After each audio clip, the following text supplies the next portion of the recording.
I just casually said while crossing the immortal realm. At the peak of immortality, proud of the world. With me, Su Huai, there is heaven. As a result, I was unexpectedly suppressed by the heavenly path, pressed into an endless cycle of reincarnation. In every life, I died a tragic death filled with resentment due to various bizarre disasters. In the first life, facing my fiancé's forceful breakup, I shouted that classic saying, "Do not underestimate the youth in poverty." He resolutely embarked on the path of a strong person that belonged to him. Who would have thought that just 100 miles from home, in a certain cave, he was swallowed by a large snake? In the second life, I avoided that snake brother and chose to head west. The result ended up dead in the tiger's mouth. After that, there were several rebirths, all accompanied by natural disasters and man-made calamities, either being deceived by the unscrupulous merchant association to mine, or being captured by evil cultivators to be used as alchemical materials. Even sleeping can result in being killed by the aftermath of a battle between powerful cultivators. Until the 8th life,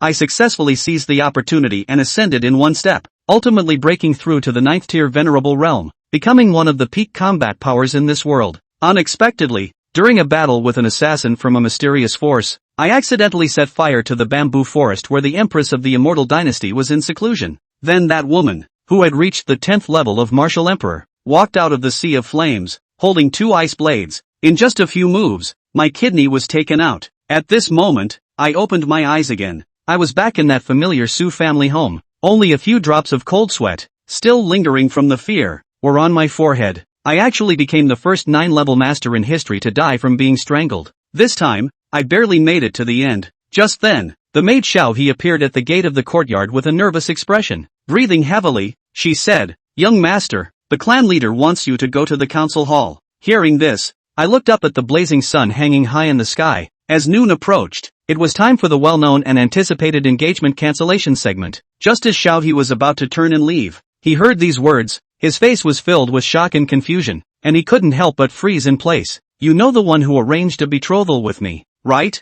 This bad woman thinks she is not worthy of me and took the initiative to request the annulment of the engagement. The young master is really impressive." The little maid clapped her hands in appreciation, but her delicate face seemed to be filled with insincerity. "Are you just brushing me off?" I said, raising my hand to point at the pillar beside me. "How about this? Let's make a bet. If I can break the pillar, tonight you will come to warm the bed for the young master." Xiao He shook his head wildly and said, "No way." Seeing this, I raised my eyebrows and continued, "If I hadn't broken it, starting next month, the monthly payment I give you would be 10 times. Xiao He immediately shivered and said, 10 times? Then I bet. At the same time, the calculations in her mind were clicking away. Anyway, the young master is not going to succeed. The whole Su family knows that the eldest young master is physically weak. He can't even carry a load of water, let alone break a stone pillar thicker than his waist with his bare hands. The other side of me had already raised my palm, only to hear a muffled bang. The entire room, along with that bamboo chair that had cost me 9 lifetimes, was torn apart by the shockwave in an instant, turning into a pile of debris.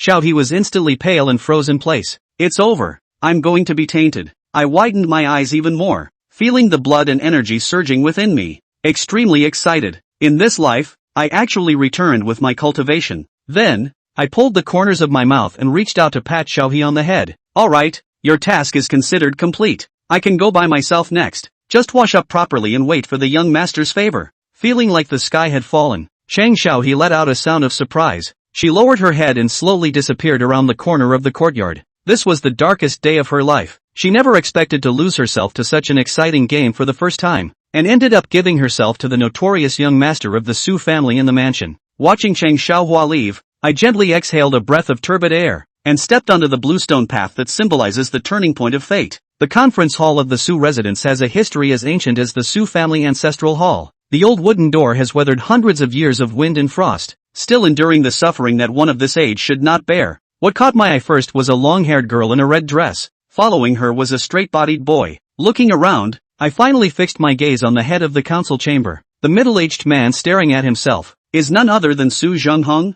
the current head of the Su family, and his nominal father. At this moment, upon seeing the visitor, Su Zhengheng's forehead slowly bulged with several veins. "Unfilial son, kneel down for me." To this, I curled my lips and stood tall, not caring at all about the other person's words. The second elder of the Su family beside the main seat side at this, raised his hand to stop Su Zhengheng, who was about to erupt in anger, and said, "Zhengheng, let's talk about other matters privately." Don't let outsiders see the joke of the Su family. The Su family's face has long been ruined by this wretch. What else is there to be afraid of? Su Zhenghong said coldly, simply closing his eyes. Out of sight, out of mind. The second elder suddenly felt a bit exhausted and could only look at the carefree young master. Su Huai, let me introduce you. The three over there are guests from the Situ family. As for their purpose for coming, at this moment, Situ Jiruo, who had been sitting quietly, stood up. First, I bowed towards Su Zhenghong and the second elder. Then I turned to look at me and said, I came to visit the Su family today to discuss the engagement my grandfather made with old Master Su.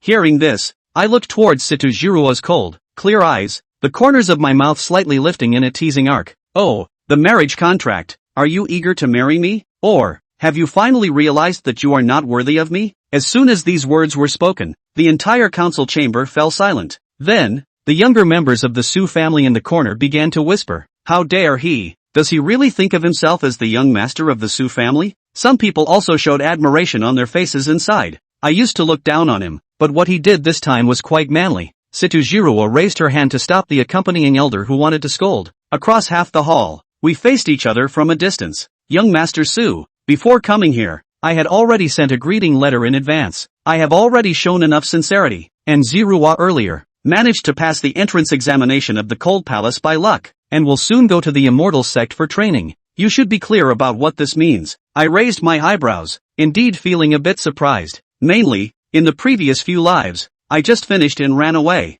I didn't have the patience to listen to Situ Jiruo reveal this information. However, the Tianhan Palace does have a bit of interest. In the previous life, after the elder of Tianhan Palace was exposed for refining pills for cultivators, several prominent figures from the righteous path attacked the heavenly Cold Palace, and found a row of humanoid medicinal materials soaked in spiritual liquid in a secret chamber, among which there were both men and women. It is unknown whether Situ Jiruo later became one of them. Thinking of this, the resentment I had towards her dissipated. So I said lightly, Miss Situ, you are right. From now on, we will no longer be people from the same world. It's time to part ways amicably. Situ Jiruo raised her eyebrows upon hearing this. She was somewhat surprised by Su Huai's sudden change in attitude, but after a little thought, she just took it as being frightened by the reputation of the Cold Palace. The calmness and relief she now displayed, it must definitely be due to pride that they are putting on a brave front. Thinking of this, she pursed her lips and said, you and I were supposed to become a couple a year later and spend our lives together, but in the end, it was Jiruo who let you down.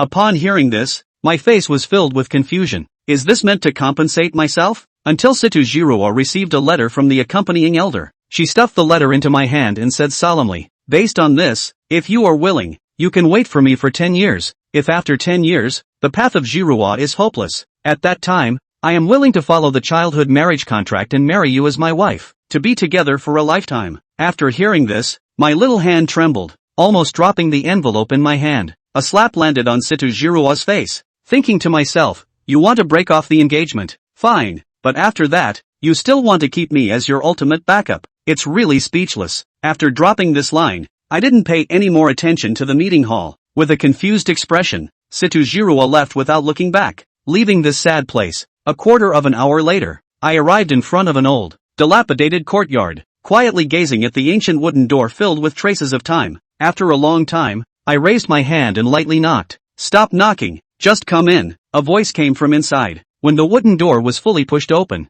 I finally saw the full view of the small courtyard at that moment. Su Chang'e, the former pillar of the Su family, was drinking under the tree. An old man with white hair and beard was sitting opposite him. In front of the old man was a fire-red alchemical furnace that was over 7 feet tall. Seeing this, I lightened my footsteps and quietly walked to Su Chang'e's side, staring intently into the furnace. Seeing this, Su Chang'e revealed a hint of a smile. He raised his hand and pointed at the old man who was refining pills. This old man is my old friend Lu Qingmu. So, are you interested in alchemy? Hearing this, I smiled wryly and shook my head, saying, no, my grandson is not that kind of material. Su Chang'e laughed heartily upon hearing this. Weren't you always nagging about being the chosen one before? How come after being rejected, even your ambitions have been worn away? I held the wine jug in both hands and filled it for the old man, responding with a smile. What does a real man have to worry about not having a wife? In a few years, when my grandson brings back a fairy, it will definitely be thousands or even tens of thousands of times better than that Situ Jiruo. Su Chang'e raised his eyebrows. You sound like you have someone in mind?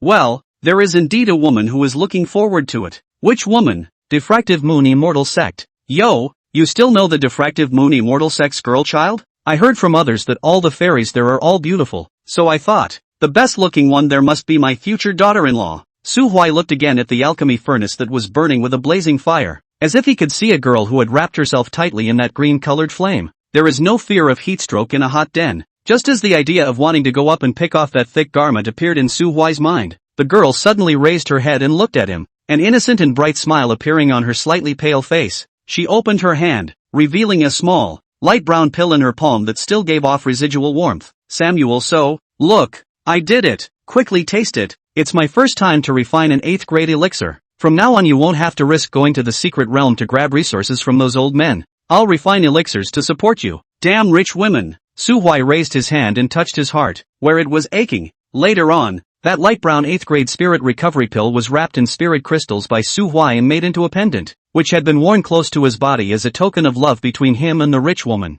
Unfortunately, the pendant was always an out-of-body object, and it didn't come back reborn along with his cultivation. Staying together for hundreds of years, he and the rich woman have long been in the water, daily posting, no one can leave each other. Until the accident at the end, he was reborn back after 2 ribs, and I do not know whether that little ninny learned of his death directly after the collapse. Samuel so? Samuel so? Su Chang's cry pulled Su Huai back to reality. He lowered his eyes, submerging the trace of tenderness under his eyes, and looked at Su Chang'e with a smile. What's wrong, Gramps? What the hell are you looking at that stupid stove for? Are you possessed? No. Su Chang'e glanced at him and skimmed. Asked you. What's next? Returning to his senses, Su Huai once again held up the wine pot and filled the cup that Su Chang'e had just finished drinking. Grandchildren want to go out and look around. Actually, this visit to see you, Grandpa, is with the intention of saying goodbye. The old man's hand lurched slightly. Saying goodbye? Well, it's not a good idea to stay home all the time.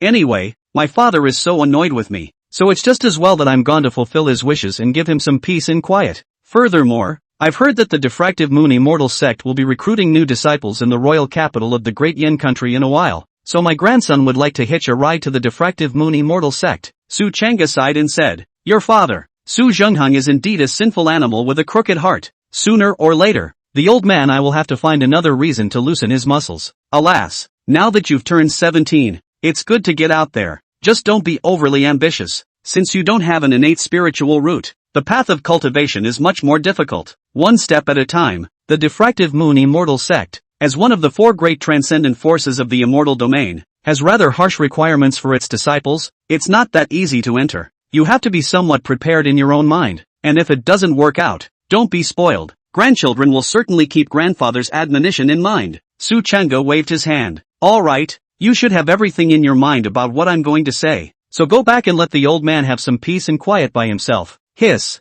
Grandpa is going to kick out his grandson? Su Chang'e was filled with disgust. You can't drink. Why are you still staying here? What? This mother's brat. Do you still want me, a bad old man, to give you a traveling allowance for a long trip? Hey. Su Chang'e's eyes glared. This shameless one actually admitted it. And hey? Hey the fart hey. Asterisk asterisk asterisk asterisk off. If you don't give it, just don't give it. What are you cursing? Su Huai shrunk his head, stepped on the fallen leaves in the yard, and muttered as he ran towards the door. Only, just after stepping out of the gate, he heard Su Chang'e shout his name again. He turned back to find a dark blue finger ring making a graceful parabola in midair and landing just inside his arms. Save your money and don't die out there. The old man is still waiting for you to come back and retire me. Samuel Su held the ring. Don't worry, old man. When I come back, I'll ask my brother to steal my father's wine for you again. I told him to steal the best one. Get the hell out of here. You're no good. Hey. Su Huai grinned and suddenly stood up straight, plopped down in front of the main door and kowtowed to the old man before getting up and closing the open wooden door again. The wind blew through the secluded alley, rolled up a few yellow leaves, fell in the lake, swinging out layers of ripples. After a long time, when Su Huai's breath completely disappeared around the small courtyard, Lu Qingmu beside the alchemy furnace suddenly opened his eyes, and the furnace fire slowly went out, leaving a handful of dregs in the furnace. Su Chang'e stretched her head to look at it and was happy. Ouch. Failed. Ha? What's the point of sitting there for so long with your eyes closed when you failed? The corners of Ryu Aoki's mouth twitched. If it wasn't for the fact that the old man in front of him was as weak as a candle in the wind and couldn't withstand too much damage, he would have had to more or less shine a few blows on his head, letting him understand what is meant by the dignity of an alchemist. Lu Chengmu took a deep breath and twisted his head to look at the courtyard door. There was no trace of the teenager there for a long time, and although Lu Qingmu kept his eyes closed, he knew everything that had just happened. He spoke slowly. There's something odd about that kid. Su Changge moved a cup of wine in front of Lu Qingmu and scolded with a laugh. You old man, your strength is not strong, but your soul perception is not bad, worthy of being an alchemist. Old Su, I'm not kidding you. Su Changge glanced at him. His tone was unusually calm. I know what you're talking about. The old man, my person is ruined, but the general perception is still there. 8th Order Zunshi Realm Beginner. In the entire lower immortal region there aren't many people who are his rivals anymore. Lu Qingmu suddenly stood up. But you said that he is only 17 years old, and I just quietly probed. He now has empty cultivation, but his physical qualifications are diluted. In case it's some demon taking over. Su Changge shook his head. No, he is my grandson, and what if it's the reincarnation of an evil practitioner? Nor will it. Then how are you going to explain his cultivation? Su Changge put down the wineglass in her hand, raised her head to look at Lu Qingmu, and said word for word, I'll say it again. He's my grandson. Willow Greenwood hemmed and hawed twice. Not daring to speak. Sit down and drink. Oh, Chapter 5 Misunderstandings. All of them. After leaving the old man's small courtyard, Su Huai raised the finger ring and examined it carefully against the sunlight. This was a spatial ring, and it was also a high-grade spatial ring that was warm and cool to the touch, and had some nourishing effects on the body. It was much more advanced than the one Su Samuel had picked up from a certain heaven's pride in his previous life. Looks like the old man had a glorious past too.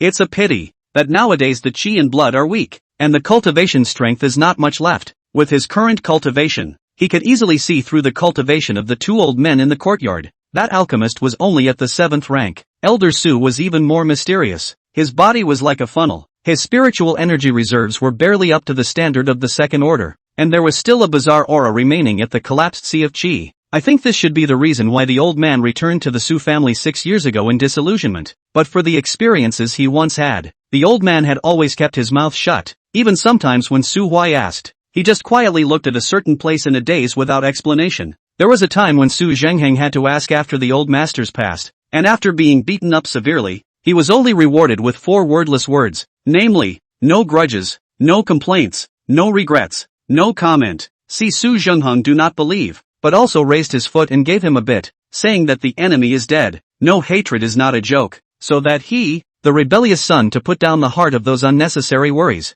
At that time, only 11-year-old Su Huai was holding a pot of melon seeds squatting under the eaves of the house, and watched with great interest as his own father suffered from the old man's beatings. Retract your thoughts. After Su Huai put the ring on his index finger, which was the easiest to touch, he detached a strand of his soul mark and attached it, officially confirming the new ownership of the ring. As his spiritual sense probed into it, he was taken aback on the spot. The volume of the ring was roughly thousands of cubic meters in size, and half of the space within it was piled high with spirit stones as tall as small mountains. In the corner were 2 rows of bookshelves, but on them were only a handful of 10 or so yellowed ancient books. Flipping through it, apart from a basic technique, as well as 2 low-ranked martial arts, the rest were some accounts of the continent's creatures, as well as a handful of secret stories. Su Huai gaze fixed in the most corner of the secret class of ancient books. All the books, only its cover tattered. A look on the experience of all kinds of wear and tear. I thought that what could be viewed repeatedly by the old man must be a forbidden secret buried deep in a certain continent, right? Su Huai inwardly reverently pulled it out, only to see a line of hot gold letters written on the cover.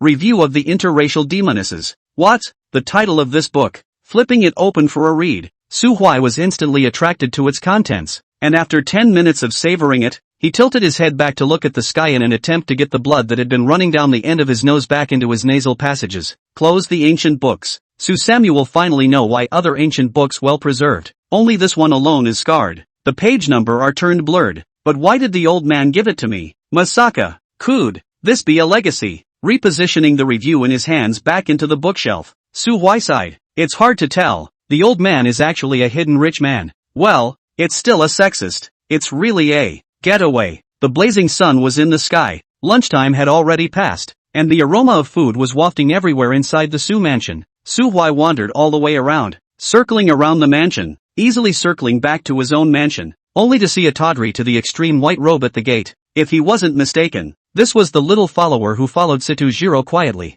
Su Huai did not have a bad impression of him. After all, he was quite polite when he retreated from the marriage, neither scorned him with his eyes nor jumped right out and sneered at him like some brainless villains. You're finally back. The white-robed youth held a sword and leaned against the doorframe of the small courtyard, his sharp eyes resembling that of a lone swordsman who carried his own high-place buff. Samuel Su raised his hand to greet him. You were waiting for me? That's right, long awaited. Su Hui's tiger shook. What is your honor's business? I am the third prince of the great Yan dynasty. Yan Ju. Look out. It's very serious indeed. Don't interrupt. Yan Ju's eyes were slightly cold, and the hand holding the sword was stupidly moving. I didn't want to say more to you, but before I left the mountain, my master said that I must cut off all of Sister Jiruo's ties in the secular world. Samuel Su was alarmed. Holy, you Carmen her parents. Don't talk nonsense. Yan Ju's small hand shook, and the 3-foot-long sword in his bosom lit up with a ray of sharpness, as if he was going to seal his throat and see blood in the next moment. Quickly hand over the piece of paper deed given to you by your senior sister. Don't force my hand. Samuel Su froze.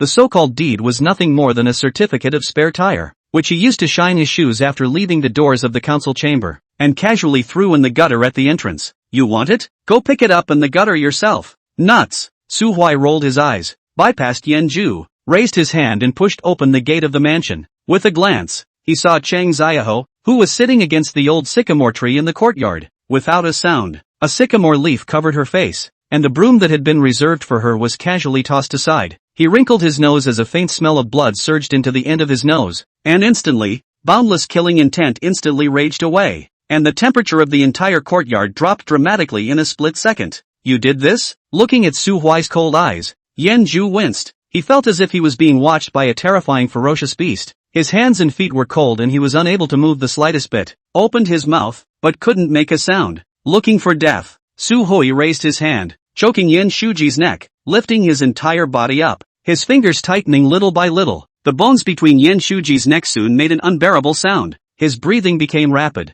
his face reddened, and in a trance he saw his royal grandfather, who had been dead for many years, beckoning to him. Young master, what are you doing? The atmosphere suddenly stagnated. Su Hui twisted his head and found that Xiao He, who should have already cooled off, was currently cowering under a tree, shivering, staring at his own young master committing murder, with a look of fear of being silenced. You're not dead? Ah, young master, should I die? But I still want to live for a few more years. Can I? She hastily closed her eyes. I didn't see anything. This man didn't take a shot at you? Xiao He gripped his coat corner and gulped. Isn't he the young master's friend? Hiss. Not right. Ah, I clearly smell blood. Oh, almost forgot I just had a nosebleed. That's okay. Blame yourself. A term of loose cultivator in his previous life. Out and about. Encountered an unexpected situation is used to the first time to strike first, to kill all the possible dangers before being qualified to consider the truth of the matter. Otherwise, you might die out there one day. Rather forget. Now is not in the life as low as grass in the Jianghu. Here is the Su house, and he is the Su house of the great young. Su Hui released his palm, and Yan Ju fell to the ground with a snap, bracing himself on the ground and breathing frantically and loudly. The culprit's mouth twitched, and he hastily put on an embarrassed but impolite smile, helping him up off the ground, and reaching out to help him pat the dirt and dust off his body. Misunderstanding, ah brother Yan, if you didn't do it, why didn't you just tell me directly? What do you think you're pretending to be so high and mighty? You said it earlier. If you had said it earlier, how could I have taken a shot at you? Alas, it's all your fault, brother Yan, for making me misunderstand good people. What? Are you the devil? You've given me a chance to talk. Blame me? So I have to apologize for getting beat up for nothing? Su Hui naturally wouldn't understand the aggression in Yan Ju's heart. Seeing that he didn't say anything, he even enthusiastically helped him pick up the fallen saber. It's not hurt, is it, brother Yan? Tell me where you're not feeling well. I'll help you heal. Here, let me see. Is it your neck? You're very red in the face. It looks like you have excess qi and blood. I have a trick for bloodletting therapy. Yan Ju's head flinched, looking at Su Hui with a face full of horror, and hard to hold a few words from his swollen and painful throat. It doesn't hurt. No pain? No pain is good. No pain means nothing. So what? Why don't brother Yan stay for a meal? Little go have the kitchen fix a few dishes. Yan Ju began to struggle. No food. No, I still have something. First, excuse me, meow. Holding the sword and standing in the doorway for a while, I was almost pinched to death. If I ate your food, I wouldn't be able to raise all my ashes? Yanjiu rolled and crawled out of the small courtyard, not even daring to pick up the sword in Su Hui's hand, stumbling and running wildly all the way towards the lounge that the Su family had arranged for them. Go back and order that the scout responsible for gathering information on the Su family be cut down. Damn! He even told him that the young master of the Su family, who was engaged to Situ Jiruo, was a wastrel who couldn't cultivate and had no power in his hands. Have you ever seen a scrap who can make me? A god condensation stage cultivator, unable to move with just his pressure? He's clearly scarier than his dad. On the other side, in Samuel Su's small courtyard, looking at Yenju like seeing a ghost like crazy to escape. After realizing and clearing up the cause and effect of the matter,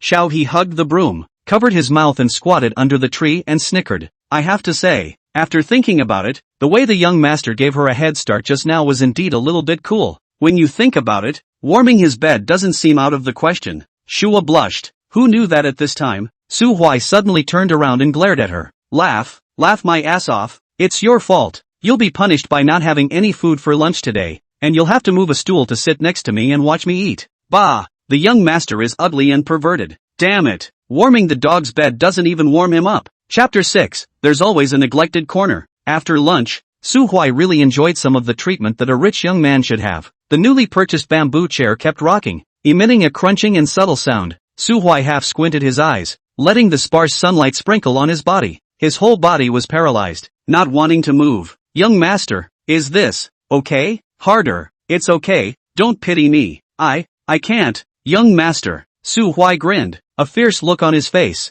You have to do it even if you can't. Keep moving for me, or I'll deduct all your monthly money and throw you out of the mansion. Woohoo! This went on for about another 20 minutes, and Su Samuel slapped Xiaohi's hand with a look of disgust. So useless, so good looking for nothing, can't even squeeze a shoulder when I ask you to. Pussy. I'm supposed to be a pussy. How dare you? Talking back to the young master. I'll deduct your monthly payment for 3 days. Xiao opened her mouth, weak and helpless. Pity her for squeezing the young master's shoulders for the whole afternoon. Her hands are sore and numb, and she has to be scolded. It would be better to just warm the bed. Rich young masters are really all heartless. We haven't even played yet, and we're already thinking of throwing her out. What if we're really tired of playing? Alright. Su Huai stretched and moved his muscles, and pinched Xiaohi's watery face again. Young master has left. You remember to clean the courtyard. Oh, the gate closed softly. Su Huai's departure was silent and did not alarm anyone. Dressed in a black robe, he exited the Su mansion and then burrowed into the crowded crowd, slowly and leisurely walking towards the civilian residential area on the other side of Black Iron City. Stop at the entrance to the civilian area, where two of the most lucrative buildings in the mundane world stand, Green Silk Place and Hong Luk Pavilion. The name sounds very elegant, but in reality one is a place of wind and dust for skin business, and the other is a place of gold swallowing that has caused countless people's homes to fall apart. The Green Silk Place hurt their bodies and the Hong Luk Pavilion broke their fortunes. For the mundane civilians who were running around for a living, these two stores that opened at the end of the street were not good places to be. Retracting his gaze, Su Huai tucked his hand, squatted down at a street-side fruit stand, bought a large bag of various colors of fruit, thought about it, and then went to the side of the Su family, opened a small snack store to carry a bag of sweets out, and then, wandered into a poor family at the end of the lane, relying on a huge black iron or vein. Black Iron City, although remote, was not a poor place. It could even be said to be much richer than more than 80% of the ordinary cities in the Immortal region. But even prosperous places have corners forgotten by prosperity. The Chang family, that is, the lowest level of the Black Iron City. The backbone of the family had an accident while out hunting with someone, and although he was saved by his companions, he lost his legs forever. The mistress of the house was weak and sickly, barely hanging on to life with some bitter and cheap medicines. Moreover, there are two elderly, often delirious people in the family, and a girl of 6 or 7 years old who can barely help her mother with some of the easy chores of the house. With a family of 6, the burden of life pressed relentlessly on the young maid, who was only 16 or 17 years old by all accounts. Fortunately, Su Zhengheng, as the boss of Black Iron City, although he couldn't stand to see the son of a dog, Su Huai, to the people of Black Iron City, he wasn't a bad city lord. The hired servants of the Su mansion were all highly paid poor people who were on the verge of extinction. Chang Shua, for example, was offered a job by the Su mansion that paid far more than the value of her labor. Just by cleaning the compound of his wasteful young master daily, he could barely feed a large family and still have the balance to buy the cheap herbs his mother needed.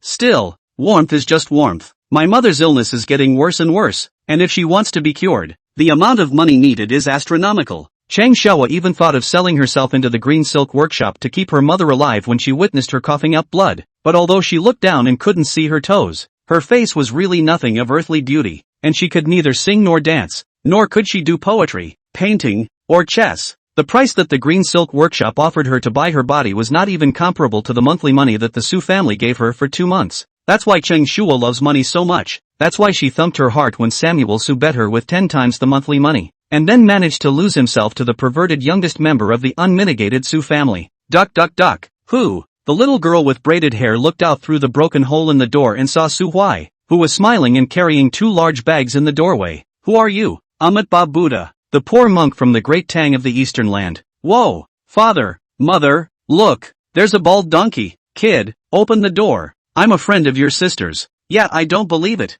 That's what the bad guys say. You're dressed so black and you're carrying a sack in your hand. You don't look like a good person at all. Good. Kid has a future. Situjiruwa didn't even make me speechless. You made me speechless twice in 1 minute. Humph. Open the door. I'm really your sister's friend. Eventually, after saying Cheng Xiaoho's name and even reporting her height and size accurately, Su Huai finally was let in by that itchy bear. We have a visitor. Cheng mother rummaged around the house for half a day and finally washed the fruit Su Huai brought to entertain him with an embarrassed face. 2 wrinkled senior citizens were sitting in the parish hall fuming, occasionally taking each other's hands and counting the handlines. Cheng's father, on the other hand, was a dark man who had lost his legs and was unable to move, so he could only lean on the Kong and smile kindly and bitterly at Su Huai. In this honest man's opinion, Su Huai was probably some rich young master who liked his own daughter. It's just that, in my own family's situation, it's hard to avoid dragging my daughter down, and I'm mostly going to be disliked. As he was sizing up So Hoi was sizing him up, especially noticed a couple of rough scars on his forehead. Those scars were in subtle locations, either knocked out from a fall from a high place, or from banging themselves out. It's hard to imagine the despair this middle-aged man felt inside as he stoned his head against the cold wall. The spine of his family was suddenly broken and became a drag. He summoned up the courage to end his life to ease the burden of his family, but after hearing the cries of his little daughter and the pleas of his wife, those courage quietly dissipated. People are such complex creatures. Death is not scary. What's scary is that there are things you can't forget before you die. Big brother, are you really a friend of my sister? But I haven't heard my sister talk about you. Ugh? Eat your candy. I don't like talking to you. Snapping a piece of candy into the little girl's mouth, Su Huai pulled her pigtails and looked up to show a smile as warm as sunshine to Cheng's father. Uncle Chang, it was in the evening, near sunset, that Su Huai came out of that alley and waved goodbye to Cheng's family. He left the Chang family a sum of money, no more, no less. Although it could not make the Chang family rich overnight, it was enough to solve all the difficulties they were facing today. Although he took the initiative to borrow rather than give, and even let Cheng's father make an IOU. Cheng's father knew very well in his heart that it was just a handout and mercy, but he didn't have the courage to refuse. He couldn't even say the words to excuse himself. At a time like this, sticking your neck out and yelling that you won't eat food handed out in contempt isn't called pride, much less having a backbone. That's called selfishness. He would rather have his daughter sell her body. He would rather have his wife die of disease. He would rather have his little daughter live in a dark corner for the rest of her life and miss out on her own life in order to serve himself. An invalid, but he is not willing to put his face down and accept the help of others. What's that if not selfishness? In the end, the Cheng family's little girl finally acknowledged Su Huai's handsomeness under the braid-pulling warning plus candy offensive. Father Chang and Mother Chang watched him leave until his figure completely disappeared in the crowd. Nightfall. In the small courtyard of the Su family, Cheng Xiaoho washed herself clean and at the same time wrapped up tightly, squatting under the eaves of the house like a kitten that was about to be jerked and was apprehensive. She had been apprehensive for almost 2 hours. She'd been so nervous since sundown that she'd almost fallen asleep now that the moon was on the branches. So why hadn't that perverted young master come back yet? Is this bed still warm or not? Damn it, you're the one who didn't come back. I'm leaving, I'm going home. Shua stood up and ran all the way to the door, but just as she stepped out the door, her little face fell again. Young master won't be angry if I run away, right? What if he beats me? I've heard that rich young masters are fond of beating people with whips. It hurts, even if you don't beat me. What if you kick me out of the Su mansion after getting annoyed? Alas, Cheng Shua, am too hard. Cheng Xiaoho sadly hugged herself and squatted down on the side of the gate, staring blankly at the verdant stone path that led to the gate of the Su mansion, not moving a muscle. After about another quarter of an hour or so, the older woman in charge of cleaning up the garbage passed by the door and looked at Cheng Xiaoho for a while. Shua, are you pretending to be a stone lion? No, Aunt Lu, I'm waiting for young master to come back. Ha, little ninny springing to life? Cheng Xiaoho red face and lowered her head. In a sense, whether or not she moved to spring, she seems to be unable to run away tonight. Who knew that Aunt Lu's next words would make her stare in disbelief? Don't wait up. Wah, I just passed by old Master Su's side, and heard them say that young Master Su had already left home and gone far away. I'm afraid I won't be back anytime soon. Ha, don't ha, go home now. The gates of the Su mansion will be closed later. I know. Thank you Auntie Lu. Cheng Xiaoho didn't know how he got home. The law and order in Black Iron City was not bad. Those who dared to violate the law were tied up by the Su family's law enforcement team, and their bodies are still hanging in the city. So she muddled her way through the journey without incident, except for a few familiar neighbors who said hello to her. Even when she arrived home, she just crouched at the door, afraid to go inside. Su Huai's departure fills the young Cheng Xiaohua's heart with doubt and sadness, and she suspects that it was the massage during the day that made Su Huai unsatisfied, and that's why she decided not to want her anymore. Maybe tomorrow the steward of the Su mansion will stop her at the door and tell her, Cheng Xiaoho, you don't have to come back, but the job is gone. So what's next? The rich young man is so heartless. Oh, sis, why are you secretly squatting here and crying? The little girl with the twisted braids poked her head out of the doorway, and she raised her hand to pat her sister on the shoulder. Don't cry. I'll buy you candy. A piece of sweetness was suddenly stuffed into her mouth. Cheng Xiaoho wiped her tears and looked at the man-child Cheng Xiaomiao. You, where did you get the candy? From my future husband. Cheng Xiaohua Bengbu lived. You're only 7 years old, and your parents have promised you out. No, it wasn't daddy who made the promise. That? Hey, it's the Su family's young master. He came to our house today, and father said that young Master Su came for you. But I don't think so, because he likes to pull my pigtails. Zhang Lanlan said that a boy who likes to pull a girl's pigtails is secretly liking her, so it should be me that young Master Su likes. Cheng Xiaoho's mind went blank. Now she had one thought in her mind. The perverted young master, running into her house. She lifted her feet and ran towards the house, running halfway back and knocking Cheng Xiaomiao hard on the head with a thud. Then realizing one wasn't relieved, he thumped again. By the way, she pulled all the candy out of her hand, her pocket, and slipped it into her own pocket before turning back and re-running towards the house. There was a loud and clear cry from the main entrance. After Cheng Xiaoho listened to her mother in the house and finished everything that happened during the day, mother and daughter couldn't help but hug and cry together. Cheng father listened to the low sobs in the house and heard Cheng Xiaomiao's loud and clear cries outside the house. He looked out through the window into the darkened street and suddenly felt a glimmer of hope in his life. As she cried, Cheng Xiaoho cried herself to sleep. She was really too tired. Even more positive and optimistic people suddenly unloaded the heavy burden on the body. The long-suppressed spirit will become exhausted because of the sudden relaxation. Next time the young master comes back, I'll make sure to warm his bed. In the middle of the night, Cheng Xiaoho had a dream in a trance. The eldest young master rode a white horse from the Su mansion to her doorstep, carried her on a carriage, and brought her back to the Su mansion. He said he wants Cheng Shua to warm his bed for the rest of his life. Then the day after warming the bed he got tired of playing with her, and in the cold winter months, threw her out of the gate of the Su mansion and snatched all her pants, so she had to pick up a rotten vegetable leaf. Cheng Xiaoho rolled off the bed with a thud, and after sitting up, she covered her bumped head and began to cry. While crying, he also called Samuel Su a pervert. Samuel Su, who had been called a pervert, suddenly sneezed. The sneeze woke up the 3-meter-tall spotted demon tiger not far away. He shook his head. Since he had been exposed, he simply stopped hiding and pulled out a dagger, facing away from the demonic tiger that had just finished feeding and had been disturbed by Samuel Su.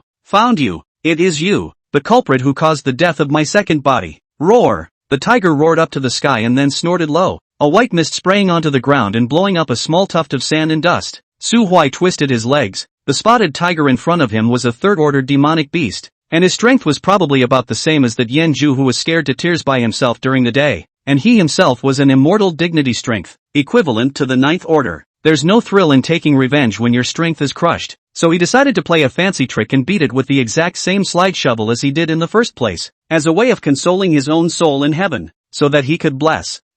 Something doesn't seem right? Forget it, don't care about such details. I'm going on. The dagger danced a beautiful blade flower in his palm. Su Huai stored up his momentum and charged forward, watching the moment when the spotted tiger leaped up and pounced towards him. His upper body leaned back violently, a beautiful sliding shovel. But who knows? That sinful animal actually didn't follow the rules. It actually stiffly stopped its body from lunging forward in midair, and then fell down violently. Its head pressed against the ground and opened its bloody mouth.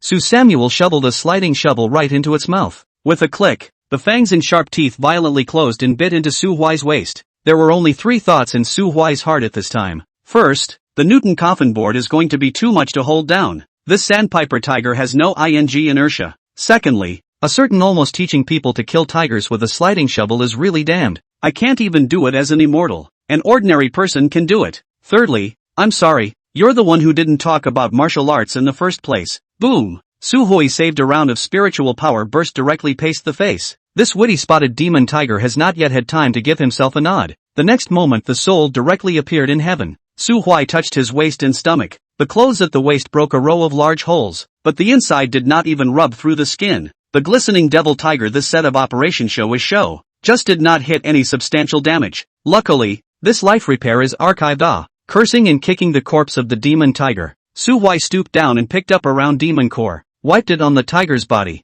and threw it into the spatial ring on his hand. With that done, he sighed in relief and turned toward the east side of the forest. There, another snake brother was waiting for him. Chapter 7, The Armature. As a matter of fact, the habitats of snake-type demonic beasts were mostly dark and damp bushes and wetlands. Of course, that doesn't exclude certain deviants who like to lie in the desert and sunbathe, or hide in the lava and take a bath. After determining the general direction, Su Huai spent nearly half an hour more before he found the cave that had haunted him at a sunny hillside. He stopped at the entrance of the cave and couldn't help but sigh as he looked at the small pale blue flowers that filled the ground. The first life, after all, until death is just an ordinary person, and not much insight. Only think this full of wildflowers look good. It was only now that he realized that this was no wildflower. It was clearly an uncountable number of second-order spirit medicine moon dew chrysanthemum. The prices of spiritual medicines were all quite exorbitant, and in the Black Iron City's merchant houses, 5 moon dew chrysanthemums could be exchanged for a broad-minded Chung Ziaho, and one didn't even have to negotiate the price. Adhering to the concept of being diligent and thrifty, he directly mobilized the spiritual energy around him and cut down all the mountainous and rocky land within a 5-meter radius of the cave entrance, and stuffed them into the spatial ring in one go.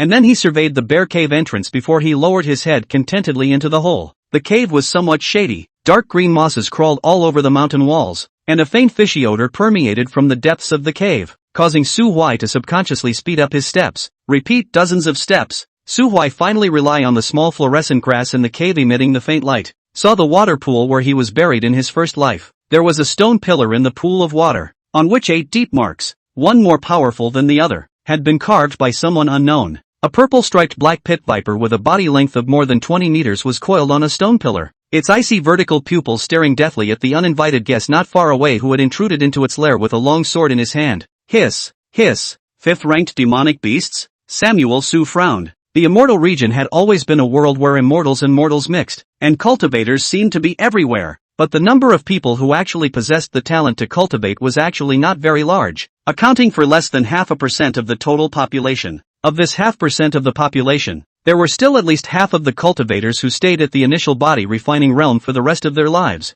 The 10 realms of cultivation corresponded to body refining, foundation building, god concentration, transformation, immortal ascension, earth immortal, heavenly immortal, immortal king, immortal emperor, and finally immortal emperor. The first 4 of these realms are known as the mortal realm. Only when one reached the 5th realm, the realm of immortal ascension, could one be considered to have truly crossed over to the immortal path and possessed the qualifications to start a sect. But how difficult it was to break through to the 5th realm. The explicitly strongest person in the entire Great Yin country. The Great Yin country's Lord Yin Broken Sky was only a late-stage immortal ascension realm cultivator. Most of the small city masters who circled the earth and sprouted themselves like Su Huai's old man Su Zhenghang are only in the condensation realm, and Su Zhenghang is a bit stronger, but he has only just broken through to the metamorphosis realm. Who in their right mind would have thought that a 5th-ranked demonic beast would be living in a small forest just less than 100 miles away from Black Iron City? You say you're so powerful that you don't go to Yanjitian to make a name for yourself, but you're actually willing to stay here and sleep?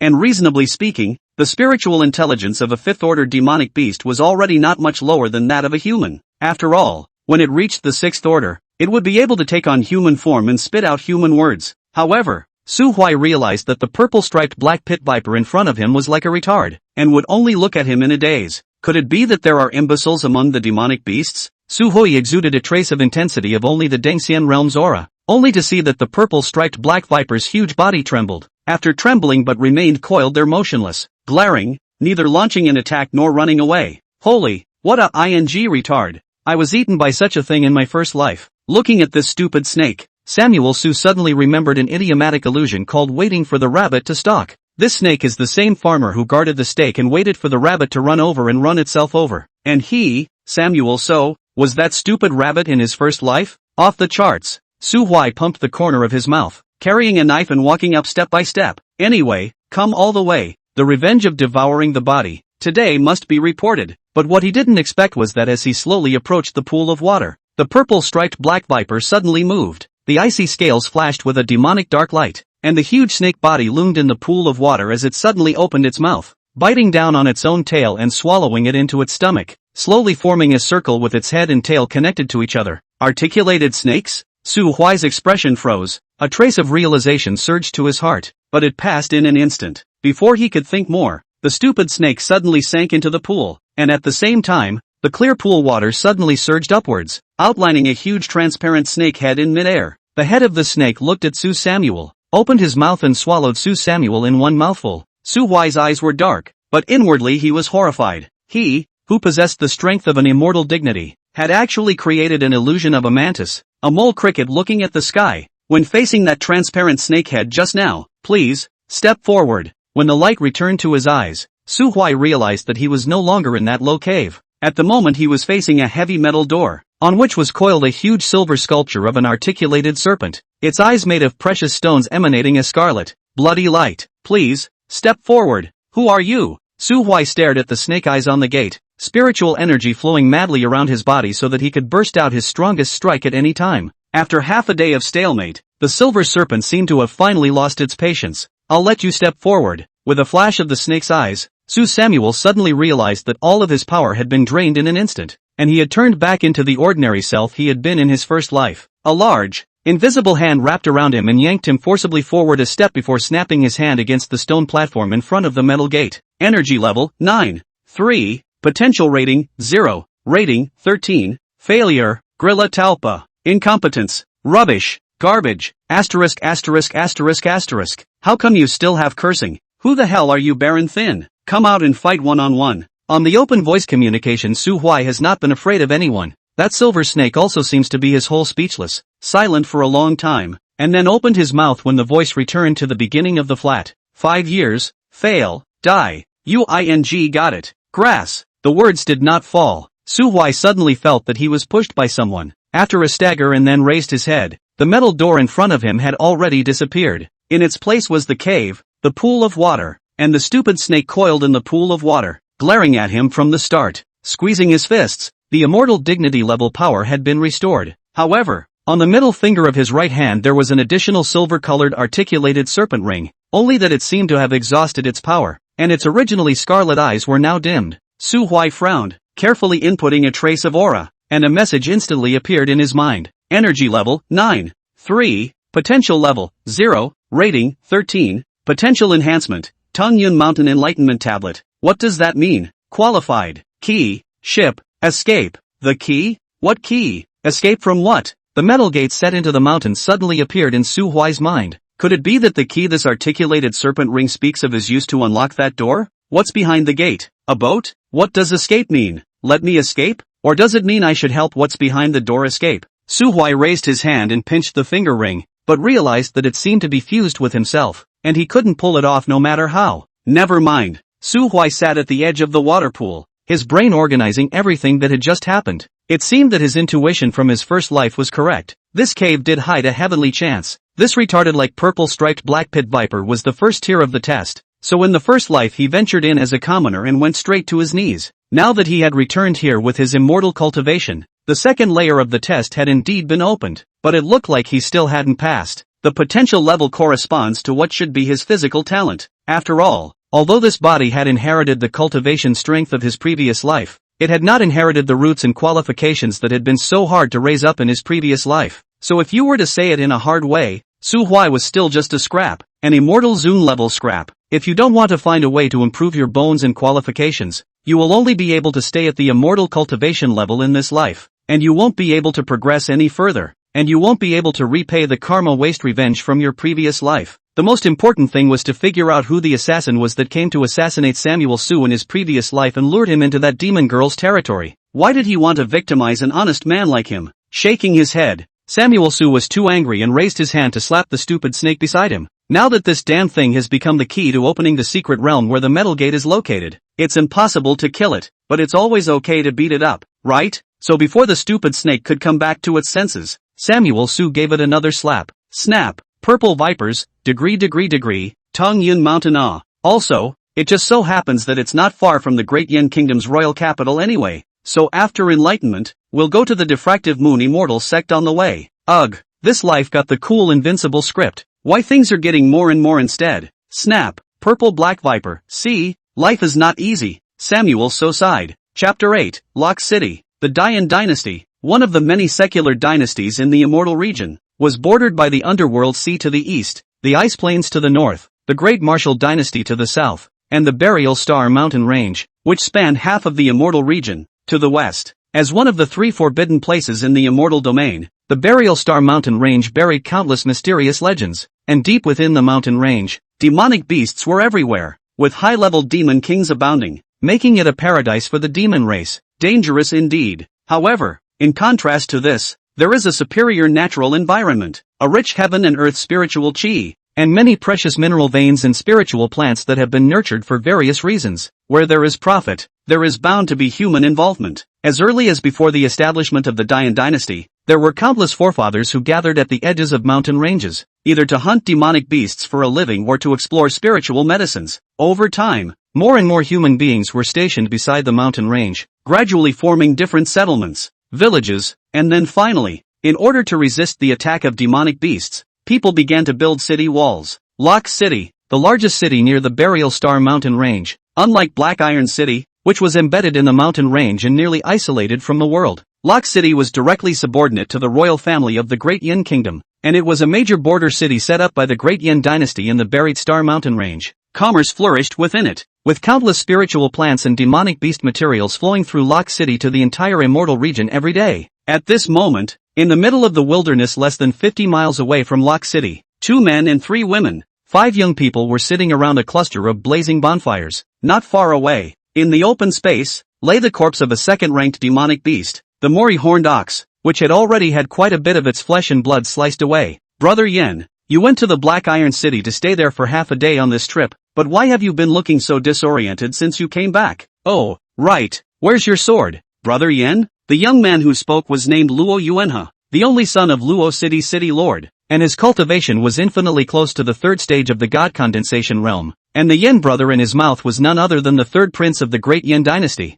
Yen Ju, who had only left from the Black Iron City in the evening. Yen Ju picked up the dry firewood on the ground and tossed it into the fire in a muddled manner, then continued to hug his knees and stare at the campfire, his dark red pupils seemingly never able to focus. I've lost my sword. Lost? Luo Yuanhe was a bit confused. A 4th grade magic treasure. You just lost it when you said so? Didn't you say a few days ago that it was a coming-of-age gift from your father? Yeah, the gift of adulthood. It's my incompetence. Yen Ju covered his face with his hands, his palms shaking a little, and Situ Jiruo, who was sitting opposite Yen Ju, was also a bit puzzled at the moment. They should have rested for a night in Black Iron City before departing back to the imperial capital, but yesterday noon Yen Ju suddenly disappeared for a period of time, and by the time he returned he was already a bit disoriented. He didn't say anything when asked what happened, but just urged a few people to leave. Drywood crackles in the flames. Seeing that there was something wrong with the expressions of these 2 guests, Luo Yuanhe hurriedly glared at the other 2 girls beside Situ Jiruo. One of the girls was Luo Yuanhe's younger sister, Luo Xin, who had good talent and was usually a bit bratty and arrogant, but at the moment, all of her attention was focused on Yen Ju, who was hiding his face in silence. She felt that a prince was a prince. Even the melancholic temperament could be held so deadly. It was really a good match. As for the side of the Situ Jiruo, a small city out of the woman is just, only happened to climb the high branches of the royal family. I heard that the former fiancé or a waste. What's the point of pretending to be noble here? Yuck. Another girl is Chao Yi, the daughter of Chao Yang, the head of the Lock City Chamber of Commerce. As the daughter of a businessman, she has been familiar with emotional intelligence since she was a child, and her fetus education is a book entitled Don't Lose by Not Being Able to Express Yourself. Instead of approaching Yen Ju, she sprinkled a small handful of roasted and oiled beef in her hand with spices and pretzels and divided it into 4 portions. 2 copies were handed to Luo Yuanhe, one to his best friend Luo Xin, and the last one was hand-delivered to Situ Jiruo. Sister Situ, eat something? Thanks. Situ Jiruo took the roasted meat in front of her, and the 2 girls quickly found a topic of conversation. Chao Yi chatted very measuredly, skillfully avoiding all the things that might involve Situ Jiruo's privacy, just chatting about some painless cultivation minutiae, as well as life's little tricks. Luo Yuanhe looked at the two daughters whose relationship was rapidly warming up, and glanced at his own sister who was self-consciously gnawing on the beef and taking Yan Shou's little white face for her meal, and couldn't help but sigh. I thought my own sister was pretty cute before, but everything is afraid of comparison. He shook his head, shaking the distracting thoughts out of his mind, and also followed Chao Yi's example of uncovering the unpleasant topic from before, and instead began to recall some of the strange anecdotes that had occurred in Lock City. As it happened, there had been that one incident recently that had interested him personally. Luo Yuan had distributed a portion of the beef in his hand and handed it to Yan Zhu, and spoke, "Brother Yan, you are a senior disciple of the Heavenly Cold Palace. I don't know if there is a method of taming beasts within the sect?" Yan Zhu's voice remained a bit dull. "Yes, however, those spells are all rather chickenish and need to be administered from the time the demonic beasts are still cubs. The method of harnessing adult demonic beasts is only available on the 10,000 Beasts Island, and it's their untold secret. Brother Yan is modest. Most of the demonic beasts are ferocious and hard to follow. Being able to harness a demonic beast cub is already very good." Luo Yuanhe deliberately lowered his voice and came to Yan Zhu's ear. "Brother Yan, come to my tent to look for me at 5 o'clock later, and my humble brother will send you a chance." "How? What chance? I have some good cons in my tent. It's not convenient to say here. Anyway, Brother Yan will know when he comes." There was a sudden tightness somewhere behind Yan Zhu, and he glanced at Luo Yuanhe, not moving to the other side. "What can't I say? There are no outsiders here anyway, so just be straight with me. Could it be that you treat Miss Chowie as an outsider? Or do you think that Miss Jiruo will snatch the chance you're talking about?" Luo Yuanhe looked at Yan Zhu, who had suddenly gotten loud, and opened his mouth dumbfounded. He twisted his head and found Situ Jiruo glancing at him indifferently, his own sister also glaring at him with a tight frown, and only Chowie looking as usual.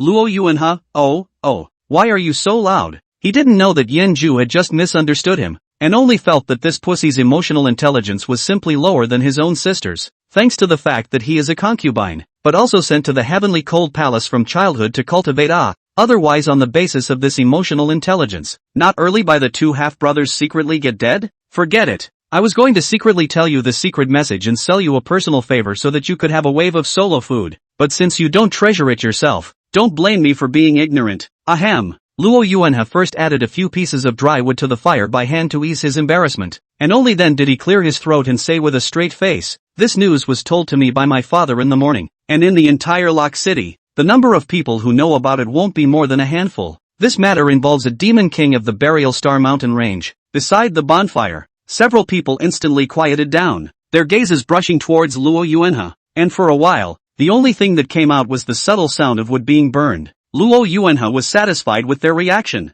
How scary is the Demon King? One must know that it was only the 8th order demonic beasts that dared to circle their territories in the depths of the buried Star Mountain Range and call themselves Demon Kings, and even if they were as strong as the Heavenly Cold Palace in which Yin Forgiveness resided, there weren't a few strong people who were qualified to fight with the Demon Kings. The corner of Luo Yuanhe's mouth raised a smile, and he no longer sold out, then said, "More than half a month ago, strange movements suddenly came from the depths of the buried Star Mountain Range. The closest human holy land to this place, Tang Yin Mountain, was worried that a strange movement in the depths of the mountain range would trigger an outbreak of a beast tide, and specially dispatched an earthy mortal realm powerhouse who was good at concealment to infiltrate the mountain range for exploration. And just last night, my father hosted that powerful man, and from his mouth, he learned that the strange movements in the Burial Star Mountain Range actually originated from the territorial fight between the Red-Eyed Wood Demon King and the Tsunami Wolf King. A brutal population war broke out between the two groups, and just when the war was at its most tragic, the strongest of the Lu Yun Lane clan took the opportunity to touch the Red-Eyed Demon King's lair, and killed almost all of the Demon King's wives and concubines and heirs, except for the youngest one, a crow cub,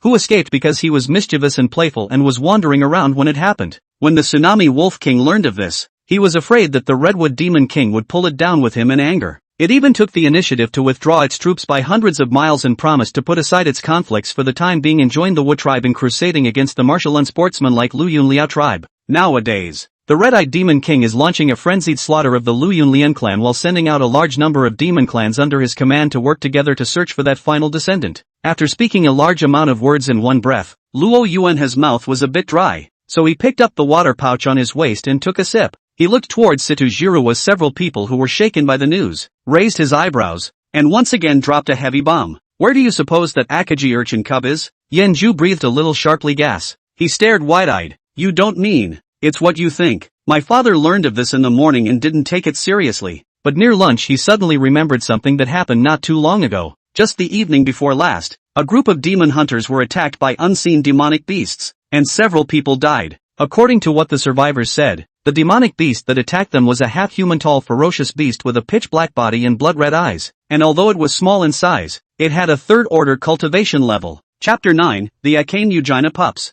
Small in size, third rank, and with red eyes and black skin. All of this pointed to the identity of that demonic beast as the cub of the red-eyed crow's nest demon king. Chowie quietly glanced at Luo Yuanhe and sighed imperceptibly. This was indeed a great opportunity. A cub of an 8th-rank demon king. Even if its talent was poor, it could still grow to at least 5th rank when it became an adult. If it was carefully bred, it might be able to reach the 6th rank, and even with a little more luck, the possibility of breaking through to the 7th rank was not unheard of. As for the demon king, think about it on the line. Want to become an 8th-order demon beast bare bloodline and talent is not possible. There must also be a large number of chances to support. The demon beast world great demon heir of the blue is too few examples. In other words, by obtaining this cub, it was a given that after a number of years, having a battle power that was enough to rival the emperor of the Great Yin dynasty would be an inevitable thing. But the Luo City Lord who had the most hope of obtaining it did not hesitate to give up this great opportunity. Chowie easily saw through the Luo City Lord's thoughts.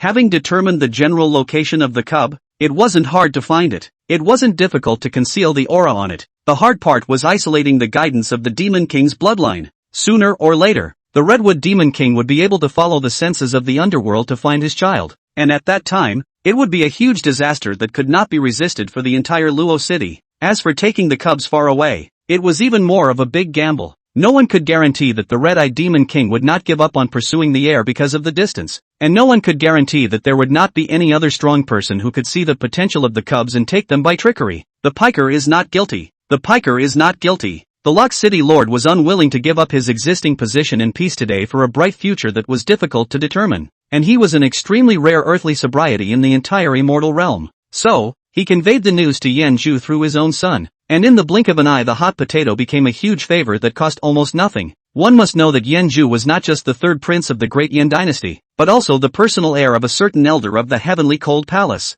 After obtaining the red-eyed crow's eye cub, he could have just departed and brought it back to the Heavenly Cold Palace. Red-eyed Demon King after all is not a demon Zune, not to mention the Demon Emperor. It again strong also dare not have immortal Zune township force as wild, and finally can only be forced to swallow this breath, and re-find a few wives to regenerate a nest. Luo Yuanhe didn't care about the gazes of the others. He just looked at Yan Zhu's slightly reddened eyes and smiled. Brother Yan, how was it? Is this chance still in your favor? Yan Zhu looked at Luo Yuanhe. After all, he was a royal heir. Although the person was a bit dull, his IQ was not low. What Chowie could think of he could also think of. At this moment, he could only clasp his fists at Luo Yuanhe. Yan, will certainly remember the kindness of the Luo family. Where is that cub now? Please guide Brother Locke. Ha ha. Brother Yan, please follow me. Watching Luo Yuanhe directly get up and walk in one direction, Xiao Yi's eyes flickered, becoming more and more certain of her inner suspicions. It seemed that Lord Lock City had not only determined the location of the cub,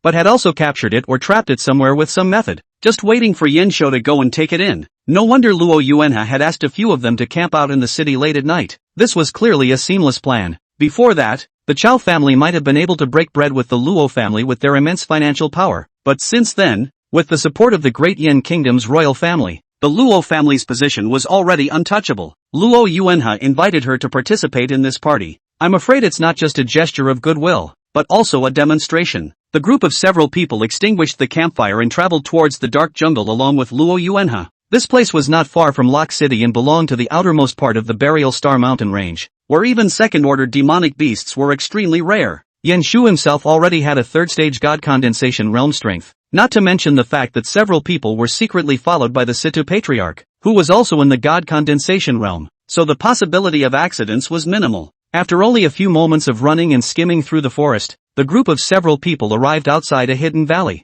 Just as Luo Yuanhe was about to turn back to say a few words to Yin Shuji, a strange fragrance suddenly flooded into his nose. The formation that City Lord Locke had set up at the mouth of the valley beforehand had been artificially damaged. His face changed and he rushed into the valley. The narrow deep valley abruptly revealed a little firelight, and Luo Yuanhe vaguely saw a dark figure beside it, driving a small, open beast on the fire. Boom! A bolt from the blue. It's over. Luo Yuanhe trembled, and in an instant, his entire body lost all its strength. and he fell to the ground on his butt. Yanju behind him seemed to understand something when he saw the scene, and with a roar he rushed towards that fire. Shut up! Let go of my demon pet! Asterisk asterisk asterisk asterisk. Snap! Chao Yi's few people only saw Yanju lunging at the figure beside the fire with the momentum of 10,000 pounds. Then they heard a cry of surprise, and then a crisp sound. The white-robed Yanju spun around in midair and flopped to the ground. Asterisk asterisk asterisk asterisk. What the hell? Scared me. The dark figure picked up a torch and shone it at the white robe flopping on the ground, and suddenly laughed a few times. Goo, so it's you? Brother Yen, it's only been a day since we've seen each other, and you're looking quite chic, aren't you? You. A quarter of an hour later, Chao Yi sat around the fire in the valley with several people with a dumbfounded look on her face. Next to her was Luo Yuanhe, who was also dumbfounded, and Yanju, who had half of his face swollen like a pig's head, but managed to keep his head down and shivered. Brother Yanzhou, it's fate to meet a friend from another country. Come on, eat meat. It just so happens that I wanted to treat you to dinner at noon to make amends, when you seemed to be in some kind of hurry and ran off with your legs. But it's not too late to make up for it. Just in time to taste my handiwork. This little beast tastes good. Crunchy. Yanju dared to be angry, but could only take a pig's hoof handed by Su Huai with a trembling hand and tore into it with a big mouth. His chance. His red-eyed demon. His future demon pet. His fifth-order partner. Smells so good. The fall from heaven to hell is much the same. Bean-sized teardrops slid down his cheeks. And the young and vigorous third prince of the great Yen kingdom with a bright future was pretty sure that he had probably met the enemy of his life. Luo Yuanhe gulped. Although he was annoyed that his father's carefully laid plans had been plucked by someone else, he could nonetheless discern some clues from Yanju's attitude. Besides, the scene where Yanju of the God Condensation Realm had just been slapped away was still fresh in his mind, and this black-robed man was obviously at least in the middle to late third stage in terms of strength. What else could he do? A small cultivator at the second stage of late foundation establishment? The situation is stronger than the people. So Luo Yuanhe could only hold his hands on his knees and sit upright like a good boy. Brother Yen, this is... Yanju had yet to speak, but Situ Jiro, who had been staring at him ever since she witnessed Su Huai's strike, had already answered his question. He is the eldest young master of the Su family in Black Iron City. Su Huai. Samuel So? Luo Xin, who couldn't figure out the situation, suddenly stood up with glaring eyes and reached out towards Su Huai, who was nibbling on a pig's elbow. He's the loser that you retired. Samuel So. Chapter 10, Isn't This a Black Pig? Withdrawal. Waste. Chao Yi had a hard time associating these two words with Su Huai, who had just slapped away a certain God Condensation Realm third prince. Luo Yuanhe covered his face, having a new perception of his sister's brainless attributes. Shivering his lips, he shouted at him, Luo Xin, put your hands down. Oh, Luo Xin shrunk her head and resentfully withdrew her fingers. However, as a brainwashed fan of the white-clothed teenager Yanju, she still couldn't like this teenager who had just slapped her own pigeon. What? You're saying Luo Yuanhe didn't get beaten? Luo Yuanhe is just a stupid blood brother, and the pigeon in her mouth is naturally not the smelly one who only pleases others and berates his own sister, but the elegant and handsome-looking third prince Yanju. Luo Yuanhe smiled at Su Huaihe with an apology. Sorry, brother Su, my father is busy with his political affairs and has neglected to discipline my sister. She is used to being bratty at home. Su Huai grinned. No matter, what your sister said is actually right. I am indeed a waste of space who has just been retired from marriage. It's not like the main man is still sitting next to you. Luo Yuanhe closed his mouth. Why is this person's IQ so low? How can I answer that? You're going to tell Sito Jiru that she has no eyes? The 3 years are up. You don't want to stay with the Sito family? Sito Jiro didn't feel offended. She had two thoughts in her mind at the moment. One was how Su Huai, the far-famed trash of Black Iron City, suddenly had a strength not weaker than that of her senior brother Yanju. The second is why Su Samuel appeared here. Is it that he could never let go of her in his heart? That's why he chased her footprints all the way out of his hometown and came to Lock City. The more I think about it, the more likely it is. What an infatuation. What sincerity. So she spoke directly. Samuel So, hard work. Su Huai Dazzle elbow's movements were lurched, and 3 question marks slowly surfaced on his head. And no, it's not exactly hard work. Situ Jiro shook her head, her eyes soft as water. It's okay, Samuel So. You don't have to be embarrassed. Now that you have embarked on the path of cultivation, you might as well join me in worshipping the heavenly cold palace. Master, he is a person who cherishes talent, and after seeing your talent, he will agree to take you in. Samuel Su blinked. Talent? I got a load of talent. Besides, who is qualified to take me as a disciple? There are only 2 strong men in the heavenly cold palace who can make me look at them squarely. Is your master the heavenly cold immortal emperor or that heavenly cold palace grand elder? The former is closed for 100 years and has long since stopped accepting disciples, and the latter is keen on alchemy, so I'm not interested in being a medicinal material. Stop it, MS. Situ. I'm not going to the sky-cold palace. Samuel Sue, you really don't need to be embarrassed. Hiss. I'm not embarrassed. To tell you the truth, I do have the idea of worshipping a sect, but the target isn't the heavenly cold palace, it's the diffractive moon immortal sect located in the sunken moon valley. Situ Jiruwa froze slightly. What are you doing in the diffractive moon immortal sect? Pick up girls. Su Huai raised an eyebrow. The diffractive moon immortal sect is the sect with the most female cultivators in the entire immortal domain, and I've heard that each of them has a sunken fish and goose, and a beautiful country, so I was looking for a way to abduct a fairy home to be my wife. Situ Jiruwa opened her mouth. Obviously the heavenly cold palace is actually not bad. Su Huai glanced at her. I think it's not even close. Situ Jiruwa did not say anything, although it was wrong of her to withdraw from the marriage, but that was something that could not be helped. At that time, you were so wasted. We really are not people of the same world. Fairies are not allowed to fall in love with mortals, but now that you're able to cultivate, I took the initiative to invite you, but you don't want to do it anymore. Instead you want to flirt with other fairies. Why can a man change his heart so fast? Ugh, scumbag. A few people were present. Situ Jiruwa was sullen. Yan Zhu didn't dare to speak. Luo Yuanha had nothing to say, and Luo Xian was playing a little temper, not wanting to take care of Su Huai. Only Chao Yi, who had taken in the several people's expressions in her eyes, and heard the conversation between Su Huai and Situ Jiruwa, her heart was as clear as a mirror at the moment. Mr. Su, my name is Chao Yi. Oh, hello Miss Chao. Samuel Su twisted his head to look at Chao Yi. She was wearing a light green plain long dress, and the jewelry on her body was pitifully small compared to Lot Core next to her, but the pendant hanging around her neck alone was enough to kill all those cloth spirit unspirited metals and gems all over Lot Core's body. Because it was a third-order demon core, it was still an extremely rare ice and fire dual attribute demon core. He had initially seen Chao Yi follow a few people but remained silent, and thought that this was a high-strung,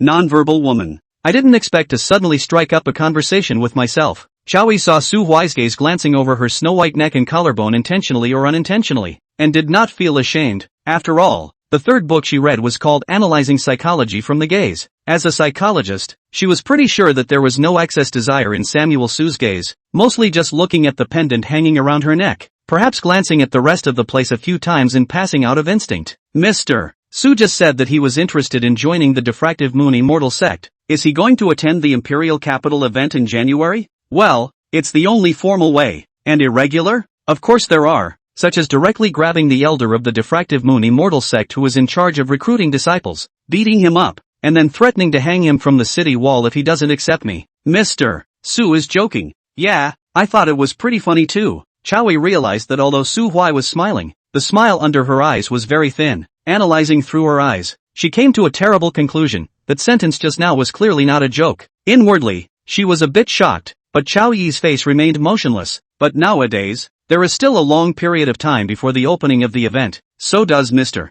Su have any other plans before the Imperial Capital event? Su Huai dropped the bones in his hand and wiped his mouth. He glanced at Situ Jiruwa, fearing that this woman would think he was following her again, so he told her the truth. I have to make a trip to Tainyun Mountain. It's to see the Monument of Enlightenment? Aha! Chao Yi blinked. It looks like my schedule overlaps with Mr. Su's. How about traveling together in company? You're going to Mount Tanyun too? Going to visit a family elder. And by the way, also go to measure my talent, and do some irrelevant preparations for the next grand event. So Miss Chao is still Mr. Su's competitor. Chao Yi laughed lightly. Mr. Su is joking. You haven't responded to my invitation just now. This isn't very good, is it? There's nothing wrong with that. Our Chao family happens to have some industries along the way, which can save you from the many trivialities that you'll encounter along the way. So much for that. It is an honor for Chao Yi to travel with you. Sir, how unfamiliar to call you sir. Just call me Su Huai, if you don't mind. Samuel, so you can also just call me by my little. Forget it, it's better to call it by name. Okay, Chao Yi. Nima. Luo Yuanha watched Chao Yi's textbook set of performances from the sidelines, and within a few minutes, she directly made friends with Su Huai. And the Chao family has climbed into a relationship with another potential stock. He took another look at his own sister who was pinching a piece of hanky trying to wipe that swollen face of the impatient Yan Zhu, and had an urge to spit out blood. Good sister, cultivating immortality is not about fighting and killing, not to mention love. Cultivating immortality is about human emotions. You catch people Yan Shu lick, can lick also even if My Luo family may also be able to later produce a princess or something. But people Yenshu obviously do not see you ah. LOL. His sister couldn't be relied on, so he had to go on his own. Samuel so. Luo Yuanha's words were interrupted again, and he twisted his head to look at Situjirua who was gritting her teeth. All the while, he kept spitting in his mind. Why are you so rude? Don't you know it's outrageous to suddenly interrupt when others are talking? No wonder Samuel so didn't want you. You deserve it. Situjirua, however, ignored him and instead stared straight at Su Huai. She's in a weird mental place right now. Obviously she's the one who proposed to back out of the marriage and has never even met this fiancé before yesterday. Can't even talk about him as a friend, and to say how much she likes him is obviously just farting around. But I don't know why. Seeing Su Huai and Xiaoyi looking like they were talking to each other. How are you and how am I doing? Her heart was on fire and she was very uncomfortable. This mentality is actually quite normal. Just like two couples. Obviously you first cheated on someone else and broke up, but when you find out that your ex-boyfriend or ex-girlfriend is with someone else, you will still have a hard time in your heart, and you can't do anything about it. In other words, there's a guy who keeps chasing you, and you clearly don't like the other guy, but you realize that you just rejected him, and he turns around and goes straight for your BFF. Damn, so pissed off. To put it bluntly, it's a. Su Huai looked at Situjirua. Something wrong? And what are you yelling so loud for? Nuts. Ha? Situjirua clenched her silver teeth. Do you know who this demonic beast is that you're roasting on your shelf? Su Huai was asked and subconsciously blurted out. Isn't this a black pig? What? Its dad is Li Gang? Chapter 11 Pain. Pain to the heart. Who is Li Gang? Li Gang, is a very happy father. Oh, Situjirua subconsciously nodded, but quickly reacted, her eyes once again bulging. Nope, what Li Gang or not? I'm asking if you know the identity of this demonic beast cub. I know, little black piggy, crunchy. Situjirua was about to be exasperated. She stood up and pointed at the roasted pig above the fire that was already half-eaten. This is the red-eye demon. It's the scion of an 8th-ranked demon king, and it's the last one. You're in big trouble you know. So, you know you're scared now, don't you? No wonder it tastes so good. If you want to eat, sit down and eat. If you don't dare to eat, dig some soil on the side by yourself to make do. Don't interrupt my meal with a start. Su Huai skimmed his lips. From the first moment he saw this little black pig, he detected the faint aura of a demon king on the other party. But so what? Even if that demon king really came to the door, so what? The only way it could avenge this little black pig was to use all of its own fine flesh to prop up Su Huai. Besides, the demonic beast clan can be described as indifferent to feelings to the extreme, especially like this kind of demonic beast, is also called a dolphin, commonly translated as a pig. A boar will avenge his own piglets? Don't kid yourself. Demon King class can have a dozen or so heirs in a single litter. Plus Demon King's lifespan is incomparably long, and there's no such thing as an old man's son. Unless one of the heirs was talented enough to be its right-hand man, it could not be half as distressed even if all of its heirs died. Of course, the average person who runs into someone's lair and kills their heir will indeed be hunted down without end. But is that because you killed its heir? That's damn well because you slapped its face and trampled on its dignity as a demon king. By the same token, domesticating someone's heir as a mount is also an insult. And the saying can be killed but not insulted is just that. Situjirua was dumbfounded by Su Samuel's dislike. Even her hair strands were trembling. She really didn't understand why Su Samuel was able to put on a look of indifference in the face of anything. The Demon King. That's a demon king, who, after eating and drinking enough, Su Huai touched his stomach and twisted his head to look at a few people. Which one of you can show me the way? Luo Yuanha finally interjected, pointing to what road. Of course it's going to lock. Oh, I know Su brother directly too. Come along, Samuel so. Luo Yuanha's words were interrupted again. Xiaoyi stood up. Tonight she ate a little too much under Su Huai's gracious invitation. The corners of her mouth were still stained with some grease, reflecting a moist luster under the firelight. She stretched, and her reflection in the firelight showed a tantalizing curve. As it happens, I'm also a bit tired. Big brother Locke and Core, I wish you a wonderful evening with Mr. Yan and Miss Situ. I'll take Su Huai back to Lock City to rest first. Seeing Yan Shu nodding, Xiaoyi turned around and left. Although this established chance had been sabotaged by Su Huai, in any case, the Luo family's favor had been given out when Luo Yuanha revealed the whereabouts of the demon cubs. With the support of the Dian dynasty, the Luo family's position was already untouchable, and it was impossible for this border city to change its surname to Chao again for the rest of its life. Since this was the case, there was no more need for Chao Yi to continue maintaining her high emotional intelligence. The clayman still has some fire left in him. You Luo Yuanha called me out to you as a wingman even if, after all, before I came here I thought it was just a matter of everyone getting together and bonding. But who knows you ing play dirty, with a chance on the spot to embrace the royal thighs even if, but also in front of me a Chow family member's face with the great Yen prince love me.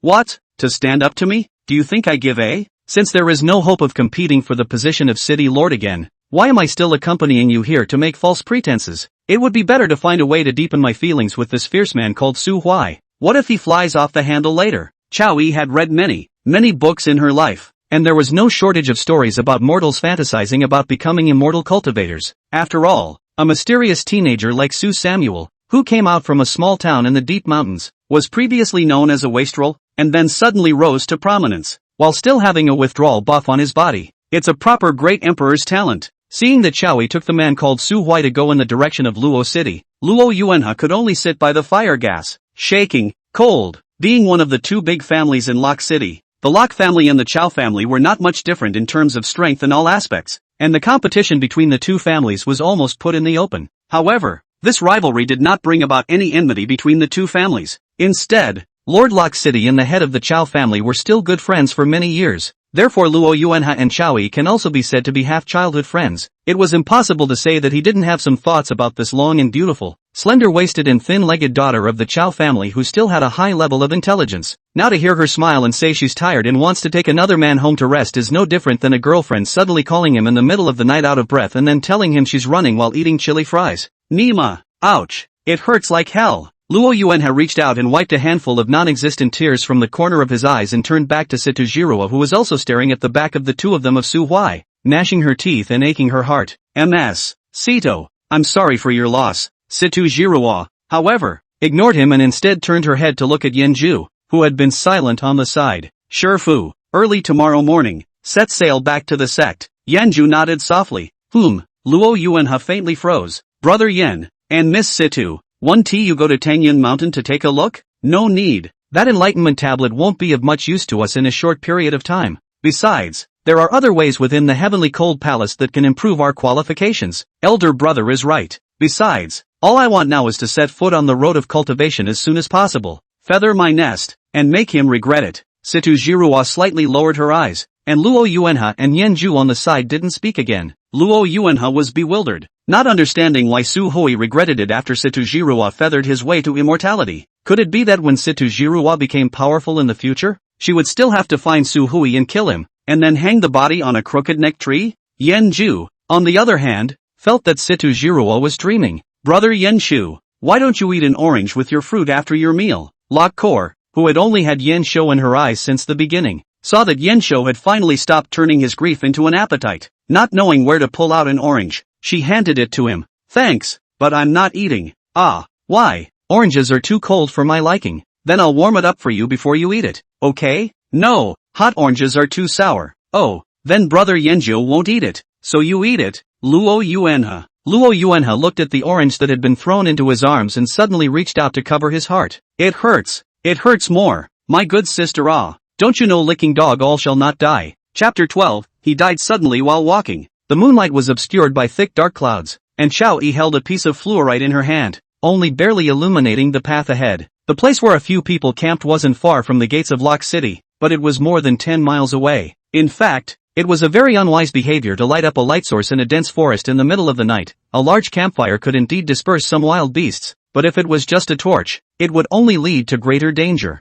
Especially with this moving light source, nocturnal predators will see sporadic sources of light as a provocation for prey and rely on the shrubs in the forest for sneak attacks. But Chow Yi didn't have this concern right now, because just the fact that Su Hui could slap Yenju so easily proved that he possessed the strength to kill indiscriminately in this outlying area. But as he walked, Samuel Su suddenly stopped in his tracks. Chow Yi cocked her head at him. What's wrong? Look up, something's blocking the road. Ha! Chow Yi raised the fluorite in her hand, only to see a white-robed old man standing quietly in the branches of a large tree in front of her, unusually conspicuous in the pitch-black jungle. The old man's hands were gathered in his wide-sleeve robes, and he squinted his eyes slightly, not being able to see his face too well. Only the large nevus at the corner of his eye looked unusually comical. Su Family Jr., you've gone too far. Samuel Su sighed. What are you? Old me, the deacon of the heavenly cold palace. Qin Shan, from the sky cold palace? The old man shook his head. Exactly. This trip to the Su clan is the first time in more than 10 years that Yenju,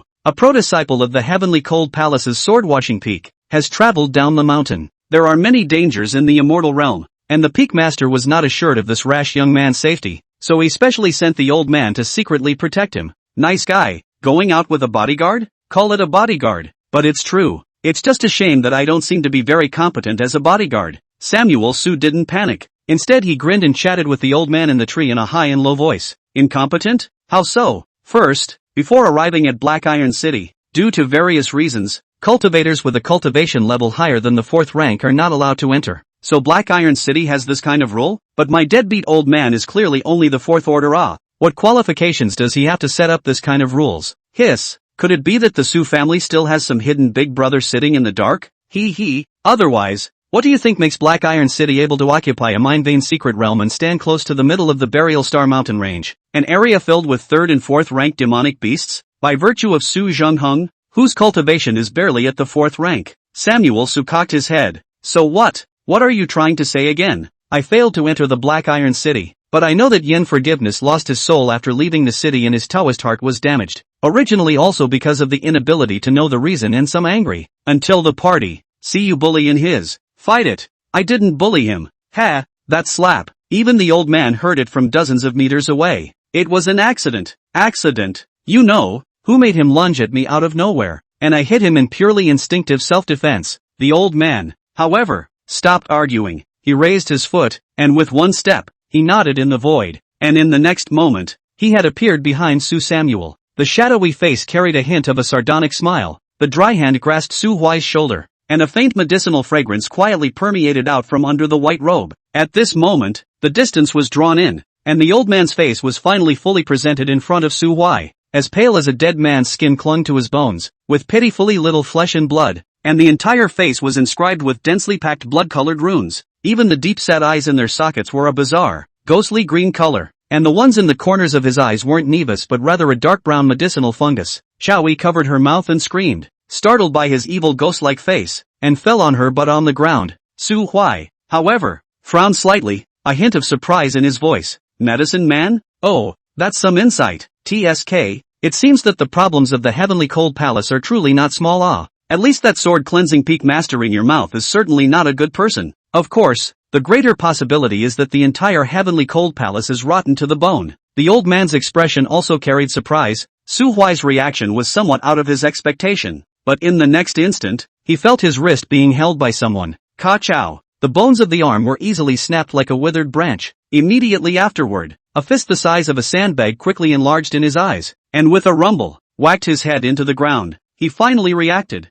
and his ghostly green spiritual energy rushed out, converging on his body to form a bizarre plant. The plant was a large flower, with sticky venom flowing from its stamen, and its petals were covered with tiny sharp barbs, like countless teeth, biting towards Su Huai's head. Phew! Bone-eater flower? Su Huai reached out and grabbed the petals of the large flower, and just as he wanted to directly tear it in half, the silver-articulated snake ring on the middle finger of his right hand flickered with a faint scarlet glow. The cool touch traveled through the skin into the brain, and the ring seemed to transform into a real silver snake, leaping down Su Huai's fingertips into the stamen of the dahlia. Hiss! The faceplate-sized bone-eater flower suddenly recollected itself into a flower bone and began to twist in midair, swaying, struggling, like a lonely boat battered by wind and waves. Finally, suddenly in a moment of stillness, along with the branches and leaves collapsed limply in the old man's heart, the flower bones slightly undulating, the branches and leaves trembling, pitying. Su Huai's face was shocked. This scene was more or less not very elegant, and inevitably reminded him, an old colorful man, of certain delightful bedtime exercises. Just, snakes and flowers, is more or less over the top,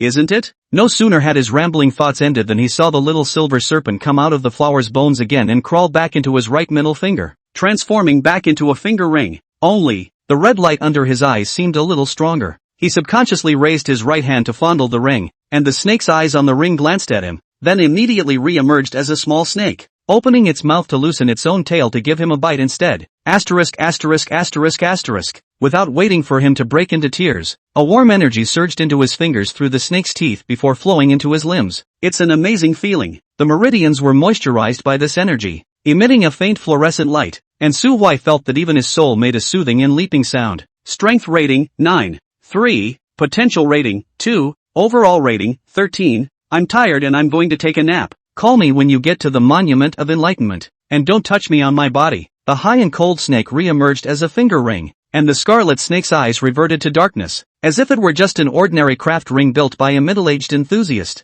The potential went up by 2 points, from 0 to 2, and Su Hui closed his eyes to feel it for a moment, and found that a colorless spirit root had appeared in his empty dantian. It's small, but at least it's there. Spiritual roots represented a person's cultivation talent and were the most important thing for cultivators. Empty spiritual roots with no cultivation would be scorned. Empty cultivation without a spiritual root would be treated as a freak, and once it was seen, it was highly likely that it would attract the attention of the immortal emperor and then be arrested and dissected. Su Hui did not expect his talent in this life to improve so easily. You have to know that in his last life he only succeeded in condensing his spiritual roots when he was 20 years old, and it was still only the most inferior first-grade spiritual root, which was converted into a small snake's evaluation of roughly only score. Later on, he went through a lot of hardships and was several hundred years old before he managed to elevate to the 8th grade under the large amount of pills poured out by his own rich wife, and then with the addition of chance and hard work, he finally broke through to the immortal dignity. Yes, having a high-grade spirit root doesn't necessarily put one on the top of the heap, but those who are on the top of the heap must have a high-grade spirit root.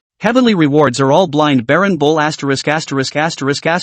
The ugly duckling can become a white swan. That's because he was originally a ing swan cub. Similarly, it was impossible for a cultivator's realm to be more than one rank higher than his spiritual root grade, but the fact is that there are 9 days in the heavenly way, and one of them is hidden away. The level of the spiritual root is actually able to be raised, but the truth was, no power would go for such a costly deal. After all, the resources needed to raise a scrap spirit root, if taken to a genius who was already a high spirit root, could theoretically produce at least 5 strong people of the same strength. Su Hui's previous life was an example of this. All sorts of heavenly treasures, massive piles of precious resources, as well as the full support of a 9th grade alchemist, which allowed Su Hui to go step by step to the end. Especially that 9th grade alchemist. That was a woman who could make Su Hui, an old lecherous man, willingly give up the whole forest in his last life and hang himself on a crooked neck tree with a rope. And in this life, only just leaving the house in less than a day's time, one has a 2nd grade spiritual root. It is truly the future is promising. The future is promising.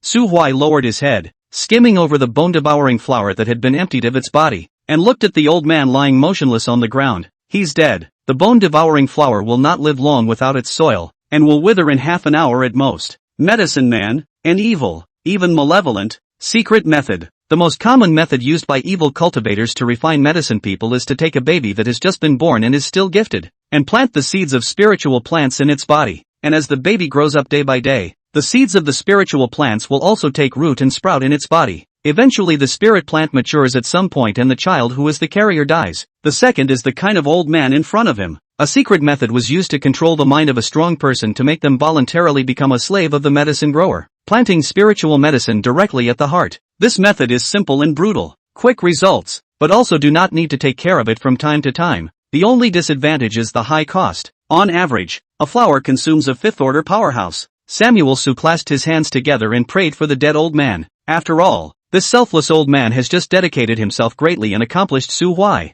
If everyone had this selflessness, Su Samuel would have long ago broken through the immortal emperor, shattering the void and dictating. Forget it, it is better not to dictate Vanguard. The high place is too barren and scary, and Su Samuel is afraid of loneliness. After finishing his prayers, Su Samuel dug around in his spatial ring and took out a small shovel and threw it to Chowie. Here, Chowie, do me a favor. Bury this old man who died suddenly and carelessly while walking down the road. Chowie gulped. What, walking around and accidentally dying suddenly? Don't think I didn't see you punch someone to death. Can't you be serious about your excuses? Chapter 13 Ruthless Samuel Su. The first rays of the morning sun reflected through the window screen in the small attic with its narrow space. All 4 walls of the small attic were lined with bookshelves, neatly organized with all sorts of carriers used to record knowledge, from jade slips and stone carvings to bamboo and paper. In the very center of the loft was a soft crib. The girl lying on the bed gripped a book in her hand, but a faint dark circle floated around her eyes. This night Chowie was in a daze.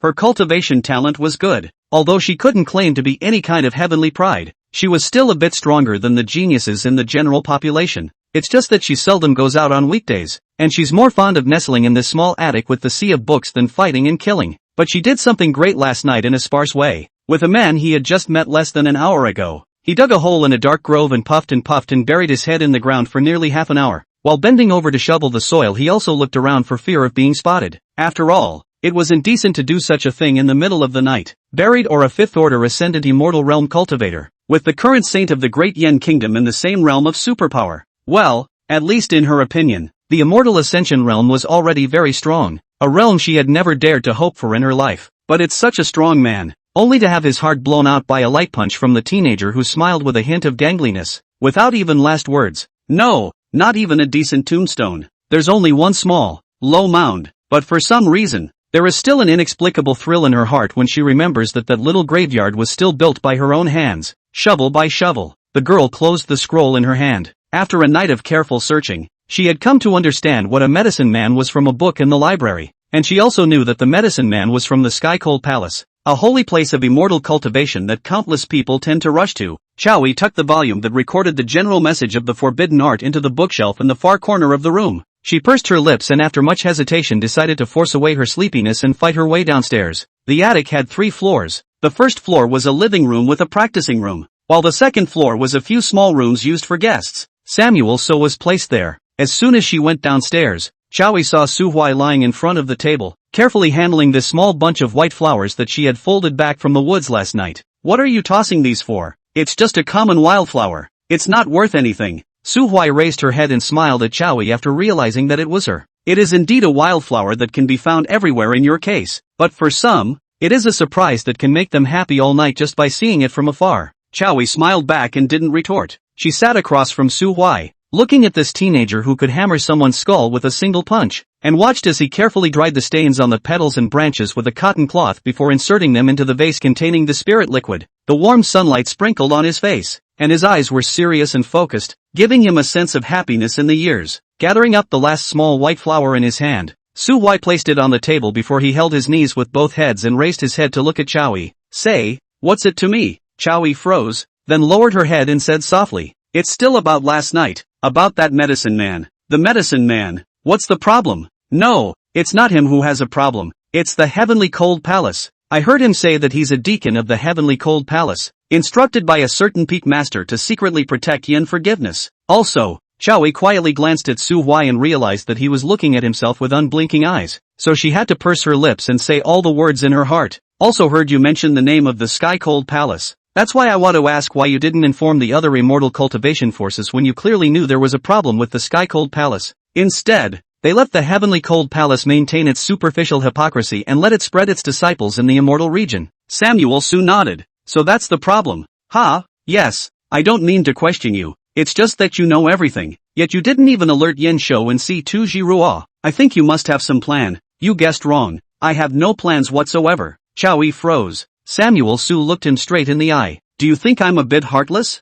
No, there's no need to deny it. You're a normal person, so you're right to think I'm heartless. After all, I know that the Heavenly Cold Palace is a devil's cave, yet I can still watch as countless young boys and girls with dreams like Si-Tu Jirua's treat it as a holy place, and then with visions of the future in mind, they flock in to suffer death one after another. It does seem like I'm a selfish and heartless person, but Chowie, people are powerless in many cases. Before you have enough status and fame, no one will believe what you say or do. People are creatures who are indeed intelligent on an individual basis, but when they are gathered together and their future are involved, they become stupid and stubborn. They will carry a certain paranoia that the dream in their heart, the path they have chosen, is above all else, and regard all who question them as heretics. The girl lowered her head, pondering Su-Huai's words. Then he heard Samuel Su continue. I once had a friend who, after learning the secrets of the Heavenly Cold Palace by chance, had exactly the same thoughts as you in his heart. He had a passion to be a savior. He ran to the royal capital of the Great Yen Kingdom and told others about it, but they looked at him with disgusted looks and warned him that he was not allowed to speak any more nonsense and demonic words, or else they would break his legs with their own hands and hang his body on the gates of the royal city. Knowing that he was a man of few words, he found other elders from other immortal realms of proper strength who had come to take on disciples. That elder is a real good person, did not rashly believe,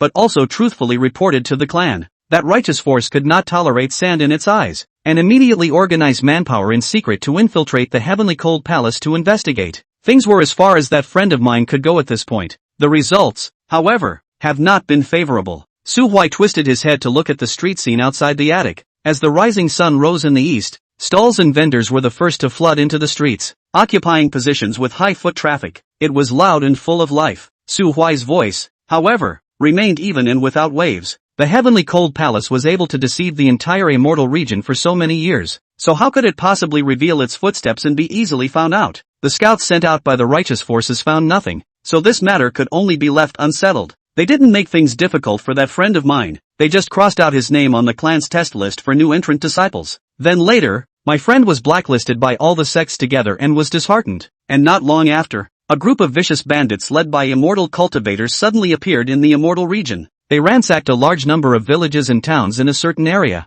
And those villages and towns were unable to resist this plundering. Not a single one of the villages or towns plundered was left alive. And the methods used were extremely cruel. All people, men, women and children, had their ears and tongues cut out and their eyes plucked out. Even if they die, they can only be a lone person who can't see, hear or speak. And inside those few slaughtered villages and towns, there happens to be that one that was the place where my friend discovered the secrets of the Sky Cold Palace in the first place. Chapter 14. My father is the president of the Chow Family Chamber of Commerce. When a light shines into the abyss and the filthy nastiness of the abyss is revealed, that light is guilty. That friend in Su Huai's mouth was no one else but his sixth world self. At that time, although he had died many times in this world, he still retained a purer sense of justice in his heart. Until his sense of justice killed thousands of innocent mundane mortals in those villages and towns. Until the disillusion he was finally pulled out by the Tianhan Palace Grand Elder's men, captured that full of human material Dan room chamber, hissed and wailed under the burning fire, blood and bones melted, and finally turned into a potion. When he was reborn in the seventh life, he sat paralyzed for a day and a night on a bamboo chair in the small courtyard of the Su mansion in the heat of the summer, not eating or drinking, and letting the rice served by Chang Xiaoho cool on the table before slowly turning rancid. Cultivating so hard in the eighth life might not be without the idea of killing the heavenly cold palace for revenge after breaking through to immortal emperor. Chowie sat on the sofa with a bleak look on her face. She's not the kind of person who doesn't know better. While familiar with emotional intelligence, she still retains the purest goodness within her, yet has long since left the realm of the brainless Madonna. Like the old man we met last night, although being made into a medicine man is very tragic, but she did not let Su Samuel spare his life at all. Instead, she also personally planed a pit to bury him. Consequently, that story in Su Samuel's mouth, although it sounds tragic, after her own deduction, it is very likely to be true. She sighed. I also thought about joining the heavenly cold palace. Before, after all, Yen Shuji said before that he could help me and Luo Yuanhe go through the back door and exempt the examination. So do you still want to go now? Chowie raised her head and looked at Su Huai, her face full of shock. Do I look like someone who likes mushrooms on her face? Su Huai grinned. Who knows? Besides, medicine people don't always grow mushrooms. Maybe grass grows on their heads, or flowers grow on their faces. Let's just forget about it. Want to go out shopping together? When I'm in a bad mood I want to spend money. A lot of money, on a lot of things. I'm poor. It's okay, today's spending is covered by this young lady. You can put it all on my dad's account. Samuel Su stood up with a jolt. Elbow. We elbow now. Lock City deserved the name of a heavy city. Perhaps the prosperity of this place was not comparable to the imperial capital, but when it came to the market for cultivation materials, it was second to none in the entire Great Yen dynasty. Chowie was also different from the average woman. She did not have much interest in cosmetics and clothing, nor was she fond of the so-called auction houses and high-end chambers of commerce. Not much farther out of the attic, the duo drilled into a marketplace that smelled of blood, one after the other. The market is small but quite crowded. Most of the people set up here were retailers who relied on hunting and medicine picking in the buried Star Mountain range to make a living, and a piece of rag that was more than a foot square was the trader's makeshift store. Samuel So stood on one side of the street, holding a box of steaming hot, poultry wings doused in an unknown sauce. This box of meat and wings originated from a first-order demonic beast named Winged Chicken, which was the lowest end of the biosphere, with a docile temperament and very low IQ, making it extremely easy to capture. Even though it was a demonic beast, its fighting strength might not be comparable to a village bully goose in the countryside. After all, geese still bite, while winged grouse just cluck and cackle at their predators with open wings. Its only characteristic is that its vitality is ridiculously strong, and the demonic beast skill passed down in its bloodline is named Rebirth of Broken Limbs. Su Huai watched as the shopkeeper cooking the meat wings chopped off the wings with a single knife, plucked out the feathers and washed them, and threw its wings into the pot for cooking directly in front of the wailing winged chicken. The winged chicken wailed a few times, and with a poof, immediately launched the talon's severed limb rebirth, which took no more than 2 minutes, inexhaustible, and can be called a perpetual motion chicken. The ingredients, which can no longer be described as generally fresh. Samuel Su made a humanitarian critique of this extreme cruelty and then tearfully ate 3 large bowls in a row, while Chowie, who had changed into civilian clothes, squatted in front of a middle-aged man in a straw raincoat and reached out to pick up a half-meter-long crimson fish. "Brother, how do I sell this?" This young lady has good eyesight. This fire spirit fish is a purely wild king of fish, not to mention the delicious meat. It's also highly likely that the body has already condensed a demon core. I don't want more from you. How about 20 taels of gold? Of course, it would be great if the young lady is willing to settle the bill with spirit stones. 5 lower-grade spirit stones will take it away. The price is absolutely fair and fair game. Chowie put down the fish in her hand. It's a bit expensive, isn't it? Although the fire spirit fish contains a demonic beast bloodline in its body, it is not a true demonic beast after all. A genuine first-rank demon core only costs 7 lower-grade spirit stones, and you dare to ask for 5 for a mere mortal fish? The middle-aged man's eyes widened. What mortal fish? This is a nearly 2-foot-long fish king. Uncle, how can it be that easy to encounter a fish king that has metamorphosed into a demonic beast? Didn't you just yell big brother? Why did you change to uncle? I'll call you an old man later if you keep talking out of your ass. The middle-aged man knew that he had met a connoisseur and could only helplessly shrink his head. Then how much do you say? 1 or 2 silvers. Middle-aged man. 1 or 2. Or silver. Why don't you go grab it? My name is Chowie. My father is the president of the Chow Family Chamber of Commerce. If you don't sell it to me, I'll tell my father later that you just tried to blackmail me, and have him bring someone to set off your stall right away. This nifty, hardcore robbery. What do you mean the number 1 bandit in the immortal cultivation world? Somali pirates have to kowtow to her before they can leave. Su Huai looked dazedly at Chowie beside him, her scalp numb from this operation show. That middle-aged man's scalp was even more numb than Su Huai. After all, he was the one who was robbed, and seeing that Chowie was unreasonable, he could only look up at Su Huai, who was obviously a fellow traveler. The corner of Su Huai's mouth twitched, silently turning around and calmly nibbling on a mouthful of chicken wings, ignoring his gaze that was filled with pleading for help.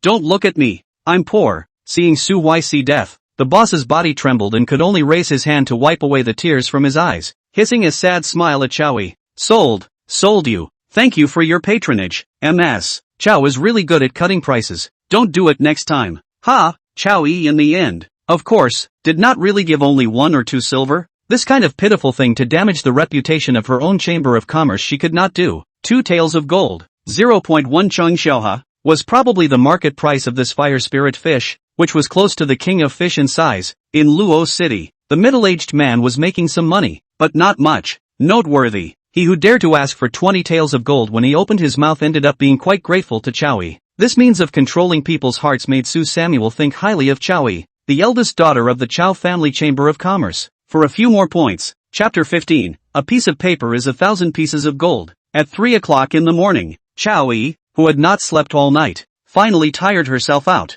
and the depression in her heart gradually dissipated with the large amount of money she had squandered. The duo finally ended the trip to Locke. Chowie threw the purchased demonic beast ingredients to the chef cooking in the kitchen, and after saying hello to Su Huai, she drilled into the 3rd floor of the attic holding a few old books she had found. Samuel Su could hear the subtle sound of water running from upstairs. The little devil in his heart was stupid, but just before he could open his mouth he was slapped into the wall by the little angel holding the alchemy furnace and couldn't even gouge it out. He sighed, and could only nestle down on the couch, pull out the book Fey Race Demonis Review that his old man had given him, and began to dive into the constructs of the Fey race. Cat ears, foxtail, snake waist, nosebleed. Time passes slowly. On the 3rd day of Su Huai's arrival in Luo City, Chowie finally knocked on his room door. With a red face, she watched him drum up a few floating goji berries in a thermos cup, and then told him to take care of his body and that it was time for them to leave. Chowie has an almost fanatical obsession and love for books. Upon realizing that Su Huai often held a book and read it, and also reached out to wipe his nosebleed from time to time, his heart was filled with curiosity. She had asked Samuel Su why she had a nosebleed. Samuel Su told her that what he was holding was a cursed book of the ancient gods, and that all the knowledge inside was forbidden, and that every additional glance would be cursed. Nosebleeds are a negative effect of the curse. If she wants to see it she can borrow it, but she must be accompanied by a parent in case she is cursed to die. Chowie believed it, and after successfully borrowing that book, she bathed and dressed, burned incense to purify her hands, and also invited her father to protect her, and reverently turned over the book cover that had been specially wrapped in refined cowhide by Samuel Su. Then, and no more, she felt something was wrong after the first page, but turned dozens of pages in disbelief. The curse took effect, but a father's love was not enough, and her father bore that curse for her, and the almost 50-year-old man tilted his head up, and 2 deep reds ran down his nose. Then, that book was seized by her father, even though she repeatedly stated that it was borrowed from a friend. It was held for a full night before being returned to Su Huai. Chow does not know what happened that night, only know that his father that afternoon suddenly spent a high price in Lock City to find a group of master painters who were good at copying. The journey from Lock City to Tangyun Mountain was not a short one, and if an ordinary person were to walk there, it would probably take at least half a year or more. Therefore, they chose to take flying demonic beasts. The Chow family themselves had bred flying demonic beasts, which were a kind of winged bird with 4 huge feathered wings, with a wingspan of up to 30 meters, and a hut built with lighter wood on its back. Second-ranked demonic beast, 4-winged Toho eagle. The Chow family head's name was Chow Yang, an old man who was stuck at the peak of the condensation realm, only one step away from the 4th stage of metamorphosis. Unlike Samuel Su's own father, Su Zhengheng, Chow Yang is a good and responsible father who treats his eldest daughter and youngest son equally and gives them equal fatherly love. Even if the Chamber of Commerce had more business, it still found time to personally accompany its daughter to Tangyun Mountain, and then later to the imperial capital to participate in the examination, so that when his daughter passes the test he can be the first to bless and share the joy. If she does not pass, he will be able to comfort her when she suffers a setback and bring her home. So I envied this kind of fatherly love. After all, he was an orphan in his original world, and after crossing over to the immortal realm, Su Jingheng favored the younger brother who had superior talent and had been sent to the Sword Mound for cultivation early on, and never focused too much on him as the good oldest child. But when I say envy, I'm not really that envious, because just now, Chow Yang had driven Chow Yi into the room, while he himself took out a set of tea utensils, brewed a pot of fine dragon well, and discussed the cursed ancient book with Su Huai. Chow Yang whispered to Su Samuel, when he was young and unintelligent, he had secretly raised a second-order white spirit fox behind Chow Yi's mother's back and raised it for many years, dreaming of the day when the spirit fox took on a human form. It doesn't matter if he repays or not or anything, the main thing is that he is caring and likes to adopt stray critters. It wasn't until later that he learned that demonic beasts had to be at a minimum of the 6th rank before they could take form, so he grieved for a long time and gave that white fox to Chow Yi's mother. In the end, the fox lady became the biggest regret of his youth. Until yesterday, when Samuel So's book fulfilled all his fantasies about the fox lady, so he planned to go to the imperial capital to ask, where there is nothing that can help demonic beasts to transform into the form of the elixir for sale, even if the dumping. Ahem, it's still possible to try and sneak one in without breaking the bank. Samuel Su blinked at him frantically. Unfortunately, this middle-aged old man's emotional intelligence is far less than his daughter. Not only can't read Su Huai's hints, but also kindly asked him if the wind was too strong and confused. Su Huai could only show a helpless smile before telling him softly, "Uncle Chow, you turned back." The first moment Chow Yang turned around, he saw his own little cotton-padded jacket standing by the door with a smirk. His tiger's body shook, and he suddenly opened his mouth to loudly reprimand Su Huai. He said that Su Huai young not learn, have to think of what the fox lady Catwoman. The end is not for the son of man. Su Huai's smile disappeared little by little. He, the king of flinging pots and pans for his whole life, finally became the object of being flung by others one day. If this man in front of him wasn't Chow Yi's own father, if he was Yen Ju or that Luo Yuanhe whatever, he would more or less have to give him 2 big slaps to make him sober up. Damn Yen Ju, I'll take this revenge. Luckily, Chow Yi was no cutie pie. She stood there and listened to all of her old man's nostalgia for his youth and took a pen to write it all down. What is the concept of a word for 1,000 words? Samuel Su doesn't know, but a paper is 1,000 pieces of gold is what he saw with his own eyes. A record of just a few lines of white paper was Chow Yi sold for 1,000 taels of gold. This money, if you get the Black Iron City, can buy a full 50 Chang Ziaho. Su Samuel can find a way to make them into a maid army, out of the great Yin country, to dominate the immortal domain. Forget it, Chang Shua doesn't even know how to press a shoulder to claim King immortal domain. It's better to be honest and keep sweeping with her precious broom. 4-winged Toho is only a second-order demonic beast, but can be captured as a mount. The speed of nature will not be too slow, although compared to some of the aerial overlord, traveling 2,000 miles a day but also easy. 2 days passed in a flash. Su Huai and the others were traveling in a low altitude, and there were no air overlords present in the first place. Then again, the route that had been worked out over several generations was also incredibly safe, so there were no accidents until the Toho Hawk gathered its wings and docked at the town at the foot of Tangyun Mountain. Of course, except for Chow Yang who lost 1,000 taels of gold. Tangyun Mountain. After getting down from the Toho Eagle, Su Huai looked up at this immortal mountain that he had visited countless times in his previous life,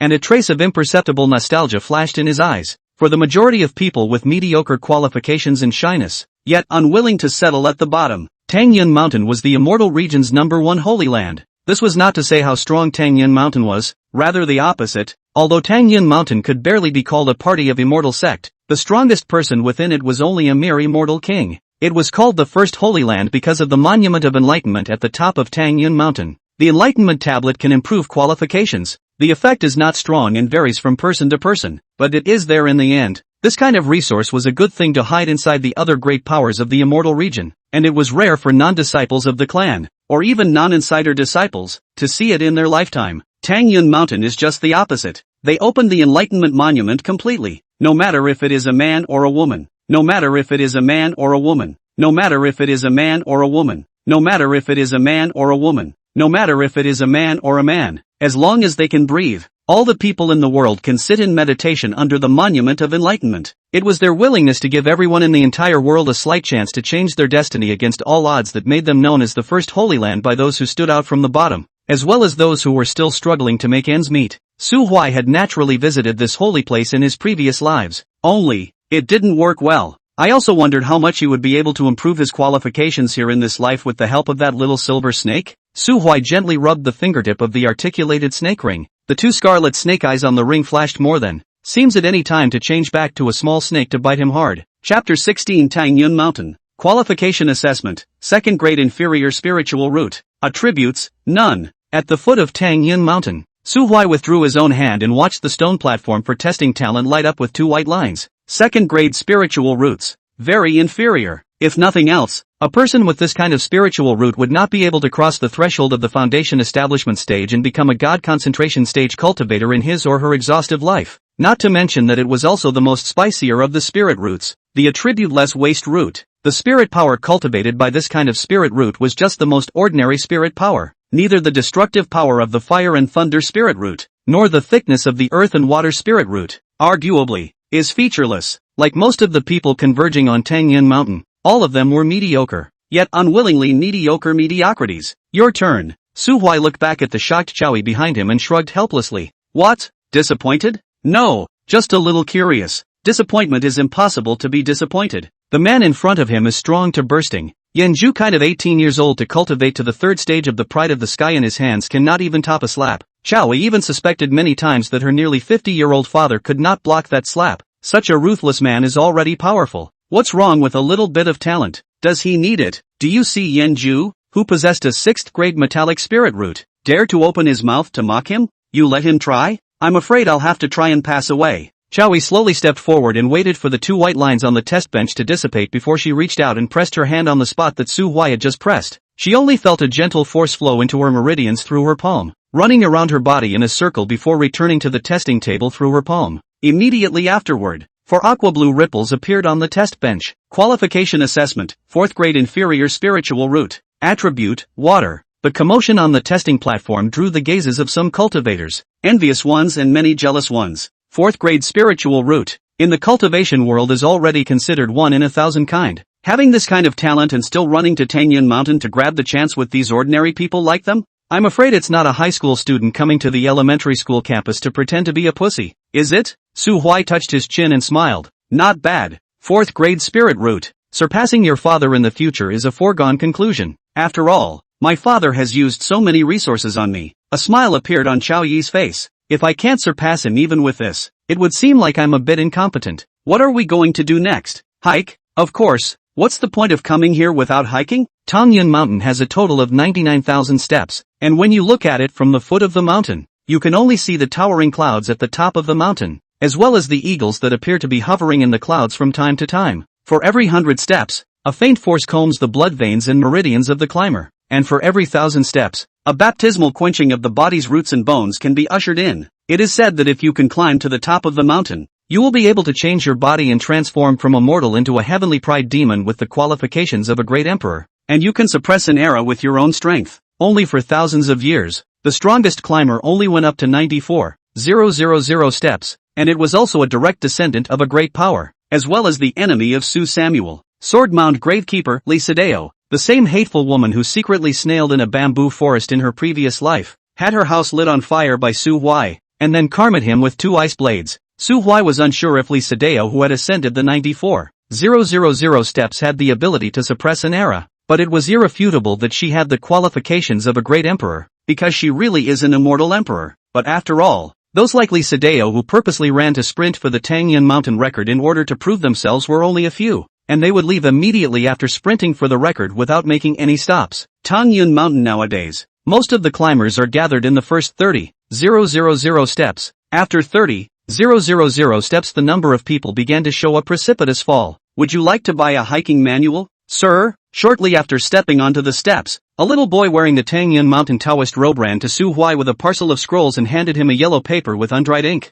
Climbing the mountain is twice as easy with this manual, which reminds you where you can get supplies, where it's good to stop for enlightenment, and where it's good to stop and rest. Just one spirit stone. It's a good deal, isn't it? Su Huai knew the young Taoist boy in front of him. He was the young disciple of the Tangyun Mountain master, possessing a strong talent, but he was born with a rebellious bone and did not like to cultivate. Stealing the yellow paper used to draw talismans on the mountain, he drew and scribbled on it, and then ran to the foot of the mountain to cajole them, the hard-pressed poor bastards. Su Huai smiled and nodded. Just before he had the time to touch the space ring on his index finger, Chowie on the side had already taken out 2 spirit stones from his body first and stuffed them into the little boy's hand. Meeting Su Huai's gaze, she rightfully said, "I said I'd cover all the spending along the way." Samuel Su sighed. Another hateful rich woman. When the little Taoist boy left with a happy face and ran to another place to look for his next victim, Chowie took the 2 mountaineering manuals in her hand and scrutinized them. The Gnosis platforms, supply points, rest stops, and even more relaxed hiking routes are all there and look authoritative. But when she subconsciously went to look at the other one,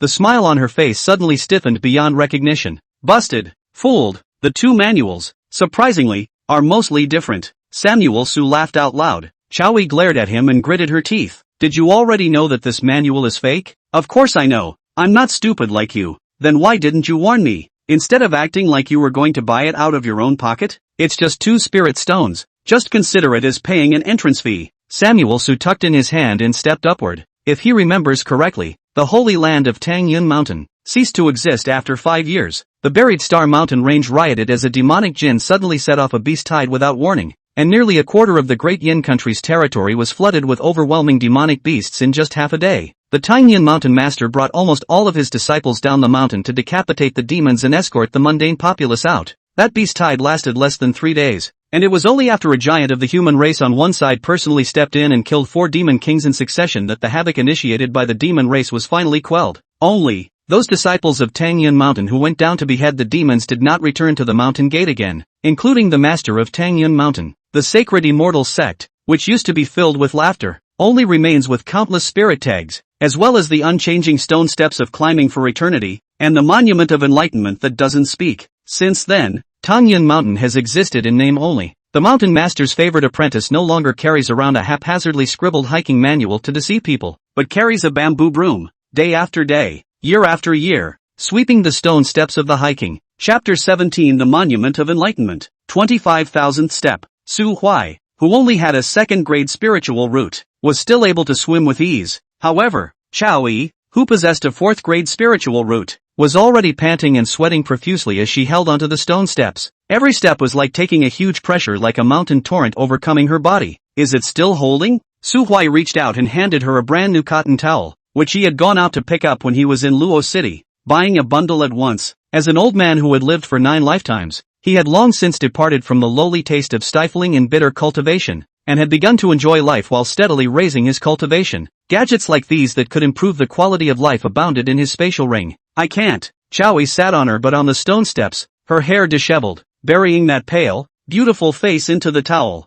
her voice muffled. I specified that I couldn't. Although I have a 4th grade spiritual root, my cultivation is too poor, only late body refining stage strength, and I can't stand the continuously increasing pressure even further up. You go up first, don't worry about me. I'll just cultivate here by myself for a while. Good thing too. After watching Chowie find a block of steps to sit down on her knees, Su Huai accelerated the speed of the climb, completely ignoring the pressure that the steps put on the climber, and walking as if he were flying. 30,000 steps, 40,000 steps, 45,000 steps, 50,000 steps, until the 60,000th step. There were not many silhouettes to be seen at this height, and there was only one big man with gnarled muscles on the large, empty platform. This big man is 2 meters tall, his arms are thicker than his thighs, and his face is full of beard, which looks like a combination of Grandpa Cow and Cow Warrior. As Su Huai sized him up, he also sized Su Huai up. Good. It's really been a long time since I've seen such an amazing young man. Young man, at your age, your cultivation is thought to be at most 4th grade, but yet you were able to make it all the way here. So I guess your spirit root must be of a not so low grade. My human race, is this another 9th grade spirit root supreme pride? Which immortal sex heir are you? Su Hui tucked his hand. A pair of black eyes met the big man, and he peered into the seemingly naive and muddy eyes to see a large mountain of corpses and a sea of blood. Such people were either veterans of hundreds of battles or vicious bandits who slaughtered and plundered cities. Either way, they were people who wore their heads on their pants belts and scorned death. Shouldn't you introduce yourself before asking someone a question? The big man froze, then laughed loudly, cupped his fists at Su Hui, and said, "My family, Lu Kanglin, is the guardian of the Meteor Devil Cave's great desolate city. Usually, when a man sees me, his eyes are all wandering, but this young man not only dares to look at me, but also dares to ask me a question, which is quite suitable for my taste. In the future, if you lack a place to practice, you can come to the great wasteland city to find me, and Sprinkler will lead you to charge the battlefield and cut down the demons." The Cave of the Fallen Devil. Meteor Devil Cave, one of the 3 forbidden places in the Immortal region alongside the Burial Star Mountain Range and the Weeping Ghost Abyss. The Buried Star Mountain Range was the territory of the demon race, and as early as 1,000 years ago, there were rumors that there were demon emperors lurking in the core of the mountain range, and that there was more than one of them. But the demon emperor of the Burial Star Mountain Range was only a legend after all, and no one had actually seen it. On the other hand, the Meteor Devil Cave, which was also one of the forbidden places, had long been proven to have the existence of a devil emperor. The devil of the Meteor Devil Cave was not an adjective, but a noun. The immortal domain was the most brutal and vicious creature. No one knows where the demons came from. 700 years ago, the Meteor Devil Cave was still just a vein of spirit stones. I don't know which day, the vein dried up. Dug up the mine hole suddenly gushed out a large amount of black gas. Immediately after, countless different forms of the devil suddenly appeared from the black fog, destroying everything within their sight. Immortal domain life. Later, the human race built a defense line in the Meteor Devil Cave and sent a large number of powerful people to guard it, and only then were they able to block the demon race's footsteps and restrict them to the area around the Meteor Devil Cave. Knowing the identity of the big man, Su Hui finally pulled his hand out from his sleeve and bowed back to the big man. Black Iron City. Samuel Su. Black Iron Su family. The big man's body suddenly lurched and his eyes widened. Who is Su Chunga? What to you? You knew my grandfather? Su Hui realized that the eyes of the big man looking at him changed as quickly as a traffic light. From admiration, to fear, to pity, to rightful. His brow quivered as he realized that things were not simple. Unfortunately, the big man reverted to the silly look he had at the beginning and refused to say anything else with his mouth closed. Grass. Can the Riddler get the hell out of Fairyland? Can Samuel so spoil him? That inevitably can't. He stepped forward quickly, and the big man seemed to see what he was thinking, but was unimpressed. A heaven's pride is nothing more than that. How much stronger can it be than him? A 6th-ranked powerhouse who has been through hundreds of battles. Is it good for the young man to be too angry? It's not good. As a senior, he, Lu Kanglin, could just give this teenager a small lesson, letting him understand what it means to respect the old and love the young. Thus, when Su Samuel walked in front of him,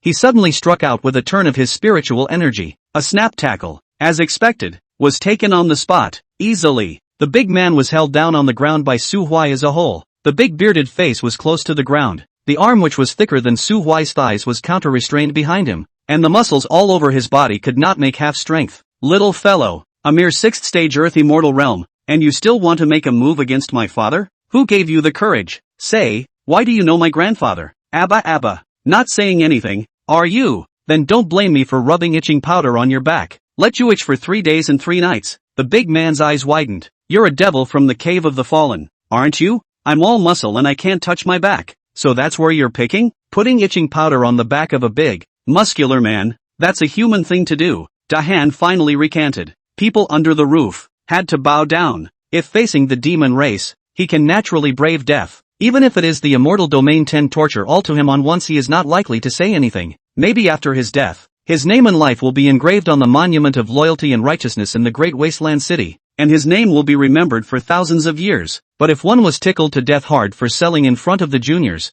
how would one want to be famous for ages? I'm afraid that it could become the ultimate laughingstock that the great wasteland city guards would use to amuse their grandchildren. After hearing the big man's confession, Samuel Su was not satisfied, because the big man also knows not much. Only no Su Chunga was once the commander of the Weeping Ghost Abyss, once only with the Weeping Ghost Abyss of the Ghost's passionate killing, close combat. Until a few years ago, he was ambushed, and he was seriously injured. Coughing, he saved an old life and returned to his hometown in his old age. It's just that every year you still have to undergo a certain amount of treatment to get help getting rid of the ghostly energy in your body. Su-Huai naturally thought of the alchemist he saw in the old man's courtyard before leaving home. I think that was the one who came to heal the old man's wounds. Only the technique didn't seem to be very good, far worse than his own rich wife. Su-Huai watched him with his own eyes as he operated like a tiger at one time, refining the elixir in the furnace into a black paste. But the alchemist does not seem to want to admit their own failure. But also hard to burn, Su-Huai thought. Afraid of this pussy does not want to lose face in front of their own junior. So the emotional intelligence is very high. He did not dismantle, piping in. To be able to let this kind of unreliable alchemist heal one's injuries, one would think that the old man's cultivation was not much higher. Listening to the tone of the big man, it was a certainty that the old man was higher than the 6th rank, possibly the 7th rank or the 8th rank. Brace yourself for the peak of the 8th order. After all, there was no old master's name on that immortal list ranking where immortal dignitaries could be on the list. He can't be some hidden immortal emperor. Ha ha, what a joke. Definitely, should be, probably impossible. Chapter 18 The Memory of the Monument of Enlightenment. There is no need to dwell too much on the old man's past. The big deal is to return to the Black Iron City and ask him directly. As the old man's good grandson, can he not tell himself? After figuring this out, Su-Huai released the hand holding down Lu Sanlan with a tasteless face. Lu Kanglan climbed up from the ground, reached out and patted the crushed sand and dust on his face cleanly, then broke the jawbone that was knocked crooked by the ground, and looked at Su Samuel with a look of seeing a ghost. Su's little, looking at Su-Huai's slightly narrowed eyes, Lu Kanglan waved his hand and smiled sarcastically. Samuel Su, what kind of strength is this? Mother I actually can't even resist a bit? There must be at least a 7th order heavenly immortal realm, right? I don't know what you grew up on. Su-Huai skimmed his lips and didn't answer Lu Kanglan's question, but raised his hand to touch the smooth stone wall. The 60,000th step. Any further step up would instantly increase the pressure tenfold. Although Su-Huai had a 9th rank cultivation, after all, his current spirit root level was too low, and his newly formed spirit root was too fragile to withstand a greater impact. If it is further up, it is very likely that with a long time sick and weak old man suddenly wildly show 1,000 years of ginseng, the result of the deficiency is not to be supplemented is directly supplemented to death. The good thing was that although this place was not considered the top floor, it had been able to touch the bottom of the enlightenment tablet, and it did not have much of an impact on his next plan. Little snake? Samuel Su tapped the ring on his finger. Little snaky snake? Stacked words, disgusted mind. The finger ring on his hand moved, once again transforming into that small silver snake, coiled between Su-Huai's fingers, raising his head and continuously spitting out tiny pink snake letters. Come closer, let me touch the monument. So I'm pressing straight up? Press bar. I really pressed it? You're bored and annoyed without it. Keep talking. Press. The corner of Su-Huai's mouth slightly raised. His right hand was placed on the dark brown stone wall, and a cold touch came from his palm. The small snake between his fingers had a red light flashing under its eyes, and opened its mouth, its sharp teeth leaving 2 tiny holes in the stone wall as if it were biting tofu. Immediately afterward, a majestic force seemed to have found a vent, rushing out from the deepest part of the stone tablet and converging through the hole towards where Su-Huai was. Grass. Sensible? How do you expect me to be rational? It is said that the virtual is not subject to tonic. Su-Huai perceived this scene instantly blanched. Small hand trembling almost pulled legs to run. Look at you. You're a loser. Don't move. That huge energy did not burst Su-Huai's body. The silver-colored snake opened its mouth and blocked the hole, absorbing at least 99% of the energy away, and the remaining drop was just about the limit of what the young spirit root in Su-Huai's body could currently withstand. With the energy entering his body, Su Samuel's body trembled, and his soul floated as if he had been sent up to the clouds. At the same time,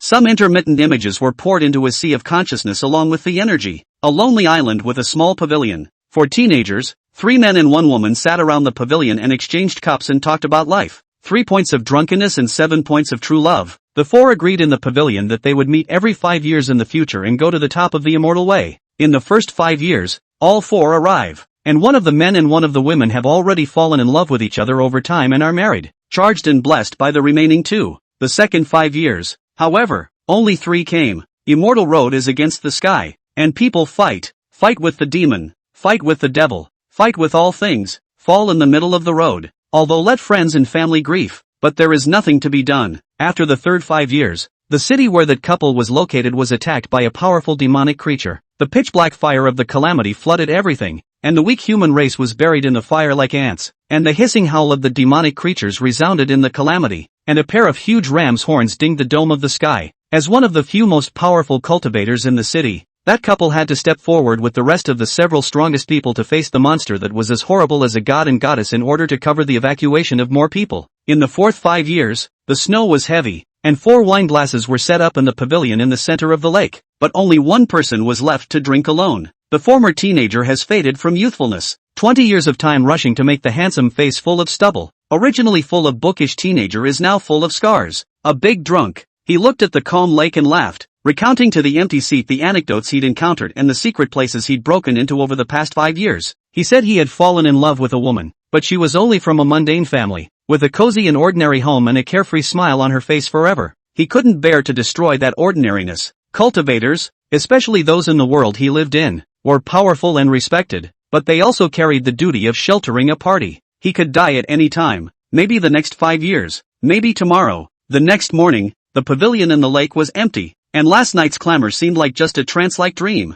Only a small line was carved into the small table where the 4 had made a spirited promise to sit around and laugh. You're buried in the mud. I send snow all over the earth. The last person really didn't wait the next 5 years either. It was a magnificent battle. He was bare-chested, his hand holding a pitch-black stone monument stepping in the air, his surroundings constantly flickering with flames and lightning, and on the opposite side of him, the huge demonic creature with ram's horns was standing in the clouds, with big black hands that could not be seen at a glance, and a hideous body that was nearly 1,000 meters high that made people despair. The demonic creature that had decapitated that couple in the past had become a true deity in just 10 years. There were millions of people living in the city behind them, and with the demonic creatures besieging the city and cutting off all paths of life, there was no place for them to evacuate. Despair, rampant and pervasive. One by one, the cultivators inside the city rose up in the air, in front of the demons. They didn't even have any room to surrender or beg for forgiveness. If they couldn't escape, they could only die. In that world, it was a shame for a cultivator to die behind a mortal, and an honor to die sheltering mortal folk. The man holding the stone tablet's beard and hair flared, and lightning constantly soared out from his body, leaving piercing and scorched marks on the goat-horned demonic creature. However, the attack that was enough to destroy mountains and crack the sea was weakened by the layers of armor, and when it struck the demonic creature, it only caused him to pause slightly and let out a hiss at most. The battle goes on for a very long time. One cultivator abandoned life and death, red-eyed to vent all the power in his body, and when his power was exhausted, he drummed up his body and rushed to the area where the demons were densest, blossoming into a brilliant firework. This humongous blocking did slow things down some. The people of the city, brazenly armed with iron tools and weapons from their homes, were going to try to pull one off. Those who feared death prepared their own painless poisons or hid in what they thought was a remote corner, a dark cellar, praying for an escape. Finally, the physical strength of the cultivators began to overdraw. The man with the stone tablet in his hand gasped for air and suddenly looked back at the flower store in the middle of the city. He didn't see the girl he secretly loved inside. But nothing mattered. The last ounce of strength in his body was mobilized, and the blade of light that coalesced was stabbed not at the eyes of the demonic creature, but at his own brow. There, a purple thunder crystal shone with a brilliant light, wrapping his body and rushing towards the embrace of that goat-horned demonic creature. Rumble. The fireworks are bright and the life fades. The stone tablet held in the man's hand also shattered, disappearing into the deep sea and falling into the firmament. Chapter 19. Only a Mercedes-Benz can climb a tree. Su Huai, who was standing still beside the stone wall, opened his eyes. He looked at the dark brown mountain wall in front of him. His eyes still reflected the great battle, the mountains of corpses and seas of blood. The monument of enlightenment on Tangyin Mountain was the stone monument held in the hands of the man in his memory. Even though it was only a corner fragment of that stone monument splattered out, it also contains some of the man's power from his life, constantly nourishing the meridians, bones and blood of those who came after him. Just, that world in the memory is the immortal domain of millions of years ago. Or is it another realm that really exists? If it was the immortal domain in ancient times, then why are there no records of those demons left now? That world in his memory seemed to be filled with powerful demons, and the human race seemed so weak that they could only build up a remote city, living on the shelter of sturdy stone walls and cultivators. An immortal domain.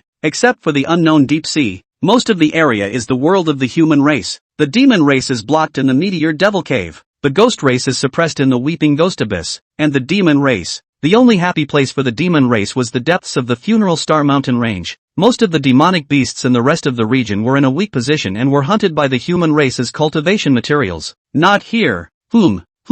What you just saw It's not here, you know? Suhui blocked Lu Kanglin's line of sight behind him, using his consciousness to talk to the small silver snake entwined between his fingers. I'm actually leaning more towards that being another world too, and it looks like the human race in that world is miserable, but I feel that the cultivators there are all very powerful. The one holding the stone tablet looks much stronger than me, and it even feels like he's considered top-notch even within the immortal emperors. At least it's a lot better than Lee Sedeo. Could it be a peak immortal emperor? You take it as it is? What do you mean I'll take it as it is? Get it straight. Riddle snake shall not die, you know? Anyone who talks halfway deserves to have their mouth torn off. It's not good for you to know too much. You just need to keep in mind, the owner of the Monument of Enlightenment is not particularly strong. If you settle down and cultivate your talent and potential, you'll soon surpass him. Then you give a standard. How many points does it take to pass? At least 10 points on both power and ki, everything you wanted to know in a boat. Su Huai skimmed his mouth. He would like to do the same as he just dealt with that big man,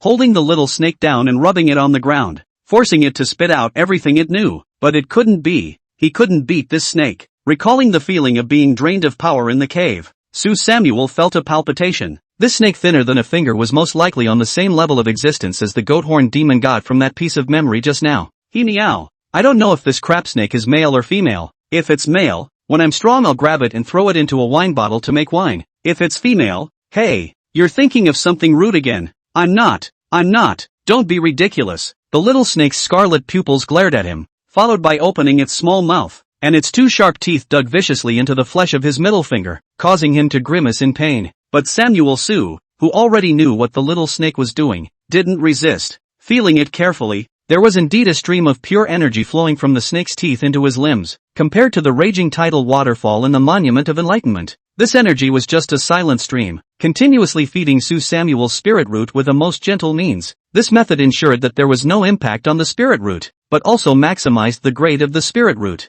Su Huai silently gave himself a slap in his heart. Damn, the snake that is so good to you. You actually want to take it to make wine. True Sui. You'll be punished by not being allowed to eat for a month. Unlike the last time when he absorbed the essence of the medicine man and condensed a second-grade colorless spirit root, this time, Su Samuel's spiritual root was sufficiently elevated from the second grade inferior to the fourth grade superior, directly crossing the dividing line between the third grade and the fourth grade. This is a long process. The so-called easy to fight, difficult to keep the mountain is so, as long as there is enough energy. Out of thin air pinch a poor quality spirit root is not difficult. The really hard part is to nourish it with care and to add to it and make it go further. Su Huai stood like this in front of the mountain wall with his eyes tightly closed. Within Tang Yun Mountain there was a formation protecting it. Climbers could not use their spiritual energy to attack each other, so he was not afraid of being disturbed by Lu Songlan. Only when the spirit root was nearly saturated and could not hold any more energy did the little snake stop infusing it, and then incorporate the remaining energy into its own body.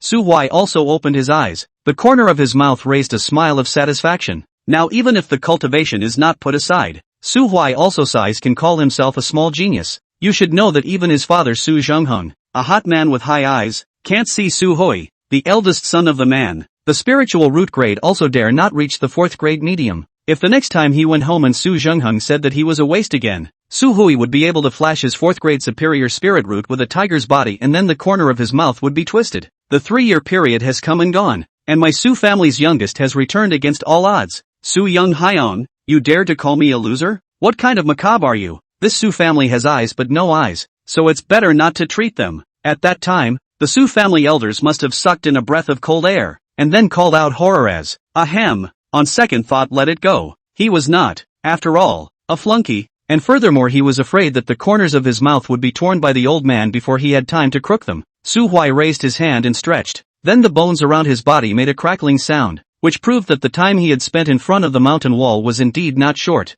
Looking around, Lu Kanglin the brown man full of muscles had already left, and on the ground pressed with a stone was a piece of white paper with a line of address written crookedly, inviting Su Samuel to be a guest in the great wasteland city. Su Samuel casually folded the piece of paper a few times and stuffed it into his spatial ring, and then raised his head to look at the top of the cloudy mountain before he recollapsed his eyes and walked towards the foot of the mountain. 19 days had passed since several people arrived at Tongyun Mountain. In these 19 days, Chowi moved forward a little further with her own efforts, climbing from the 25,000th step to the 28,000th step. Although her talent didn't have any major improvement, her meridians were quenched to be wider and tougher. Her strength was also improved. She successfully broke through from the body refining realm to the second stage of foundation building, Her heart was already quite satisfied with her trip to Tainyun Mountain. Now still stay on the steps have not left, but also just waiting for a higher place has not yet come down. Su Huai. Downhill is easy and uphill is hard. From waking up to arriving at the 28,000th step, Su Huai all the way as if flying,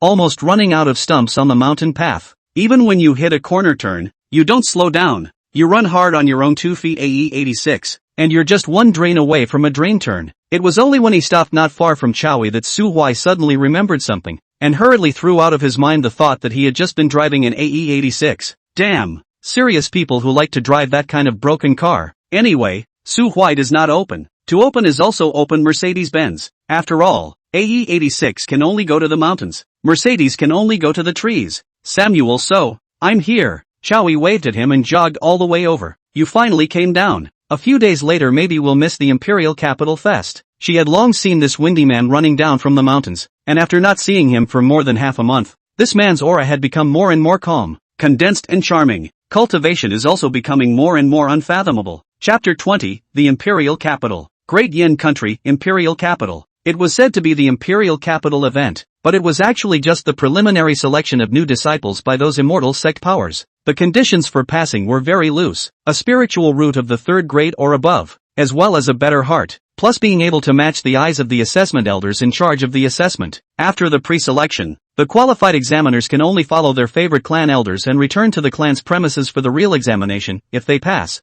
they will be admitted to the clan, but if they don't, they will be repatriated. The event held in the Imperial Capital was actually a reunion activity led by the royal family of the Great Yin Country to allow those geniuses within the country who wish to enter the immortal sex forces to get acquainted with each other, and in the process create a little bit more of a sense of belonging to their hometowns, at least in the future. In case you become prosperous, don't forget that you are a Dayan countryman, and that you can give your hometown a hand when Dayan country encounters a disaster. Su Huai and Chowie were considered to be the ones who came later, stepping on the immortal sect examining elders to arrive at the royal capital at the night point before they descended. All the way through the dusty journey, naturally there was little leisure to make acquaintance with those so-called Great Yin Celestial Pride, and directly returned to the room arranged by Chowie, and collapsed into sleep. The Chow Family Chamber of Commerce is not small in the Great Yin Country, and has branches in all the major cities, and when the business gets bigger, all kinds of connections are cumbersome and scary. Therefore, Chow Yang, the president, had just arrived at the Imperial Capital, and was pulled out by some of the city lords of the big cities to drink and party, and Chowie,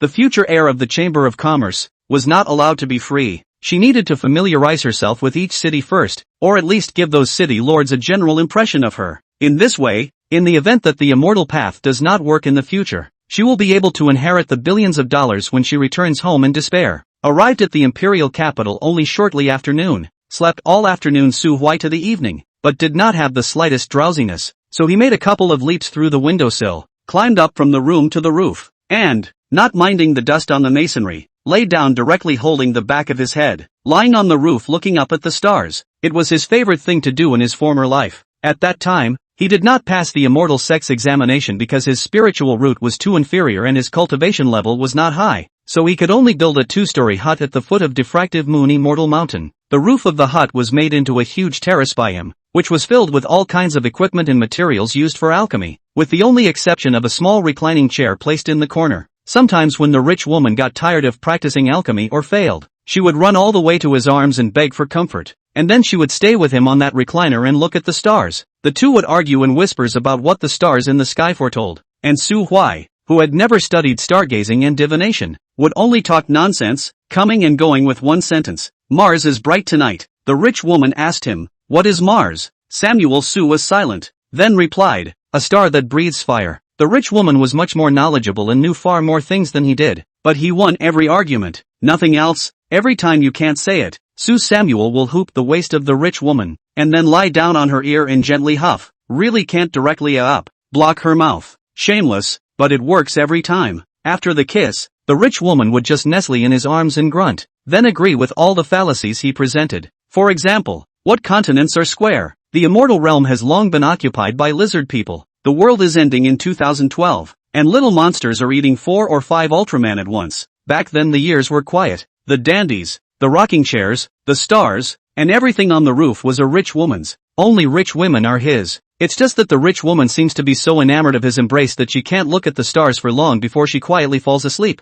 Crunch! Wooden doors always have one problem or another, and after a long time they come with their own anti-theft system, which makes an ear-splitting buzzing sound no matter who opens it. A slender figure leapt onto the roof from where Su Huai had just climbed, wearing a gorgeous purple gown, and lay down beside Su Huai, looking up at the starry sky with him. How did you know I was here? Xiao Yi's face looked unusually red because of the alcohol, and rolled her eyes at him. My room is right above yours, and when you just came up you passed by my balcony, leaving footprints that were too obvious. Asterisk asterisk asterisk asterisk. My shoes are so clean and I can still leave footprints. Are all your inn's housekeepers so conscientious that they even wipe the balcony so clean? Xiao Yi skimmed her lips and ignored him. At this moment it was already getting into late fall. The evening breeze carried a hint of chill. She gathered the thin gown on her body and looked at Su Huai's wide black robe. Samuel soon noticed her gaze and blinked. Are you cold? Well, this gown of mine is made of silk, and it's pretty to look at, but it's just not very frost resistant. Indeed, I'm quite cold too. This is the time when, as a man of honor, you should take your coat off and give it to me to wear. Oh, then I have no manners. Xiao Yi sighed. Su Huai, someone like you definitely won't be able to find a girlfriend and will be a bachelor for the rest of your life. Samuel Su raised his voice. Impossible, absolutely impossible. What makes you so sure? Because there is someone who has been waiting for me in the diffractive moon immortal sect. You can't even give a girl a piece of clothing. No one will like such a stingy man. I'm cold too. Samuel Su lifted his coat in exasperation. Come on, get in here and wear it together if you can. So I drilled? You do it. I really drilled? Drill. Xiao Yi bit her lip and braced herself to burrow into Su Huai's arms, but what greeted her was not a warm embrace, but an empty robe. Su Huai, who had taken off his jacket, had already stood up and thrown the robe in Xiao Yi's face, cursing, damn you for letting you drill, men and women don't understand? Xiao Yi glanced at him. I knew you would wimp out. Goons, are you kidding me? I, Samuel Su, would wimp out? I'm super brave. Okay, if you're not a wimp what did you just hide for?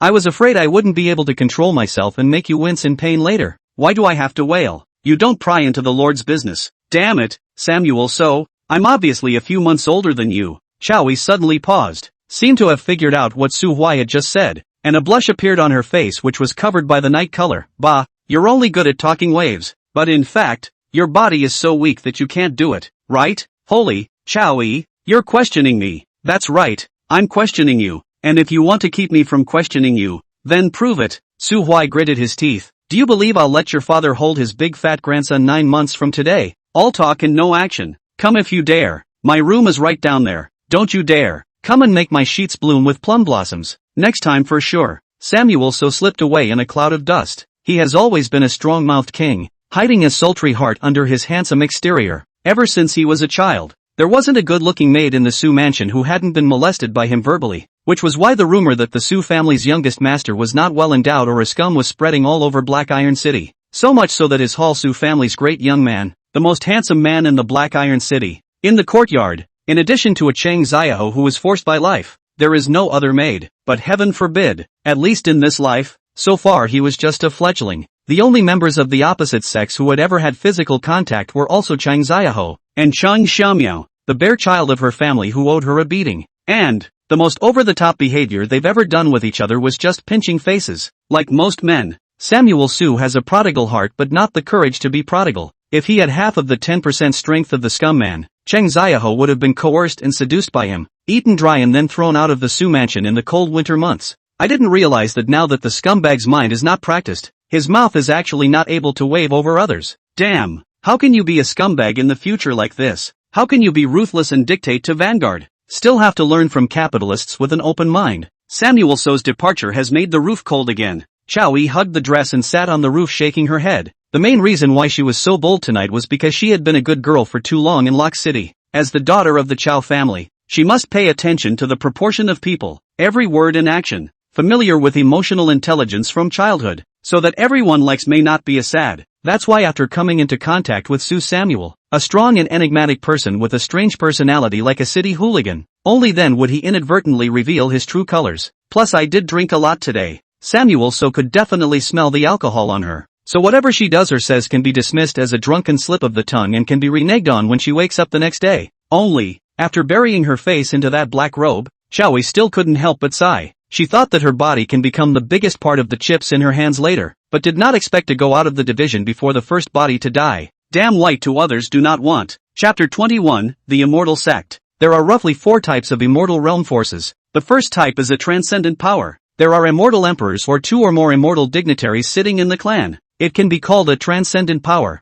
There are not many of this kind of power. There are only 4 of them in the entire immortal domain. Diffractive Moon Immortal Sect, Heavenly Cold Palace, Sword Mound, and the most powerful Zun Tian Divine Dynasty. Under the transcendent forces, there are the first-class forces with 1 immortal emperor or more than 3 immortal kings, which are represented by the Tianji Pavilion, Zen Mountain, and so on. Secondly, there was the ordinary immortal sect represented by Tangyun Mountain, which could be called an immortal sect as long as it possessed an immortal king to sit on it. The rest of the remaining immortal Dao Mountain sects, both large and small, were then uniformly categorized as unimpressive forces. These forces do not have much ability to withstand risks. Casually a beast tide may make the whole army destroyed. In the crisis-ridden immortal domain, similar to this kind of unimpressive forces is the fastest turnover. What? You're talking about the Great Yin Dynasty where the strongest person is only of the 5th rank? The Great Yin Dynasty was just a mundane dynasty, a farting immortal sect power. The reason why dynasties can flourish for a long time is because all dynasties are just tools to maintain the order of the mundane world by the edicts of the Zun Tian Divine Dynasty. Aside from the few forces that were also transcendent forces and had immortal emperors in their corner, no immortal sect force dared to disrupt the order of the mundane dynasties without giving face to the Zun Tian Divine Dynasty. Even Su Huai, whose cultivation in his previous life was only at the beginning stage of immortal exaltation, but whose true strength was close to the immortal exaltation realm of invincibility, didn't dare to mess with a true immortal emperor. Otherwise, the end will be only, the end of messing with the immortal emperor. Su Samuel has already experienced it personally. It's alright then. Well, today was another day of trying to bulldoze the Sword Mound, the imperial capital square, the largest martial arts arena in the entire Great Yin country, was also the largest ring in the entire Great Yin country. But today, there were no army drills or hot-blooded fights here, and gathered here were millions of geniuses from the Great Yin Kingdom's royal family who longed for the immortal Tao. For most teenagers, the Imperial Capital Fest was the only chance in their lives to get up close and personal with those top immortal sects, because immortal sect forces, especially powerful immortal sect forces, like to settle down in deep mountains and dense forests, or in various special secret areas that are full of crises. For example, the Heavenly Cold Palace was situated on the Great Snowy Mountains in the land of extreme cold, and in order to allow the disciples of the sect to get exercise, they indulged all kinds of demonic beasts and devils to reproduce unchecked at the foot of the snowy mountains, and had long since formed a huge colony. Cultivation Lo Non Tianhan Palace disciples want to go to Tianhan Palace before they can walk to the foot of the mountain is estimated to become the snow demon's rations. Then there was the Diffractive Moon Immortal Sect. This immortal sect was even more desperate. Built directly on the sinking Moon Valley. The sinking Moon Valley is named Valley, but in fact it is a huge deep lake that you can't see the edge of at a glance. Legend has it that there is also a mysterious demon lord coiled in the lake. Not to mention whether the matter of the demon dignity is true or not. Just those ferocious water attribute demonic beasts in the lake are not something that ordinary people can cope with. The Diffuse Moon Immortal Sect, on the other hand, happened to be on a small island in the center of this lake. Trying to get to the island without expert protection? Try and die. So, who would dare to run directly to where the mountain gate is located to seek immortality in such a situation? Of course, for this kind of situation, the senior management of the several great immortal sect forces themselves had a forced number in their hearts, which was why they decided to send out their sect elders every once in a while to recruit disciples all over the immortal region. After discussing the matter, even the process of recruiting disciples was fully open to the public in order to avoid the discovery of good seedlings competing with each other. Pick a good day, have the mundane dynasty issue a notice, and then the many immortal sect elders will sit in rows, and the converging celestial pride will stand in the line of whichever immortal sect power they want to go to. Then the elders would screen them once more, and those who stayed at the end would be given the opportunity to enter the immortal sect for cultivation, and go up to their respective immortal mountains for the final examination. Hey, Samuel, so, are you nervous? I'm nervous my ass. Also, you're strong and gifted. Not true. Chowie lowered her voice. Su Huai, your talent doesn't seem to quite meet the Diffractive Moon Immortal Sect's recruitment standards. They require new disciples to have at least a 3rd grade advanced spiritual root, but it seems like you're only a 2nd grade. Afraid of nothing. Chowie gulped and said, you don't really intend to directly drag that elder to the alley and beat him up, do you? Su Huai looked at Chowie with wide eyes. How can you be so rude? I'm a sunny and cheerful young man with 3 good qualities. How come I'm a thug who bullies old people in your mouth? Chowie twisted her head. Sunny and cheerful. but you only buried a septuagenarian outside Lock City half a month ago. Su Huai sneered. Oh, the pit is what you planed, the soil is what you filled. When did it become what I buried? Chowie was shocked to hear. Think carefully, actually really is so. That night's work seems to be their own work. Su Samuel has been tucked hand in the side of the rotten touchfish. Looking at her, a girl sweating like a pig. He actually did not move at all. Really? Inappropriate human son. The most important thing is that I, Chowie, actually inexplicably took a monstrous cauldron. She gritted her teeth. I buried it. I admit it. But it's always undeniable that you killed the man. Bull asterisk asterisk asterisk asterisk. That old man has mushrooms growing on his face. He died suddenly after staying up all night. It has nothing to do with me. Say, are you the old man's family member? Trying to deliberately plant evidence on me and then blackmail me for money? Samuel Su, you're shameless. Thanks for the compliment. The two are shrinking in the last row of the team, whispering dislike each other. Su Huai's shoulder was suddenly tapped. Out of reflex, he subconsciously as a backdrop. Immediately afterward, he saw Luo Yuanhe, who was lying on the ground in a daze, his right hand already dislocated. His eyes were bleak, looking at the empty sky, seemingly contemplating life's deepest secrets, but in reality, he was wandering between life and death, seeing it all go by. His grandfather, who died not long ago after a long illness, is smiling and waving at him from heaven. Ha, Luo Yuanhe, why are you here? Chowie blinked and pulled out a twig from somewhere and stabbed Luo Yuanhe's stiff face. The corner of Luo Yuanhe's mouth twitched.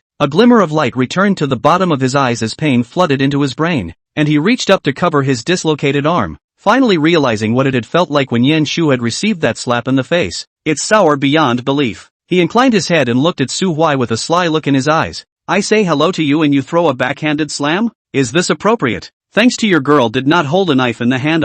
Su Huai also knew that the aftereffects left by his previous life of fumbling for so long were too sensitive, and could only give him an apologetic smile before bending down to help him up. Sorry, Brother Locke. I didn't realize it was you. After Luo Yuanhe woke up, Chowie resumed her dignified and gentle appearance, as if the girl who had just poked someone's face with a tree branch was not her. Big Brother Luo, shouldn't you be with the third prince and the others? Where are the third prince and the others? They went back to the Sky Cold Palace. Luo Yuanhe pinched his dislocated arm, clicked and twisted it to reset himself, then moved it around twice more before continuing. Brother Yan is originally a disciple of the Heavenly Cold Palace, and is still the personal heir of a certain peak master. Miss Sito was again internalized and did not need to take this tedious test at all. That's why half a month ago, they already departed back to the Sky Cold Palace. Then you should also go to the Heavenly Cold Palace's queue. Why did you come to the Diffractive Moon Immortal Sect's queue? Luo Yuanhe sighed. To be honest, there is always a layer of status gap between Brother Yan and I. He is a prince. I am a subject. If he really went to the Heavenly Cold Palace, he is a pro-transmitter. I am only an outsider. This layer of separation will be even greater. Cannot be any real friends. Instead of being favored to go there and serve as a junior to someone else, I'd rather pick another power and try to work on it myself. The fact that Luo Yuanhe was able to say these words made Su Huaihe think highly of him for a few points. Of course, do not rule out the suspicion that this pussy is making things up. The reason why he abandoned the cold cast moon, but also may be because of listening to the words of Su Samuel, through the access to information and found that diffraction of the moon immortal sect more beautiful. But either way, Samuel Su felt that he should be given credit. No matter who you are, from now on we will be good brothers of the same sect with blessings I enjoy and difficulties you face. There was a line for about half an hour. Just when Samuel Su was on the verge of convincing Luo Yuanhe that he was a super scion from planet Cybertron with his great lulling technique, it was finally their turn to interview with the elders. Chapter 22, Seeds of the Light Expanding Flower. The Royal Plaza of the Great Yin Kingdom. The seats at the very front were lined up. 22 seats with 22 elders sent by different forces. The exalted Heavenly God dynasty was a family power that did not accept outsiders. The Sword Graveyard, on the other hand, is personally traveled into the world by the Protector Elder to search for children with the talent of the Sword Dao, and never accepts mediocre people. Therefore, of these 22 seats, other than the Diffractive Moon Immortal Sect and the Heavenly Cold Palace, the rest were some first-class forces that were closer to the Dian dynasty, or some other even smaller Immortal Sect Dao clans. Sect power is inferior. In this kind of recruitment of disciples is destined to be pressed head-to-head. Pick up some other people do not want seedlings. Then the big clans are getting stronger because of the strong juniors, and the small clans are still struggling because of the lack of successors. This is an unsolvable cycle. Fourth grade upper spiritual root. No attributes. The elder of the Diffractive Moon Immortal Sect looked up at Su Huai, hesitating for a split second before still raising his hand and stamping a red seal on his profile indicating that he was qualified. The attributeless spiritual roots. have not produced any strong people, but looking at this teenager with a confident look, around but a test qualification. Give. Examiner Sue Samuel, congratulations on passing the preliminary selection and having the qualifications to travel to the Diffractive Moon Immortal Sect, and wait aside for a moment. Well, thanks a lot, Elder. Samuel Sue tucked his hand in and stepped aside. Before him, Chowi had already passed the examination by virtue of her 4th grade water attribute spiritual root, and the only one left was Luo Yuenha, who had later mutinied from the Heavenly Cold Palace team and was at the end of the line. Luo Yuenha, 4th grade upper spiritual root, wind attribute. Not bad, congratulations, you passed the preliminary round. Putting away the last piece of information on the desktop, this nearly 60-year-old elder took a sip of water, looked towards the 11 disciples left behind in the Diffractive Moon Immortal Sect's enrollment office, cleared his throat, and said aloud, "Gentlemen, my surname is Hao, and I am an outer elder of the Diffractive Moon Immortal Sect. First of all, congratulations again to all of you for passing the pre-screening. For this pre-selection meeting, there are more than 400 people of the right age from within the Great Yin country who have submitted their information to our clan and have come to take part in this preliminary election. In the end, there are only 11 contenders left for you. I know that all of you are little known in your hometowns as Heaven's pride and talent, and you have your own pride in your hearts. Of course, being selected from over 5,000 teenagers of your age is proof that you are not mediocre. But as a senior, as a man who has been there, I would like to remind you all, the fairy realm is huge. The Great Yin dynasty is ultimately just a small, bullet-ridden country that lives in a remote area, and there aren't many mundane dynasties like this in the entire immortal domain. It can even be said that there are as many as there are, based on past experience. The number of talented children who have passed the pre-selection and traveled to participate in the Immortal Sex examination, just like all of you, will be more than 100,000 in number. And among these 100,000 heavenly talents, those who can truly enter the cultivation will not exceed 500. Most of the 11 teenagers pursed their lips and bowed their heads. Even Xiaoyi had a rare flash of gravity on her face. The 3rd grade spiritual root is considered eligible to participate in the examination. But according to the Diffractive Moon Immortal Sex examination data from previous years,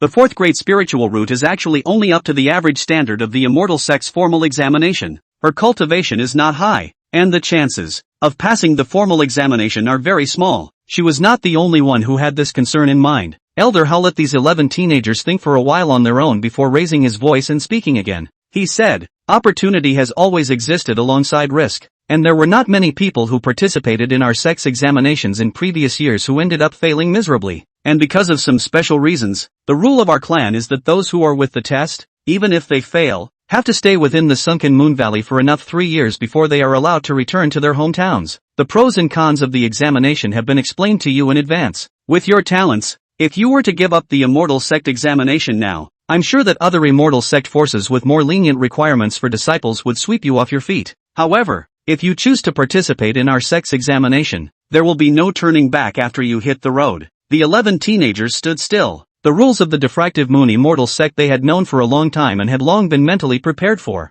Risky, indeed, but life is short, so why not give it a try? Elder Hao waited for a while longer, and when he saw that no one had exited, he let out a light laugh. Softly, he said, "Since no one has withdrawn, then disperse and say goodbye to your parents and relatives at home, and gather here tomorrow at 3 o'clock at dawn, and do not wait until it is too late." The teenagers all dispersed, regardless of whether they succeeded or failed in the final examination. They would not be able to go home to see their parents for a long time to come. Daughter can pass the pre-selection. Chao Yang heart is very happy, but the face of the reluctance cannot be hidden. After all, their own heart treasure since childhood has never left the city of Locke. This first time far away is at least 3 years to see again. Chao Yi's heart was also a bit reluctant. On this last day, she decided to spend some quality time with her unflattering old man. Thus, Su Huai, who had no friends or relatives to see him off, could only join Luo Yuenha and wander blindly around the royal capital of Dian Kingdom. Luo Yuenha proposed to go to the greenhouse to relax. After all, in the Diffractive Moon Immortal Sect cannot have this kind of entertainment industry. Once into the immortal door deep like the sea, from now on the singer is a passerby na. This decision was vetoed by Samuel Su. Perhaps for Luo Yuenha the Diffractive Moon Immortal Sect was the beginning of his abstinence. But to Su Huai, Su someone, the Diffractive Moon Immortal Sect was a veritable paradise. It was a sacred place for him to let himself go and metamorphose from a boy into a man.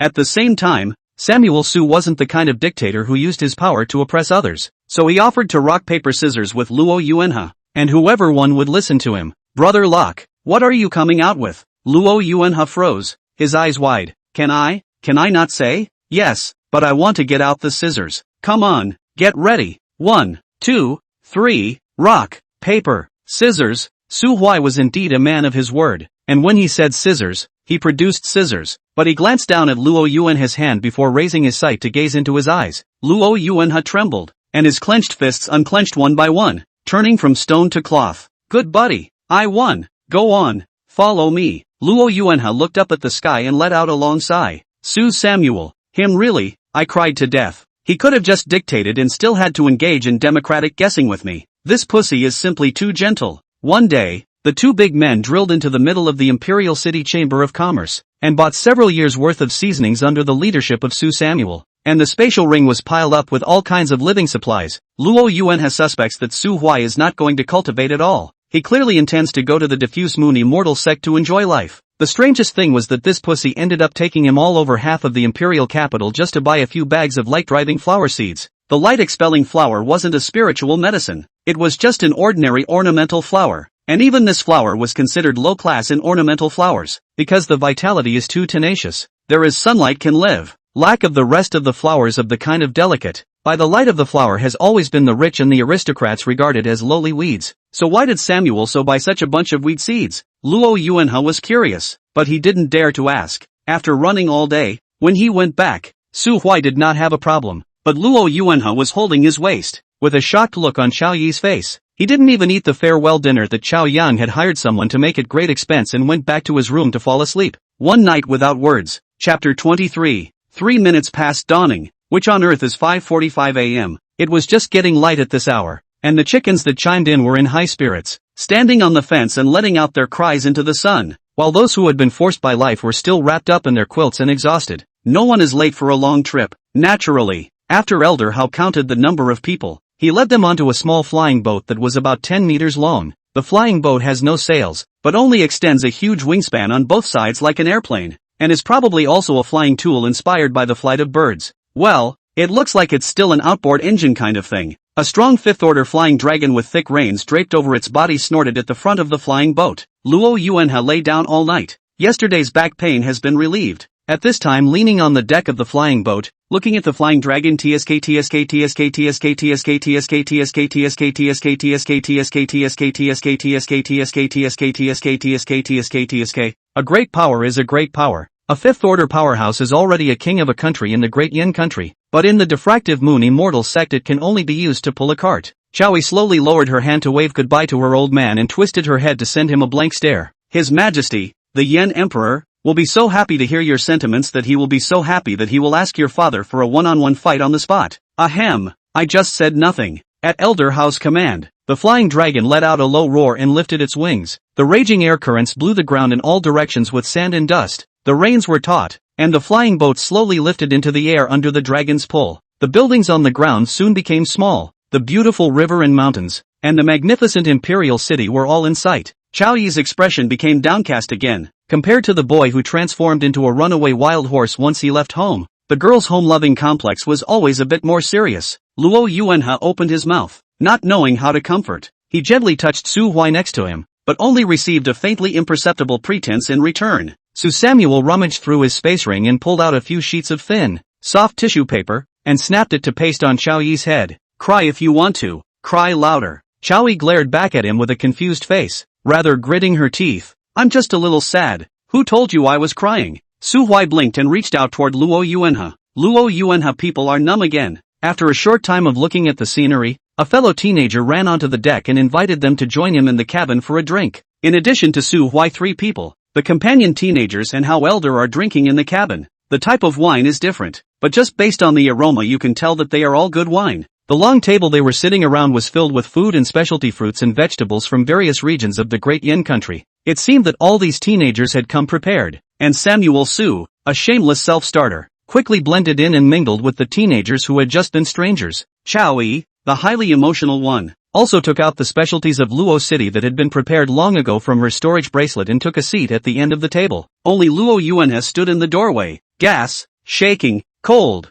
thanks to the blessing of Su Samuel. Right now, in his storage ring, apart from his family's martial arts techniques, He had all sorts of seasonings and necessities, and there wasn't anything that he could take out. You can't just take out a bottle of soy sauce and buy Elder How a drink, can you? If he really did that, he was worried that he would be thrown off the flying boat by Elder How before he even flew out of the Great Yin country. Elder How's cultivation was as high as the 6th rank, an uncompromising earthy mortal realm powerhouse. His status in the diffractive moon immortal sect was not too high or too low, and he was a gentle person with not much of a stance, slightly intox, ICAT at the moment, and unable to resist the softening of the teenagers. He spoke about some initiation matters at the top of the long table. The diffractive moon immortal sect, as one of the 4 transcendent forces in the immortal domain, has its own underpinnings. There's nothing fancy about the official test. After passing the knocking heart gate and confirming that there are no heartbreakers, you'll be dropped into a secret realm en masse. Kill with the demons in the secret realm to get points, and the 500 people with the highest points after the time is over will be considered initiated.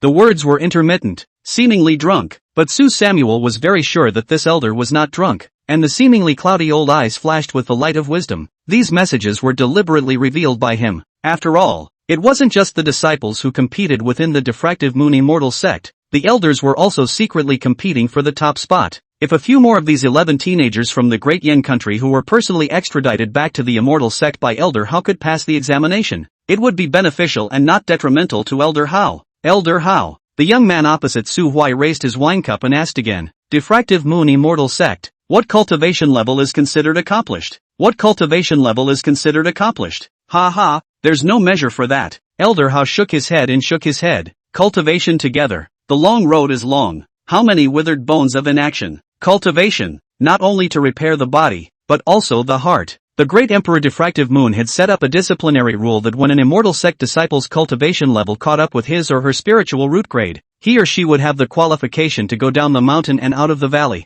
But that doesn't mean it's cultivated. Those who go down the mountain to cause trouble for a party will be dismissed from the clan, and will also be targeted by the clan to clean up their house. If you go down the mountain to help the weak and cut down the demons, and protect one party, even if you are only at the 3rd or 4th level, the clan recognizes that you have accomplished your cultivation. Those who go down the mountain and do nothing, those who are hidden in the downtown, even if they become kings and become honored, in the eyes of the great emperor, they are only ordinary disciples of the immortal sect, and cannot be counted as truly accomplished. The group of teenagers were silent and thoughtful. Su Huai sat on the sidelines, looking out the window at the soft white clouds, lost in thought. For that diffractive moon emperor, he didn't have any ill feelings in his heart. It was more of a heartfelt respect, for no other reason than the bottomless ghost cry abyss beside the sunken moon valley. The weeping ghost abyss, as the first of the 3 forbidden places, had more than once seen the aura of a ghost emperor, yet in terms of popularity, it was far inferior to the Burial Star mountain range and the Meteor Devil Cave.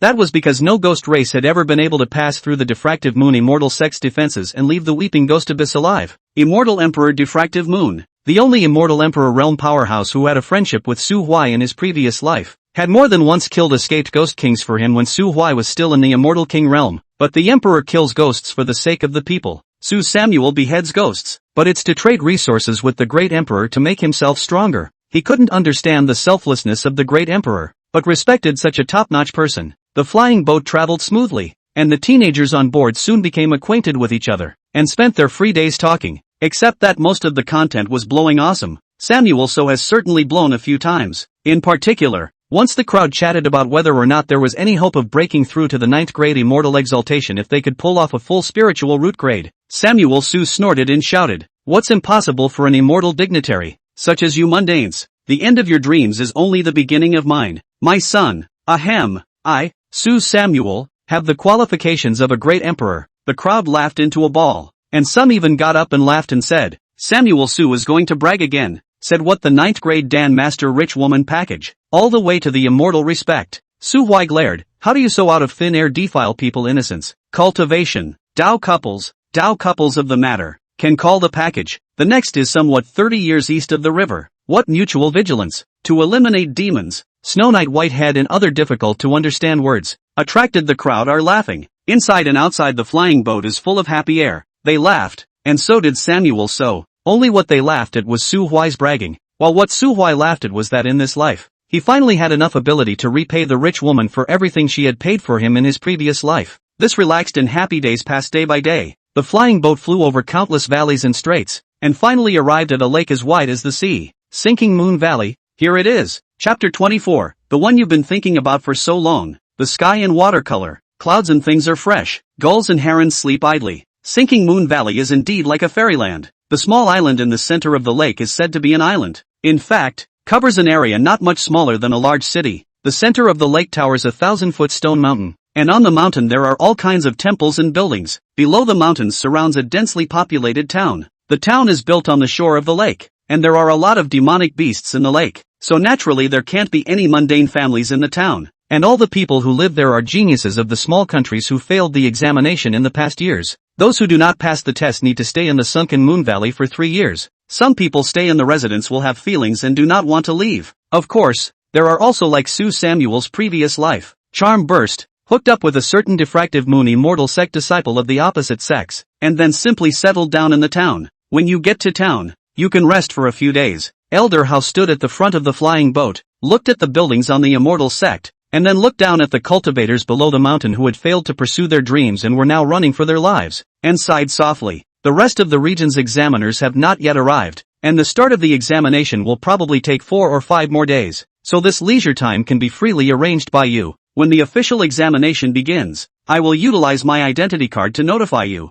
so just go up the mountain on your own at that time. Yes, Elder. The flying boat landed at the port of Sinking Moon Valley, and after putting down Su Huai and the others, Elder How went back to the sect to resume his orders. 11 teenagers, manually a 2-inch jade plate. The back of the jade plate is engraved with a long series of numbers. This is Elder How in the flying boat when the identity card issued to them. As soon as Elder How left, the teenagers gathered together to wish each other well and left in 2s and 3s with those they knew well after making a promise to see each other again in the coming day. Su Huai, Chao Yi, and Luo Yuanhe were naturally together again. For thousands of years, the sunken Moon Valley has accumulated generations of lost geniuses. The number of people is getting bigger and bigger, and over time, a complete industry chain has been formed under the mountain. Not only are there restaurants and stores, but there are also many inns dedicated to the temporary residence of the newly arrived examiners. It was said to be a small town, but in fact, except for the lack of walls, a large circle of towns connected together had been comparable to those large, densely populated cities. After all, every session of the examiners were more than 100,000 people, even if most of them would leave after 3 years. Those who stayed behind had also accumulated and were already not a small number.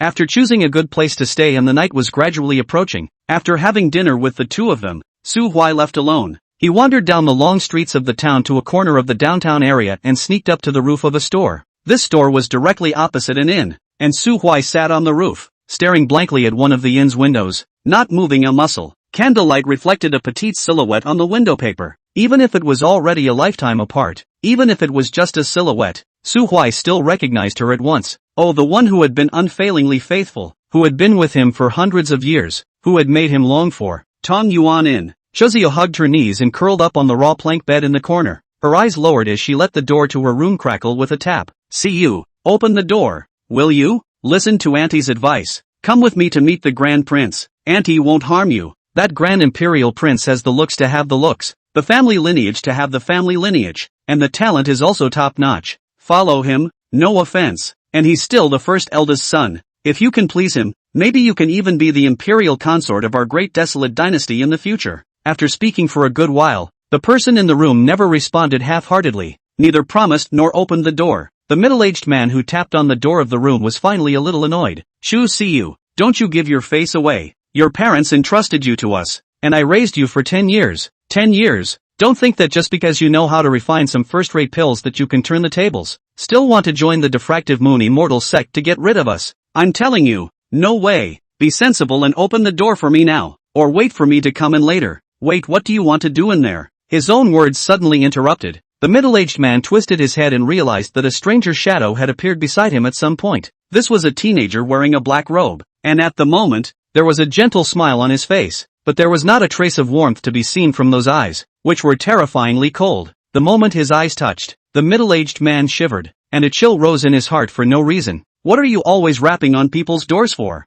Su Huai tucked his hand, his face still smiling. The middle-aged man hemmed and hawed a few times. He wanted to say it's none of your business, but when the words came out of his mouth, he changed his mind. That one inside is my niece. Kids don't know any better. They're messing with us. Yeah, really. I won't lie to you. Her name is Chuziu? Well, Samuel Su smiled and nodded. Very nice name. My name is Samuel So, And you remember that name. Ha, 4, why should I remember? Because I'm your future niece-in-law. Come on, how about I buy you a drink and go to the best tavern in town? But I have things to do. You won't give me face? Feeling the teenager's increasingly cold gaze, the middle-aged man shrunk his head and froze, not daring to utter any more words of refusal. Go. Okay. The noise outside the door subsided as the man seemed to actually be led away by the teenager, and silence returned to the room as the pair's footsteps grew further and further away. The girl in the room cowered in the corner for a long time before a small, pale face emerged from her white hood. The girl was thin, her eyes were lifeless, her face bore some not-so-obvious tear stains, and her lips were bloodied from her own biting. Her name is Chuziu. After confirming that the person outside the door had left, she slowly pulled over the bedding that had been placed in the corner of the bed, and without crying or hissing, she drifted off to sleep in the corner of the wall, cuddled up against the quilt. In a trance, Chuzia had a dream. She was young then, only 6 years old. The mother did not suddenly disappear, and the father did not become depressed, becoming muddled and drinking all the time, losing his footing one night and falling into the river, where he was parted by the river's demonic beasts. If her parents were still alive, she wouldn't be an orphan. An aunt she had never met would not have appropriated everything that was rightfully hers in the name of caring for and raising her because she coveted the property her parents left behind. But the dream didn't last long. The parents disappeared and were replaced by one of my aunt's faces with a fake smile, hypocritical in the extreme. Her face was thickly powdered with fat, and she held her hand and said to everyone, Chu Siyu's parents had an accident, and since this child is so young, I, as an aunt, will definitely take the responsibility to bring her up. Everyone was praising her for being responsible and a good person. So, from that day on, her aunt and uncle lived in her home, but they didn't really take care of her. The one who raised her was the old maid who watched her being born. All the spending money in the mansion is also property left by her parents. But what could she do as a 6-year-old girl? What she said would only be taken as childish jokes, and if she said too much, no one would believe her. But she would also be secretly scolded for being heartless. People's words can be feared. Aunt in front of outsiders will always be gentle and dignified and noble swan. Only back to the house. Will remove the disguise, change back to the two toads. Slowly, she stopped saying anything to people. She began to refuse contact with everyone and began to keep everything to herself. She longed to be free of that prison, the family fortune or the fame. She could give it to her aunt, if only she would let her go, if only she would be free. But even freedom is just a luxury. One day, her aunt suddenly told her that she had made a marriage for her, and the man was a great prince of the Great Desolate Dynasty, a talented and handsome man. As far as she knew, that grand prince was indeed outstanding, having become the first disciple of the Heavenly Cold Palace's Grand Elder at such a young age, and his cultivation had already surpassed that of the Emperor of the Great Desolate Kingdom, reaching the 6th level of Earth Immortal. But the great prince has long been married. His royal residence is to raise hundreds of princesses, as long as the posture in the great wasteland country ranked, whether it is a young girl in the boudoir, or a good woman, cannot escape his clutches, was collected into the government collection. Chu Siyu was terrified. The great prince's status in the immortal domain was very high, and if she wanted to escape his clutches, she could only worship the diffractive moon immortal sect, which was also a transcendent power in the immortal domain. After all, the diffractive moon immortal sect ignored the mundane world.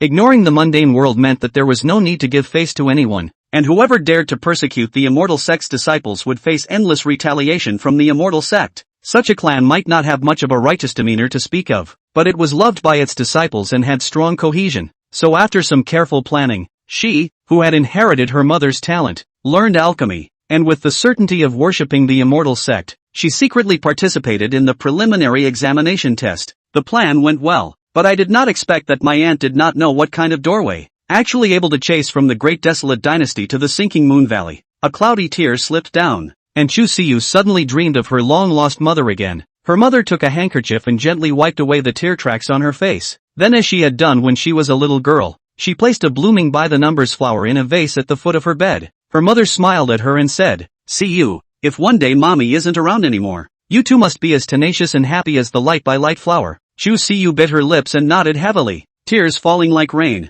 Chapter 25, I saved, but it didn't work. I don't know how long it took, but the morning sunlight reflected on Chu Siyu's face through the thin window paper, eyelashes fluttering lightly. The plain-faced woman finally awoke from her dream and stared blankly at the ceiling of her room. Her aunt hadn't returned since she was called away last night, and thanks to her mother, who appeared at the end of the dream, she had slept well for the rest of the night, arguably the only deep sleep she had in a decade. The feeling, even after having awakened, still lingered with a faint warm scent that reassured her. Only, after crying all night she woke up, her face actually did not feel the slightest discomfort. Instead she felt unusually dry, as if she had already washed her face right in her dream. After fuming for a while, Shu Siyu decided to get up and then find a new inn to live in. Saying so, she lifted the bedding covering her body and was just about to get out of bed when her eyes were suddenly attracted to an object at the foot of the bed, and her whole body fell into a prolonged stupor. It was a large handful of pale blue light by night flowers. Small town downtown. Su Huai returned to the inn where he was staying with a yawn, and just after pulling open the door of his room, he met Chao Yi and Luo Yuanhe, who were sitting on the tea table in the small hall eating breakfast. He pounded his leg, smoothed a bun from Chao Yi's dinner plate, and snatched the chicken leg from Luo Yuanhe's bowl that he hadn't had time to eat yet and took a hard bite. Luo Yuanhe showed his teeth. The chicken leg was gone. He could only lower his head and drink the bland and tasteless white porridge. Luckily, he still had a meat bun in front of him to eat. Chao Yi, on the other hand, looked at Su Huai with an inexplicable meaning. Where did you go last night to steal chickens and dogs? And you actually didn't come back for the whole night? Samuel Su was slightly stunned. How did you know I wasn't coming back? Hiss. Could it be that you girl wants to attack me at night? Hear that, Luo Yuanhe? Boys should protect themselves even when they go out. Beware of female hooligans like Chao Yi. Chao Yi became furious and snatched the meat bun from Luo Yuanhe's plate and smashed it at Su Huai's head with a swoosh. The hell with night attacks on you. Su Huai reached out to catch the meat bun and stuffed it into his mouth. That's right, it's female ghosts like you. Luo Yuanhe, you two are flirting. Why the hell are you stealing my breakfast? Who the hell am I kidding? Forget it, don't eat, I'm full of gas. He put down his chopsticks and looked at Su Huai with a smile on his face. Brother Su, in the Great Yin Dynasty when I said together to go to the green, cough, to go to the elegant place to relax and relax, you said that kind of place dogs do not go. Then last night Brother Su stayed out at night is. The corner of Su Samuel's mouth twitched. Don't spit blood. I was on a rescue mission last night. Luo Yuanhe and Chao Yi spoke in unison. Saving people. Samuel Su nodded. Yeah, save the day. Last night I went out for a walk and saw a middle-aged man in the water by the lake, screaming for help in the water. I, Samuel Su, am a good young man. Can I stand by and watch him drown? That's bound to be impossible. So I immediately jumped into the lake to hold down shucks, to fish him out. Chao Yi blinked. What about the people you saved? Didn't save it. Samuel Su tilted his head and squeezed out a crocodile tear. That lake is too barren and dangerous. You guys didn't see it at that time. A group of aquatic demonic beasts saw someone fall into the water, and wailed and pounced on them. It's too dangerous and I'm scared. So people I did save. But it didn't work. Luo Yuanhe sighed. Alas, Su brother has done his best. That person has this fate. Not to blame you. You do not need to blame yourself for a night. I didn't beat myself up all night. Then why did Brother Su not return all night? Oh, the dude who fell into the water said he had a young niece who was lonely and quite poor, and entrusted his niece to me before he died. A young niece? How young? Or a 8-year-old, wailing baby girl. Luo Yuanhe stopped talking. Chao Yi despised Su Huai and twisted her head to curse the beast in a low voice. Animal? That's a misunderstanding. Samuel Su sighed. Is he an animal? Of course not. Have you ever seen an animal go into a girl's room and do nothing but squat on the end of the bed and carefully wipe her tears all night? He, Samuel Su, is the embodiment of truth, goodness and beauty. Forget it, I'm too lazy to talk to you guys. I'm a bit sleepy after a night of no sleep. I'm going to take a nap first. Don't sleep. We are all cultivators. It won't kill us if we don't sleep for a night. Get up and cultivate the immortals. Fix a hammer. Good night. Samuel Su snapped the door to his room shut. Cultivation of high practitioners can indeed not sleep, but except for those who are in seclusion. Basically no one will really do not sleep, because sleep and need is belong to the human pleasure. There was an immortal emperor in the ancient times of the immortal realm who said that those who don't touch grains, don't touch meat, don't crave for rest, and don't touch all emotions, can attain immortality. The words of this immortal emperor did lead the way for a while in history. It's just a shame that later on, the cultivators realized that the more they cultivated themselves, the less human they became. No interest in anything, no food, no drink, abandoned his wife and children, no parents, no friends, no sleep, just nifty day after day in the secret room closed cultivation. And the result? Cultivation is up, but slowly lost the sense of existence, purely for the sake of cultivation and cultivation, with no difference between the stones on the ground. Later, another immortal emperor couldn't stand it anymore and directly notified the entire immortal region. The great emperor of Mada is the spirit of the jade embryo who realized the way and ascended to immortality. Why do you and other mortals of flesh follow suit? It means, he is a stone that became immortal. He has no emotional ties, and he doesn't need to eat or sleep. Are you guys sick? What are you learning from a rock? The crowd then realized that a mistake had been made and came to their senses. By the latter days, no one would intentionally skip meals or sleep anymore. Retaining these habits of being human and retaining the 7 emotions and 6 desires may indeed breed demons, but it does allow one to find the meaning of one's existence in the world. Sunrise. Su Hui huffed and puffed in the inn, but the town lake surprised a floating body of the matter is making a lot of noise. Witnesses said the victim was taken to the lake by a man in black and kicked into the lake. The victim was in a panic, but was very good at water and swam back to the shore several times alone. But each time he would be kicked off by the man in black who lifted his foot and fell into the water again. Later, he finally got desperate and yelled at the top of his voice for help. Some onlookers felt that saving a life was better than building a 7-story pagoda, so they were ready to go into the water to save him. Who knows that the arrogance of the man in black, hanging in mid-air, only out of a finger will be in the lake chopping open 100 meters of water waves, but also loudly drinking water as a boundary. Trespassers die. Everyone was shocked, and those who went into the water silently climbed onto the shore, and no one dared to mention the rescue again. So that middle-aged man and everyone surrounded by sinking and floating, and finally that black-clothed man impatient, but directly in the void to condense a giant hand, a palm will be pressed into the bottom of the lake. It's a bit of a heartbreaker. Chowie and Luo Yuanha mingled in the crowd and both fell silent after hearing the words of this eyewitness. This is the rescue that Samuel Su was talking about. Buddha would have to cry and beg you not to save it. Shu Ziyu, who was looking for a new place to live, also fell silent after hearing this. She didn't feel sadness in her heart, but rather a few moments of relief. Whether it was last night's good quality of sleep, or the bouquet of light-by-light flowers that inexplicably appeared at the bedside when he got up in the morning, it all made Chu Siyu a little reluctant to give up on that inn, though her heart was curious, even fearful, and reason told her to get out of there. Sensibility couldn't cut it. Who would want to be uprooted again if they could sleep peacefully every day without worry? I just don't know who my aunt had offended to be killed so brutally, and I don't know if that heartless murderer will take it out on her. Chapter 26 Knocking on the Door of the Heart. Nightfall. The sinking moon valley was once again lit up with 10,000 lights. The door to Chu Siyu's room was closed tightly, and she was tugging tightly at the cup light-by-light flowers in her hand. Her mind was in turmoil now, both curious about the mysterious man who had sneaked into her room last night to deliver flowers, and afraid that the other party was really some kind of homicidal maniac. 1 hour, 2 hours, until the moon rose above his brow and the whole town was quiet. The mysterious man who had delivered the flowers was still nowhere to be seen, but Shuziu was already dozing off. She cowered in the corner of the plank bed with her blanket, her eyes closed, her little head little by little, living like an ostrich digging for food in the desert. As he plowed on,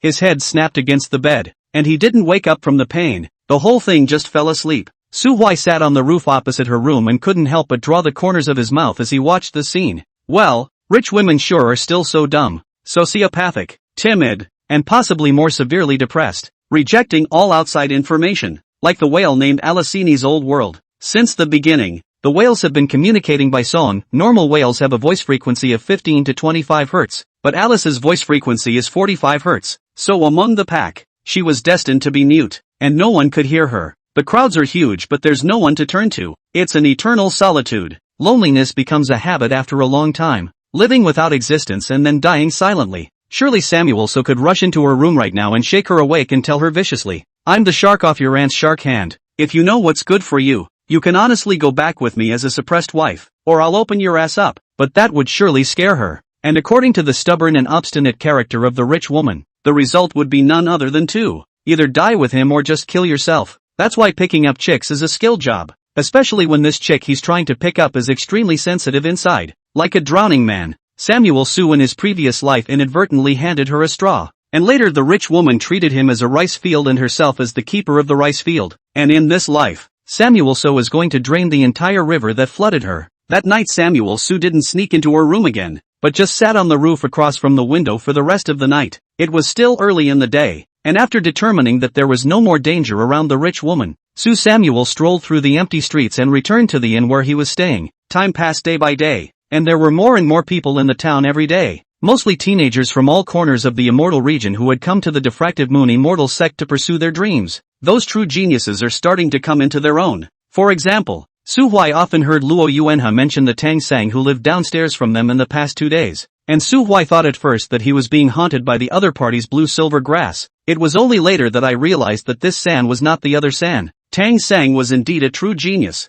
18 years old, 4th stage transformation realm cultivation, 8th grade thunder attribute spiritual root. This talent, even when looking at the entire immortal domain, was enough to be called a terror as such, a proper protagonist panel, throwing off Su Huai's previous life by 18 blocks. I just don't know if there are still any Xiao Yan and other sons of fortune who came to participate in the examination. Ding! Early in the morning of the 5th day, the identity tokens that Elder Hao had sent to Su Huai and the others finally lit up with a faint green light. The three of them, Su Huai, put their heads together and decided to go up the mountain immediately. There was a prohibition under the spiritual mountain where the diffractive moon immortal sect was located, and only the current examiners holding identity tokens could pass through the large formation and worship at the mountain gate. The first step is the knocking gate that stands at the entrance to the mountain. The name sounds very high, but in fact it is just a tall stone door engraved with countless runes, and those who are not in the right mind or have a weak mind cannot pass through the door. Not sure how it works either. When the three of them arrived at the bottom of the mountain,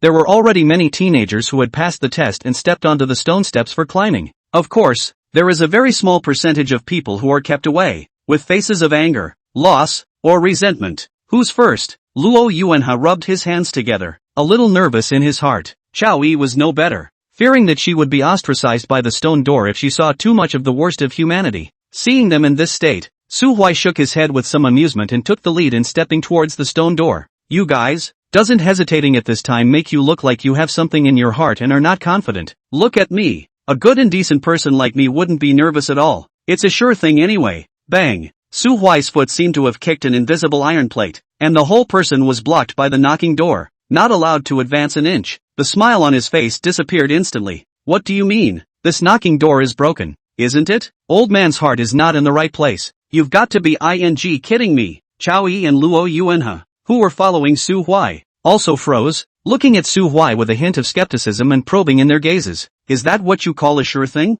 Su Samuel's old face reddened, snapped and called out on the stone door, and the articulated snake ring in the middle finger of his right hand raised the head of the snake, and the vertical pupil lit up with a bizarre red aura. Samuel Su stayed close to the stone door and pressed in a small voice, knocking on the door of the heart. Right, don't you give a damn. If you don't let me in, I'll hire 100 men to come here tomorrow and on you and paint the walls. Lifting his foot again, the barrier remained in place. Verbal threats ineffective. Annoyed, Su Huai secretly gathered his spiritual energy in his fingertips and poked a small hole in the barrier that was blocking him with a single finger over. Immediately after that, spider-web-like cracks centered on the small hole, crackling and spreading in all directions, shattering all over the place. A large hole appeared in front of several people. Samuel Su passed through the knocking door with a calm face. He told you, he's innocent, kind, handsome, and his favorite thing to do is to help his 18-year-old grandma cross the street. How could he possibly have a bad heart? Xiao Yi, who witnessed this, covered her face and didn't want to speak. Luo Yuanhe people are stupid. Really did not expect to knock heart door in this simple and rough way to open. In fact, when you think about it,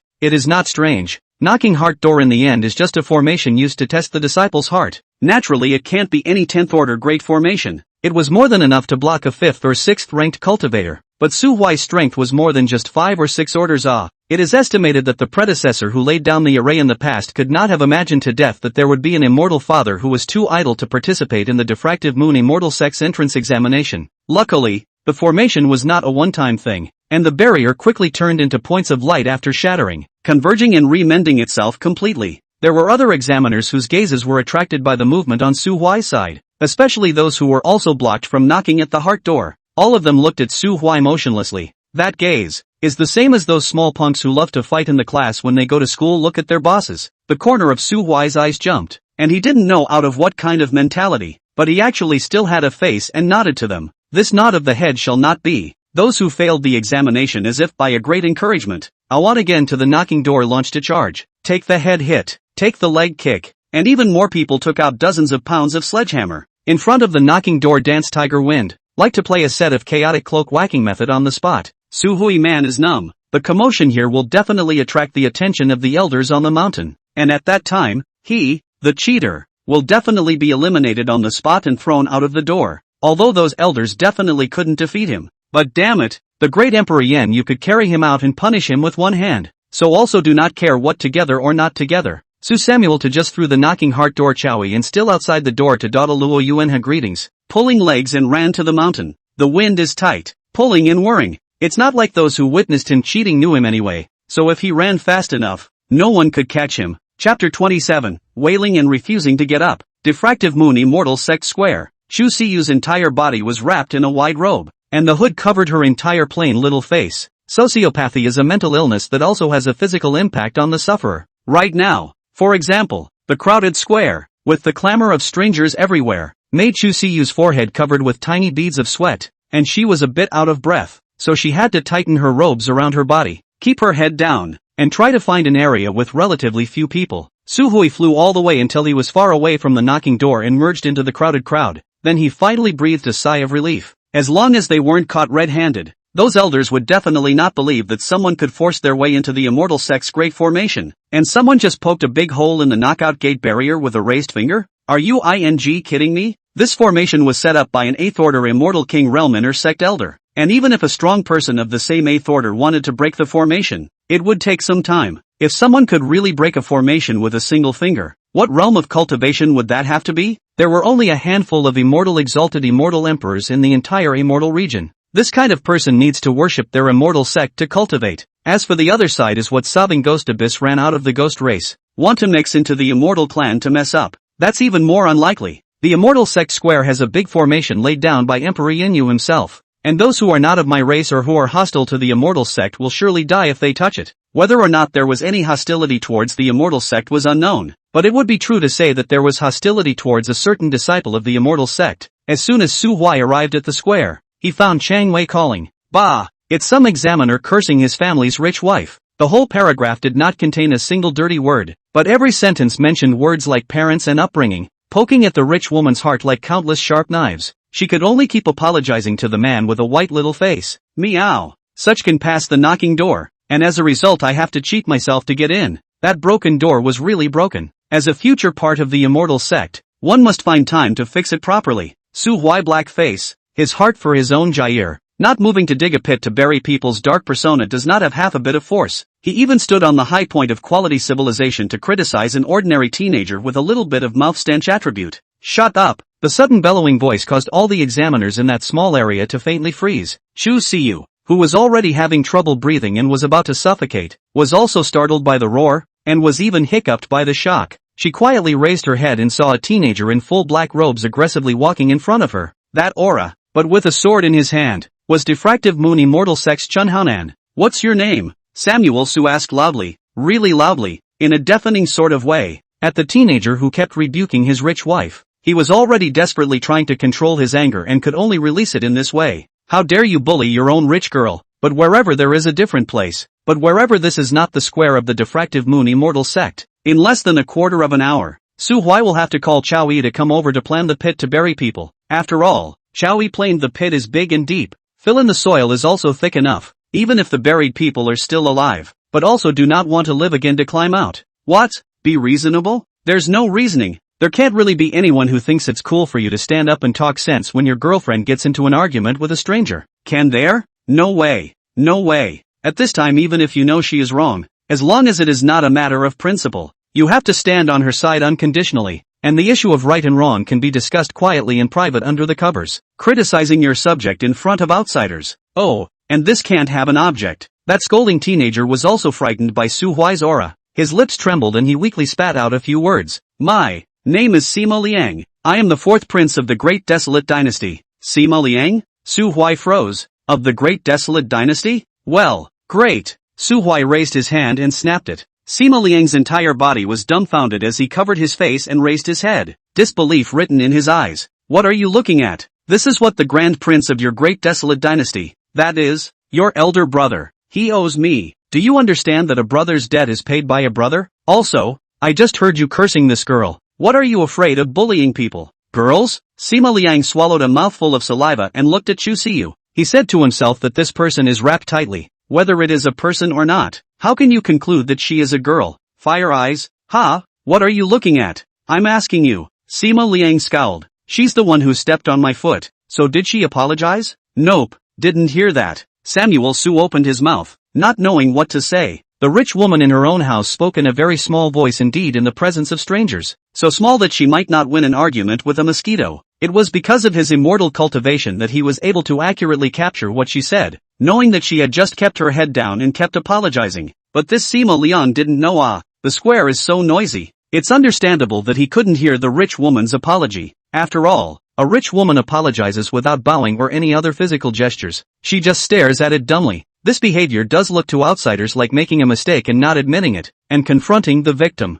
TSK. Thinking about it, Su Hui suddenly bowed her head slightly to Sima Liang. Then I'll apologize to you on her behalf. I'm sorry. No, it's okay. Sima Liang waved his hand, just wanting to leave in a hurry. After all, the commotion just now attracted quite a few people to gather around. And he, a royal prince who wanted to have a face, didn't want to be treated like a monkey. But just as he turned around, his shoulder was suddenly held down. I've already apologized to you about her accidentally stepping on your foot. Then shouldn't you do some math for all the nasty things you just said to her on purpose? Sima Liang's body trembled. The love of a foul mouth was something he knew in his own heart. He is a concubine, and above him there is an excellent to the point of bursting big brother. From a young age, he knew that the throne is hopeless, so he simply began to swing, every day to spend the day to drink. Fox and dogs have more friends. Naturally, they are also stained with a bad habit. He was used to having a foul mouth in the imperial city. After all, no matter how unpopular he was still a royal son, and no one would risk offending the royal family by ing him just because he was scolded a few times. But this is not the imperial city.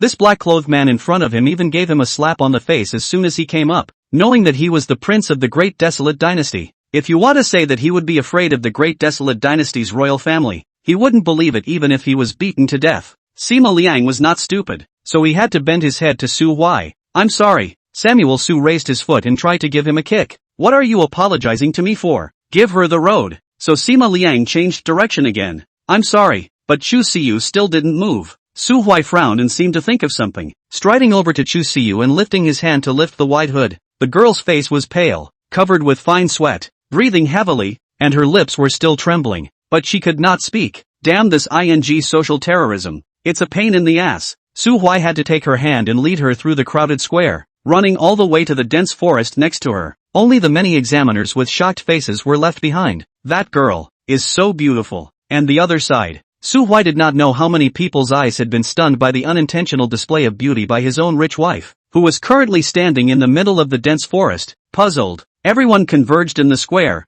fearing that they would miss the start of the second test. So there wasn't even a ghost in this dense forest. But why is this girl still shaking? Su Hui raised his hand and waved it in front of her eyes. Chu Siyu trembled and suddenly raised her foot and took a step back. Rub, are you serious about the half-step back move? Little actions hurt so much. Su Hui's entire body was bad. Dare I say it's not the raging crowd she's afraid of. It's me she's ing afraid of. The more he thought about it, the more angry he became. Su Hui simply transformed into a vicious wolf in the forest and approached Chu Siyu step by step. He advances. She retreats. She flees. He pursues. She wings. Blah blah blah. Chu Siyu kept retreating until her back touched the trunk of a huge ancient tree, and there was no way to retreat. Bang! Samuel Su throws his hands up and a tree thud. Afraid of me? Like a rabbit that had been cornered. Chu Siyu shivered as much as she could as she scrunched her body together. When Su Hui saw this, the corner of his mouth lifted slightly. Ha! Not when you're stuck in my arms wailing and refusing to get up? Chu Siyu's eyes widened and she even forgot to be afraid. No, no. Chapter 28, The Lover Sent to You from Heaven. Chu Siyu stared, her two faces close together. She had thought that the man in front of her must still have to say some very excessive words to bully her, or even make a move on her with a face of evil sycophancy. The sister who took care of her when she was growing up had said that this kind of behavior would be called molesting a good woman and that she would be arrested and imprisoned. Even if she accidentally kills him now, it's still justifiable to make a scene to the authorities. It's called self-defense, but he just helped himself. The pale hand in Chu Siyu's sleeve was holding a small knife tightly, but it didn't have the courage to stab it out, and it could only be shrunk in the fat sleeve trembling. Wait a little longer. If he touches me, I will. Here we go. He's reaching out. Chu Siyu's small hands tightened, and the cuffs of her sleeves had already revealed a small silver white tip of the blade, but the imaginary hand that should have landed on her face, or on her body, didn't really fall. Su Hui sighed, picking the messy strands of hair from her face and gathering them behind her ear. Put your knife away. Chu Siyu raised her head and suddenly realized that the frivolous smile on the teenager's face had disappeared without a trace, and he quietly looked into her eyes. The bottom of his eyes seemed to reflect the stars in the sky. Chu Siyu, do you believe in destiny? Chu Siyu lowered her head and didn't say anything. Su Hui did not care. He took back the hand that was thumping her, casually grabbed a leaf and held it in his mouth, then leaned on her side and raised his finger to point to the sky. To walk in the way of heaven. All things are balanced. To make up for loss and fold and surplus. To establish order and then cut. a spirit left on earth by the heavens, destined to seem out of place in this earthly world. God knows that you have suffered in this life, so in the year you turn 16, a knight will be sent to watch over you, to keep you safe, to listen to your heart, to give you joy, and to bring you happiness. Chuziyu, I am the same knight that heaven has sent you. Chuziyu pursed her lips, her eyelashes flickering gently. Her eyes were crystal clear, with a well-behaved look that I won't refute whatever you say, but you won't try to fool me either. Su Samuel helplessly closed his eyes and said softly,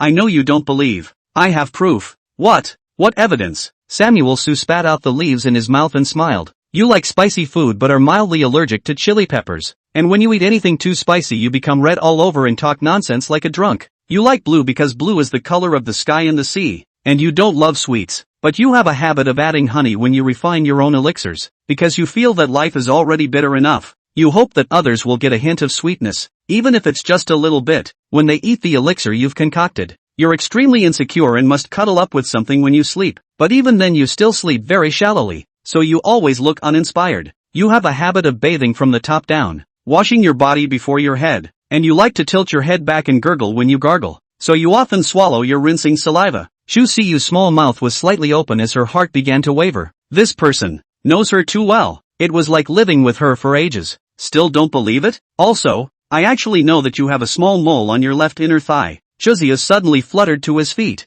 stumbling 2 steps forward with his stalking neck, then pulled his legs and ran. That speed is comparable to a rabbit that has seen an eagle, and disappeared without a trace in the blink of an eye. Su Huai's smile froze on his face. It was a long time before he shook his head helplessly. It still scared her, but at least it had left a deep enough impression in her heart, and when she had slowed down, she would definitely be curious about Samuel Su because of those words, and curiosity is exactly where love begins. Samuel Su reached out and grabbed his hand in the direction the rich woman had left. Chu Siyu, you can't escape. Gigi Jaiji. Noticing that he was somewhat trending towards a greasy overlord, Su Huai suddenly reached out and gently gave himself a slap. Damn, can't get carried away again. What if I don't hold back from popping out a line about wanting your liquids one day? It was nearing noon, and those who could pass the knocking gate and were qualified to participate in the next level of the examination had basically all arrived. It can't be helped if he's not here. If he can be late for an important exam like this, he can't even catch up with the hot. So what's the point of waiting for him? Silence. The loud and clear drinking voice spread throughout the square, and Su Huai, who had just returned from the grove, raised his head to look at the sky above the square. Just like most people, 3 old men appeared on the suspended high platform at some point. The one on the left was dressed in a gray robe, with a white beard, protruding cheekbones, and a half-meter-long beard tied into a fluffy twisted braid on his chin, full of personality. Upon closer inspection, a shiny badge hung from his chest. The badge was engraved with a Dan furnace pattern, with 8 small orbs shining in it. This old man was called Chen Tairu, an 8th grade alchemy master, the peak master of the diffractive moon immortal sex pill spirit peak, and the master of that girl Chu Siyu in her previous life. Looking at the one on the right, he was dressed in a black robe, with short fiery red hair, a generous face, and an expressionless face, as if the whole world owed him $1 million or $800,000. His name was Shangguan Xiu. He was the battle hall master of the diffractive moon immortal sect, 8th stage immortal king realm, specialized in close combat, had the legendary experience of fighting a demon king for 3 days and 3 nights without losing a fight. And the old man in the very center on crutches is awesome.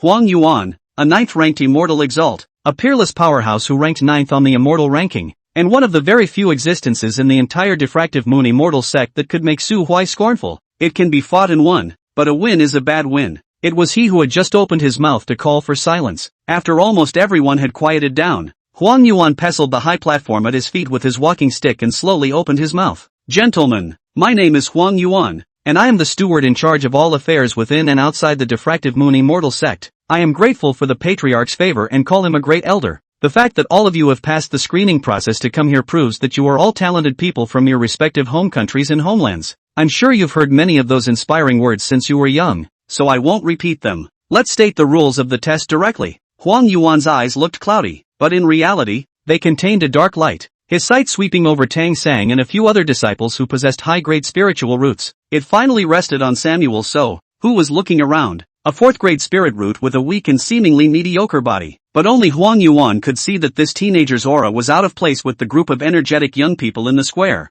more like a playful bystander. Although he was unable to see through his opponent's cultivation before striking, with his years of combat experience, Huang Yuan nevertheless detected a hint of threat from him. the dead take over, or old monsters returning to childhood? Huang Yuan averted his gaze and lowered his eyes. That's all. To be able to pass both the knocking heart gate and the mountain climbing path laid out by the great emperor meant that the other party's heart wasn't bad, that they were at least a human race, and that they didn't have any malicious intent towards the immortal sect. The other side wants to play. Huang Yuan let him play, and if he really became a disciple of the immortal clan, he can also find a way to fool him to go to the front line of the weeping ghost abyss in the future, to fight for the guardian of the human race. For this examination, the rules are as follows. Chapter 29, the beginning of the examination. Place of assessment, the secret realm of the barren forest. Scoring rules, final rankings are based on the number of points earned. There are 3 ways to get points. 1. Hunting and killing demons and ghosts. 1 point for the first rank, 5 points for the second rank,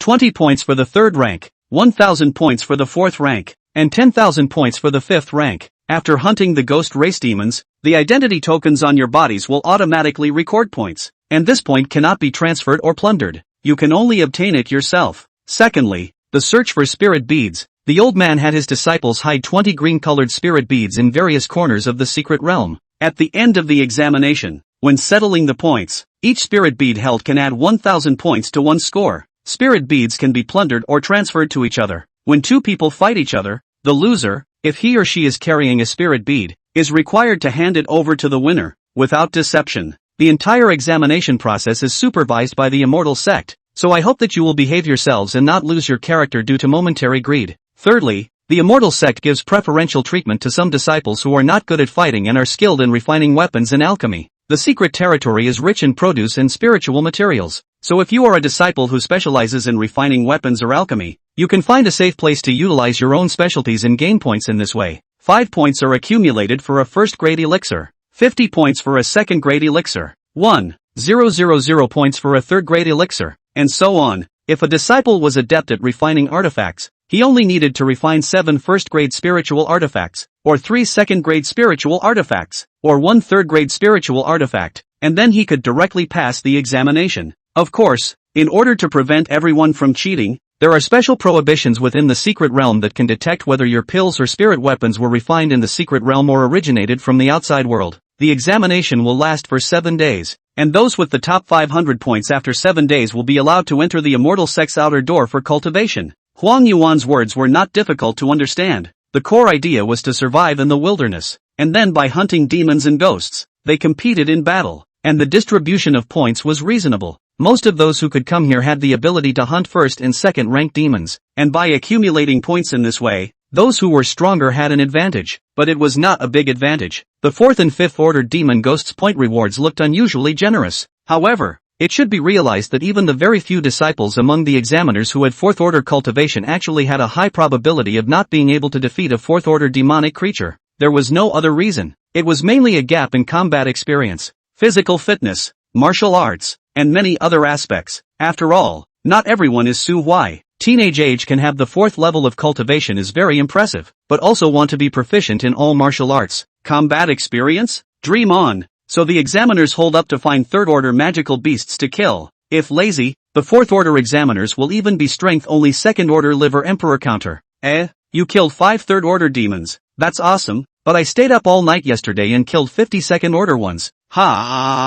He. If hunting demons is the home of the liver emperor, then seeking spirit beads is the exclusive activity of the emperor of Europe. A secret realm of that size and putting 20 spirit beads in it was like looking for a needle in a haystack. There may be people who have been searching hard for 7 days and have found nothing, but the OU can accidentally fall and knock on the spirit beads. What does this lootable mean though? Took the spirit beads to the body a carry. Ghosts know whether I have cannot run into a psychopath to see people to challenge it? As for the refinery alchemy, that is a skilled labor. Nothing to say, belonged to the pure talent. God rewarded the kind of food. An ordinary first-grade elixir master would refine a first-grade elixir. A furnace would take 1 or 2 hours, and the finished elixir would be about 3 to 5 pills. Alchemy is time-consuming, laborious, and mentally draining, so it's enough to hold out if you can make 5 pots a day, equivalent to hunting around 20 second-order magical creatures. There would be roughly 700 points in 7 days, and if we look at the past sessions, passing the examination would be no problem. Don't think that the average 100 points a day is very little. Killing a first-order demon only gives 1 point, not to mention the demons. Ordinary people just can't kill 100 pigs a day. Alchemy points are indeed high, but they are influenced by the metaphysical factor of success rate. Even second-grade Dan masters who came to refine first-grade pills occasionally made mistakes, let alone first-grade Dan masters. Therefore, those who could pass the examination through alchemy had to be at least second-grade Dan masters, or like his own rich wife. He belongs to the kind of open player that God himself feeds, with a dozen pills in a furnace. Su Huai remembers that in his previous life, the highest record of a rich woman refining a first-order rejuvenating elixir was 481 in one furnace, but that was after she became a sixth-grade Dan master. Weapon refining is similar to alchemy, except that it takes much longer, and in general you have to be at least a second-grade refiner to have a greater certainty of passing the test. Su Samuel tucked his hand. The rich woman sighed. He is not worried. Will pass. Luo Yuanhe. As the son of Luo City Lord, his strength was also not bad, and having grown up mixing with the outskirts of the buried Star Mountain range, hunting and killing demons shouldn't be difficult for him. Samuel Su was worried about Chow Ya, the deep-rooted young lady. Her cultivation was only just at the second stage of foundation building, and her combat experience was almost zero. This kind of high-end players who play with emotional intelligence and mind games can be placed in the backyard to strategize and have great potential, but when they are thrown into the secret realm, they are proper cannon fodder. Demons of the same level didn't even need a second move to kill her, but helplessly. The rules of the examination do not allow the transfer of points, and the entire process of the examination is being supervised, which also isolates the cheating method of Su Samuel striking out and then letting Chowie make up for it. And the test location is randomly transmitted, not giving the test taker a chance to exploit the loopholes and hug the thighs at all. He couldn't help her even if he wanted to, so he had to fend for himself. The square was filled with the sound of whispered exchanges, chattering noisily. We all know what the pass line is roughly in the position, for the content of the examination has also known by heart. The large square of more than 100,000 people, at least 50,000 people feel that they can pass, before being blasted and hammered by a true great emperor, who couldn't still shout with a shy pussy face that they had the qualifications of a great emperor. And so, in the midst of this clamor, everyone noticed that the people around them began to disappear in pieces. Huang Yuan, that old man does not talk about martial arts. Also do not shout a sentence to start, directly waved his hand, opened the group teleportation. Su Huai lowered his head and looked at the identity token in his hand. The small jade token emitted a faint blue light, gradually wrapping Su Huai's body into it. The silver ring in his right hand suddenly raised its serpentine head and stared stupidly at the identity token. Samuel Su was alarmed and hurriedly held down its head. Little ancestor, make no mistake, this can't be eaten, at least not now. The little snake seemed to be very upset at Su Huai's behavior of holding down its dog's head, and opened its mouth and bit hard on his finger, but at the same time, it didn't stare at that token and salivate anymore. Finally, the blue light completely wrapped around Su Samuel, and the space around him began to distort, tearing his body. When the blue light dissipated, Su Samuel had already appeared on top of a cold and windy snowy plain. Not far away was a patch of ramshackle log cabins. He looked around. Other than the other 7 examiners, there were no other creatures in this snowy plain. Chapter 30 Snow Plains Lodge. Snow Grudge Spirit. Where is this?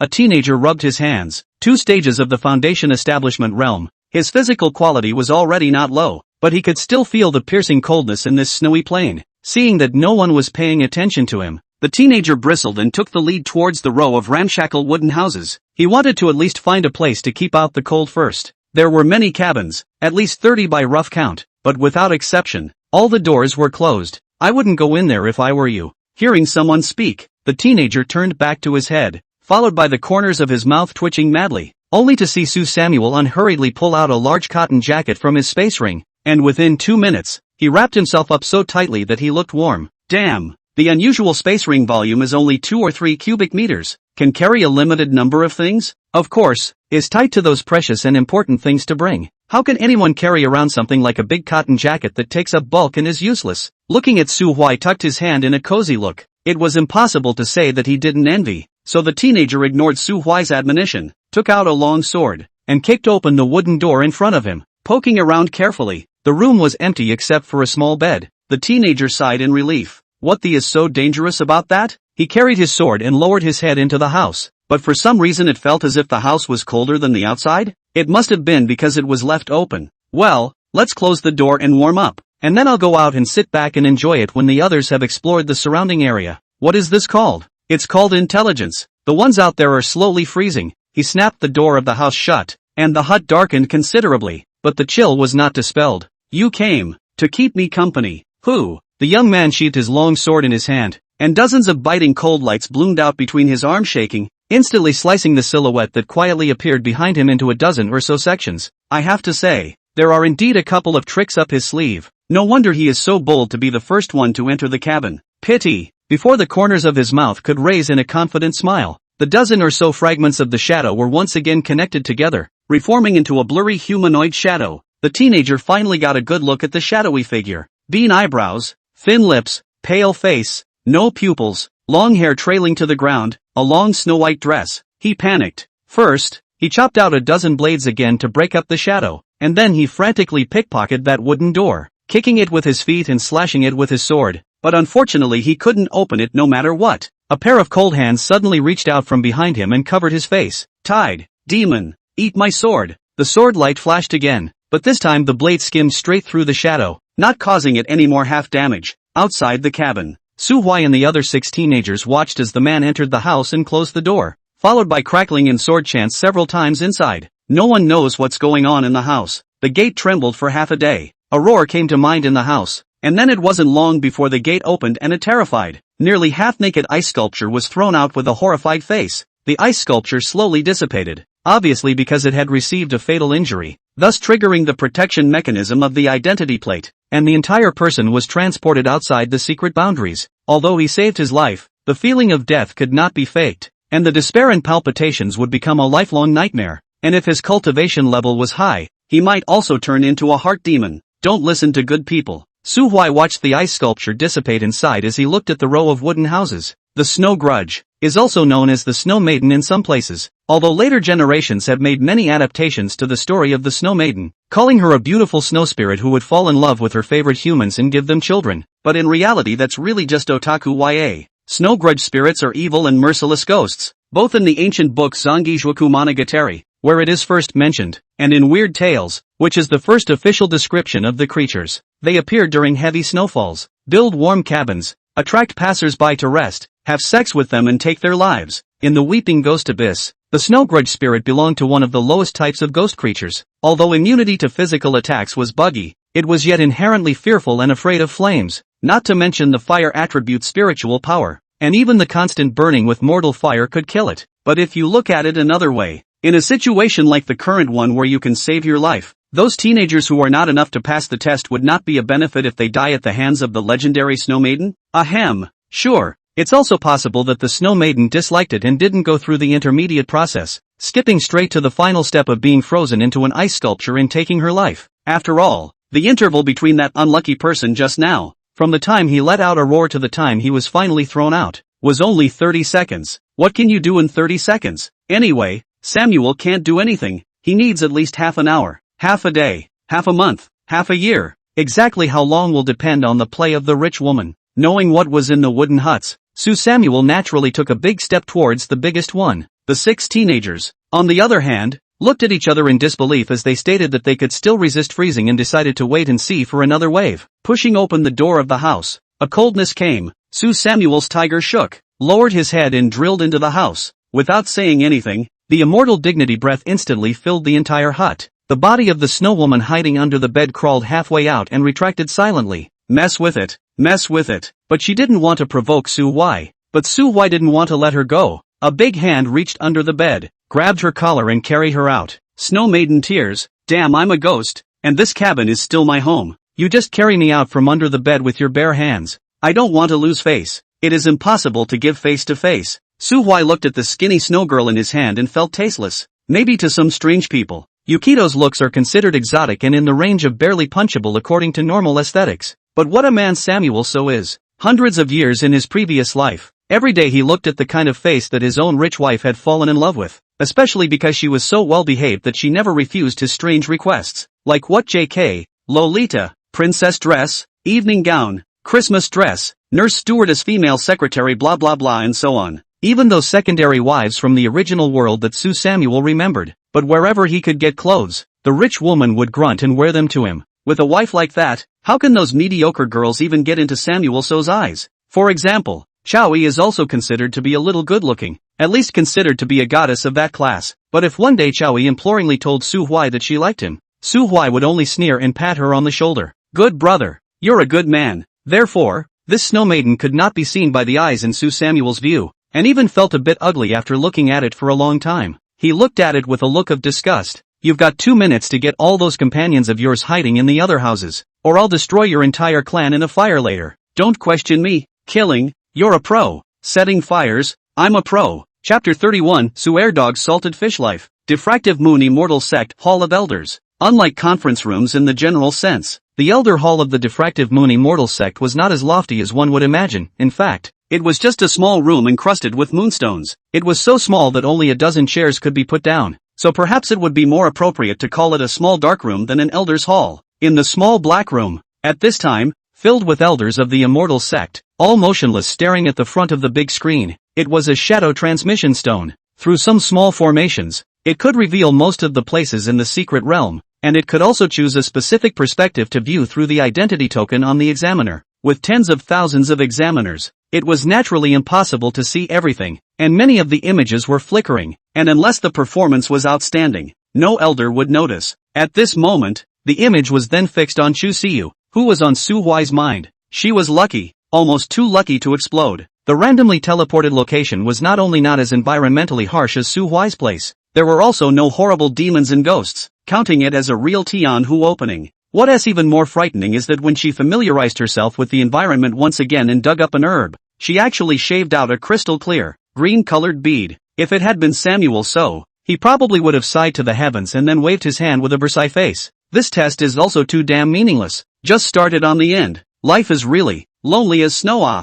Chu Siyu certainly wasn't that shameless. After digging out the spirit bead, she only froze slightly for a short while before putting it into her small bag and continuing to lower her head to dig for herbs. Wisteria root? This is something that can only be used to refine second-grade pills. Pill Spirit Peak Master Chantera flicked his large beard, an undisguised look of appreciation flowing from the bottom of his eyes. Chu Siyu's profile was on the side, including age, biography, family background, and even a detailed record of the current predicament she had encountered, and her grudge against the Great Wasteland Dynasty's Grand Imperial Prince. Chen Tairu looked at the picture of Chu Siyu picking herbs along the way and then finding a natural rock cave. After making sure it was safe, he took out his danmaku. It was a very inferior dan furnace, probably the practicing work of some alchemist's apprentice, not even a spiritual weapon, much less one that could have any enchanting effect on alchemy. Fire, satin stove, spirit flames tumbled. Seriousness was written all over Chu Siyu's small face, and her pair of black eyes shone like stars. The movements were smooth and flowing,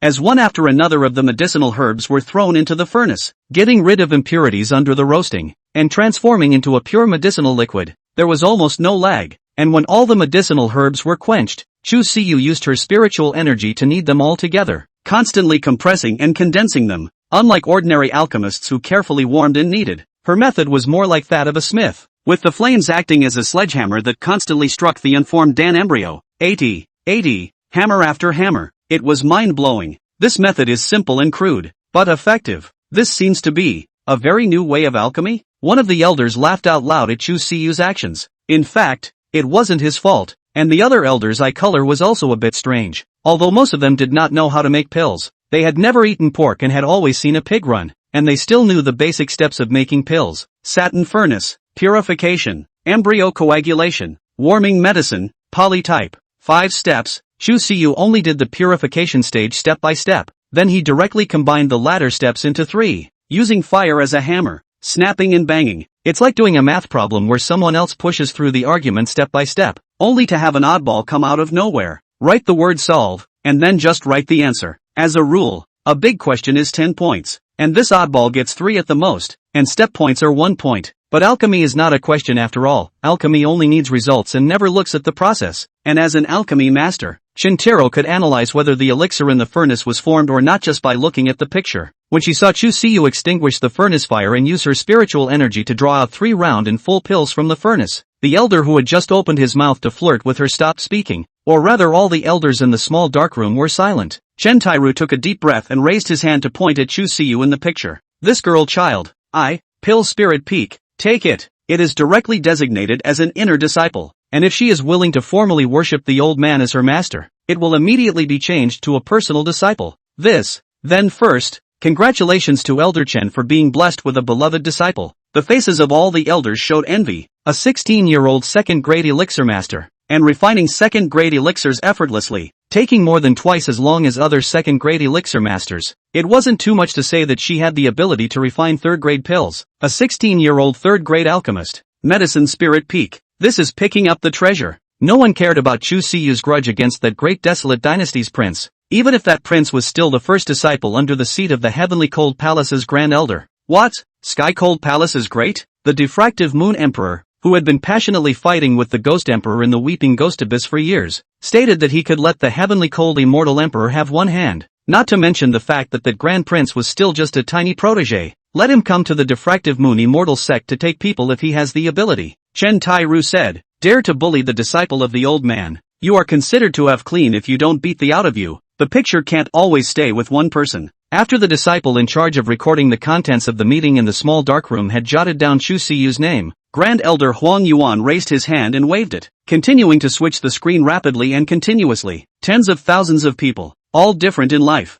There were true liver emperors, whose talent and cultivation were not considered good, but they hunted and killed demons like crazy, and in less than 2 hours after the start of the examination, they had already accumulated nearly 100 points. But most of the elders didn't think much of him. High-intensity killing is extremely consuming physical strength and mind, so regardless of this, it will easily be followed by a lack of strength, and there is also the possibility of overkilling because of excessive killing to contract a heart demon. Of course, there were crazy demons and naturally, there were also tricksters who felt that hunting demons for points was too hard and tiring, so they were bent on rummaging around in all corners, attempting to become one of the owners of those 20 spirit beads. However, the size of this secret realm was almost comparable to the size of a country in the mundane world, and searching for 20 fist-sized spirit beads in it was like finding a needle in a haystack. The spirit bead, not only was the egg of this examination, but it was also another assessment of the examiner's heart. Is it down to earth and hardworking, or are you easily tempted to take shortcuts and stray from your heart?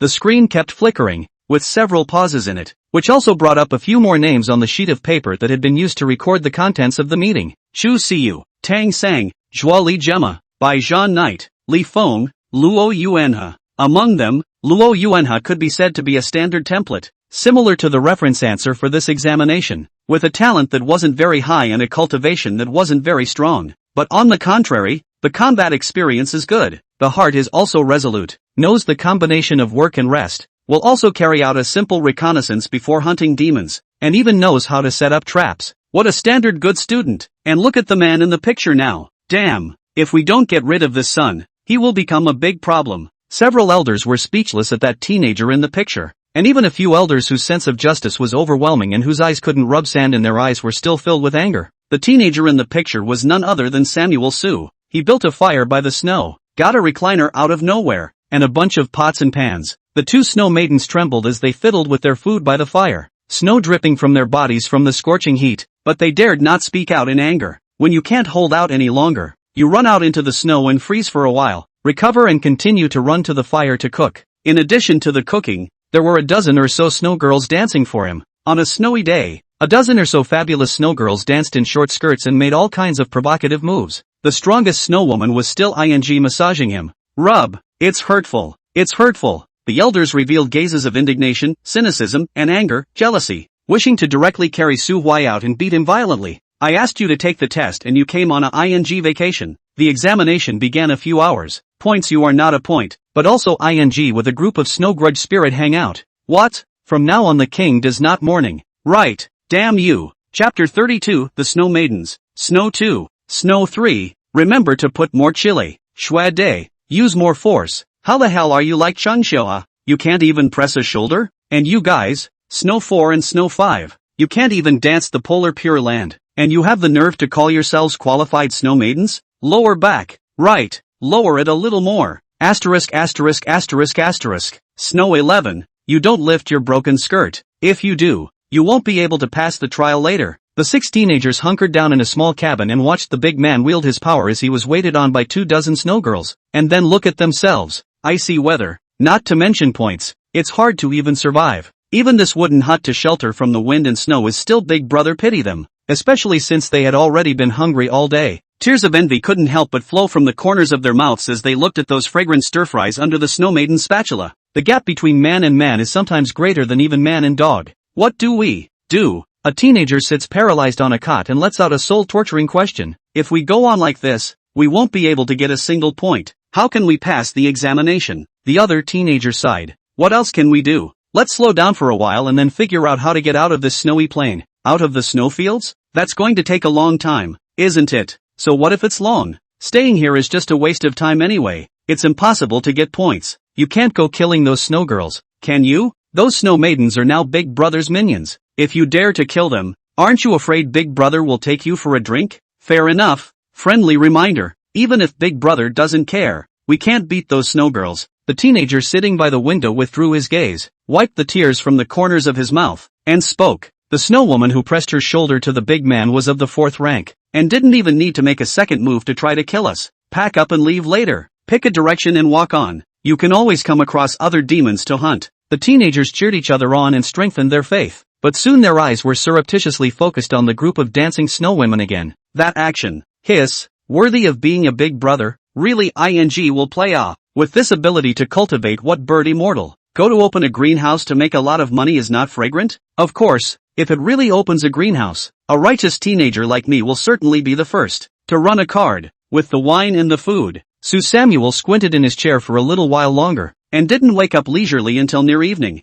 At this point, almost 4 hours had passed since the start of the examination, and he stretched his back, finally ready to start moving. Yak-Ida, come here. The 4th-ranked snow maiden that was nestled in the snow and piling up a snowman bumbled her way to Sue Hwai. What can I do for you, my lord? A shoulder squeeze? Pinch my ass. Ah, the butt. How do you pinch a butt? Alright, don't play around. Let me ask you, are there any other demonic groups in this neighborhood besides you guys? The snow woman cocked her head and reached out to point toward the south. There's a snow devil fortress over there, inhabited by over 40 snow devils. They are our mortal enemies. My sister was captured and eaten by that snow demon leader. Your sister? What is your sister's strength? 5th order. Sue Hwai glanced at Shweta in surprise. Even the 5th rank can be eaten. What's the origin of that snow demon? I don't know. The ones surviving in this secret realm are all captives who were brought in by your human powers a long time ago, and there are all kinds of creatures. Our Snow Grudge Spirit Clan is the Ghost Clan of the Weeping Ghost Abyss, while that group of Snow Devils is the Demon Clan of the Meteor Demon Cave. We've only fought them a couple of times in turf battles. I'm not sure of the rest of the information. Okay. Samuel Sue smacked his lips. That's them. Then, let's smash it. What the hell? Yell man. Oh, with a shrill whistle from Shweta, all those snow women who were heckling in the snowy plains came out from all corners and stood in a line in front of Sue Samuel and Shweta. A demonic creature that could have a fixed territory in the secret realm would naturally not be too weak. Counting Shweta, there were a total of 22 snow maidens, 1 4th rank, 2 3rd rank, and the remaining clear 2nd rank, which was all the battle power contained in this small group. If the secret realm was compared to a fairy realm, the Snow Maiden cluster was already considered a first-class power. Not strong, but capable of inducing change in the situation. Said to do, when the snow big point all the troops and horses, Sue Samuel will lead a group of snow women ran straight to the south. The Snow Maidens were all thrilled to learn that they were going to go and fight the Snow Devil, and on the spot they reverted to their hideous and terrifying resentful true forms. Pale skin covered with silvery white veins, sharp teeth and claws, white dresses and capes. If the short skirt version of the Pure Land of Ultimate Bliss can attract millions of fans overnight, then after such a makeup removal live, millions of fans can instantly fall clean, and maybe some unscrupulous ones will have to hit the blackout button before they leave. Snow Devil Castle, a manor-type castle with a long history. The four-limbed, simple-minded snow demon naturally could not have the ability to build a residence that could be considered a work of art like this. So this old castle actually belonged to a blood demon viscount in its earliest days. Shweta told Sue Samuel that the Blood Devils, also known as the Blood Clan, were not strictly speaking the Demon Clan, but belonged to the Ghost Clan. Although the Weeping Ghost Abyss and the Meteor Devil Cave both had blood clans, it was known that the strongest one was in the Weeping Ghost Abyss, and the largest Blood Clan colony was also in the Weeping Ghost Abyss. So it's okay that the Weeping Ghost Abyss is the birthplace of the Bloods, right? There's nothing wrong with the Bloods being part of the Ghosts, is there? Ahem. Back to the point. That Blood Viscount and Yukida's sister were good friends who had known each other for hundreds of years. Later, the Viscount of Blood fell in love with a young girl who came into this place to train. That young girl, perennially clutching an unsheathed longsword, was extremely good at fighting,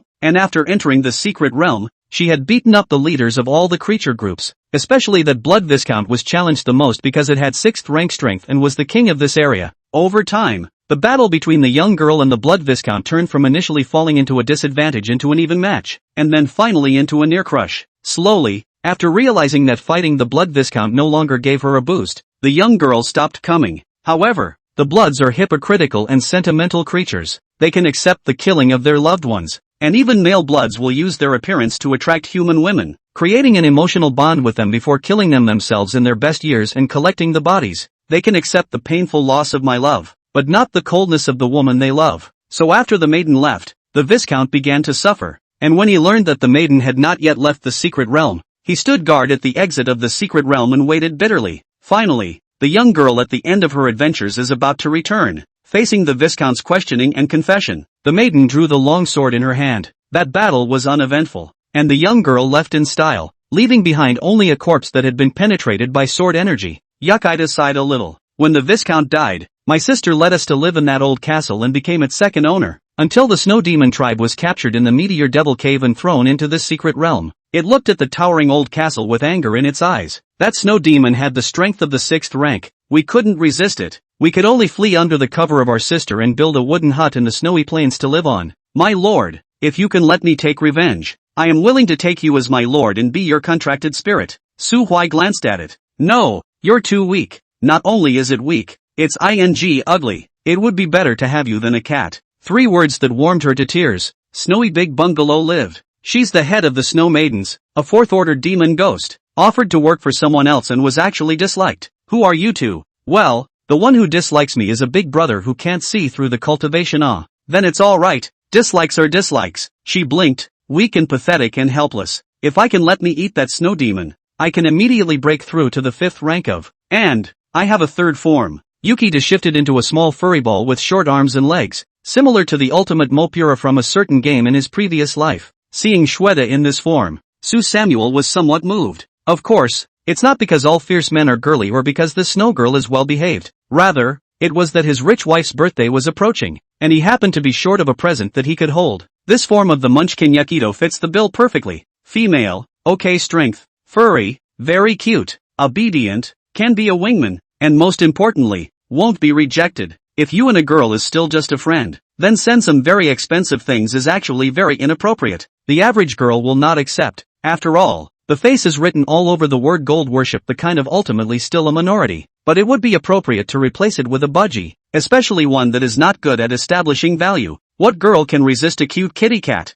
These are all relationship tips for chasing girls. Did you guys learn to scrap? Chapter 33 Not good. He's going to crook his mouth. The Blood Demon ancient castle was built on a cliff, at the bottom of which was a dark green pine needle forest, and a little further out, a large sparkling lake. Samuel Su stood by the lake, inevitably thinking of some magic school built in a remote valley in England. Unfortunately, there was no bearded Dumbledore in the ancient castle before him, only a group of vicious magical creatures who drank blood. Call the battle. Yes. Snowbig resumed his body and let out a shrill howl at the castle, a true ghostly howl that sent those critters in the jungle running in all directions in terror. Soon, a hiss came from inside the castle. A group of monsters like red apes leapt down from the cliffs, across that lake from the Snow Women. Shevnith, are you here to die? The Blood Demon leader was more than 10 feet tall, with a hideous scar on his face and 2 rough fangs that were black and yellow. It looked like a scruffy demon that didn't clean its mouth for years. Of course, it can't be ruled out that it retains bad breath on purpose. This way,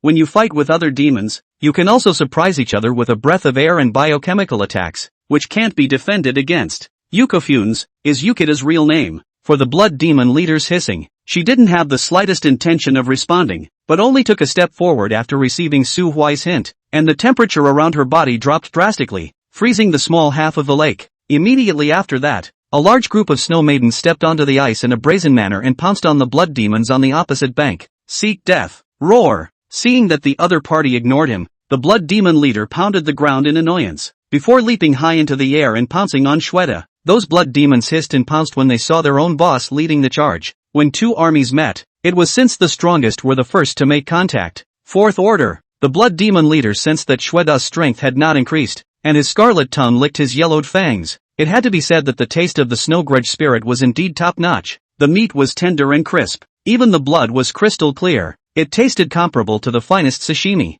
The last time I tasted one, it kept it in my thoughts until now. Unfortunately, the 5th-ranked Snow Grudge spirit that he had chewed up used its soul to place a curse on it, confining it to a 10-mile radius of the ancient castle and preventing it from leaving this place. Otherwise, these Snow Grudge spirits would have long ago been captured and captive raised by all of it as the finest delicacies. However, it is not too late now, since Snow Furnace seeks death by itself. It will definitely seize this opportunity, and one will not be able to escape. Seeing the distance between the two sides getting closer and closer, the blood demon leader became abnormally excited, tearing and ravaging. It could already imagine the despair and wailing that Chevronus was about to present. However, Xuade, who was transformed into a spiteful spirit, rushed halfway, but suddenly curved her mouth at him, with mockery written in her eyes, and she, who had been prepared for this, dodged to avoid it, revealing Su Huai, who had been following her all along. A human? The blood demon leader didn't think much about it. Over the years it had eaten quite a few humans who had run to the secret realm from various forces to practice. It wasn't like all humans were as fierce as the woman holding the sword. An ordinary human can be whacked into mush with a single punch. Jie, all go to hell. Both claws formed fists and raised them high above his head before slamming them down hard. Su Hui felt the oppressive feeling brought by the blood demon leader. He lifted his foot and drew a semicircle on the ground, then took a deep breath, built up strength in his right arm, and violently blasted out. Boo! The ice exploded, and shock was written all over the blood demon leader's face as his tall body staggered back, his arms tingling as he felt like he had blasted into a wall of molten steel. Scratch that! So fierce! The human race has produced another demon. Then, it saw Su Huai also face shocked. The body is directly flying out. Samuel So is acting. Although he feels that pretending to be a pig is very important, and he has never hidden his power along the way. But this is the Diffractive Moon Immortal Sex Entrance Examination. It is also highly likely that the test will be live. He is a 17-year-old teenager. Collecting the 4th Order Snow Maiden can still be described as a genius, and fighting with the 6th Order Blood Demon can also be explained by the talent near Demon. But a ing move that secons someone. What do you make those elders who are potentially watching him think? Good boy, stronger than the elders. What do you want to do by sneaking into my immortal sect? Quickly shiver. Are you a spy? Can Samuel So say he's here to pick up girls? I can't. That's a hell of a reason. There was no way to explain it. The consequence of exposing all of his strength was that it would definitely cause suspicion from the elders of the Diffractive Moon Immortal Sect. At that time, not to mention passing the examination, stay in the Immortal Sect to pick up girls, not to be arrested and sliced to study would already be considered the Diffractive Moon Emperor upright and kind-hearted. So, Samuel So had to act. He had to play the positive role of a man who was good at holding back, and it was best if he had to fall into a disadvantage when he fought with the blood demon later on, and then break through on the verge of a fight, a hard-fought win at the end, and then a mouthful,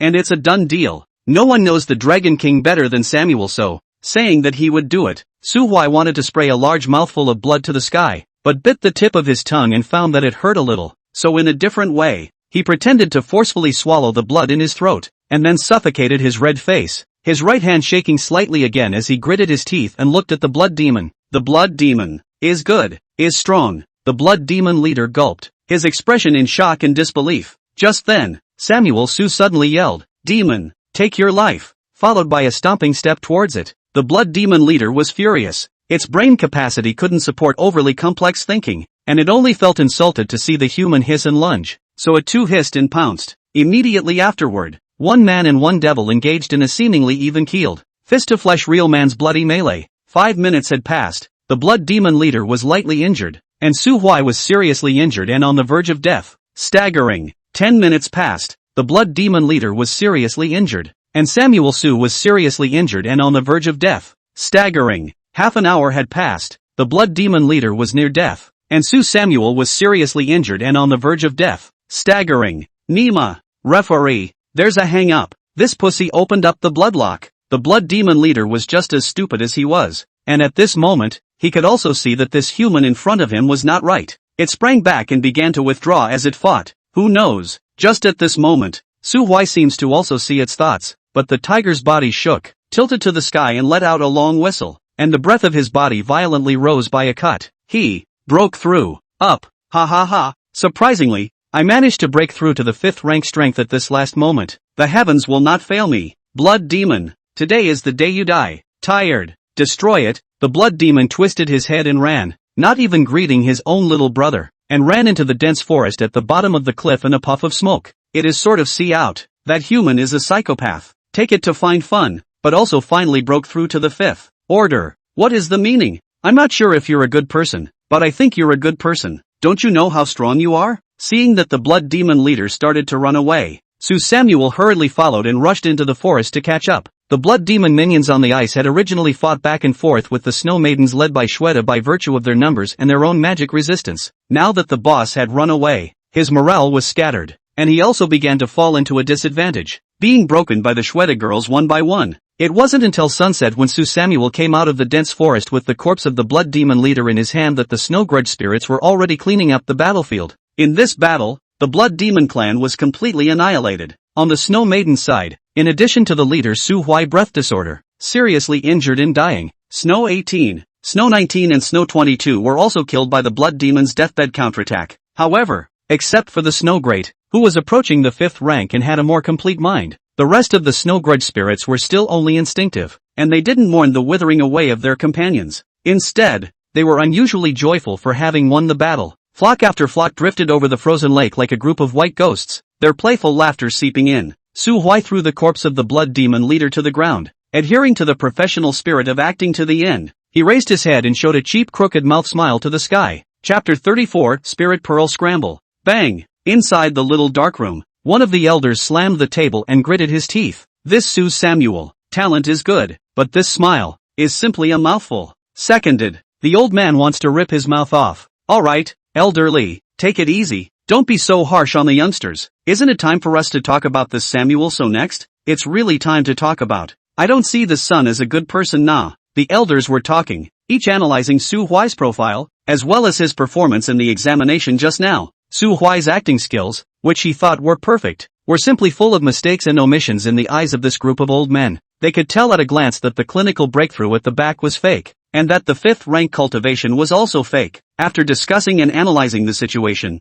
the elders finally came to the conclusion that Su Hui was a treacherous person who was jumpy, liked to enjoy himself, and was happy to hide his strength. Strength, well, the elders unanimously feel that it is the 6th order. Couldn't be higher. After all, Su Huai that only 4 products of the spiritual root cannot be false. The spiritual root does not enhance. The cultivation of the death is the 6th order. This life do not want to have a breakthrough. Well, that makes sense. When the elders finished their discussion, it was only when Grand Elder Huang Yuan, who had watched Su Huai's performance from the side the entire time but had never said a word and had a numb face, rubbed his forehead and opened his mouth. No matter how much strength he's hiding, it's not a bad thing for the immortal sect, or for the human race. The elders froze in unison. Why is the Grand Elder so sure? Huang Yuan reached out and pointed to Su Huai's profile next to the screen. He's from the Su family in Black Iron City. It's Su Chang'e's grandson. Battle Hall Master Shang Wanxiu suddenly sat up straight as he touched the short, fiery red hair on top of his head and laughed out loud. If it's really Su Chang'e's grandson, then this brat, I'll take it for the battle hall. It's just that the fight between him and that blood demon just now was full of mistakes, and several times when the blood demon revealed a break, he failed to seize the opportunity, which is why the fight was so tough. Just in time for me to hone my skills. Huang Yuan bristled. You're the one who's honing him. If you two fight one-on-one, I am afraid that in less than a minute, he will have to kneel on the ground and beg you not to die. However, he did not say these things in his heart. Su Huai's identity and origin completely dispelled the last trace of concern in Huang Yuan's heart. Although I don't know how Su Huai has this kind of strength, and I don't know what he is trying to do by bothering to sneak into Diffractive Moon Immortal Sect, but just by the fact that the other party is Su Chang'e's grandson, he must then be trustworthy. Even if Su Huai was really some kind of unforgivable person, the Diffractive Moon Immortal Sect couldn't possibly kill him. Instead, it could only use gentle means to guide and correct him, because the Diffractive Moon Immortal Sect, as well as the entire lower immortal region owed Su Chang'e too much, so much that there is no longer any way to pay it back. There's no need to discuss him too much. Huang Yuan hammered away. Shang Wanxiu, don't interfere with his choices either. Let him do whatever he wants. Shang Wanxiu frowned slightly. But, no buts, that's what I mean. Huang Yuan sipped his tea. It was also the great emperor's intention. Well then, okay, the great emperor must have his intentions in doing so, and we shall obey. Shang Wanxiu sighed. In his opinion, such a good seedling should first invest a large amount of resources to pile up his spiritual roots, and then directly throw it into the battlefield, to grind. In the end, Su Huai's name was also recorded in the small book. This list was a secret list that was first determined by the Elder Observation Examination. Those on the list could directly become inner disciples of the Diffractive Moon Immortal Sect if they passed the examination. It is necessary to know that the difference between the outer and inner sects is just one word, but the treatment they enjoy in terms of resource supply and so on is a world of difference. Inside the secret, Samuel So was unaware that an argument had just taken place in the small dark room with him at the center. After a fierce battle, he lay on a chaise longue and was carried by 2 snow maidens into the blood demon castle. The number of points on the identity token had changed from 0 on Arago to 100,000. Those blood demons killed by the snow grudge spirits were not on his head, though he didn't really care. 100,000 points, already enough to sit at the top of this examination, and according to the usual practice of previous years, the top of the examination was rewarded, and it was also very generous. In the next 2 days, Samuel Su recuperated in the castle, and officially renamed the Blood Devil's Castle as Hogwarts Castle. Don't ask. Asking is sentimental. There were some collections within the ancient castle, and the ones that were worth money were put into his storage ring. Of course, the ex-girlfriends that were killed and treasured by the first owner of the castle, the Blood Viscount, have long since been eaten by the Blood Demon. The third day of the assessment, Shweta successfully devoured all of the Blood Demon leader's essence and flesh, breaking through to the mid-5th stage, and with the help of Su Samuel, he set up a boundary around the ancient fortress, becoming the new lord of the snow plains. Day 4. While most of the snow grunts stayed at Hogwarts, Samuel Su took a few of the strongest ones out of the castle and across the tundra to the vast wilderness. The wasteland in the middle of the secret area is very warm. The 4 snow women carried the recliner,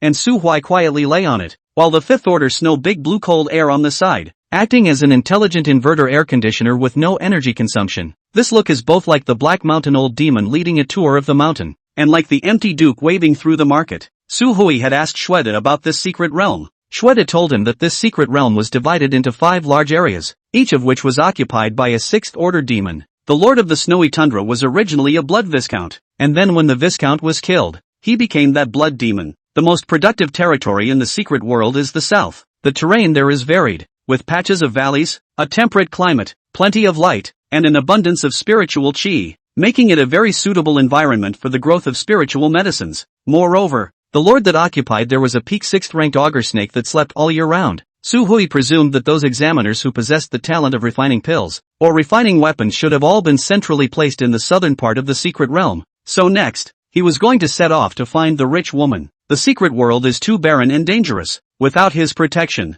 the rich woman must be trembling with fear. As a matter of fact, Chuzia wasn't shaking at all. Not only did she use with energy and save up enough points to pass the test early, she also made the first friend of her life when she went out to pick herbs one time. It was an unlucky person with a cultivation level of only the 2nd rank. When his strength failed, he planned to set up traps to hunt the demons, but he underestimated their resistance and was bitten by a poisonous snake, stumbling and escaping into the valley, then passed out, and was lucky enough to be picked up by a rich woman when she was about to be eliminated, and brought back to the small cave where she was temporarily living. That's right, the unlucky guy is Chowie. She belonged to the kind of examiners who were the most miserable in the secret realm, and was the 2 extremes of Su Hui. For this kind of girl whose combat power was lower than her own, and who had little ability to survive, Chu Siyu would naturally drop her guard a little. She can even proudly say that like Chowie, she can beat 1.5 even if she lets one hand do so. After Chowie woke up, she could be said to be grateful to Chu Siyu, and was close to having nothing to show for it and being an ox in the next life. After learning that Chu Siyu was an alchemist,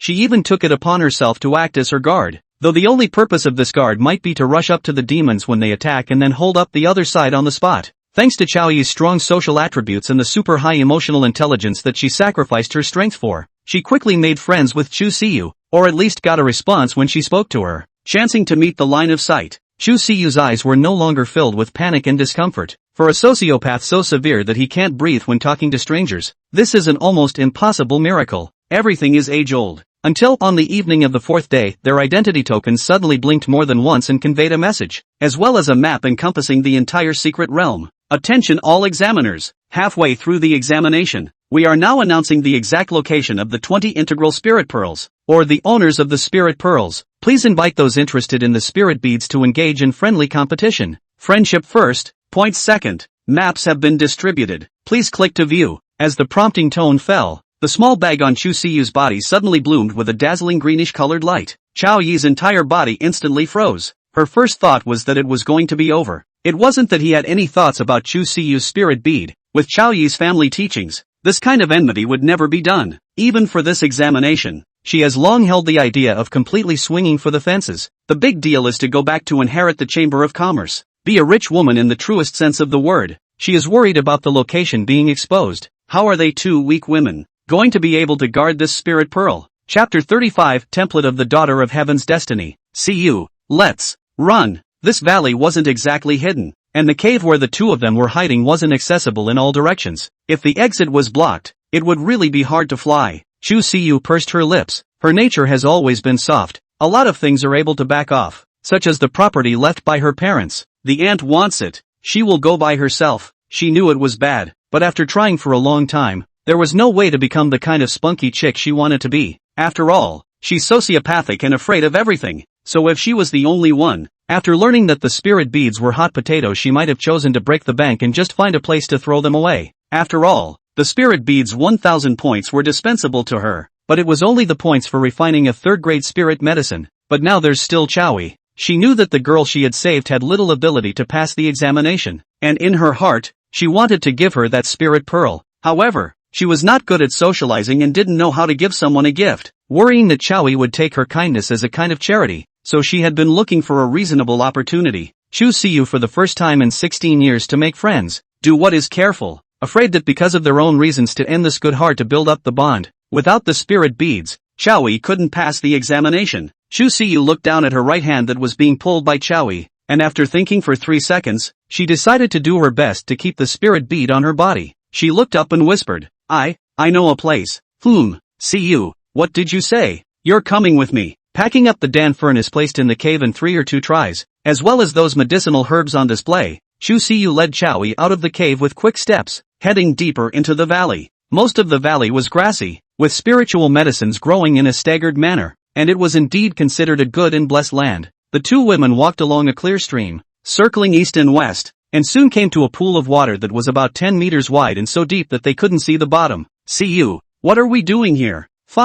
Get help. Getting help? Who's going to help us? Chu Siyu squatted down at the edge of the water pool, took out an elixir from her small bag, crushed it, and then sprinkled it on the surface of the water. In less than a tea's worth of work, the water churned and purple-black scales loomed horrifyingly beneath the surface. Chowie felt her hands and feet cold, and hurriedly reached out to pull Chu Siyu. See you. Quick, run, there are demonic beasts. Fear not, Blackie won't hurt us. Blackie. The object in the puddle finally surfaced. It was a large snake that was as thick as a bucket, with a grayish belly and scales on its back that flashed with a cold black-purple light, and those turquoise vertical pupils instantly locked onto Chowie. Gray-bellied purple-scaled boa. Chowie's legs and feet were weak and she couldn't run even if she wanted to now. She had read in the book that there was a description of this kind of demonic beast. The gray-bellied purple-scaled boa belonged to solitary demonic beasts with a strong sense of territory and possessed the bloodline of the earth dragon. Dragon is the supreme of the demon race. The legendary pure-blooded dragon race is even one of the demon race hegemony,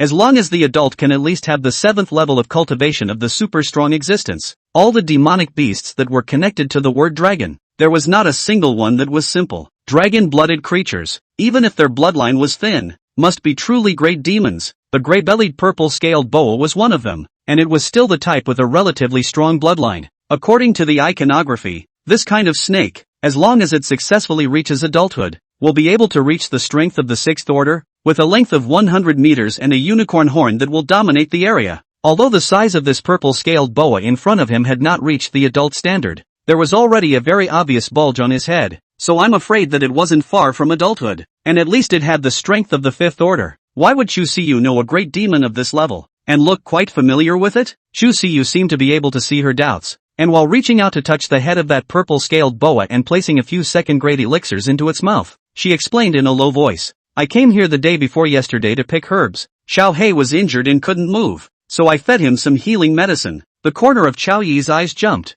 Well, it turned out that this big snake was the same as herself, a little poor thing that had been saved by Chu Siyu. But why was it that this silly girl always picked up something strange and weird? First the spirit bead, then a seriously injured 5th order demonic beast, then his poisoned and fainted self. It's not too much to call Chu Siyu the daughter of heaven's destiny, is it? If she were a man, this wave would have taken off. Good luck with alchemy. Went out to pick herbs and saved a big demon. Contracted spirit there. Then go out to pick medicine and pick up a rich woman. Wife and soft rice also have. Protagonist template. Chao Yi's image of the last one to have a protagonist template is still Su Hui, but as her relationship with Su Hui gets better and better, she realizes that she was the one who looked away in the first place. That pussy wasn't even taking the protagonist template, he was taking the script of the Divine Destiny villain. The first day of acquaintance, took her as a good girl in the late night digging pits to bury people even if, after getting acquainted, but also especially like white whoring, never pay for dinner together. Sometimes when a few people were walking along the road, even the dog's tail grass on the side of the road he had to pull two down and chew a few times. It's really a wild goose with a black belly. Ahem. Staying with a little angel on earth like Chu Siyu. Why would I want to think about that loser Su Huai? It's not easy to make friends. Chowie sighed. However, since Chu Siyu was able to manage to make the gray-bellied purple-scaled snake act as a helper, then the two of them should be considered safe for the time being next, right? This is a fifth-order demon. That group of examiners took their heads to grab Chu Siyu's spirit bead. After putting her heart down, Chowie looked at Chu Siyu and fumed. To be honest, this girl was very good looking, better looking than any girl Chowie had ever seen. The most appealing thing was those bright, clear eyes and the unassuming air about them. Chu Siyu suffers from social phobia. Anything can cause her fear and scare her like a silly rabbit, but this character is precisely the most likely to cause the boy's protective desire. Of course, girls with this personality are also the hardest to chase, because she subconsciously rejects all socialization, unless a rogue barges in with a forcefulness that can't be denied and becomes a part of her little world. That's nice. Chowie sighed softly, but the gray-bellied purple-scaled boa suddenly raised its head and looked towards the dense forest not far away. A figure appeared in the forest. Yuan Zhanfei, 18 years old, 4th rank cultivation, one of the absolute geniuses who possessed a 7th grade fire spirit root. He was also the only examiner in this examination who possessed a 4th order cultivation, and his only competitor was that Tang Sang who possessed a lightning attribute spiritual root. Yuan Zhanfei is the only son of his family,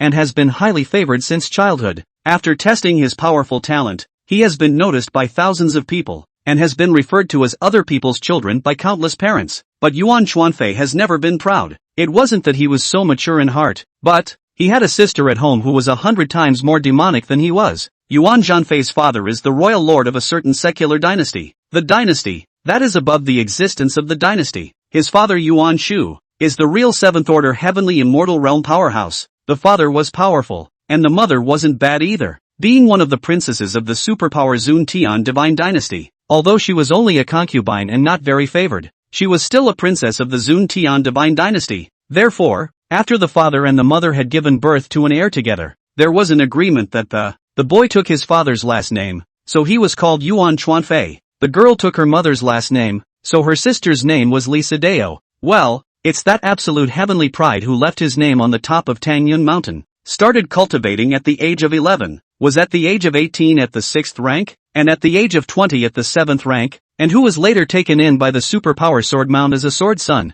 and who suppressed an era horizontally Li Sideo. Chapter 36 Mutual Assistance. Yuan Zhanfei's talent was indeed very good, but since his childhood he had been compared to his sister by his family. But people, what they fear most is comparison. He was 18 years old when he broke through the 4th rank. Even if you look at the entire immortal domain is also the top, as strong as the diffractive moon immortal sect. A session of the examination of 100,000 disciples can be compared to him as only a handful of people, but it was that one person who left him a little breathless. It was because in the sunken moon valley, he had sparred with that Tang Sang once before the test began. The other party's stance was swift and quick as thunder, restraining a cultivator like him, who was good at wide openings, to death. Yuan Zhanfei was angry, having to live under his sister's shadow at home. Could it be that when he came to the diffractive moon immortal sect, he would still have to be pressed underneath by a guy playing with blue and silver entanglements as a 10,000-year-old dick? Gas, shaking, cold. Then when on earth will I? Yuan Zhanfei, stand up. Yuan Zhanfei is not convinced. So this examination, from the first day he has been frantically hunting demons, a person chasing a group of demons to kill. For taking first place, everything was going smoothly, but suddenly, a message came from the identity token. It said that the 20 spirit beads had appeared. Yuan Zhanfei did not want to pay attention, but on second thought, a spirit bead is 1,000 points, but kill a 3rd order demon only give 20 points. Scratch that. I have to work hard to kill 50 3rd rank demons to compare to someone else finding a single spirit bead, and how could a 3rd rank demonic beast be so easy to find? I can't. So Yuan Zhanfei immediately pulled out his identity token. Divine favor. There was actually a point of light less than 10 miles away from him. Then what are you waiting for? For the sake of my Yuan Zhanfei's honor, this lucky guy who found the spirit pearl. I'm sorry. Yuan Zhanfei carried his own longsword on his back and ran towards the place where that point of light was. Within a few moments, he realized that the point of light began to move, moving farther and farther towards the depths of the valley. Hey, want to run? Can you run away? Yuan Zhanfei pursued all the way and finally saw 2 women by a water pool deep in the dense forest, and his arrival alerted the 2 women. The woman in the light green dress drew a long sword and stood up to glare at him. The other girl, wrapped in a gray robe, lifted her hood and covered her face the first time she saw him, so he didn't get a good look at her. But it doesn't matter. There's no such thing as pity in the cultivation world. We're all cultivators. So why should I give you the chance to become stronger just because you're a woman? It's not good enough to look good. Cultivating immortality Dharma first style, no woman in your heart. Draw your sword and be a natural god. Yuan Jiafei sheathed his long knife. He knew that the identity token possessed a life-saving effect, and the examiner would be transported out by himself after receiving fatal injuries, and would not really die. So his knife, which was aimed at the necks of those two girls, was meant to kill them in one stroke. Dang! The blade trembled as his blade seemed to chop on top of the steel, and large sparks spattered out. When he fixed his eyes on it, it was a purple snake's tail. Out! No wonder he had to cover his face. So he was actually a snake demon, only to see a huge purple-scaled demonic serpent suddenly emerge behind the hooded girl, and the vertical pupils that looked at him were filled with icy killing intent. Gray-bellied purple-scaled boa. The moment he recognized the identity of the demon snake, Yuan Jiafei was like falling into an ice cellar, and in the next instant, he stored up his strength to slash violently and frantically fled towards the dense forest. The spirit beads. Don't bother with the 1,000 points. Not afraid of that snake. Mainly because of those two girls. How poor he Yuan Chuanfei compassionate. This life cannot do. Rob the girl thinks this kind of asshole thing. So, sisters, can you control your snake, so that it does not chase me? Okay? I have a great future ahead of me waiting for me. Do not want to get out of the game. Yuan Jianfei felt that he had never run so fast in his life. If he could have this speed at that time when he had a date with Tang Sang, he would still be afraid of his thrilling thunder body technique. Sure enough, there are great opportunities between life and death. There was a snap. Perhaps it was because the purple-scaled boa realized that it couldn't catch up with that slippery human. Or maybe it was because it had to protect Chu Siyu so it couldn't chase too far. It raised its snake tail and fiercely lashed it on Yuan Jianfei's back, jerking him out of the valley like a baseball, then lowered its head and slowly retreated back into the water pool.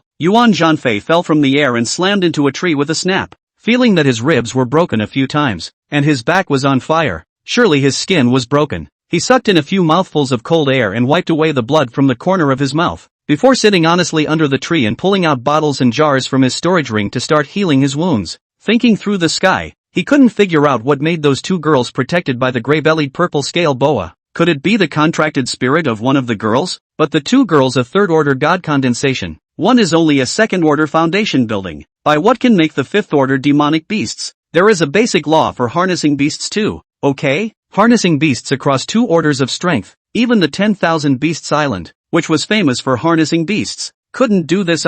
Otherwise, the 10,000 Beasts Island master, who only had the strength of an immortal king, would have long ago gone to the Burial Star Mountain range to subjugate the Demon Emperor and dominate the immortal region. Can't figure it out. Can't figure it out anyway. Yuan Jianfei sighed, accidentally pulling the wound on his back and grimacing in pain. At that moment, a figure that he had longed for appeared. Ha, Brother Yuan. Brother Tang, why are you here? Ha ha, I'm chasing a fourth-ranked demonic beast and just happened to be passing through this place. Bah, bragging. With you, still chasing and killing a fourth-ranked demonic beast? I think it's more like you're being chased and killed. Cough. Brother Yuan, see through it and don't say anything. Yuan Jianfei seemed to understand something, suddenly paused, looked at Tang Sang and said with a smile, Brother Tang, you're here for that spirit pearl in the valley, right? I did come for that spirit pearl. Brother Yuan, you both arrived before me. Then why don't you go in to find that spirit bead, instead of sitting here withered? Because Yuan Jianfei's back was leaning against a large tree. Tang Sang didn't notice the injury on his back, but only felt a faint smell of blood in the air. Yuan Jianfei naturally wouldn't tell him the truth. He smiled at Tang Sang and said, I won't hide it from Brother Tang. That spirit pearl is in the possession of two weak women, and I, Yuan Jianfei, have never struck out at a woman in my life. Plus, not long ago I was fighting a demonic beast, and I was accidentally attacked by a sneak attack and suffered some injuries. Yuan Jianfei revealed the wound on his back to Tang Sang. They were rivals, but with the previous appointment, they were barely half friends, so he wasn't worried that Tang Sang would take advantage of the situation and strike at him. As expected, when Tang Sang saw his injury, he only frowned slightly before speaking. Brother Yuan's injury is on his spine, so it's inconvenient to heal. Do you need me to help you with the medicine? It doesn't have to. At least not right now. What does that mean? Yuan Jianfei smiled. Brother Tang should go to the valley to get the spirit bead first, lest he be taken first, and then we'll help each other after you come out. Help each other? Ahem. Wrong word. You're the one who helped me. Well then, okay. Tang Sang clasped his fists. Brother Yuan, I'll take my leave first. Hey, I'll see you in a bit. Tang Sang plunged headlong into the dense forest. Yuan Zhaofei began to count in his mind. When he counted to 71, the dense forest flashed with a ray of thunder, and when he counted to 83, Yuan Zhaofei moved towards the back of the count. 3 seconds later, a silhouette was hurled from the sky and smashed into a tree, spitting out a mouthful of blood, and the wound on his back was exactly the same as Yuan Zhaofei's. Yuan Zhaofei smiled and moved next to him. Brother Tang, help each other, ah. You. Tang Sang raised her head and glared at him, her eyes filled with shock, indignation, resentment, grief, and finally turned into a touch of helplessness as she took the wound medicine in Yuan Zhaofei's hand. Putting it another way, if he had been taught a lesson first, he would have punked him so much while making sure his life wasn't in danger. After all, only if the strongest competitor is also injured, one has the opportunity to compete for the first place in the examination again. This is really helping each other. Chapter 37 Immortal Emperor's Tomb Unearthed? As a special item that could be possessed to pass the examination, the attraction of spirit beads to the examiners was undoubtedly huge. Especially this is still something that can be fought over and traded explicitly in the examination rules. So every spirit pearl is bound to set off a bloody storm. The one in Chu Siyu's hand was naturally no exception. Less than an hour before the identity token sent out the news, nearly 100 examiners with their backs to the trees gathered outside the valley, and they all have extremely similar experiences. First, he came to the valley, and then found Yuan Zhaofei and Tang Sang, who were meditating under the tree with an inscrutable face at the entrance of the valley. Most people don't know them. Even if they feel strange in their hearts, they won't think too much about it. Even if there are two people who know them open their mouths and ask, the answer they get is also righteous. The points that Brother Tang and I have earned are already certain that we can pass the examination, so we won't compete with you for that chance. So go for it. Look at that. This is the way of a strong man. This is the way of a strong man. This is the arrogance of the pride of heaven. So the examiners believed, and one by one they burrowed into the valley, and then one by one they threw themselves out and sat down under the trees to heal. That gray-bellied purple-scaled boa seemed as if some strange switch had been flipped, and at first it would lay a heavy hand to eliminate a few humans who didn't know how to die. When it came to it, they were deliberately let off the hook and then whipped off at a fixed spot with a tail. None of the people who were jerked away showed an indignant gaze at the Yuan Zhaofei duo. These two know that there is a pit, but actually do not remind them. Fart strong man style, but dare to be angry. Fight and cannot be beaten, can only bite the teeth. In the heart of the silent recitation of the word stoicism, as it turns out, stoicism turns into psychopathy after a long time. So whenever a new examiner comes to the valley, the previous victims become new evil dragons. Damn it, we all came here to grab the spirit pearls. I can't be the only one to be cheated, right? I'm hurt and you want to get away with it? On what grounds? Over time, the people who fell for it became accomplices and then went on to cheat the newcomers. 1 cheating 10 cheating 100. Comparable to the earliest embryonic form of pyramid schemes in the cultivation world. Only half a day had passed, and the entrance to the valley had already developed into a small bazaar, where everyone set up stalls and traded the various types of harvests they had made in the secret realm, or they are discussing to form a team later to hunt the demon that they couldn't deal with before. As for how the demon's head is distributed, that is of course each according to his own ability. At the same time, the mysterious legends about this valley began to spread to the 4 directions of the secret realm after some guy with a wilting heart made an artistic process. The general content is as follows. Hey, have you heard? There's a valley in the southern part of the secret realm, in which a spirit pearl fell in a demonic beast's nest, and that nest is full of treasures. Hiss. This is a big chance. Brother Huang, let me tell you a secret. What? Ancient ruins have been discovered in the south of the secret realm? There are demonic beasts guarding it and spirit beads as markers to show the way? Strong. It's so strong. I must see it. Brother, have you heard? I've heard that where the spirit pearl shines in the south, there are tombs of immortal emperors unearthed, and those who enter the tombs can fly up in the daytime and go straight to the realm of the immortal emperors and dominate the immortal realm. The rumors are definitely exaggerated, but the matter of the immortal emperor's mausoleum may also be true. Go, let's set off now. I knew it. Zhang will be a great emperor. Legends about the valley are becoming more and more esoteric. That water pool became the entrance to the immortal emperor's tomb, and the gray-bellied purple-scaled boa became the spirit beast that guarded the entrance. As for Chu Siyu and Chowi, that goes without saying. It must be the spokesperson chosen by the immortal emperor's tomb. Why else would they be protected by spirit beasts? The number of people gathered outside the valley grew. Those who had saved enough points wanted to come and see if they could get a big chance, and those who felt that they hadn't saved enough points simply gave up on the examination and ran to catch a glimpse of the great emperor's tomb. Those who don't know the truth are ambitious and fist-pumping. while those who know the truth tacitly keep quiet about it, then sneak out of the valley, while others are attracted by the rumors, frantically hunting demons, to sneak on the score. Things are going in a strange direction, not far from the valley, for coal-faced snow women with their feet off the ground, carrying a chaise lounge suspended in the air. Nestled in the chaise lounge was a lazy, cozy black-robed teenager. Wherever the young man passes, the demons are all retreating, and the spiritual materials and precious medicines are being scraped up. Some of the examiners who witnessed this scene and happened to know the snow grudge spirit affectionately called him Snowman. As for what the snowman is, hell knows. Either he was a special variant of the Snow Maiden or an airborne to the queen of the Snow Grudge spirit clan. In any case, it would be right to treat him as an overwhelmingly great demon. There are absolute great demons going in the direction of the valley, again making true the rumor that the valley hides the tomb of the immortal emperor. After all, what about even such superpowers being attracted to the city? However, someone who was known as an absolute great demon was looking at the worn-out jade slip handed over by Snow Maiden with a speechless expression. That jade brief also do not know where Shweta plowed out, bubbling with black gas visible to the naked eye, and it is also stained with blood. At a glance, it is known that it is not a good thing. Samuel Su sighed and spoke at length. It's snowing big time. I asked you to collect the nearby spiritual herbs, so as to subsidize the family, but did not ask you to dig up any strange things to bring back.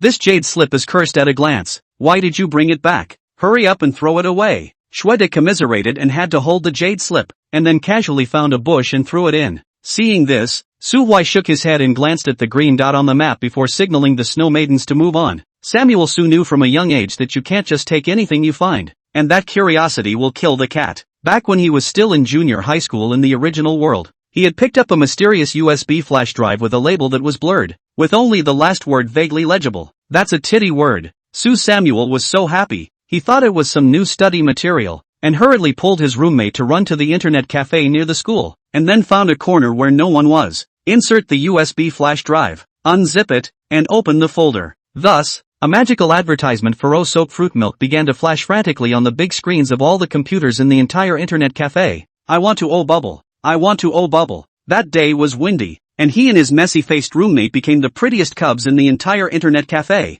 It wasn't until years later that he realized there was something called a virus plugin, and since then he hadn't been curious about anything he picked up outside, except for the time when he had just crossed over and was reckless in order to become stronger. He had been very meticulous in the later lifetimes, and would plan and be careful in everything he did. There was no need to even look at a jade slip like this one that was bubbling with black gas. He wasn't good at cursing and didn't want to make trouble for himself. Even if the curse on it couldn't hurt him, being nauseated for a while was a certainty. Of course, it can't be ruled out that the curse on the jade brief really doesn't affect him at all, but then wouldn't that just prove that this thing is very low grade, and that the things recorded in it aren't useful to him either? Chapter 38, 6th Order Jiao Snake. Samuel Su was not an immortal, nor could he foretell the future. He didn't know that the spokesperson chosen by the immortal emperor's tomb to be the spokesperson in the spirit bead rumor that had been circulating lately was his own rich wife. Even he didn't believe that rumor. Having the allegiance of the Snow Maiden, he knew more about this secret realm than the average person. The demons in the entire secret realm are all captives taken by the human race from various battlefields,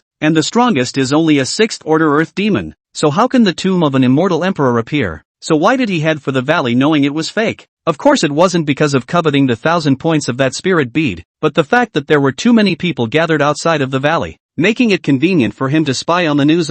Like him, those who don't believe in rumors. There are also those high-level demonic beasts that snail around the secret realm, such as the overlord of the southern region of the secret realm, the Thornblood Jiao. The Thornblood Jiao slept for years in order to accumulate strength to break through to the 7th stage heavenly demon and take human form, then find a way to escape from the secret cage, but with closed-door slumber. That didn't mean it wasn't aware of what was happening outside. Many of the demonic beasts in the southern region of the secret realm were its eyes and ears, and every once in a while they would inform it of the things that happened in the secret realm, so that it wouldn't be derailed from the outside world. Rumor had it that the valley where the immortal emperor's mausoleum was located, the Thornblood Jiao was aware of it. After all, the gray-bellied purple-scaled boa hidden inside was the same as it, both harboring a dragon bloodline, with so much as a hint of the possibility of metamorphosing into a dragon. When the rumor reached its ears, the thorny blood-scale Jiao at first denied the possibility of the immortal emperor's tomb being unearthed, and the great chance that those human beings said, in the blood-scale Jiao's view,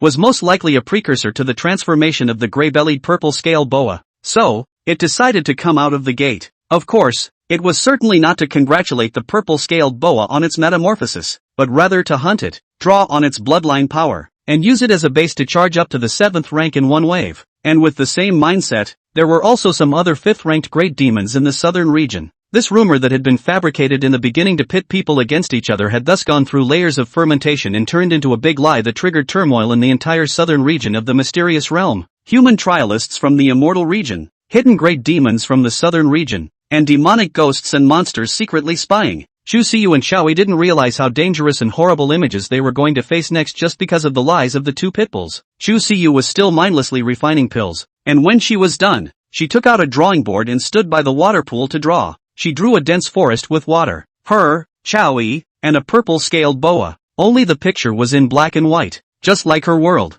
obviously so colorful, yet it seemed so monotonous and simple that it didn't make waves. Kill. The examination is almost over anyway. Gentlemen, instead of continuing to harbor here and hesitate, why don't we all put up a fight together? Charge in and seek the opportunity. No, that's a 5th-rank demonic beast, although we are outnumbered. We don't even have a 4th-rank one. Rushing in and sending it to its death. Why no? Where are Tang Sang and Yuan Zhanfei? The two of them left a long time ago, saying that they were disheartened by the blow and completely gave up on this opportunity, running off to hunt demons elsewhere. Ha! How dare you call yourself Heaven's Pride with just this much heart? Just two cowards. You're not a coward, so you'll be the first one up later? What makes me first? Bah! Aren't you a coward too? Just wanting to encourage everyone to be cannon fodder for you, and then hide in the back to reap the benefits, right? That's disgusting. There's one thing to be said for it. It does get nasty. Ow. Don Lin Liang, try cursing again. What's wrong with scolding you? Come out and fight one-on-one. Grass, you think I'm afraid of you? The temporary camp was in chaos. The teenagers at this age were already impulsive and arrogant, and everyone was an ordinary person with similar cultivation, so naturally no one would obey anyone. Su Huai hid in the crowd, knocking on the melon seeds that he had bought in the capital of Dian at the beginning, and watched the half-day of the big show with great interest, especially when someone fights alone. He always hides in the crowd to make a fuss, one time shouting beat his balls, and the other time scolding others for not eating and fighting like a woman. The only thing that is not in chaos is the world in chaos. The 4 snow women carrying the sedan chair had already been repatriated by him, and only Yuki Dai, clad in a large black robe he had given him, didn't look too different from a normal human just by their size. The commotion within the camp lasted for quite a while before the crowd finally reached an agreement to rush into the canyon together, in no particular order, to besiege the purple-scaled boa, and attack that purple-scaled boa. As for who can successfully sneak into the water pool, who will be smoked to death by the purple-scaled boa with a tail, that is of course each to their own fate. Su Huai continued to blend in with the large group. He searched the campground and did not find the figure of his rich wife, asked many people and didn't get any useful information. After all, early into the valley, have seen the rich woman basically know the truth. Early slipped to other places to sneak crazy on the score. Only the unknown truth of the melon masses still stay in the valley wasted years. And the rich woman always wears a big hood when she goes out, so others probably wouldn't recognize her even if they had seen her. What else can Samuel Su do? He can only guess that the rich woman is still nestled in which nooks and crannies of the sneaky alchemy, so that after eating the so-called immortal emperor tomb melon in the valley, then go to find her is not too late. However, when the horde swarmed into the dense forest, they realized that the waterhole had long been visited by other uninvited guests while they were arguing. One by one count, there are 6 heads of different forms. The strength of the lowest are 5 orders of the demon respectively occupies each direction, will be surrounded by the water pool of the water. In the open space next to the water pool, a purple-scaled serpent was entangled with a blood-colored scaly snake, tearing and twisting. The gray-bellied purple-scaled boa was clearly unable to defeat the thorny blood-scaly jiao with spikes all over its body, and blood continued to ooze out of its carapace, staining a large portion of the soil red. Purple snake scales were also scattered all over the place, reflecting a brilliant and cruel shimmer in the sunlight. It is indeed rare for snakes and scaly scales to fight each other. Samuel Su watched with great interest and pulled out another melon. With a bang, the purple-scaled boa was flung out, its body knocking against the boulder and letting out a painful hiss. Blackie! With a cry of alarm, the hooded girl ran to the purple-scaled boa and with a sobbing voice stuffed healing pills into its mouth. Thorny blood jiao naturally will not talk about what martial virtue. It knows the importance of riding the victory and eliminating the roots. The jiao tail with poisonous thorns fiercely pumped to the fallen purple-scaled boa, as well as that human girl who did not know the high ground. At the critical moment, the purple-scaled boa suddenly shrunk into a circle, protecting Chu Siyu within. The poisonous stinger pierced into the snake's body, causing it to roar in pain once again, and the strength it had managed to muster was completely dispersed, causing it to fall to the ground,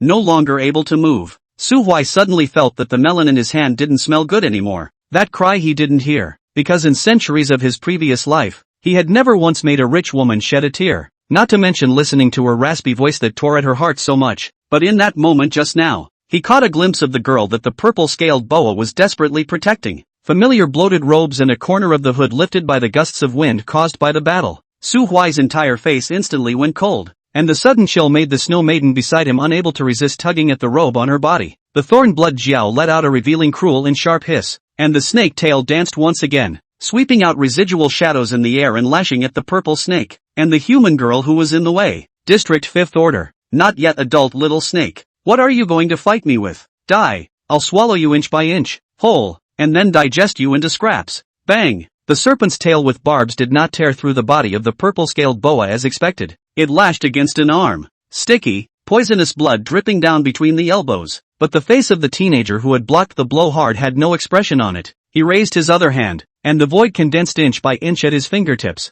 the power resembling red lightning, condensing into a slender single-edged straight blade. The overwhelming pressure emanated, and those examiners on the ground who ran to crusade against the demonic beast suddenly felt that it was difficult to breathe, and every one of them felt as if they were deep in the mud, making it difficult to move. The thorn blood Jiao sensed the fatal crisis and hastily threw it with force, trying to retrieve the snake's tail. But, with a poof, a cold light flashed through the void, bringing up a brilliant red residual shadow, and a severed tail fell in response. The furious Su Huai slowly stepped into the air. Countless tiny ripples surfaced behind him. Thousands of blood-colored arrows appeared and disappeared, locking onto the madly fleeing thorn blood Jiao in an instant. Die! Between heaven and earth, the gusty winds and falling leaves came to an abrupt end. It was as if the running and sweeping snake's body was being held down by a hand, motionless, with only panicked hisses ringing out. Let me go and let me go. I can be a contracted spirit for you, and I'll break through the 7th rank right away. Go break in hell. The cold voice spread throughout the entire southern region, causing all the demons to stifle a cold shiver. Immediately afterward, the teenagers gathered around the periphery of the valley saw a treacherous sight they had never seen before in their lives. Shoo shoo shoo. The sound of breaking wind was incessant. The blood-red arrows flashed away. They tilted down like a torrential rain, sliding and cutting through the ancient trees and boulders around them, leaving behind ditch marks. Without any stagnation, each arrow ended up piercing through the body of the thorn blood Jiao one after another before nailing it to the ground. It was hissing, howling miserably, playing a desperate dirge in the last moments of its life. How long does it take for a 9th-ranked immortal sovereign to kill a 6th-ranked demonic beast? It takes less than a second. But the wail of the thorn blood Jiao lasted for a full 5 minutes before it gradually weakened and subsided into silence. Su Huai was like a fierce and ferocious god in the world, cruelly torturing the mundane ants that dared to provoke the divine might. 36,000 blood-colored arrows nailed every scale on the thorn blood Jiao's entire body to pieces, a blood stain on the ground. Even the complete snake bones could not even think of piecing together a single one. It was only then that the blockade of space was finally lifted. The examiners all raised their heads to look at that scene, their bodies trembling in horror written all over their dull faces. It turns out that this is the real heavenly pride. When they were still childishly shouting about single combat, complacent about their ability to slice a 2 or 3 meter sword blade, there were already people who could leap up in the air and, with only their own strength, use the most magnificent and shocking way to abuse and kill the 6th-rank earth demons. In the golden sunlight, the teenager slowly fell from the air. Chu Siyu gazed at the figure in fascination. Even if she suffered from a severe social disorder, she had to admit that at that moment, the heart inside her chest was beating frantically. There is no girl who can resist that ray of light that appears in times of despair. He dispersed everything, shielding her from the wind and rain with his not-so-stop back, standing before all the darkness and danger. Not to mention, this is the second time. Chapter 39, Look, isn't my wife cute? Is everything okay? Chu Siyu shook her head, and seeing Su Huai's arm that was still dripping blood, she hurriedly rummaged around in her own small bag before handing her hand to him. There was a turquoise Dan pill lying quietly in her hand, but it was no more than the size of a thumb, and some tiny grid-like veins could be seen on it. 3rd-grade elixir, healing spirit pill. This was the only type of 3rd-grade elixir that Chu Siyu could refine so far, and there were a total of 4 of them, 3 of which had just been fed to the purple-scaled boa that was desperately trying to protect her. The remaining one was meant to be a voucher she intended to use to pass the examination. Not afraid of me now? Chu Siyu lowered her head and refused to speak. Su Huai smiled faintly and turned around. The thorn blood Jiao was dead, but the 6 minions it brought with it were still coiled around, neither daring to launch an attack nor leave without permission. After all, even their boss, a 6th-ranked earth demon, hadn't managed to escape, so heaven knows if they dared to run. the next moment they would also be greeted with the end of 10,000 arrows piercing through their hearts. Su Huai raised his hand, and was about to go on a killing spree and cut down the roots, but he realized that his sleeve was being pulled by someone. Chu Siyu bit her lip. You eat it. Still bleeding. I'm really fine. This small injury, it will heal by itself later. No need to waste one of your pills. Keep it to yourself. Good boy. However, although Chu Siyu was soft-natured, she was incredibly stubborn at certain moments. When Su Huai refused to eat her elixir, she pulled his sleeve and refused to let go, and she didn't know where to get the courage, so she just stood there and didn't move and looked at him. Su Huai was the one who couldn't stand this kind of look the most, and could only forcefully resist the urge to reach out and pinch her face, accepting the elixir and throwing it into his mouth and chewing it fiercely. Chu Zio's eyes widened. No, you can't chew it. The potion is swallowed directly. What do you care? I'm going to chew. Any more whining and chewing and I'll chew you out too. No, can't chew me out. Humph. Sooner or later I'll smother you in one bite. Now get behind me and I'll clean you up later. Oh. Chu Siyu shrunk her head and honestly retreated to the edge of the water pool, where a clueless girl with a broken right leg and a face of shock and numbness was still lying. Chowie. She was the first to realize that the valley was surrounded by several 5th-rank demons,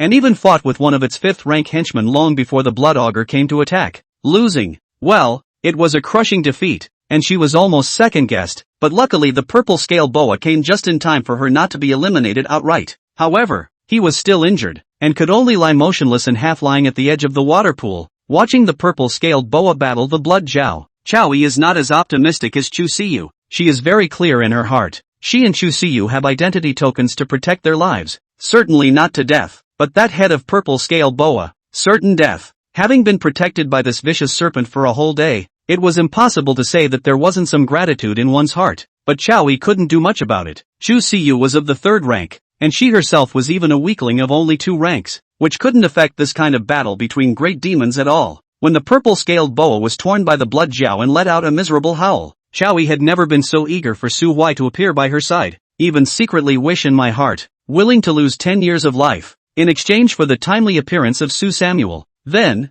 Samuel so really showed up, in an absolutely shocking appearance. He killed that ugly and vicious blood augur in an almost crushing manner. What do you mean by Gaijin? It's called Gaijin. Chowie was touched badly, thinking that the other party must have found out that she, her dear friend, was injured and that's why she was so furious, right? So should I reward him myself? She began to brainstorm, from serving tea to brainstorming to pressing the shoulders and pounding the legs. Really cannot be a night of spring. Cough. This is even, or pounding the legs. Then, she saw Su Huai running to Chu Siyu to shush her, and good lord, she didn't even notice her dear friend with a broken leg. It was clear that he was looking at Chu Siyu's good looks, and then he saw the color and ran out to heroically save her. You want to beat your legs? I'll whack you in the head. Touched for nothing for so long, Chowie cried. She now wants to ask God. Just made a wish to sacrifice 10 years of young life cannot forget. In the end, Su Huai didn't kill those 6 5th-rank demonic beasts. After calming down, the killing intent wasn't as strong, partly because he didn't want his rich wife to see too much blood and think of him as a bloodthirsty fiend.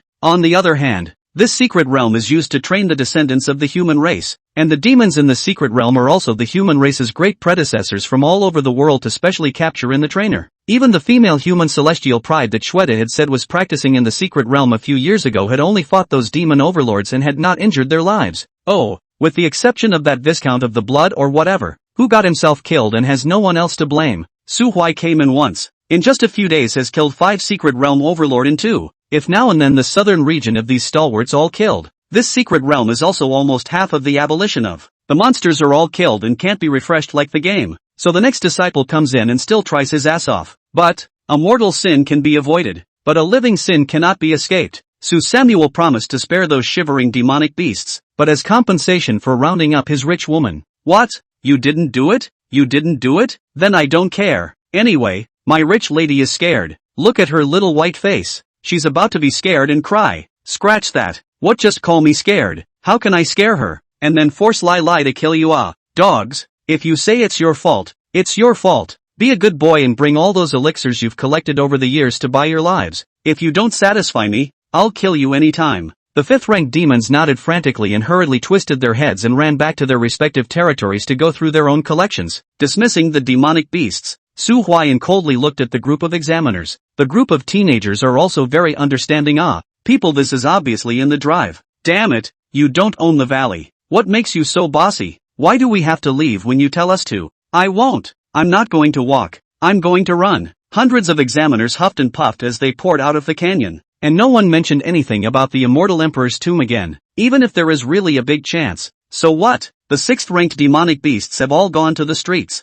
So it's not their turn to fight and grab for them. Why don't they just hunt and kill demons and save up points? The bustle came and went quickly. And after the examiners poured out of the valley, the waterhole side resumed its previous tranquil and peaceful appearance. Su Huai walked to the side of the purple scale boa, and after inspecting it, he concluded that it was indeed injured quite severely. But with the elixir fed by the rich woman, it was only a matter of time before it was healed. It was also not until then that he saw the non-existent Chowie by the water pool, and his eyes widened instantly. Holy, Chowie, why are you here? Cut it out. Samuel, so, I've been lying here for half a day, and you don't even want to look at me first when you're going to care about that snake, do you? Ahem, I'm sorry, who told you to wear all that green and lie still on the ground? Hiss, do you want to see what you're talking about? How do I move? I have a comminuted fracture in my right leg, tell me how I'm going to move it. But isn't your left leg still fine? You could learn from the 3-legged golden toad and use a hop. Chowie did not want to speak. She gritted her teeth,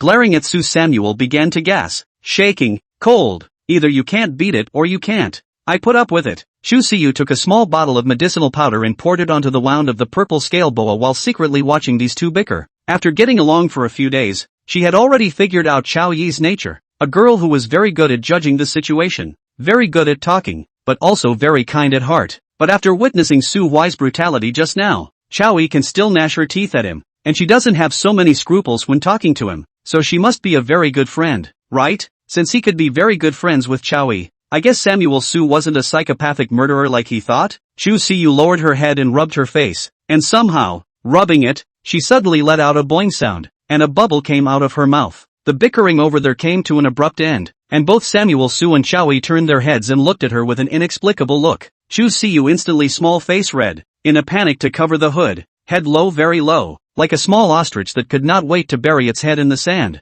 Su Huai almost laughed out loud at this scene. LMAO, rich girl, this is so dumb and cute. He grinned and reached out to point at Chuziu, showing off to Chao Yi. Look, my wife, cute, right? Chao Yi. Chu Siyu couldn't care less about being shy, and when she heard these words she hurriedly raised her head, shivering and waving her hands. No, not wife. Don't you bully me, okay? Chapter 40, End of examination. It was impossible not to bully Chuziu. Respect each other and take what you want. Love is exclusive to adults. Dealing with a chick like Chu Siyu, you have to be more domineering. Otherwise you will only get rusty forever and go further and further away. But bullying is bullying, but also have to score a degree. Appropriate bullying is called flirting. If excessive, that is bullying, is to be hung on the walls of the city hanging scum. Su Huai was not a scum. He just wanted to see Chu Siyu talk more and interact with people. After learning that the stupid Chu Siyu had made friends with Chao Yi, Su Huai's heart was overjoyed, even happier than if he had picked up a ton of spirit stones while walking along the road.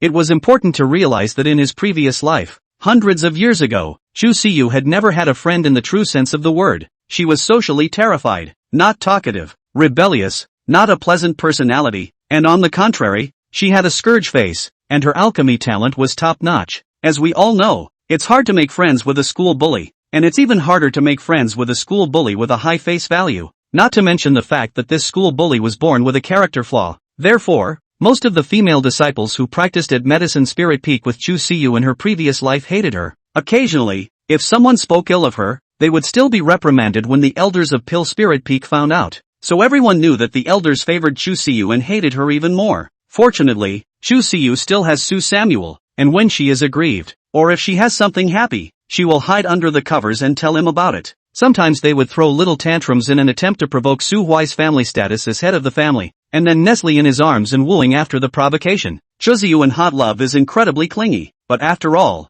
the Su Huai of his previous life was not a disciple of the immortal sect, and could not easily enter the diffractive moon immortal sect if he was not invited. So they bought a small courtyard in the sinking moon valley, and since then Chu Siyu has had less time to return to the mountain gate, and the opportunity to expand her social circle was even more directly stifled by herself. In his previous life and throughout his life, Chu Siyu's world had Su Huai, but only Su Huai. Although this was a very vanity-satisfying thing, Su Huai still felt in his heart that this kind of life was too monotonous and monstrous, and that it was a kind of lack for Chu Siyu. After all, in his eyes, she was always a living, breathing person, not an appendage of his Su Huai. Fortunately, in this life, Su Huai's rebirth flapped the butterfly wings, and Chowi, who should have gone to the heavenly cold palace in her previous life, was abducted by him to the diffractive moon immortal sect, and became Chu Siyu's first friend by mistake. When Chowi, who has full social skills, meets Chu Siyu, the little quail of social terrorism, luckily,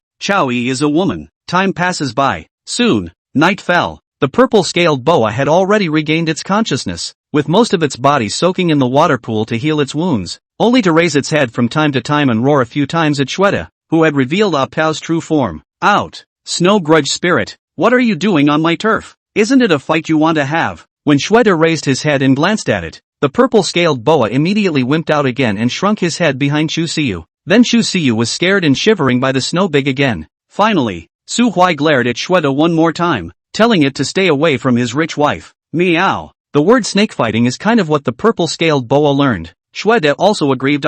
Looking at Su Samuel's eyes like looking at a scum. Need to call me a little sweet, do not need to call me to get away. Of course, the way it looked at Chu Siyu was quite sultry. Shweta has already learned from Su Samuel's mouth that he is going to be given to his future wife as a contracted spirit. Shweta does not mind, and there are even a few points of joy in his heart. Now that he looked at it, that timid girl was clearly the future wife, its future owner, in Su Huai's words. But why would Master be mesmerized by a green tea snake spirit?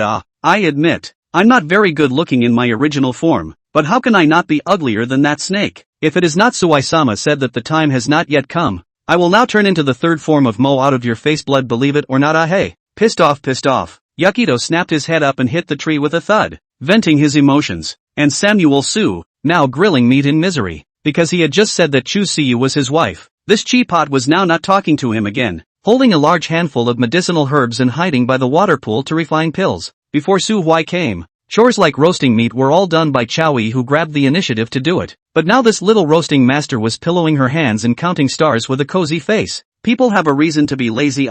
Right leg crushing fracture. Even if there is Chu Siyu as an alchemist to help regulate, it is not a moment to get well. We can't have a handicapped person cooking, can we? Although Su Huai had never stopped saying things like you don't need your feet to cook and you haven't broken your hand. In the end, he still took the initiative to take over the work. After all, when he rolled up his sleeves and tried to find an excuse to be lazy, he realized that the wounds on his arms that had been smashed by the tail of the blood auger had all healed. Blame it on the rich woman. What's the point of making the potion so well? Sooner or later, I'll give you a crooked ass. Feeling the malicious sight behind her, Chu Siyu's small hands shook, and a furnace of herbs was almost scrapped. It wasn't long before a sizzling sound suddenly came from the forest, and Snowbig and Purple-Scaled Boa raised their heads at the same time. Looking at the shrugging shrubs with a guarded face, a large gray bear burrowed out of the bushes. This bear was one of the Thorn Blood Jiao's subordinates, and was the last 5th-ranked demon to send the money to buy life. The few big demons in front of it were all very sincere. Most of the medicinal herbs they sent were spirit plants of the 4th rank or above, and there was even a cat demon that wanted to pack itself up and give it to Su Samuel as well. Samuel Su of course righteously refused. He wasn't this kind of person. Of course, if that cat demon's fur wasn't orange, Su Huai wouldn't mind taking it in. It didn't have too much to do with whether it was a cat girl or not. The main thing was that Su Huai wanted to have a cat. Orange won't work. Orange is a pig, not a cat. For the next few days, all three of Su Samuel lived an unusually peaceful life, with no one, and no beasts disturbing their peace. 7 days had passed, and the examination was finally coming to an end. Chapter 41 Coach, I want to learn alchemy. This examination is over. Please ask the trialists to take out their identity tokens and get ready for the teleportation transmission. Immortal Sect Grand Elder Huang Yuan's voice echoed over the secret realm. In 7 days' time, more than 100,000 examiners, excluding those rash people who had been eliminated from the game by their identity tokens beforehand. There were less than 20,000 people left in the entire secret realm. In the mountains and rivers, in the dense forests, and even in the swamps and rivers, a turquoise light began to flash, and the identity tokens once again blossomed with a blinding light, wrapping up one examiner after another. The medicinal herbs and demon cores obtained in the trial could be taken out, but not the living demonic beasts, so Snowbig and Purple-Scaled Boa could only wait by the water pool for the time being. Only after Su Huai or Chu Siyu became official disciples of the Diffractive Moon Immortal Sect could they privately apply to enter the secret realm again and have the contract concluded with the elders witnessing it. Then they can be brought out successfully. This is a necessary formality, used to prevent any trialists from being compelled by demons, or coerced by demons. The Moon Immortal Sect, the Grand Plaza. When the trialists were teleported back, The empty square turned into a crowd mass again. The best friends who had been separated in the secret realm gathered again and kept talking about everything that had happened to them in the secret realm. The most bizarre of these is naturally the rumor of the immortal emperor's tomb. Although the teenagers were impulsive, they were not as stupid as they imagined. Before they were confused completely because of the lack of information. Now that they were out of the secret realm, they were no longer in competition, and those who knew the truth naturally held back their laughter and explained. Upon learning the truth, most of the teenagers who had rushed to the valley had their cheeks red with anger. Tang Sang and Yuan Zhanfei were the ones they wouldn't dare offend. Not to mention that they weren't the ones spreading the rumors. After the teenagers explored angrily, they realized that the real mastermind had long ago been eliminated due to an accident and fled to the Valley of the Sinking Moon with his luggage rolled up in the night. It is not to be repaired. Sooner or later, we'll find him and beat him to death. Silence. The big old man with a serious face once again appeared on top of the high platform. But this time, he didn't just have Shangguan Xiu and Chen Tai-ru behind him. 21 actual elders lined up in a row. All clear 8th order immortal kings. Enough to fully highlight the diffractive moon immortal sect's formidable strength and deep heritage. Huang Yuan cleared his throat and said aloud, "This examination, successfully concluded. The results of the examination have also come out. You can check your points and rankings on the identity token yourselves. If your token remains green, you have passed the examination. Please stand still and do not move. If the token turns red, it means that it has been eliminated and will be ostracized from the immortal sect in a quarter of an hour. Entering the sunken moon valley below the mountain for intensive training." Before the Grand Elder could finish his words, a large number of teenagers had already pulled out their identity tokens, or ecstatic, or heartbroken. Some were even in tears and broken inside. Diffractive Moon Immortal Sect is like a dream to these teenagers. Some wake up and can see the morning sun. Some open their eyes, but the eye is still dark. Thousands of troops crossing a one-wood bridge. The lucky ones are only a few after all. As soon as the trial ended, Su Hui took Chu Siyu's hand and led her to run to the edge corner of the square. The tokens in all three hands were green. In the end, Chu Siyu still gave that spirit pearl to Chowie. Chowie wasn't the type of person who pretended to be squirming. She knew that the spirit pearls were precious to herself, but to Chu Siyu, a third-grade alchemist, they were something dispensable. In return, she directly gave most of the spirit stones on her body to Chu Siyu. So now Chu Siyu is really a rich woman. Siyu, let's see how many names you have? The two girls were sticking to one side. Chu Siyu's face was a little red, aggravated and on the verge of crying out. It certainly wasn't because Chowie was too close to her, nor was it because her own ranking was too low. Rather, it was because this dog, Su Hui, was still holding her hand as if nothing had happened until now, and he was damn near counting the number of handlines on her hand. 69A. Siyu, 4,300 points. Alas, if it weren't for the fact that the first furnace of third-grade pills you refined was used up, the settlement points would have doubled again, and you might have ranked in the top 10. Chowie sighed and patted Su Hui's arm again. Where do you rank, Samuel? So? It should be number 1, right? Chowie also realized that this dog Su Hui was taking advantage of Chu Siyu, but she didn't say anything. Instead she was trying to find a topic to ease Chu Siyu's tension. What does it mean to be a good brother? It's called being a good brother. If you have a friend like this, why don't you have a wife? Su Hui nodded with a profound expression. It's not bad. The ranking is sloppy. Where does sloppy come in? You said it was first. Su Samuel flashed the identity token in his hand. It was plainly marked with a 6-digit number, 200,000 whole dollars. Chowie sucked in a breath of cool air, and even the originally nervous Chu Siyu froze a little. 200,000. Although the two women had both watched Su Samuel second a 6th-order demonic beast with their own eyes, they had also been psychologically prepared for him to gain 100,000 points to rank first. But when such a long list of numbers is laid out in front of you, it still gives you an inexplicable sense of shock. The cacophony in the square was slowly diminishing. The disillusioned ones who had been eliminated walked in dismay around the immortal sect, wanting to remember the place they had fought for in their youth for the only time they had left. No elders opened their mouths to stop it. This short quarter of an hour was meant to allow the teenagers with shattered dreams to make up for some of their regrets. At least, let them have a good look around. A quarter of an hour passed in a flash, and soon, there were only 500 lucky teenagers left in the entire large square who had passed the examination. Yuan Zhanfei was happy because he had just 5 more points than Tang Sang and ranked ahead of Tang Sang. Yuan Zhanfei is sad again, because his ranking column has a 2 clearly written on it. He who had left the valley early and frantically hunted the demons was not aware of what happened later, and at the moment, there was only a thinly veiled anger and resentment in his heart that he had worked so hard to defeat his competitors, only to have his home accidentally stolen. Tang Sang didn't feel much, but he also had some curiosity in his heart about the one who took first place. Well, first of all, congratulations to all of you for passing the examination. From now on, you are part of the immortal sect. Keep the identity token in your hand. From now on, it will be your credentials to enter and exit the immortal sect. Huang Yuan looked at the remaining 500 teenagers in the square with a kind face, waved his hand, and the shadows of 13 small mountains appeared in the sky above the square. Then, let's talk about the specifics of the immortal sect. He tapped his fingers, and those small mountain silhouettes slowly rotated overhead to ensure that every teenager could see clearly.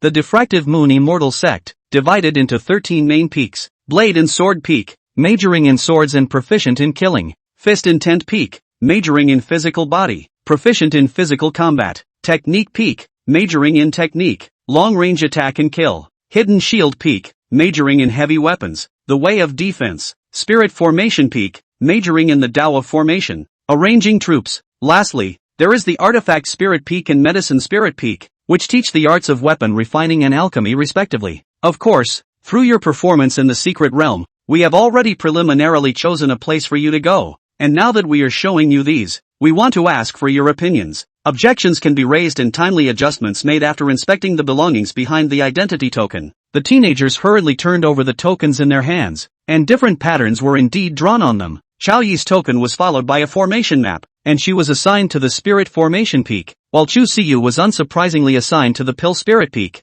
As for Samuel So, there were two icons on the back of his token, a flame pattern that represented a spell, and a simple, crude little fist. The corner of Su Huai's mouth twitched, a little speechless, but if he had to choose, Elder, I have an objection. Su Hui's objection, in fact, is within the expectations of a group of elders. After all, the two main peaks have no way. This kind of genius who do not want to miss, especially after witnessing him kill the Blood Jiao in a single move. The elders had already treated him in their hearts as a heavenly pride on the same level as that demonic sword son of the sword mound. Li Sideo, who wouldn't want this kind of disciple? Several peak masters almost rolled up their sleeves and fought in the small darkroom over his belonging. Huang Yuan had no choice but to classify Su Samuel into the artistic peak based on his strong performance of killing the Blood Jiao in seconds in the secret realm. But then the fistful of ideas peak master wouldn't do it. Man, Su Huai is obviously practicing boxing. Didn't you see when he fought with that 6th order blood demon? Fist to fist. That is the romance of a man. You guys from the artistic peak are all a bunch of mages, skinny arms and legs, and you're a bunch of pussies. So who are you to compete with us? Hearing this, the artistic peak master almost didn't pinch the thunder law to directly strike the fist intent peak master to death. The two wouldn't let anyone get to them and ran off to fight in another secret area. In the end, both of them lost, and they had no choice but to carve 2 tattoos for Su Samuel, letting him choose. No, Samuel So spoke up to decide where to go. The peak master of the technique peak was an immortal-looking old man who revealed an incomparably amiable smile to Su Huai. Samuel Su, what is your objection? Su Samuel positive color. Disciples found that I have 2 patterns behind this token, but manpower will eventually have the end of time. Cultivating the Tao is more precious than precious, and with limited energy, disciples do not want to be distracted from practicing the 2 Taos together. The artistic peak master nodded. I think you're right, so your choice is, Su Huai replied, boxing together, wide open. Although the disciple has dabbled in, when but not proficient, compared to that, the art of arts is more suitable for me. The artistic peak master was already laughing. You have a point. Fart's got a point. The fist intent peak master was about to die of anger, glaring at Su Huai with wide eyes, itching to rush up and beat him up so that he could learn the charm of close combat. So, Elder, I want to learn alchemy. Technique peak master. Alchemy is good. You should learn from me. Wait, what did you say? The artistic peak master's voice pulled up steeply. You're going to learn alchemy. Chapter 42 Medicine Spirit Peak. Su Huai. The artistic peak master was numb, or rather, all the elders present except Huang Yuan were numb. Almost all of the elders were urging Su Huai, even including Pill Spirit Peak Master Chen Tai-ru. Did you, Su Huai, come to my Pill Spirit Peak to learn alchemy? You're trying to pick up my future protege. I can't even bear to poke you. Sima Zhaoji's heart belongs to yes, but Su Huai thick skin he does not care how others look at him. After all, really say, this pile of elders did not beat their own. Why worship them as a teacher? The only person who could convince him to call him master was probably only this old man, Chen Tai-ru. After all, in his previous life, he also shamelessly called with the rich woman. This old man is a bit stingy, but to the disciple that is extremely good, treating the rich woman as his own granddaughter. Love the house. Although on the surface he was dissatisfied with this granddaughter-in-law of his, But Su Samuel understood in his heart that this old man often sent him cultivation resources through his rich wife, especially after Su Samuel broke through to the 8th rank in his previous life. From time to time, Chen Tiru would give Chu Siyu some 8th grade spirit medicines that could only be used by immortal king level cultivators. You have to know that the rich woman's cultivation level was only at the 6th rank at that time. A 6th ranked cultivator using an 8th grade elixir without authorization would be at risk of exploding and dying. So who were those elixirs for, need to be told? Chen Tiru's knife mouth and tofu heart can already be said to be undisguised. In order to persuade Su Huai, the elder's lips were worn out, but no matter how they tried to persuade them, Su Huai bit the bullet. Elder, I want to learn alchemy. No listen, I'm going to learn alchemy. I feel like I'm a 1 in a million alchemy wizard. Trust me, Elder, I am the man who swore to become a 9th grade alchemist. No one can stop me from learning alchemy. Huang Yuan felt his brain ache as he watched this farce. He was aware of Su Huai's bottom line. This pussy could make himself feel a sense of crisis, and his cultivation level was at least the 9th rank. This kind of strength could no longer learn anything in the diffractive moon immortal sect. He wanted to play, so let him be. So Huang Yuan waved his hand and sealed the deal. Samuel So was eventually led away by Chen Tiru. Before he left, he seemed to suddenly remember something, and after looking around, he ran to Chowi and said something, and Chowi also suddenly froze, and then began to look around. Fortunately, found a speechless face, squeezed at the very end of the line Luo Yuanhe. At the same time, Yuan Zhanfei, who had witnessed the elders scrambling for Su Huai, finally realized who had taken away his first place. He narrowed his eyes and struck a cool pose at Samuel Su, but then suddenly winced when he saw the girl beside Samuel Su, and his back ached. The initiation of new disciples came to an end. Alchemy is, after all, a high-end profession, and the number of people who have this talent is even less, plus Su Huai. This time, the total number of people who were assigned to the Medicine Spirit Peak was only 4 males and 3 females, a mere 7 disciples. Although Pill Spirit Peak is named after the peak, it is actually a whole cloudy mountain, where countless spirit-gathering arrays are constructed, and medicinal fields full of low-grade spirit medicines can be seen everywhere. The residences of the alchemists were located halfway up the mountain, where a long string of pavilions had been constructed, and each disciple was allocated a separate courtyard. Su Samuel did not hesitate to choose the yard adjacent to her own rich woman, but also showed her a big grey wolf smile, scaring her to tremble. Witnessing everything, Chen Tiru took a deep breath, forcibly resisting the urge to throw this dog off the mountain, and opened his mouth darkly to threaten. The old man's place is not far from here. If there is anyone who does not rest properly in the middle of the night, running to other people's yards to do some chicken stealing and dog behavior, old man must personally break all 3 of his legs together.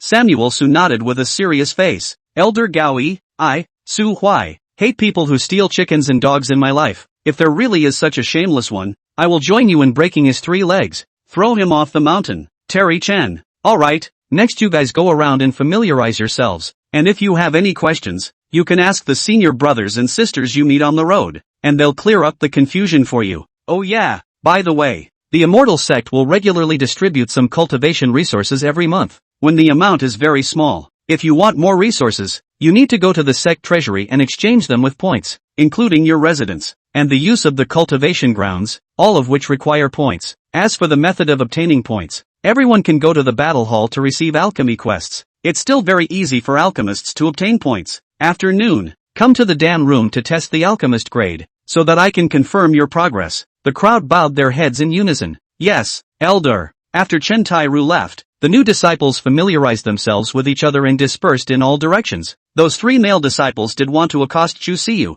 After all, this girl had already taken off her hood, revealing that small, beautiful face. But after seeing the smiling Su Huai next to her, this idea of hitting on her immediately dissipated. Anyone could see that this man, who was being fought over by Fist Intent Peak and Artistic Peak, was interested in Chu Siyu. Hitting on him to his face? As far as their little body of this refiner is concerned, Su Samuel's punch-down estimates that they also do not need to refine. Directly contact the kitchen to open the table. Smiling as he watched the others walk away, Su Huai pulled Chu Siyu, who was planning to silently go back to the house, by the hand. Don't stay cooped up inside, walk outside more. It's good for your social terrorism, you know? Chu Siyu lowered her head in thought, gave a faintly unnoticeable still held by Su Huai, and did not struggle. She silently consoled herself in her mind that she wouldn't be able to break free even if she struggled with all her might anyway, and rounding up, it would be as good as if she had already struggled. As a matter of fact, Chuzia didn't hate this feeling. Before she met Su Huai, she was afraid of everything,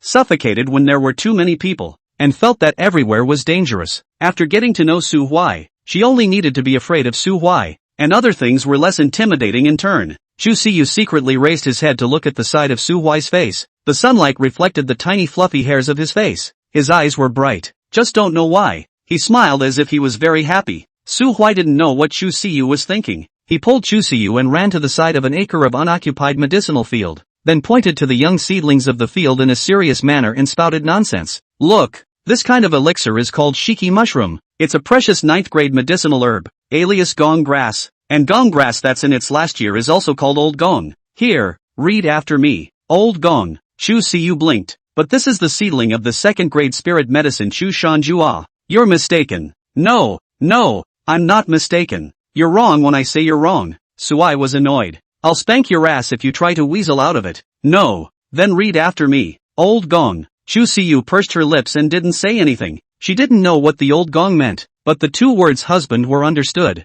Su Huai was taking advantage of her. Chapter 43 Elder Chen blew up. After fooling around for half a day, Su Huai didn't succeed in taking advantage of Chu Siyu, so he could only sigh and hold this scared chick for half a day of strolling around Pill Spirit Peak. One moment, he was calculating how to catch the spirit cranes raised by that old man Chen Tai-ru to eat, and the other moment, he was muttering about taking Chu Siyu to the top of the mountain to steal the high-grade spirit medicine planted by the old man, which scared Chu Siyu, so he had to tug on his sleeve and deliberately slow his pace, slogging up the mountainside, telling him in a silent way that this was not good. Su Hui is happy. He is just a habitual mouth-high. Want to scare Chu Siyu, this cute chick. It is not really lack of morality to bully Chintiru, that old man, so he couldn't wait for Chu Siyu to walk slower and have more time alone. 2 people wandering, all wandering. The girl is not as panicked when we first met. Listen to Su Huai pulled a morning. From time to time will also be a small rebuttal of 2 sentences. Without realizing it, it was past noon. After the 2 had lunch on the mountainside, they walked together into the Dan room that Chen Tai-ru had mentioned. The alchemy room was large, and there were many past-initiated alchemists who were refining pills in separate small rooms. Chen Tai-so was lecturing some students in the hall at that time, and the students of the same class had already arrived, taking notes with a serious face, not knowing how much they had understood. Gee, just getting started and starting to roll. Chu Siyu was even more rolled up than them. When most of his fellow disciples could still only memorize all the alchemy techniques that Chintiru had said, and then slowly perceive them. She's just about almost done digesting it and trying to extrapolate the feasibility in her brain. Anyway, looking at her eyes shining brightly and nodding her head gently every now and then, Su Huai felt his teeth ache. He doesn't know how to make pills. To be precise, his alchemy talent is much worse than his cultivation talent, so the things that Chintiru spoke were a very new language to his ears. Every word could be heard, but not a single word could be understood in conjunction with it. Anyway, after listening for a quarter or 2, when he was about to fall asleep standing up, the old man finally waved his hand and dismissed those alchemists, and then looked at Su Huai and their group of clueless newcomers. Looks like everyone's here? Then all come in with the old man. Chen Tai-ru led them into a room that was roughly 20 to 30 square meters in size. There were 7 tables set up in the room beforehand, and each table near the left held a piece of white paper, as well as a brush and an ink stone. On the right, there were a few medicinal herbs and a bronze furnace. Each take a seat. When Su Huai and the others were seated, Chen Tai-ru clapped his hands. Today's test is simple. Except for a very few disciples, everyone has a foundation in alchemy. Speaking of this, Chintiru unabashedly glanced at Su Huai, just short of holding his ID card and reading the number. But Su Huai, thick skin not only did not have half the self-consciousness of a poor student, but also grinned at Chen Tai-ru. The old man was angry enough, and could only clear his throat to move away from the line of sight. But, wherever there is competition, there is competition. My Pill Spirit Peak is just like any other main peak. There is an inner sect and an outer sect, and this little test today will determine your future allocation of resources within the peak, as well as your implicit status. So, please take this seriously and don't be careless and jeopardize your future. That's all. You need to take care of yourself. First, complete the theory test on the left-hand side. Limit half an hour. To start answering, Su Huai opened his mouth, and the man was dumbfounded. What the hell? I've been mixing with the immortal dignity in the other world. How can I still not escape the fate of being dominated by the exams? He picked up the paper on the table and looked at the small, neat letters on it, analyzed the main components and effects of goat stone, briefly described the steps and precautions for refining the 2nd grade basic elixir, spirit recovery elixir. 3. Describe your understanding of alchemy. There were 3 questions in total, which seemed simple and actually should really not be too difficult. Anyway, Su Huai realized that the other fellow disciples were already holding their brushes and answering. Samuel Su gulped, his head full of questions. What's a goat rock? Why is it that I've never heard of a herb like goat stone after all the times I've laid hands on rich women in my previous life? Back to the spirit of Dan I am familiar with the previous life is sugar beans knock. Not to mention the second product. 8 products are not less knock. But how the hell know how to refine Forget it, just peek directly. Just with my Su Huitang's immortal dignity level eyesight. Take a look at a billion eyes. He secretly glanced towards the rich woman in the seat next to him, but found his view blocked by a grey robe, and raised his head just in time to meet Chen Tiru's old face filled with disgust. Su Hui withdrew his attempted cheating gaze, picked up a pen and began to write in a serious and blindly cocky manner. The main ingredients of sheepstone are sheep and stone. The sheep should be alpine sheep, and the stone should be top-grade spirit stone. The effect is to fill up the stomach, and perhaps a small amount of restoration of spiritual energy. Returning spirit Dan refining steps, open the lid, put the herbs into the furnace, make a fire to purify, then condense the Dan, and then open the lid to take out the Dan. Note, watch the heat, don't burn it. Alchemy is the most magnificent art in the world, the most addictive profession, and I love alchemists. Write and close, put the pen down and just lay it out to rot. Chen Tai-ru, who was on the side, watched Su Hui quickly finish answering the questions, and the corner of his eyes couldn't help but twitch, and he almost laughed in exasperation. If it wasn't for the fact that the great elder had explained that he had to take special care of Su Hui, he would have been able to directly carry this dilettante who was only interested in picking up chicks and throw him down the mountainside right now. He snorted coldly, not wanting to bother with Samuel Su, and looked his gaze towards Chu Siyu on the other side. Compared to Su Hui's few words, Chu Siyu's paper is filled with densely written small, elegant characters. Yangshi is originally called Yangshi, and its main ingredient is the crystallization of the juice of the 4th grade elixir Zangshan Yangzhe, which is mainly classified into the following efficacies. The refining method of the 2nd grade rejuvenation elixir is mainly divided into 3 kinds, the first of which is, each question was sprawled out in hundreds of words and was pleasing to look at, with standard full answers. After about 3/4 of an hour, all the disciples had finished answering the questions, and Chen Tira had roughly seen all the answers, and had a general understanding of this group of new disciples. The next step is the real battle alchemy. Chen Tira seemed to be on a collision course with Su Hui, and after circling around the room a few times he stood directly behind Su Hui, announcing the start of the second mini-test, refining a 2nd grade elixir, the clear heart pill. This step has come after all. Looking at the disciples around him who were all orderly putting their herbs into the Dan furnace, Su Hui could only sigh silently and follow the gourd. It is impossible to learn from a rich woman. He knows that she is gifted with a stew and purification skills, but this kind of exclusive talent cannot be learned. Not to mention that Su Samuel understands in his heart that his theoretical knowledge is not expected to score very high, so this time the actual battle he has to perform well and not mess around. He wouldn't believe it. In his previous life, he was even a 9th grade alchemist man. How could he not even be able to refine a 2nd grade elixir? Believe in yourself. You can do it. Samuel So, put in the herbs, input the spiritual energy, contain out the Dan fire, and gently calcine the herbs. Su Hui felt that he came to feel it, especially after the first herb was successfully purified. He had confidence, his movements became more and more fluid, and the fire burned more and more vigorously.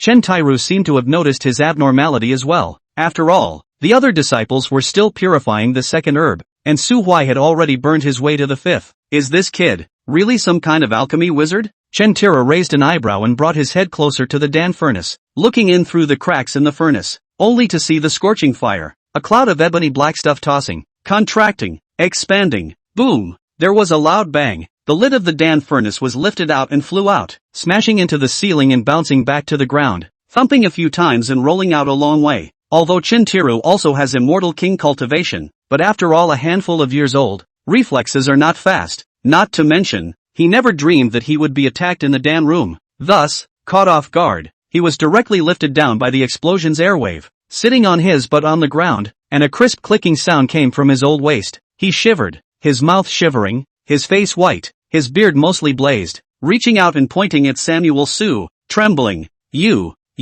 Samuel Su swallowed his saliva and smiled sarcastically. An accident. Ahem. Elder, it was an accident. You asshole, get the hell out of here. Chapter 44, Someone from the Sky-Cold Palace. Samuel So was kicked out. He stood in the doorway of the den, angry, shaking, cold. After shaking it off, he headed towards the foot of Pill Spirit Peak. Of course, he hadn't been expelled from Pill Spirit Peak, and Chen Tai-ru had personally sent him out of the Dan room, and stood in the doorway and said to him, Su Hoya, old man, what virtue and what ability? can meet in the later years of your kind of one-in-a-million alchemy wizards. If I go out and say that I have a disciple like you, I'm afraid that this 8th grade alchemist of mine is going to be a late bloomer. I'm really not talented enough to teach you. How about this? Let's not make things difficult for each other. I'll give you a 1st grade alchemist's license, and allow you to retain your status as a disciple of Pill Spirit Peak. You go back and teach yourself, okay? What else could Su Huai do? He could only say yes. Alas, the good ones are always alone, and it's not uncommon for them to be unappreciated. Su Huai long sighed, slowly through a large area of medicinal fields, in the diffractive moon immortal sect half a day, ran to the center of the immortal sect's hall of war. The battle hall, also known as the task hall, was where immortal sect disciples received their tasks and gained points. Samuel Su walked over to a vacant counter and tapped on the dark red wooden desktop. Hello? Sitting behind the counter was an unsmiling middle-aged man who raised his head and glanced at Samuel Su. Anything? It's like this. I'm a new disciple who was just initiated this morning, and I would like to ask, how can I enter that secret realm that I entered during the examination again? The secret realm for the test. Let's see. The middle-aged man raised his hand and scratched a few times on the stone slab in front of him before projecting a large number of secret realm entrance projections in front of Su Huai. He zoomed in on one of them. Found it. Trial Secret Realm 04. Grade C Secret Realm. Want to re-enter, need to pay 100,000 points. Samuel Su's eyes widened at once. Scratch that. 100,000 points. Why don't you guys go grab it? The man glanced at him. What's robbing or not robbing? That secret realm is covered with special boundaries by the human race's great powers, and after suffering a fatal attack it can be directly teleported back without any injuries. It's one of the absolutely safe places to try out. Do you think that one of your lives is still not as good as that measly 100,000 points? 100,000 in the district. Su Huai really wanted to paste the identity token in his hand directly on this man's face, and then grabbed his collar and told him, I killed a 6th order demon before I gave 100,000 points. 6th order. Do you know what the concept of the 6th level is? Unfortunately, he can't. All he could do was grit his teeth and ask the next question. So, what if I want to bring a contracted spirit out of the secret realm? Do I need any formalities? Of course I need to. First you need to seek the consent of at least one inner sect elder. Then prepare 100,000 points. Scratch that. How come it's another 100,000 points? Every demon in the secret realm was painstakingly captured by the human seniors. It's only reasonable that if you want to take it away, you'll of course have to pay an adoption fee. Half a quarter of an hour ago, Su Huai thought that he had 200,000 points and was a veritable tycoon, and did not care about the expenses that needed to be deducted for food and lodging within the immortal sect. Half a quarter of an hour later, he had plopped down on the counter and looked through the miscellaneous small point tasks within the immortal sect. After flipping through the pages for a while, he suddenly pointed to a task of cleaning the bathhouse and asked the middle-aged man, is this bathhouse a men's or women's bathhouse? The middle-aged man raised his eyebrows and sneered. Of course it's a male bathhouse. Cleaning the women's bathhouse. You think it's your turn if it's really that good? Ahem. Also Then please register me. I'm going to take this quest of fishing for spirit-striped fish. Okay. This task doesn't need to be handed over. You can go fishing in the sunken moon lake at any time, and bring it directly to me when you catch it. 100 points apiece. No ceiling. Thanks. After exiting the hall of tasks, Su Samuel wandered back to the location of the sword and sword peak. He came to snub. Yuck. It's to invite Luo Yuanhe to come down the mountain with him to talk. Blade and Sword Peak was a large peak, and this time the entrance examination was divided into more than 200 new disciples, which almost accounted for half of the number of qualified people, but that cannot be helped. Practitioners, most have a sword flight dream, that is, longing for 10 steps to kill a person, thousands of miles without leaving the line of free and easy, but also desire to the sword across 30,000 miles, a sword called 19 continents of the hegemony of the overwhelming. Sword cultivation, originally, was a popular specialty in the cultivation world. At the same time, the large number of people meant that it was impossible for Blade and Sword Peak to follow the same elite route as Pill Spirit Peak, where every single person was taught by the Peak Master himself. They respected the principle of raising compulsion. In a nutshell, that is, in addition to the fixed weekly sermon, Sword Peak disciples' cultivation can only rely on their own. Out of the head. Is the inner disciple, did not get out of the head, continue to simmer on their own. Their own practice, is simply a group of free. So Luo Yuanhe, a loafer, was easily invited out by Samuel Su. Su Huai called it fishing to cultivate sentiment, and took Luo Yuanhe to run to the bottom of the mountain and went fishing. The sinking moon lake was all-encompassing, and legend had it that it was the eye of the sea left behind after a certain sea dried up, harboring a large number of treasured demonic beasts within. Spirit-striped fish, This third-grade demonic beast was naturally available. Samuel So's fishing skills are superb. After coming to the lake for just half an hour, he had already caught more than a dozen half-meter-long spirit-striped fish. Of course,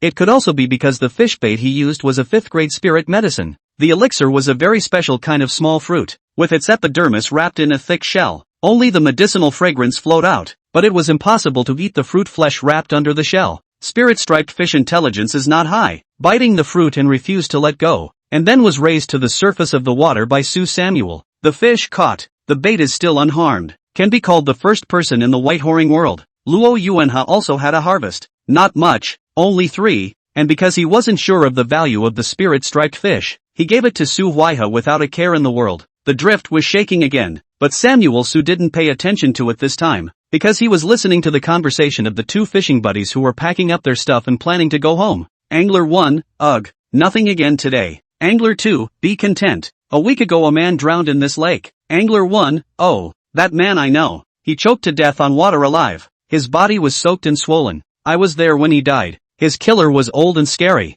Angler 2, scary indeed, but either way, that killer is going to be in trouble. Angler 1, what's the trouble? Angler 2, the one who drowned was the holy son of the heavenly cold palace, sent to catch his fiancée who had run away from marriage. But I've heard that now that person has been killed. The holy son of the heavenly cold palace is very angry and has sent another person to investigate. Chapter 45, Green Feather. The angler finished packing up and gradually walked away. What are you going to do? Samuel So, Luo Yuanhe, who had also heard the chat, was no longer in the mood for fishing. He gripped the dry rod, his brow furrowed like a pickpocket who buys cigarettes on the street but suddenly realizes that he's wanted printed on the box. Samuel Su lifted the stupid fish that had greedily taken the bait and looked at the circles of ripples that swirled on the surface of the water. What does the Sky Cold Palace's investigation have to do with me? Hiss. Aren't you afraid? What are you afraid of? Luo Yuanhe. You're too lacking in life experience. Su Huai sighed. There's no such thing as a man without a knife, so I disguised myself that night, using a face that wasn't my own.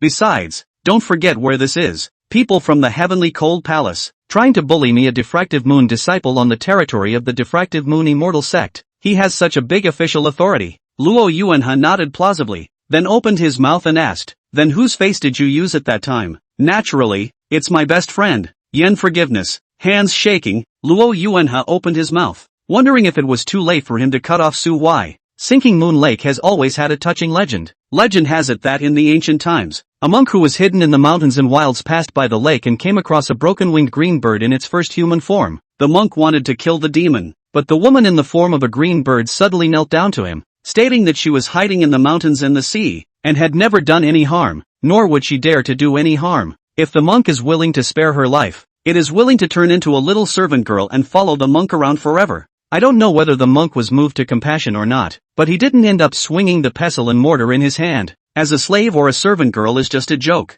At that time, human beings and demons were so hostile to each other that they would meet each other to the death, and it was impossible to talk about the contract of symbiosis. If you dare to be in the company of demons, you are evil and should be executed. What's more, he was a Buddhist cultivator who was pure of heart and untainted by the world. So how could he travel with a female demon? The monk did not dare to risk the world, so he simply said to the green bird, I wish to rest here for a few days, and if during that time you do not do evil and behave well, I will spare you. When they were together, the green bird was always a good boy, like an awkward young girl in a deep room, insisting on doing the monk's laundry and cooking for him. So a few days, the monk finally put down the guard in his heart, intending to eat the last meal of fasting with the green bird, so that at dawn to leave, to the next mountain and sea departure. But that night, the green bird revealed its sharp claws and poisonous beak. She laced the porridge with a poison that inhibited her immortal powers and put down the monks who were lax in their defenses. That night, the monk broke 4 precepts in a row. When he regained consciousness the next day, the demoness had already disappeared into the mountains and vanished without a trace.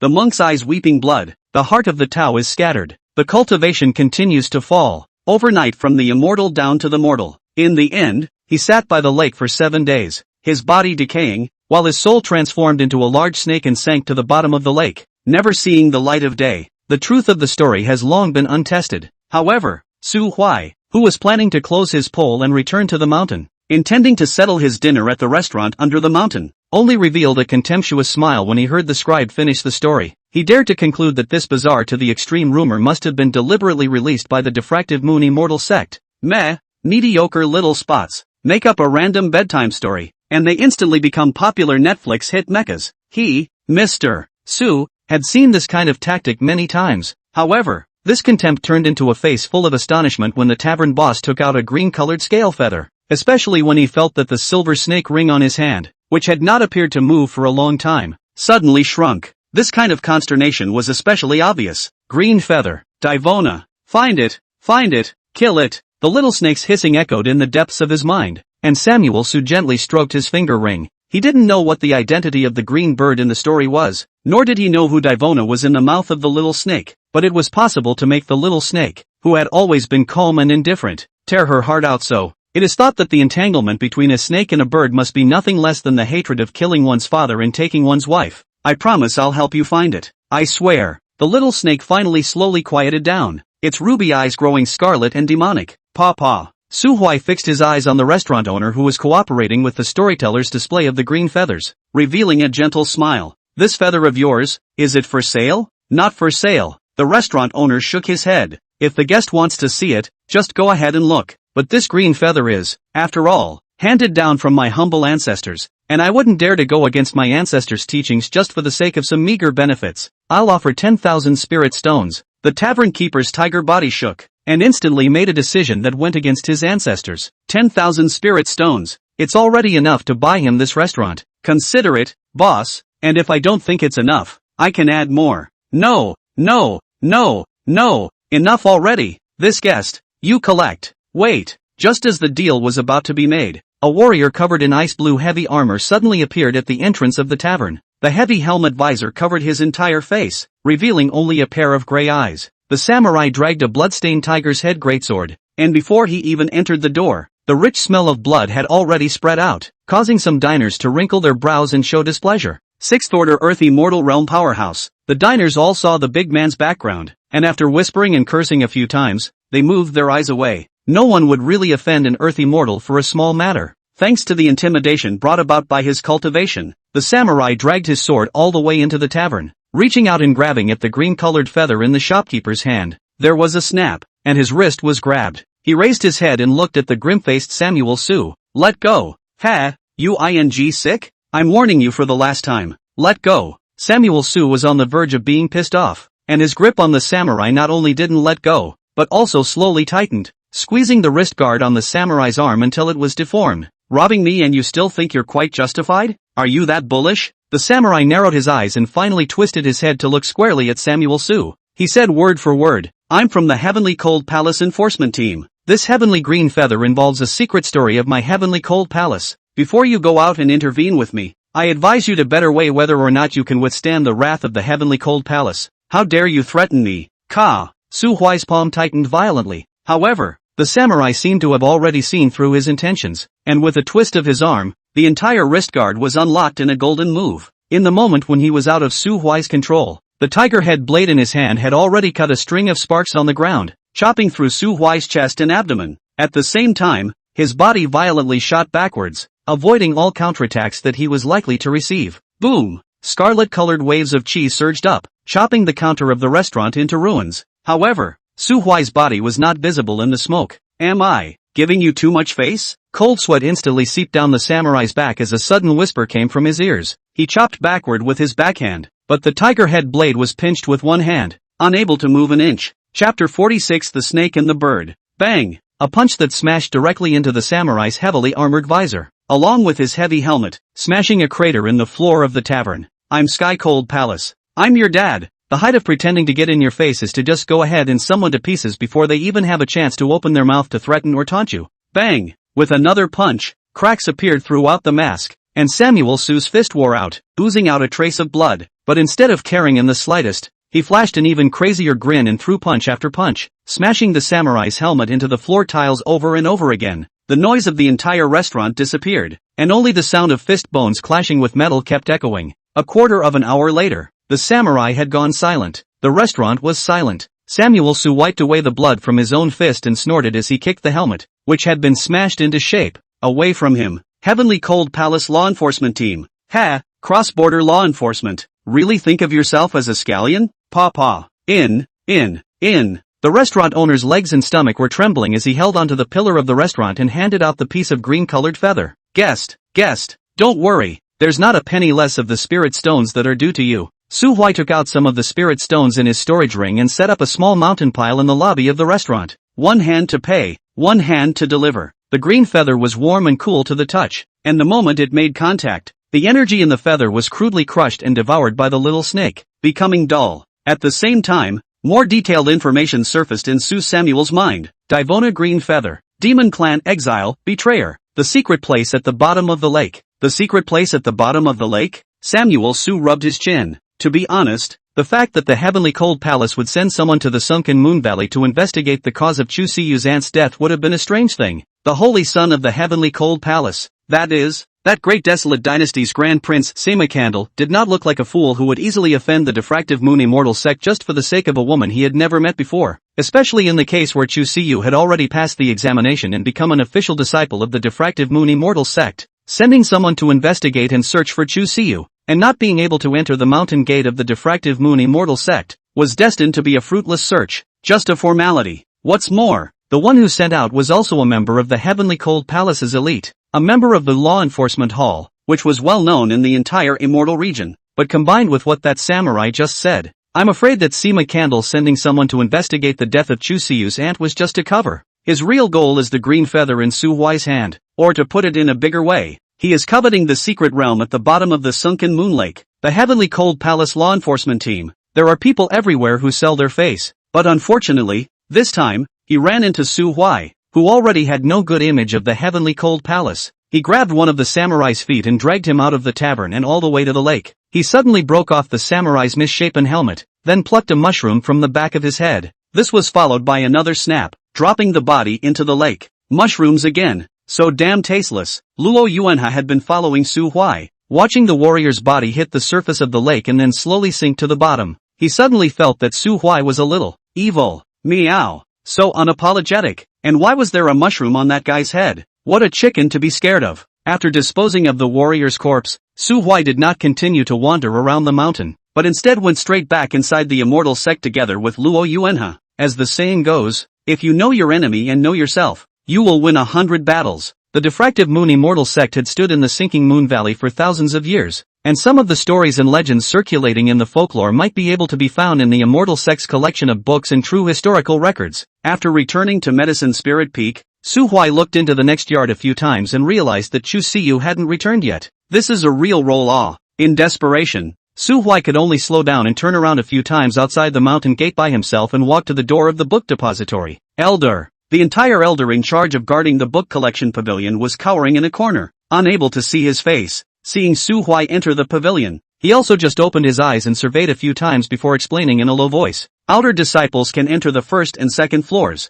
Inner disciples can ascend to the third and fourth floors. Only true disciples can go up to the top floor. Thanks for the reminder, Elder. Aha. Su Hui took out his identity token. It was also unknown for what reason. Although Chen Tairu disliked this not-so-reliable new disciple, he still gave him the status of inner disciple at the last minute. As a matter of fact, most of those accounts of oddities were centered on the widest first level. Su Samuel quickly found an account of the legend of the green bird on the shores of sinking Moon Lake. Only unlike that folktale, the part about the monks was omitted from the account, and replaced by countless mortals and hillbillies. Cygnus is like a strengthened version of Yakido, shifting into various forms to confuse mundane humans lost in the mountains and forests. Monks weren't the only ones who fell for it. Before monks, there were Taoists, mortals, and even immortals. They were all drained of their essence, and in just a few days their cultivation was dissipated and they were turned into withered bones. Thousands of years ago, the diffractive Moon Emperor was the last victim chosen by the Green Bird. In the end, the Great Emperor recognized the Green Bird's scheme, killed her flesh, and sunk her soul into the secret realm at the bottom of the lake, imprisoning her for eternity. Su Hui flipped through the ancient book in his hand and found a sketchy map at the end, which recorded the rough location of the secret realm under the lake, with a road map attached to it, and 4 spooky pictures. The first sheet is coated with endless lava, blackened chains and shackles, a closed cage holding a snake, a bird, and a red-skirted maiden wearing bells. The second panel shows the young girl stealing a key from somewhere, opening a gap in the cage, and surreptitiously undoing the chains wrapped around herself. However, the bird suddenly let out a piercing yell, waking the guards who were watching the cage. In the third panel, the young girl is once again locked in a cage, and the snake, seemingly annoyed at the bird's betrayal. Tears into it, chipping one of its sharp teeth. The bird didn't fare so well either, having one side of its feathers torn off by the snake, never to fly again. In the last picture, the cage is devoid of the bird and the barefoot girl with the bell tied to it, except for a snake with one tooth curled up in the cage, motionless.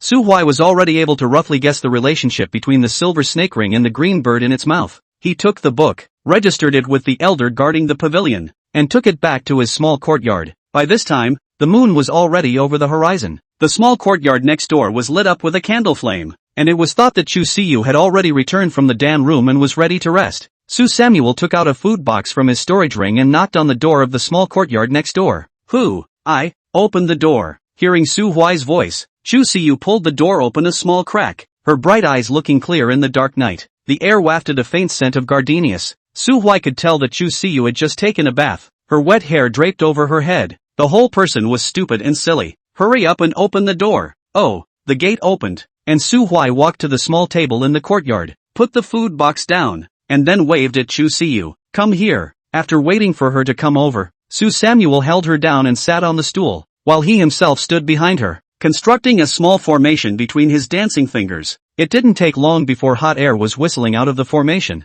While using his hand to break up Chu Siyu's hair and speed up the blow-drying process, Su Huai pondered about the next part of his journey, how he would be able to dive into the bottom of the sinking moon lake. The buried Star Mountain range hides the small snake between Su Huai's fingers, so what could be hidden in the secret place at the bottom of the lake? The bluebird? Or maybe it's the guy in the picture who was caged together. Samuel Su's thoughts were racing. As the moonlight poured down, Chu Siyu sat on a stool, wrinkling her nose, her eyes like water, and her ears red. Chapter 47 Lord Saint Son of the Yeye Immortal Sect, Diffractive Moon Immortal Sect Elder Room. It was still the same small, dimly lit room, with a row of white candles lit on the long table in the center of the room. The actual elders sat around the two sides of the long table, white walls reflecting the miserable white candlelight. Just look at this formation. Thought it was some kind of cult party. Unlike the last cacophony, the small dark room was silent at the moment. All eyes focused on the old man at the top of the long table. The old man is hunched over. His eyes are deep in the eye sockets, but his eyes are ethereal and godlike, seeming to be able to peer into the long river of space and time from the delusion and witness the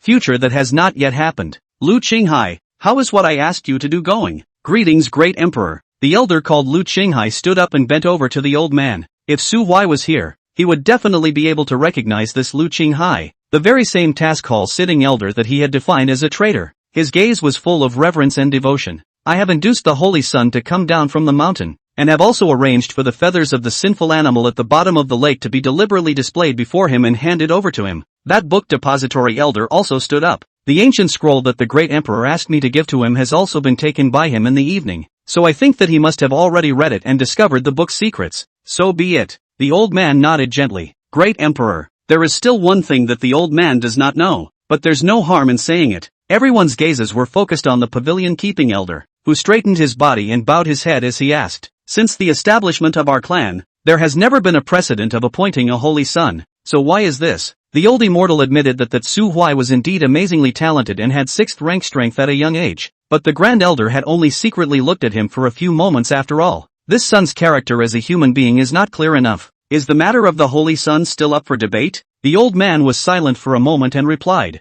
it wasn't Huang Yuan's intention to make him the holy son, it was my decision. In that case, the old man has no objections. Gentlemen, the old man in the first seat had his hands hidden under his wide sleeve robes, and a soft ice blue light seemed to emanate from the bottom of his eyes. In the matter of the saint's son, you all can rest assured. Doubting people is not a good idea. Su Huai, this person's mind is cautious, and what he hides is far more than you can imagine. The situation in the Weeping Ghost Abyss is getting grimmer and grimmer by the day, and 6 years ago, Su Chang'e killed a ghost emperor to the death, but suffered irreparable injuries himself. I am, after all, just an old man with a windfall. We who hold the fire and pass on the payroll have long been like white candles on the table, peaceful, frail, able to bring some light, but long past the ability to start a fire. The old man raised his head, his gaze seeming to penetrate the stone wall and see the rest of his old friends in the distance. My situation, as you know, has long been a remnant of a candle, and it may be that at some time I will be struck by an accident and suddenly extinguished.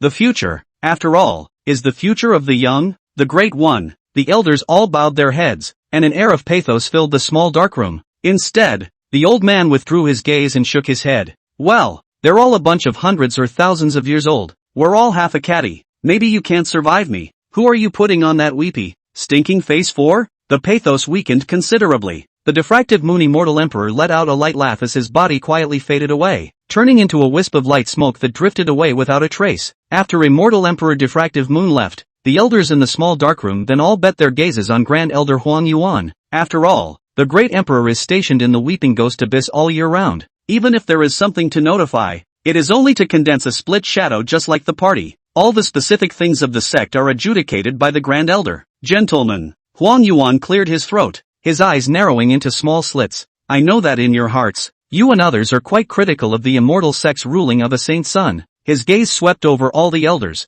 Some mingled with disinterest, some bowed their heads in silence, and a few raised their heads and locked eyes with him. Huang Yuan sighed and continued. In the entire immortal realm, there are 4 forces with the deepest heritage, and the Zun Tian divine dynasty is the strongest. But in fact, in terms of heritage, in terms of strength, my diffuse moon immortal sect is not weaker than it. The immortal sect has been sitting at the top of the immortal realm for hundreds, thousands of years, and has never been surpassed, replaced, especially with the great emperor in place. The diffractive moon is free from worry, so most of you have long since lost the awareness of being at peace. And even before learning of the great emperor's injuries, some of you were still thinking of securing 2 to fight for 1, claiming the immortal realm. So you guys are used to being strong and high and mighty, and it's understandable that you can't accept the sudden appearance of an extra holy sun on your head for a while, right? The elders were silent and refused to speak. And who wouldn't want to be the strongest if they could? Everyone is an old man with graying temples, and the slightly younger ones are all just outer sect elders, still mixing up their seniority,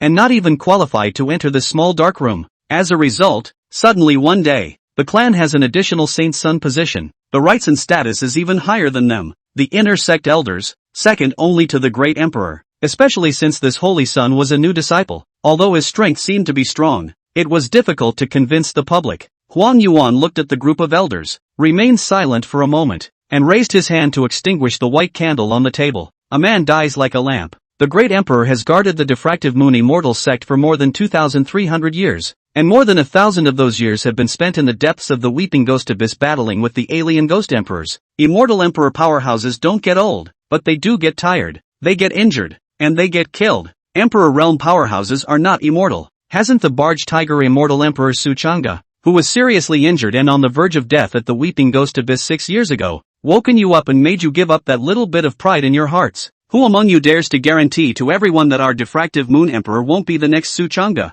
Elder Lu, do you dare to guarantee it? Or do you dare to guarantee it? Elderly? No one said anything. The few elders who were named were the ones who had the biggest opinions before, and at this moment, they could only bow their heads and remain silent. Huang Yuan knocked on the table and continued. Since this issue has come up today, let's all just get it out of the way. The Zun Tian divine dynasty had crowned princely Ao, who entered the 7th stage heavenly immortal realm at the age of 27 and could fight with demon kings. The heavenly cold palace had Sima Candle, a 6th-rank saint's son who drew mountains and broke water and possessed the 9-yang divine body. The amazing swordsman from the sword mound, Li Sideo, who crossed the sky with one sword and suppressed an era, has even broken through to the 8th rank some time ago, and his strength is even higher than yours. So gentlemen, now please tell me, what does my diffuse moon immortal sect have? There is no one to follow. To put it mildly, 100 years from now, 1,000 years from now, if the great emperor unfortunately falls, who in the diffractive moon immortal sect will be able to carry the load once again? Is it me, the great elder who has been stuck in the middle stage of immortal dignity for a lifetime? Or you inner sect elders who have long ago had no hope of breaking through and can only hold on to the immortal sect? Think about it all. Gentlemen, Huang Yuan's voice echoed in the small dark room. The words were hard to hear, but they were all true. After a few words, there was a long dead silence. Huang Yuan didn't need him to disturb these elders, but sat in his seat and closed his door to recuperate. After half an hour, it was still that elder Feng, who was guarding the book collection pavilion, who took the lead in opening his mouth to break the disturbing silence. Grand Elder, there is one more thing. Say, the scouts sent by the Sky Cold Palace to Sinking Moon Valley were killed at the bottom of the mountain by our sect's saint's son, Su Samuel. The Heavenly Cold Palace's side learned of the death of the scout and has just sent a communication to our clan asking for the cause. Huang Yuan's hand shook imperceptibly. Do you know what the quarrel was about? Scouts from the Sky Cold Palace, trying to rob the Holy Sun. That. Kill then kill. Just reply to them for any reason you want. Yes. Chapter 48, The Unfortunate Drowning of a Disciple of Your Clan. Diffractive Moon Immortal Sect Notice. for the unfortunate death of your law enforcer. All the disciples of our sect express their sorrow. After investigation, the cause of your law enforcer's death is accidental drowning in the water. Please express your condolences. Heavenly Cold Palace, our clan's law enforcer is a 6th order Earth Immortal Realm cultivator. It is impossible that he fell into the water and drowned, and I would like to ask your clan to reopen the investigation. Thank you. Notice from the Diffractive Moon Immortal sect, our sect's investigation is absolutely true and reliable, so please do not be unreasonable with your sect. Heavenly Cold Palace, Sky Cold Palace, for the sake of the long-lasting friendship between the two sects, our sect has decided to send a law enforcement squad to conduct an investigation in the area of the Sunken Moon Valley on its own, and we ask for your sect's cooperation. Notice from Diffractive Moon Immortal sect, don't make a fuss. If a large number of people from the Heavenly Cold Palace enter our sect's territory without authorization, we have reason to suspect that your sect's actions are suspected of stealing our sect's secrets. Tenkyo, the category of large number refers to Diffractive Moon Immortal sect. Notice, more than one person is a large number of people. A friendly reminder. Our clan's eldest elder has just been lamenting that the spirit-striped fish in the Sunken Moon Lake is getting thinner and thinner. Notice from the Diffractive Moon Immortal sect, if your sect insists on sending a law enforcement team into the Sinking Moon Valley, our sect does not guarantee that they will not also accidentally fall into the water and drown. Ka Chao. Inside the Heavenly Cold Palace, the elder in charge of communication with the Diffractive Moon Immortal sect crushed the communication crystals in his hand. Even his back teeth were about to be clenched. Threat. This was a naked threat from the Diffractive Moon Immortal sect. Goddamn accidentally fell in the water and drowned. The body's face was whacked. Is your lake that? Drowning a person and using the lake water to whack his face? Besides, that was a 6th order Earth Immortal, or a 6th order Earth Immortal wearing a 6th grade spiritual weapon, armed to the teeth. It wasn't some cat or dog. How could it be drowned by water? Find a reason not to find some reliable. Even if you tell me that he is not careful to provoke the passing of the strong, was killed at the bottom of the lake or what did the Diffractive Moon Immortal sect say? A calm and hoarse voice rang in the ears of the communication elder. The elder turned back to the youth who had walked behind him at an unknown time and bent his body, replying in a low voice. The Diffractive Moon Immortal sect's attitude is very perfunctory and forbids us to send our own people to conduct an investigation. Meh. Expected. The youth leaned on the back of a soft and ornate chair, crossing his legs and playing with the crystal core of a 7th-ranked demonic beast in his hands. Do you think it's possible that those old guys from the Diffractive Moon Immortal sect killed them? Holy Sun, be careful with your words. The communication elder hastily made a gesture of silence, and he looked at the crystals on the counter that were in contact with the various sects to ensure that they were all closed before he breathed a sigh of relief. The Diffractive Moon Immortal sect is, after all, a righteous force, and it's unlikely that it would strike at our people. Of course, even if this matter was really done by someone from the Diffractive Moon Immortal sect, there is no way for us to pursue it. After all, that's just an ordinary enforcer, or in short, it's not cost-effective to cross swords with the Diffractive Moon Immortal sect for him. In the future, this kind of conjecture, I also hope that the Holy Son of the Lord never mention it with the bystanders. I know. The corners of the youth's mouth rose slightly as he got up and patted the communication elder's shoulder before shrinking his hand and walking slowly towards the inner chamber of the Heavenly Cold Palace's Elder Hall. Diffractive Moon Immortal sect. Sima Candle remembered that the woman he had taken a fancy to in the Great Desolate Dynasty had fled there. The woman's aunt assured himself that he would bring her back to him, so Sima Candle used his connections to send that dog-like middle-aged man to Sinking Moon Valley. But her aunt died the next day, killed in an unexplained manner, her body dumped in Sunken Moon Lake. The enforcers sent out this time, in addition to the task of probing about the secret realm of the Sunken Moon Lake, were also commissioned by him to investigate the woman's recent situation in the meantime. But he was also dead. Again, exterminated in an unexplained manner, his body thrown into the Sunken Moon Lake as it were. Sima Candle smacked his lips, and a shimmering light flashed under his eyes. He had long since departed from the lowly pleasures of physical pleasure, and it was the process of those women going from defiance to humiliation, from weeping to despair, that was the main factor in his spiritual pleasure. Therefore, only the prey who looks at the prey struggles. Sima Candle can be more and more excited when he gets her. Su Huai of course wasn't as perverted as Sima Candle, but really, he wasn't much of a good guy either. Relying on Chu Siyu's small courtyard in the middle of the night, using the gap between blow-drying her hair to madly rub the rich woman's dog's head, Chu Siyu was coy. After getting acquainted with Su Hui, or being saved twice, and later finding out that being held by his hand would feel inexplicably at ease, Chu Siyu no longer had the courage to hold the knife to die with this hooligan in the first place. Now being bullied didn't dare to resist, could only stare and still let him mess up his hair and braid it in a strangely ugly braid. Chu Village Flower Siyu. You lighten up. Humph. Chu Siyu. Say such words to me later. It's not appropriate to say them now. Why? because right now you don't recognize yourself as my wife, and I can't call you boing boing yet. No, don't say it. Chu Siyu lowered her head, her two small hands covering her burning face. She realized that the rogue in front of her had a really thick skin, and that she actually wouldn't even blush when she said these flirty words in the girl's yard, in the middle of the night. I don't know how to be ashamed. The unashamed Su someone finally let go of his rich woman's hair as he took the food box he had brought from the table. The food box was full of little treats. The reason he had to make a big detour to the town down the hill for dinner in the evening was to find the small restaurant he had frequented in his previous life with his rich wife. His family's spicy chicken is a masterpiece,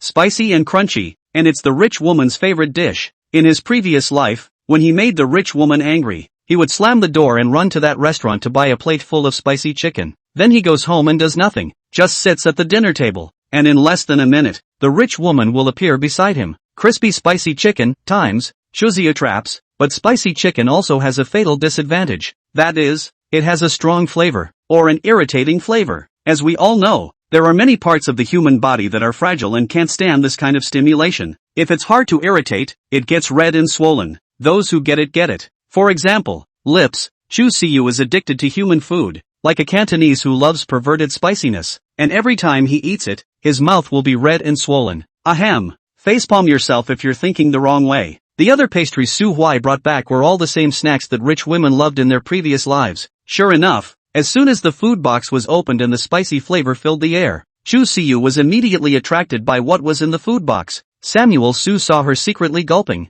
What is this? Crispy spicy chicken. Well, do you want some? Chu Siyu nodded. Call your husband and I'll give you a treat. Chu Siyu shrunk her head back and forced her eyes away from the bare sapling in the courtyard. No call, scream or you don't get to eat. I have the money and will get it myself. You can't find it for sale. There's Chowie. Hiss. Samuel so miscalculated. I didn't realize that coaxing a rich woman to call him a husband in advance would be so difficult that I couldn't even do it with crispy, spicy chicken. What could he do? Did he really take this big box of pastries back to eat himself? He could only sigh a long way to go, then casually found an excuse to push the food box in front of Chu Siyu. Chu Siyu is the kind of very peculiar chick. She was reserved at first, just taking small bites before she grew into it, shoving the whole thing in her mouth. Within 3 minutes she had tears in her eyes from the spice and was hissing with her little mouth open, but even then she still hadn't put down the chicken in her hand. Maybe it's all about pain and pleasure? In fact, the gate to the small courtyard was always open. After all, a lone man and a woman.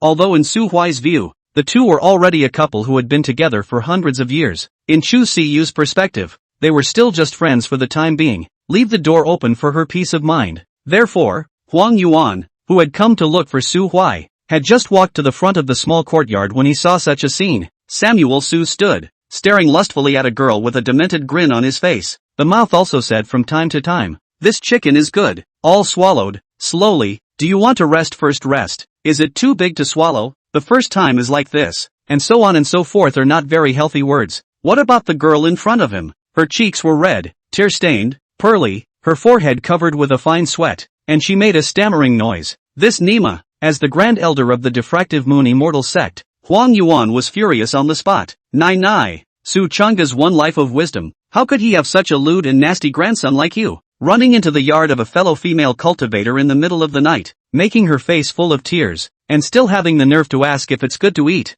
I have to teach you a lesson for Su Chang'e today. Huang Yuan raised his hand and it was a spiritual power pipeline that fiercely swiped at Su Samuel's back. When it was too late, it was too soon. When the sneak attack was about to succeed, Su Huai suddenly twisted his head, and with a single palm, he dispersed the pike. In the next instant, his figure had appeared behind Huang Yuan and he threw a punch at the back of his heart. As a fellow Ninth Order Immortal Exalt, Huang Yuan certainly reacted. He raised his hand and it was a spirit shield protecting his heart. But I did not expect Su Samuel but suddenly changed formation. Blasted to the heart of the iron fist hard in the middle of the way to change the original trajectory. A fist smashed in his dry and thin old face. Bang! Cracks appeared on the walls of the small courtyard. Huang Yuan was embedded in the wall, his eyes showing horror. That bizarre punch just now, which was impossible to avoid, had in a way already violated the most basic rules of heaven and earth, and barely had a trace of the divinity of an emperor's grade martial art. Moreover, it did not belong to any of the imperial grade martial skills that already existed in the world. Luckily,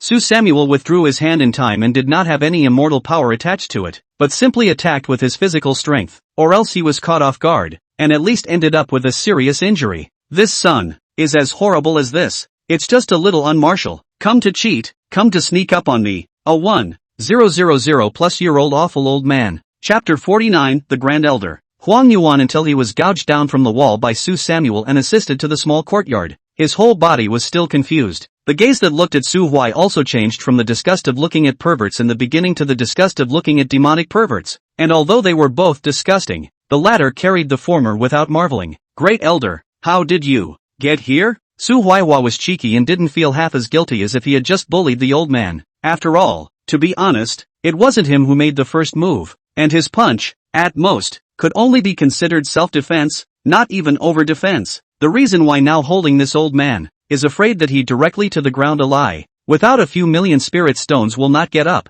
Su Huai was pitched like this by an old man in his previous life. At that time, he was still a small loose cultivator at the foundation stage, and had not yet met a rich woman, and happened to come across an old man on the street, saying that he was the 980th generation of the heir of some hard qigong, claiming to be invincible. He also stated on the spot that he was invincible below the third-order condensation realm. Whoever could break his hard qigong would reward that person with 1,000 spirit stones. Samuel so was poor at the time. His heart was moved, so he rushed into the ring and punched the old man. Hard qigong is true or not he does not know. Anyway, the old man on the spot vomited 3 big bowls of blood, sitting on the ground hugging Su Samuel's legs and crying, saying that he hit the old man for no reason. Finally not only pit away the only dozen or so spirit stones on Su Huai, but also want him to give the old man that a few hundred pounds of slim daughter as a son-in-law. Make Su Huai overnight over the city wall to run away. Almost lost both people and money. Ouch. It hurts too much. This ing ruse is too deep. Of course, after all, not everyone was as shameless as that old man, and it was impossible for Huang Yuan to blackmail someone with his high moral standing. He was helped to sit down at the stone table before realizing that Chu Siyu was really just eating the chicken,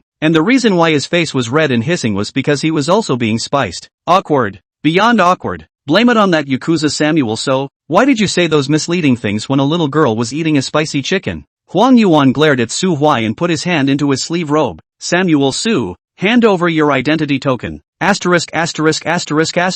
Samuel Su's eyes widened. No way, Arthur. I've worked 9 times over to pass the test, and just because I accidentally punched you, you're going to fire me for s sake. Huang Yuan, I bet that punch didn't hit you in the face, did it? Huang Yuan squinted his eyes, the bruise on his left eye socket clearly visible. 9th grade immortals were already searching for their own Tao, seeking the opportunity to break through to Immortal Emperor. The Tao of Huang Yuan is to return to the basics in nature, hungry to eat, sleepy to sleep, catching the road with walking. Pass the message is also all face-to-face to say, rather than the sound transmission in the air, also often disguised as immortal to run to the bottom of the mountain to realize life. If not necessary, never easily with people hands, usually always together. You do not force him to hurry, never know he is strong. There is an extremely affectionate name for this kind of person in the Jianghu: sweeping, old, ground, monk, pussy. Of course, there were pros and cons to this method, the benefit being that after decades of precipitation, his cultivation became more and more condensed, vaguely groping for the threshold of the late immortal dignity.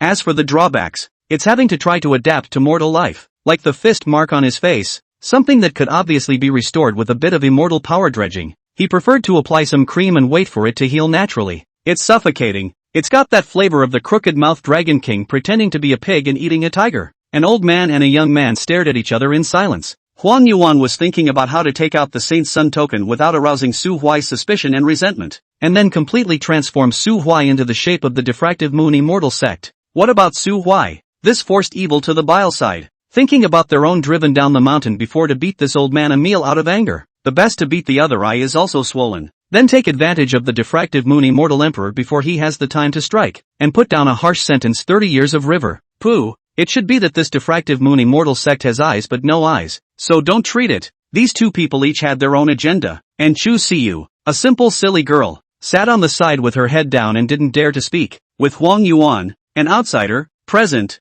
her sociopathic attribute activated again, and in an effort to lower her presence, she only sneaked a piece of pastry into her mouth from time to time. Her cheeks were bulging like a hamster that was cowering in a corner to sneak a meal. As I nibbled, I couldn't resist pinching up another piece of spicy chicken and tossing it into my mouth. Burp. The hiccup was soft, but unusually clear in an occasion like this where everyone was silent. Feeling Su Huai turn her head to look at herself, Chu Siyu's ear tips quickly surged with a touch of red. Her head lowered even lower, itching to find a crack in the ground to drill into. Huang Yuan, on the other hand, quietly sighed in relief. He was panicked in his heart when he was just silent, and he had an old feeling of foreboding, but with Chu Siyu's belch, that feeling of panic dissipated. At the same time, he figured something out. Su Huai might not have much of a sense of belonging to the immortal sect, but this little girl he liked did. I heard that this little girl was also taken in as a close disciple by Chen Tai-ru in the afternoon, becoming a Pill Spirit Peak's personal disciple. Good lord, so it's your own bullseye.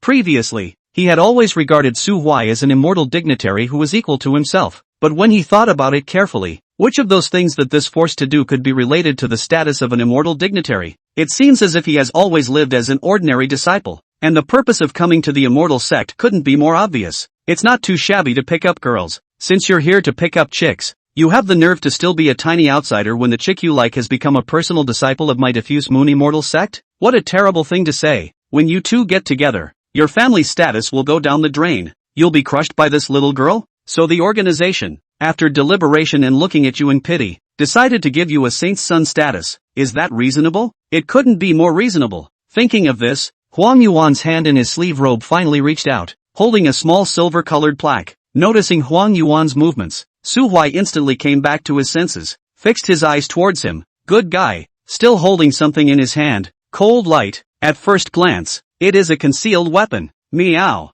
The old thing doesn't talk about martial arts. I have to get a head start. Su Huai raised his hand and punched, leaving a purple-black punch mark on Huang Yuan's other eye as well. Huang Yuan tilted his head and trembled. It has been hundreds of years since he broke through the 9th rank and became an immortal father. He has not suffered this kind of aggravation for hundreds of years. I came to you in the middle of the night to get you promoted and rich, and this is how you repay me. Is this a ing payback or a brutal beating? If I don't let you know how powerful I am today, how can I manage the immortal sect as the Grand Elder in the future? He took a deep breath and his robes moved without wind. Junior Su, do you dare to follow me into the secret realm to fight? Why not? Come on. Huang Yuan made a seal with both hands, opening a gap at the entrance of the small courtyard to enter the secret realm, and took the lead. Su Huai laughed coldly and was about to follow when his sleeve was pulled by Chu Siyu. She blinked her big watery eyes and didn't say anything, although she didn't know why Su Huai was always bullying the old man, but that old man's identity she knew. She had seen it yesterday when she participated in the examination.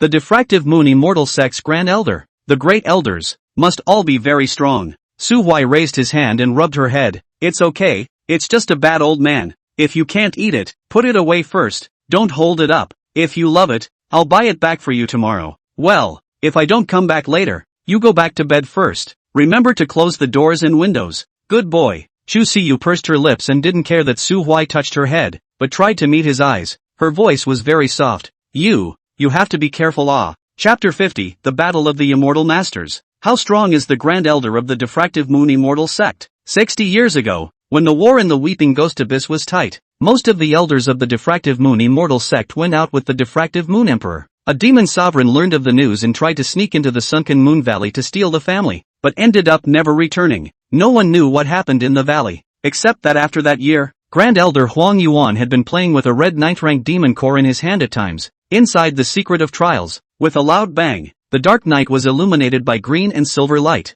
and the two huge spirit discs were separated by thousands of miles, as if they were two clear moons of different colors. Samuel, so, you're not pretending anymore? I've been expelled. So what's the point of pretending? Samuel stood in the air, and for the first time since he was reborn, he went all out, feeling the blood in his entire body boiling. Only the colorless immortal power from his previous life was somehow tinted with a hint of silver and white. When it was declared there was both the lightness of the wind attribute and the metallic sharpness, and it was unknown exactly what the attribute was. Compared to him, Huang Yuan's attributes were instantly recognizable, lifting his hand to shoot wind blades indiscriminately, as if he knew the truth that firepower was greater than accuracy, directly covering where Su Huai was. Su Huai advances and he retreats, obviously a turret-type player. Favoring this is still a wind attribute cultivator, with a strange speed, and it is impossible to get close. Chasing was impossible, although Su Huai was proficient in physical combat, and catching up was a sure win, but the chase would be difficult and would look like a stupid ratio being kite.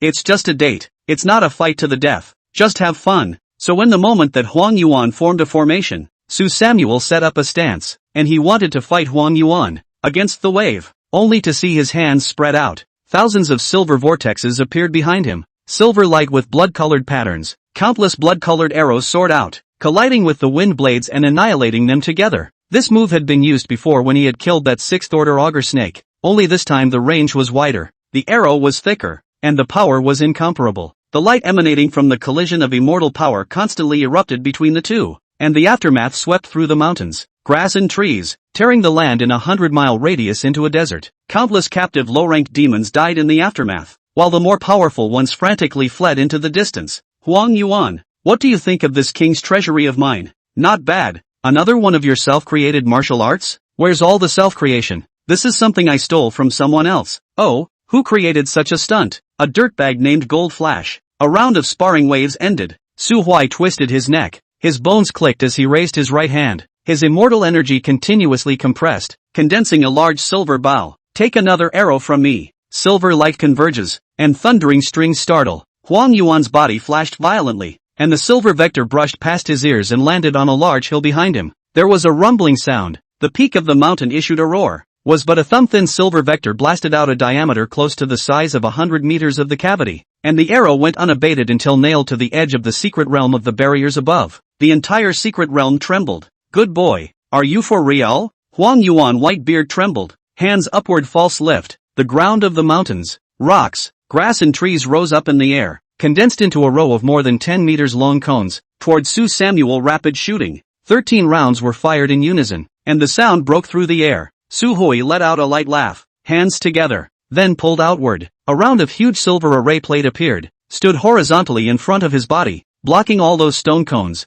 The array disc was sturdy and incomparable, but it couldn't stop the continuous bombardment. Huang Yuan flicked his wrist, and a fierce wind rose up in all directions. No one is convinced of anything. Both of them were venting their immortal power without any scruples, and all kinds of means were coming out of the woodwork. As the saying goes, when gods fight, mortals suffer. There are no mortals in the secret realm, but there are shivering demons. The 6th order overlord entrenched in the western part of the secret realm was a 4-winged demon wolf, which was lying behind a huge boulder and was planning to run away. But a blood-colored arrow shot in and pierced through its feathered wings. A piercing pain surged to his brain, and his entire wolf was even more directly knocked over by an arrow and nailed to the ground. It didn't dare to howl out, but could only struggle hard, pulling at the feather that it usually regarded as its pride through gritted teeth. But before it could breathe a sigh of relief, it saw the teenager draped in silver aura lifting a mountain peak and smashing it towards the green-colored old man. The old man laughed loudly and swung out a huge wind blade, only to see that the small mountain of several hundred meters,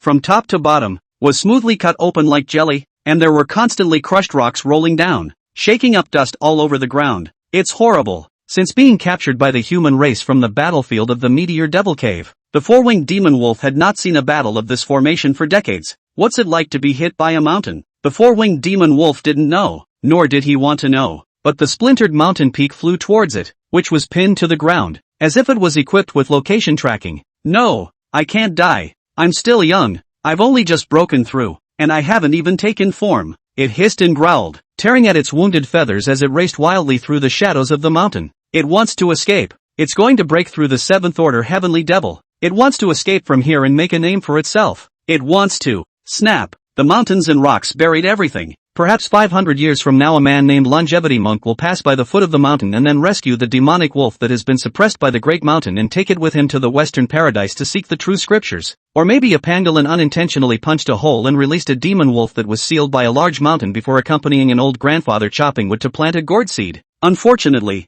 this is not Journey to the West and there are no huckleberries. The demon wolf roared and died, crushed into a pile of meat sauce. Miserable. The rest of the demons who witnessed everything had their livers cracked, and they didn't even dare to take care of their long-accumulated possessions anymore, desperately running towards the remaining areas that hadn't been affected. Grass eaters, meat eaters, demonic sheep and demonic wolves, ghost rats and cat demons, all made a concerted effort to desperately run away. Natural enemies? No kidding. Natural enemies are a brother before natural disasters. Let's talk about natural enemies when everyone can survive. An act of God indeed. Su Huai and Huang Yuan had fought for the whole night, and the immortal power in their bodies had fallen into depletion due to releasing great moves one after another. In order to suppress the level of the demons, the heaven and earth aura within the secret area was also pitifully thin. Not being able to replenish it and squandering it without restraint led to the duo's skills getting weaker and weaker at the back of the fight, and when it was almost dawn, they simply each took their cohesive weapons and began to physically fight.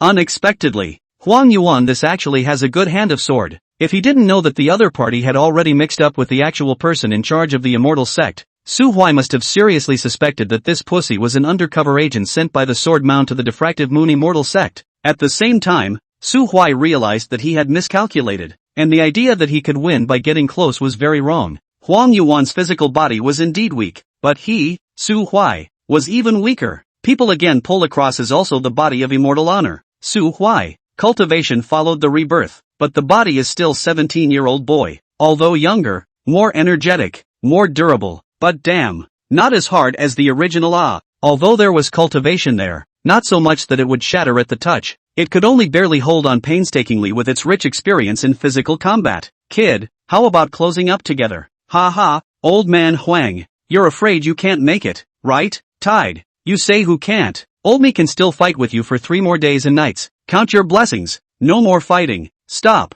Su Hui dispersed the long knife in his hand. Huang Yuan also breathed a sigh of relief. The two landed on the ground, also do not care about what image, lying on the ground together to breathe heavily. Hundreds of miles around, rubble covered the ground, a ruin. Yes, Su Huai looked at the gray sky and suddenly shouted. This battle reminded him of the hundreds of years of hard cultivation in his previous life, and confirming that all of his cultivation was really still there. His heart was clear, all those sufferings and pains were not in vain. Huang Yuan also laughed out loud, taking up the position of the immortal sect's grand elder. He had to take care of a lot more things. As the great emperor conquered the weeping ghost abyss, he, the second in command, had to stay behind in the immortal sect. After decades of holding back, once released, but also feel the body through the Pacific, soothing and refreshing. After all, his Tao is to follow nature, not unable to strike. Boy, take that. Su Huai found Huang Yuan throwing over a silver token, holding up a piece. There were 13 different patterns engraved on it, each corresponding to the 13 main peaks of the Diffractive Moon immortal sect. Turning it over,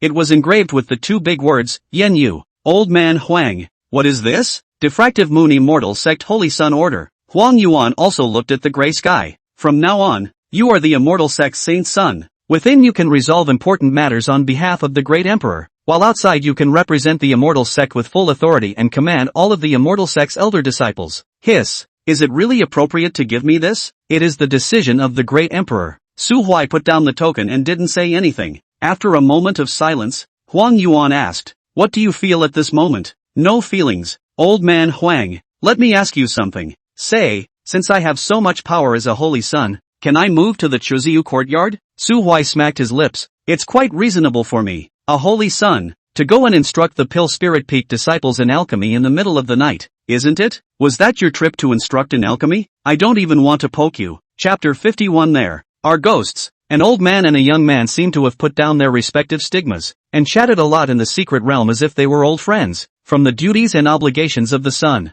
and then to the power and goals he controls. During this time, Su Huai also mentioned about the sinking Moon Lake Greenbird, but Huang Yuan just told him that he did not need to worry too much about it, and that there would naturally be someone to report back to him at the elders' meeting 7 days later. The duo finally left the secret realm as the morning sunlight spilled over the land. With the strength of Su Huai in his heart, Huang Yuan planned to leave the immortal sect for 2 days and go to the Weeping Ghost Abyss to catch some ghost clans back. After all, the trial secret realm was destroyed by nearly 1/3 because of their battle. A large number of low-level demons were affected, and even the 6th-level overlord died. Plus, Su Huai this forced to leave also secretly took away the 5th-ranked gray-bellied purple-scaled boa, as well as that new overlord Snowgrudge spirit in the northern part of the secret realm. The already traumatized secret realm snowballed. If we don't replenish some demons into it, this trial mystery realm will probably be really ruined by the next immortal sect examination. What about Samuel? So he naturally returned to Chu Siu's small courtyard. The little girl was holding the packed food box, her head lying on the stone table in the courtyard, sleeping soundly. Su Huai took out a robe from his storage ring and covered her, then sat down across from her, quietly looking at her sleeping face. This girl from time to time also barred to mouth. I do not know, last night ate so much spicy and sweet, have not rinsed mouth. Su Huai couldn't help but come forward, debating whether to steal a kiss while she was still sleeping. But nay, the little girl was a light sleeper, and just as he tried to get down he fluttered his eyelashes and opened his misty eyes. The corner of Su Huai's mouth twitched and he smiled awkwardly. Ahem, so what? I just saw something dirty on your face and wanted to take it off for you. Chu Siu shrunk her neck. You're back?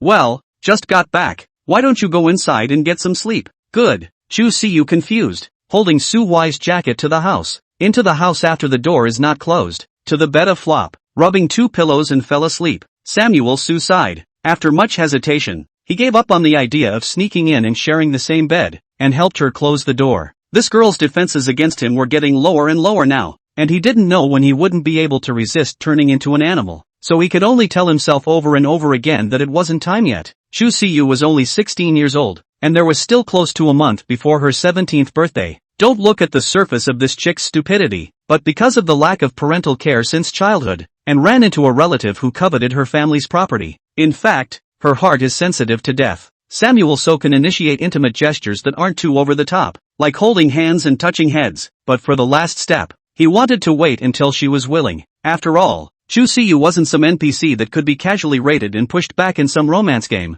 but rather his future partner that he would spend his entire life with. It's not called dog licking, it's a form of respect. Just like in Su Huai's previous life, Chu Siyu hallowed 9th grade alchemist, specializing in all the pills used to enhance the grade of the spirit root. Running in both directions is the real love. After closing the doors and windows, Su Samuel fished out a large packet of sesame-sized plant seeds from his storage ring and evenly spread them in every corner of the yard. This was followed by a haphazard shove of the shrunken purple-scaled boa into a tank of water in the corner. Only then did he clap his hands, roll over the courtyard wall, and go back to his room to wash up and go to bed. He slept until late in the evening before Su Huai woke up to knock after knock on the door. He rubbed his messy hair and pulled open the gate to the yard. Outside the room was a fresh-faced elder, who first bowed his head at him and called out to the Holy Sun before handing him a storage ring. What is it? Back to Saint Sun. This is the cultivation resources that the Grand Elder explained me to send you before his departure. Ha! Su Huai received the ownerless ring, and a wisp of his mind sank into it. The ring was the smallest capacity storage ring, with not much space, only about a cubic meter, but in it were 2 white jade boxes, as well as a whole bunch of bottles and jars. The box was a 7th grade treasure pill used to enhance the spiritual root qualification, and those bottles and jars were filled with elixirs that cleansed the meridians and marrow and enhanced the strength of the body. Sure enough, it's not always your friends who know you best. It could be the opponents you fought with. It was only last night that the flaw of lack of physical strength was exposed during the battle, and this afternoon old man Huang sent someone to send pills to warm up the flesh and meridians. Those 2 7th grade spirit medicines with mild medicinal properties were even just stuck at the limit of what his 4th grade spirit roots could bear. Is this the treatment of a great power's holy son? Love it, holy son. Su Huai grinned, almost writing the word happy on his face. What else does the elder have to do? The Sky-Cold Palace has sent people to the sinking Moon Valley again. Before the Grand Elder left the clan, he told us to listen to the Holy Sun's command. How does the Holy Sun think that this matter should be resolved?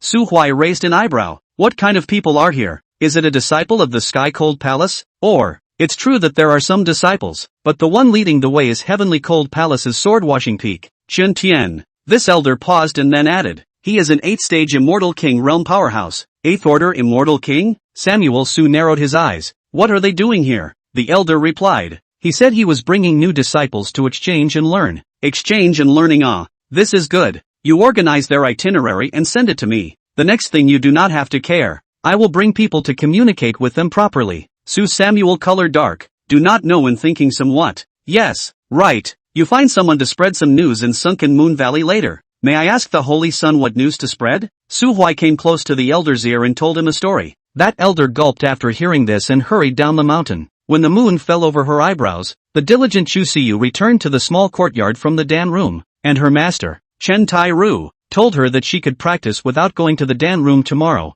The reason for this was that the Heavenly Cold Palace had brought its disciples to exchange, and as a personal disciple, she needed to represent the Pill Spirit Peak to go down the mountain and participate in this exchange. Chu Siyu had originally refused. What was she going to communicate with as a social terrorist who only knew how to alchemize dry food, compared to who has a hotter fire in the stove? But Master had also said that the rogue next door to her, Su Huai, and Xiao Yi from Spirit Formation Peak were also on the exchange list. Then Chu Siyu is not afraid. Just down the mountain can also stop by to find the store that sells spicy chicken and pastries. This kind of important information must be inquired clearly, lest Su Huai later use this to threaten her again. After all, Master was right. Su Huai was a rogue, and he thought he didn't know that in the morning he had put his face so close to her, trying to sneak a light touch. Too much spice. After sitting in the small courtyard for a while, Chu Siyu hugged her knees again and looked at the courtyard wall. She felt that she might have been poisoned, and tonight when Su Huai didn't come to bully herself, she actually had that little bit of unaccustomed feeling of boredom that she didn't know what to do. After a moment's hesitation, she carefully moved the stone bench to the wall, then stood on it, realizing it wasn't high enough, so she patted it upward again, finally able to get there. And the other side. Samuel So was drawing a ghostly face onto a wooden mask, blood-red undertones, hideous scars, creepy smiles, and empty eyes. This was the most crucial step in the plan to be fulfilled next, and the weirder this mask was, the better. After drawing the last stroke, Su-hwai put the mask over his face and lowered his voice, letting out a jia calendar ghostly gloomy laugh. This acting, this voice, Oscar owes him Samuel So a small gold medal. He smiled and laughed, but his gaze suddenly met a pair of wide, frightened eyes. Chu Siyu stepped on the wall, revealing half of her head, originally wanting to sneak a look at what Su-hwai was doing, but found that there was actually a hot and scary horror creature in his yard. She was not very bold. By such a fright, directly forgot to breathe, subconsciously backed up, but a foot stepped on the air, snapped and fell on all fours. There are ghosts, asterisk.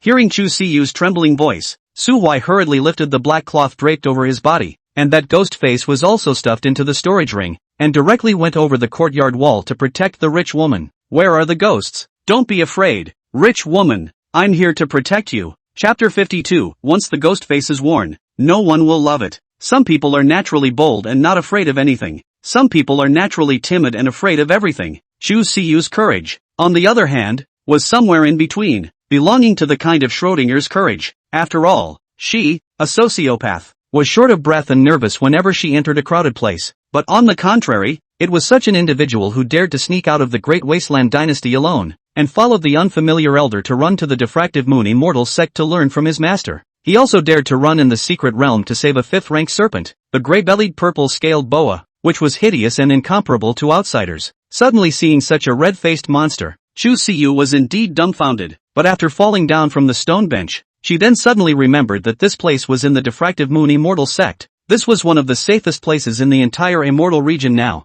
How could that kind of horrible ghost appear? But when he saw Su-hwai rolled over from the next door, the courage that he had managed to muster up disappeared again without a trace. The strength that had welled up in his body also quietly dissipated. Fear not, there are no ghosts, it was an illusion. Not caring to be shy about Su-hwai picking her up without authorization, Chu Siyu's small hands clutched his clothes tightly.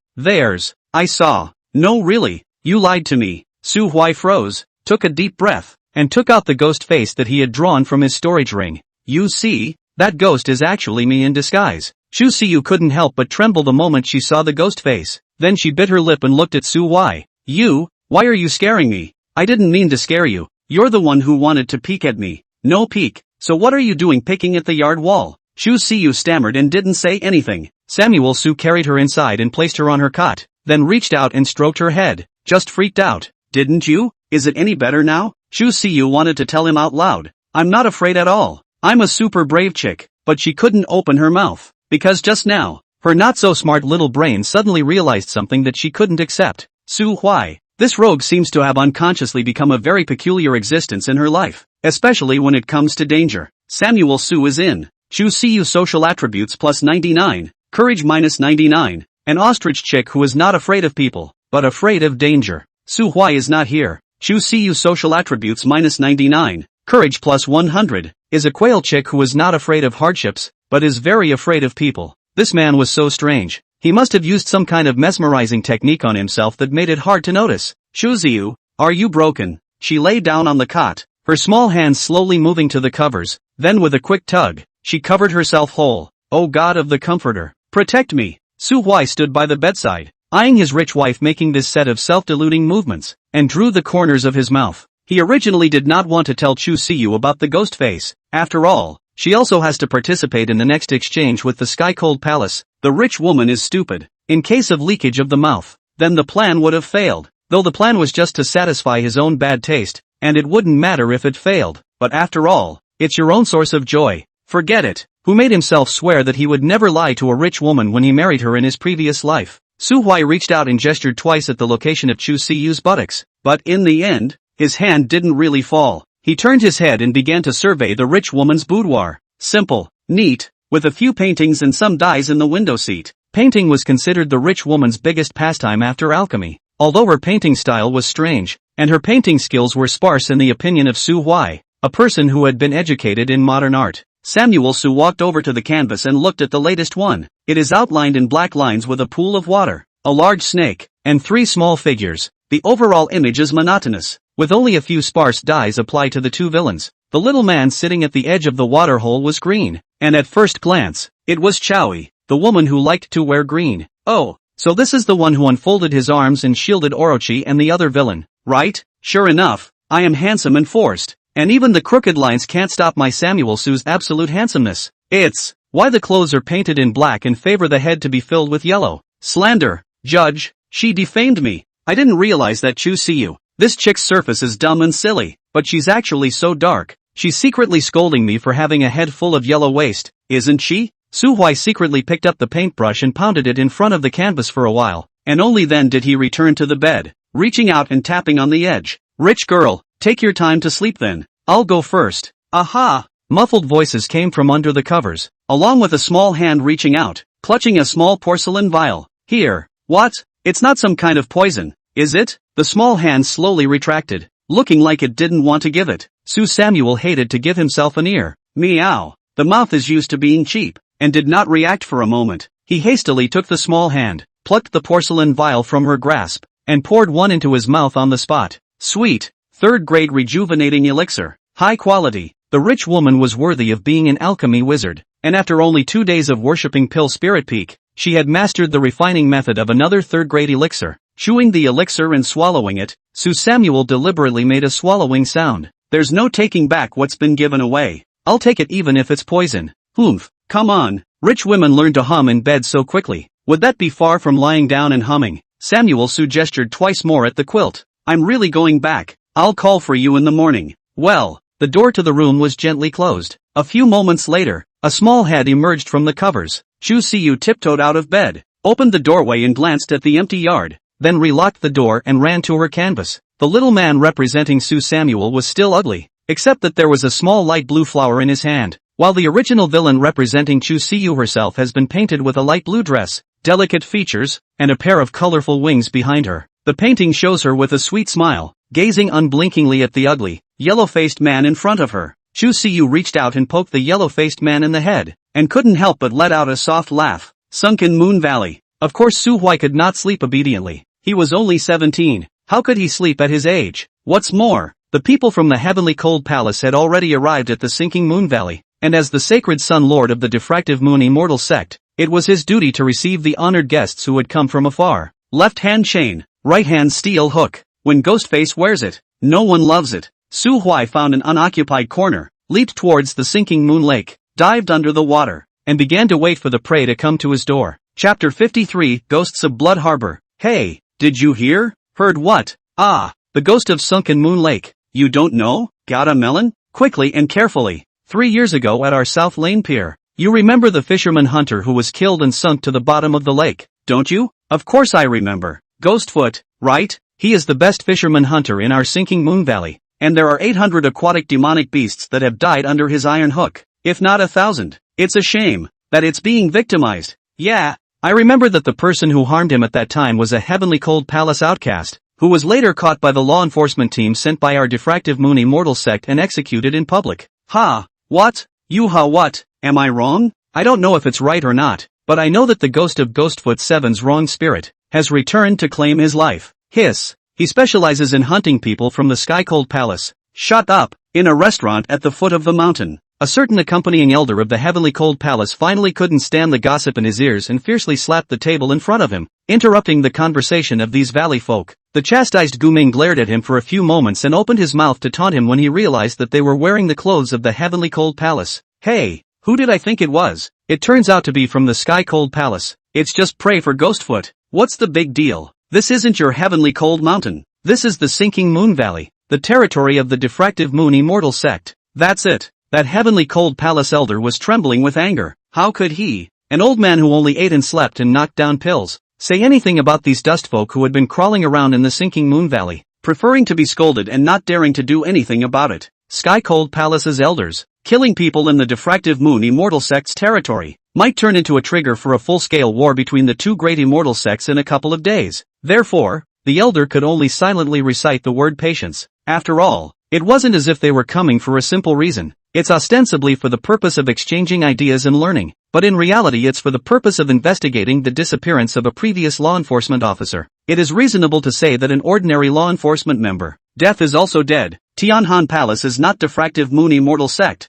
The life and death of the disciples do not look at it so seriously. But the key that law enforcement member also has an identity that is secretly cultivated by the great elder medicine man. It's not a big deal to be found out as a medicine man. They can shrug it off and say they're not sure why that person would be a medicine man. One could even bite back and say that someone else had intentionally killed someone from the heavenly cold palace, then used the corpse to plant the medicine, and finally threw it out to defame the heavenly cold palace. After all, if my heavenly cold palace was truly cultivating a medicine man, how could I have let him run amok and purposely sent him before the diffractive moon immortal sect to expose him? My heavenly cold palace is not stupid. It is obvious that someone is planting evidence to want to deliberately stir up the conflict of our powers, affecting the unity of it. Do you think so? If you don't believe me, you can come to my heavenly palace to check it out. Check. Surely you can't find out. The matter of the medicine man was only known to a few of the great elders' inner circle even in the sky-cold palace. Everyone else still felt that their clan was great and righteous, loved it and was willing to die for its glory. This belongs to the category of people who have fooled even themselves, so how can they not fool others? And the medicine man breeding base had been buried deep under the heavenly cold palace's mountain protection formation by that grand elder by some unknown method, and only he could open the entrance. If others wanted to discover the base, they would have to destroy the heavenly cold palace and completely destroy the mountain protection array. And these medicine men walking around the world were originally released by the heavenly cold palace's grand elder to confuse the public. He couldn't wait for others to discover one or two, then go to the heavenly cold palace to check once, and after checking and failing to find out, the cauldron could be logically dumped on the demons. In the future, if you make a big effort to cultivate medicine people, and if the population of whichever place suddenly disappears in large numbers, you can say that it is the work of a demon. After all, the heavenly chill palace has been proven to be the good guys well, so the exposure of the identity of the medicine man really isn't a thing. Or rather, from the moment that medicine man's body was discovered, the sky cold palace had already determined that he had been exposed. What they were afraid of was why the identity of the medicine man had been exposed, but the diffractive moon immortal sect, which had always had sand in its eyes, was silent and didn't react at all. The heavenly cold palace's grand elder was even prepared to accuse the diffractive moon immortal sect of spilling blood and then claiming for moral damages. As a result, after waiting for so long, the diffractive moon immortal sect had instead sent them an obituary first, asking the heavenly cold palace to express their condolences. The cat found out about the mouse's handle and not only didn't try to catch the mouse for it, but reached out to touch the mouse's head for comfort. This is frightening. So, the sky cold palace must figure out why. If the survey doesn't work, then I'll do the exchange, right? Therefore, they sent a peak master with 4 outstanding disciples under his seat, as well as an accompanying elder, to visit the diffractive moon immortal sect together. But who knew? When their group landed at the lakeshore and hadn't even entered the sunken moon valley yet, they heard the rumor that there were people hunting heavenly cold palace disciples at the sunken moon lake, and also listened to the whole way.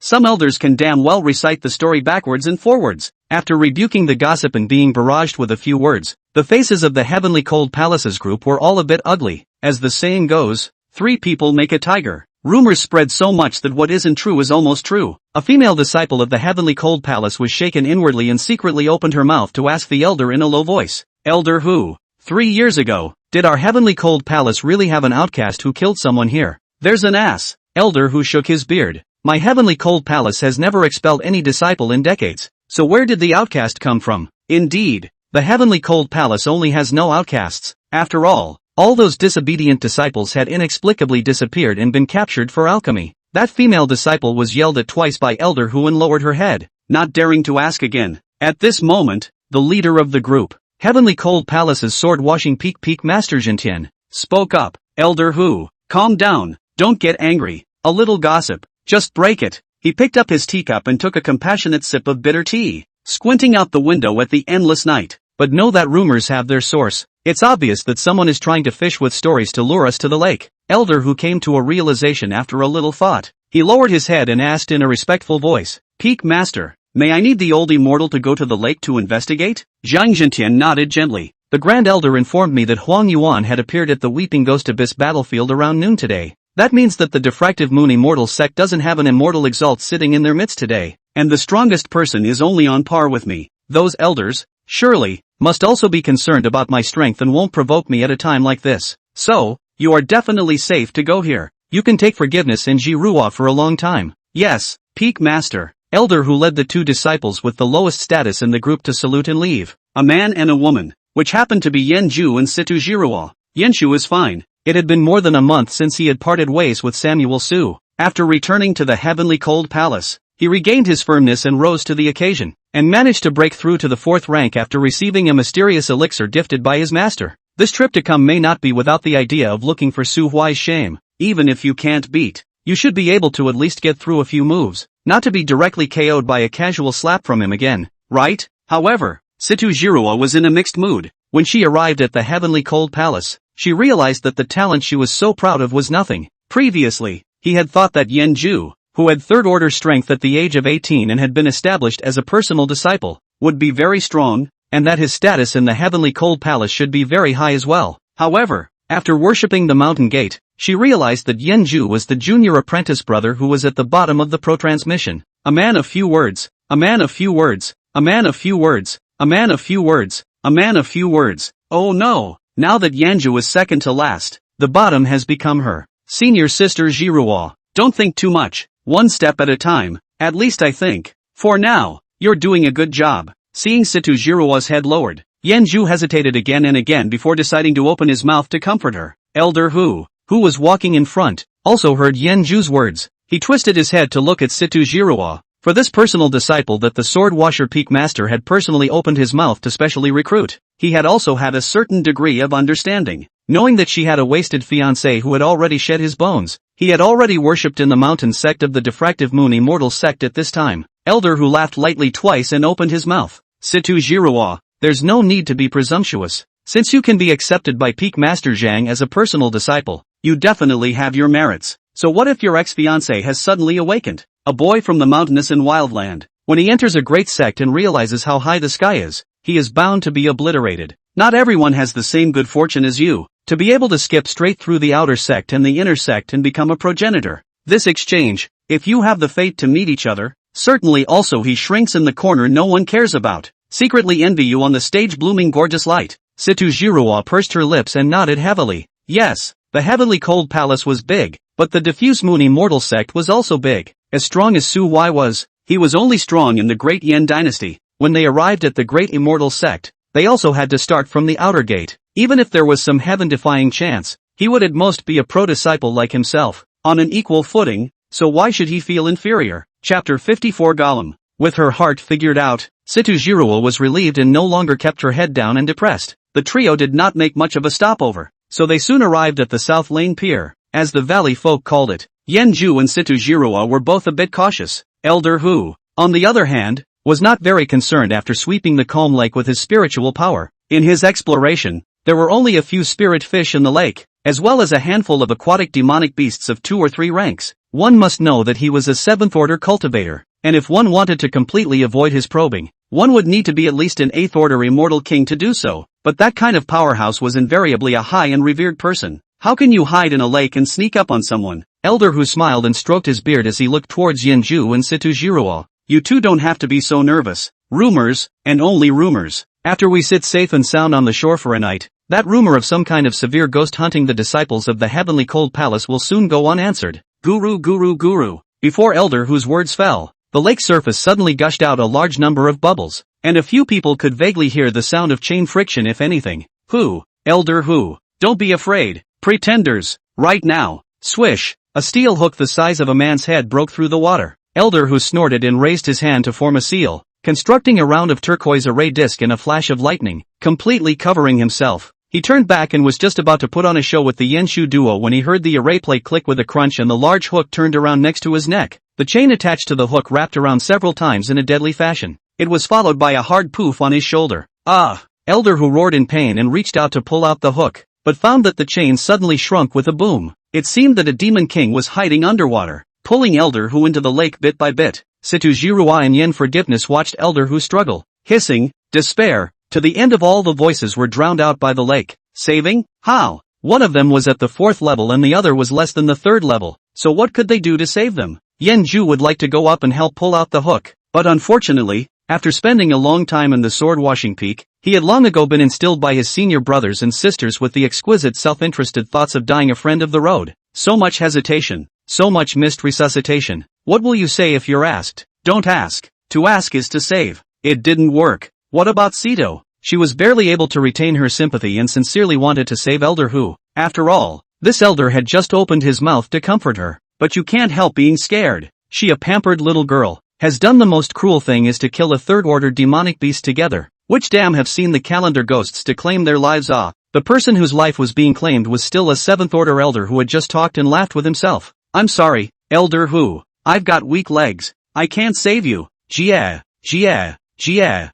Jia, Jia, Jia, Jia, Jia, Jia, Jia, Jia. The elder sank to the bottom of the lake and was nowhere to be seen, but a large bubble surged up on the surface of the lake once again, and a bizarre to the core head emerged. Can't really see it under the cover of the night, only vaguely recognizable red skin, eyes are large and dark, face seems to have scars, still smiling. Su Huai looked at Yenju and Sitojiru on the shore through the holes in the ghost face, deliberately making his voice hoarse and hideous. Ashes to ashes, dust to dust. The silt at the bottom of the lake will swallow all of you. Ji. He flung out a steel spike and stuck it in a boulder on the lake's shore, then sank to the bottom with a sardonic grin. As for why not kill, realize that sometimes the living convey fear far better than the dead. And it is true, when the Yen Shu duo, who had slowed down in the latter part of the night, returned to the inn with the steel nail, even Zhang Jintian had a few moments of disbelief in the legend of the valley. Elder who had stayed at the seventh order heavenly immortal realm for decades, with a deep foundation, and had eaten so many pills provided by the Grand Elder. Even his own self, who possessed the strength of an immortal king, couldn't possibly say that he had seconded him with a single casual move.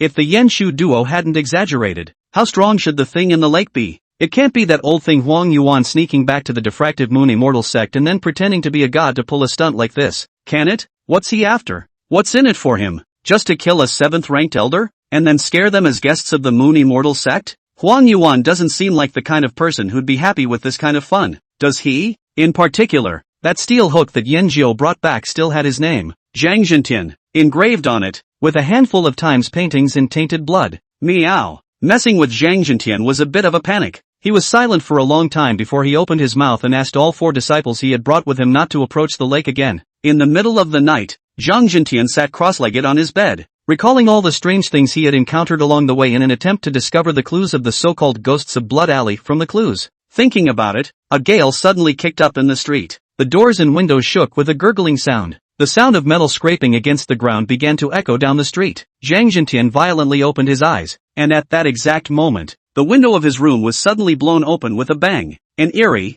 blood-colored face appeared in the window. The ghostly face let out an oozing low laugh and did not speak, just staring straight at Zhang Jintian. Grass. It's really dirty. Zhang Jintian reacted strangely fast, condensing the immortal power in his body and slapping his palm towards the window. The sound of water gushing echoed through the street as his attack fell short. The wind stopped and the street slowly returned to silence, as if everything that had just happened was an illusion. But Zhang Jintian found a pool of blood on the wall with his name written crookedly next to it. Can't play. That ghostly thing's aura was indeed not Huang Yuan, but it was certainly much stronger than himself. Zhang Jintian gulped. There was a feeling of wanting to hit the road right away. You've got something dirty in the Moon Immortal sect. What's the point of communicating? I suggest we hurry up and drain the sunken moon lake, but hitting the road is not an option. If they were scared off before the exchange with the diffractive Moon Immortal sect even started, this would be spread out and the Heavenly Cold Palace would become a complete joke of the immortal region. In the future, all the disciples will be disgraced when they go out. Therefore,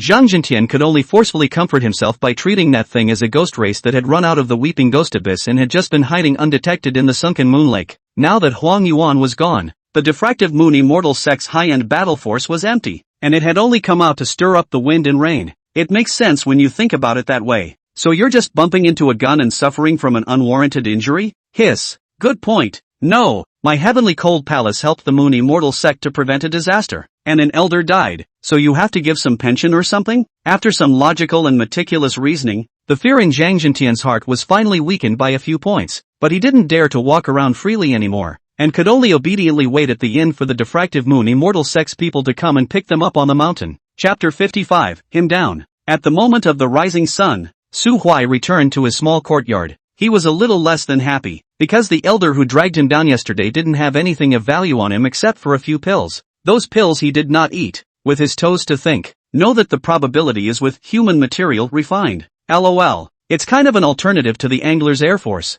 isn't it? After stowing that outfit away in his spatial ring and storing it, he ran to the bathroom and took a shower, rinsing off the mud and dirt from his body, and finally changed into the Saint Sun costume that Huang Yuan had prepared for him, a plain white robe. The only thing tattooed on his waist and stomach were scales, and the cuffs of his sleeves were embroidered with tiny curved moons. Wearing it on the body, it does have the look of a few strangers like Jade, a male world without peer. Of course, it would be better if you didn't wear this to go over the walls of someone's girl's yard. Leaping down from the wall, Su Huai realized that quite a number of people had actually gathered in his rich wife's yard. Those people all watched with shocked faces as he flicked over from the next door, before turning their heads in unison with shocked faces to look at the red-faced and scowling Chu Siyu. Scratch that. Is being a saint so happy? Su Huai wanted to tell them loudly, don't misunderstand. You guys can't even imagine the joy of a holy son. But he doesn't want face. Chu Siyu does. In order not to let his rich wife shy away to the point of suffocating on the spot, he still silently swallowed his mouth full of flirty words into his stomach. Chu Siyu,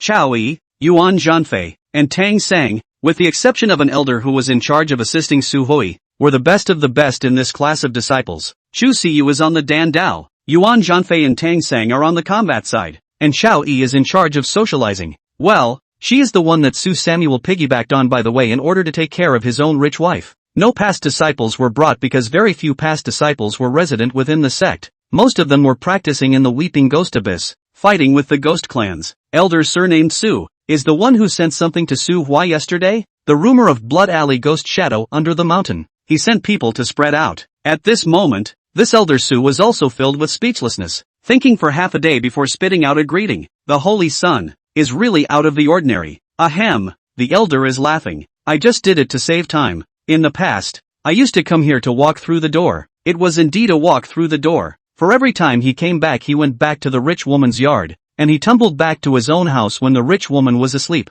However, this phrase "when I came here" in the past exposed the shameless crime of the Holy Son's frequent harassment of female disciples. Realizing that the gazes of several disciples became increasingly strange, Su Huai also knew in his heart that he had said the wrong thing again, so he had to rush to find an excuse to diverge from the topic. Several of you, why are you all gathered here? Elder Su looked at Su Huai with an expressionless face. We wanted to go to the Saint Sun's compound to wait, but it seems that the Saint Sun has not returned from his outing. That's why I can only borrow senior nephew Chu's compound to take a nap. Su Huai nodded. Since we are ready, let's go down the mountain together to greet our honored guests. So be it. Elder Su raised his hand and whistled, and a few eagle cries suddenly sounded in the sky. 6 figures several meters in size weaved through the clouds, circling a few times before swooping down and gathering their wings outside the compound. 5th-ranked demonic beast, Divine Rune Eagle. In the past, the downhill rely on walking is also even if. Anyway, we are not lazy people. More exercise can also exercise physical strength. But today, Tianhan Palace has a visitor. Naturally, how the grandeur how to come. As for why there is only a 5th order, because a 6th order demonic beast will be able to try to transform into a form, and a demon of that kind of strength, even if it is willing to submit, will only submit to one person. How is it possible to give people public transportation? One by one, Elder Su was teaching a few disciples how to simply harness these talismanic eagles, but Su Huai ran to the leader of the talismanic eagles with his hand tucked in his pocket and secretly slipped it a pill. The rune eagle leader cocked his head and swallowed the elixir into his stomach. Su Huai patted its head and fed it 2 more. Then suddenly he turned back to Elder Su and shouted at him. Elder Su, old Su, come over here and take a look. This eagle seems to have a stomach upset. What? Elder Su hurriedly ran out from amongst those few disciples and came forward to check the condition of the divine rune eagle. Su Huai gave that chief a wink. As a 5th order demonic beast whose spiritual wisdom had opened up and was not far from transforming into a form, it immediately understood it in seconds. And with a snap, it laid down on the ground,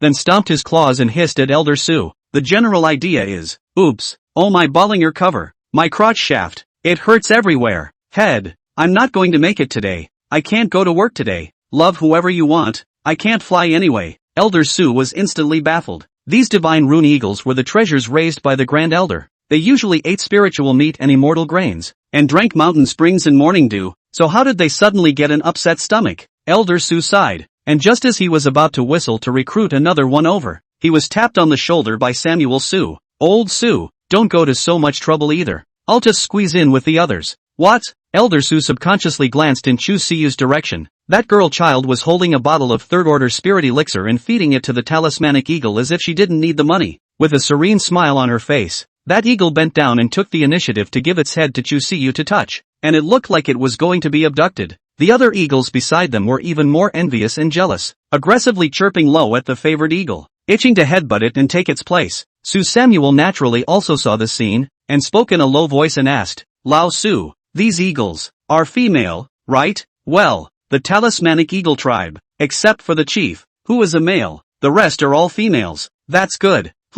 What does the Holy Sun want? It's nothing. I was going to say that if that eagle was a male, it could just be used to entertain the honored guests of the Sky Cold Palace. Since it's a female, forget it. Elder Su opened his mouth, not knowing what to say. The head of the talismanic eagle leader on the ground that had wanted to move over to mingle with his concubine. Even more so, he shivered coldly and honestly lay down on the ground to play dead, not moving. When the sky was completely bright, several disciples were all finally able to skillfully ride the divine rune eagles as well, and the 5 giant eagles lined up and soared across the sky. Su Huai declined Elder Su's invitation to share an eagle, and used the reason that he was worried about fellow disciple Chu Siyu's low strength and her third-order cultivation not being able to fully harness a fifth-order demonic beast to run behind her and teach her closely. Chao Yi, who only had second-order strength, cursed. Tang Sang and Yuan Zhanfei looked at each other with their eyes on the nose and their noses on the heart, disguised as good babies, saying that we don't know anything. If it was said that at the time of the examination, the two of them still had the idea of competing with Samuel Su.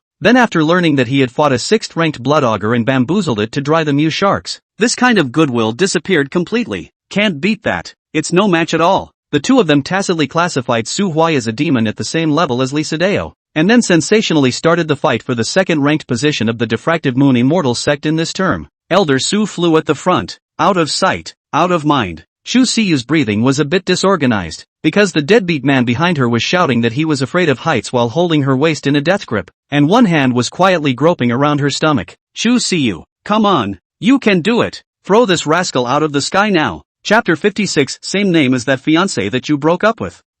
Of course, throwing is not really possible, because this rascal knows too much about moderation, too much about gradualism. He didn't even touch her at first, and only held hands without realizing it after he got acquainted. And when she got used to holding hands, he ran over to blow dry her hair and bring her food. Is Chu Siyu unsuspecting? There are, but not many, because each of Su Huai's intimate movements were stuck at the perfect timing, and also happened to break just a little bit forward on her mental tolerance limit. For example, holding hands, when there were so many people around her that she couldn't breathe. Samuel so naturally took her hand and led her to a less crowded place. For example, blow drying her hair. It was just when her hair was wet and she couldn't yet do it herself to change her spiritual attributes to blow a hot breeze, so he ran over to blow dry her hair. And now, for example, he shouted fear of heights so tearful, how can one bear to blame him for lightness again? To say it was abrupt, it wasn't abrupt. After all, under the silent erosion of Su de Rascal, Chu Siyu's emotions were more of shyness than revulsion.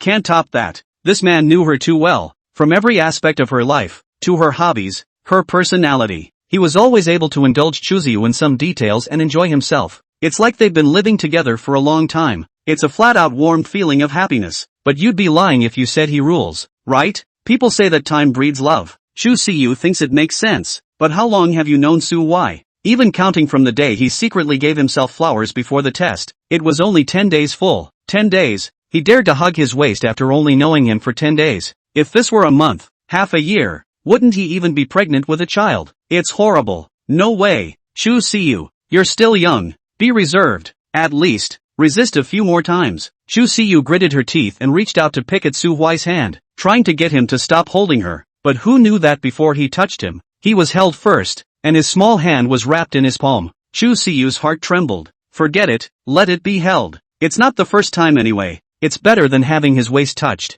And Samuel so? He didn't know what was going on in the rich woman's mind. All he knew was that he was scared now. The corners of his mouth were grinning to the back of his head in fear, so he couldn't help burying his face in the rich woman's hair, attempting to use this method to hide the joy, coughing fear inside. Chao Yi's entire body went numb as she watched the set of tawdry maneuvers of his from a short distance away. LMAO. Back in the day when I traveled with my old lady, I was a straight guy who watched girls freeze and then wrapped his own coat around them. Now that he was with Chu Siyu, he was instantly transformed into a lover saint, with one move being more bullish than the other, and one move being more provocative than the other. This is only a few days to see people Chu Siyu a social terrorism, actually took the initiative to hold your hand? Got it. I'm the one who doesn't deserve it. Xiaoyi gritted her teeth and glared fiercely at Su Huai, who sensed her sight and gave her a damn smug as hell smile. Bitch, too. Xiaoyi was trembling with anger. But people are the holy sun, their own estimate, or he deliberately care. Only in this morning rose to the inner door. So this pussy is still on their own grace? Really angry. Even more angry than Xiaoyi was Zhang Zhentian. Early in the morning, elder whose body was fished out by the people at the South Lane Pier. The whole body was soaked white, and all the valuable things on his body were gone. This was the second Sky Cold Palace disciple to die in the sunken moon lake, or an elder with a 7th order cultivation. His death completely confirmed the rumor about Ghostfoot 7, and the rumor of Heavenly Cold Palace outcast was changed to Heavenly Cold Palace elder. Now everyone is saying that 3 years ago there was a Sky Cold Palace elder who had a crush on Ghostfoot 7's wife, killed Ghostfoot 7 on the basis of his high cultivation, and sank Ghostfoot 7's body at the bottom of the lake overnight. That's why he's now being claimed by his wrongful spirit. It's a fake as soon as it ing sounds. Also, the elders of the Heavenly Cold Palace are killing people in the sinking moon valley. Do you think that the diffractive moon immortal sect above is a dry meal? If I really dared to kill, I would have killed all of you fools long ago. All of you would have been captured and turned into low-grade pills and fed to the dogs. How can I be treated like a monkey by you guys here? You sinking moon valley people are too unqualified. All of you deserve to die. Damn it, I should have known not to come. I, Zhang Zhentian, am an immortal king. When have I ever suffered this kind of aggravation? If this isn't the Valley of the Sunken Moon, if, diffractive moon immortal sect, I'm never coming back. So those valley folk don't know it's fake? Of course they know. They're not stupid. But that didn't stop them from heckling and pointing their fingers at the people from the Heavenly Cold Palace. After all, when it really came down to it, the people from these two great sects had never been on good terms. It's one of those intangible grudges. So what if the rumor is false? We are all topless people. And the things in the lake don't hurt the innocent. So it's right for everyone to eat your Tianhan Palace melon together. In short, the people of the Sky Cold Palace were isolated. Zhang Zhentian was ready to go up the diffractive moon immortal mountain early in the morning. But after leading a few disciples to wait at the agreed location for half an hour, the people from the diffractive moon immortal sect were late in showing up. He was getting more and more impatient, and the anger in his heart was growing. It was only then that an eagle cry slowly sounded. Su Huai, who was still shivering with his arm around Chu Siyu a minute ago and shouting that he was afraid of heights, suddenly laughed out loud and leapt off the back of the divine rune eagle. I've long admired the mighty name of Heavenly Cold Palace's sword-washing peak's peak master Zhang, late generation diffractive moon saint's son, Su Samuel, here to receive some instruction. Before the person landed, the wind of the fist had already arrived. Silver-colored spiritual energy converged in midair, and Su Samuel blasted down a fist in Zhang Zhentian's direction. Boom! Smoke and dust rose and the earth cracked. Zhang Zhentian shook off his numb arm, his chi and blood surging around his body, and looked with a shocked face at the young man not far away who was dressed in a white robe with a spirited look on his face. 8th order, he gulped. At this age, with this kind of cultivation, diffractive moon immortal sect, where to find such a peerless demon who was not inferior to Lisa Deo? Su Huai also politely smiled faintly at Zhang Zhentian, dismissing a horse as something that all forces would do when receiving visitors, especially when the diffractive moon immortal sect's relationship with the Heavenly Cold Palace wasn't exactly good in the first place. Zhang Zhentian had long anticipated that there would be a dismount, but he didn't expect that this dismount would be so astonishing. And at this moment, within the Heavenly Cold Palace camp, Yanju and Situjirua's reaction was even greater than his. These two had been too stunned to speak, especially after hearing Su Huai's cultivation in his own master's mouth. 8th order. Yanju recalled the act of pulling the knife on Su Huai, and suddenly felt so powerful. Several years later, he can also pat his chest and say to others, I in forgiveness that year with the strength of the 3rd order to draw the sword to fight with the 8th order of power, and finally returned in one piece. Just a harmless slap on the wrist. Yanju let out a bitter laugh, full of dishevelment. Situjirua, on the other hand, covered her mouth and her entire body was trembling. Holy Sun, 8th order, elder who? Didn't you say he would be in the corner where no one was watching, looking at me blossoming on the stage in all my splendor? Diffractive moon immortal sect Holy Sun so strong. Situjirua's senior brothers and sisters let out a gasp from the side. 8th rank cultivation, much stronger than our Heavenly Cold Palace's sacred sun, right? Indeed, our Holy Sun Lord is still preparing to impact the 7th rank. I think I've heard the name Samuel somewhere before? That female disciple suddenly slapped her head and turned her head to look at the silent Situjiro. Junior sister, I remember that the fiancé that you retired is also called Su Huai. They actually share the same name. It's the same name. Such a celestial pride happens to be a candidate for this exchange trip. Why don't we go together later to make some acquaintances? The male disciple on the side snorted and said, befriend? People are true dragons soaring above the 9 heavens, which is something you mediocre fans can be acquainted with just by saying you are acquainted with them. Die while you're ahead. The female disciple glared at him. What do you care? Maybe he likes my type? Pushin' girl, steamed shrimp head, pust. These words were like one sharp arrow after another, ruthlessly piercing Sitojirowa's heart. She suddenly crouched down and began to whimper. Chapter 57, Practicing Chivalry with a Small Number. Is Sito pitiful? It's pathetic. At least that's how it seemed to Yenshu. Young and impetuous, he felt that he had gotten into a top clan. So he resolutely disobeyed his own grandfather's last wish and ran off to withdraw from the neighboring village chief's foolish son. After all, she's going to get ahead. How can a lawn bird that is about to fly up a branch and become a phoenix still be willing to huddle on what used to be a telephone pole and chatter with other sparrows? So when Sitojirowa went to withdraw from the marriage, she had already done all the etiquette on the surface. But in her heart, she was still condescending. Although the withdrawal is euphemistic, between the lines there is still an inevitable sense of superiority. You are no longer worthy of me. But then, she walks, but on the train to the big city, she finds out that the stupid son of the neighboring village's mayor is going to study with a master, and seems to be quite strong. TSK, Sitojiro was thinking at that time. He's not as bad as he thinks he is he? It's not impossible to be with him reluctantly. So again, she decides to put her pride aside and give him a chance to break the ice with her. In the future, both of them will be transformed, talented and beautiful, and it will be a beautiful story to spread out. On top of that, she doesn't have to go against her grandfather's wishes, killing 2 birds with 1 stone. But who knows, just when she reveals between the lines that she can make peace, the village chief's stupid son actually can't look at her anymore, and is determined to marry a rich woman from the city. To be honest, at that time, she was annoyed and angry, and she wanted to tell him with the truth that not all sparrows can turn into phoenixes. The me of today you love and ignore. The me of tomorrow you can't reach. There was nothing wrong with what she was thinking. After arriving in the big city, she realized that she had indeed entered the top clan, but she was only the bottom of the existence inside. The sparrow didn't become a phoenix when it flew to the branch. It just changed its skin and became a mountain chicken. The man who was once returned by himself, however, soared all the way up, directly bailed out, and is now on a par with his own master, and is regarded as an idol by his own senior brothers and sisters. It's really true to the old saying, 30 years east of the river, 30 years west of the river. Ouch, it hurts like hell. She was just an 18-year-old girl. Why did she have to suffer this kind of life affliction? The more Sitojirowa thought about it, the more aggrieved she became, and she couldn't help but hug her knees and cry out. Zhang Zhentian, who was shocked by Su Huai's strength, couldn't help but have a few black lines appear on his forehead when he suddenly heard his little disciple's cries. I'm not dead yet. Why are you crying? Hudi is going to cry for you. Being yelled at by her own master, Sitojirowa's heart became even more aggrieved. But after all, Zhang Zhentian was known for his fierce reputation, so she huffed and puffed twice, but she didn't dare to cry anymore. LOL, that man must be very pleased to see himself like this, right? She raised her hazel, tearful eyes to the man who had caused her so much grief, only to find that he didn't seem to notice her at all, and instead bumbled over to a talismanic eagle that had just landed on the ground. He smiled and held out his arms as if he were going to take the girl with her head down on the eagle's back. Pust, another arrow pierced her heart, and Sitojiro deflated her mouth. He really is so honest. Coming to the diffuse moon immortal sect, he really came to pick up girls, and it seems that he has already picked up. After Su Huai gave Zhang Zhentian a downward spiral, he ran off on his own to find Chu Siyu. His role and purpose has been fulfilled. Huang Yuan was not in the clan, and the diffractive moon immortal sect had to shock Zhang Zhentian and take the initiative of this exchange. So Su Huai,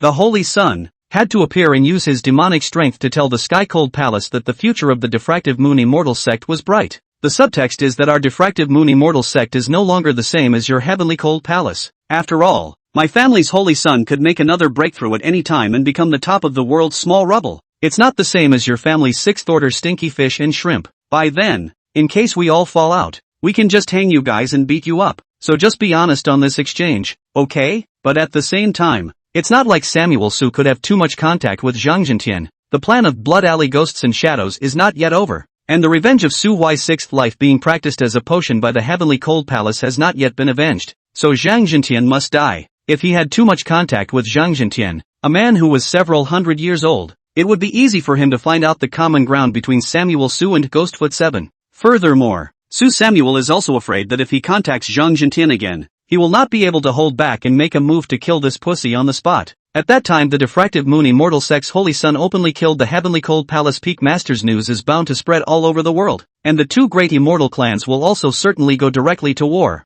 In fact, there was one thing that Sky Cold Palace had guessed correctly. In the Diffractive Moon Immortal sect, there are indeed a few senior members who already know about their dirty business of using human materials to make pills. After all, Su Huai is not a fool. Have to engage in what my revenge can only be their own hands to report. The operation of the tawdry. Yesterday morning in the secret realm of trials, after Grand Elder Huang Yuan handed over the Saint Sun token to Su Samuel revealed this hidden information to him, and he told Huang Yuan most of his guesses about the Heavenly Cold Palace. In his opinion, as long as this matter is disclosed to Immortal Emperor Diffractive Moon, and then Immortal Emperor Diffractive Moon informs Immortal Emperor Tianhan, Immortal Emperor Tianhan will definitely pay attention to it and take precautions, so that the Great Elder who secretly concocted the human pill will not be able to make any waves. But Huang Yuan denied the offer at the time. The old man looked at the night that had not yet been completely dispersed by the morning sun, and uttered a few words that made Su Samuel's scalp tingle. The Great One had spoken to me. Nearly 1,000 years of stagnation of the sky-cold immortal emperor. Recently the breath has suddenly started to rise and the pressure is getting stronger. It was just a few words that suddenly woke up Samuel Su. He had previously viewed the heavenly cold immortal emperor, who had been set up by the heavenly cold palace's grand elder to the point where his divine soul had burned out and he had eerily fallen, as a mere victim. But now that he thought about it, the heavenly cold immortal emperor might not be unaware of what his good brother was doing. It is even possible that he is the real initiator of the human Dan program. Just, the executor of the plan had greater ambitions in mind, and by certain methods unknown to him, gradually set traps that turned the initiator into an elixir as well. The immortal realm. It's horrible. That morning Huang Yuan hurried to the Weeping Ghost Abyss, ostensibly to capture the demonic ghosts to fill the vacancies in the secret realm, but in reality, he went to find Immortal Emperor Yen Yu to discuss the matter. Before leaving, Huang Yuan remembered the previous case of the Heavenly Cold Palace enforcer who had been sunk to the bottom of the lake, and purposely explained to Su Samuel regarding the fact that the Heavenly Cold Palace had sent someone to visit. The people of the Heavenly Cold Palace can die, but for the time being, they can't die at the hands of our Diffractive Moon Immortal sect, not in the sinking Moon Valley. So the moment he learned that Zhang Jintian was leading the team, he had already thought about it. It was impossible for Zhang Jintian to return to the Sky Cold Palace alive. The best thing is to leave the Diffractive Moon Immortal sect and die at the hands of Ghostfoot 7 on the way back to the Heavenly Cold Palace. By the way, you can also raise a Ghostfoot 7 this vest, for the future murder and arson. Cough. For the future chivalry, violence and peace accumulation of prestige. Rich girl, be careful, just jump straight down. I can catch you. Su Hui didn't pay too much attention to the people from the Heavenly Cold Palace anymore, but continued to act in character, playing the image of a straw saint's son who had empty cultivation but didn't do the right thing, and liked to flirt with the female disciples in the door. Chu Siyu blinked at him, but ignored his open embrace, instead patting the talismanic eagle's neck and following its spread feathers down. Samuel Su raised his hand and rubbed his chin. This eagle should not stay long. Noticing his gaze, that divine rune eagle suddenly trembled and subconsciously retracted its feathers. Chu Siyu, who hadn't yet stepped off the plume, stumbled and ended up falling into Su Huai's arms. Immediately, Great Sage Sun Su changed his face at the speed of light and smiled joyfully, secretly giving a thumbs up to that divine rune eagle. There's an eye for the future. Go back and ask your chief to make you the rune eagle queen. Chapter 58, Taking the Blame. Since the two sects were under the guise of friendly exchanges, naturally they couldn't just come up and dance around. In theory, after meeting, the four disciples each brought should introduce themselves, get to know each other first, and then talk about cultivation tips and such together. However, those two past disciples of the Heavenly Cold Palace realized that there was something not quite right about this exchange. Junior brother Yen forgiveness is quite normal. Usually gentle and courteous junior sister is a lost soul. Then look at those four from the Diffractive Moon Immortal sect. The female disciple named Chu Siyu kept her head down, not even bringing a glance at them as guests, only saying a few words to the girl next to her from time to time. The girl next to her, Chao Yi, would respond politely to their questions from time to time,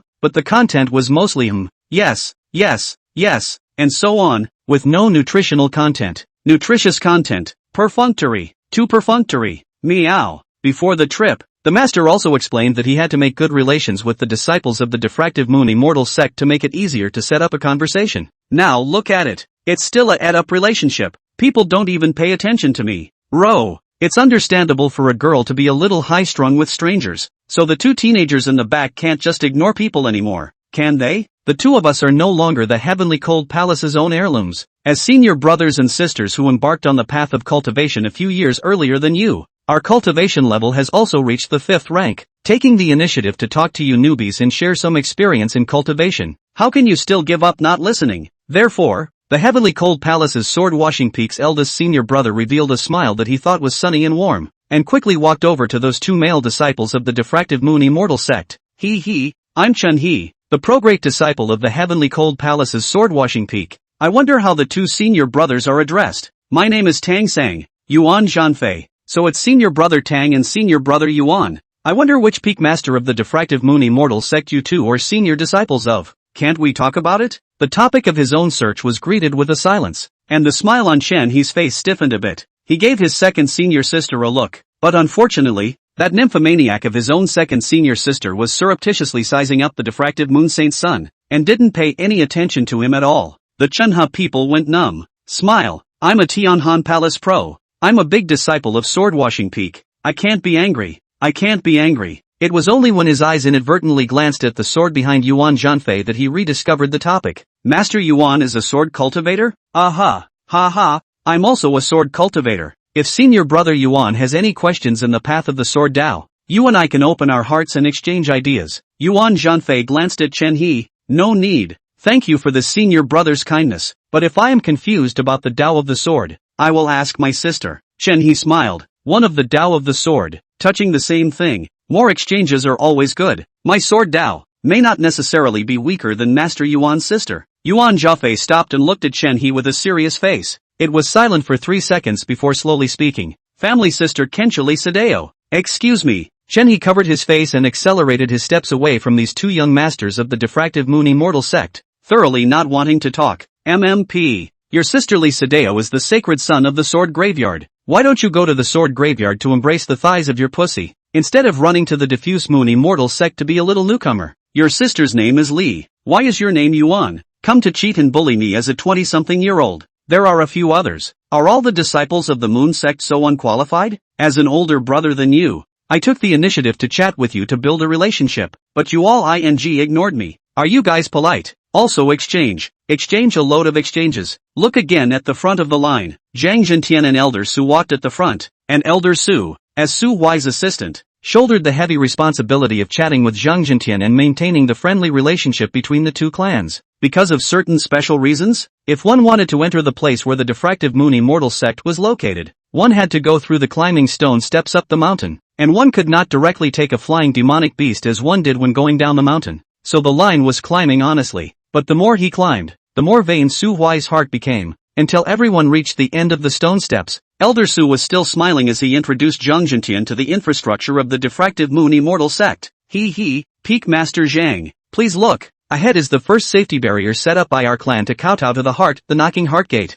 Zhang Zhentian looked up and sighed. Worthy of being a diffractive moon immortal sect, such grand formations are truly exquisite. That is, for some reason, and left a big hole on purpose? That's certainly for. Wait, a big hole? What big hole? Elder Su froze and looked in the direction of Zhang Zhentian's finger, and his face instantly turned white, howling miserably as he stumbled and flung himself at the large hole in the knocking heart gate barrier that had shattered. That hole was more than 2 meters high, and it was obvious at a glance that it had been vandalized. How is it possible? Master, old man, is sorry for you. Elder Su was originally an elder of the Spirit Formation Peak, and the one who had laid the knocking heart formation was his master, the former Spirit Formation Peak master who had died in battle at the Weeping Ghost Abyss battlefield. At this time, to see their own master left the array actually broke such a big hole, for fear of not having a 3 or 5 years do not want to heal themselves. Of course, feel sad and angry. Su Huai also felt sad and grieved. As the diffractive moon saint's son, he didn't want to destroy his family's spirit formation, but he couldn't do it without breaking it. This forced formation stopped him outside the mountain gate every time on the grounds that his heart was not in the right place. It was 100% out of order and should have been taken down and repaired long ago. How is he going to get in the door without making a big fixed hole? I don't care if you stopped me during the test. I've become the holy son of the diffractive moon immortal sect. Why are you still stopping me? How in heaven can there be a holy son who cannot enter the mountain gate? Su Huai aggrieved, but can't say the aggrieved out yet. After all, putting aside overturning the courtyard wall of the female disciples within the gate, in just 10 days, have thrown 3 corpses to the sunken moon lake, and now even he himself is not sure that his heart is not right. So at times like this, he could only show a face full of regret and go up to comfort Elder Su. Old Su, don't feel too bad. This hole looks fresh. The thief who broke it must not have gotten far. We can investigate. Only then did Elder Su wipe his old tears and said through gritted teeth, the Holy Sun is right. Investigate. It must be investigated. I will make that thief's life worse than death. That's right. This saint's son also wants him to live a life worse than death. So, old Su, have any suspicious-looking people appeared around our clan recently? The person with suspicious appearance. Could it be the work of certain valley people whose obsession has become demonic and who want to go up to the mountain in the valley of the sinking moon under the mountain? Su Samuel shook his head. It's impossible. If you want to break this grand formation without realizing it, you have to have at least 8th rank strength to do it. 8th order. To say that a strange 8th order powerhouse has recently appeared outside the sect, it would be. Elder Su twisted his head around and looked at Zhang Zhentian dead in the face. Zhang Zhentian, who had just been gloating and eating melons with gusto, stopped laughing all of a sudden. He felt like his back was suddenly a few pounds heavier, as if he was carrying an invisible black pot. MMP, it's none of my business. Chapter 59, The Secret World at the Bottom of the Lake. Elder Su certainly knew that Zhang Zhentian's suspicions were minimal. After all, he has no motive. Knocking Heart Formation is not a mountain protection formation. Its only function is to be used for discretionary selection of disciples, not to mention just making a hole. Even if it was all destroyed, it wouldn't have much of an effect on the diffuse Moon Immortal sect.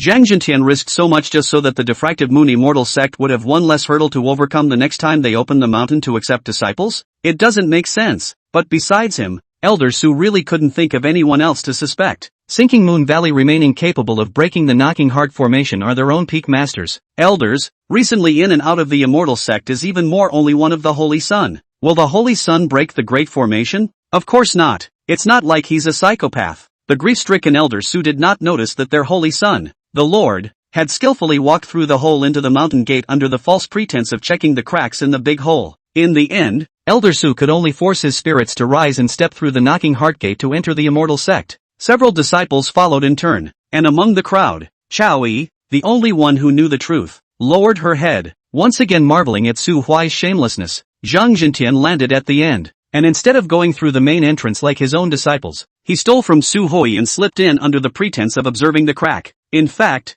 when he had just heard Elder Su introduce the efficacy of the knocking gate, he was a little panicked in his heart. After all, for someone like him who could even take his own disciples to refine medicines, it would be strange if his heart could be right. In the past, the Sky Cold Palace elders who came to the diffuse Moon Immortal sect for exchanges didn't say that such a thing as the Knocking Heart Gate would be open all the time. He thought that it would be closed after the examination. Oh, the elders responsible for exchanges with the diffuse Moon Immortal sect in the past weren't from the same faction as those of them who were engaged in human resources research. People are normal monks. That's fine. It's okay. Although I didn't make this hole, I have to thank the person who made it so that I don't die a social death by being blocked out by this laborious knocking door. Thank you, stranger. Zhang Zhentian thought that no one had noticed his small movements, but he was unaware that Su Huai had been looking this way intentionally or unintentionally. Those who are blocked by the knocking gate are not necessarily purely bad people, but may also be due to a short temper, selfishness, or too much lust, too much money, etc. Samuel Su wasn't sure which category he fell into, but he was pretty sure that he had a conscience, though probably not much, and when he participated in the examination in his 8th life, he didn't lose at the Knocking Heart Gate, but in the secret realm, because he was too weak at that time, and he was unfortunately eliminated by a passing 4th-ranked demonic beast on the first day of the examination. That's why the first time he entered the knocking door in this life, he didn't just physically enter the door, but instead swore and ran headlong into it. Facts, whatever it is, it changes. That's right, it must have knocked on the door of the heart to change, and so rejected him as a still innocent, still kind sunny boy. There's no shame in being stopped by a door,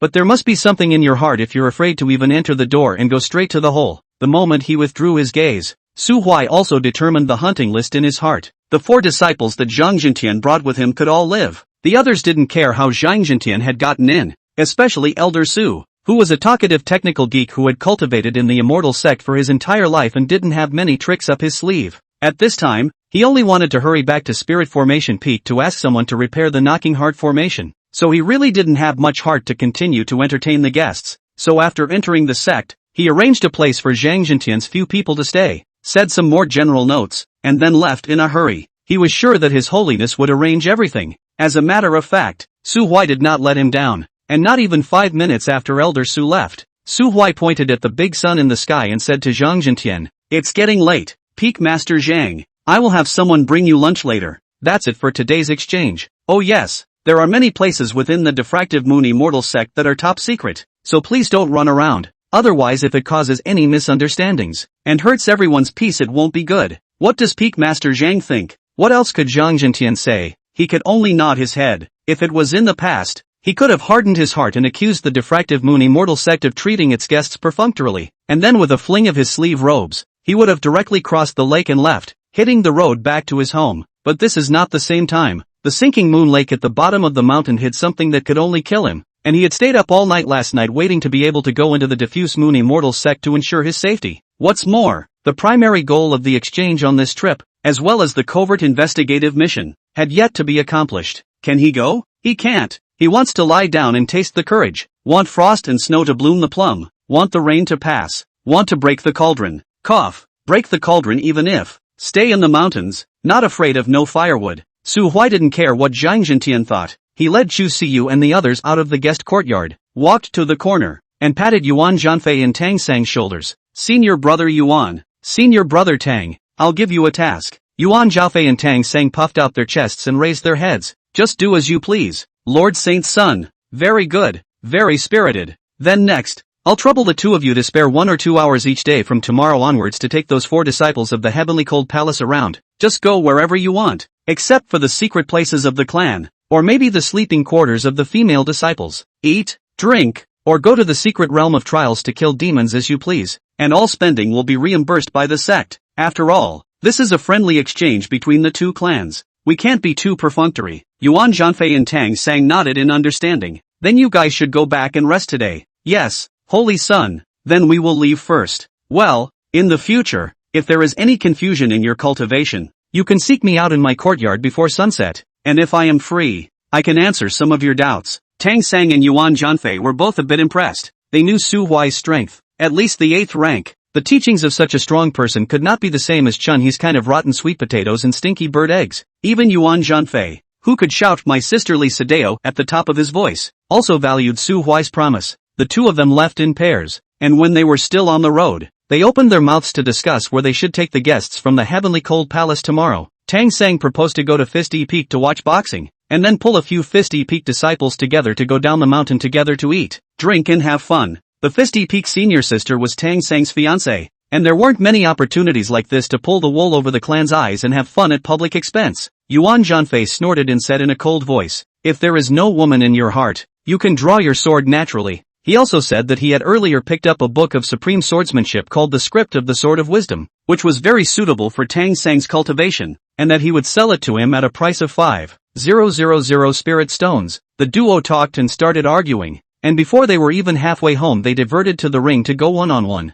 Su Huai looked at their backs of their love for each other, and the more he looked at them, the more he looked like a happy couple, and a mysterious symbol full of philosophical meaning somehow appeared in his mind. He hurriedly shook his head. This kind of thinking is not good. People Tang Sang is a normal man with a fiancée, but this Yuan Zhanfei, Li Sadeo's brother? In his previous life, did Li Sadeo have such a brother? Forget it. It's none of my business. Su Huai twisted his head to look at his own rich wife, and suddenly there was a trace of imperceptible tenderness in his eyes. Take this opportunity for you two to go down to the mountains for a few days as well. Reimbursement too? Chowie licked the corner of her mouth. I heard that there's an auction in Sunken Moon Valley in 2 days. Samuel, so, if you're not afraid that the elders in charge of dispatching the clan spirit stones will kill you, go ahead and buy them. I don't have any money anyway. TCH, how petty. Wipe, surnamed Chow. I'm not the kind of business tycoon your father is. If you want to spend money, ask your father for it. Chow Yi's eyes rolled, seemingly somewhat moved by Su Huai's proposal, and immediately began to calculate how to pit her father. Su Samuel silently mourned for Chow Yang in his heart for 2 seconds, then pulled Chu Siyu to the side. Rich girl, let me tell you something. What? That mask last night, do you remember? Well, it's red. Just remember, no matter what you hear at the bottom of the mountain, don't tell anyone about the mask and keep it as a little secret between us, okay? Chu Siyu looked up at Samuel Su and nodded gently. She wasn't going to tell anyone in the first place. Su Huai raised the corner of her mouth, reached out and touched the rich woman's head, asking her softly, the auction that Chowie was talking about, do you want to go? Chuzia hesitated for 2 seconds. Never been. If you've never been there, go with Chowie and check it out. Anyway, the location is in Sunken Moon Valley, and it's safe. Rich girl, give me your storage bracelet. Oh, Chu Siyu took off her own bracelet and handed it to Samuel Su. That was just an ordinary storage spirit artifact that didn't have the function of recording soul imprints, but Su Huai didn't mean to pry into Chu Siyu's privacy. He just transferred a large pile of spirit stones into it, and then he helped her put it back on her hand. Take these spirit stones for now, and if there's something you think is good, buy it for me. Of course, if you have anything you like you can buy that too. Consider it my bride price in advance. Chu Siyu immediately panicked, waving her hands repeatedly. No, don't want a bride price. Yes, how can you marry someone without a bride price? Chu Siyu panicked even more. Don't marry. Marry when I say so. I'm the Holy Son. You have to listen to me. Understand? Or else I'll spank you. You're a rogue. You're the rascal. Samuel Su rolled his eyes and patted the rich woman's head. Okay, just kidding with you. Don't marry now. Marry later. Nor later. Chu Siyu suddenly stopped talking. She felt that according to the development of this situation now, if she said these words of not marrying, in the future, it was very likely that she would be hit in the face. Then it's better not to talk about it. Su Huai discovered the rich woman's small mind. Her heart suddenly became happy, and tried to reach out to pinch the rich woman's face, and she just trembled, but did not avoid it. Big improvement. The face is pinched on, so can it be far from checking out the legs? It took 2 squeezes before Samuel Su removed his hand with fondness. Ahem. I'll go first, you go play with Chowie. Well, you have to be careful. Will do. All the way from the diffuse moon guest house to the Elder's Hall, Su Huai's face was filled with a joyful smile. It was only when he reached out and knocked on the door of the Hall of Elders and sat down in the seat belonging to the Holy Son in the little darkroom that smile slowly tightened. The diffractive moon immortal sect's powerful elders, as well as all the peak masters were gathered here, and Huang Yuan, the great elder who was rumored by the outside world to be still at the Weeping Ghost Abyss this morning, was clearly sitting at the head seat. The people are here. He knocked on the empty table. At this elders meeting, there are 2 main things that need to be discussed and deliberated. First things first, the secret realm at the bottom of Sunken Moon Lake is about to open. The Sword Mound and the Zun Heavenly Divine Dynasty have both given their responses, and will be sending immortal king-level warriors on the side of the Heavenly Cold Palace. It is estimated that the candidate to participate in the exploration of the secret realm is Zhang Jintian. Do you all have anything to say? Chapter 60, Meeting in a Small Dark Room. It has been more than 70 years since the last time the secret realm under the lake was opened, and that time, the entire Zun Tian Divine Dynasty was wiped out. Our clan in the Sky Cold Palace suffered heavy losses, and the Sword Graveyard had an immortal king fall as well. However, apart from some insignificant spiritual plants, the great clans have gained nothing. Fist Intent Peak Master Gu Hanshan rubbed the back of his head and continued. Grand Elder, is it really still necessary for us to explore that secret realm? Yes. Huang Yuan tucked his hands into his sleeves, his voice firm. The last exploration only covered a third of the area of the secret realm and didn't get to the bottom of it. However, Pill Spirit Peak Master Chen Tiru, who had always been a man of few words, gently shook his head at this moment and said, Old me agrees with Peak Master Gu. On the last quest, our sect sent out a total of 34 disciples, all of whom were the backbone of each peak's proximity. Cultivation are all above the 5th rank, and there are even 7th rank elders leading the team.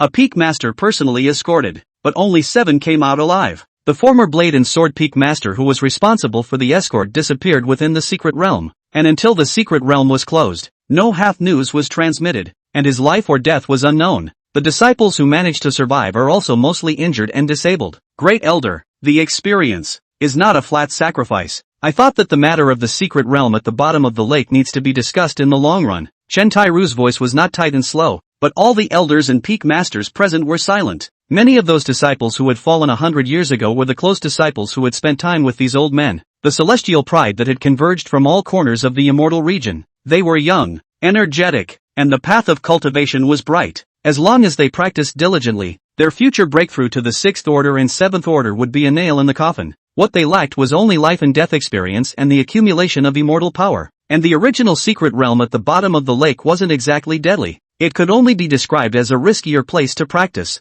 Before sending out the disciples to practice, the Diffractive Moon Immortal Sect had already had the elders explore the situation outside the secret boundaries, which happened to be a suitable place for those disciples to practice. But that time, I don't know which powers people touched something in the depths of the secret realm, and the entire secret realm suddenly began to riot. Entrances and exits are closed. Demons fall into mania. The earth trembles and cracks, and all kinds of natural disasters wreak havoc in turn. Most of those teenage celestial pride had fallen into eternal sleep in the secret realm due to the sudden riot in the secret realm. And it wasn't just the Diffractive Moon Immortal Sect. The other 3 top-tier forces that had also sent their disciples inside for training also suffered heavy losses. Terry Chan is right. The path of cultivation is to fight with the sky, fight with the earth, and fight with everything. But it doesn't mean that you should wear a raggedy outfit and top your LV20 level to solo a full-level boss. That's not a life and death experience. That's rushing to reincarnation. It is also since then that the great powers of the major forces have intentionally captured some demons to jointly maintain the secret realm of trials as a safer place to practice. Huang Yuan closed his eyes and sighed for a long time. I'll take a walk. Samuel Su, who had been listening to the meeting for a little over half a day, finally spoke up. But before the others could react, Chen Tai-ru was the first to speak up against it. No way. Chen Tira shook his beard in a fierce reaction. You are the sacred son of our sect. How can you risk your life? Elder Chen, please still be calm. Su Huai leaned on the back of his chair and met the peak master elders who were looking at him one by one, then crossed his fingers and smiled. The great elder is aware of my strength. There will be no life and death crisis when entering this secret realm. Chen Tiro still objected. I still say that. You are noble as the holy son of my clan. If you have an accident in the secret realm. Su Samuel looked at Huang Yuan and opened his mouth to ask, Grand Elder, may I ask, which immortal king powerhouse was sent by the sword mound? The odds are that it's a contemporary swordsman. Su Samuel raised his eyebrows and looked at Chen Tiru. This risk, Li Sadeo can risk. I cannot risk? Am I less powerful than her? It's not the same.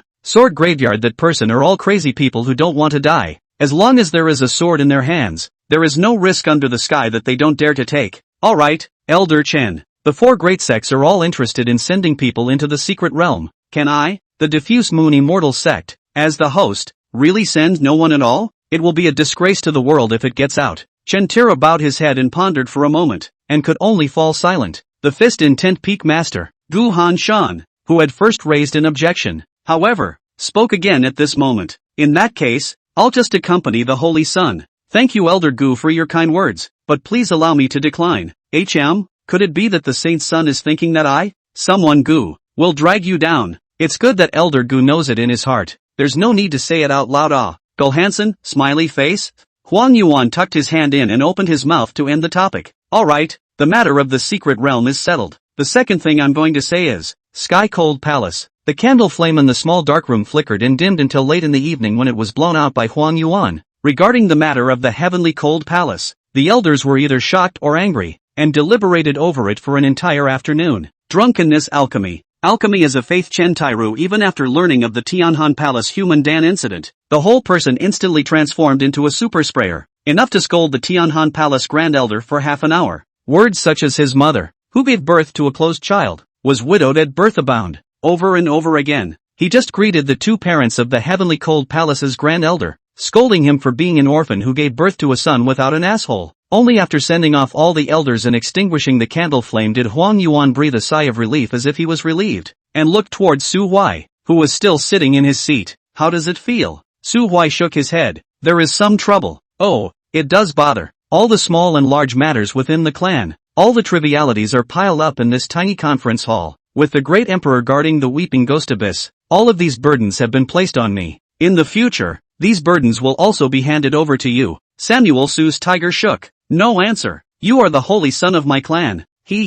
Old man Huang. Who do you think will break through to immortal emperor first between the 2 of us? Huang Yuan's mouth twitched. Naturally, it's you. Then who do you think will be doing the chores of the diffuse moon immortal sect when I'm an immortal emperor and you're still an immortal exalt? Samuel Su patted Huang Yuan's shoulder. Not to mention that after I break through to immortal emperor, I'll probably go to the weeping ghost abyss for a while, replacing the diffractive moon emperor, or at least letting him rest for a while. You can leave all this to him then. After all, this is the diffractive moon immortal sect, not the Su Huai immortal sect. Huang Yuan was filled with speechlessness. However, he soon revealed a trace of a relieved smile and pulled out a black crystal stone from his sleeve robe, throwing it to Su Samuel. What's this? A gift the Great One asked me to bring you. Chapter 61, The Great Emperor's Gift. Extremely heavy in the hand and cool to the touch, Su Huai stayed in his small courtyard, studying the strange stone in front of him that he had never seen before. Asked Huang Yuan. He said he didn't know what it was, only that it must be a heavy treasure. Hiss. The finger ring between his fingers suddenly made a tiny sound and transformed into a small silver snake, raising his head to meet Su Samuel's eyes.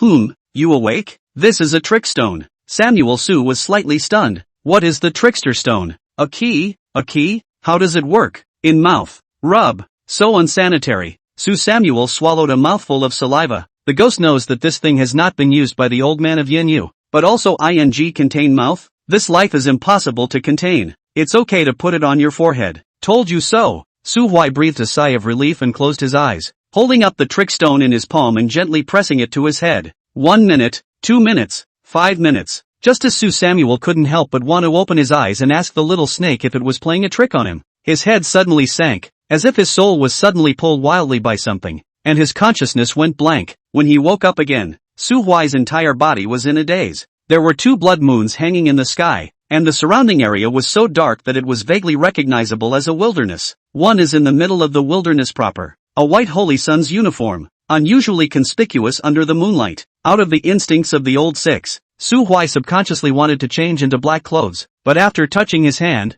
the storage ring that was supposed to be worn on his index finger could not be used. What's the situation? Sha sha sha. There was a sudden gust of wind in the wilderness, and a large, oddly shaped butterfly appeared in the night sky. Samuel Su narrowed his eyes, and a sudden chill ran down his spine. That's not a butterfly. It was a ing sky full of living skins. Sticky bone spirit? Asterisk asterisk asterisk asterisk. This is the ing abyss of sobbing ghosts. Numb. Emperor diffractive moon is unethical. Throwing me, a small holy child who has only been initiated for a few days, into the weeping ghost abyss to kill monsters. Capitalists would have to kneel and kowtow when they see me. Forget it, let's fight first. Su Huai's hands spread out, but the immortal power that was imagined to be rushing out did not appear. He's like a fake So Hoi, posing for half a day without any power coming out of his body. If I were you, I'd run first. The storage ring doesn't work, but this fake ring of yours does? Without the need for Little Snake to remind him, Samuel Su was already running away. Unfortunately, he had just exposed his position with his big attack stance,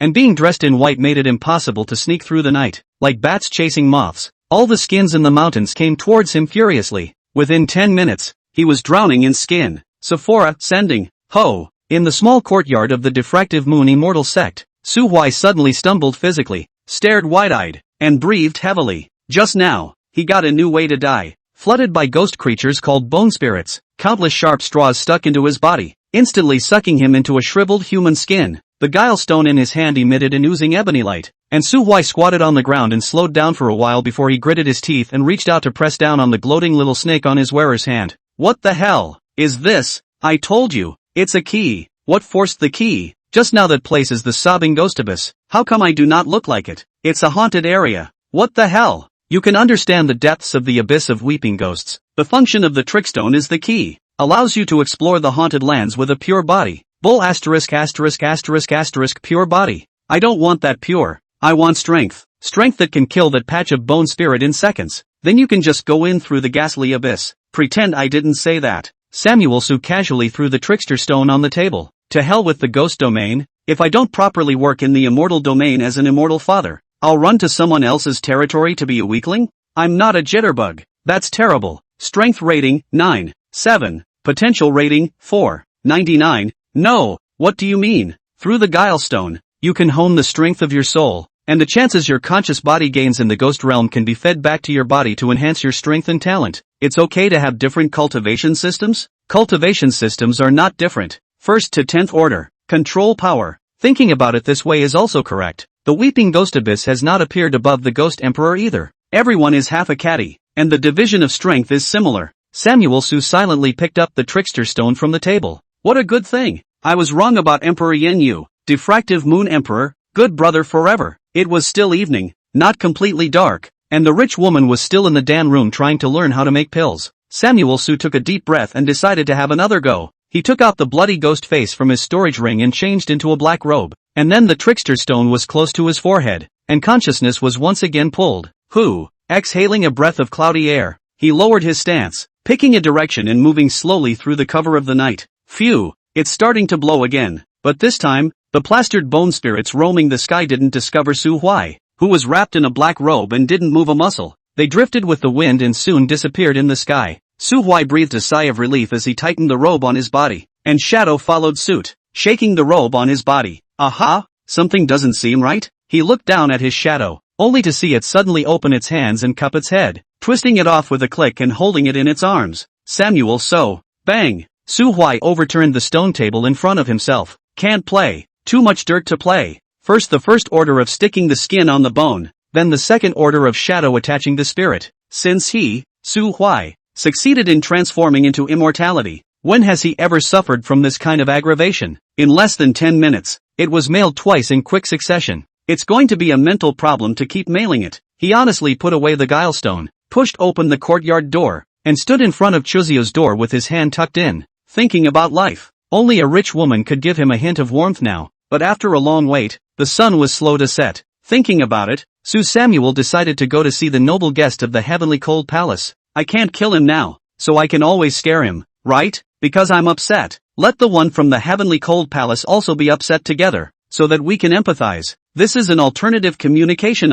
Well, that makes sense. Wearing a ghost face and a black robe, Su Huai hit his breath and swept into the diffuse moon immortal sex guest house from the shadows. At that time, Zhang Jintian was drinking tea in the small courtyard. The apricot tree in the yard dropped a few golden leaves in the breeze, which was a unique experience. Zhang Jintian soothed his mind and was just about to recite a poem when he suddenly glimpsed a blood-red head emerging from the wall. Grass! He shuddered, thinking he was hallucinating, and wiped his eyes, but the red head on the wall did not disappear. The ghostly thing gave him a wry, wrinkled smile, and in the next instant, it disappeared into the shadows, vanishing without a trace. It was as if he had come to see him on purpose. But Zhang Jintian, the whole person is not good. His hands are trembling. Tea is not in the mood to drink. Ghosts know when that thing will leap out to give him a knife. I didn't expect that even the diffuse moon immortal sex big formation couldn't stop that thing. That's right, the diffractive moon immortal sect. I have to tell the diffractive moon immortal sect about this. There's something dirty in your mountain gate. Hurry up and search. Chapter 62, Self-Created Pills. The Pill Spirit Peak's main elixir room wasn't exactly small. In order to try to take care of the new disciples who had just recently joined, every day at sundown, there would be an alchemist of at least the 6th grade in the hall of the main elixir room, demonstrating the method of refining a commonly used elixir in public. Those 3rd grade pills of Chu Siyu's were all learned through this general observation. As for her master, Chen Tai Ru has not yet started teaching her alchemy. On the first day of her initiation, when she formally worshipped Chen Tai Ru as her master, Chen Tai Ru gave her a fire seed. The fire is light blue in color with an internal temperature. When Su Huai first saw it, he thought it was some kind of heaven and earth foreign fire, and then asked to know that the fire was only old man Chen took from the bottom of the volcano mountain, and used the immortal power to contain the spiritual fire, and it was far from being as powerful as the foreign fire in the legend. These days, Chen Tai Ru was teaching this young disciple to control the spirit fire, passing on some insights along the way. When Su Huai slipped into the hall with his hand in his pocket, the Pill Spirit Peak Elder on the central elevated platform was refining the 4th grade heart cleansing pill. This was a life-preserving type of elixir that could get rid of most of the ordinary toxins in the immortal domain, and the selling price of a clear heart elixir on the market was around 1,000 or so spirit stones. Hiss, alchemist, it really is a money profession. The key to refining the pure heart pill lies in the final step. At the time of congealing the dan, you need to add a petal of the clear water lotus, so that the medicinal effect of the clear heart dan can be stimulated. But my Pill Spirit Peak Master, Elder Chen, will add an additional strain of purple yumgrass when refining this kind of elixir. Although this will make the taste of the elixir bitter, it will be able to increase the potency by another additional 10%. That elder's hand gestures changed continuously, the spiritual energy in his palm continuously feeding into the Dan furnace, quenching the prototype of the pill within. Chu Siyu was not yet capable of refining a 4th grade elixir, but that didn't stop her from taking a small notebook and hunkering down on the front, empty edge, and writing down, word for word, those things the elder had said. However, she drew a small circle next to it when documenting the addition of the purple yummy grass. Every alchemist has his own pet peeves. For example, the current world's #1 alchemist, Li Zhongquan, the state master of the Zun Tian divine dynasty, liked to purposely add some bitter herbs without affecting the efficacy of the medicine. The so-called reminiscence, according to the man himself, was meant to inspire the younger generations of the divine dynasty to realize that getting high was not a good thing, thus fostering the concept of prudence in the world. Whether it worked or not was unknown, but I heard that every disciple of the Zun Tian divine dynasty loved him. Every year during the annual celebration, there were disciples of the divine dynasty with gauze, gritting their teeth and polishing the statue of the state master in front of the palace gate with tile light and clarity. Over time, the statue's hair was worn away, and that master of the country, too, seemed to have suffered a mysterious curse, and it was not long before he lost all his hair and became a kind, baldy. Chu Siyu, on the other hand, was just the opposite of him, preferring to refine pills into various fruit flavors. It's like ing candy. Drawing a small mark after the purple yum yum herb proves that she will think of some way to get rid of the side effect that makes the potion bitter. She's really so gentle. I'm crying my eyes out. Su Huai secretly pushed his way in from the crowd and stood behind Chu Siyu. It made quite a few disciples look a bit sideways. In particular, some of the past disciples who hadn't met Su Huai yet had cast angry gazes at him. It's not so much about being jealous. Rather, after spending a few days together, Chu Siyu's fearful nature had already spread. This little senior sister is gentle, never relying on the identity of the pro-transmission bullying. Instead, every day then the vast majority of disciples come early, every day to stay until dark before leaving. Talented and hard-working people. Who could not love this kind of little sister? In just a few days, Chu Siyu had already become the recognized precious mascot of Pill Spirit Peak, especially after learning that staying in close proximity to strangers would make her feel uncomfortable. Every time they came to observe the elder's public alchemy, everyone purposely set aside a small open area. It started out in the very center, only to be quickly noticed by senior sister Chu, who thanked them and then hurriedly moved her position to the corner. And now, there was actually an unfamiliar male disciple who deliberately got so close to senior sister Chu. He even stretched out his dog's head to peek at senior sister Chu's notes. Why is that sight of yours wandering?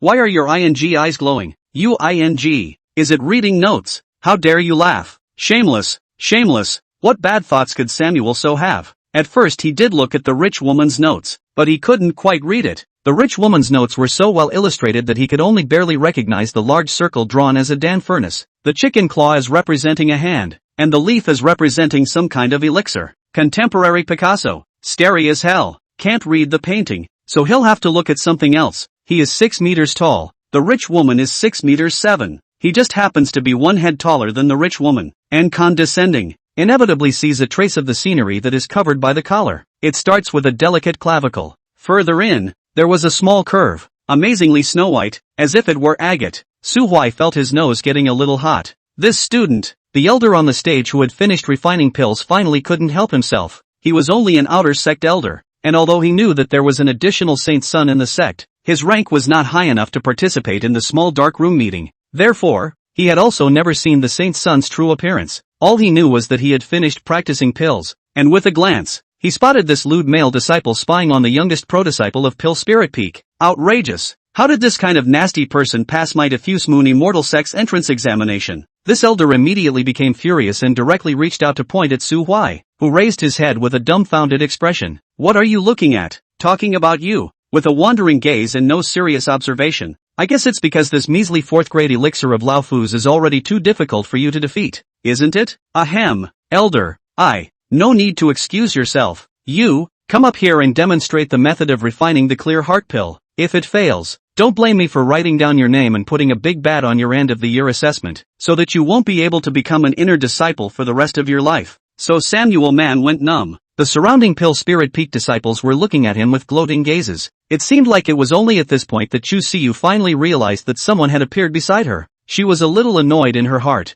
The physiological reaction that would normally make her feel uncomfortable if she was approached by someone seemed to have completely failed in the face of Su Huai. I don't know if it's because I'm used to it or what. Hearing that the elder was forcing Su Huai to practice pills, she broke into a silky gloating smile, and it was as if the fearful little bunny had unconsciously learned a hint of the fox's cunning. Su Huai opened his mouth. He touched his ring. He wanted to pull out the Holy Sun token to put on a show, but after touching Chu Siyu's line of sight, he withdrew his hand to take the token. Striding up the steps, he stood beside the elder. Elder, do you really want me to refine pills? What? You don't dare? What dare I do? It's just the quality of this Dan furnace. That elder reached out and knocked on the Dan furnace on the stage. This furnace is called Purple Haze. It is a 6th grade spiritual artifact that I purposely asked the Weaponry Spirit Peak elder to make, so it definitely won't hold you back. 6 products then I am relieved. Samuel Su touched the corner of his mouth to hide a smile. Elder, the clear heart pill is too simple. Why don't I show you some original pills? Self-created elixir. The elder abruptly rose and put away his contempt. Alchemists, the vast majority of them are just picking up the tips of others and learning from the recipes that have been handed down by their predecessors. If someone could create a new elixir, even if the created elixir was only a first-rate one, they should still be honored. Please. The elder reached out and respectfully stepped aside. Su Huai grinned and pulled out a large handful of herbs from his storage ring. These medicinal herbs were all things that those 5th-order demons in the trial mystic realm used to buy their lives during the examination, and the worst one had the quality of a 4th grade. Now, not only that elder, even those alchemist disciples on the stage who didn't know Su Huai, all felt that Su Huai was an unknown high-level person. After all, those that could use so many high-grade herbs were at least 5th or even 6th or 7th grade immortal pills. Open the furnace and refine the pills. Chapter 63, You Dare to Injure My Sex Saint Son. The flames are blazing. Su Huai took a deep breath and slammed the stone platform. Several medicinal herbs were catapulted up and sent into the Dan furnace with the wind of Su Samuel's palm. Tongues of fire swept across the room, and all the onlooker disciples were shocked, except for the elder who was closer, who watched as those medicinal herbs were instantly charred in half. Elder, this. Samuel Su glanced at him. Elder, don't worry, this is all in my plan. Well, burning for a few moments, Su Samuel repeated the same technique. Will be a batch and batch of medicinal materials into the furnace, during the period of several times to change the gesture, calm and unhurried, quite a gentleman style. The disciples were shocked by this master. Their teacher taught that alchemy should never be anxious, and that it must be done step by step, with meticulous care, or else the slightest mishap will result in a disorder of the pharmacology. If it is light, it will destroy the pills, and if it is heavy, it will blow up the furnace. But in front of this master a set of actions in a flowing stream, seemingly chaotic, but in fact organized. Just a few moments, a burst of medicinal aroma will be filled out. This purification technique is actually a few points faster than the peak master. That pill spirit peak elder's lips trembled slightly, his heart aching immensely. He watched those herbs melting and drying up in the furnace, losing their medicinal power like crazy, just like burning firewood. Can there be no medicinal fragrance? This is making pills? This is spoiling herbs. The elder was about to open his mouth again, but Su Samuel shouted at that moment, scaring the words out of his mouth. Then, only to see Su Samuel take out a bottle of pure mountain spring from his storage ring, reach out and open the lid of the Dan furnace, and pour it all in from above. Elders, disciples, does the original alchemy still need to add water? Those disciples finally regained their senses from the initial shock and began to wonder if Su Huai was fooling around. At this point, that elder did not intend to stop it, because after adding water, the medicinal herbs in the furnace would be considered completely ruined, and there was absolutely no possibility of saving them in the slightest. It's just a matter of letting him be and being a contrarian. Su Huai didn't care what the elders thought in their hearts. He squinted slightly as he watched the medicinal clay in the furnace risk burning once more, and couldn't help but fetch another bottle of mountain spring, uncapping it and adding water. After repeating the process 4 times, the medicinal mud was finally burned into an unknown paste, and he quietly probed his immortal energy into the Dan furnace, condensing a pair of illusory palms. Then hold the medicinal clay and start kneading. Medicine Spirit Peak Elder's forehead shed a few cold sweats. So it turns out that the reason why the elixir is round is that the alchemist rubbed his hands with his hands. He couldn't hold back any longer. Live. Dan Chang. Su Huai again interrupted his words, and forcefully patted the furnace. A fist-sized, round and incomparable pill from the furnace mouth flew out, quietly suspended in Su Huai palm above. It's actually really refined. But why is this elixir so big? How is this going to be swallowed? Chew it up and swallow it. But aren't potions not to be chewed? You have a point. Those disciples are far away. The cultivation is not enough. Failed to notice Su Samuel's tart operation. Thought that this person a pass fooling around. Really refined a very new pills. They couldn't help but whisper. The corners of that elder's mouth twitched, and just as he was about to open his mouth to reveal the truth, his shoulder was tapped from behind. Chentira didn't know when he appeared in the hall and witnessed a series of tawdry maneuvers by Su Huai. His head was now full of black lines and his gaze was complicated. The Holy Son from the Medicine Spirit Peak. This is of course the pride of the Medicine Spirit Peak. He is the Peak Master, is considered half of the Master of Su Huai. Say out how face ah. But the ING Saint Son doesn't know how to make pills. What's wrong with not knowing how to make pills? The Sacred Son is so gifted that he can hang on to an 8th order immortal king at such a young age. How dare you say he can't? That was the great emperor's hand-picked successor to the immortal sect. It's the face of the diffractive moon immortal sect. How could he be wrong? So the fault for not knowing how to make elixir is not with the Holy Son, but with his incompetence as the master who taught the Holy Son how to make elixir. Samuel Su had long ago realized that Chentiro had come down. At this moment, when he saw this old man looking at himself with tears in his eyes, the hand that was covered by the wide-sleeve robe shaking like a Parkinson's, Su Huai sighed. Elder Chen, your hand? No harm. Old me, this is just alchemy. Dan accidentally burned. Ugh, why don't you old man know how to be careful? It just so happens that this ingenious great mending pill of mine has just come out of the oven, so Elder Chen can take it to make up for it. Chentiro resisted the urge to slap Su Huai, revealing a smile that was worse than a cry. Thank you, Holy Son, for your kind words, but the old man wants to live a few more years. Who dares to eat this medicine? Ah, so big a. More than a dozen kinds of high-grade medicinal herbs blended together. Afraid to eat now. The knight will be able to see the deceased long-time master. When the benefactor asks him how he died, Will he have the nerve to say that he was poisoned by the elixir made by his own disciple? I'm afraid that his benefactor who regarded alchemy as his life could jump straight out of his coffin and expel him from the division overnight. Su Huai also knows that he is a bit difficult, so he can only touch his nose awkwardly and put the elixir into the storage ring. Chentaro took a deep breath. Lord Saint's son, Elder Su is looking for you all over the mountain gate. It says that there's a problem there with the noble guest from the heavenly cold palace, and he wants to discuss it with you, the person in charge of the exchange program. Ahem,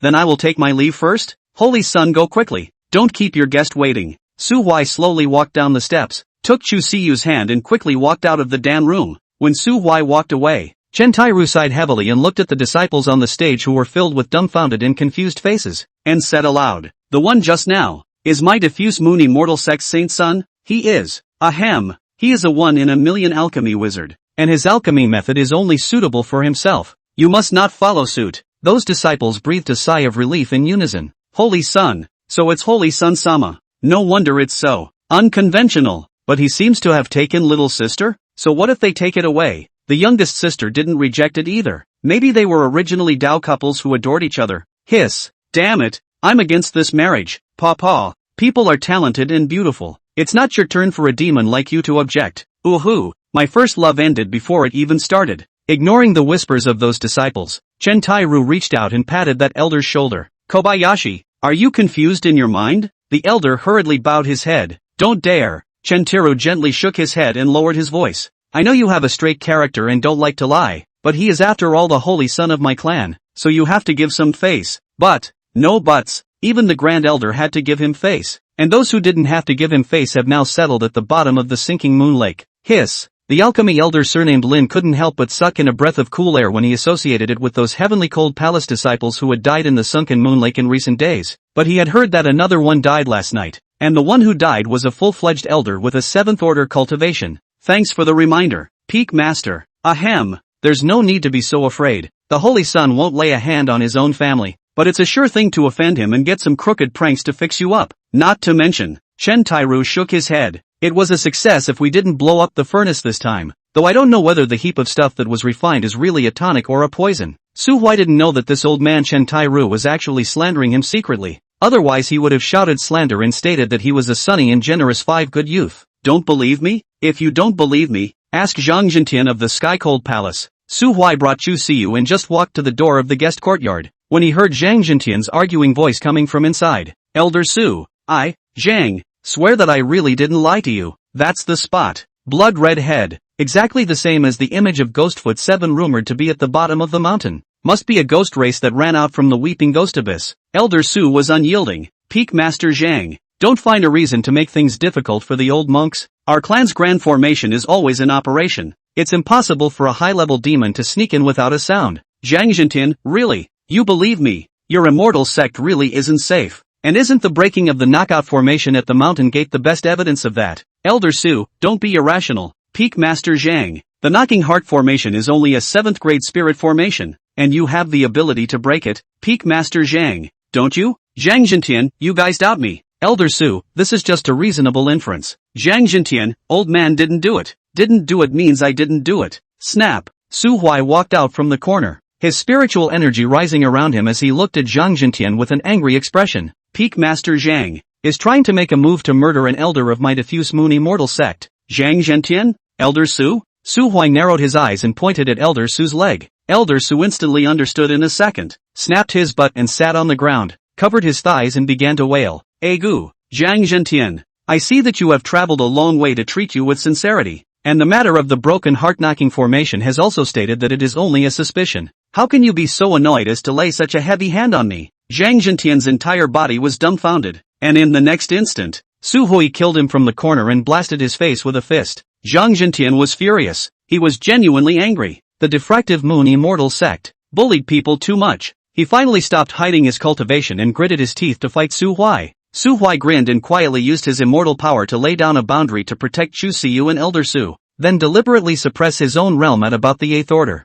and begin to guide the furious Zhang Jintian, madly, destroying the surrounding buildings. The two of them fought for less than 10 seconds, and the area where the outside of the guest house was located was mostly destroyed. Su Huai suddenly grinned and took a hard slap from him, and his entire body was smashed into the ruins. It was also at this moment that Zhang Jintian suddenly didn't dare to move. 1, 2, 3, 4, 13. 13 immortal king level auras locked onto him. The 13 peak masters of the diffractive moon immortal sect who resided in the sect sealed off all of his paths of retreat. At the back of the immortal sect, a 9th stage immortal exalt's aura rose up. Huang Yuan stepped into the air, his beard and hair flaring, and countless green-colored fronts looming behind him. Zhang Zhentian, dare to injure our clan's holy son within the diffractive moon territory. Are you tired of living? Zhang Zhentian took a deep breath as he landed on the ground, holding his head with both hands as he slowly crouched down. In the hinterland of someone else's clan, you can't run away. The mountain protection array is not a joke. That thing can't even be resisted by an immortal father,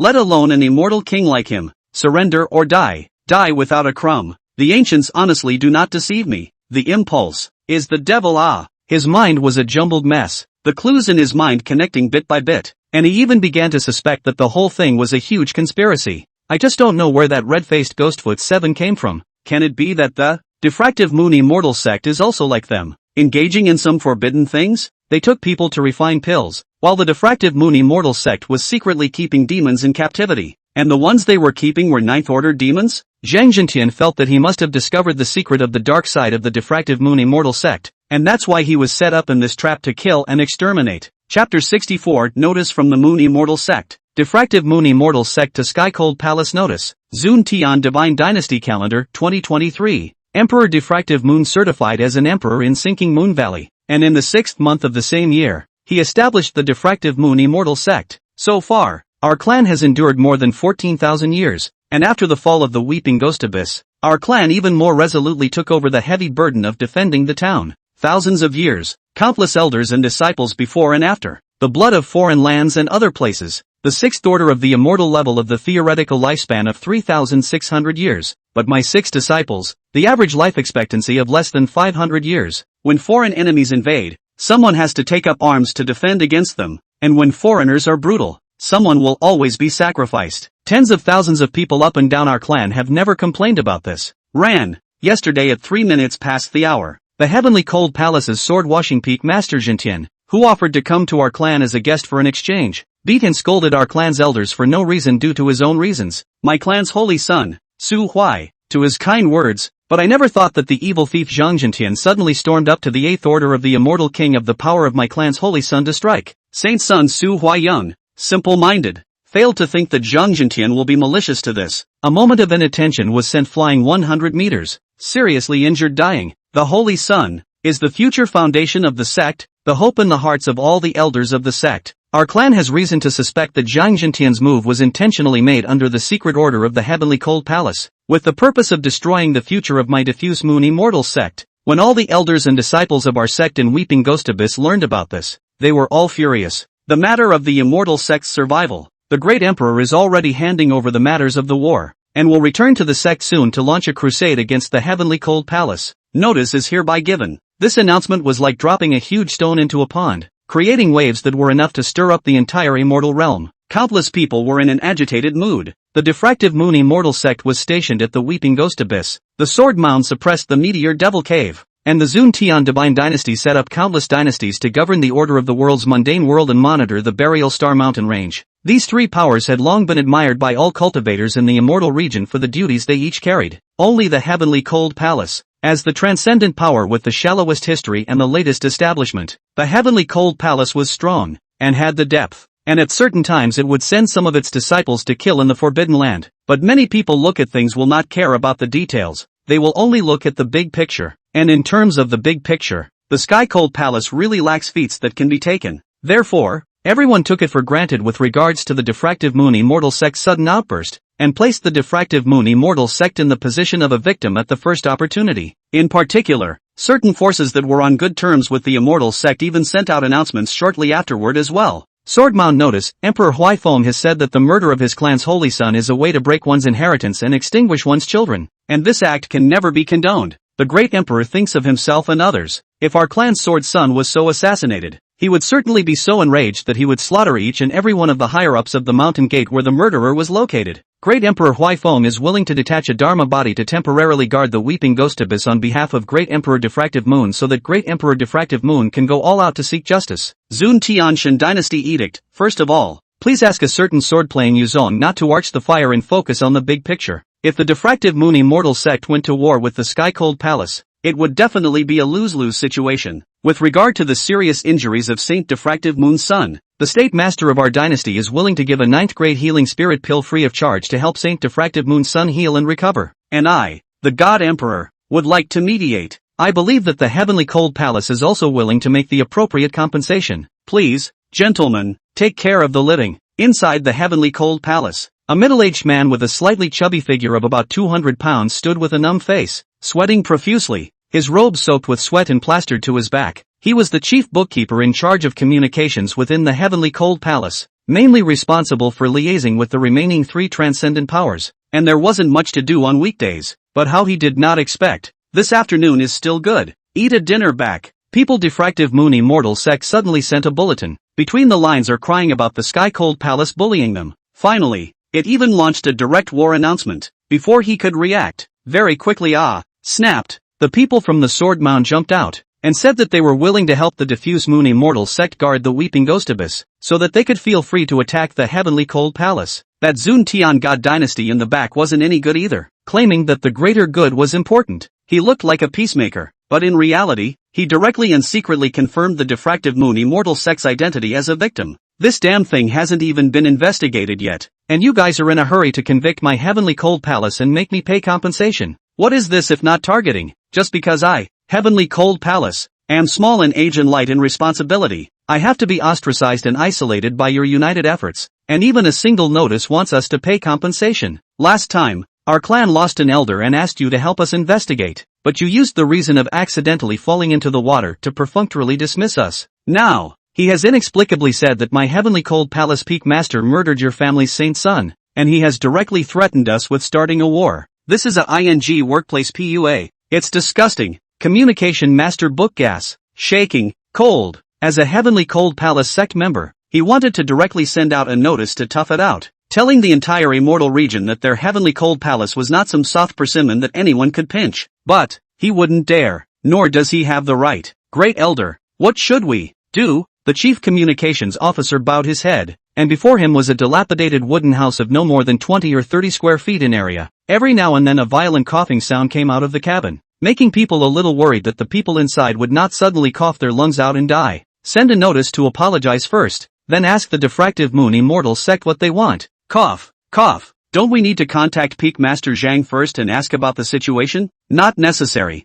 A subtle sound of drinking came from the house, and a beautiful maid opened the door of the cabin from within, revealing the image of the old man in the house. He had short gray hair, neatly combed, and was casually draped in an azure robe, with an incredibly pale face, deep-set eyes, and a deadly aura. The old man sat in a wooden wheelchair and raised his head, looking out of the room at the chief bookkeeper who stood with his head hanging down. Since the Diffractive Moon Immortal sect dared to issue a notice, just proves they're not afraid of us investigating. Zhang Jintian must have really moved against that Diffractive Moon Saint's son and left evidence behind. He's also definitely under control now. Even if you summoned him to ask him, you won't be able to get a response. Do as I say, and try to fulfill whatever the Diffractive Moon Immortal sect wants. The ones that are compensated for, have Sima Candle bring them over. What does the Grand Elder mean? Is that we have the Holy Sun? Go and fetch Peak Master Zhang back? No, Zhang Jintian doesn't need to come back. The opening of the secret realm at the bottom of the lake absolutely could not be missed. Zhang Jintian had returned, and with Sima Candle's cultivation, he could not go far.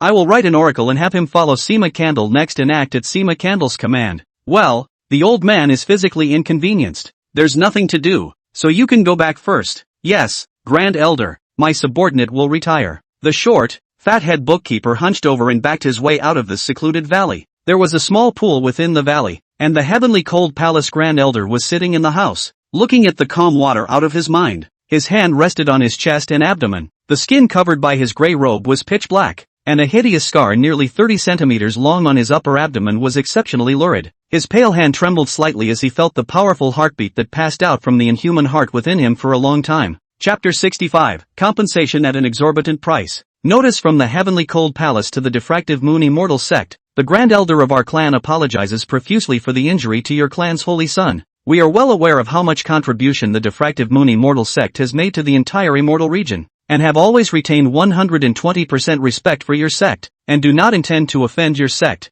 Upon investigation, our clan sword cleansing peak advocate Jintian was recently ordered by the Grand Elder to go deep into the Burial Star Mountain range to kill an 8th Order demon fox that specializes in bewitching people's hearts. The reason why this sudden upsurge, or by the demon fox dying counterattack left behind the dark wound, a moment by the compulsion of the mind. Our clan is willing to compensate for the unintentional consequences that resulted when he went off the deep end. And I ask your clan to spare Zhang Fengmaster's life on the basis of his work in decapitating the demons for the human race. Heavenly Cold Palace. To thank you. Diffractive Moon Immortal Sect Announcement. Since your sect has the intention to repent and things do happen for a reason, then my sect is willing to make concessions for the sake of the world's people. Just my clan's holy son Su Samuel was seriously injured. The meridian inch broken. The foundation is damaged. It is not easy to promote. Has not yet been stabilized. Cultivation is in this blow unfortunately fell. After deliberation among the elders, we ask your clan to make the following compensation. 1. 1 9th grade vein renewal pill required to repair the meridians. 2. 2 9th grade solid source pills required to repair the foundation. 3. 5 of the 9th grade immortal ascension pills required to restore cultivation. 4th, my clan's holy son has been damaged by this blow, so please make compensation for the spiritual damage. 10 million top grade spirit stones. On the other hand, when Zhang Jintian abused the saint's son, he destroyed a large number of buildings, and those buildings were built by the forefathers' hands at the beginning of the establishment of our clan, with a strong historical flavor. Our clan's finances are tight, and we still need your clan to contribute an additional 10 million upper-grade spirit stones for repairs. Notice is hereby given. Hiss. The Heavenly Cold Palace's main book sucked in a breath of cool air. Opening his mouth was 8 9th grade pills. You think that's a cabbage? The entire immortal region doesn't have enough 9th grade alchemists to add up to a handful. And I don't have any orthodox 9th grade Dan Masters in the Heavenly Cold Palace. You dare to take the human elixir made by the Grand Elder? And 20 million upper grade spirit stones. Top grade. Converted over is 2 billion lower grade spirit stones. Diffractive Moon Immortal Sect. You're ing poor and crazy. Why don't you just go ahead and grab it? The whole world knew that the Diffractive Moon Immortal Sect was asking for a lion's share of the money. But the world finds it reasonable. Who let you want to go to murder people's holy son? Did not hear that people's roots are damaged. Root damage that will affect the potential of the more to ask you a little compensation how. But no one in the world could have imagined it. Su Huai, who had been sympathized by them, was sitting in the Diffractive Moon Immortal Sect's small attic at this moment, crossing his legs and posting announcements through the transmission crystals with a smirk on his face. That's right, he sent those announcements himself. Zhang Jintian's full force palm didn't break his defense at all, only leaving a red mark on his chest, which had pretty much faded by now as well. The play was put on for blatant blackmail. In the future, Tianhan Palace things are exposed. Diffractive Moon Immortal Sect certainly cannot eat this piece of fat meat alone. Tianhan Palace is not really a soft persimmon, not so good to pinch. When the time comes, the probability is to gather all the benevolent people in the world and crusade against the traitors together. The spoils of war were naturally shared by all. If you don't sneak in a solitary bite now, when will you do it? Huang Yuan, who was sitting across from Su Huai, silently chawed a mouthful of tea and sighed softly. Black even he, the Diffractive Moon Immortal Sect's Grand Elder, felt that Su Huai was black, so it seemed that the Immortal Sect's affairs really couldn't be handed over to Su Huai in the future. Otherwise I'm afraid that in a few years, the Diffractive Moon Immortal Sect will become the Diffractive Moon Demon Sect. But it doesn't hurt to come like this once in a while. The Immortal Sect was strong, but there was also a lot of money to spend. There weren't many spirit stones in stock at all, and 10 million upper grade spirit stones was definitely not a small amount for a transcendent power either. What's more, Samuel Su just said it. The 5 immortal ascension pills compensated by the Heavenly Cold Palace. He only needed 2 for himself, and the remaining 3, 2 for the Great Emperor and 1 for him, the Great Elder, the 9th grade elixir. Huang Yuan has not eaten much. Who let their Diffractive Moon Immortal Sect's medicine spirit peak master Old Man Chen is only an 8 product. Really chicken shame. Huang Yuan was reminiscing about what the 9th grade elixir he had eaten decades ago tasted like when he turned his head and saw Su Huai suddenly covering his chest and lying on the cot with a pale face. What the hell? A few seconds later, Huang Yuan realized that a small head had suddenly peeked out from the doorway of the small attic. Got it. Chu Siyu hid outside the door. She was simple-minded and couldn't understand the twists and turns in that incident just now. Just as he was being held by Su Huai, he suddenly let go of her hand and then rushed towards that Heavenly Cold Palace elder who had come to the Diffuse Moon Immortal Sect for an exchange. Before she could come back to her senses, she was protected by a wave of immortal power around her. And then, it was to witness Su Huai being knocked down from the sky by that elder with a palm, splashing dust all over the ground. At that moment her whole body was dumbfounded, standing frozen in place, her mouth open, her mind blank. Tears welled up somehow, and subconsciously headed for the place where Samuel Su had fallen, only to crash headfirst into the protective shield. It wasn't until a few elders dug Su Huai out of the rubble and carried her away on a stretcher with no expression on her face that her own master, Chen Tai Ru, found her, and after trying to break the protective shield to no avail, she was told with a black face that Samuel Su was fine. Therefore, the first time the protective shield disappeared, she found the small building dedicated to Su Huai's healing through inquiring from her master. Just after learning that Su Huai was not seriously hurt and not so worried, and in the way of the presence of the Grand Elder, she only dared to hide in the doorway to sneak a peek. Cough, cough. Su Huai let out the same cough as the Heavenly Cold Palace's Grand Elder. Then in a hoarse voice, he said to Huang Yuan, Grand Elder, I am no longer in any serious trouble. You have a lot of work to do day in and day out, so there is no need to waste time guarding your disciple. Huang Yuan looked down at the top-grade immortal tea that had just been brewed in his hand, and the corners of his mouth twitched. There's something about the Grand Elder and nothing about Old Man Huang. Got it. Feelings faded. Got tired of my old man being in the way. You want to drive the old man away? That must not be possible. Chu Siyu is only 16 years old. Who knows, lonely men and women share a room. You beast will not take advantage of the disease to make any excessive demands. Samuel Su, you are the holy son of our clan, and you are so seriously injured.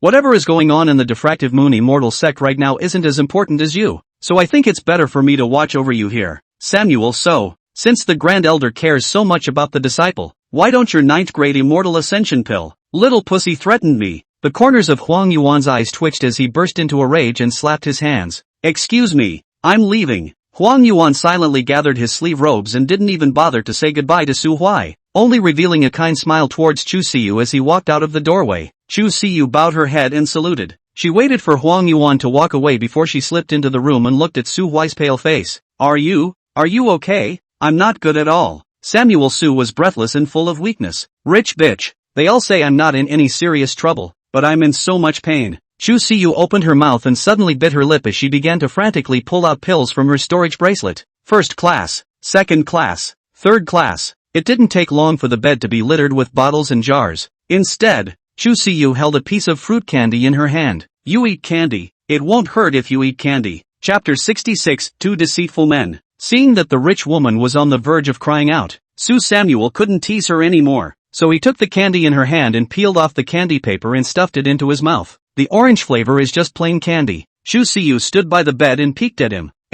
Rich girl, where did you get this candy? Chu Siyu lowered her head. Chowie gave it to. Oh, don't just stand there. Sit down. Su Huai patted his crib, and Chu Siyu pursed her lips and looked at the crib for a few seconds of hesitation. In the end, he still didn't sit down directly on it, but ran to the tea table where Huang Yuan had just drank tea and moved a small stool in front of the bed. As long as you're not in that bed, then it's not co-sleeping. Then she, Chu Siyu, was still a reserved chick. The corner of Su Huai's eyes jumped, quietly watching his rich wife deceive herself. She waited until she was seated on the small stool before taking a bite out of the hard candy in her mouth with a crisp click. Didn't I just ask Chowie to take you for a walk down the mountain at noon? Why did you run to the den again? Gone. I ate with Chowie at noon in Sinking Moon Valley. What's for dinner? There's crispy spicy chicken, white burnt prawns, silver ear and lotus seed soup, 8 treasures of blood duck, braised spirit striped fish, hot and sour shredded potatoes, Chinese cabbage, and spicy rabbit head. Holy, so scrumptious.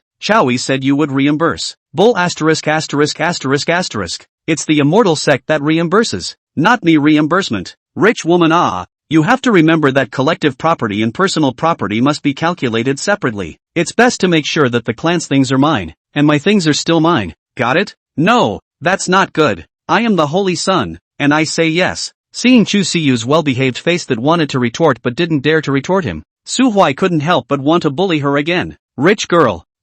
Rabbits are so cute. Why do you eat them? Chu Siyu. Rabbits have parents, family, and friends too. And if you ate the rabbit, how sad its family would have to be. Chu Siyu opened her mouth and answered in a small voice. The rabbits used to make the spicy rabbit head were caught by Chowie in a farmhouse under the mountain, where rabbits are plentiful and steal food, and his whole family has been arrested. So no family will be sad. Samuel Su suddenly stopped talking. Got it, meow, no family sad. Chowie, a vicious woman, was able to make the extermination so refreshingly simple. No wonder she was able to dig a hole and bury someone with herself without changing her face when they first met. Su Huai was just mulling over how to say something bad about Chowie when the door to the room was pushed open again. The corner of Su Huai's eye jumped as she looked at Chowie and Luo Yuanhe who walked into the room. What brings you here? Xiaoyi placed the fruit in her hand on the tea table and froze. Pill Spirit Peak's Peak Master Chen sent us here.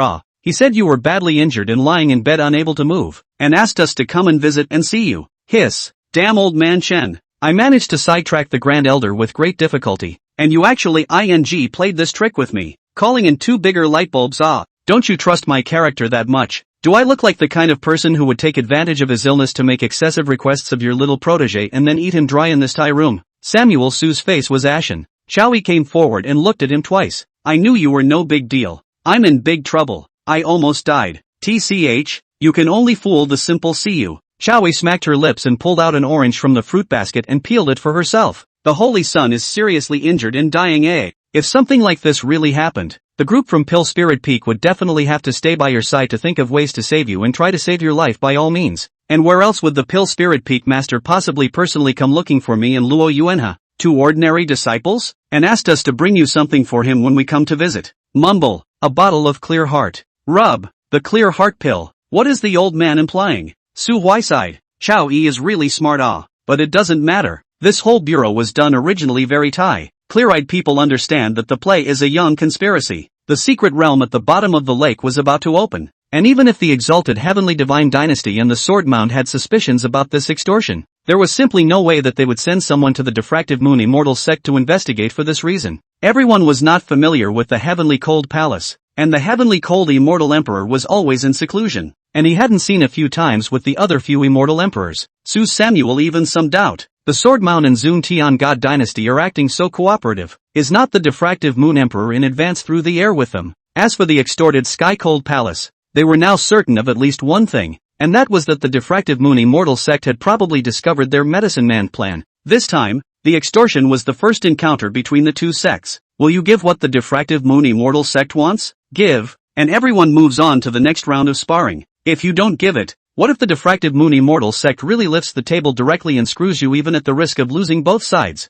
People have a name for what they do. The diffractive moon emperor personally took action, and even if he couldn't destroy the heavenly cold palace, he would definitely force that heavenly cold immortal emperor, who had been in submerged cultivation for hundreds of years, to come out early. In time, all of the arrangements that the heavenly cold palace grand elder had secretly made against the heavenly cold immortal emperor might be discovered by the heavenly cold immortal emperor, and all of his work would be undone. After all, how difficult it is to try to murder an immortal emperor. In short, by agreeing to the diffractive moon immortal sect's extortion, the heavenly cold palace would lose a lot of things, but the plan could still be carried out. And while the heavenly cold palace lost, the grand elder did not. If you do not agree, the two sects will go to war, and the heavenly cold immortal emperor will come out of the gate. Then the heavenly cold palace may not be overthrown, but the great elder will definitely lose a lot of money. If you were the grand elder of the sky cold palace, what would you choose? Anyway, Su Huai was certain that that great elder didn't want to lose. This is a tacit understanding that belongs between two treacherous people. Luo Yuanhe is a bit formal. He was not considered too familiar with Su Huai, neither like Xiaoyi, a close friend who could speak freely, nor like Chu Siyu,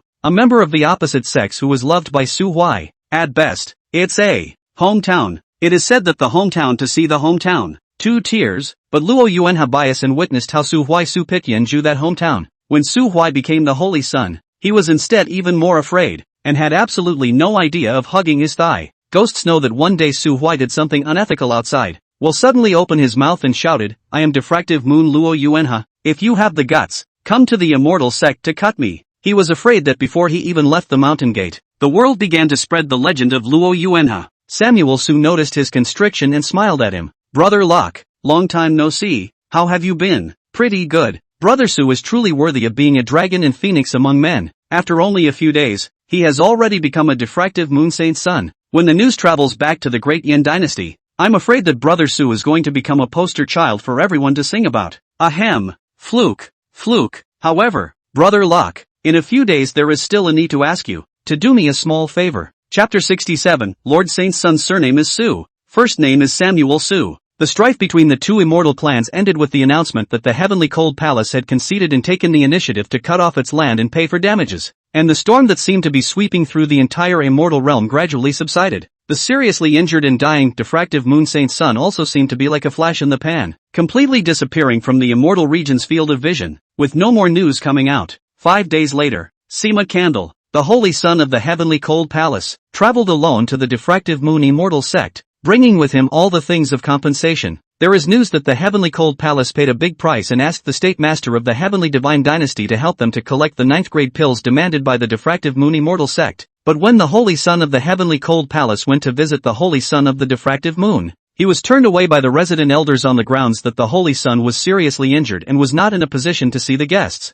The immortal region gradually returned to calm. Large and small clans, unsupported casual cultivators still struggling at the bottom of the immortal cultivation world, day after day, hunting demons, cultivation, dreaming of the day when they can mix the head, Dian Dynasty Black Iron City. The Su family residence was bustling with activity today, following Situ Jirua's withdrawal at the door. But in just over a month's time, the Su family's elders gathered once again to receive an honored guest who had traveled all the way from the diffuse moon immortal sect. This honored guest was no one else but the son of Luo City Lord Luo Yuanha, who had only recently been admitted to the diffractive moon immortal sect. He carried the task set by Samuel Su and was personally escorted back to the Great Yin dynasty by a 7th-ranked elder. He had thought that he was just an escort on this trip, and that the main affairs would be done by the elder. However, he never expected that the elder would stop when he reached the outskirts of Black Iron City. He opened his mouth to inquire, but the elder told him, above the 4th order, those who enter the city die. This is the iron law of the Black Iron City. That was why he, a new disciple who had just broken through to the 3rd stage, was needed to make this trip from afar.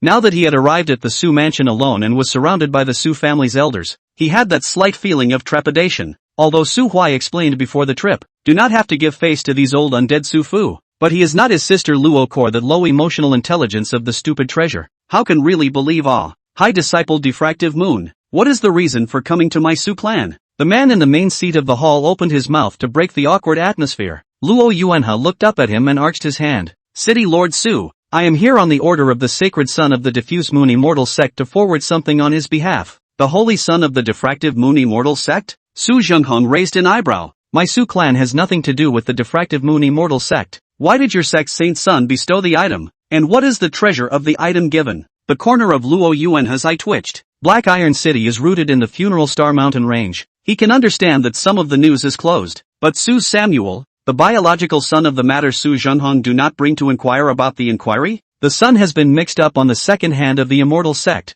Even the immortal sect great elder authority are only with his level. This when the father of the special meow actually can say Su family and diffraction of the moon immortal sect have nothing to do with this kind of pussy words too. No wonder Su Samuel explained to send so many good things back. Just not your own father's. Oh, no, there is still your share. I've given away a 4th grade heart-clearing elixir. But since the other party himself didn't care about his son, Luo Yuanha certainly wouldn't say much. He took out a wooden box from his storage ring. City Lord Su, this is something the Holy Son gave you. The wooden box was picked up by the maid on the side and presented to Su Zhenghong in the main seat. Su Zhenghong frowned, and upon opening the wooden box he saw the heart-cleansing pill, 4th grade elixir to clear the heart. Su Zhenghong's head was full of questions, occupying a large area of black iron or veins. The Su family was considered to be rich, and he hadn't eaten a lot of 4th grade pills, so he recognized the type of pills at a glance. However, the holy son of the diffractive moon immortal sect went out of his way to send someone to the Su clan just to give me, the little city lord, an elixir to get rid of the poison?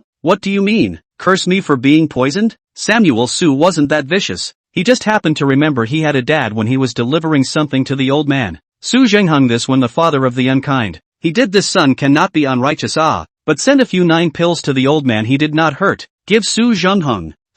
Simply can't afford to part with it. It just so happened that Chentaro asked Chowi to send him a bottle of heart-cleansing pill, so he poured one out in response, and specially asked Luo Yuanha to go to the bottom of the mountain to find a box that looked forced. Su Zhenghong regarded him as a sinner, but he gave Su Zhenghong precious and incomparable 4th grade pills to return the favor. He, Samuel So, is too filial and hot. While Su Zhenghong was puzzled, Luo Yuanha on the guest seat once again rose and performed a junior salute to Su Zhenghong. City Lord Su, on this trip, I still need to pass something to Su Chang'e. Elder Su, on behalf of him, may I ask where Elder Su's bedchamber residence is? And my father's share? Su Zhenghong felt that he had caught a hint of a clue. His father, Su Chang'e, had traveled out for a while, but that experience was like a blank slate. No one knew about it, and he couldn't ask about it. Now the diffractive moon immortal sect suddenly sends a gift. Could it be that this diffractive moon saint's son has a relationship with his father? Since it was a holy son, the age must not be too old, and it should not be possible for it to be a category of old friends. so is a descendant of an old friend or.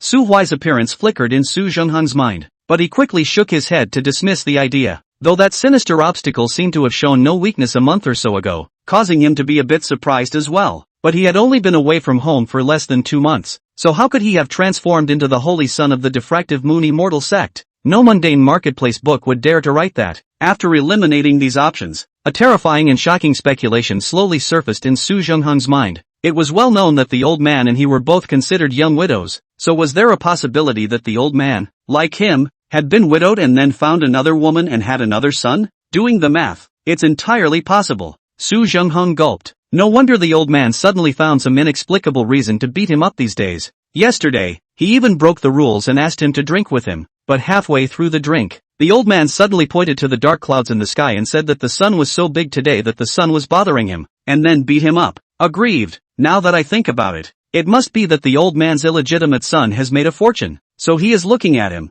the orthodox son, more and more unpleasant, which is why he is looking for a reason to beat him up every day. Rub. This one he knows all too well. He was so to Su Huai that's sinful. Did not expect a payback. Lord Su's city? Seeing that Su Zhengheng did not respond to his words and was still dazed with his eyes open, Luo Yuanhe could not help but remind him again. Only then did Su Zhengheng return to his senses, waving his hand to beckon a maid to lead him to Su Chang'e's small courtyard. Only, as Luo Yuanhe was about to walk out of the door of the waiting parlor, he still stood up and asked with great trepidation, "Dare I ask the name of the holy son of your clan?" Luo Yuanhe gave him another strange look. Lord Saint's son, surname Su, Sephora, the acacia of the acacia tree. Bang! Su Zhengheng fell into a chair with a dumbfounded look on his face. This answer, more exaggerated than the old man having an illegitimate child outside. Su Zhengheng's heart was complicated, not knowing whether he should be proud of his eldest son, still saddened by my own passing. The hall full of elders were all silent. Stay in the living room.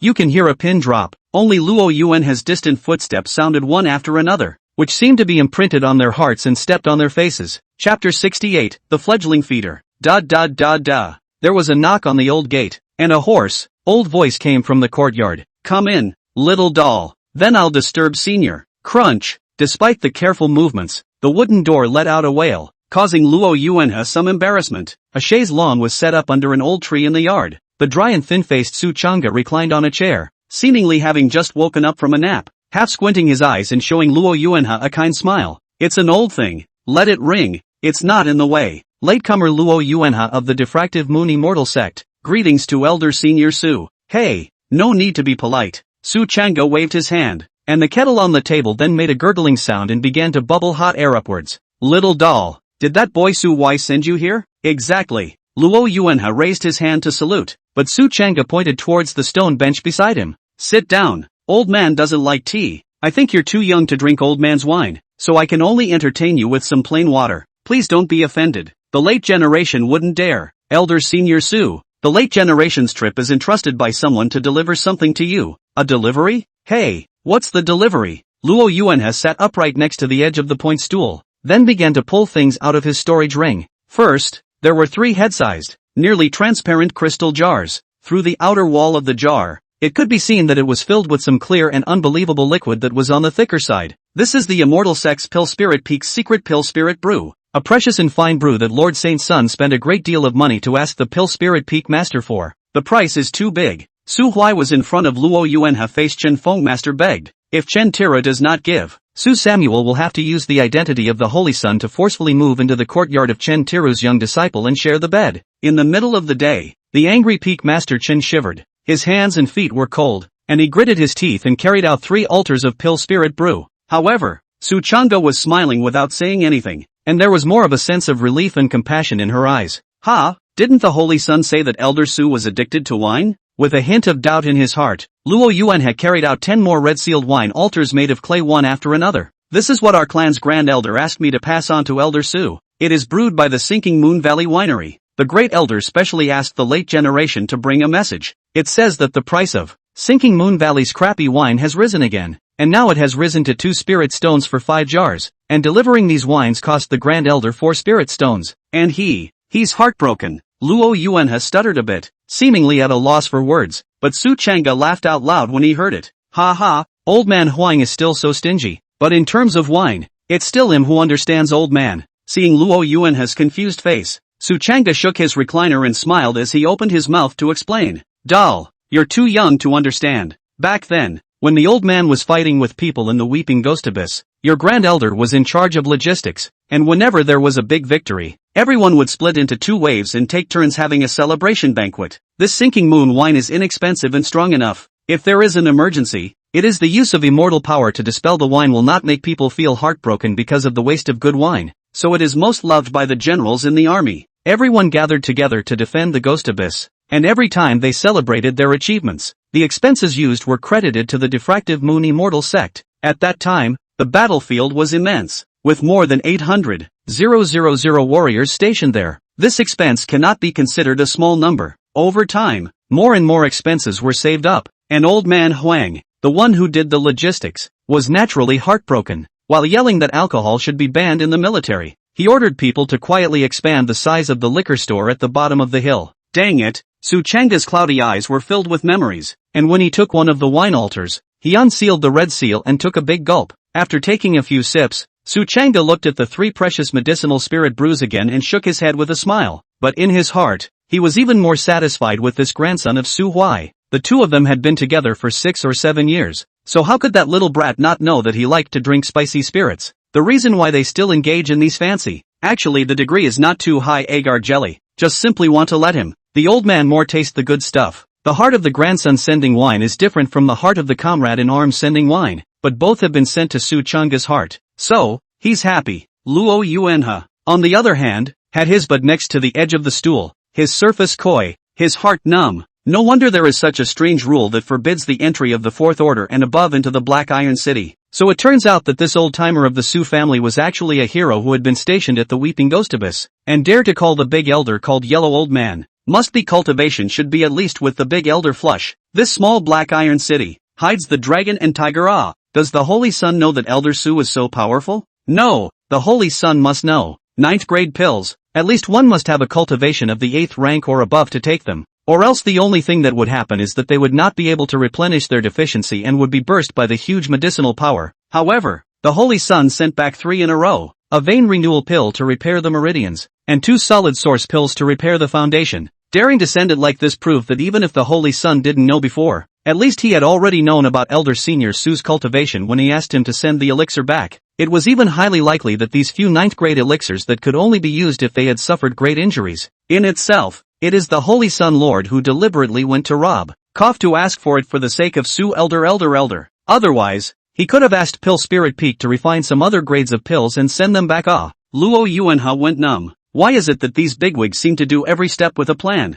And even before the results come out, ordinary people like him can't even see what the bigwigs are doing. Don't be so curly, grass. He honestly took out 3 small porcelain vials and carefully and cautiously placed them on the table for fear of bumping into them. Don't look at these few bottles that are ordinary on the surface, but in terms of what's inside, the value is thrown off 1,000 times, 10,000 times the value of the wooden box that was given to Su Zhengheng. Su Chang'e also raised an eyebrow and looked at the 3 jade bottles. This is, back to senior. The one on the left is the vein renewal pill, and the remaining 2 are the source fixing pills. And this is what the Holy Sun has specially asked me to make a trip to send back as soon as possible as well. Su Chang'e's hand carrying the wine altar trembled slightly, tilting his head back. The old man wept. Unlike Su Zhengheng, he had been using his network of connections to probe for news of Su Huai since he left home. After all, 9 is an extreme number. When he learned about the list of those pills that Su Huai had demanded from the Heavenly Cold Palace, Su Chang'e had already vaguely had a few guesses. Today, the aged and withered eagle is powerless to pave the way to the sky, but the winged fledgling has begun to feed.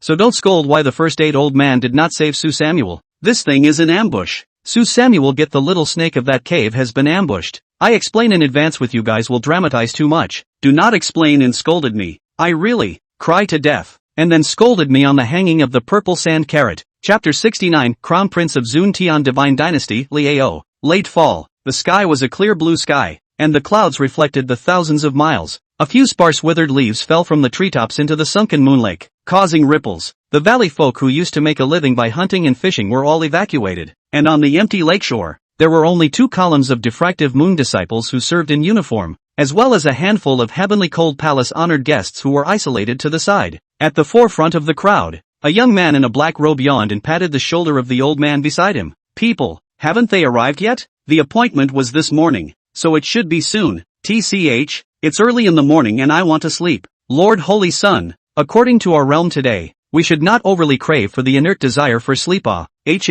So old Su, you're teaching me how to do things? Dare not. Elder Su lowered his head with an aggrieved expression. Receiving guests from the friendship sect was originally the duty of the Holy Sun, and he, the elder, was only assisting from the sidelines. But since the Zhang Jintian Fuss Diffraction Moon Immortal planned that file of things, Su Huai on the name of serious injuries every day to shrink in the small building, Froze did not go out half a step room door. In the morning, it is directly asleep to noontime. Tianhan Palace that the son of the saint visited 5 times in a row. Each time were turned away. Froze's little face did not give people awe, but the other heavenly cold saint's son was also magical. Being treated like this was actually not angry. No, now it was hard to see Samuel Su. Still smiling, Samuel Su tucked his hands in and closed his eyes. It wasn't so much that I was really sleepy, but I was mentally exhausted. During these few days of recuperating from his injuries, apart from flirting with the rich woman who came to bring him food at regular intervals, he had been constantly exploring the ghost domain using the Guilestone in his spare time. It's like playing a horror game,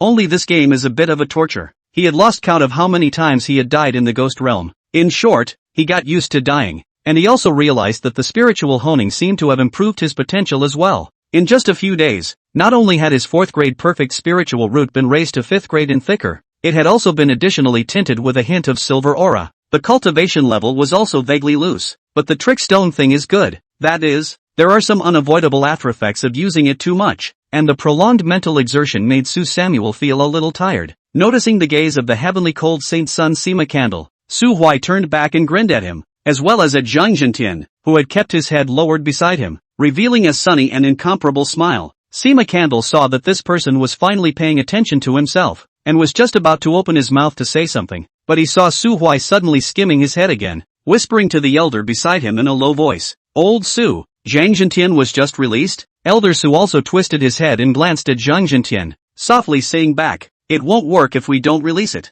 The heavenly cold palace even paid the ransom and sent their saint son to negotiate. The etiquette was sufficient and the apology was sincere. It's a bit unorthodox to hold Zhang Jintian back any longer. Su Huai smacked his lips. Indeed, but why is that Zhang Jintian so honest? I would have thought that he would have hated us, right? Elder Su swallowed his saliva, and then this lowered his voice, and returned, the Holy Sun does not know. After Zhang Jintian injured the Holy Sun that day, he was quickly taken down by the great elder who had heard of the incident and sealed his cultivation. Later, it was even taken away by the ancient peak master of the Fisti Peak, and was a sandbag for a few days and nights. That wailing sound, the old man heard it in the Spirit Formation Peak. Ancient Peak Master Ruthless, specially went to the Medicine Spirit Peak to take a large pile of healing hanging life elixir. Hit the cure and then continue to hit, so the cycle is repeated. Zhang Jintian, even the heart of the Tao is almost beaten out, now cannot be honest it. Hiss. Samuel Su sucked in a breath of cool air. Ancient Peak Master, truly a model for our generation.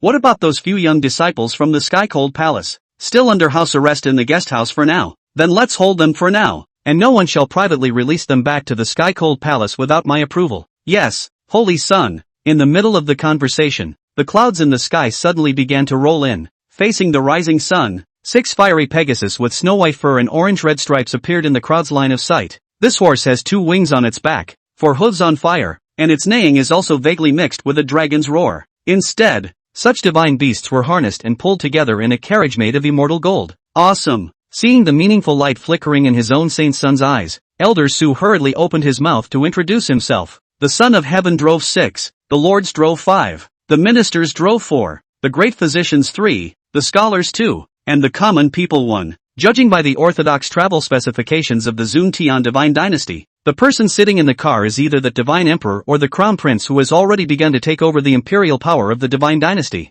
Holy Sun, this horse, we can't rob it, by any means. The corner of Su Huai's mouth twitched as he glared at Elder Su. Elder Su, don't falsely accuse me. Is this saint's son not the type to rob and pillage? Elder Su silently glanced at the people from the Sky Cold Palace. Su Huai gritted his teeth and could do nothing about it. The carriage descended from the clouds and was about to dive headfirst into the lake, but the 6 fiery flying horses closed their wings in unison, slowly leaning towards each other and converging. The flaming hooves of the horses flicked on the surface of the lake, and they continued to gallop and sweep as if they were on the ground. Only a circle of ripples was left behind, and that slight movement was not much bigger than a falling leaf into water. Su Huai is a bit sour again. What is this? This is the top sports car in the immortal cultivation world. It's handsome and stable. So he couldn't help but let out another exclamation. It's still land, sea and air. Your holiness, we really can't. Shut the hell up, old Sui. Of course Samuel soon knew that he couldn't rob it. Flaming Pegasus, a unique demonic beast of the Zun-Tian divine dynasty, is said to be the descendant of the white dragon and the Pegasus. As for the specifics of how to be born, we do not know, we do not dare to ask. Su Samuel in his previous life most of the time are stationed in the Valley of the Sunken Moon. From time to time travel is to rely on their own flight. There is no trick. The immortal father's family also does not have spare food. His previous life as a casual cultivator, even if there is really something good, is also used with his own rich woman. How can he go to get a ride? It's no fun to be too low ranked, and you can't afford to keep a high ranked one. Not like this flaming Pegasus, high potential and handsome. The only drawback is that the spiritual intelligence is not high, and the bloodline seems to have some defects. Even if it breaks through to the 6th and 7th orders cannot be transformed. The Pegasus stepped onto the shore of the lake and snorted, and the carriage came to a steady stop in front of the crowd. The carriage door was opened from the inside, and a young man with a purple and gold crown on his head and wearing dark silver dragon patterned armor was the first to step out of the carriage. He was followed by 2 tall generals, all bloodthirsty and unruffled, giving the first impression that they were reckless men who spent their days on the battlefield. But these 2 generals, both of them are of the 8th order. Sorry guys, met some accidents on the way, came a bit late. The purple-crowned youth motionlessly scanned around the lakeshore and quickly guessed the identities of the people present, walking straight towards Su Huai. This is the diffractive moon saint's son? Su Samuel, brother Su, right? It is exactly me. I have heard of Prince Li's great name for a long time. Su Huai smiled and stretched out his hand, but he didn't expect this youth to directly open his arms and give Su Huai a hug. Self-explanatory? The armor was cold, and a touch was all it took. My name is Li Ao, Prince of the Zun-Tian divine dynasty. Samuel Su, the sacred son of the diffractive moon. Su Huai pulled the corners of his mouth, noticing that Sima Candle, the holy son of the heavenly cold palace, had walked over without moving. He stood still and arched his hand at Li Ao. Brother Li, it's been a long time. When Li Ao saw him, he raised his eyebrows. Yo, isn't this the famous heavenly cold palace saint's son? Sima Candle, we are all transcendent forces. Your heavenly cold palace can't favor one over the other. When will you also send people to my Zun-Tian imperial city to exchange ideas? I think the one called Zhangjintian is good. Send him, and my divine dynasty will certainly treat him with respect. Sima Candle's eyes flashed, knowing that this Li Ao was mocking himself. The smile on his face was unabated, and he returned softly. Brother Li is joking. The matter of the exchange between the 2 clans, Candle, has no right to decide. However, I will mention Brother Li's proposal to the Grand Elders so that the Elder Council can give it some thought. Don't pretend. Sima Candle, do you know that what this prince hates the most under the sky is the smiling hypocritical face of yours? Li Ao suddenly laughed and reached out to pat Sima Candle's face. Lord sacred son of the heavenly cold palace, the matter of the great wasteland dynasty, this hall has no intention of letting it go. This extremely insulting move caused Zhang Jintian behind Sima Candle to raise his head. Only before he could make his next move, the 2 generals brought by Li Ao silently took out their weapons. Zhang Jintian hesitated for a second and lowered his head again. If it were in the past, he said anything to fight for a fight. Anyway, 1 against 2. Even if you can't beat it, you can still go. It's impossible to die here. However, after experiencing the diffractive moon immortal sex conspiracy, Zhang Jintian was afraid that the moment he made a move, those 2 seemingly formidable martial arts generals would be lying on the ground the next moment, and then you can't get up without a few 9th grade elixirs. Seeing Zhang Jintian concede, Li Ao let out a snort and took it upon himself to straighten Sima Candle's collar. Sima Candle, let's play slowly later. Candle, can't understand what the prince is saying. Su Huai was not clear about what conflicts there were between these 2 great heirs of power, and just watched Li Ao suddenly open his mouth to curse, and then launch humiliating actions one after another, with a dumbfounded look on his face. But that didn't stop him from silently chogwaying, especially when he saw that Sima Candle was still breezy and calmly talking to Li Ao. He also had to give this heavenly cold palace's saint son some praise. With that kind of endurance, you have to be at least at the level of a divine turtle. Teenage Mutant Ninja Turtles. Scary as hell. Sima Candle continued to play dumb, and Li Ao was not angry. He clapped his hands and saw a general behind him suddenly twist his head into the carriage and lead a short horse out. Chapter 70, Sword Mount Li Sadeo. The horse was incredibly short, with a messy fur color and not much demonic beast bloodline. It looked like a mundane inferior horse. The general led it over to Sima Candle. Li Ao pointed at it and said to Sima Candle, I haven't seen you for so long, and I don't have anything to give you. This horse matches your temperament. Now can I give it to you? Then thank you, Prince. Pust. Before Sima Candle could finish his words, a few strands of sticky blood splashed up and stained his face. When he inclined his head, he saw Li Ao pull out the short blade that had stabbed into the dwarf horse's neck, looked Sima Candle in the eye, and said in a joking manner, "Look, your horse is dead." After witnessing Li Ao's tawdry operation in its entirety, Su Samuel was instantly astonished. How is this prince, even more ruthless than him, the diffractive moon saint's son? Too disgusting. How could the hallowed Zun Tian divine dynasty, which ruled the world, have such an unqualified heir? The most crucial thing is that Sima Candle has not gotten angry and lashed out until now. Only the smile on his face is gone, silently lifting his sleeve to dry the blood on his face. This Meow stoicism skill is already full. Ha ha, Sima Candle, dead horse Candle, you're pretending. Why don't you keep pretending? Sima Candle glanced at Li Ao, his face expressionless, then tucked his hand and turned to leave without speaking. Seeing Sima Candle directly twisting his head and walking away, Li Ao instead laughed happily, twisting his head and wrapping his arm around Su Huai's shoulder, pulling Su Huai a little farther away as if Sima Candle was some kind of dirty thing. But Samuel Su silently raised his hand and moved Li Ao's arm away from his shoulder. The smile on Li Ao's face froze, and when he raised his head, he met Su Huai's eyes that were full of dislike, a look that was like looking at an arrogant and brainless villainous minion. Brother Su, don't look at me with those eyes. Princely, what is the reason for treating the heavenly cold sage like this? Needless to say, the heavenly cold palace is our friendly sect. If you do this, aren't you afraid of stirring up conflict between the two sects, leading to chaotic battles in the immortal sect and the destruction of life and limb? I, Samuel So, condemn you by your real name. Li Ao man was instantly dumbfounded. Holy, this isn't the time for you diffractive moon immortal sect to clamor for war? Isn't it time for you to extort the heavenly cold palace with a lion's share of the money on the grounds that the saint's son is seriously injured? Now you know that the heavenly cold palace is a friendly clan? How dare you, a living, breathing dying son of God, condemn me? Li Ao gritted his teeth and opened his mouth to explain. Brother Su doesn't know. This is a personal grudge between me and that hypocritical villain Sima Candle. Private grudge? What personal grudge? Our Zun Tian divine dynasty has an extremely cruel and strict process for the selection of crown princes. Every firstborn descendant of the royal family will be secretly sent to a secular dynasty at the age of 5 to conceal their origins and secretly entrusted to an ordinary family in the secular world to raise them. It wasn't until the year I turned 16 that I was taken back to the palace, and in these 11 years, the life and death of the royal descendants all depend on themselves and their adoptive parents. Even if the royal children and grandchildren starve to death and freeze to death, the divine dynasty is only responsible for observing and recording, and will not interfere in half. Samuel Su sighed. That's harsh.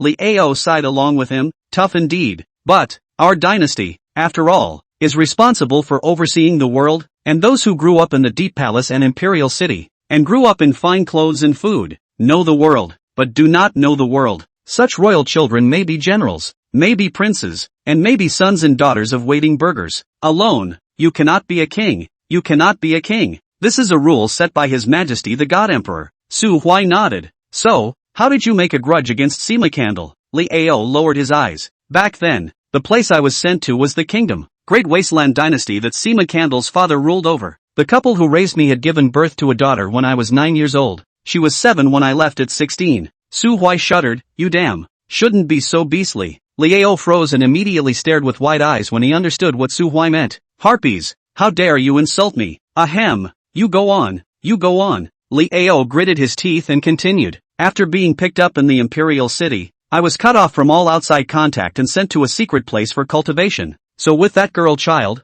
there wasn't much to do. Even her voice has long since faded. Samuel Su, holy, the royal family is ruthless. What ruthlessness? It's not like all siblings have to like each other. That girl doesn't like me either. Ahem. You're right. Go on. 2 years ago, I was established as the divine dynasty's crown prince through my own efforts. According to the law, the family that had raised me will be taken by the divine dynasty and incorporated into the imperial city for support. But when people from the imperial dynasty secretly arrived at the Great Wasteland Dynasty, they only picked up a middle-aged man with an emaciated face. The girl who was once a baby girl was taken at the age of 15 and lived and died. And my foster mother was so brokenhearted that she fell ill and died not long afterward. I later secretly sent people to investigate. What clues are not found? Go to the Tianji pavilion to ask someone to divine. That pavilion elder but closed his mouth, only handed me a white candle, until later, for some reason, I learned that the year the girl disappeared, The heavenly cold Saint Sun Sima candle had returned to the Great Wasteland Dynasty, by way of that small city. Liao narrowed his eyes slightly and glanced at Sima candle, the white candle given by the Tianji pavilion, the young and beautiful beanpole girl, and the disappearance. These three factors are linked to the lustful and perverted Sima candle, and the answer couldn't be more obvious. Pity. Tianji pavilion doesn't dare to annoy Sky Cold Palace and is unwilling to testify, and I can't find any evidence of clues. It's impossible for the Imperial Dynasty to start a war with Sky Cold Palace for an ordinary woman from the Great Desolate Dynasty, so this matter can only be put to rest, but the dynasty can ignore it. I can't. After all, I'm only a crown prince, and I can't be as selfless and merciless as His Majesty is today. If I have the opportunity, I will personally exterminate that scum Sima candle and shatter his body into pieces. Su Hui sighed and reached out to pat Liao's shoulder for comfort. Then suddenly he turned his head and shouted, "Sima candle, Liao said he will kill you in the future. Wash your neck and wait." Liao froze, but he wasn't of a squirming nature, so he licked his lips as well and made a neck-slicing gesture at Sima candle. Sima candle narrowed his eyes and looked over coldly. When the two sides looked at each other, Su Hui tucked in her small hands and laughed heartily from the sidelines. Soon, however, he couldn't stop laughing, because just then, a cold aura quietly filled the air. A white dress appeared in the sinking moon lake. The woman with the cold face held an ancient sword, and with every step she took, a thick layer of cold ice formed on the surface of the calm lake. The woman is not beautiful, but this state of mind is like a mortal immortal, so that people can't afford to blaspheme. Everyone was in awe of her. Only Su Hui. The waist on both sides was vaguely painful. The Sword Graveyard. Lee Sedeo. Chapter 71. The Unknown Mysteries. The man on the water is like the moon, lifting his feet and condensing the frost and snow. Lee Sedeo stood in the water with his sword in his arms. His cool eyes swept over the crowd and nodded gently before making any more movements. However, since she had appeared, Su Hui could clearly feel that Liao's aura beside him had weakened quite a bit. Even Sima Candle, who was not far away, also hung his head slightly, not daring to peer at the woman standing still in the lake. This was the intimidating power of the world's #1 heavenly pride. Unlike Su Hui, who was rumored to have an 8th order cultivation but was seriously injured by Zhang Jintian's palm, Lee Sedeo had already made a name for himself in the immortal realm by virtue of an ancient sword. When he first entered the 8th order, he fought with a swordman elder who had stayed in the middle of the 8th order for a long time at the top of Huainan Mountain, and won the battle with a sword that shocked the sky. That's a real battle. An immortal emperor who went to observe the ceremony even let out a long sigh on the spot, saying that within 1,000 years, the immortal region would be able to add another supreme immortal emperor. At that time, 1 gate and 2 emperors. The immortal realm will be dominated by the sword mound for the next 10,000 years. Standing proudly at the top, it was a time ruled by Lithuania. All the heavenly prides of her contemporaries were pressured by her alone. Of course, this did not include Su Hui. In his previous life, when Su Hui was at this age, he was still struggling with how to improve his talent and break through to the 2nd rank of strength, and the name Lee Sedeo was no different from the white moon in the sky to him. In the following centuries, he gradually revealed himself in the immortal domain, when Lee Sedeo had already faded out of the immortal domain crowd's field of vision,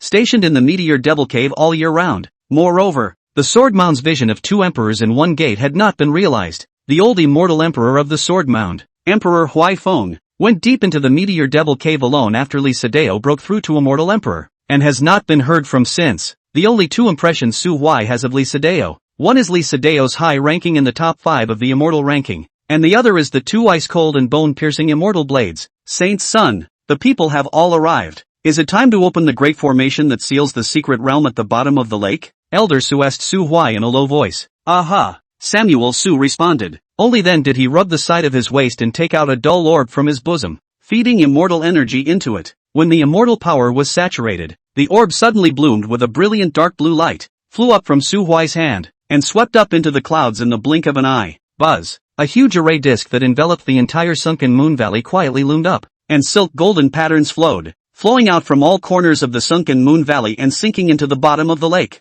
There are 2 gates to the sinking moon lake secret realm. One is the gate to the secret realm itself, which was opened once 100 years ago, during which countless demonic beasts surged out, giving the diffractive moon immortal sect a headache for quite a while. Since then, Huang Yuan had added a new locked door to the secret realm through the help of the great emperor's Dharma body, utilizing the diffractive moon immortal sect's protector formation. A few days ago, the secret world's own door opened. Now that Su Hui utilized the orb to open it, it was the 2nd door established by the immortal sect. Wow! Once the golden pattern dissipated, a huge whirlpool suddenly swirled in the lake. Extremely dense heaven and earth spiritual chi overflowed from the vortex. enveloping the entire sunken moon valley. Those who have been living in the valley for generations, as well as the young cultivators who were eliminated from the entrance examination not long ago and were forced to stay down, all received the news in advance, and at this time, they hurriedly found a place to sit down on their knees in an attempt to seize this heavenly opportunity. The figure of the immortal sect's Grand Elder appeared under the mountain gate,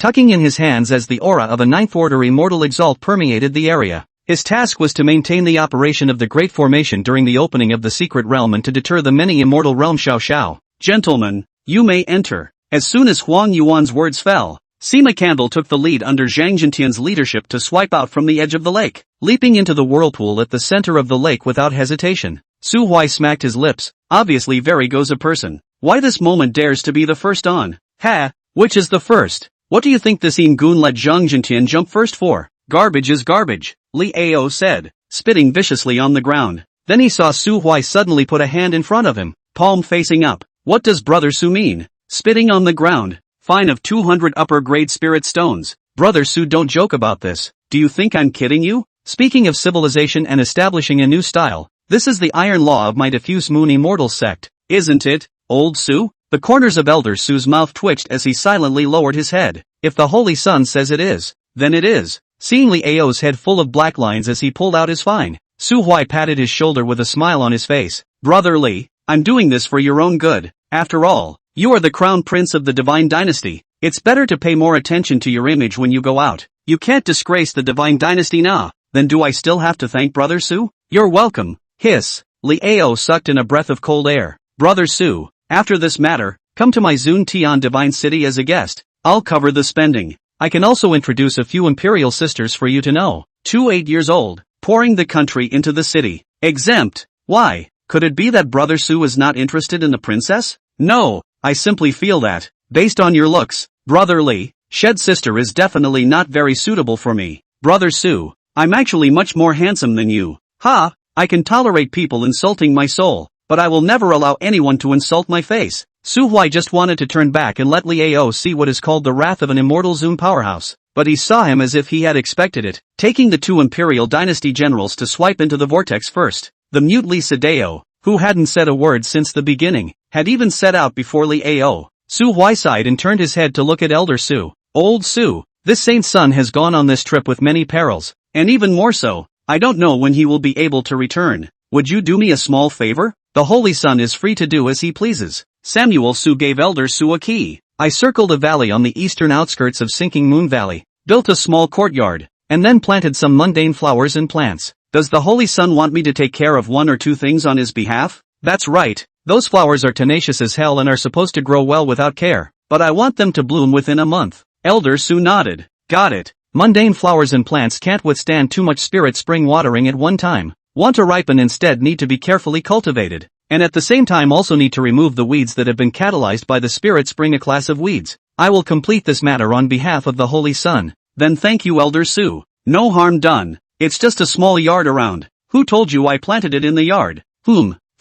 Didn't I tell you? I circled the valley. Elder Su opened his mouth wide. Samuel Su patted him hard on the shoulder. Old Su, don't work for nothing. If I gain anything on this trip, I won't forget your share. Then, I will. Thank the Holy Son first. Alright, this Holy Son is departing. Su Hui turned around, his gaze crossing over the numerous buildings, grasses and trees in the valley, and exchanged a glance with Huang Yuan, who was standing still under the mountain gate, and then with a flash of his body, he entered the whirlpool in the lake. Chapter 72 Deadly Soul Shielding Wall. The dome was covered by gloomy, thick clouds, and under the veil of gauzy mist, a ray of sunlight spilled through the gaps in the ancient trees, reflecting dots and dashes, and among the forest shrubs shrouded in green, the dense vines were like tentacles that possessed life, binding a huge unknown skeleton. Squeak! Su Huai stomped on the poisonous insects hiding under the fallen leaves and looked up at this unfamiliar forest. Perhaps it was due to the fact that the spiritual chi of heaven and earth was a bit denser than the outside world. The trees and plants in the forest,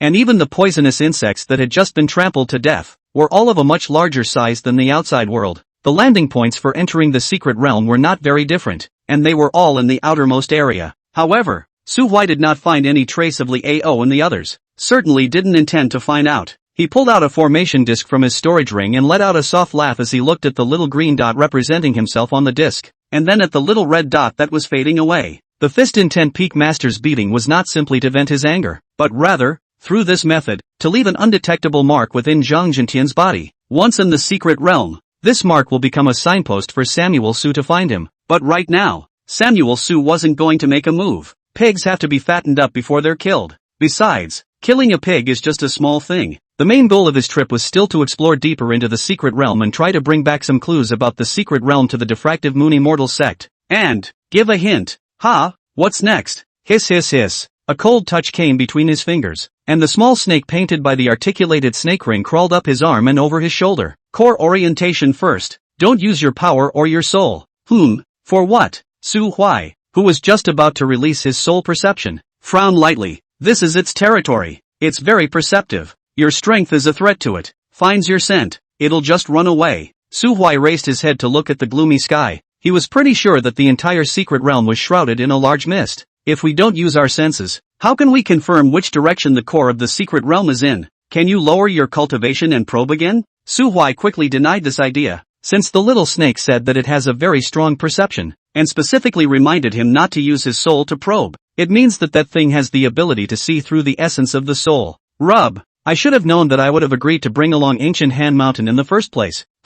Nope, I almost forgot. Even though I don't have Guhan Shan right now, I have Zhang Jintian. Immediately, Su Hui took out the array disc once again. Then, follow the red dot all the way. Unexpectedly, this tiny Zhang Jintian had not only become the beacon that the Diffractive Moon Immortal sect had planted beside Sima Candle, but now he was also able to guide Su Hui in the direction he was heading. Aurora Maps, continually navigating for you? That's a real good brother. As a token of my appreciation, I'll be sure to give you a hard time when the time comes. For some reason, Zhang Jintian, who was running and skimming through the dense forest, suddenly shivered coldly, and his footsteps could not help but pause. He gave a start, and Sima Candle, who was following behind, immediately stopped as well. Peak Master Zhang, what's wrong? No, just suddenly feeling a little uneasy. Upon hearing Zhang Jintian's reply, Sima Candle immediately condensed his immortal energy and carefully looked around. But after waiting for a while and not seeing any danger, he couldn't help but frown. Peak Master Zhang,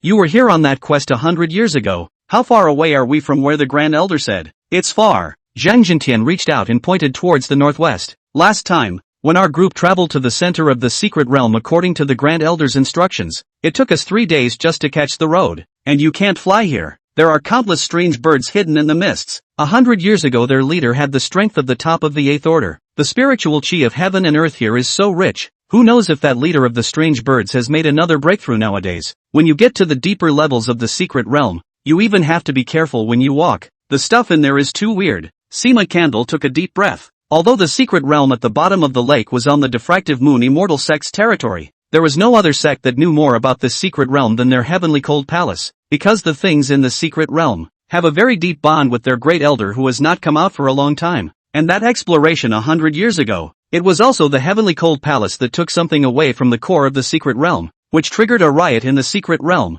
implicating those young disciples outside the perimeter of the secret realm. Zhang Jintian stood in place and searched with his soul power for a while before speaking again. It in the core of the land has set up 3 levels of barriers, and only those who have made it to the temple alive are eligible to present their claims to it. Holy Sun, although we are still a long way from our destination, we are very close to the first level of the barrier laid out by it. Then hurry up and get going. I don't know why, but I just heard you say that, and I suddenly got a hairy feeling inside me too. The duo hit the road again. After a small half-day, a huge barrier as black as ink appeared in front of them. The barrier stretched across 100 miles and could not be seen at a glance, rigidly separating the inner layer of the secret realm from the outer layer. Zhang Jintian stopped and gulped. Here it is. Holy Sun, this is the first level. Sima Candle stood beside Zhang Jintian, squinting his eyes as he scrutinized the black wall. Is this the soul-covering wall that the Grand Elder was talking about? Well, 100 years ago when I was still only a 7th order elder, the clan sent out a total of 2 immortal kings, and one of them died here. Then we realized that we all experience different things in the soul shade wall, and it's not predictable at all, but it seems to have something to do with heart demons.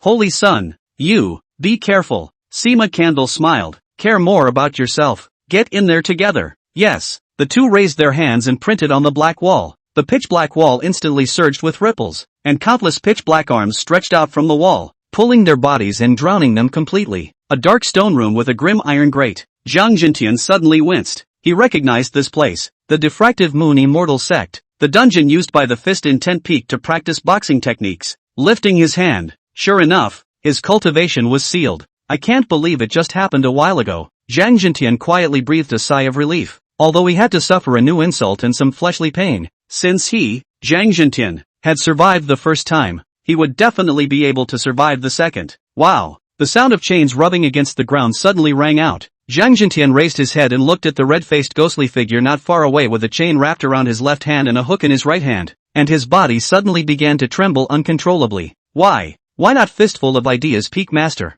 GGG. The red-faced ghostly shadow let out a sardonic laugh, and the steel hook in his hand suddenly began to fling, and then, 5 or 6 meters away, the iron hook the size of a man's head poofed and hooked his head. Snap! Zhang Jintian realized that his entire body was flying. Then he was carried in the ghostly shadow's hand, accompanied by the sound of chains towards the next cell. Not kill me? Zhang Jintian was confused for a moment in his heart. At the entrance of the next cell, the ghostly figure suddenly let out a sardonic laugh, fished out a pink-colored elixir from somewhere, and stuffed it into Zhang Jintian's mouth. Zhang Jintian struggled, trying to spit out the elixir. Instead, the ghostly shadow broke his mouth open and dropped a sour, soul-sucking fairy fruit into his mouth. Gollum! He subconsciously gulped, and with this gulp, he swallowed the pink elixir. The blood boiled instantly, and a wicked fire flared in his belly. Then he saw the ghostly figure laugh and throw him into the middle of the second cell as soon as he could. Zhang Jintian shook his head as his consciousness began to be disoriented. He found a figure tied up in this cell that was incredibly familiar to him.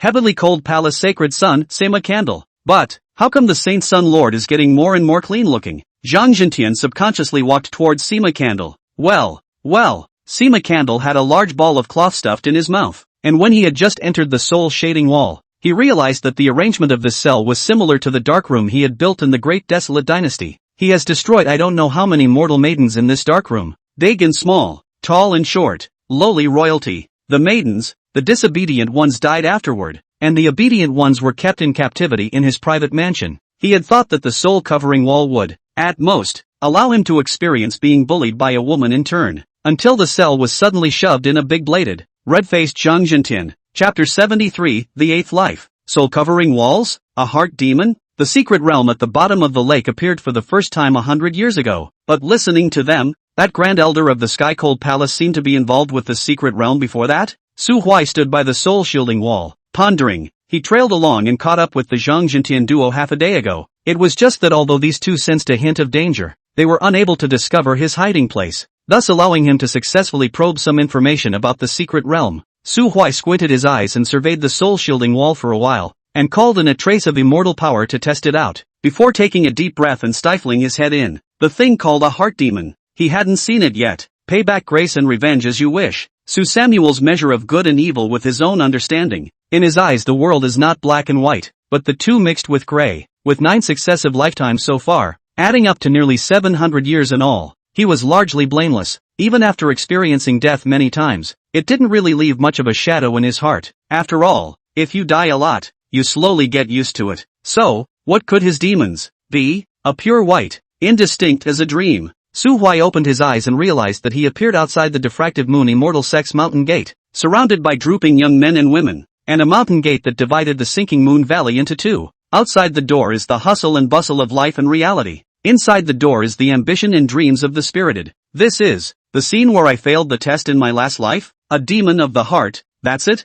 Su Huai raised his hand. Indeed only a late first-order strength cultivation, weak like a vegetable chicken that can only flap its wings. He didn't panic and didn't deliberately change anything, exactly the same way he had gone in his previous life. In Samuel Su's opinion, if the ability is not enough to change too much, what he has traveled in his previous life is the best path. At first he thought that this piece of illusory mirror would work on the rich woman, such as making her disappear from his world completely. After all, thinking about it, it did manage to break his defenses. But no, after struggling in the valley for most of the year, he still meets the rich woman who sneaks down the mountain to paint for a break because of her failure in alchemy in the back of the sunken moon valley. The rich woman stood at the edge of a riverbank, seeing the appearance of strangers in this off-the-beaten-path valley, and immediately wimped out. But the painting in front of her was only halfway done, and she couldn't just roll up her stuff and leave. Fortunately, the two were separated by a shallow riverbank more than 10 meters wide. The water was not deep and clear, but it gave Chu Siyu some tangible security. Samuel So stopped on the other side of the riverbank. When the young girl across from him had relaxed a little, he suddenly shouted at her,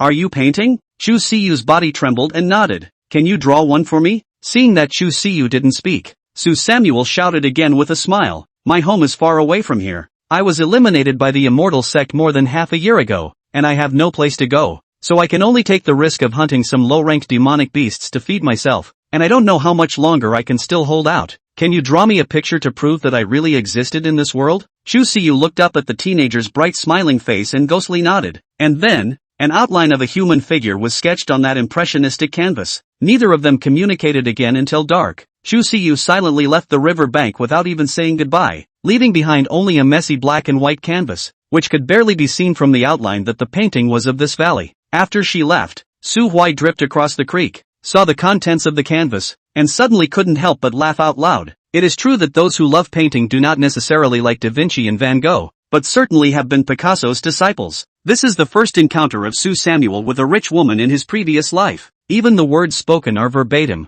That day was Su Hui's 18th birthday, and he officially became a loose cultivator. There were some small chances in his mind that he could take that he had written down in his previous lives, but at least as of that day, he was still bummed out and still mediocre. There is nothing but a big heart tempered by 7 deaths and a spontaneity that is increasingly indulgent, despite being used to seeing the evils of the human heart, but instead becoming optimistic and cheerful. The 4th day of the first encounter with the rich woman, Chu Siyu once again failed to impact a 4th-grade alchemist. Carrying her drawing pad on her back, she once again ran off to wander the valley that was so similar to the one she had once called home. Nailed quietly to the riverbank was a wooden pitchfork with a twine tied to the top, hanging the panel she had left behind. The colors up there are brilliant. The mountains are mountains. The water is water. The sky is pristine. And the sky is endless. Only the little man remained crooked. Only humanoid, but not humanoid. Chu Siyu clenched her teeth, rarely getting a little angry. "You're so good at drawing yourself. And you're asking me to draw for you. Shiver. Are you trying to mock me on purpose?" At this point the teenager rolled up his pant legs and speared fish along the riverbank. The girl who had seen the painting reappeared, smoothing the river out of her hair as she held up the bare fork in her hand and grinned at her.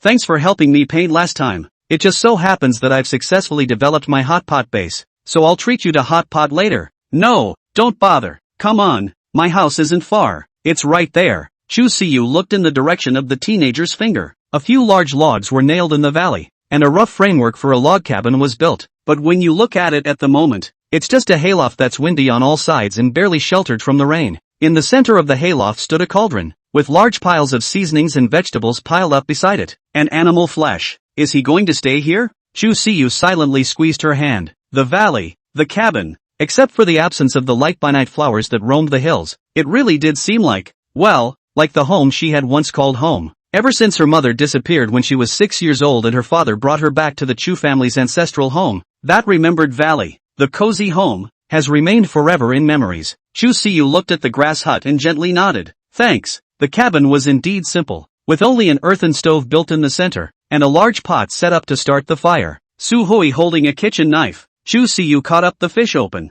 scraped the scales to remove the bones, cut into a slice of crystal clear thin slices. Chu Siyu was too embarrassed to sit still, so she held a small wooden pier and smothered her head in front of the earthen stove to add firewood to the fire. The pot of red broth began to boil. Samuel Su sliced up the fish, ran over and dumped a large pile of the beast into the pot, and within seconds, he was fishing out 2 slices, blowing on them a couple times and shoving them into his mouth. Chu Siyu opened her mouth, unable to speak. "Stop the fire and come eat." "How does this?" "Just pour whatever you want into the pot and then just fish it out and eat it when it's cooked. It's easy." Seeing that Chu Siyu still didn't make any moves, Su Hui took a small bowl, scalded a few pieces of fish, and clamped on a few pieces of meat and served it to Chu Siyu's face. "Mumble, try it, it's delicious." The fish was fresh and fragrant with a strong spicy flavor. Chu Siyu took the small bowl, lowered her head and ate a slice, and immediately fell in love with the unique flavor. The temptation of food temporarily overcame the mental timidity, and before long Chu Siyu was uninitiated and began to take the initiative to add vegetables to the pot. All the additions were still meat,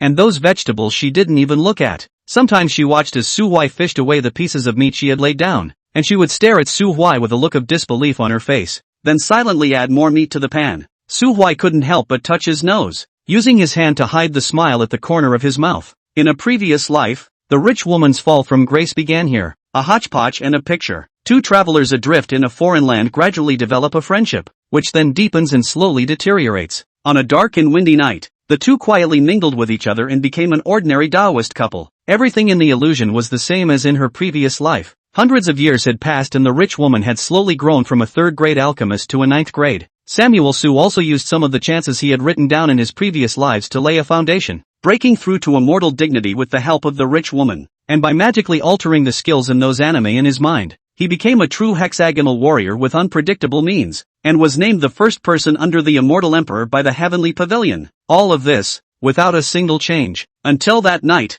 Su Hui was invited by a friend to go out for a small gathering, and ran into the assassin on the way back. The illusion has changed since then. Chapter 74, 10,000 Years of Solitude. That assassin was an immortal dignitary who specialized in stealthy assassination, covering his form and masking his face, wrapping his body in black mist, unable to detect any clues through his soul. As the night moon traveled through the sky, a pitch-black sharp blade sliced out from the shadows, stabbing at Su Samuel's throat with a weird and dark immortal power. Ding! The sharp blade was stuck by the silver ring. The assassin failed to land a single blow and quickly drew back. However, Su Hui was grinning, his hands violently spread out flat, and a furious cry resounded through the heavens and earth. The lock of the devil statue. Behind Su Samuel, a huge phantom hundreds of meters tall with a hideous face appeared. It opened its mouth covered in sharp teeth, and 19 chains burst out from it, coincidentally sealing off the assassin's landing point where he had wanted to dodge. Click! The assassin was entangled in the chains and his body instantly stiffened.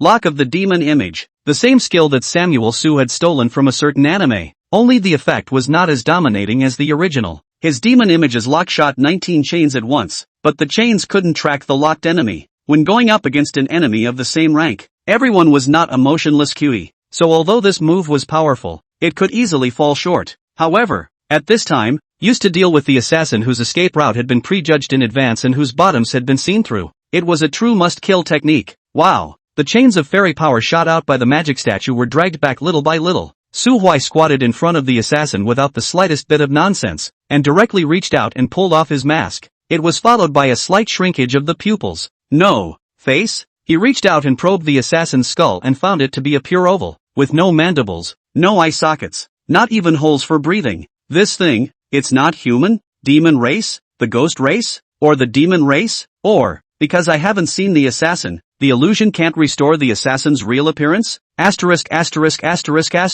If that's really the case, then the soul shading wall is also too trashy. Listening to Zhang Zhentian blowing so powerful, the result is a world's first blowing hook 8. Lousy white with it to play so long? Samuel Su stood up and sighed heavily. He snatched the pitch-black dagger and backhanded it into the assassin's heart, then took out a bottle of 8th grade bone transformation water from his storage ring and evenly sprinkled it over his body, then replenished with a shot of fairy fire, so that his sinful life was burned out in the flames. The illusion, however, still did not dissipate. Su Hui tucked his hand and looked at the moon in the sky. So far, he hadn't even realized that this illusion had any intention of testing him, but instead had the feeling that it was trying to make up for his regrets in his previous life. This life did not drink the old friend's collection of that altar of immortal wine. The assassin's scheme was recognized in advance. Su Hui was not lured to that bamboo forest, and it is more unlikely to be karma waste. Again. So what kind of demon is this? But he didn't know that the test of the soul-covering wall had just begun. After returning to the valley that he had circled in the sunken moon valley, the scene before him caused him to lose his concentration for a while. Home. Gone. The area where the original cabin had stood was covered with lush green grass, and there was no trace of any building ever having existed on it. Huang Yuan, the grand elder of the Diffractive Moon Immortal sect, appeared not far away and loudly asked who he was and why he had set foot in Diffractive Moon territory. He opened his mouth to ask Chuziu for information. Huang Yuan, however, frowned and said that the Diffuse Moon Immortal sect had never had such a female disciple. Su Samuel instantly reacted. The real test of the soul-covering wall began. First let him comfortably experience a still good life once, and then come to an abrupt end at a certain point. This tactic, Ka-ah. After walking out of the sinking moon valley under Huang Yuan's vigilant gaze, Su Hui sighed heavily. You were right not to go to the bamboo forest. Don't die. The little snake at his fingertips sent a hint into Su Hui's mind. He nodded without moving and rose up into the air, tucking his hands and traveling in the direction of the Dian dynasty. In just half a day's time, he crossed the outskirts of the Burial Star mountain range and arrived at his hometown. He asked people for news about the Su family in Black Iron City. The answer was that the Su family's eldest young man, Su Samuel, died early at the age of 17, and the Su family's old master, Su Chang'e, had a recurrence of old injuries hundreds of years ago, and fell in disgrace. The corner of Su Huai's mouth twitched. Dare I say that he no longer has anyone in this fantasy world who was sincere with him. Even he himself died at the age of 17. Why don't you go offer yourself some incense later? Su Huai smiled, and has been traveling the world ever since. His cultivation seemed to have been fixed, year after year, day after day, with no growth at all. Weeping Ghost Abyss, Meteor Devil Cave, Funeral Star Mountain Range, every forbidden place had his footprints, but he himself was like a ghost. No matter how many people he befriended, no matter how much he did, the next day he would be cleanly forgotten. This is the highest level of loneliness, forgotten by the world, in a crowd, with no family in sight. In this way for 100 years, 1,000 years, Su Samuel spent more and more time sitting alone and withered. However, whenever the soul-shading wall thought that he was about to give birth to a heart demon and doubted the existence of his self, Samuel Su was always able to pull off some tawdry maneuvers again. End of the first millennium. He ran off to participate in the Immortal Domain Alchemist Extravaganza, performing the refining of a 9th grade elixir at the competition site and then blowing up the furnace on the spot. When running away, he also rolled away the next-door alchemy master's 9th grade furnace, and then found a place to hide and practiced hard alchemy for hundreds of years, and finally achieved a small success, became an honorable 1st grade alchemist. Gee, there are some things that will be or won't be. Su Huai felt that he must have been cursed by the heavens. Other immortal dignitaries are even less talented. Practicing for a few years can at least burn a few 3rd or 4th grade pills. Only he, the process is standard. The soul power is enough. The Dan furnace also used the 9th grade, but the Dan just will inexplicably blow up the furnace. End of the 2nd millennium. He wrote a letter to Huang Yuan, the great elder of the diffractive moon, in the private name of Li Sadeo, and agreed to fight at the top of the immortal domain 3 days later, and the loser left his waist. Old man Huang would be skeptical. In his opinion, no one in the entire immortal domain should be unafraid of death and dare to risk being hunted down by Li Sadeo to make this kind of joke. So he sent someone to verify it while announcing that he was in seclusion and would not come out of seclusion for 100 years if there were no major events. End of the 3rd millennium.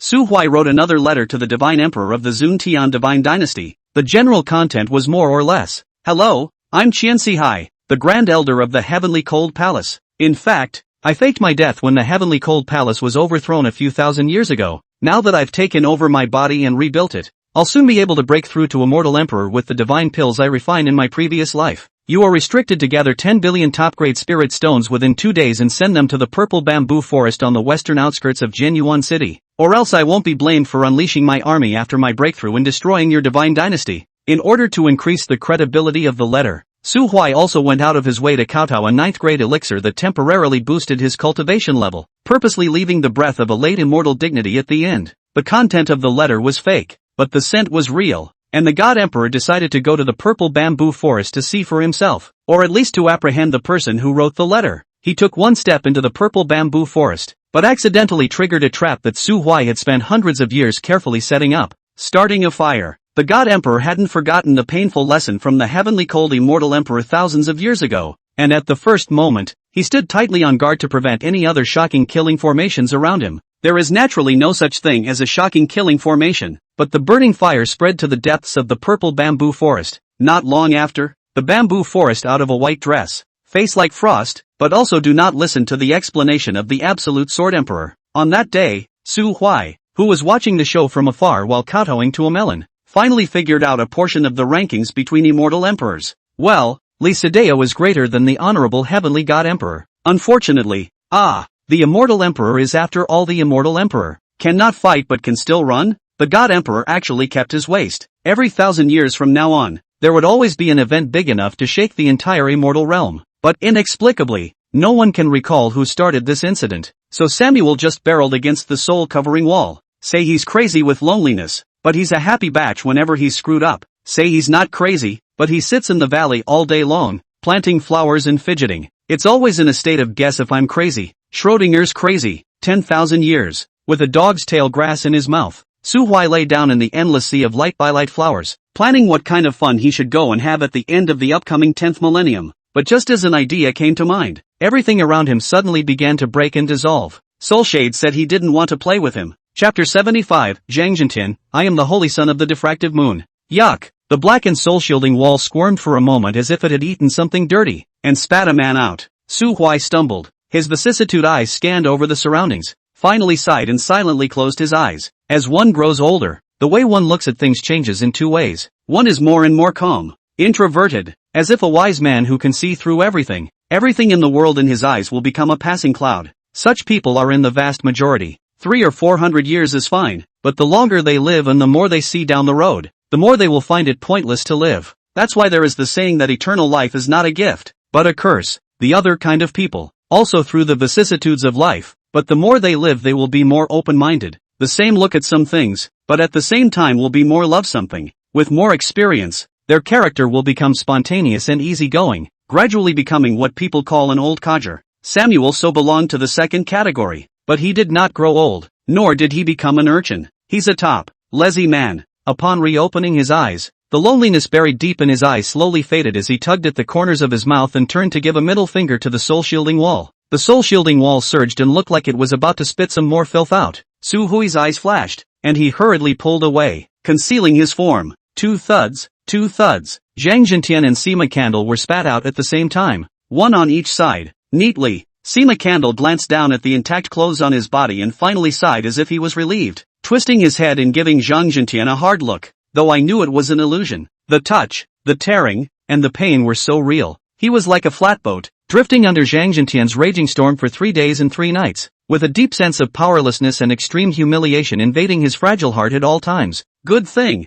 he endured the humiliation and hung in there. It was also a good thing that everyone's visions were separate, and even if they experienced this biting humiliation, it would never be known by a second person. Otherwise, it is necessary to let Zhang Fengmaster also taste that kind of life is worse than death. On the other hand, Zhang Jintian was also confused. 3 days and 3 nights the one wearing a red ghost face, ran to fill him with a pink elixir every 5 hours. His sanity was alive and well, but he was unable to control the rising evil fire, much less his body. He couldn't remember exactly what he'd done, and didn't even want to remember. I just remember my own back near the time I came out, and it hurt. Zhang Jintian glanced at Sima Candle and suddenly had the feeling of wanting to vomit. Fortunately, the illusion is separate, otherwise experienced such a crop, according to Sima Candle character, certainly will not let him this difficult brother alive. Then he himself will have to make the first move at that time, and find a way to get this holy son of the Lord. Ahem, holy son. Next, Peak Master Zhang. Don't talk to me for now. Sima Candle's voice was a bit hoarse. Where to next? Just lead the way directly. You go in front. I'll be behind. Then, ask the holy son to follow well. Zhang Jintian slowed his breath and once again ran and swept into the distance. Only after the two of them ran some distance away did Su Huai emerge from the shadows. He rubbed his chin and thought, little snake, how much time has passed in the outside world during the time I've been in the soul shading wall? A moment? Well, the soul shielding wall is a purely illusory cohesion that creates unique illusions through the mind of the person it touches. As long as you haven't lost your mind, no matter how long you stay inside, in reality it's just a moment, equivalent to the time it takes you to take a step. Samuel Su nodded, then opened his mouth to ask, then what's the situation between Zhang Jintian and Sima Candle? They were so far ahead of me. Why did they come out later than me instead? Because they've shown signs of being lost, but in the end, they all got out of it. The more you get lost, the longer you stay in there, until finally you are completely lost, and you end up in the realm of illusion, and you can never get out. After Su Huai listened to Little Snake's explanation, he couldn't help but glance at the soul-shielding wall again. Insidious. Su Huai withdrew his gaze, took out the Zhang Jintian brand navigator, and continued to follow the pace of the heavenly cold palace duo, moving towards the center of the secret realm. At the same time, the core place of the secret realm, Li Sadeo held the bloodstained ancient sword and kept running away. Behind him, a 9th-ranked 3-headed demonic bear was in hot pursuit. The huge body of the devil bear did not know how many ancient trees were broken. Wherever it passes, it raises a piece of yellow sand, and from time to time, it also opens its mouth and spits out a channel of pitch-black light columns towards the provocateur in front of it. Li Sadeo gritted his teeth and could only abort his exploration, turning his head in the direction of the soul-shading wall. In fact, the time she passed through the soul-covering wall was a bit earlier than Su Huai. She has been practicing the sword since she was a child. Her life experience is clean, and those who disturb her cultivation are all chopped off by the sword. The heart of the sword is immaculate, and the matter of the devil in the heart is also impossible to talk about. Everything was going well until she broke into a cliff where a group of demonic bears were stationed. That's the second gateway to the core. The pass is also simple. Leave one item designated by the demonic bear and you'll pass through the valley. Aside from the white dress on her body and the few emergency pills she had with her, Li Sadeo only had the sword in her hand. As a pure sword cultivator, could she bear it when others wanted her sword? Of course it can't be tolerated. Conventional methods of passing don't work, so let's go hard. Lee Sedao immediately sheathed his longsword and decapitated the 7th-ranked demonic bear that had demanded the longsword. And then, it was then chased all the way here by the overlord of the core area of the valley. That is, the real father of the slain demonic bear. It wasn't like he hadn't tried to turn back and counterattack, but what seemed like a step away between Immortal King and Immortal Emperor was like a heavenly rift. The same order invincible Lee Sedao is able to do it, but crossing the order to fight, which is so simple. The 3-headed demon bear had thick skin and flesh, and belonged to the lineage of physical cultivation if calculated according to human cultivation. Lee Sedao's set of sword moves hit out to break the defense, as if scraping, but how could someone slap with magic power directly kill her? It's pretty impressive to get out in one piece. Soon, the movement on Lee Sedao's side caught the attention of Sima Candle and Zhang Jintian. After the two of them explored the situation and learned that Lee Sedao was being chased by a 9th-order demon, Sima Candle immediately picked the corner of his mouth and whispered a few words to Zhang Jintian. After hearing this, Zhang Jintian pursed his lips and took a grey robe from Sima Candle, wrapping his entire body around it before suddenly flying high into the air, wantonly declaring his power. The corpses of countless strange birds suddenly fell from the sky. Immediately afterward, an angry chirping cry came from the cloudy mists, and a giant shadow that covered the sky passed through the clouds and shot towards Zhang Jintian like a sharp sword. Zhang Jintian just hurriedly descended to the ground, picked up a strange bird corpse, and then used the cover of the ancient tree to furiously run in the direction of Lee Sedao. The two behemoths were about to collide when Zhang Jintian had already seen Lee Sedao's figure, and he raised his hand, using the corpse of the monstrous bird as a concealed weapon and threw it at Lee Sedao's heart. Lee Sedao also found a strange movement in the clouds, but in the face of sudden hidden weapons, her body reactioned subconsciously as a sword. The body of that strange bird split in two. Zhang Jintian gathered the black robes on his body, let out a strange laugh, and shouted with a hoarse voice, "Lee Sedao, I am the holy son of the diffuse moon, Samuel Su. You died today at the hands of a demon, and from now on, the title of the world's #1 genius belongs to me." Su Huai, who was hiding in a big tree to watch the show, heard the words shouted by Zhang Jintian, the dog, and his little hand trembled, and he was instantly unhappy, and even the melon seeds in his hand fell to the ground. "Zhang Jintian, I eliminate your mother, and Sima Candle, it seems that you can't stay." Su Huai gritted his teeth, flung his wrist, and condensed a silver-colored lightsaber, running towards Sima Candle's hiding place. Chapter 76, Cunning and Cautious Sima Candle. Zhang Jintian did not notice a certain saint's son not far away who was furious because he was being impersonated, and after he shouted, he leapt into the forest in a flash. "I don't know what I ate, but my entire breath was instantly hidden." The leader of the strange birds in the sky lost its tracking target, and its pitch-black pupils turned in a circle, staring at Lee Sedao in the process. Lee Sedao's eyes flashed with anger, and the path to the soul shading wall was blocked by the monstrous bird leader, so he had no choice but to change direction once again, fleeing towards another area at the core of the secret realm, being hunted down by a 9th order, plus another 8th order top demon. She was afraid that her trip would be in dire straits. Looking at her running figure, Zhang Jintian pulled the corner of his mouth, and after a few flashes in the forest, he returned to where Sima Candle was hiding. At this moment, Sima Candle sat under a tree with his head lowered, unable to see his expression. "Holy Sun, the mission is complete." Sima Candle didn't respond. "Holy Sun? Don't yell, I got it." Sima Candle was motionless, his voice weak and incomparable, and Zhang Jintian suddenly developed a trace of ominous foreboding within his heart, wrinkling his nose as he smelled a subtle scent of blood. He squinted his eyes to take a closer look, and only then did he realize that the dirt underneath his saintly son had been dyed red with blood. The steps in that direction came to a halt. "Hello!" A shadow suddenly appeared behind it. The cold hairs on Zhang Jintian's body stood up, and with a jolt, he turned back and slapped. With a click, the ancient tree behind him snapped with a sound, and the thick trunk smashed to the ground, splashing up a large amount of dust. However, before Zhang Jintian could make his next attack, his face was suddenly covered and gripped by a hand. Immediately afterward, majestic immortal energy instantly poured out from the palm of that hand. Boom! The airwaves tumble. Zhang Jintian's body shook violently for a few moments, his bones crackling, and his skin seeping out large swaths of crimson as he became a bloody man. "Gee, Peak Master Zhang, long time no see." Zhang Jintian's eyeballs had already ruptured due to overcongestion, but that tone with a crumb-filled flavor was just too biting. It's you. It's me, Peak Master Zhang. Weren't you chanting my name just now? Since you wanted me so much, of course a polite and qualified person like me had to come out and meet you, didn't I?" Samuel Su cocked his head. "Oh yeah, I have to thank you for showing me the way all this way." When Sima Candle, who was sitting withered over there, heard those words, he instantly bet his sight over and looked at Zhang Jintian dead on. his eyes filled with monstrous killing intent. He had just been pondering why he had been careful all the way, but his hiding place could be found so easily by Samuel Su. It's all clear now. There's a traitor out of the two of them. Su Huai dragged Zhang Jintian's half-dead body and walked slowly to Sima Candle. He tossed Zhang Jintian aside and wiped his hands. Then he joined his fingers as a knife and used his immortal power to chop off the fallen tree, chipping out 2 stumps, sitting on one himself and placing the other next to Sima Candle. Heavenly Cold Saint Sun. Chat. Sima Candle lifted her head and used her hands to strongly support her severely injured body and sat up. Only soon, the stump was reddened by the blood dripping from his body.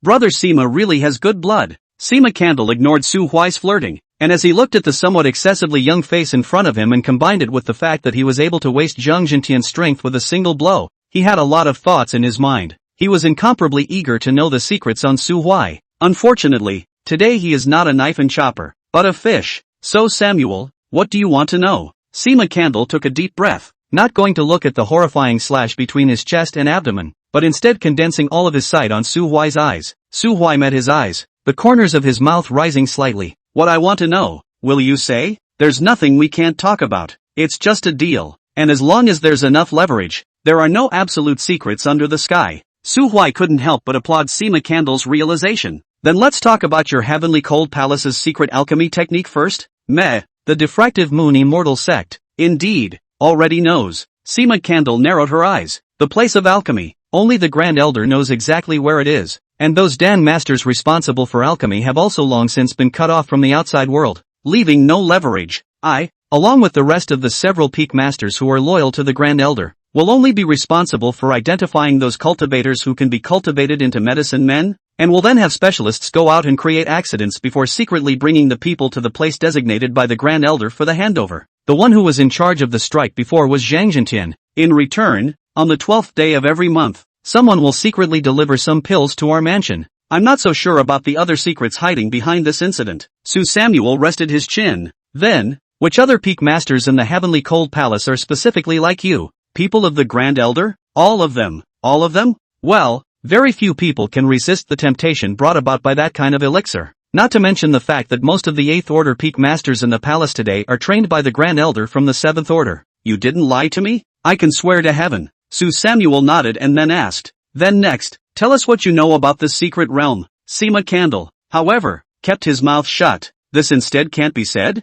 Samuel Su asked. You can say that, but, chips, I've already said it just now. If you want to exchange secrets, you need enough chips. Sima Candle's eyes were shadowy. As a matter of good faith, I've told you a lot, and you, as yet, haven't said what bargaining chips you're willing to give. Samuel Su raised an eyebrow. You want me to spare your life? Yes, that's impossible. Su Huai smiled and shook his head. For some reason, you were on my must-kill list early on, even if this is just a bilocation of mine? Sima Candle dropped his hands, but he didn't see any surprise on Su Huai's face. This deeply hidden diffractive moon Saint Sun seemed to always wear that other annoying smile. Yes, even if you're just a doppelganger. The silver-white blade of the sword swept through Sima Candle's neck in an instant, and the head slipped off. The expressionless face facing Zhang Jintian, who was lying dead on the ground. Su Huai got up, tucked his hands in his sleeves, hummed an unknown ditty in his mouth, and drifted away towards the depths of the secret realm, without the breath deterrent. The rich smell of blood soon attracted the core circle of demons lurking in the 2 bodies that once sat in the high position of the Sky-Cold Palace to gnaw away. Zhang Jintian was considered to have completely fallen, but Sima Candle, however, is still alive and well. When Su Samuel found his hiding place and slashed open his chest and abdomen, he realized that his soul was not complete. Sima Candle had practiced a strange split body method, and the split body was also different from the normal out-of-body incarnation. Not only did it possess a more independent mind, but even the weekday cultivation was carried out separately. It was rather like splitting oneself into 2, performing double cultivation, and then finally merging into 1, invincible in the world. No wonder Sima Candle, as the holy son of the Heavenly Cold Palace, also possessed the legendary 9-yang divine body, yet his cultivation was less than the 7th rank. So it's a diversion. I'm guessing the main body is still languishing somewhere right now, right? When you think about it, this approach does fit his Teenage Mutant Ninja Turtles persona pretty well. Genuine is, giving him awesome bad. Chapter 77, Saving My Life. After dealing with Sima Candle and the 2 of them, Su Huai, who had already roughly mapped out the center of the core area's location, then went all the way leisurely and successfully arrived at the 2nd level of the valley where the demonic bears were stationed. God Seeker, leave your arms behind. hearing the human words spewing from the mouth of the 7th-ranked demonic bear not far away. Su Huai sighed. He had sort of figured out the nature of the so-called 3 levels of assessment. The first level planted a heart demon. The second level weakened the strength, and it was expected that the third level would have a similar effect. The god at the center of the world obviously wants someone to find it, but is also afraid that the person who finds it will be too strong. But, Cubs, your parents aren't here, and you're just a 7th-order demon. How dare you ask for my arms? Have you always been so brave? Su Huai flung his arm. The silver sword in his hand transformed into a longbow. He pulled the bowstring with all his might. Immortal power gathered at his fingertips, forming a silver arrow. Shoo! Rainbow through the sun. With a loud boom, the head of the 10-meter-tall demonic bear exploded, splattering broken meat and blood all over the place. The remaining giant bears on the cliff began to hiss, and the few remaining 7th-ranked demonic bears with a large number of 5th and 6th-ranked bear cubs charged towards Su Huai. Oh ho! Almost sane already and still so unafraid of death? With a snap of his fingers, the king's treasure trove reappeared. The arrows in the sky constantly flashed in the void, and in the face of a demon bear, a nearly pure defense and strength-type demon, the covering spell bombardment was like a natural disaster of doom. The scene was like a medieval battlefield where thousands of gatlings with unlimited bullets suddenly appeared in a bloody, lopsided massacre. In a short moment, the hissing in the valley completely disappeared, leaving a ground of bare corpses in silence. Su Hui gathered his hands and followed the break in the cliff, feeling his way into the lair of the Demon Bear Clan. The Devil Bear Clan does not belong to the demons, but with the Meteor Devil Caves demons in general. Even if their strength breaks through to the 7th and 8th stages, few demons can take on human form. That's why their caves are huge. Traveling deeper, Su Huai found a large amount of ore crystals on a huge slab of stone, as well as some bits and pieces of miscellaneous items, the bones of other demons. There is no spirit medicine category. Think it should be the case that the Demon Bear Clan does not store food, and found something good to eat on the spot.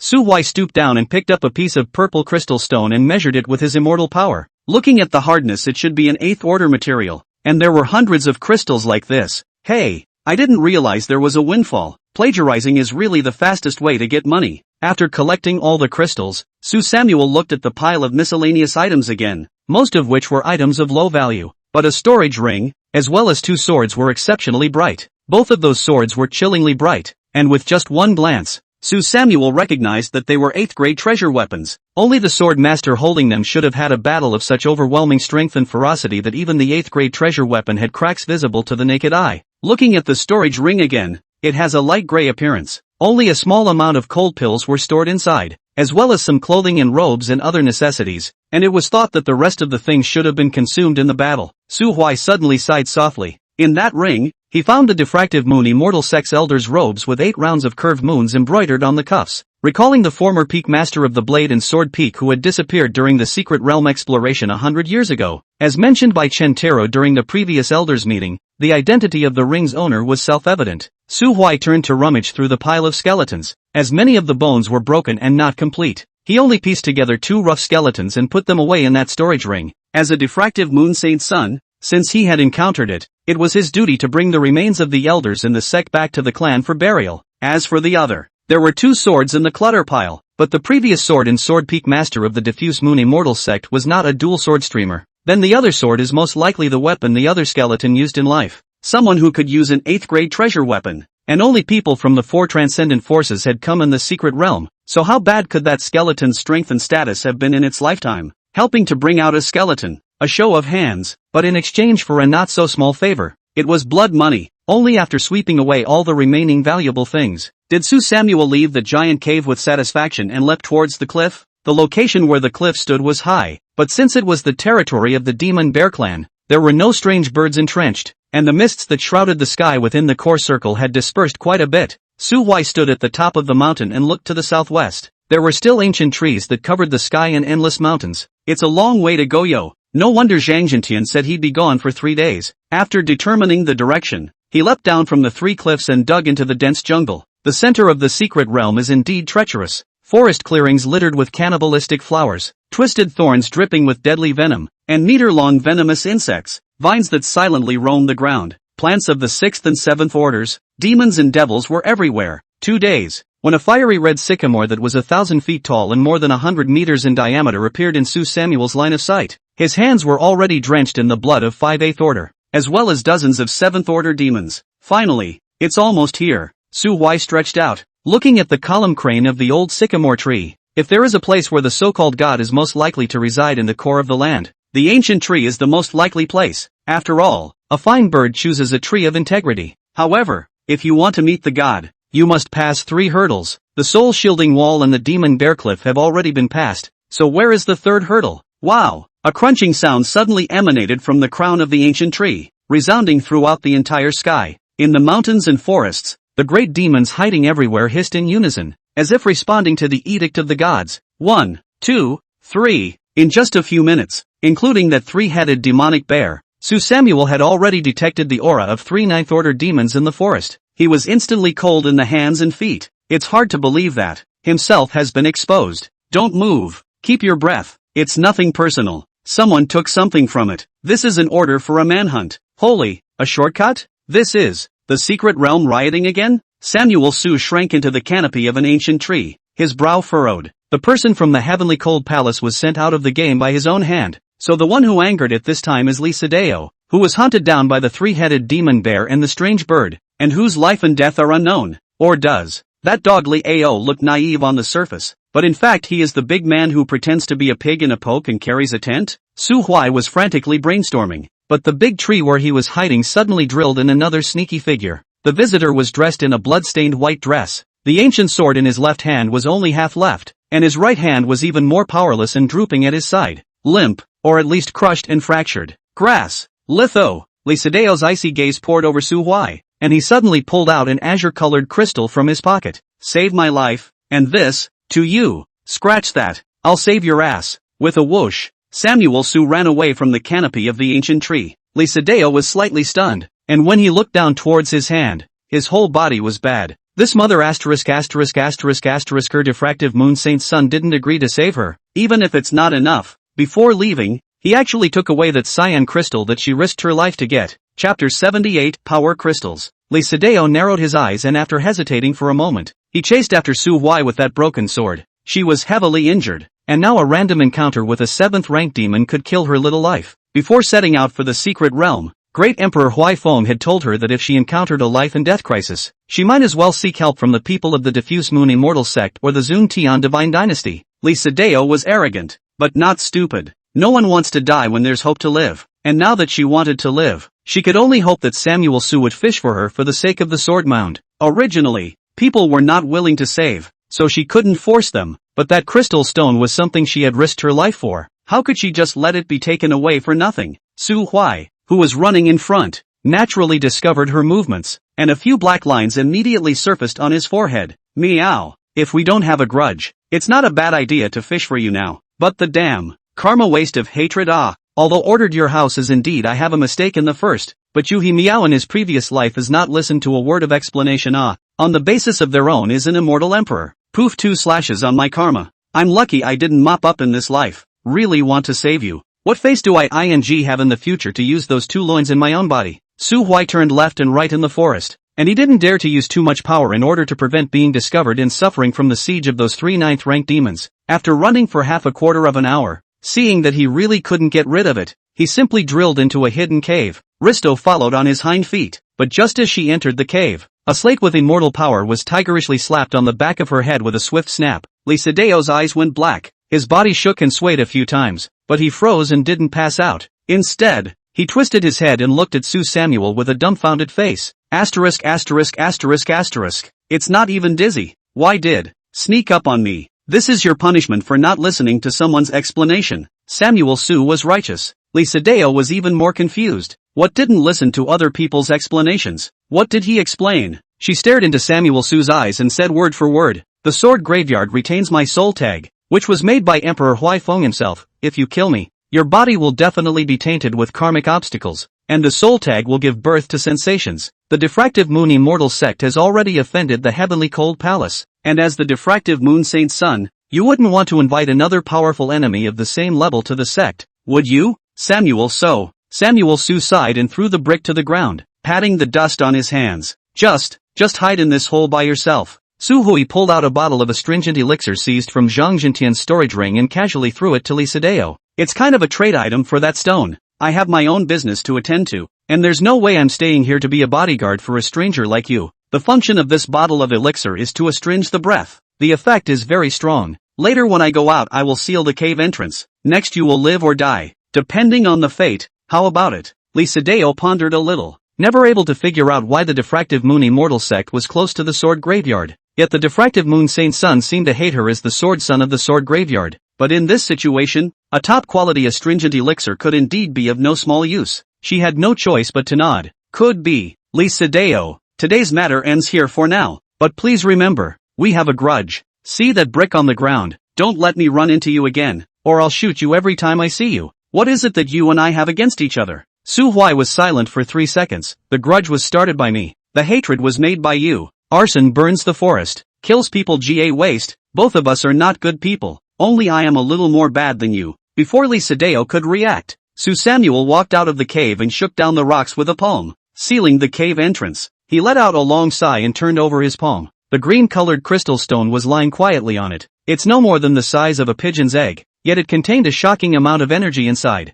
Hiss dash. The little silver snake climbed up into his palm, opened his mouth to hold the crystal, and swallowed it into his stomach. Well, it's okay. Go straight to it. Wait. What in the world is this stone? And why did you react so strongly when you just saw it? Snake paused for a moment. Crystallization of power. You know part of my grudge against it. When it betrayed me, I fought with it, and we were both defeated, and our origins were damaged. It escaped, and I couldn't catch up with it, so I had to find another secret place to recuperate. And the part of our origin that shattered out was recollected and diffused by the rules of the immortal realm, forming power crystals. Devouring the power crystals will allow one to directly advance to the early immortal emperor stage. Rub. Samuel Su had a shocked look on his face. This kind of good stuff. You actually smothered it in one mouthful, and didn't leave half of it for me. It's not good for you. Helicopter Immortal Emperor ahoy. If you can rise to the level of Immortal Emperor, you'll be stuck at the beginning of the Immortal Emperor stage for the rest of your life. And when it wakes up, you'll even become a puppet under its control. Decades ago, my crystallization was devoured, creating an immortal emperor in just 10 years. Who? Su Chang'e. Su Huai was instantly stunned. Gramps, pair. From the present day of your first life and several decades back, Su Chang'e entered the cave where I was resting, and he was the first immortal domainer to discover me. Only, at that time, he had already solidified his chi and blood, and his soul power had also aged, and, as judged by me, could not withstand the operation of my power. So I made a deal with him. I guide him to find the crystallization of my power and become an immortal emperor in this world. In exchange, after he breaks through to become an immortal emperor, he has to protect the path of the person I choose in the future for life. It's a pity that Su Chang'e has been out for 13 years. When he came back, his cultivation was dissipated, his foundation was destroyed, and he was barely able to survive with some medication. He went back to the cave, told me what happened, and brought back a ghost emperor's head. Although I was angry that he took the initiative and ruined my plan, I couldn't be too hard on the old man who was already dead in his mind. I had to let him go. And then, 6 years of change. Su Chang'e secretly guided the first you to my shelter. At that time,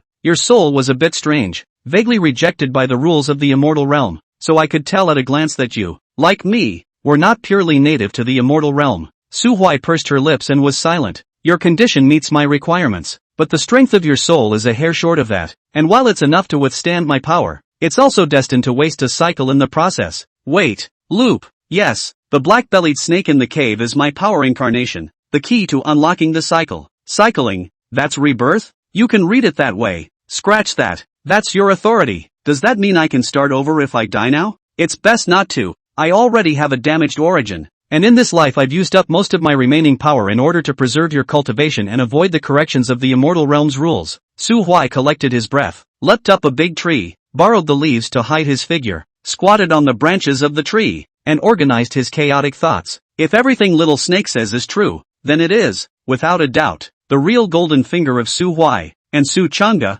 as Little Snake's first spokesman, has actually always known that he can be reborn. The more he thought about it, the more likely it was. So he asked, Little Snake, can I understand it this way? The old man is actually considered half of your men. Then he is actually different from the rest. He possesses the memories of my rebirth. Right? Wrong? Snake opened his mouth to deny it. You underestimate the realm of the immortals. The immortal realm's bits are actually not that low. My power can only act on individuals who are not watched by the rules of the world, and only on one individual. In short, for someone like Lee Sedeo who carries the chi of the immortal realm, If an extraterrestrial like me were to board her, I would soon attract the attention of the immortal realm and be obliterated by the rules. This also destined Su Chang'e to not allow anyone to step in and help you before you fully integrate into the rules of the immortal realm. Otherwise, if your soul converges too much chi before it is recognized by the rules of the immortal realm, and even affects the pattern of the immortal realm, you can easily be treated as a heretic who steals chi and be wiped out by the rules, like the illusion you experienced. You and I were outsiders in the eyes of the immortal realm's rules in our first 7 lives, and we can't leave too many traces of our cycles. In other words, Su Chang'e only knows of my existence and that you can be reborn, but has no way of knowing that this is your first rebirth, much less any memory of your previous life. That's why he begged me to place a dead thing alone, unaffected by authority, in the cave where I was hiding. Each time you die, he'll go to the cave and leave a mark before the next cycle opens, straight to the 8th life. You fought for the immortal realm in the Weeping Ghost Abyss for more than 100 years before you were barely recognized by the rules and became a true immortal realmite. That's why in the 9th life, I was able to come out of the secret place with honor and host you. At the same time, Su Chang'e was finally able to utilize some of the contacts he had once accumulated to pave the way for you. Otherwise, what makes you think that you, an immortal Zune who came out of nowhere, could gain the trust of the diffractive moon immortal sect so quickly and become their holy son in just a few days? With your self-appointed title of handsome? Samuel Su gulped. He remembered the strange stone pillar he had seen when he had traveled to the little snake cave in his own life, with 8 deep marks carved into it, one more powerful than the other. Turns out, that's the mark the old man left behind. That dying old man, barely relying on pills to hang on to his life, is really a mountain of grace to him. Otherwise, if there is no small snake cycle, he a foreigner, who is rejected by the rules of the world. I am afraid that the best end is a mediocre life, and he will die of old age in the Black Iron City. Even from all the inexplicable disasters he encountered in his previous lives, a black man like him, who was loathed by the rules, would not even live to die of old age. Maybe that's where the traveler really ends up. Chapter 79, The Bear Who Read the Art of War. Su Huai sat on the tree branch for a long time before he sighed heavily and raised his head to look at the 1,000-foot sycamore in the distance. Can the old man's injury be cured? It's hard, unless you can find out who owns the authority on resurrection and such. What is the authority of that green bird? Unreal. Can a great emperor realm control authority? Only the prototype can be controlled. Then why didn't you tell me all this before and then suddenly tell me all of it when you got there? Because of you, right here, about to step into the realm of the great emperor, burning up. Good buddy, say, do you have a name? She keeps calling me Silver. Her? It's your former companion, isn't it? The woman in the picture book with you and Sybil? Do you have any other questions? Ahem. Nope. Old Silver. Let's go. Su Samuel coughed lightly, no longer prying into the gossip of the little snake, but directly leapt down from the tree, recognizing the direction where the ancient tree was located, diving all the way, running and skimming. In the mountains and forests, a large number of high-level demons continued to spread out towards the secret perimeter, and the sky was filled with ugly and hideous strange birds, searching for the thief who stole their god. This happened once before, 100 years ago. They killed many outsiders who entered the secret realm that time, but still let the thieves who pretended to be god-seekers take away the molted heart of a god. And this time, they vowed to exterminate all the outsiders. And absolutely, definitely one team miss again. However, this group of demons would never have thought that for 100 years. In order to cope with the search and pursuit of the demons, and in order to be able to steal more things from the secret realm, the Heavenly Cold Palace's Grand Elder had developed a special astringent elixir.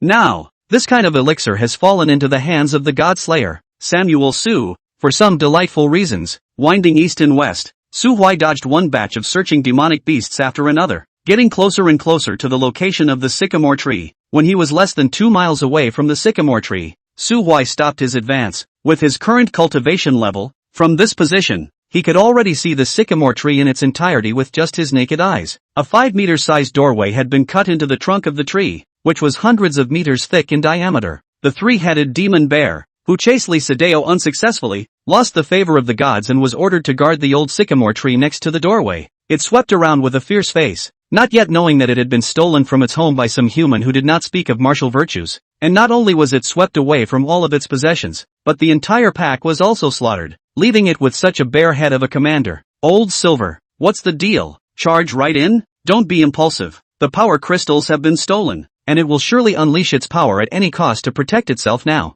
It's highly likely that the doorway will be an illusion. I'll be responsible for taking care of its main body then, but those 9th Order demons, and the rest of the 8th Order demons will have to rely on you to stop them. You have to find a way to divide them first. Su Huaihua was a little headstrong, although he claims to be invincible under the Emperor realm. But the premise has to be one-on-one. Being surrounded by such a number of demons at the same time, with 3 of them at the same level as him, it was impossible to say that he wasn't terrified. Otherwise, if you really have that ability, everyone still guards a fart of the Forbidden Land, and directly let the diffractive Moon Emperor stop the Ghost Emperor of the Weeping Ghost Abyss, and then close the door and let Su Samuel kill the Weeping Ghost Abyss in one day cleanly. Divide. Meow. I should have known that I wouldn't have killed those 2 goods from the Heavenly Cold Palace in the first place, or else I would still be able to let them attract a wave of firepower first now. Samuel Su slapped his head in chagrin. However, as he was racking his brain for a solution, a wave of unexpected unfolding suddenly appeared before his eyes. An 8th-ranked general of the Zun Tian Divine Dynasty drilled out from nowhere, suddenly roared angrily, and chopped out a blade in the air, slashing at the 3-headed demonic bear's face. Scratch that. Where did this come from? Su Huai froze for a split second, but quickly figured it out. Like the diffuse moon immortal sect, the 4 transcendent forces were not little darlings. All of them had caught a whiff of that quest 100 years ago. This time, everyone tacitly agreed not to send out young disciples, but only elites, and it was for the secret or great opportunity in the core area of the secret realm. Thinking about it this way, it couldn't be more normal for someone from the exalted heavenly god dynasty to touch this place unknowingly. Are all their generals that fierce? An 8th order cultivation and they dare to jump out, and a 9th order demon. The generals of the exalted celestial god dynasty certainly weren't that fierce, but since they dared to jump out, it proved that people had at least some skills, not to say that they had returned in one piece, only to see the general slashing out a blade before frantically running towards the forest. That's a ing distraction. That devil bear got up violently and hissed all over, looking like it was summoning its companions, but it didn't go after that general itself. Instead it looked more and more cautious. This is actually a bear who has read the art of war. Although it doesn't know how to be poor, it understands how to transfer a tiger to a mountain. Samuel Su opened his mouth. The Divine Dynasty Crown Prince Liao, who was hiding in another place, also sucked in a breath of cold air. He pointed at the demonic bear and gritted his teeth. Damn, didn't they say that the Demon Bear Clan are all powerful and brainless? The Sword Mound has been guarding the Meteor Devil Cave for 10,000 years, so why haven't we encountered such a cocky devil bear? The general beside him was also twitching at the corners of his mouth. Excluding some special kinds such as phantom demons and wisdom demons, the demon race as a whole really doesn't have a high level of spiritual intelligence. Especially when it's a power demon like a demon bear, they generally don't think too much. Otherwise, it would be impossible for that group of lunatics from the Sword Mound to steadily hold the demon cave and not lose an inch of their position for 10,000 years. Liao reached up and scratched his scalp. Boring. What should we do now? The treasure mountain is right in front of us, but we simply can't get in. The general suddenly took a deep breath. It can't be helped, Your Highness,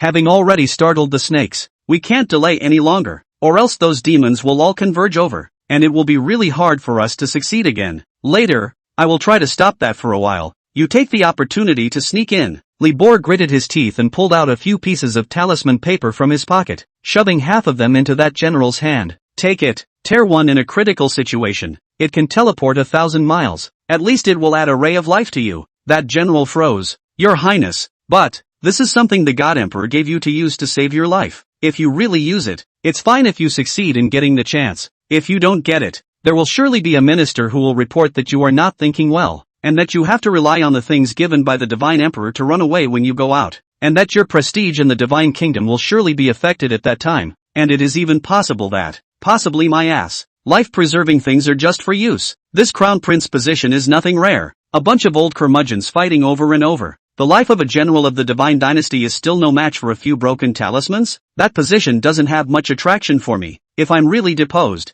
I'll go to the border of the Burial Star Mountain Range to be a king of the Flood without worrying about anything else. Your Highness, this trip to act at the command of Your Highness. Escorting Your Highness is the duty of the end of the general. This god-traveling talisman, the end of the general cannot want. Daring, this palace is still the crown prince now. Li Qi, are you going to disobey orders? I wouldn't dare. Then why are you still inking? Hurry up and help this palace create opportunities. My lord, that general suddenly knelt down on one knee towards Liao, and after he got up, he drew out a halberd and fiercely launched an attack towards the three-headed demon bear. Liao followed it obediently. When the 8th-rank king realm gave up its life, even if the demon bear had thick skin and flesh, it did not dare to say that it could completely ignore it. It hissed and slammed out a palm. As for Liao, he also took advantage of this gap to touch the front door of the wooden cave, and a hint of a smile finally appeared on his face. However, the duo had ultimately underestimated the demon bear's intelligence. and just as he was about to open the gate, the general suddenly let out a roar. "Your Highness, look out!"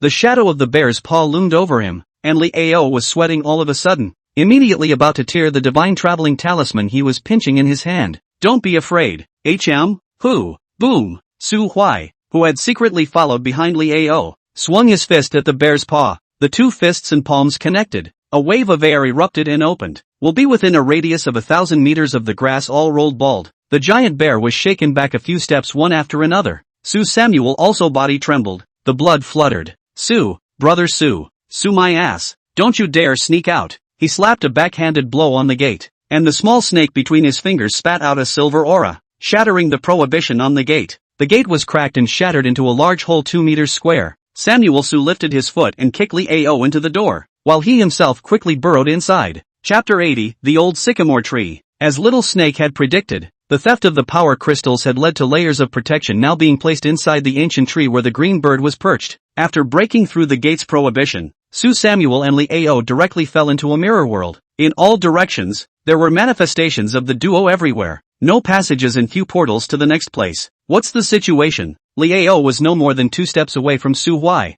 and after observing the surroundings, he gulped. "Phone. Thanks brother Su for saving his life." A show of hands is not enough. A blade of light condensed in Su Samuel's hand, and the pupils of the small snake at his fingertips flickered with a subtle red light as he was trying to crack the mirror world. "Brother Su, the kindness of a drop of water should be repaid from the spring. I, Liao, have always been a person who will repay any favor. There's really no need for." Samuel Su sighed. "Saving you was only in passing. How can I be so kind as to ask for Brother Li's carriage?" The corner of Liao's mouth twitched and said, "That carriage is the seat of the Son of Heaven, the Crown Princess honor, the property of the divine dynasty. The right of attribution does not lie with me." "What? Even if I don't accept your carriage, you must still send me a flaming Pegasus, or else I'll have a damaged Taoist heart and have trouble sleeping and eating when I go back?" "Alas, since Brother Li insists on giving it away, then I can't afford to make more excuses." Su Huai patted Liao's shoulder, sincerity written all over his face. "Good brother. For life." Liao,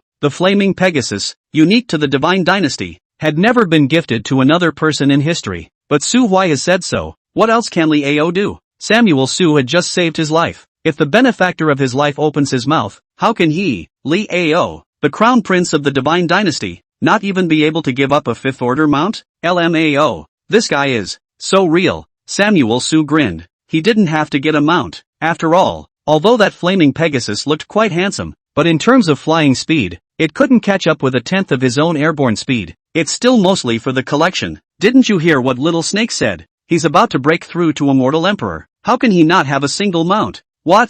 Did you say Snow Big? Snow Big looks good is good looking. If you really want to ride it is not impossible. But damn, that word ride. It can be serious. The other world's strongest people are riding on dragons and tigers, and can also get a few eagles to sit on like Huang Yuan. But he, Su Wuai, get a female ghost and let Shweta fly all over the world with him on his back? Scratch that. It's hurtful. It's really hurtful. What's more, Shweta was his birthday gift for Chu Siyu. Some work would not be for it a small pet to do. If it was done, what about Chu Siyu? Samuel Su couldn't help but curve the corners of his mouth. At that exact moment, the little snake tipped him off. Left hand side. Third mirror, that's the weakest point. Breaking it, Su Huai nodded without moving, then raised his left hand in Liao's puzzled gaze, palm facing the piece of mirror that the little snake had designated. Boom! Silver light exploded, and a crack appeared on that realm surface with a click. Ready to fight. Aha! The cracks continued to spread and soon diffused to the other mirrors. The crisp clicks were endless, and eventually reached a certain critical point where the entire mirror world shattered with a loud bang. The real scene within the sycamore tree was finally presented to the duo. Twisted vines hung all over the inner walls,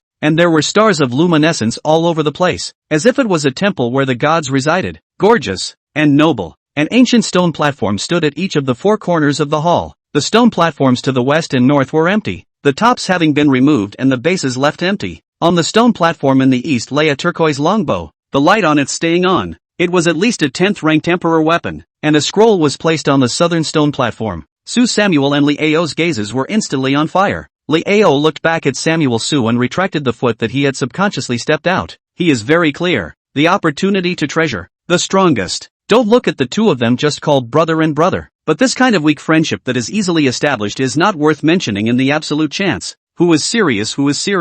At least he had just had the idea in his own mind of quickly seizing the treasure and later using the divine walking talisman to run away, only to quickly suppress the greed. After all, with the fighting strength that Su Huai had just shown, if he really wanted to force a share of the pie, the biggest possibility was that the ashes would have been raised by Su Huai before he could touch the treasure. Brother Su. Su Huai glanced at him with a smirk before taking a step towards the stone platform in the east. He didn't rush to fetch the things on the stage, but instead looked down and surveyed those divine patterns on the base. After gazing at it for not long, those lines seemed to suddenly come to life, constantly twisting and changing, turning into a passage of text that Su Huai could understand. The green bird is on the branch, crossing the broad sea. Store up its heart's energy and shed it to become a one. When I obtained the method of ascending to the gods, I asked myself if my old body was ashamed of the dirt. My heart was ashamed, my law was broken, and my bones were damaged. After long deliberation, he finally digs up his old heart, disperses his old method, and draws out his old bones,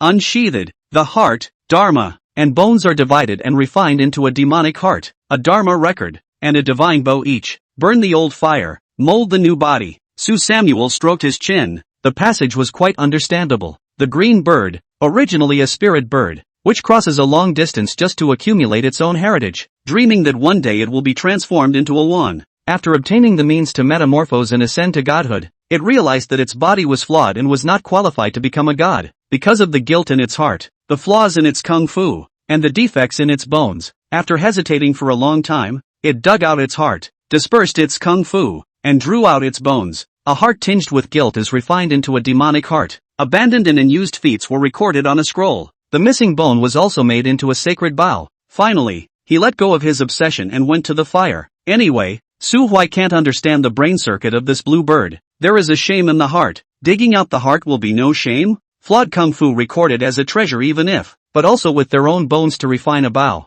What a pervert. The little snake on his finger let out a sneer as well. Self-deception. Of course, spitting was spitting. It didn't stop Su Huai from taking that bow. It wasn't made from his bones anyway, so he didn't feel diaphragmatic when using it. An imperial weapon. He's lived so long, he's never even touched a good thing like this, let alone used it. On the contrary, it was the scroll that Su Samuel picked up and flipped through it before losing interest. It is indeed defective and not even fully documented. The method of cultivation was recorded up to the 9th order, and the content of the latter began to go by the sword, and it was assumed that the problem of flaws also appeared after the 9th order. Moreover, this was the cultivation technique of the green bird, and if the human race went to learn it, there was no telling if anything would go wrong. Samuel Su twisted his head to look at Li Ao. Brother Li, are you interested in this scroll of Gongfu? There is. Brother Su is willing to part with it? Li Ao's eyes instantly lit up. He had also seen the things on the stone platform, and that imperial artifact was undoubtedly the most precious thing. But the feats aren't bad. Although the fact that Su Huai was willing to give it to him meant that there should be some problems with it, but he was just a divine dynasty prince who only cared about bringing the item back to deliver. As for what is wrong with the stuff, that is something that those ministers who are responsible for codifying the Gongfa should be concerned about. Here you go then. But before practicing, it's best to let that god emperor of yours go through it first. I'll make a note of it. Thanks for reminding Brother Su. That volume of Gongfu was just thrown to Li Ao, and Li Ao solemnly accepted it. This time, he did not mention the matter of thank you gifts, for fear that Su Samuel will open his mouth again to ask for something that he can't decide. As for how to return, it is better to wait for going out and let the god emperor lord rule. After delivering the scroll, Su Samuel withdrew his gaze. Anyway, he had already read that scroll, and the contents inside could be mimeographed down at any time. A useless scroll in exchange for a favor from a Zun Tian god emperor. Blood money, and also set up a Nacha solo food. See the personage. This meow is the human condition only. Su Huai raised his head and looked toward where the 4 stone platforms met. Cyan streams of light outlined countless tiny patterns on the ground, intersecting at the center point and maintaining a translucent energy shield. In the center of the shroud, there is a egg lying quietly. Chapter 81, The Bird of the Celestial Green. The egg was greenish in color. The case was covered with fine scales. It was no more than 5 or 6 centimeters tall, and it was no bigger than an ordinary egg, so if you didn't look at it carefully, it would easily be overlooked. The egg wasn't there to begin with. It was only after Su Huai took away the scroll and the light patterns on the stone platform all lit up that it suddenly appeared. And the moment it appeared, the little snake's gaze was dead set on the shield as monstrous killing intent filled the air. Not far away, Li Ao suddenly hit a cold shiver. He thought that the murderous aura originated from Su Samuel. At this time, it is inevitable that a face of confusion, a second before this person is still smiling. How suddenly feel like killing? This scroll should be given to him by Samuel So himself, right? I don't think he's messed with Samuel So. Meow. Is it because I didn't thank you? It said that accompanying a king is like accompanying a tiger. How come this pussy's face changes faster than the emperor's? Should I return the scroll to him now? Brotherly, get out of here. Ha, oh, well, I'm on my way. Liao swept headlong toward the exit of the sycamore tree. Ka-chow. Suddenly, a slight rattling sound came. Liao's body, which was running and skimming, suddenly gave a start, and then he tilted his head and remained motionless, his face filled with confusion. The same confusion appeared in the bottom of Su Huai's eyes. Only soon, a cold touch came from between his fingers, bringing him back to reality. Samuel Su shook his head, his eyes slightly grateful. He looked to the center of the stone platform. The egg had quietly cracked at some point, and a sparrow-sized bird stood on the ground, its sharp eyes staring straight at Su Huai's fingers. Silver? It's been a long time, hasn't it? Unlike the little snake that couldn't tell the difference between male and female, that little green bird was an old loli as soon as she opened her mouth. Snake tilted his head. Divona, I, for one, have come for your life. I've come to marry you. What a touching phrase, and combined with the fact that Snake and Sybil have traveled all the way before, maybe even as childhood sweethearts, a proper romantic fandango. But when the word life is added in the middle of this phrase, the romance suddenly changes and is instantly labeled as revenge, blood, battle, etc., and so on. The green bird's brain circuits were not as peculiar as Su Samuel's, and when it heard the little snake's cold words, not only did it not get angry, it also cocked its head and sized up Su Samuel. Silver, is this human, your new master?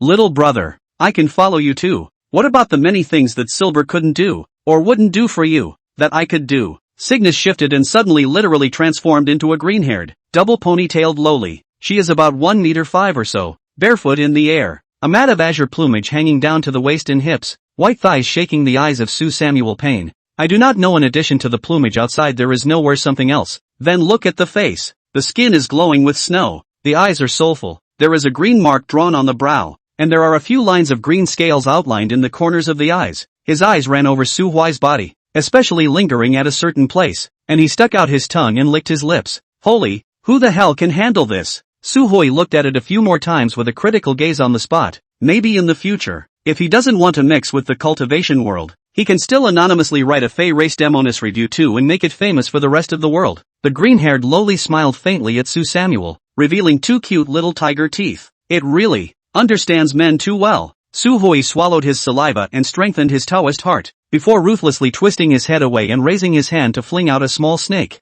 I've decided it's you. Go on, little silver snake. Scarlet light burst out from the snake's pupils, but a few inches long. The small snake suddenly hissed in midair, its size instantly expanding 1,000 times, 10,000 times. The little loli that was transformed into a green bird also didn't expect Su Samuel to be so decisive and merciless, and could only hastily spread her wings and shake them to avoid the silver snake the moment it lunged at her. It also began to expand infinitely in size. In the end, a snake and a bird both grew to 1,000 meters and fought around that ancient sycamore tree. Ancient trees broke and dust flew. The scene seemed to be immense, rather like a feeling of crumbling heaven and earth, but the more Su Samuel looked at it, the more he felt that something was wrong. Too weak. Whether it was the little snake, or that green bird, they were all weak to the point of bursting in Su Huai's eyes. The green bird is okay at least when fighting, can also occasionally perform a skill similar to multiple shadow split. To the small snake shines some trouble, but the damn small snake that is a pure physical fight.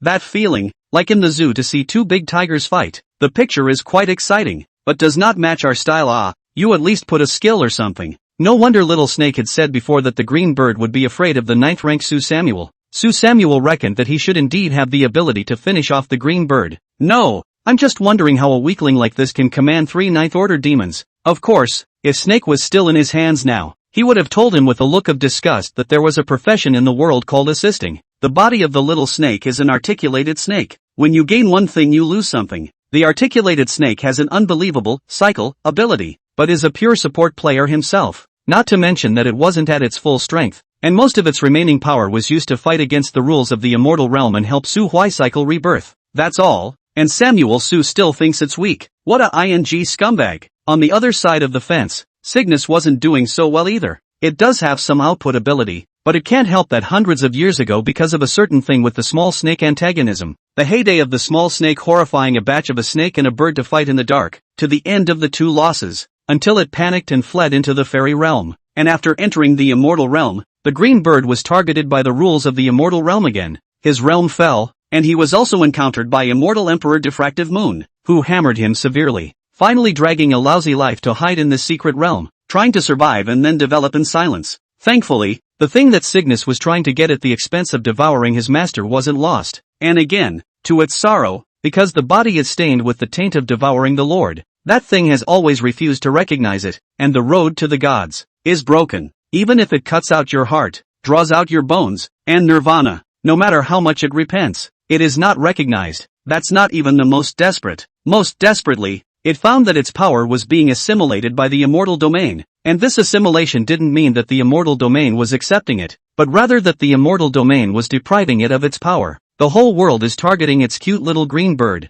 Chapter 82. A snake and a bird fought for a long time, and Sue Samuel also saw some other doors. For example, after a small snake is magnified to 1,000 meters, it is obvious that one tooth is smaller than the other. Immediately, Su Hui thought of the 4 pictures he had once seen in the Diffractive Moon Immortal Sect. It was recorded there that the first battle between the serpent and the bird was fought, with the serpent's scales torn and one of its teeth broken, while the green bird had one of its feathers snapped off and crashed to a low ebb. The anomaly of the green bird exactly corresponded to the content of the painting, always hovering at a low altitude, like a green chicken that couldn't fly. Without the advantage of the air, it can only use its claws with its beak to attack the snake scales of the silver snake, and the little snake that had swallowed the green bird's power crystals beforehand. Instead of being controlled by the green bird like normal people, it also possessed a resistance to the power of illusion, so the two can be evenly matched at the beginning. But fight! The green bird realized that the silver snake more and more wounds on the body, but the fighting force is more and more fierce, crazy, ruthless, afraid of rash afraid of life-threatening. In the face of the silver snake's posture of wanting to die with it finally couldn't top it. Wow! A crunching sound resounded through the heavens and earth. 10,000 demons rushed among the mountains and forests, and the demons that had originally knelt on the ground, not daring to disturb the snake bird's battle, received the imperial order and surged to the center from all sides of the secret realm. Su Hui finally realized where the green bird's anticlimax lay. The injured one might not have the strength to fight with a ninth-order demon, but having operated in the secret realm for at least hundreds of years, its illusory power had long since eroded into every corner of the secret realm. All the demons in the secret realm have been living in the illusory world for hundreds of years, and have been subconsciously ingrained with memories and ideas about gods, and have no doubt about the god status of the blue bird. In the hearts of those demons, it was the only master. If one had to professionalize the two goods, the snake and the bird, the little snake's occupation would be an anticlimactic auxiliary, while the green bird would be a natural-born imperial beast master and hypnosis expert. Now that the snakes and birds were fighting, the green bird began to summon its little brother, but the little snake only had such a helper as Samuel Su. It's just kinda sudden. Samuel Su sighed. Although the other party was crowded and the chances of winning the fight were not high, but little snake had the grace of living for 8 lifetimes to him. Su Samuel. Even if he couldn't win the fight, Su Samuel could only harden his head to the top. I just hope Snake can give it some power and make it quick. He, on the other hand, had to find a way to clear a wave of stragglers first. Su Hui calmed down the distracting thoughts in his heart. The whole person suddenly stood still. His face was ancient wells, stained with a trace of a tragic white like a dead person. This was one of the few forbidden spells he could skillfully master, and like the lock of the demonic statue that had been used in the soul-shielding wall, it belonged to the type of stance that was incredibly exhausting and terrifyingly powerful. Carls's, some game's death chanter. Hear my call. A wisp of black aura haloed from his pupils as he rose up into the air. The immortal energy that was rushing around his body all retracting into his body in a split second, brewing some sort of forbidden secret method. A blurry shadow condensed behind him. It was a dark warlock whose body was shrouded in black mist and whose face could not be seen. But unlike normal warlocks, it was clad in metal armor instead of vestments. As Su Hui slowly closed his eyes, the dark warlock raised the staff in his left hand high, and the ghostly green codex in his right hand was windless. The sky was suddenly plunged into gloom. The fearless low-level demons were still running furiously with their heads buried in the ground and roaring, but the demons whose spiritual wisdom had been opened suddenly felt a hint of palpitations and their movements quietly slowed down. The movements of those 3 ninth-ranked demons were especially obvious. The bloodthorn dragon, the 8-armed ape demon, and the 3-headed demon bear stopped in their tracks and looked at Su Hui, who was hanging high in the air, and behind him, the bizarre shadow. They smelled the strong scent of death from the vapors. Requiem. Su Hui closed his eyes and spat out 3 words softly. Behind it, 2 pale green shimmering lights suddenly blossomed from the location of the dark warlock's eyes. A hoarse, flat, eerie musical sound crept in. Agony. ecstasy, peace, each passing has its own unique beauty. Hear the revelry in death. A hoarse whisper came out from the black mist. In an instant, darkness obscured the entire sky, and countless eerie pillars of light rose to the sky from the running demons as the aura of death brewed. At the end of the song, tens of thousands of demons stopped in unison, and the light pillars on their bodies exploded, and the entire core land was filled with blood mist and corpses. Seventh-order demons and below, all destroyed. The 8th-rank demon was muddled and seriously injured. Only the 3 9th-order demons, just a burst of blood churning. Soul shock, although also affected. The impact is not too large, just the bottom of the heart inevitably born a trace of fear. Even the green bird that was fighting in the distance was filled with shock and scorn in its eyes as it looked at Su Samuel at this moment. The sky regained its light, the death warlock's shadow had dissipated, and Su Huai stumbled, his face pale and his body incomparably empty. He hurriedly stuffed an elixir into his mouth. 9th order immortal ascension pill. This kind of 9th-order cultivator in the past will only bear the pain to prepare a pill when closing the big gate to impact the small realm. At this time, extremely extravagant by Su Samuel was used to restore the consumed immortal power in the body. As soon as the elixir went down, his face instantly flushed quite a bit, but the expression was rather grim. Damn, it's bitter. Is that from the Zun Tian God Dynasty sick? Even the Nima 9th order pills are so bitter in the whole place. Don't even think about it. Old me is at the 9th rank. Do I still need to reminisce? Su Huai at this time incomparably missed the rich woman in his previous life to refine back to the spirit of the Dan. Eat up with the same as eating candy. Every time he went out in his previous life, Chu Siyu will prepare a small bottle for him. There's no harm without comparison. Su Samuel has no doubt that if these 2 9th-grade alchemists open a store in the same street, the Zun Tian Divine Dynasty that State Master refining pills is estimated to be only self-produced and self-marketed. When the elixir went down, before the medicinal power was completely dissolved, Su Huai heard a cry from the distance again. Sybil really can't hold out much longer. It finally realized that the little snake had swallowed the power crystals that belonged to it and had developed a certain resistance to its illusory power. If we keep fighting, it won't even make it to the same place. When the 3 9th-order demons heard the god's order, they could only suppress their inner fear and forcefully came towards Su Huai. Although Su Samuel's move had amazing coverage and truly terrifying power, it was after all a ranged killing move, and it was not very useful for them, who were also at the 9th rank and had amazing defenses. The reason for the hesitation just now was that he also wanted to wait for the other 2 colleagues to go first. After all, who knows if that tiny human has a similar single-kill move. As the saying goes, dead friends do not die poor. This crisis of course have to wait for teammates first. Rush to be the head of the head is no good and drops, but now that the boss has ordered it, it's just a matter of luck. Samuel Su took a deep breath. Instantaneous seconds of the same order of skills he certainly did not have. What do you think? Can cultivate to the 9th order of the living beings which still do not have 2 brushes? To this strength, really can't beat the heart wants to run. The same level of cultivators generally can't stop. Although Su Huai had the ability to single-handedly kill people of the same rank by virtue of his many bizarre skills, that also required a certain amount of time to calculate and pave the way. Want to front a move second? Unless you have the 10th order Great Emperor realm strength, forcibly stripped of the immortal power around the 9th order cultivator, and then use the Emperor potential to block off all the way back. No one in this world knew how a great emperor could kill a venerable than Samuel Su. After all, he had experienced it firsthand in his previous life. With a snap, the emperor's power was locked, and the venerable could only be at the mercy of the great emperor like a toy. Roar! The 3-headed devil bear opened its bloody mouth, and a pillar of light with a diameter of 3 meters wide shot out from its mouth, blasting towards Su Huai's shaky body. Su Huai's immortal power condensed his shield and crossed his arms to block, but his eyes quietly converged on the kind of 8-armed ape devil beside the 3-headed devil bear. The period of time he had been lurking before wasn't waiting in vain, and while trying to find a way to break into the sycamore tree, he was also observing the characteristics of these 3 9th-rank demons. That blood dragon was needless to say. Dragon breath was a mandatory subject for all dragons, and the 3-headed demon bear had learned a handful of long-range mouth cannons from who knows where. Only that 8-armed ape devil would only hit, smash, and grab. A purely violent player. The most thick-skinned physical cultivator. This kind of stupid pussy has a strong life force to die for, a defense that can make people despair, and is the hardest to kill, yet it is easiest if it is only limited. As soon as Su Huai moved, blocking the devil bear's mouth cannon, a blade of immortal power light was flung fiercely into the ape devil's face. Chapter 83, Stop them all. Humans,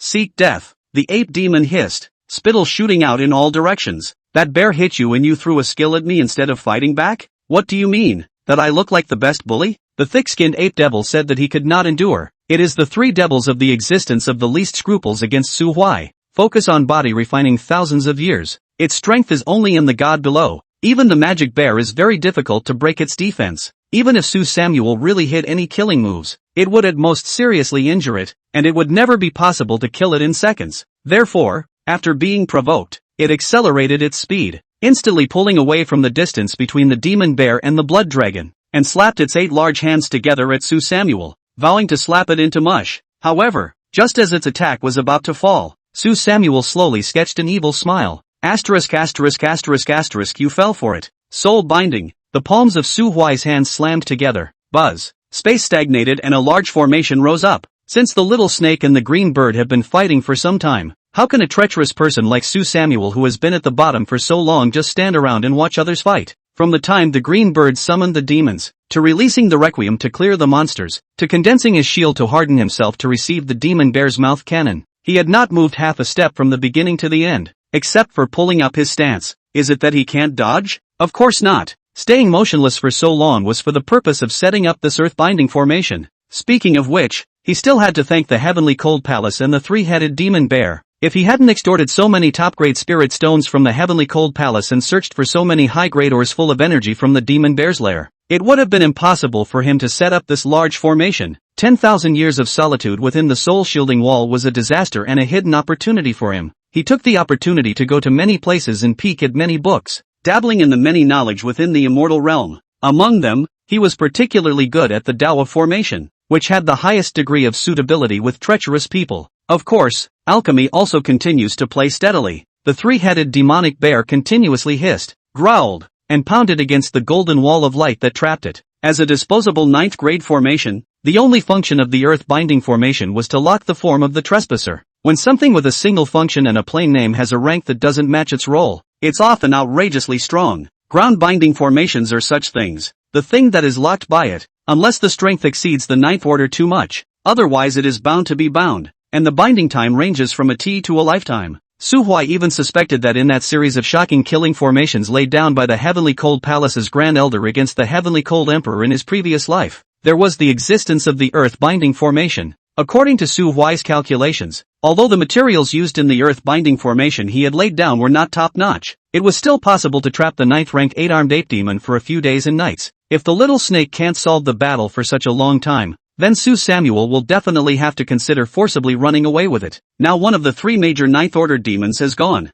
With 2 heads left, it comes down to pure hard power. Su Huai looked back at the small snake that was going crazy, flung his arm and condensed a wide blade and a light shield. Gladiator, Samuel so, meow. There's no way. 1 against 2. The opponent isn't even a brittle skin. He only has 1 immortal ascension pill left in his pocket. He must choose a method of fighting that saves the most immortal power. Come on, battle. The blood dragon and the demonic bear exchanged glances and also understood his intention to stall for time, and even split into 2 paths, wanting to bypass him and run directly towards where the little snake was. Without even thinking about it, Su Huai directly rose into the air, raised his shield to block the oncoming dragon's breath, and slashed at the blood dragon's head with a backhanded slash. Jab. Sparks spattered. A shallow blood scar appeared on the blood dragon's head. It flipped in the air, once again sparring with Su Samuel with a knife, shaking each other back by more than 10 meters. Roar. Human, you have failed. The 3 heads have already rushed to the battlefield, and you want to stop us. With your own strength to dream, it'll come back on its own. Jia jia. Self-deception. Unbelievable? Su Hui suddenly smiled, and with a flip of his right hand holding the knife, a large bear's head tumbled out and was inserted on top of the blade. Su Hui held a large breath in his chest, and suddenly turned his back toward the demonic bear, raised his long sword high, and shouted, 3-headed demon bear, look, what's this? The 3-headed devil bear subconsciously twisted its head and glanced at it, and when it saw the large bear head on Su Huai's blade, it suddenly slowed down. It recognized it. It was its 7th son. Not long ago, I passed a cliff. There's a group of 7th-ranked demonic bears there, insisting that I remove my own arms. I'm scared. Samuel Su paused. So, I took all the demon bears and killed them all. Su Huai's voice echoed in the sky, clear as day. Cygnus watched as the demon bear, who was about to run into the battlefield to help relieve his own pressure, stopped running and skimming. 3-headed demon bear, don't listen to his nonsense. Some devil descendants only. After this battle, I promise you 3,000 devil concubines. Let you reproduce freely. The demon bear stood up, his broad chest heaving. It was originally a 7th-order lord on the side of the demonic domain. About 4,000 years ago, a great emperor battle broke out in the meteor devil cave. The aftermath raged, and some extremely unstable spatial gaps appeared between the demon realm and the immortal realm as a result. After the devil bear stumbled upon it, he asked some other devils to bypass he fallen devil cave and quietly feel their way into the immortal realm through the cracks. At first, they disguised themselves as demons and went on a killing spree in the mundane world, even slaughtering a small clan that guarded a mountain range, feasting on the flesh and blood of human cultivators. The human race is weak, nourishing, plentiful, and reproduces incredibly fast. It's simply inexhaustible. No wonder Lord Demon Emperor wants to attack the immortal domain. Those days were some of the happiest times for the three-headed demon bear. Unfortunately, the good times don't last long. The news of a great demon scourge on the border quickly spread back to the Zuni heavenly god dynasty. The divine dynasties that were guarding the mundane realm and keeping an eye on the demon race quickly came to an agreement,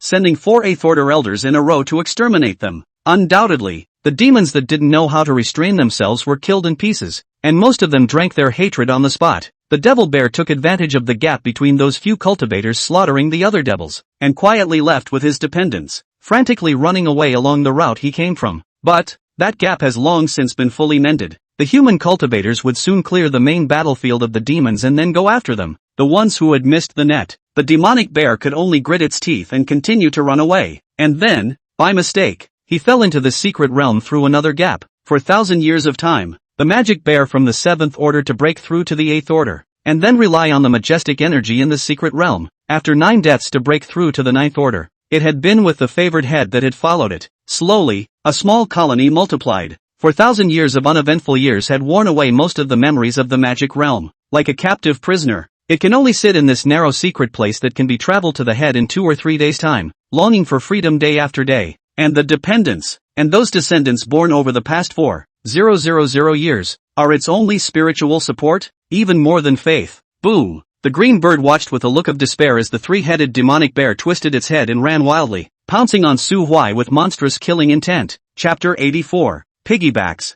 Sometimes emotions are like a knife. Su Huai did not know what kind of unbreakable emotion the 3-headed demon bear had for its own tribe. For overlord-class creatures, the division of class was extremely obvious, and even for mates who conceived heirs together, the resting place could not be too close to the overlord. How can we allow others to sleep soundly on the side of the couch? But in that 3-headed demon bear roosting cave, Su Samuel found a large number of traces of other demon bears resting, and the location is very close to the 3-headed demon bear's nest. Combine this with the fact that it would rather abandon the demon bear cliff and go after Lisadeo. It was enough to deduce that this was a demonic bear that had a deep affection for its own pack. Slaughtering its tribe and bringing the heads of its heirs to provoke it is really not the right thing to do. But the human race and the demon race have the hatred of destroying the race. During the time when the Meteor Devil's Cave first appeared, a large number of devils flooded into the immortal region and attacked in all directions, treating human mortals as pigs and dogs, slaughtering and devouring them regardless of whether they were men, women, old or young. The enmity between humans and devils was not over territory or resources. Rather, it's purely a racial battle to the death, and the demons are still the ones invading, enslaving each other and killing each other. Both sides would have had no morals to speak of. Therefore, Su Samuel expressed a strong self-condemnation and deep introspection of this sinister practice of his own. But if he was given another opportunity, he would still choose to direct a big move to wash the ground. Boom! The 3-headed demonic bear's anger-laden strike shattered the shield that Su Huai had condensed with his immortal power, sending him flying hundreds of meters. Su Hui shook off his numb arm and once again condensed a new light shield, and flung his long sword, but he still swept towards the blood spine dragon. After pulling the hatred of the 3-headed demon bear, he now only needed to stall the bloodthorn dragon again, and when Little Snake freed his hands, he could spread the pressure and break them one by one. The 3-headed demon bear was now a madman, sometimes sending out attacks that not only encompassed Su Huai, but would also cover the bloodthorn dragon that was being tailed by Su Huai. Quite a bit of the feeling of not being able to distinguish between enemy and self.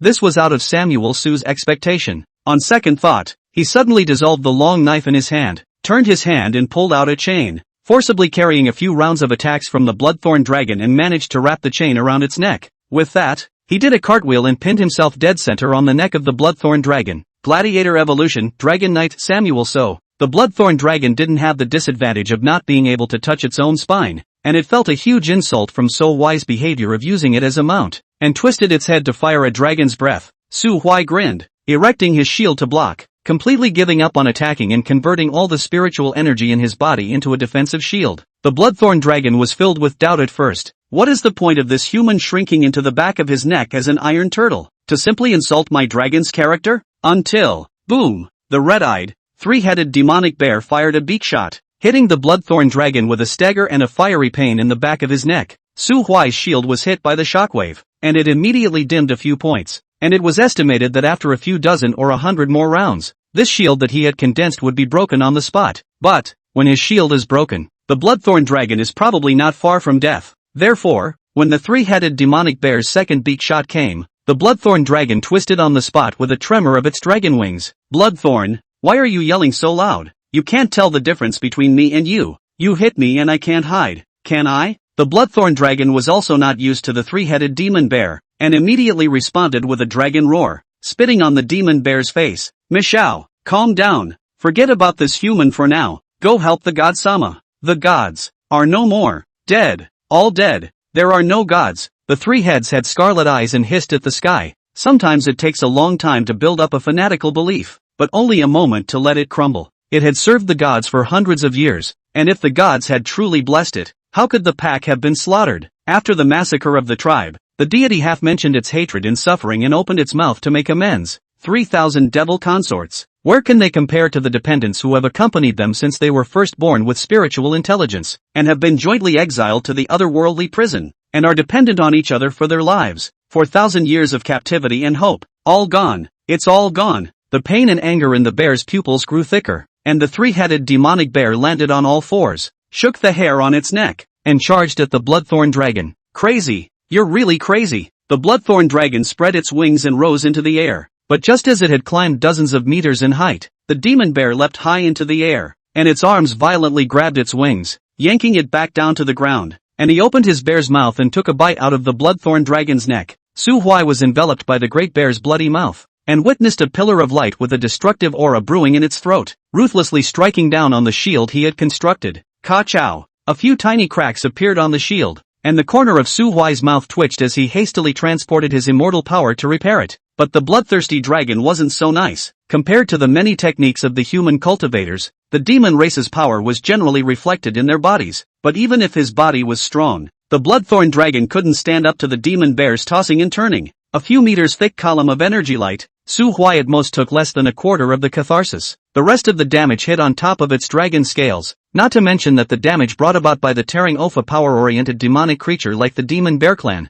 is far above that of a mouth cannon. It let out a roar, and seeing that the demonic bear would not let go of its mouth in death, it could only twist its head and spit out a round of dragon breath towards the demonic bear's head. Dragon flames scorched the fur of the demonic bear. The devil bear emptied one of his arms and slapped his palm towards the head of the blood-spiny dragon that was spewing out dragon flame. With a bang, Su Huai felt the tremor from the bones of the Bloodthorn Dragon even on its neck. He sucked in a breath of cold air, mentally anticipating the concussion level of the Bloodthorn Dragon. The Bloodthorn Dragon was dumbfounded by the slap, and a large mouthful of pink liquid flowed down the corners of its mouth, and it was not known if it was dragon saliva mixed with blood. Being bullied like this, it could no longer suppress the anger in its heart and began to fight back against the demonic bear. Sanju, I'll kill you! Roar! The two behemoths were soon completely twisted together. The demon bear always bit the Bloodthorn Dragon's neck and just kept attacking its head with its huge paws and tearing its wings. Bloodthorn, on the other hand, was like a lizard that had been bitten by a puppy, and having lost its advantage in the sky, it could only whip the demonic bear's head with its tail and tear the demonic bear's flesh and blood with its dragon claws. Dragon's breath can't be used. The distance is too close and the movement is too big. Just open your mouth and you'll get a slap on the wrist. Blood splattered and stained the earth without realizing it. Fighting from day to night. The defensive barrier constructed by Su Huai was already shaky, and even in order to maintain the barrier, he had already swallowed the last of the Immortal Ascension pill into his stomach. In these few hours, Su Huai had already lost count of how many rounds of mouth cannons the demon bear had spewed out. And anyway, the Bloodthorn Dragon's dragon scales, flesh and blood had all been scorched a large area. It tastes full of mush. After a few more quarters of an hour, half of the blackened and charred bones could already be seen on the Bloodthorn Dragon's neck. If it was an unusual low-level demonic beast, it would have died an unknown number of times by now. Of course, Su Huai estimated that if it continued to fight like this, it wouldn't be too far from death. Both wings were torn apart. His head endured countless large slaps from the demonic bears, and one of the dragon's horns was broken. Su Huai is incredibly fortunate that he had previously pitted the heavenly cold palace a hand. There are 2 ninth-grade immortal pills in his pocket. Otherwise it would surely be himself who would be dead now. As the attacking party, the 3-headed demon bear wasn't doing well either, as it was covered in blood-dripping wounds. With its 3 large heads, the rightmost one had been lashed thousands of times by the blood spine dragon's dragon tail, and its skull must have cracked. After all, the shape of the head has changed. The battle was grueling. The bound 8-armed demonic ape was growing impatient in his heart, and his 8 long arms kept pounding on the barrier formed by the earth-binding formation. It felt like it had been duped. A sure win in the innings, but meets 2 piggy teammates. What? You mean itself? It would be trapped solely because the humans were so devious. What a despicable human being. Let my father out for a single fight if you can. Wow! Where the ancient sycamore tree was, a mournful cry suddenly rang out. Chapter 85. It's better to kill. Through the gap between the bear's mouths, Samuel Su glimpsed the green bird letting out one last wail as its newborn right wing was once again torn apart by the small snake. The battlefield over there was even more tragic than Su Huai here. The azure feathers mixed with the silver snake scales and scattered all over the ground.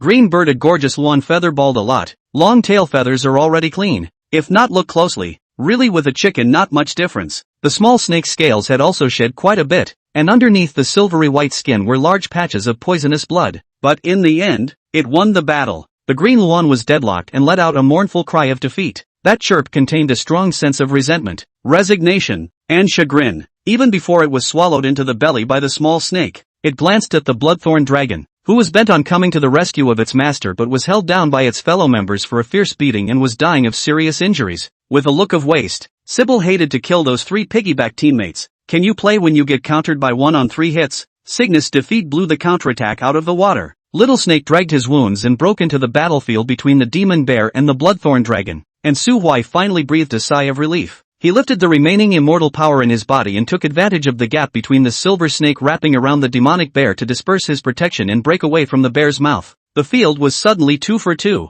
Moreover, 3 of the 4 of them were all greatly disabled, and although Su Huai was full-blooded, there wasn't much immortal energy left in his body. After all, he is not a great emperor. There is no way to do the body of heaven and earth. Immortal power inexhaustible. Su Huai realized that he had just somewhat underestimated the strength of the little snake and the green bird. The demon bear's mouth cannon blasted at the unsuspecting little snake, actually leaving behind only a faint layer of black ash. Only pure power rips and slaps can do some minor damage. Magic resistance that high? Without much careful thought, taking advantage of the fact that the demon bear was being held back by the little snake, Su Huai didn't take long to decapitate the bloodthorn dragon, which was already seriously injured and dying. Then he began to eliminate the demonic bears with the little snakes. When the stars were dense within the secret area, the crazed demonic bear finally let out its last hiss. Its only remaining bear head was nailed into a silver arrow by Su Samuel, and its huge body collapsed. Phew, it's finally over. Su Huai dispersed the longbow condensed with immortal power in his hand and collapsed to the ground. He hadn't dared to take out and use the imperial artifact he had gotten earlier in front of the green bird. That was, after all, it had personally condensed it with its own bones. Hell, I don't know if there's any backstabbing left up there. Anyway, thinking about himself and others, if Su Huai was a green bird, he would definitely tinker with the longbow. Like it'll explode or something when you pull it apart, or whoever uses that bow becomes their slave or something. Old silver. Su Huai breathed in a large breath of air filled with the smell of blood, his eyes reflecting the stars, the corners of his mouth slightly raised upwards. What does it feel like to have your revenge avenged? The silver snake looked at him with scarlet eyes and shrunk its size to a meter long, suddenly opening its mouth and spitting out the green bird in its stomach. The green bird's power seemed to have been sealed by the little snake in some special way, and it was well behaved when it landed. It first glanced at the little snake before looking at Su Huai, reshaping into that double ponytailed lowly look. Only the dress made of feathers was mostly torn, and it was not known whether it was intentional or unintentional, revealing a large area of snow white. Samuel Su lay on the ground and looked at her. You didn't kill it, did you? You decide. What? The little snake coiled in a circle on the rock. I and it are both auxiliary creatures. We are a special kind of existence that generally chooses to cling to the strong. It holds a lot of secrets and knowledge. Keep it. It'll be of some use to you. Samuel Su braced himself and looked at the little snake. Don't you hate it? The little snake dropped its head and didn't say a word. Samuel Su twisted his head again to look at the lowly transformed by the green bird. The body is soft and easy to push down. Or a double ponytail lowly. A good mount. It's really not bad. Cygnus lowered his head, quietly relieved. When she was almost killed just now, she frantically indicated to the little snake that leaving herself alive would be of great use to it, or perhaps to Su Huai. Not only did it swear with its true name that it wouldn't betray it again, it also said that it could let Su Huai leave a soul mark on it. Maybe it was a stroke of luck that the little snake really didn't kill it, allowing it to save a life. As for Samuel So, a horny humanoid monk, well handled. Is Samuel so horny? Of course he's horny. Even just looking with his eyes wasn't enough. Someone, also took out an ancient book, a pen, and then flipped to a blank page, and started sketching at the lowly transformed by the green bird. The secret realm was quiet, except for the sound of the 8-armed ape demon frantically pounding the formation. There was only the tiny rustling sound of the pen tip scratching across the yellow paper. After a quarter of an hour, Su Huai stopped writing with satisfaction, then crouched down in front of the lowly under Snake's griefless gaze. There are 4 stone tables in the sycamore tree where you are perched. It holds a bow, a scroll of kung fu, an energy crystal, and a heart, respectively, right? The lowly in the form of a green bird nodded. Well, then can you tell me exactly what that demon heart of yours does? It contains most of my knowledge. Good boy. Then there is another question. It is written on the stone table that you have been given the method to ascend to God. What is that method? Xing Bird looked at the kindly-faced Su Huai, and suddenly felt that the tone of this person in front of him was very wrong. It tried. I can slowly tell you all of these questions later.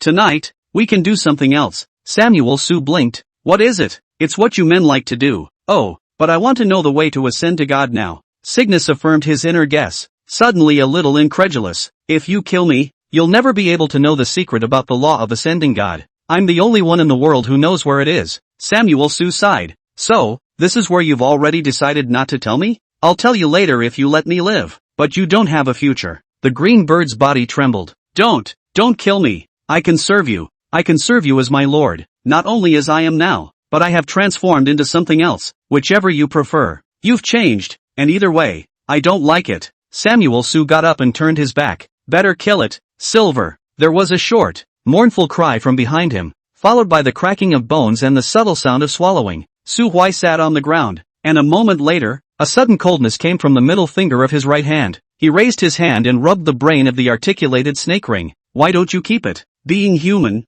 Nah, there's always a trade-off. But in your previous life, you used to say that children make choices. Adults make them all. That's all youthful ignorance. It's only when you're really grown up that you realize that it's the kids who want everything, and the adults know that they can't top it. People, they can be shameless, they can be calculating, they can saber rattle, but no matter what you do, no matter how you lie to people, you always have to live up to your conscience. Just like you said, in my previous lives I accomplished nothing, and I still always feel in my head that if I have traveled across the world and don't have 3 wives and 4 concubines to start a harem, how meaningless it would be to live. Then I met Chuziu. Samuel Su lay down against a broken log and looked into the night sky. The senior disciple of the diffractive moon immortal sex pill spirit peak master. He has a handful of amazing alchemy skills at such a young age. Such a proud daughter of heaven has been cheated out of her heart by me, a penniless and unlucky casual cultivator. Samuel Su was silent for a moment. On a more pretentious note, she gave me everything she could. How can I bear to let her lose? Samuel Su smiled and raised his hand, gazing through the moonlight at the articulated serpent ring with clear lines on his middle finger. As is love,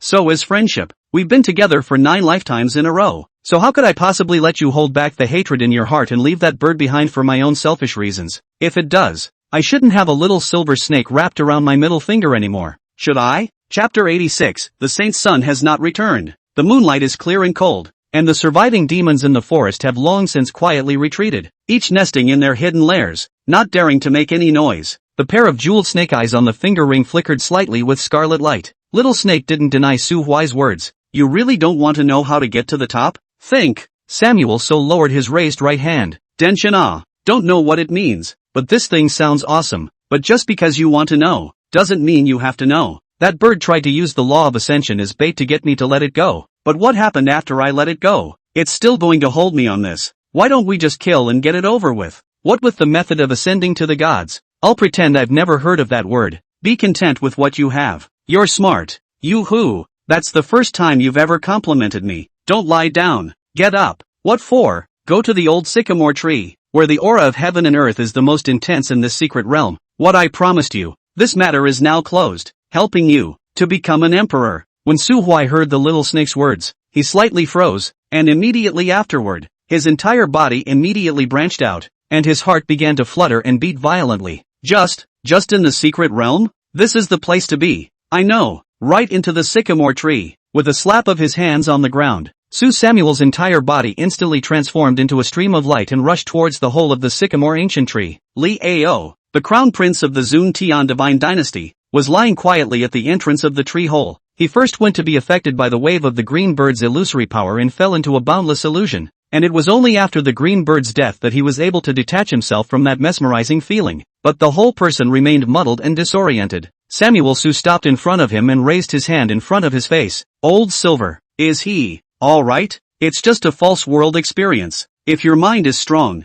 you'll be fine. I'll send out all the humans in the realm later and seal off the whole realm. You can break through without worrying. Okay. Su Huai looked at Li Ao's godless eyes, pursed his lips, and suddenly raised his hand to give him a big ear. With a snap, Li Ao's head tilted, and there was something in his eyes. Still not awake? There were 2 more snapping sounds, and between blinking, Li Ao finally came back from the illusion that had ended, looking at Su Huai in front of him with a dumbfounded face. Su, brother Su, good brother, you're finally awake. What's wrong with me? Samuel So reached out and put his hand on his shoulder. You've just been hit by an illusion, brother Li. To make a long story short, this exploration of the secret realm has ended, and you will be sent out of the secret realm together later. But I still have to stay behind to deal with some follow-up matters. So can I trouble you to report my safety to the diffractive moon immortal sect for me when you go out? Li Ao was still a bit confused, but when he heard Su Samuel's request, he still subconsciously nodded. Such a small matter. Since there is nothing to, good buddy. Su Huai pulled out an 8th order demon core and stuffed it into Li Ao's hand. Here's the payoff.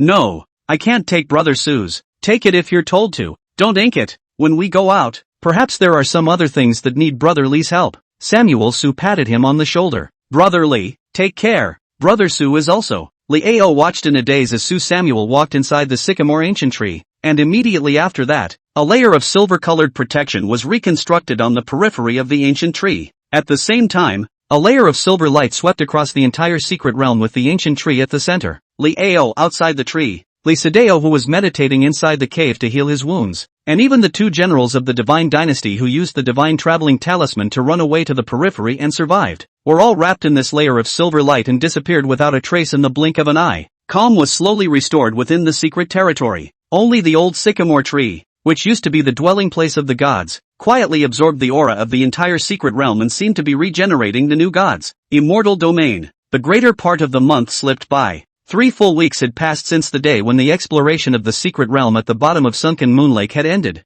A lot had happened in the immortal realm in 3 weeks. First, the immortal region's #1 heavenly pride, Li Sadeo, almost died in the secret realm, and after returning from his serious injuries, he returned to the Sword Mound and announced that he was in seclusion. Then there is the heavenly cold palace peak advocate Jintian's soul lamp extinguished, fell in the secret realm, the holy son of Sima candle traces of nothing. The heavenly cold palace was furious, and combined with some fragmented messages, it was discovered that Li Ao, the crown prince of the Zun Tian divine dynasty, had openly stated that he would kill Sima Candle before entering the secret realm, so the score was settled on Li Ao. The divine dynasty prince didn't spoil the heavenly cold palace either, openly stating that it was the people of the heavenly cold palace themselves who were too good, and that before he, Li Ao, had a chance to make a move, the people of the heavenly cold palace had already died in the secret realm beast tide. Wada put the blame on him. Li Ao can, provided that the heavenly cold palace must come up with evidence. If there is no evidence, do not blindly force, because Li Ao had brought back a mysterious technique from the secret realm, and because the 3 people who had been sent out by the divine dynasty on this trip had all returned safely, there was a high level of clamor within the divine dynasty for a while, sort of temporarily stabilized the position of the crown prince. His attitude infuriated the people of the Sky Cold Palace to no end, but they were unable to refute it. 2 other major events occurred during the period. 1, the great elder of the heavenly cold palace suddenly became very ill, and now his condition is unknown, and his life and death are uncertain. Second, a large-scale beast tide broke out in the Burial Star Mountain Range. The Zun Tian divine dynasty sent a large number of cultivators to pacify it, and then issued the immortal domain demon suppression order to mobilize the cultivators of the world to jointly go to the place where the beast tide broke out, to behead the demons. The diffractive moon immortal sect also sent a group of elder disciples to provide support after deliberation, but all of this had nothing to do with Chu Siyu, who only knew how to refine pills, and Chowi, whose cultivation level was still only at the 2nd rank. Chu Siyu was a bit flustered this time. The yard next door to her has been empty for almost a month. Those who had entered the secret realm under the lake together, as long as they were still alive, had all come out safely. Only Samuel So is still alive or dead. although as early as after the people from the Zun Tian Divine Dynasty had come out. Her master Chen Tai-ru had privately told her that Su Huai was fine, so that she didn't have to worry too much. Still, she felt uneasy inside and panicked whenever she didn't see him come out alive. And this uneasiness is also getting worse as time passes. See you. Don't look. Didn't the elder say that Su Huai is still alive? And that he stayed in the secret realm just to take care of some things? Chao Yi paused. There's an old saying in the immortal domain. It's called good people don't live long, and misfortune lasts 1,000 years. A scourge at the level of great sage Sun Tzu would have to live for tens of thousands of years anyways, and wouldn't be able to die. Let's eat first. That Shaki restaurant has developed a new way to make spicy chicken. Why don't we go and try it together? Chu Siyu stood by the lake and stared at the calm lake surface. This has been going on for over 10 days. In these 10 days or so, the Roll King Chu Siyu, who used to stay in the damn room until late at night, had turned into a swinging player who punched the clock and left at the right time. A large number of disciples of the medicine spirit peak called Master Green Not Straight. The senior brothers and sisters were worried about Chu Siyu's state, but when they asked her what had happened she refused to say. The truth didn't come out until someone stumbled upon her running down the mountain to stand by the lake in her free time and stare. Some disciples who liked to tout out a CP and knew about Chu Siyu's relationship with the saint's son began to frantically brainstorm love short stories. For a while, the sacred sun's fall, little sister Chu Siyu's grief and martyrdom began to spread in Pill Spirit Peak, and after being reprimanded by the elders who discovered it, it was not only not curbed, but also became more and more intense. After all, according to the first rule of melon eating, the more an elder denies something, the more likely it is true. By not letting people talk about it, you're covering up the truth. When she heard her friend from Spirit Formation Peak talk about this story, it scared Chowie, who was reading a book. Enough. She was also aware of the fact that Su Huai had entered the secret realm and did not return, but she was extremely good at guessing the hearts of people. It's been so long, those higher-ups of the Diffractive Moon Immortal sect don't have the slightest hint of sadness, and are at peace, especially since she had seen the Grand Elder in charge of guarding the secret realm secretly drinking with an old man she didn't know some time ago. That proved that Su Huai was truly fine. But these things Chu Siyu may not necessarily be able to figure out. Get along for so long, she is considered to have already recognized Su Huai's ability to pick up girls. Her own best friend has obviously been taken down. Now Su Huai out of the matter. This is the inner sensitive Chu Siyu in case you really cannot think for a moment. Hiss. Then Su Huai came back must not peel off her skin. Maybe the skin of the Grand Elder will also be peeled off, and then hung with her on the city wall to dry and flutter in the wind. Chow Yi winced. See you ah. Su Samuel he really is fine. You see, if the Holy Sun died, how can the great elders they all still leisurely well? Let's go eat. That's your favorite spicy chicken. How about my treat? I don't want to eat. Chu Siyu lowered her head, still letting the evening breeze raise the hair on her forehead. Chapter 87, The Valley of the Light-Catching Flowers. The mind of a young girl is most difficult to understand, being coy when bullied, but choosing to go against the grain is an endorsement in itself. Unbeknownst to those senior brothers of Spirit Pill Peak, none of them had been able to come within 3 meters of her so far. Only Samuel So, and sometimes when Samuel So doesn't come to her, she can't help but send him to the door to be bullied. It's broken. It's really broken. Chu Siyu stood by the lake, her heart in turmoil. The night was as cold as water. However, at a certain moment,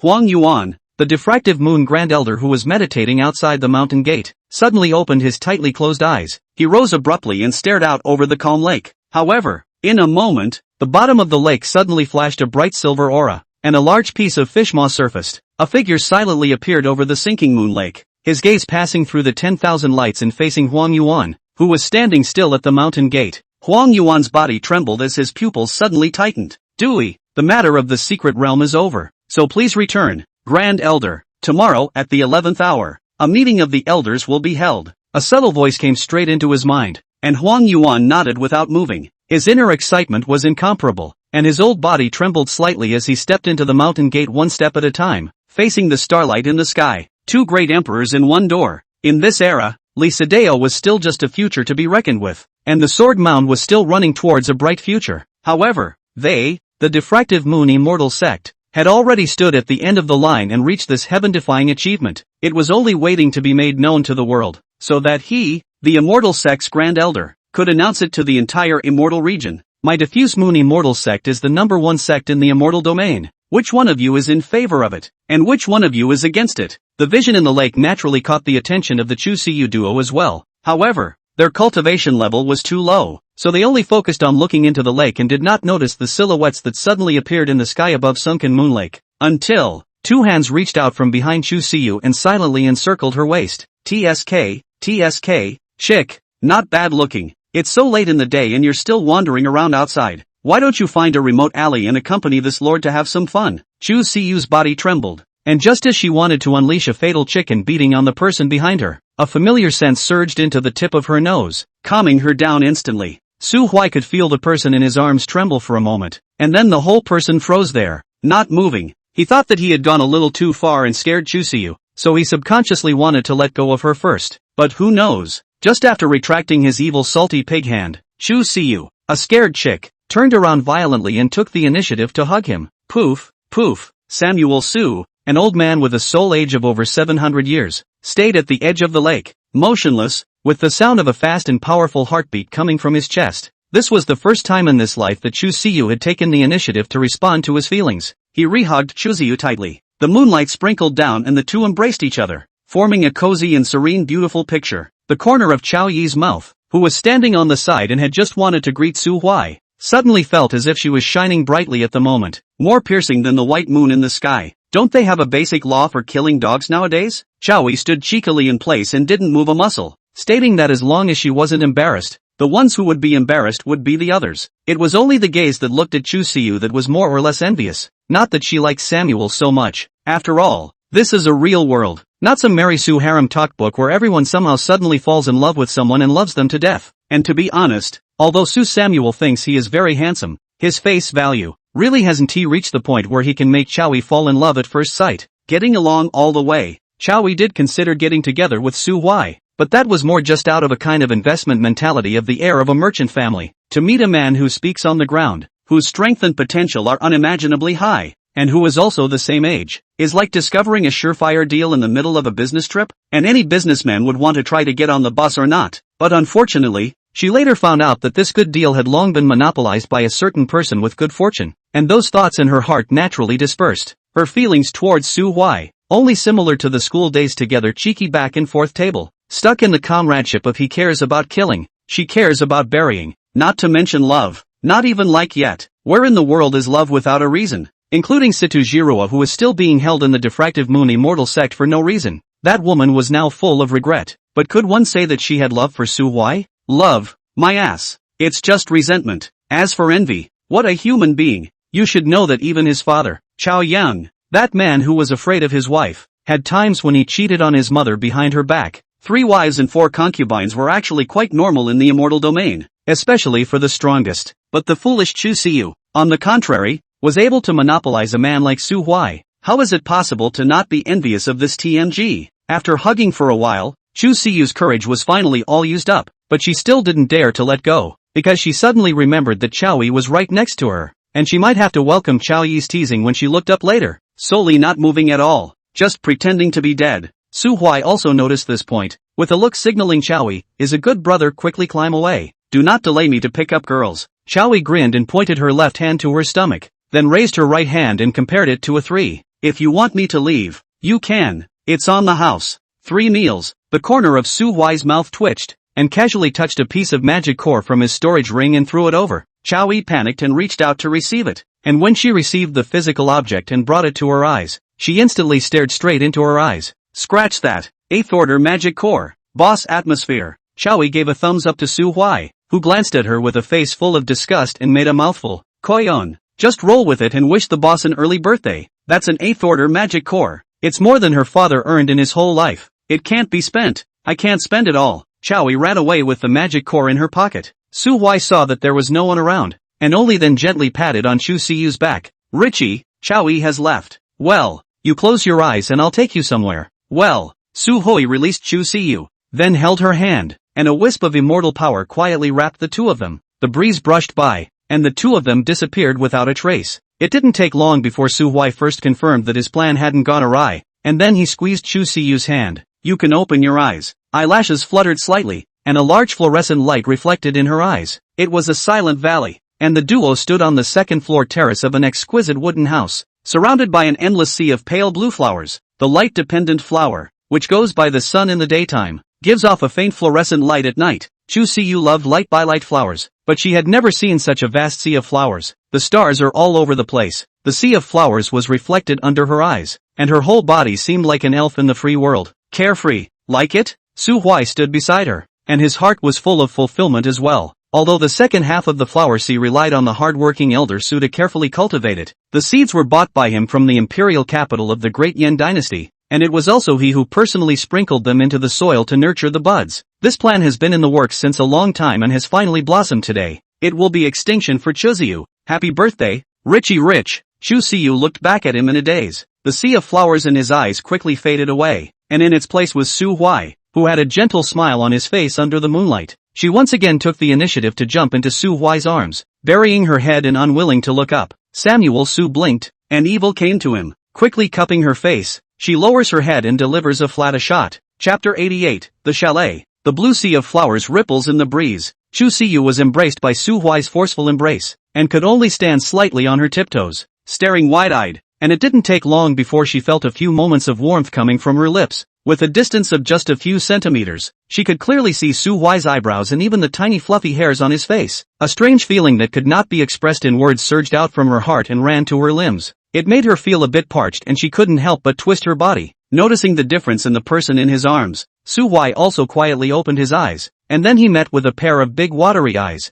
As his lips parted, Su Huai couldn't help but blush with his old face. How come you don't close your eyes? Does one have to close his eyes? I don't know, but everyone closes their eyes at times like this. So, then I'll close my eyes and try again. Chu Siyu finished and closed her eyes, which gave Su Huai completely whole will not. Perhaps it was because she had no experience in this area. The social terrorism chick Why at this time on the contrary, she did not feel shy, and was much bolder than the average girl. Since this was the case, Su Huai was also not polite. Lowering his head he again. 1 minute, 2 minutes, 5 minutes. When he quietly opened his eyes again, he met those big watery eyes again. Why are you, again? Sorry, I forgot. So we'll try again? Good. The little snake between Su Huai's fingers smelled the sweet and greasy scent of dog food, glanced at Su Huai with a disgusted face, and then quietly detached itself from the palm of his hand, and swam down the terrace into the sea of light by light flowers. According to its judgment, there is a great probability that these two will continue to develop next, and may even take a step to the stomach for an uninteresting reproduction, especially Samuel So,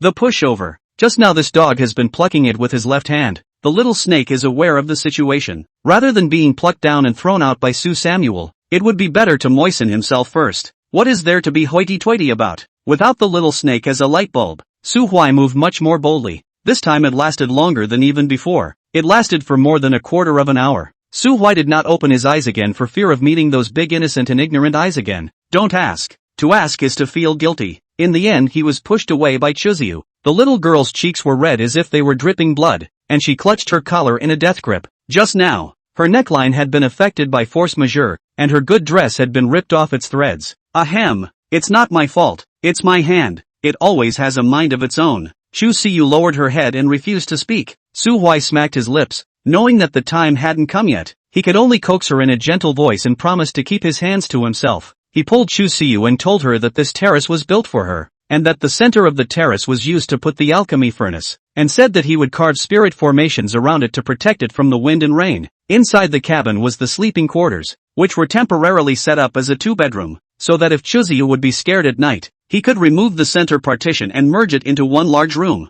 There is a separate kennel outside the house, which can be used to keep some cute little animals such as flaming Pegasus, purple-scaled boa, snow grumpy spirit, etc. Mention of Snowgrudge. Su Hui drilled into the wooden house, carried out the shweta that had shrunk into a large Shwe Main Yang, and stuffed the dumbfounded face into the arms of the equally dumbfounded Chuziyu. This is birthday present. Chuziyu blinked and cupped her hands around the soft, snowy grate and raised it up. It's cold to the touch, but not so cold that it freezes your hands. This was the third form of the snow grates, and the most initial form of their clan. The oldest snow grievance spirit was born on the snowy plains, a munchkin that feeds on snow and ice, with almost negligible combat power, and when it encounters a natural enemy, it can only bury itself in the snow and camouflage itself to avoid it. It was only later that they slowly evolved into their second form, the Snowgrudge spirit's original form, in order to survive. Then, the Snowgrudge spirit clan was sent by the Ghost Emperor to the Weeping Ghost Abyss battlefield as cannon fodder, and slowly learned through mimicry, and came to have a third Snow Maiden form, and through the Snow Maiden form,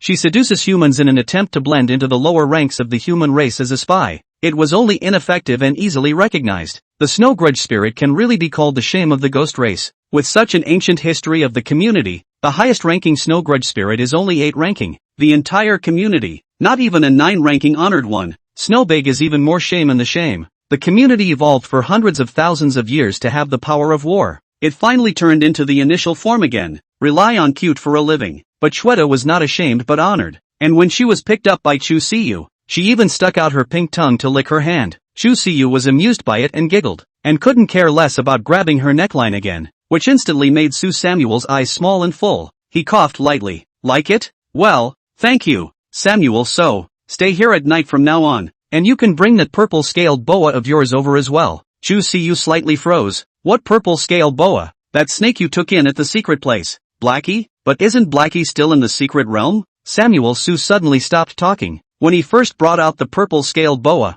he casually stuffed it into the large water tank in the corner of Chu Siyu's small courtyard, only explaining it to be honest when he put the lid on it, but never expected it to be that honest. 5th stage demonic beasts, which had yet to pass through the metamorphosis stage, were unable to sustain their consumption purely through heaven and earth auras. Plus, the purple-scaled boa was at a critical juncture of metamorphosis, and the energy it needed was huge. Didn't eat or drink for over a month. Not sure if it died in the tank either. Ahem. I know it's in the secret realm, and I'll help you bring it out in the morning. Chu Siyu lowered her head and walked slowly towards Su Huai, then put his head against Samuel So's chest. Nearly a month time has not seen. Su Samuel found that she has become much more clingy. A little bit of the flavor of a little girl in the period of passionate love. There was no talk all night. It was only when the evening sun spread across the sky that Samuel Su stretched and sat up. For him, sleeping is a pleasure. Looking at the familiar environment and arrangement around him, he had a feeling that it was like his previous life. The only beautiful thing was that in the wee hours of the morning,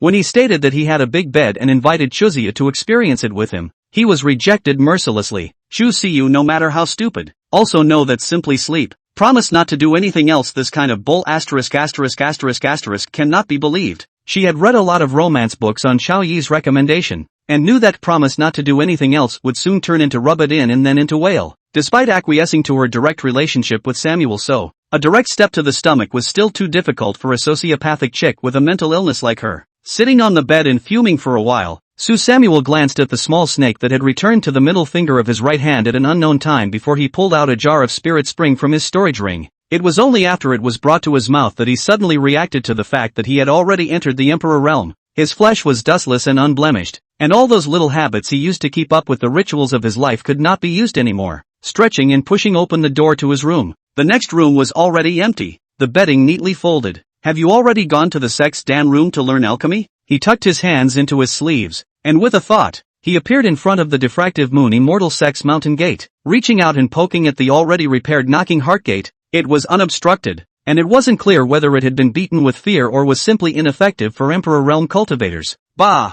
Bully! Knocking on the door of the heart, uptack. Upon entering the mountain gate, he could clearly feel a subtle fluctuation sweeping over his body before slowly dissolving into nothingness. This fluctuation was the strongest protection of the immortal sect, the Mountain Protection Formation. Wandering all the way, Su Huai returned to his own small courtyard at Pill Spirit Peak. The excitement and freshness brought about by breaking through the Emperor realm had been pretty much squandered in the secret realm, and thanks to the blessing of that 8-armed ape demon, he had also been able to control his power very well. A leap and a handsome landing with one hand propped up over the courtyard wall. This hand is a masterpiece in scaling the walls of a female disciple's yard. Samuel Su ran to the corner with a big grin and lifted the lid of the big water tank. Inside lay a skinny, bony snake. As it turns out, some things won't even leave themselves alone when they're hungry. For example, the purple scale boa is holding its own tail, rather like to imitate the tail snake, performing a hand I eat my own meaning. When Su Huai opened the lid of the water tank, it saw the long-lost sunlight, and for a moment it burst into tears and let out a hiss of accusation full of grievances. The corners of Su Huai's mouth twitched, so he could only reach out and carry it out, while taking 2 low-rank pills and stuffing them into its mouth. Chapter 89 Elder Chen. You don't want to refine the pills either.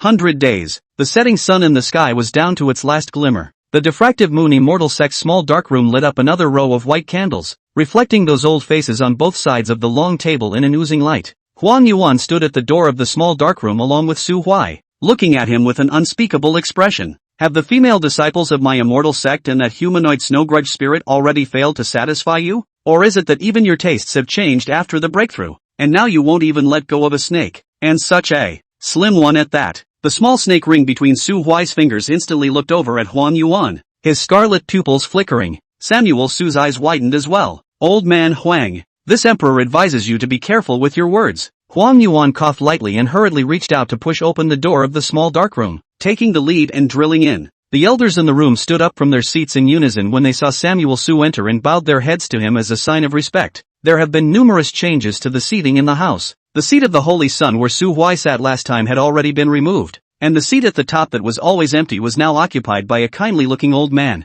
An identical cross chair was set up beside him. Su Huai sat on that chair under Huang Yuan's guidance, and then twisted his head, showing a hint of a smile to the old man beside him. This was the first time in this life that Su Huai had met with the diffractive Moon Emperor. He could tell that the diffractive Moon Emperor in front of him was only a Dharma body. I'm sorry, fellow Taoist Su. There's been some chaos in the immortal realm lately. The Weeping Ghost Abyss might have noticed it as well, and the Mountain Vault Ghost Emperor is watching intently, so I can't get out of my way, so I can only meet with my Dharma body. I also ask for your understanding. Su Samuel arched his hand at the diffuse Moon Emperor. Great Emperor is overstating things. Although Su Samuel made a lucky breakthrough, he is still a diffractive Moon Saint's son. You can just call me by my name. Great Emperor Diffractive Moon smiled as he stroked his beard. In any case, congratulations to you, fellow Taoist, on your ascension to the Emperor realm. As soon as the diffractive Moon Emperor's words fell, the dozen or so elders in the room also shouted in unison. Congratulations to the Holy Sun on his ascension to the Imperial realm. Su Huai pulled the corners of his mouth and thanked them one by one.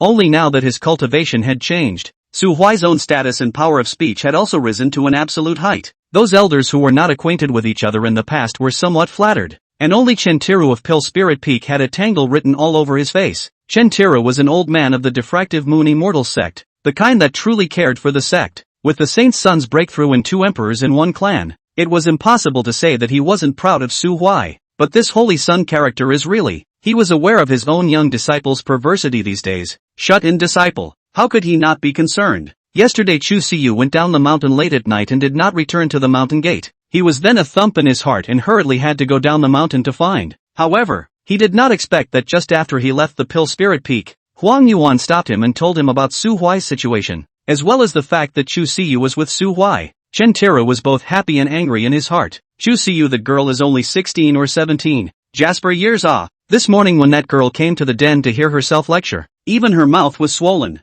The red marks on his neck stood out. It took a lot of suffering at first glance. Samuel, so, you're going to jail for this, you know. Su Huai could feel the resentment coming from Chen Tairu's body, and knew that this old man must have already known that he had completely abducted his precious disciple, and he didn't know out of what kind of mentality. He not only smiled at Chen Tairu, but also raised an eyebrow. Pissed off, Chen Tairu nearly spat out a mouthful of old blood. Ahem. Seeing his old buddy's face red with anger, Huang Yuan couldn't help but open up for him. Today's council, which was convened under the auspices of the Holy Sun, should have other important matters to discuss in addition to announcing the Holy Sun's breakthrough. Only then did Su Huai withdraw his gaze. Indeed, the main purpose of this gathering is to discuss with everyone how to deal with the Heavenly Cold Palace. Fist in 10 Peak Elder Gu Hanshan was the first to react. What does the Holy Sun mean? Is to go to war directly? No. Samuel Su banged the table. In the matter of the medicine man, for the time being, we can only determine that Tianhan Palace's Grand Elder Qiansihai is the first offender.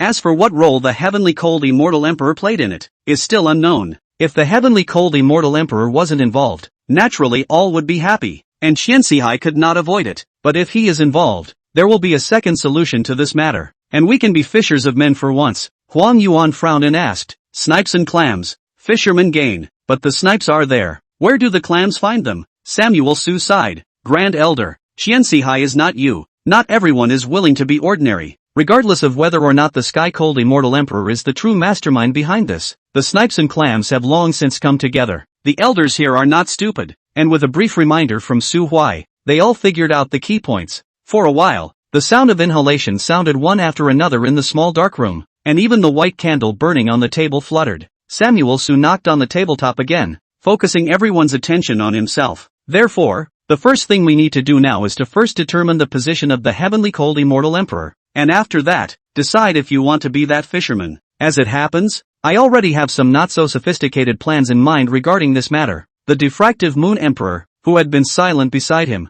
nodded and sealed the deal. It's enough for you to state your words. The diffractive Moon Immortal sect will unconditionally cooperate with your actions. Samuel Su nodded and continued. First of all, The immortal sect needs to send a request for friendly exchange to the Sky Cold Palace. Chen interrupted. If the Heavenly Cold Palace states that the clan is in turmoil and refuses to exchange, what is taken as an explanation? Su Huai pulled the corner of his mouth. I have prepared for this matter, Great Elder. Those disciples of Tianhan Palace should all still be detained within the immortal sect, right? Huang Yuan nodded his head and responded. At your request. They have been under house arrest within the clan's guest residence on the grounds that Zhang Jintian fell and no one was there to protect them back in the clan. That won't do. This time I'll escort those Heavenly Cold Palace disciples back to the sect, and go to the Heavenly Cold Palace to exchange one or two things in the meantime. As the four major clans, it's impossible for them to stop their own disciples from returning to the mountain. Otherwise, who else would be willing to go to Heavenly Cold Palace to practice in the future? I've worked so hard to escort their disciples back to the mountain, so you have to invite me in for a cup of tea no matter what, right? Chen Tairu asked again.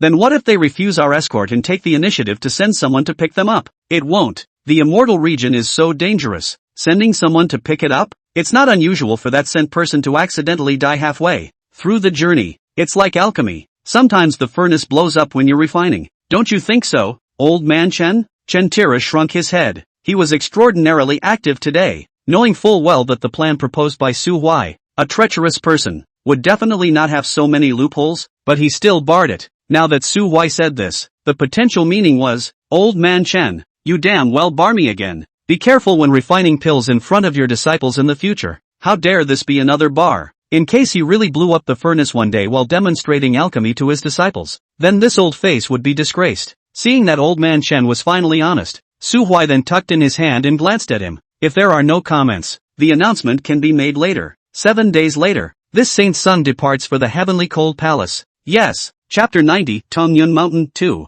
For 7 days, Su Huai was stuck together with Chu Siyu almost every night, and he also ran to Pill Spirit Peak from time to time to observe Chen Tairu's alchemy course. Unfortunately, this old man seemed to be really afraid of Su Huai screwing him during his alchemy, and even talked about the theoretical knowledge for several days in a row, just refusing to demonstrate on his hands. Samuel Su sighed. He understood all of this theoretical knowledge. His theoretical knowledge was already deeper than the average 8th grade alchemist. It was just that his brain would be able to do it, but his hands wouldn't be able to do it yet. So after listening to it for a few days, he found it uninteresting and took advantage of the gap between Chu Siyu going to the Dan room to study, and continued to run off to the immortal realm to roam around. That day's meeting in the small dark room also discussed the situation in the immortal region after finalizing the plan against the Heavenly Cold Palace. There was one item that made Samuel Su couldn't help but frown. That is, a wave of beasts. He didn't know if it was because his rebirth in this life had brought too much influence on the immortal region, and the beast tide that was supposed to break out after 5 years had actually broken out earlier. To the west of the buried Star Mountain range, where it bordered a small secular country, a large number of demonic beasts suddenly surged out.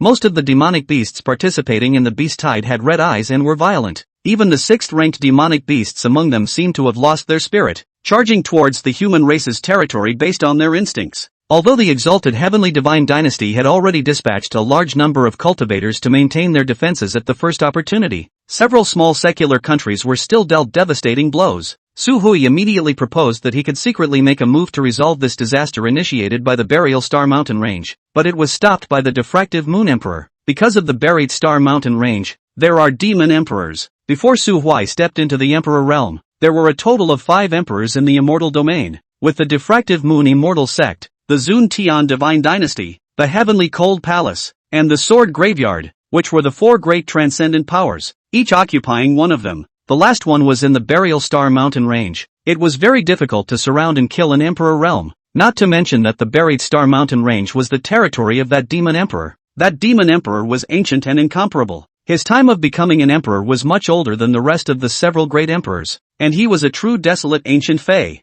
After living for so long, no one knew how strong it was and how many backstops it had inside the Buried Star Mountain Range, and as early as thousands of years ago, that divine emperor of the Zun Tian Divine Dynasty had a battle with that demon emperor. After returning from that battle, the divine emperor ordered that a defense line be set up on the outskirts of the Buried Star Mountain Range, and that the Buried Star Mountain Range be demarcated from the Buried Star Mountain Range. The world has rumored that that battle ended in a draw. However, only a few of the human race executives who were also great emperors knew that the divine emperor had escaped from the center of the mountain range after losing the battle, and had recuperated for hundreds of years before fully recovering. And before he closed down to heal his wounds, he passed on a message to a few of his old friends. there is also a difference between the Emperor realms. To completely kill that demon emperor, it would require at least 3 or more human immortal emperors to work together. As for Immortal Emperor Diffuse Moon and Sword Mound's Great Emperor Huaifeng, they were guarding the 2 forbidden places, Weeping Ghost Abyss and Meteor Devil Cave, so it was impossible for them to spare any time to besiege the Burial Star Mountain range. As for the Sky Cold Palace,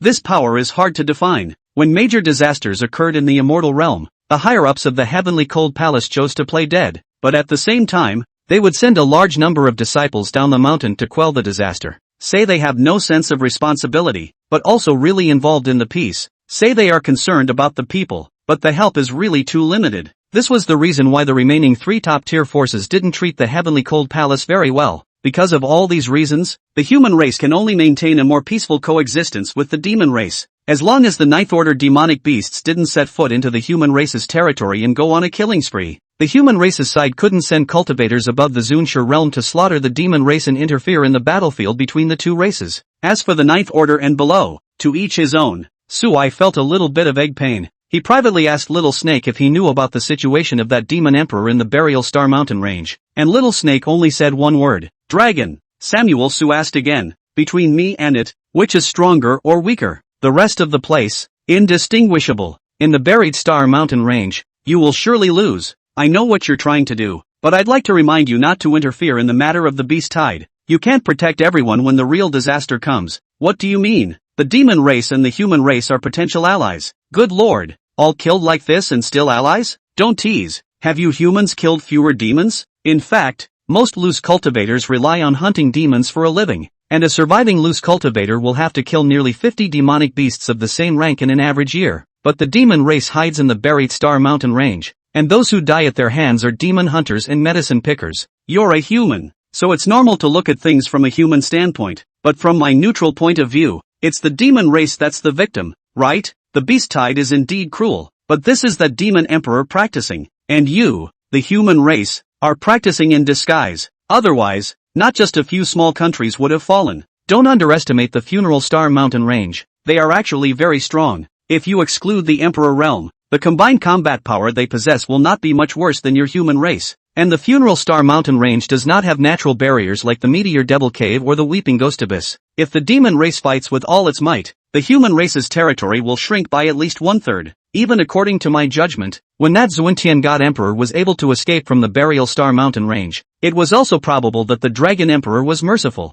If you make a move at this time, you can easily solve this beast tide and save some people. But what about later? It is indeed a virtue to harbor racial righteousness, but without experiencing some storms, whoever it is will only become more and more petulant, even arrogant. Again, do you know why the ghost race and the demon race have been trying to take over the immortal realm? Why? Because they, the ghost realm and the demon realm, are experiencing a real catastrophe, including me and the blue bird, who fled from their fallen homeland to this place. Samuel Su remembered the metal cast door in the cave where the little snake had inhabited in the beginning, when Snake first mentioned the boat, the key, and the escape. Now that he thought about it, behind that metal door, it was most likely the boat that Snake had fled to here with his companions in the first place. Samuel Su didn't ask for more information. His cultivation was now at the Emperor realm, and his spiritual root had also been raised to the 9th grade in one go in the secret realm. Have reached Snake as far as keys. Samuel Su remembers clearly that the only thing that looked like a keyhole hole in the metal door was a recess for the articulated serpent's ring. He had reached the condition to open the metal gate and had a vague guess as to what would be behind it, but was in no hurry to verify it. If there really was something behind the door that could ward off disaster and save the world, Little Snake wouldn't have had to flee in the first place. So Samuel had no other advantage along the way. That is, he never disturbed his plans easily. Behind the door, there are a few secrets at best, but at this stage, knowing too much will only make him indecisive and add to his troubles. The only thing he was certain he had to do now was to solve the problem of the Heavenly Cold Palace first, so that no matter what else happened subsequently, everyone would be able to work together, not to be stabbed in the back by your own family. On the last day of the diffractive moon, immortal sex notice to the Heavenly Cold Palace. Su Samuel tucked his hand and arrived under a large mountain. The human race was struck by a great disaster, and most of the loose cultivators in Tangyun Mountain ran to the front line to chop down the demons and go to practice. Thus the climbing stairs were quite empty and appeared a bit cold. 32,000 steps. Holding a stack of yellow paper, the little boy sat on the steps and gazed into the distance, his mind echoing the words that the Tangyun Mountain master had said to him more than 10 days ago. Apprentice, master just did a fortune telling for himself. This trip down the mountain to cut down the demons. I'm afraid it's going to be a bad one. Well then, stinky old man, wouldn't it be better if you didn't go? A gentleman is born in the world and established in heaven. There is something to do and something not to do. The foundation of my Tangyan mountain is the remnants of the monument at the top of the mountain. Protecting the living and daring to die for others is the only implication that I can read from the remnants of the monument. Don't say so much. Old man, you're just stupid. When the sky collapses, there is a taller one to hold the roof. With the diffractive moon immortal sect, the sword mound, and the sky cold palace, so many top-level forces in place, there's no shortage of you, an 8th-ranked little immortal king. Besides, if you just go, you won't affect the battle much at all. I think you're just dejected, wanting to lead everyone to their deaths so you can fulfill your own bull asterisk reputation. Tangyan mountain master is not annoyed, still smiling, not slow, said, taller, have taller need to do. We also have what we should do. Apprentice, look at that mountain. What do you think it is? It wasn't just a mountain. The mountain lord smiled and looked up to rub the little boy's head, but was quickly slapped away by the boy with a disgusted look on his face. He had to retract his hand, clutching his slightly yellowed duster, still smiling kindly. When you see that it's not a mountain anymore, you'll be able to understand what master and your elder brothers and sisters are doing. I understand it so well now. You guys are just stupid. The master has left with all the disciples of the mountain. 11 days and no word. In the entire mountain gate, other than those scattered cultivators who came here to seek their chance, he was the only one left, a young boy of less than 9 years old. Have a copy of the hiking manual. Chapter 91, Seeing a mountain is a mountain. Seeing a mountain is not a mountain. The boy raised his head and glanced at the youth who had gathered his robes and sat beside himself with his hands tucked in. He clutched the wad of yellow paper and shook his head. I'm too upset to sell today. What's the reason for the upset? The boy reached out and pointed to the large mountain in the distance. What do you think that is? Samuel Su raised his eyes. It's the mountain. The boy shook his head. No, that's not a mountain. If it's not a mountain, what is it? I don't know, but my master said it's not a mountain, so it must not be a mountain. You believe your master's word so much? Because master, he is always right. And where is he now? Mostly dead. The little child pursed his lips and only stared blankly at the distant peaks, not the slightest bit of sadness visible on his face. Su Huai also fell silent for a while. When he first borrowed Tangyan Mountain to improve his qualifications, he decided to step in and shelter Tangyan Mountain in the future when it was in trouble. It was just that he didn't expect that his sudden rise seemed to have quietly triggered a butterfly effect, causing many things to deviate from the established trajectory of his previous life. The beast tide that should have erupted 5 years later erupted west of the buried Star Mountain range ahead of schedule, although separated by more than 1,000 miles. Not affected by the Tangyan Mountain even still lifted the whole clan's strength down the mountain to cut down the demon. By the time Su Huai came out of the secret realm, the beast tide had already erupted for several days. The human front had stabilized, and even the elders that the diffractive moon immortal sect had sent to provide support had returned for the most part. Some, however, are literally not coming back. A small group of people, sitting on a step ladder, looking through a gauzy white mist at the big mountains in the distance. Only after a long time did Su Huai speak again. Your master is a great man, at least, is much greater than I am. Why do you say that? The boy looked back at Samuel Su, for he looked at that mountain and saw the world, the mortal families that lived underneath it. But all I see is a mountain. The little child followed Su Huai's line of sight and indeed found something that he had previously overlooked. At the foot of the mountain there are a few scattered thatched huts, a few chickens and ducks kept in the simple fence. The man carrying a large bundle of firewood pushed open the yard, smiling and yelling something to the house. Soon a woman emerged from the low door, handing the man a bowl of water and wiping the sweat from his forehead before finally taking the dry firewood he was carrying. Of course, these things could not be seen by the boy's eyes alone. There were only a few dots in his sight, and a wisp of smoke rising up from a cooking fire. The youngest child suddenly lowered her head, biting her bottom lip tightly. Samuel Su sighed. Come back to the diffuse moon immortal sect with me. You are the next saint son of the diffractive moon immortal sect. The boy shook his head. No go. Su Huai raised his head to look at the sky. Is it in your heart that the immortal sect failed to fulfill its duty and killed your master? No. Master said that taller people have taller things to deal with, and sometimes the more capable they are, the more they need to endure. The strong don't owe the weak anything. I have no position or qualification to blame you. Then why don't you come with me? I'm going to be here, waiting for my master to return. You just said they've, but I'm still alive. If I'm still around, Tangyan Mountain has not perished. At least master, and the souls of the elder brothers and sisters, still have a place to go. Samuel twisted his head to look at the little child, silent for a long time, and suddenly smiled. So do you still sell your hiking manuals? Selling the last one. You want it? Too? Sunghui, 2 spirit stones. The mountain path is vast. Su Huai did not climb further up. He was like an ordinary casual cultivator, step by step from the mountainside down until the clouds dispersed and the wind cleared. The last of the hiking manuals was placed cherishingly on the shelf mezzanine of the storage ring. The handwriting on it was crooked and filled with the future of Tangyun Mountain. When Su Huai returned to the valley where he lived, it was nearly dusk. Su Samuel had a lot of feelings in his heart, but still, he admired all the great ones, but couldn't be that. Samuel so has a strong sense of himself. Selfish, or rather, in this precarious world, almost everyone who has worked their way up from the bottom on their own and survived to this point is selfish. It was only after staying in the Diffractive Moon Immortal sect for a long time and receiving some help and spiritual baptism that he would occasionally think from the standpoint of the entire human race. But if one day a great disaster came, the first thing that came to his mind was never the world's living beings, but Elder Chu Siyu, plus some friends, and that stupid younger brother who had been pitted by himself since he was a child, and who was now practicing at the Sword Mound. At most, for the sake of the old master and Yuganji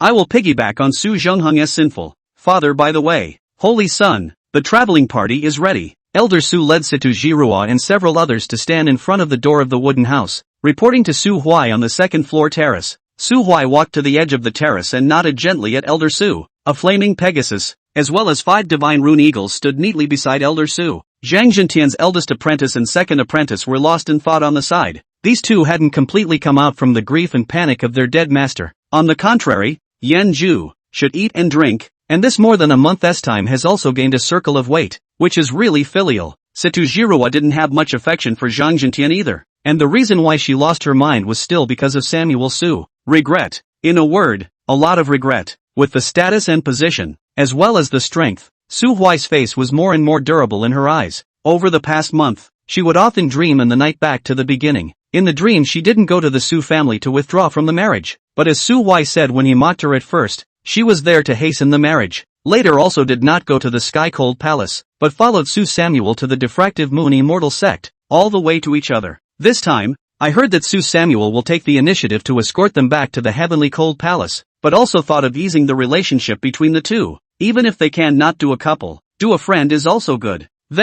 She then saw a small head pop up next to Samuel Su. Knowing that Su Huai was going out today, Chu Siyu returned home from the Dan room early, and brought back a large pile of the 4th grade spirit recovery pills that she had learned to refine only a short while ago. Su Huai saw her hiding behind herself to sneak a look down. A cute and lovable look without a head. Immediately skimmed his face as barfing. Chu Siyu froze, immediately turned red, shrunk her head back, and ran back to her room in a puff of smoke. When Elder Su witnessed this scene, he could only move his eyes away and silently cursed the Holy Sun in his heart for indulging in wine, indulging in shibori and hurting the wind in customs. The Holy Sun is still too young. Why doesn't he understand? Women will only affect the speed of his sword drawing. The rest of the few people had their heads down, but they didn't notice this scene. Only Situ Jirua felt another arrow stabbed in her heart. If that day, say what needs to be said properly and don't insist on what needs to be understood. Ahem. Since we're all ready, let's go. Old Su, are you going to accompany us this time? Yes, Holy Sun. When two clans exchange, there has to be someone who is responsible for the handover and understands etiquette in.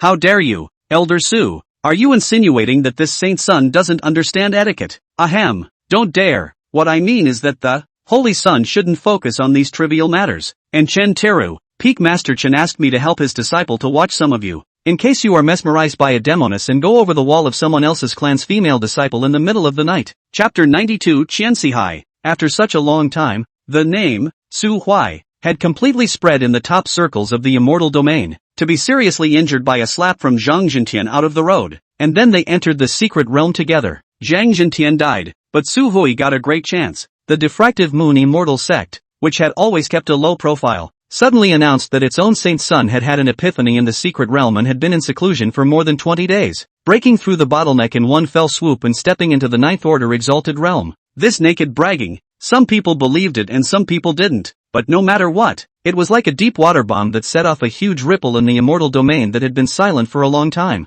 Like Li Ao, he had personally seen Su Huai repel the Ninth Order demon three-headed devil bear with one palm. If he said that the cultivation of Su Huai at that time was only 8th Order, he would not believe it even if he was beaten to death. If Su Huai really had an epiphany and was in seclusion for a month, how could his cultivation not step forward? Diffractive Moon Immortal Sect, you're lying. Su Huai has clearly broken through to the middle stage of the exalted realm. Liao felt that all the forces were standing on the first level, and only himself and the diffuse moon immortal sect were standing on the fifth level. He secretly told the higher-ups of the Zun Divine Dynasty about this news and asked the Zun Divine Dynasty to cooperate with the diffractive moon immortal sect in acting together, taking the lead in sending the congratulatory message. Subsequently, the Sword Mount and other first-class forces followed the pace. After all, we have no grievances or enemies, and it is a real good thing for the human race to have an extra strong person. Only the Heavenly Cold Palace was disrupted. Inside the Heavenly Cold Palace, in the valley, next to the frozen lake, the elders in charge of receiving foreign guests stood beside the lake with their heads hanging down, listening to the coughing of the old man inside the cabin, and feeling some fear from the bottom of their hearts. The short and fat chief bookkeeper beside him was even sweating profusely. Cough up,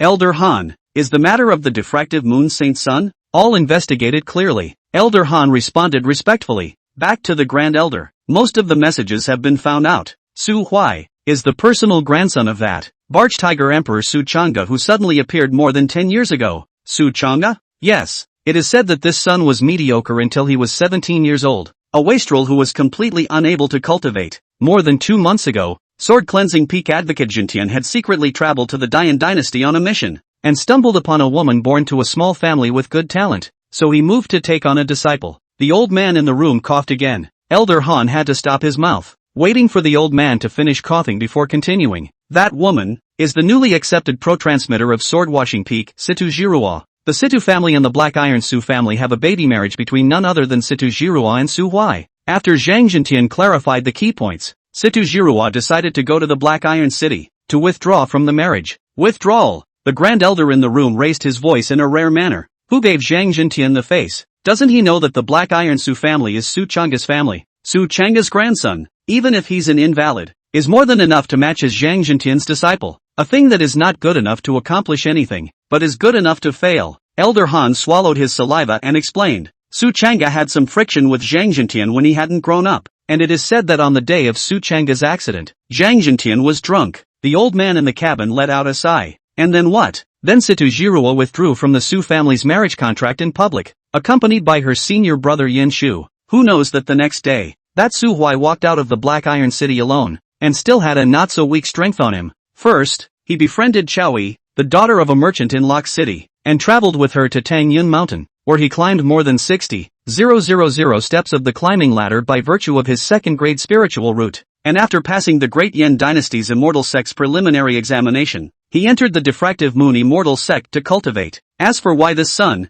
Su Huai, can have such a cultivation, Black Iron City has a ban issued by the 4 major sects together, as well as the diffractive moon Immortal Sect secretly arranged spirit formation guards, and our people cannot enter to investigate. There was a long silence in the cabin. How's it going with Sima Candle? Elder Han still lowered his head. The Holy Son's bilocation was killed, and his soul suffered a backlash. So far it has not been healed, and it is still recuperating in the secret room in the back of the mountain. According to the Holy Son, it is very likely that Su Huai's strength today has really reached the 9th rank. Alright, I know all about it, so back off. The Great Elder, you got something else? Elder Han's body trembled, but he still gritted his teeth and asked. This time, Su Huai came to exchange. How should we respond? Just go along with him. People are highly powerful, and announcing the Zunshe realm cultivation before coming to the Heavenly Cold Palace is a blatant threat to us. Not to engage in any unnecessary small moves. Belanger understands. Elder Han bent down and retreated with the short and fat chief bookkeeper. Only when these two people had gone far away did the old man sitting in the house walk out with the help of his maid. The old man stood at the edge of the lake, staring at the calm surface.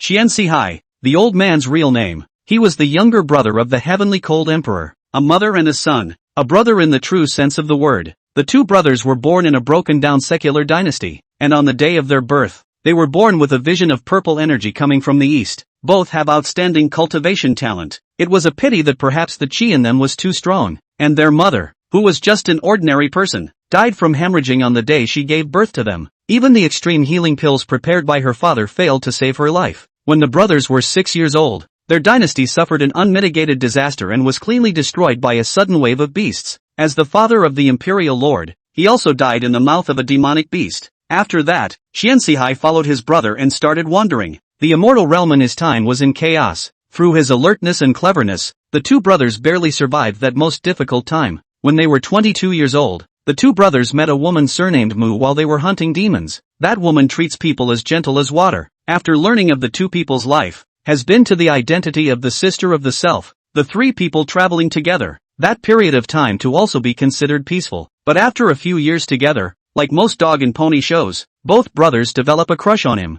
Only, that woman seemed to only have a crush on his big brother, and after some deep thought, Qianxihai chose to fulfill them and withdrew sadly. For the next 1,000 years, he had been drunk on cultivation. Unfortunately, it was as if my brother had turned on the charm, and it was just a matter of being happy in love. But even his strength had gone all the way up. When he was over 600 years old, Qianxihai's older brother, Qian Qinghan, took a step into the heavens and stepped into the emperor realm, becoming the 5th great emperor of the world. No, heavenly cold emperor. And at that time, Qianxihai could barely reach the late 8th stage. There is envy and there is jealousy, and maybe a little bit of hate. In Qianxihai's opinion, the days should have passed so uneventfully, until the age of 670. An old woman who claimed to be a deacon of the God's Domain Pill dynasty found the two brothers. She said that the woman surnamed Mu is the Medicine Dynasty female emperor blood, bearing the sacred duty of succeeding the Medicine Dynasty, and now the Medicine Dynasty suffered a great disaster. Need her to go back to preside over the situation. It's like suddenly one day an alien robot appears in front of you and says that some family member of yours is the savior of their planet Cybertron and then wants to take her back to save the world.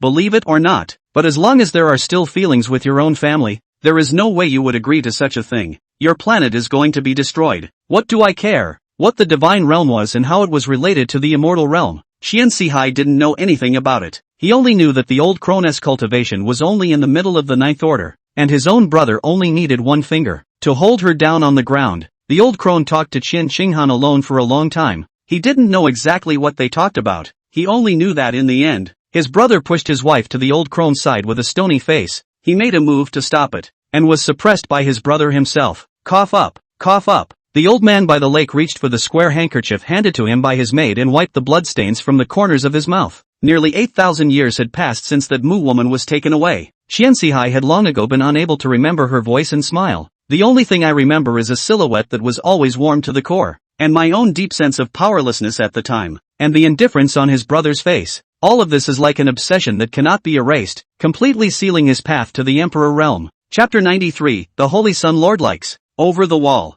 Grand Elder. It's cool outside. Let's go inside. I'd like to be, alone for a while. You go in first. Yes. The maid lowered her head and walked into the wooden house, leaving Qianxihai alone, letting the icy cold wind pour into his mouth and nose. After the maid left, Qianxihai suddenly smiled at the empty lake. Soon. It's going to work soon. The heavenly cold palace. The foot of the mountain. As the flaming Pegasus stepped down with one hoof, the snow at the foot of the snowy mountain quickly melted, forming a small puddle 10 meters square. Su Huai tucked his hand, and an aura of 9th order strength filled the air, causing the surrounding demonic beasts that inhabited the snowy plains to tremble in unison and flee. This is the heavenly cold palace? Yes, Lord Saint's son. Elder Su patted the divine rune eagle's neck and fed it a few low-grade pills before jumping off of it. It's all because of Su Huai and Chu Siyu. These two cubs last time, they both fed the elixir, so that the talisman eagle opened the door to the new world, and now they refuse to fly without feeding the elixir. Favor these several eagles or the great elder raised from childhood to big baby.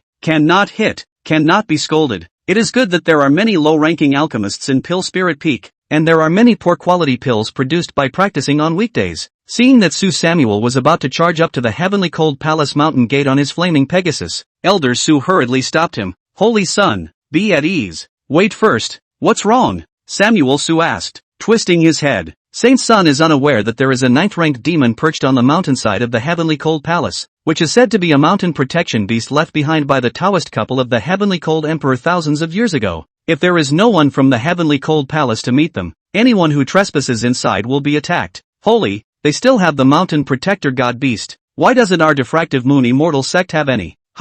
This is actually our immortal sect has 3 9th-ranked honored ones. Only that besides the great elder. The rest of those 2 are stationed at the Weeping Ghost Abyss following the great emperor. It's not like the heavenly cold palace has a forbidden land to guard, so it's normal for the clan to have 2 Zunas. Samuel Su slowly shook his head. Old Su, of course I know that the immortal sect still has 2 reverends guarding the Weeping Ghost Abyss, but I'm talking about the mountain protector divine beasts now. Do you know about the divine beasts? The old man doesn't quite understand. Divine beasts, that's a clan's heritage. If he Sky Cold Palace has it and we don't, It will always feel like it's missing the point in being compared to it. Understand? But ninth order demons are not easy to succumb to. Nothing, old Su. Just pretend you didn't remind me just now. Su Huai patted the neck of the flaming Pegasus, and the Pegasus understood and charged at the snowy mountain where the Sky Cold Palace was located. The one sent by the Heavenly Cold Palace to receive the duo was none other than that Elder Han, as well as that short and fat communication master. When the chief bookkeeper saw Su Huai start to charge mindlessly,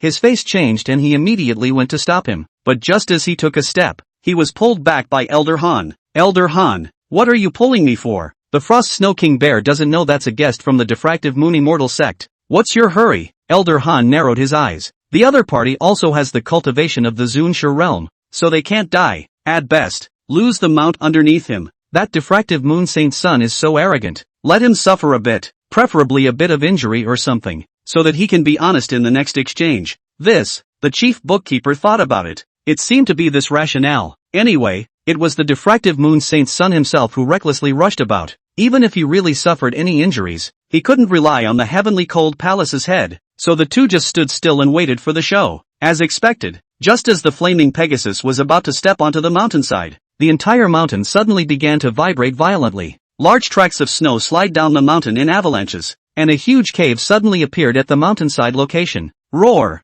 A roar rang out, and a bear claw that was 3 or 4 meters in size pressed down on the mountain wall, and the tremendous force caused a large crack like a spider web to appear on the mountain wall. The pure white Frost Snow King Bear poked out a large part of its body from the cave, a pair of deep blue bear eyes focusing on Su Samuel. Su Huai immediately panicked, and yelled, "How could there be such a big demon here?" Witnessing the Diffractive Moon Saint's son's wretched posture with their own eyes, Elder Han and that chief bookkeeper both grinned. However, in the next moment, they saw a shocking blade light flash by, and the Frost Snow King Bear let out a roar of pain as that huge paw was cut down by a blade and landed on the ground with a bang. Asterisk asterisk asterisk asterisk. The short and fat chief bookkeeper burst out immediately. Elder Han reacted even faster than him, frantically running wildly towards the mountain while letting out a loud shout. "Mercy under the blade! Please have mercy under the blade of the diffuse Moon Saint's son." At this time, Su Hui's face was white, a look of overconsumption, and it looked like he still wanted to fight for his life to chop out the second knife. And the Frost Snow King Bear was immortal. Seeing Elder Han running towards him, Su Huai even shouted at him with his voice, "This Heavenly Cold Palace fellow Taoist, be careful. This evil animal came from nowhere. I think it must have been lurking here for a long time, and is going to be detrimental to the Heavenly Cold Palace. I, Su Huai, will remove this scourge for you today. No need to thank me. Rub, Holy Sun be merciful. This is my Heavenly Cold Palace's mountain protection god beast. It's not some kind of scourge." Mountain protector god beast? Elder Han could not cry. He could tell at a glance that Su Huai was acting. Although the existence of the Frost Snow King Bear is a secret to the general public of the Immortal Realm, but the senior management of the Diffractive Moon Immortal sect could not be unaware of it. Although you are young and have joined the Diffractive Moon Immortal sect for a short period of time, it is normal that you do not understand some of the secret things. But you are damn well going to come to the Heavenly Cold Palace to exchange. My Heavenly Cold Palace has such an important matter as the Mountain Protection God Beast. I don't believe that those elders of the Diffractive Moon Immortal sect haven't reminded you of it. Actually haven't really been warned. Those elders basically know that Su Samuel has already broken through the Emperor realm, and that this time he went to the Heavenly Cold Palace is rushing towards the Heavenly Cold Emperor. And how could they specifically advise him to be careful of a ninth order demonic beast? It's like a math teacher who never goes into detail about the first multiple choice question on a test paper because it's just not that difficult. It was only Elder Su, an honest man who was kept in the dark, who thought that Su Huai had just broken through the 9th rank. That stopped him during his first charge. But whether or not Su Huai was truly unaware,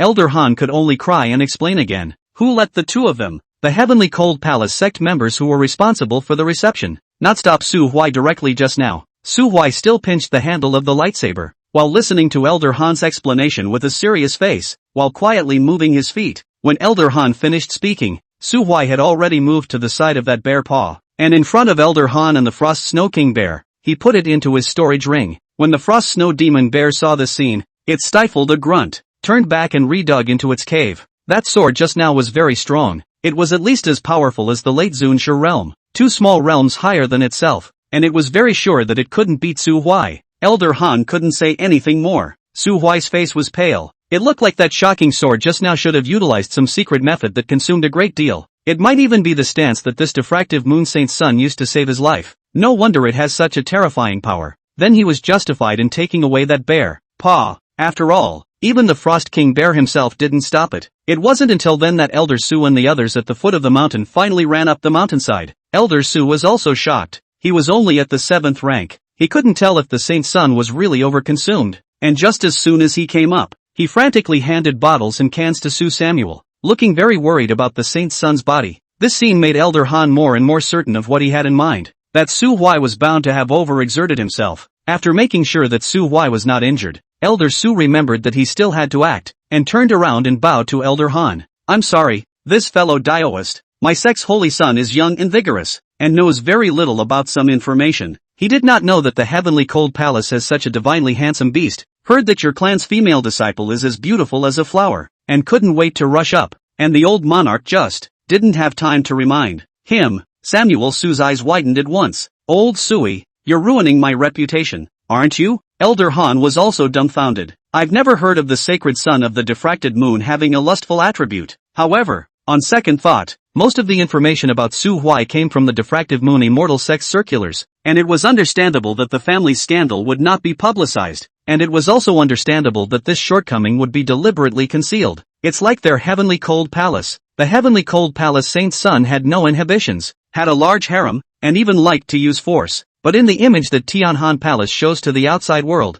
Sima Candle is a proper inspirational young man who has risen from a small dynasty and relied on his own efforts all the way to the present. Now that Elder Su said it, Elder Han immediately understood. He smiled at Samuel Su. Diffractive Moon Saint's son has this kind of pleasure. You can go and make friends with the female cultivators of my clan. If you can really get married, it's not a bad thing to talk about. Elder Su spoke again. No, the Lord Saint's son does not like to go off the beaten path. He likes to go over the wall. Samuel So? Chapter 94, Stew a Bear's Paw. Su Samuel never thought that when he came to the heavenly cold palace, his bottom was exploded by Elder Su before he even entered the door. But he dared to swear on his own father's character that all those words spoken by Elder Su were slanderous. I think he Su Wai Jade Tree Wind. Instrument, the declining sun in the west, all righteousness. How can you go for that kind of lewdness? What? You mean Chuziu? Turning over Chuzio's wall can't be considered a turnover. Chuziu. Can you call two love affairs lewd? That's called eroticism.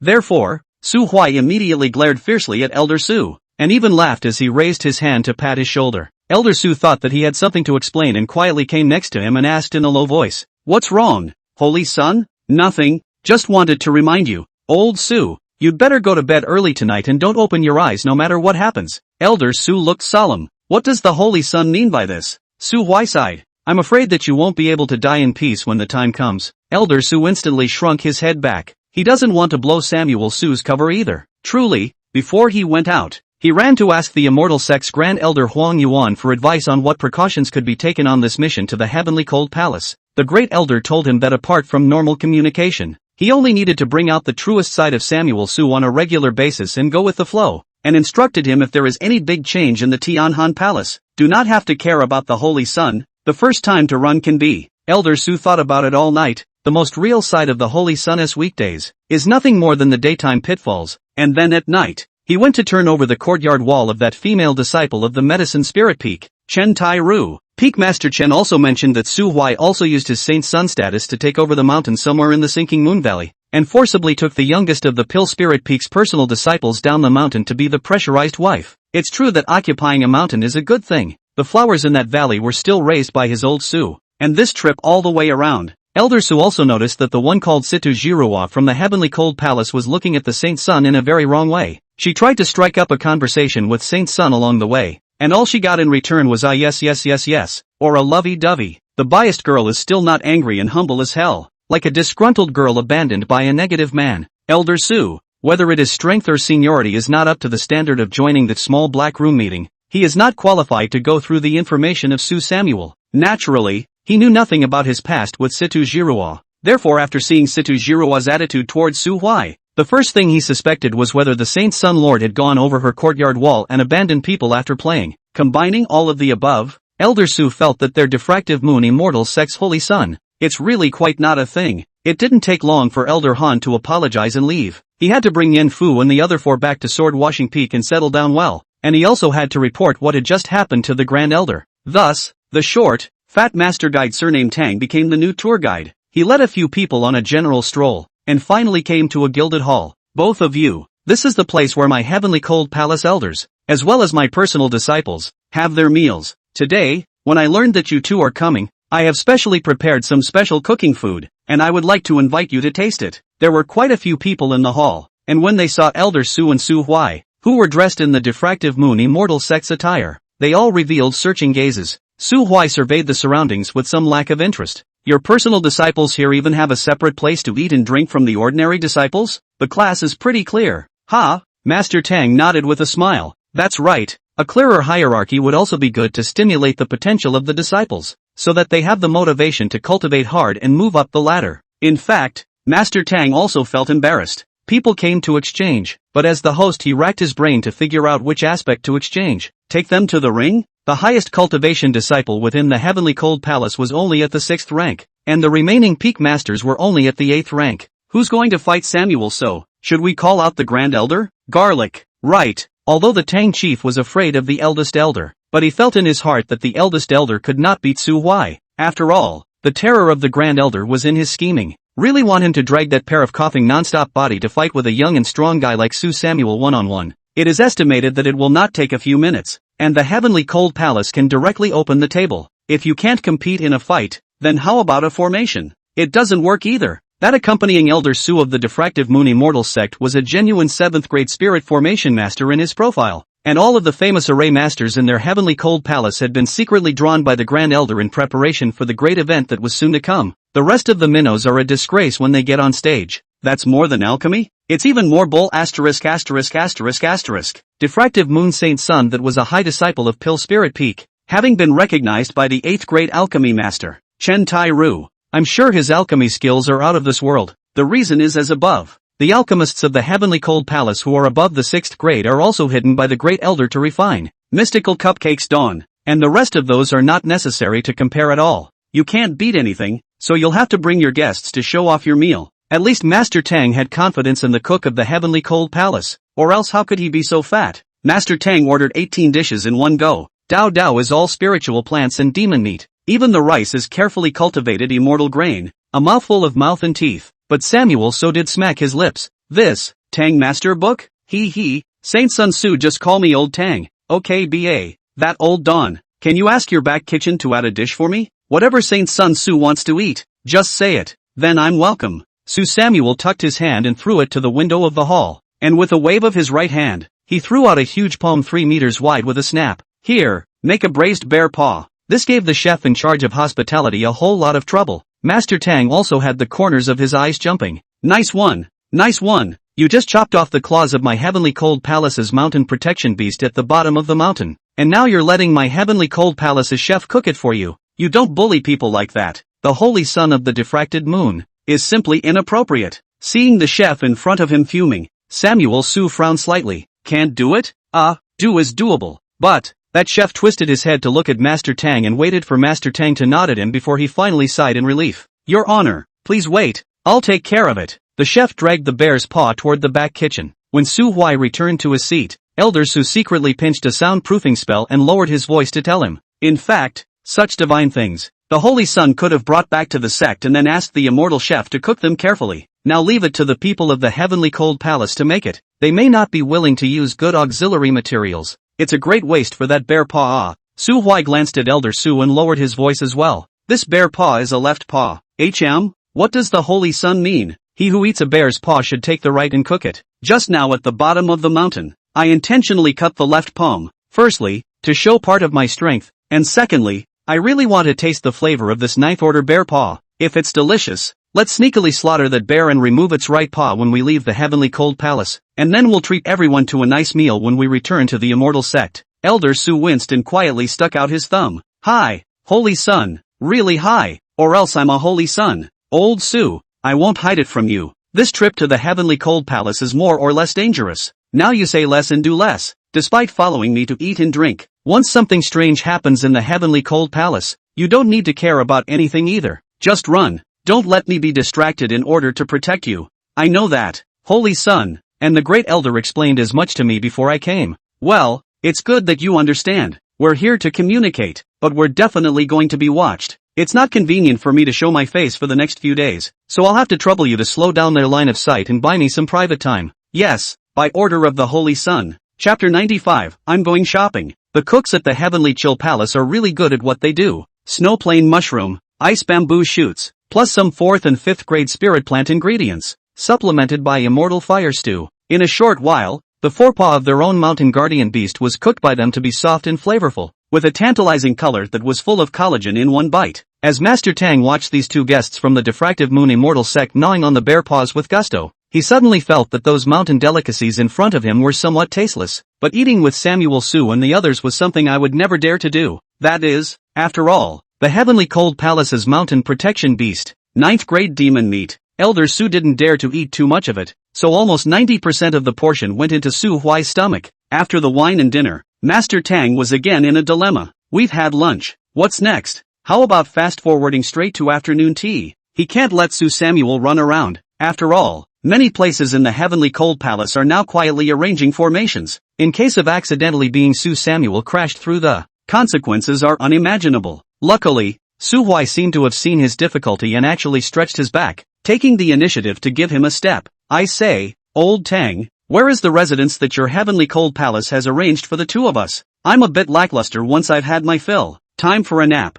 This. Master Tang clenched his fists, and his brain began to work frantically. Heavenly Cold Palace initially arranged for the guesthouse to be at the outermost part of the sect, and at that time, the idea was to be able to make the Frost Snow King bear not far away to play some deterrent effect. But look at this situation today. Diffractive Moon Holy Sun came up and chopped a claw of Wang Xiong. Now in the end who shocked who was really hard to say. It would be better to put him in normal living quarters. There are a large number of Immortal Sect disciples living there, and they can also arrange for some disciples to find some reasons to pester Su Hui, and distract him in the meantime. It is better to use the beauty plan again. Su Samuel is more or less influenced since he is so colorful, not seeking to make him happy, as long as in his sight arrange a female disciple at all times to follow him even if successful. I'm so damn smart. The fat on Master Tang's face trembled, and his mouth grinned like a Maitreya Buddha. Also good. Naps, I have that habit. A midday nap really clears the air. Then Saint Sun Su, and Elder Su, please follow me. Master Tang moved his chair and led the way in front. The Heavenly Cold Palace was different from the Diffuse Moon Immortal sect. Although the disciples of the Heavenly Cold Palace would also be assigned to various mountains to cultivate different contents, except for the personal disciples, the inner sect and the outer sect did not have the qualifications to stay on the mountains. They would be uniformly arranged in the bedding town on the west side of the Heavenly Cold Palace. The inner disciples were better off, at least having separate courtyards, while the outer disciples could only share a room with others, 4 to a yard, or even 6 to a yard, comparable to a college dorm room on Earth. Tianhan Palace covers an area that is not small, and it is impossible to say that there is no money to repair the courtyard. They are only arranging this way to differentiate between the ranks of the disciples within the sect. Sort of plays with the concept of class to a T. The two of them, Su Huai, were brought to a small 3-story building. Saint Sun Su, this is a small, solitary building that only my Heavenly Cold Palace's personal disciples can live in. So how come it seems like there aren't many people living in this neighborhood? Hearing Su Samuel ask about it, Master Tang coughed lightly and said, many of the pro-transmission have gone down the mountain to resist the beast tide, and most of the remaining pro-transmission disciples are also diligent in their cultivation, wasting time and sleep, and very few of them have returned to their residences. Oh, letting disciples go to resist the beast tide. Master Tang hurriedly pulled away from the topic and pointed at the small building. Saint Sun Su, this small building is the one closest to the female cultivator's residence, and the rest of the small buildings around it have all been assigned to the rest of the female proctors. Just 10 meters to the west is the female cultivator's bedchamber. If the Saint's son has a good match in his sights, he might as well go after it. My Heavenly Cold Palace has always been more enlightened on this matter, and won't impede the disciples under its doors from finding a Taoist couple. Of course, in his spare time, Saint Sun Su can also look east on the 3rd floor to relax and unwind. Samuel Su smiled skin deep. Dog Days really sent himself to the female repair bedrooms next to the IING, and their own clan have not enjoyed this treatment. No wonder the Sky Cold Palace does not have a good reputation, but there are still so many cultivators who want to come in. After a careful introduction, Master Tang saw Su Huai yawning, so he knew that the other party was in disguise to drive himself away, and sought an excuse to leave. Su Huai and Elder Su exchanged a glance and walked into the small building one after the other. A layer of invisible soul perception swept through the entire small building, making sure that this place hadn't been set up with some strange things before Su Samuel leaned back and sat paralyzed in the kind of soft chair in the living room. Holy Sun. Next. Later, I'll take a stroll to their female disciples' chambers. Elder Su's mouth twitched. This Su Huai sighed and pulled out a few 7th-ranked demon cores from his storage ring and threw them on the tabletop. Today, you stay in the house and digest the piece of bear paw you just ate. Take these magic cores and try to see if you can impact the realm. Also, although I don't care what you think of me, when we return to the diffractive moon immortal sect, what to say and what not to say, I hope that you yourself, old Su, have a clear idea in your heart. Figure out who's the king of size between me and old man Chen. Got it? Elder Su nodded his head frantically. Understand. Okay, I'll go first then. Su Hui hands a carry. The chair are not yet covered hot out of the small building's door, toward the female cultivator bedchamber and go. Not far away, in another small building, Elder Han, who had just returned from outside Qian Sihai's wooden house, let out a snort. The Grand Elder didn't seem surprised by the fight between Su Huai and Wang Xiong, nor did he comment on Su Huai's lustful attributes. He only asked Elder Han to try to keep an eye on Su Huai. Upon learning that Su Huai was arranged to reside in this building, Elder Han even gave a nod to Master Tang. Now take a look. Su Huai's horny attribute should be real. Just said he wanted to take a nap, but as a result, not 2 minutes after Master Tang left, he slipped into the female cultivator's bedchamber. TSK. If something scandalous really happens, when Su Samuel leaves, the Sky Cold Palace can still use this as an article to throw dirty water on the diffractive moon immortal sect. Samuel Su, who was tucking his hand in, noticed the gaze from afar the first time, and he grinned and tumbled unmoving into a compound with a closed gate. This was a 4-person compound, and the owners of the compound seemed to be on good terms, actually nestling in the same room at high noon to meditate and retreat, since Su Huai had hidden his breath in advance, until he opened the door and went in, and then closed the door behind him. Those 4 female cultivators didn't notice anything. On a high building in the distance, Elder Han's smile grew more pronounced at the corner of his mouth as he saw the gate close. However, what he didn't know was that the moment Su Huai closed the door, he immediately collected all the breath around him, and then by using the shadows in the house, he tumbled out of the window. In his previous life, after Su Huai cultivated to the Zunshi realm, the Sky Cold Palace had already been destroyed for more than 100 years, and he was fortunate enough to visit the ruins of the Sky Cold Palace, and had a rough roadmap in his mind, following the shadows forward, and then avoiding hundreds of large and small spirit formations with different effects. Su Huai quietly arrived in a gloomy valley. The Heavenly Cold Palace was located in the land of extreme cold, and there was ice and snow everywhere, but there was a bay of water in the very center of the valley, a small lake with crystal clear water. Next to the small lake, there stood a low wooden house. Chapter 96, Meeting Qian Sihai for the first time. Qian Sihai leaned back in his cold, hard, worn-out wheelchair. Suddenly at one point his eyes widened and his dry, thin right hand was pressed dead center on his chest. The demonic heart inside the chest cavity was beating violently, as if it had encountered some natural enemy. Moo! Push me out! Crunch! The wooden door opened lightly. The cold wind outside pierced his bones, and Qian Sihai glanced at the youth sitting quietly by the lake. He reached out and patted the maid's arm, signaling her to be at ease before slowly pushing the wheelchair to the youth with the maid's help. The young man had a fishing rod in his hand and a barrel he had fished out of nowhere beside him. In the wooden barrel were several ice spirit fish that Qian Sihai had carefully raised in the lake. I didn't expect that the diffractive moon saint son, who is rumored in the outside world, actually has a preference for stealing other people's spirit fish. Samuel so shook the fishing rod in his hand. I also didn't expect that the Heavenly Cold Palace's prestigious Grand Elder was actually an old cripple nestled in a wheelchair. Qian Sihai glanced down at the swimming fish in the bucket. How long has it been here? Half a quarter of an hour. In half a quarter of an hour, you caught me 6 fish? As he spoke, Su Huai flicked his wrist again, and the fishing rod was violently lifted, pulling up a big fish more than half a meter long. It's 7 now. Su Huai removed the ice spirit fish and threw it into the barrel. There's no way out. The fish in this lake are too stupid. Give some bait and they themselves will run forward to bite the hook. Is it really that stupid? Try it yourself if you don't believe me. Qian Sihai laughed and suddenly started coughing violently. The cold wind is bitterly cold. Su Huai and Qian Sihai are like a pair of long-parted forgotten friends, although in their hearts they are thinking about how to get each other killed in a legitimate way. But on the surface they are in harmony. Qian Sihai took the handkerchief handed to him by the maid and wiped the bloodstains from the corners of his mouth, smiling as he asked Su Huai, I heard from the elders in my sect that you are a womanizer. Nowadays you don't stay well in the gentle land. Why did you come to find me, an old man who is about to enter the earth? The mediocre ones are hard to get into. Qian Sihai shook his head.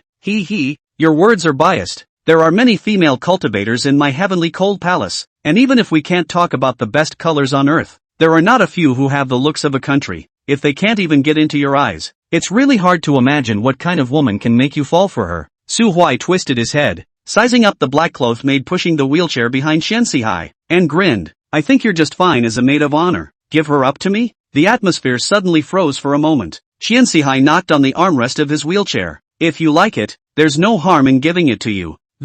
Is just a shell anyway. Carapace? Samuel Su's head cocked. However, he only saw Xianxihai wave his hand, and that beautiful maid lowered her head and walked to stand next to Su Huai. Su Huai carefully measured some, only to find that the woman in front of the eyes without focus. The soul is like a pool of dead water. Xianxihai didn't avoid it and said frankly, this woman is an ordinary disciple recruited by the heavenly cold palace thousands of years ago. Because the silhouette resembled that of a deceased friend of mine, he was favored by me and stayed by my side. Then why did you grind away her divine sense? Because all I need is a shell. TSK.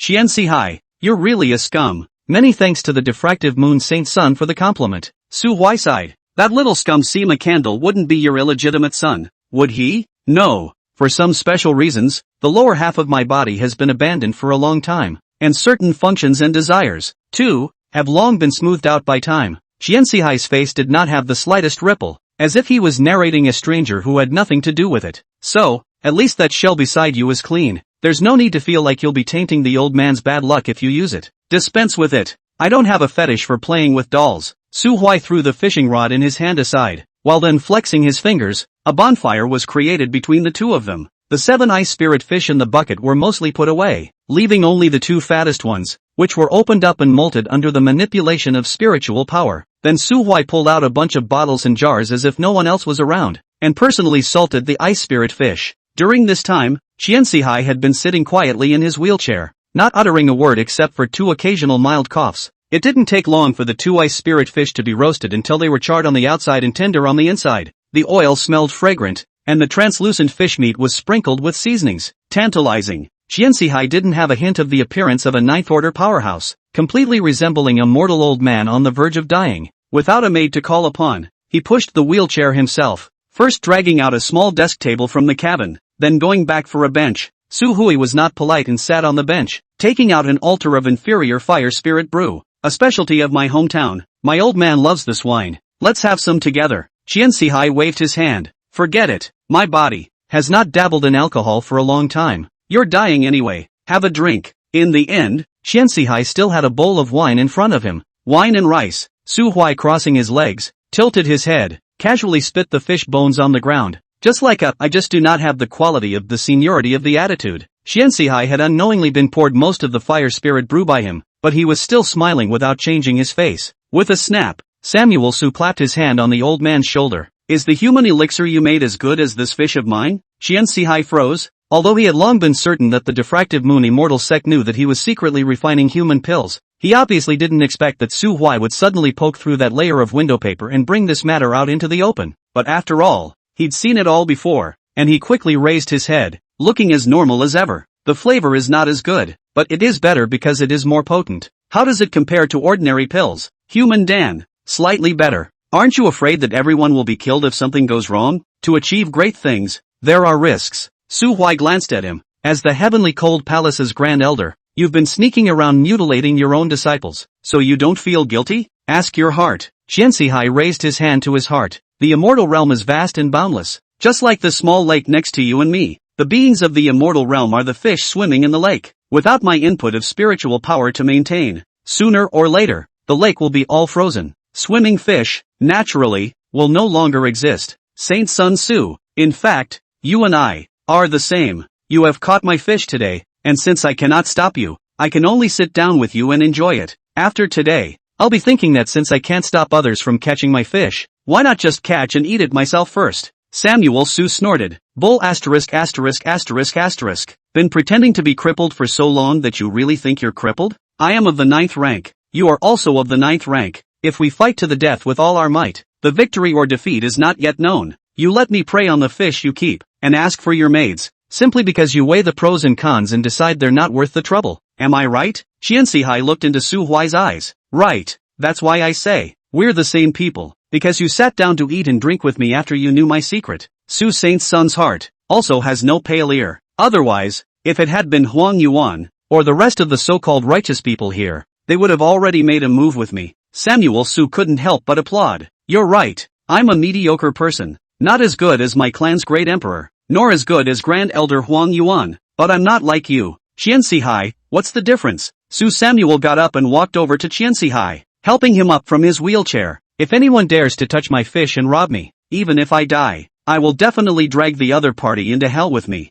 Bang! That wheelchair was kicked into the lake and sank in the cold water. And you, whatever you can give up. Chapter 97, why don't you close the curtains? Qianxihai sat trembling on the desk and looked at the kicked wheelchair in the water. It was not until the sun was gradually sinking in the west that the maid, who had stayed not far away, came up to him as usual. Grand Elder, it's cool outside, let's go inside. He twisted his head to look at the maid's clean and gentle face, and suddenly couldn't help but reach out his hand and gently stroke her brow. It was a long time before he sighed softly. Come on, help me in. The maid came up behind him as usual, froze when she realized there was no wheelchair, turned her head and looked into the lake, then jumped without hesitation. Heavenly Cold Palace, Female Cultivator's Bedchamber. Elder Han remained in that high building, only to look at that four-person mansion with increasing astonishment. Meow. The diffractive moon Saint Sun had already sneaked in for almost 3 hours. Why don't you come out? Although it is a pair of 4, it can last for 3 hours. Nowadays, the waist strength of young people is so horrible. Why don't I ask him if he has any kidney remedies? Ahem, don't get me wrong. It's not that I, old Han, want to use it myself. I'm asking this on behalf of my clan's holy son, Sima Candle. After all, their heavenly cold palace Saint Sun had the same fetish as the diffractive moon Saint Sun. Only Sima Holy Sun even one-on-one, but also at most adhere to half an incense burner work, which does not include undressing and bathing. It's too vague. Finally, as Elder Han wondered if the diffractive moon Saint Sun was going to be immortalized with the 4 female disciples in the room, Su Huai sneakily walked out of the room, tiptoeing to the corner, then with a flash of his body, he tumbled out of the yard in the blink of an eye. That action, without a history of dozens or hundreds of times of wall flipping, absolutely can't do so silky smooth. No one knew that Su Samuel had sneaked off to look for the great elder of Sky Cold Palace, and Qianxihai naturally wouldn't take the initiative to tell his subordinates that there was a young man who didn't speak of martial virtues, and had come to steal his own fish and robbed his own maidservant, and finally kicked his wheelchair into the lake. Out of the courtyard, Su Huai then pulled a dog's tail grass from the side of the courtyard wall and held it in his mouth.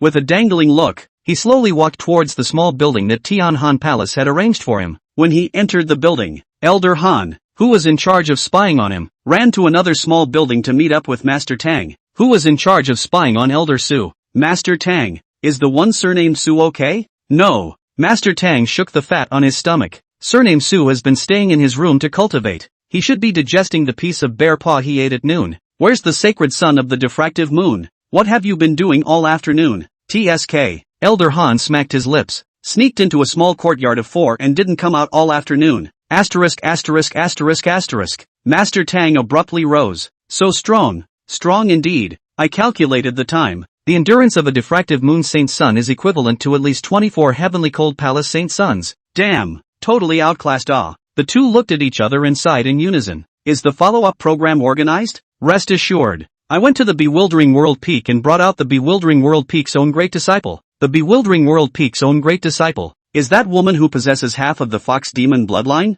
Right. The key is that she's still a virgin. Her talent is high, and her cultivation isn't low. The Sima Saint Sun couldn't succeed in getting it in his mouth after thinking about it for a long time. And the diffractive moon Saint Sun surely can't top that either. Her status is basically equivalent to that of a holy child. And the Skyfox bloodline she possesses is highly valued by the Grand Elder. How did you, a chief bookkeeper, manage to invite her? She was the one who reached out to me. Ha! The half-demon woman that the duo was talking about was lazily leaning against the small building next to Su Huai. Her name was Hu Qingqing, and both that face and her figure manifested the ultimate charm. Especially the fox ears on her head and the snow-white foxtail behind her can poke the XP of countless perverts. The body of the heavenly fox, a unique physique of the ancient fox clan, was able to use itself as bait to control a servant that was 3 steps higher than its own rank. A truly heaven-defying physique. But this kind of physique that is placed in the demon race without any disadvantage, is placed in the human race as a bit. Chicken ribs. First of all, because of her bloodline,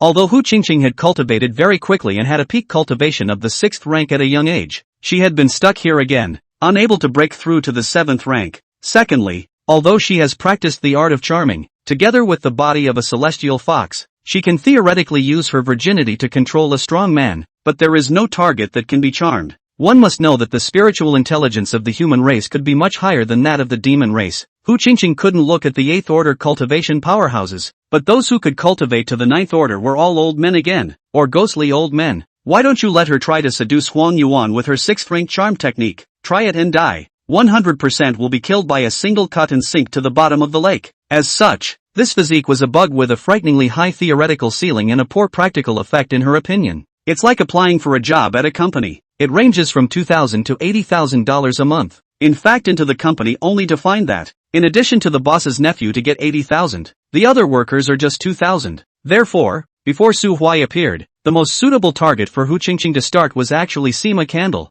that kidney-weak boy. Of course Hu Qingqing was reluctant. You said that your cultivation is low on the low point. Anyway, the potential is big, and you can still grow up slowly in the future. But the dam is too weak, cannot be out. Hu Qingqing body can flow with the bloodline of the Fox clan. Take half a column of incense time to kowtow to Hu. She has not yet begun to enter the state of it. Sima Candle is already over? That's too sad for Fox, a slave that could allow her, Hu Qingqing, to use her body as a bargaining chip to capture it must at least be worthy of the name of Heavenly Fox body, right? Just like the 9th order of Su Samuel. It just so happens that this person is young and lacks experience, different from those old men whose hearts are like water. The young man has a big desire and is extremely horny, and a pair of 4 can last for 3 hours, which is very suitable for Hu Qingqing's appetite. Therefore, after learning about Samuel Su's situation, Hu Qingqing took the initiative to walk down Confused World Peak and move next door to Samuel Su. She's going to put on a textbook, Woman Chasing a Man, Ka Chow.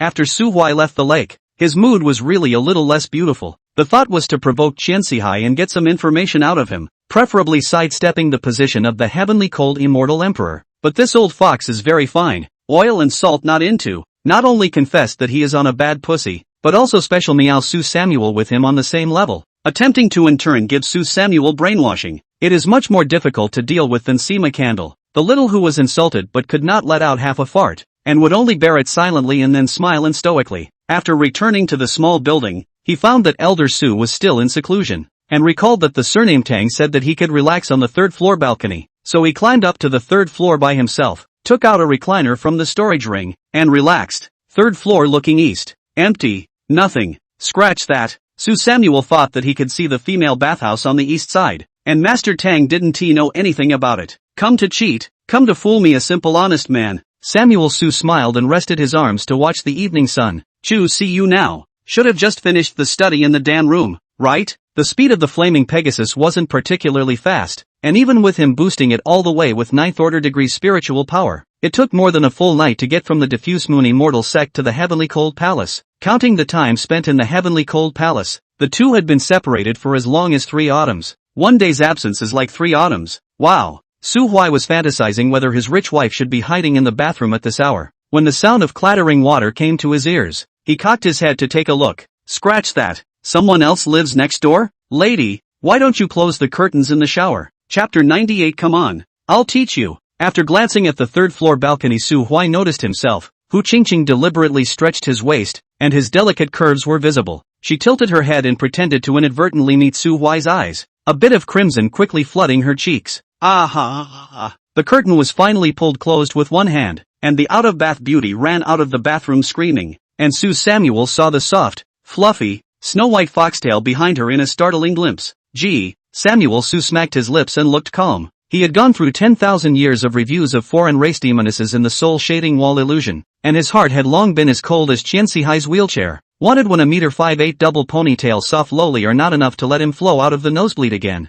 The district fox female. His insides were unruffled, and he even wanted to laugh a little. If we catch this fox girl back, can we exchange half of the family fortune with Chowie, her father's fox girl control? Retracting his gaze, Su Huai continued to look at the sky. Just as he was about to sigh twice, the balcony on the 3rd floor next door suddenly opened with a bang, and the fox girl quietly stuck out a head and looked at him timidly. You just saw it all, didn't you? My mother said that whoever looks at my naked body will have to marry me later. Su Hui's tiger's body shook, and suddenly emptied his eyes. His hands continuously groped around the table, and he didn't know where to feel out a wooden stick, and tapped it on the ground a few times. Miss, I'm sorry, I have indirect blindness. May I ask what you just said? Hu Qingqing was immediately embarrassed. Nope, nothing. Oh, if there's nothing else, I'll be on my way. Seeing Su Huai take that stick and keep groping his way into the house, Hu Qingqing leaned against the wall and sucked in a sharp breath. Something's wrong. Very wrong. It's a little obvious that you're giving yourself away for nothing, but we're all adults who get it, and you're an admittedly colorful batch. So who are you to turn me down?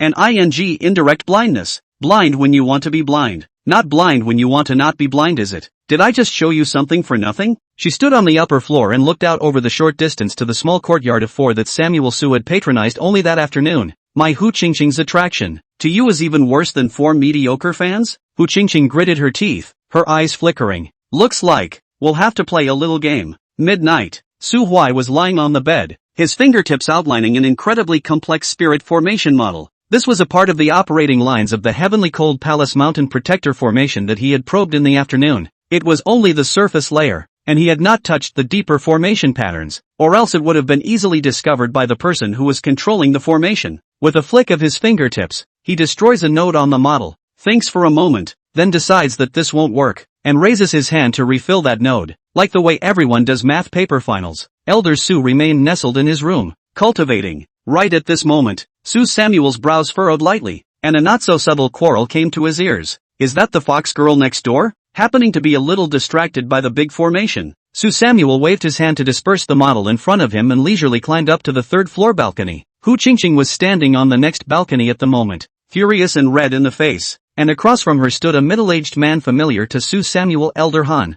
Hu Qingqing, don't give your face away. Elder Han had a scowl on his face as he pointed at Hu Qingqing's nose. Before has been hanging Sima Candle that 2-bit self-centered also even if. Now Sima Candle life and death do not know. You will not really think that I cannot cure you, right? Honestly, go back with me. If you satisfy me, I might even be able to use my connections to push you, allowing you to sit in the position of Heavenly Cold Palace's holy maiden. Hu Qingqing watered. I don't want to be a holy maiden, and I'm not hanging on to the Sima holy son. Elder Han, don't you dare slander me. Elder Han droned. Are you really refusing? Hu Qingqing, unwilling is unwilling. Qingqing categorically cannot use her innocence to exchange for those prospects promised by Elder Han. Elder Han, don't make things difficult for Qingqing. My innocence must be reserved for my future husband. Oh, then don't blame me. Elder Han's gaze was gloomy. His right hand condensed a ball of immortal power while his left hand went to tug at the waistband of his own pants. It looked like he was going to come straight to the hard way. Holy subterfuge. So exciting? Samuel Su was watching from the sidelines, but at this exact moment, Hu Qingqing turned her head and saw him, and immediately, as if she had seen a life preserver,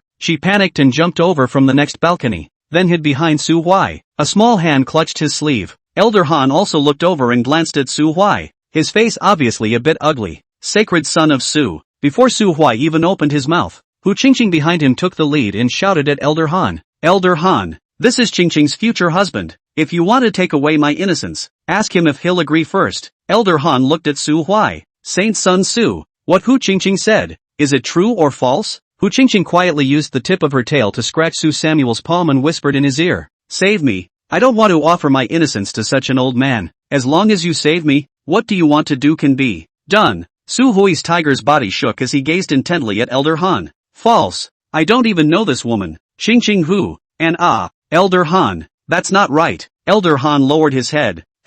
Diffraction of the moon holy sun is ultimately a juvenile mind. Empty cultivation, in front of such a stunning color, is not unable to resist the hero to save the beauty of it. Next he just had to wait to be criticized by Samuel So, and then brush his sleeve away in indignation, but with no alternative. Hu Qingqing was then able to stay by Su Huai's side on the pretext of saving his life, as well as the fear that he, Elder Han, would harass him again, by the time the lone man and woman. Hey, just don't know after experiencing the afternoon 1 pick 4. This Yen Yu Saint Sun still have enough energy to feed Hu Qingqing. Elder Han, you disappoint me too much. What Sage Su said is. Su Huai shook his head. Subterfuge. It's an art. You're obviously not ruthless enough that way. Su Holy Sun lesson of. Come on. I'll teach you. Su Hui suddenly turned around and grabbed Hu Qingqing's neck, lifting her whole body up. He narrowed his eyes with a sardonic smile. Hu Qingqing right, either serve Elder Han well tonight or die. 2 balconies, 3 people, 4 confused faces. Hu Qingqing's brain was down. Elder Han was dumbfounded. And from afar,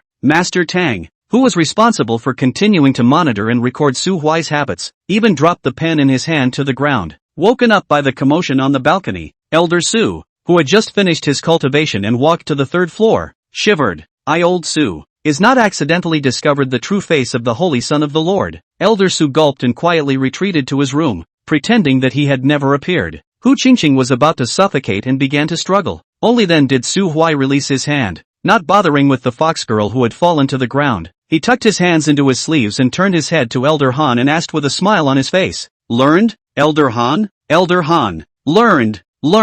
It's good to learn. There's no shame in doing this kind of thing. Elder Han, when you encounter those who don't listen, directly knock out and tie them down the mountain, or secretly take them captive, and if they don't listen again, then kill them. Su Huai began to talk nonsense in a serious manner. I'm not going to lie. I do this kind of thing all the time. There's a good-looking female disciple in my diffuse moon immortal sect's pill spirit peak. I had my eye on her back when I hadn't even joined the immortal sect yet, but that girl's family had promised her a marriage. Guess what I did? Elder Han felt that something was not quite right, but he still subconsciously picked up on Su Samuel's words. How did Saint Sun Su do it? Su Huai revealed a sardonic smile. I tricked my aunt, who loved her the most, to the lake and threw her into the lake. Her aunt was immortal, and I held his head under water to keep him from breathing, then sank his body to the bottom of the lake, and that night snuck into the girl's room and watched her cry in her bed all night. Su Huai continued. Later on, in order to get rid of me, that woman even worshipped the Pill Spirit Peak Master as her teacher, became an in-law. But was that useful? It's not working. With my high talent and strength, I soon became the Holy Sun and tied her up in front of the Pill Spirit Peak Master to the valley below the mountain, then locked her up in a cabin and bullied her day in and day out. And who dares to say half a word to me? Jia.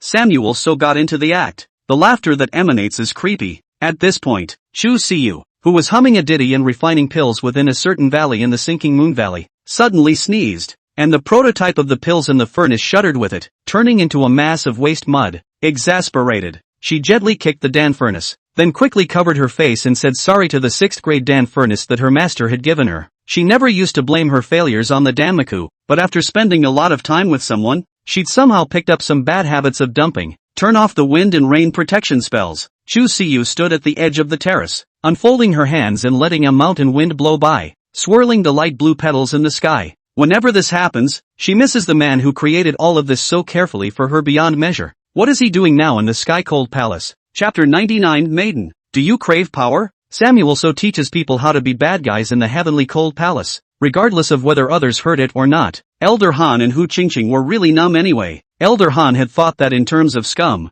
Sima Candle was already invincible. However, he didn't expect that such a decent mountain sect as the Diffractive Moon Immortal sect would choose a Saint Sun that was actually even more perverted and scummy than the one they had cultivated in the heavenly cold palace. Hu Qingqing shivered. Although she retained her virginity, but she is not the kind of woman who is as pure as white paper. After all, she is learning the art of charming, and she slightly understands 8 or 9 things about some boudoirs. Theoretically, being with a scumbag like Samuel Su would turn into an ordeal every time the night came. For example, Sima Candle. Hu Qingqing had secretly tailed and investigated Sima Candle in the beginning, and found that he had once tricked a young junior sister who had failed an examination into a hut secretly built under the mountain. Later that little senior sister entered the mountain gate through Sima Candle's connections, but she wrapped herself up tightly for a long time since then, until Hu Qingqing saw her again a month or so later, and her whole body was already numb. The ears, the nose, the mouth, the tongue, and even the belly were covered with decorative pegs. The word candle was also written on his face.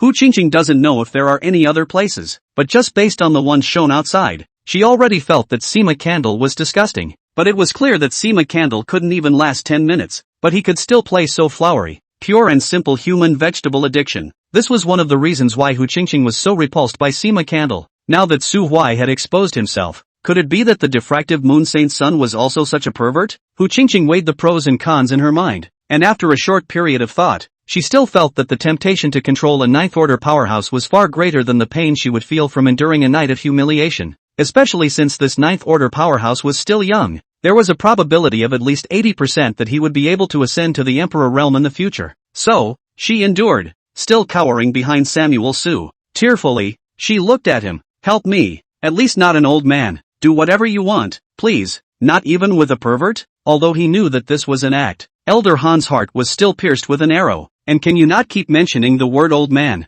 I'm only 97 years old and I'm in the prime of my life. Like the big long. Ah shucks, like certain 8th peak masters like hundreds and thousands of years old can only be called an old man. Seeing that Su Huai snorted as if he was about to say something shocking out, Elder Han hurriedly took the lead and snorted coldly. Humph, I'll spare you once today for the sake of Saint Sun Su. Hu Qingqing, a figure such as Saint Sun Su is not something you, a half-demon fae, can climb up to. It's true that I'm not in a good position to make a move if you follow him, but there's always a time when Saint Sun Tzu isn't around, right? TSK. The corner of Su Huai's mouth twitched. Son of a, why is it that when this comes out of your mouth, it always gives me the urge to kick your ass? Elder Han ran away, running fast. In the blink of an eye he was 3 or 4 miles out, completely lost in the darkness. Samuel Su shook his head and turned back into the living room. Hu Qingqing followed suit. Then he saw Su Huai sitting on his butt on the soft chair, clearing his fingers, and the tea set on the table began to methodically brew tea by itself as if it had a spirit. Su Huai himself leaned on the back of the chair, took out an ancient book whose page number had been torn, flipped to the page of the fox woman, and began to compare it with the Hu Qingqing in front of him. The more I look at it, the more I dislike it. Regardless of looks first, Hu Qingqing did have a few looks, but at most it was about the same as that girl Chu Siyu when she first came to the Diffractive Moon Immortal sect. At that time, Chu Siyu was very thin, looked woefully inadequate, and always liked to shrink, head down, like a quail. Now that Chu Siyu had grown out of it, her life had settled down, and after spending a month in a place like the Diffractive Moon Immortal sect where the aura was abundant, she had completely unlocked her sealed face value. If one stood on an absolutely objective standpoint, right now, Hu Qingqing's face value was at best around 91 or 12, which was that much higher than Xiao Yi's, while Chu Siyu, without a doubt, was above 95 points. Su Huai, cough. Although in the eyes of the public in the immortal domain his face value may only be 80-something points, but that's all about other people's aesthetic failures. When it comes to the power of seduction again, the fox women in the illustrated book are all more heartwarming than Hu Qingqing, the real person. Ah, human beings at least have 9 tails, you Hu Qingqing only have 1. Your fur is not as smooth as the one in the illustrated book, and your body is not as good as the one in the illustrated book. So what right do you have to tempt me? Do you really think I don't know about your shoddy plan? I'm someone who can engage in mutual distribution with your grand elder Qiansihai. I saw through the childish scheming of you few little yakuza with a single glance. It's so hot. It's so out of your league. Hu Qingqing was going to break down. When Su Huai entered the door, he pulled out an ancient book and began to constantly compare it with her. Then his expression became more and more disgusted, rather like the feeling of looking at plastic in a jade store. When had she, Hu Qingqing, ever suffered this kind of aggravation? Just then, she saw Su Huai take out a jade box from his storage ring. Upon opening it, he found that a fist-sized rounded elixir was lying peacefully inside. It is covered with colorful and mysterious patterns. Maiden, do you crave power? Hu Qingqing, Su Huai pointed at the elixir. I am proficient in alchemy. You should know that, right? Hu Qingqing nodded. Well, this is my Su Samuel's most accomplished work in his life. The ingenious spiral maru, which was uniquely created by my father. Yes, you heard right. It's so big because it's a pill of a higher level than Dan. Those patterns on it, I call them spiral patterns. Eat it, and you're guaranteed to undergo a radical change in your body, awakening your bloodline, replenishing the 9 tails, and becoming your true self. While Su Huai said, he also showed the page of Fox Girl portrait in his hand to Hu Qingqing. This is the extreme of your bloodline evolution. Although I, Su Huai, like beauty, but I am very picky about women. You now look like this. Can't get into my eyes. Fussy? It's not the time for you to just pick a yard 1v4? Su Hui ignored Hu Qingqing's change in color, but sighed softly and said to himself, no man can resist waking up with a stunning beauty in his arms and 9 fluffy, snow-white foxtails wrapped around his body. And now you are so tasteless. Hu Qingqing was indeed attracted to the fox girl in the portrait. She didn't see the name of the book. She only knew that from the paper it was old and must be an ancient book, combined with the blurred part of the page number. It looked like it had been frequently flipped through, or it was a superb ancient book that had been passed down from the ancient times. But the damn, that so-called spiral pill, really can eat. Hu Qingqing was firm after a little thought. She was a 6th-ranked fox girl, and apart from this body, there was nothing else that could make Su Huai look good. Coupled with the fact that she was carrying the body of a heavenly fox, she was immune to all soul control, and was not afraid of Su Huai giving her any pills to confuse her mind. If this is some drug that excites desire, it just so happens that she can still make it work. You can't catch a wolf by giving up a child. This Su Huai looks like he is horny, but he is too wary. The only way to get his trust is to eat that elixir. Hu Qingqing took the spiral pill and cupped it in her hand before taking a bite. Within 5 minutes of eating it, she felt her whole body itching and her head spinning. There were actually real signs that the body was about to undergo a metamorphosis. Samuel Su smiled and nodded at her. Go to sleep, and when you wake up, you'll be the most perfect demon fox in the world. Hu Qingqing subconsciously nodded her head. The strength in her body was drained out little by little. Then her eyes were lax. Her body was flaccid, and she fell to the living room floor and fell into a deep sleep. Su Huai glanced at her. stretched and walked back to his room on his own, falling back to sleep. A gentleman can't be a gentleman. She sleeps on the floor quite well, to be able to feel the earth and be close to nature. After all, it was a fox girl. Does anyone know if you can get bad fox odor from touching? Chapter 100, If you're shameless, you're invincible. There are many manifestations of beauty and ugliness in this world. The spiral pill made by Su Huai is indeed a conscientious elixir, capable of temporarily improving one's basic strength and explosive power. But acquiring power always comes at a price. Early morning, when Hu Qingqing woke up leisurely from the cold floor, the first thing she heard was her vigorous and powerful heartbeat. Boom boom, boom boom, boom boom, boom boom. She got stronger. With a thud, her thick, strong arms braced on the ground. She sat up, first surveying her new look with a confused look, and then a scream rang out. Hearing the scream, Elder Su, who had been on tenterhooks all night, was the first to rush up from downstairs. He could probably guess a little bit of what happened yesterday, and now he was both afraid that the heavenly cold palace would play fairy jump, and also afraid that his own saint's son would really transform into a beast and do something out of the ordinary. However, as soon as he entered the hall on the third floor, his entire body froze slightly, and then he immediately drew out his own magic sword from his storage ring. Tied. Where did the demon come from? In the center of the living room stood a fox demon dressed in the standard dress of the heavenly cold palace. Sweet, flirtatious face with a pearly look. A halcyon egg-like smooth head flickered with a blinding glow of bling bling bling. Seeing someone barging up the stairs, Hu Qingqing hurriedly stood up from the ground, nearly 3 meters tall and powerful, with a tiger's back and a bear's waist, and a pair of arms thicker than Elder Su's thighs. With gnarled muscles, Elder Su gulped. Ka-chow. The door to a side room was pulled open from the inside, and Samuel Su yawned, looking sleepily into the living room. What's going on early in the morning? His gaze also rested on Hu Qingqing, and the corners of his mouth twitched as he couldn't help but stick out his thumb and nod. Hu Qingqing metamorphosed successfully. The ultimate evolution of the soft charming fox lady Vajra Barbie Fox. Hu Qingqing crouched in the center of the living room with a rumble, her tears sliding down continuously like broken beads. It's ruined. It's all ruined. Her life has been turned upside down and ruined by this pervert, Samuel Su. It did evolve into a 9-tailed fox, a snow-white, fluffy foxtail that turned into 9 bare, pink iron rods, strength +1, face value 99. Don't cry. Su Huai squatted in front of her, draping a piece of sheet over her, covering the spring light that was leaking out due to the size change and the torn dress. Even though you've gotten bald, you've gotten stronger. Besides, you're not ugly now, but rather have a intensity on beauty. Hu Qingqing's body trembled. The original Su Samuel-s like is actually so peculiar? Why wasn't he as gentle yesterday as he is now, and knew to bring me a sheet to cover my body? Hu Qingqing winced. The same pervert, their heavenly cold palace saint's son likes to abuse women. That Yenyu immortal sex saint's son's hobbies are a bit special. It is also understandable, right? Samuel Su smiled skin deep. The only reason he draped Hu Qingqing in a bed sheet was because her current appearance was too hot for his eyes, especially those 9 bear tails. The old made him feel a chill. A quarter of an hour later, Su Huai's sudden change in attitude made Hu Qingqing feel much better in her heart. Although becoming ugly filled her heart with resentment towards Su Huai, and she couldn't wait to eat his flesh and drink his blood. But at the same time, Su Huai's sudden gentleness also let her see the hope for the success of her plan. A young slave of the 9th rank, a vast and incomparable future beckoning to her. As for the shape issue, when the plan succeeded and her own cultivation level went up, she could use her spiritual power to forcefully reverse it back, or perhaps find a way to get a shaping dan.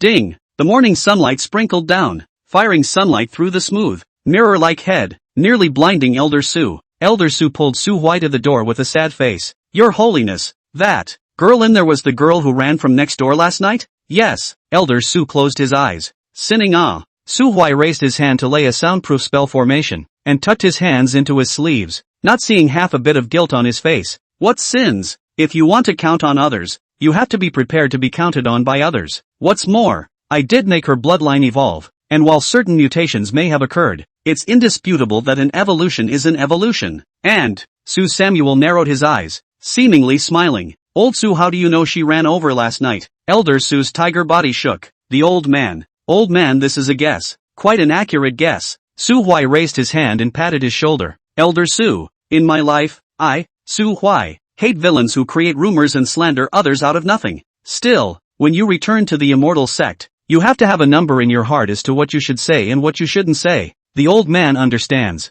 Oh yeah, I'll take that fox girl out for a walk later, and I'll leave the matter of communicating with the Sky Cold Palace entirely to you. Yes, Lord Saint's son. Su Hui turned back to the living room and took out a large black robe and threw it to Hu Qingqing. Miss Hu, this saint's son is new here and is not familiar with your heavenly cold palace, so he doesn't dare to walk around. More than that, would Miss Hu be so kind as to accompany the saint's son out for a walk? Hu Qingqing received the black robe and was silent for a few seconds. It's an honor for Green. The two then left the villa together. Hu Qingqing hid under the black robe, feeling that she had discovered Su Huai's secret. Because yesterday this man was still treating her with love and care, today he suddenly became both gentle and attentive. And knowing that she didn't want to meet people in her current appearance, he even purposely gave her a black robe that could cover her whole body. Tastes are indeed special, and there might just happen to be a hobby that is the opposite of sima candles. Hu Qingqing was brainstorming all the way, walking but suddenly tapped on the arm by Su Hui. Miss Qingqing, this saint's son is a bit tired from walking, so let's sit here for a while. Qingqing all listened to the holy son. As soon as Hu Qingqing turned her head, she realized that Su Hui suddenly pulled out a small bench from her storage ring and sat on the side of the path,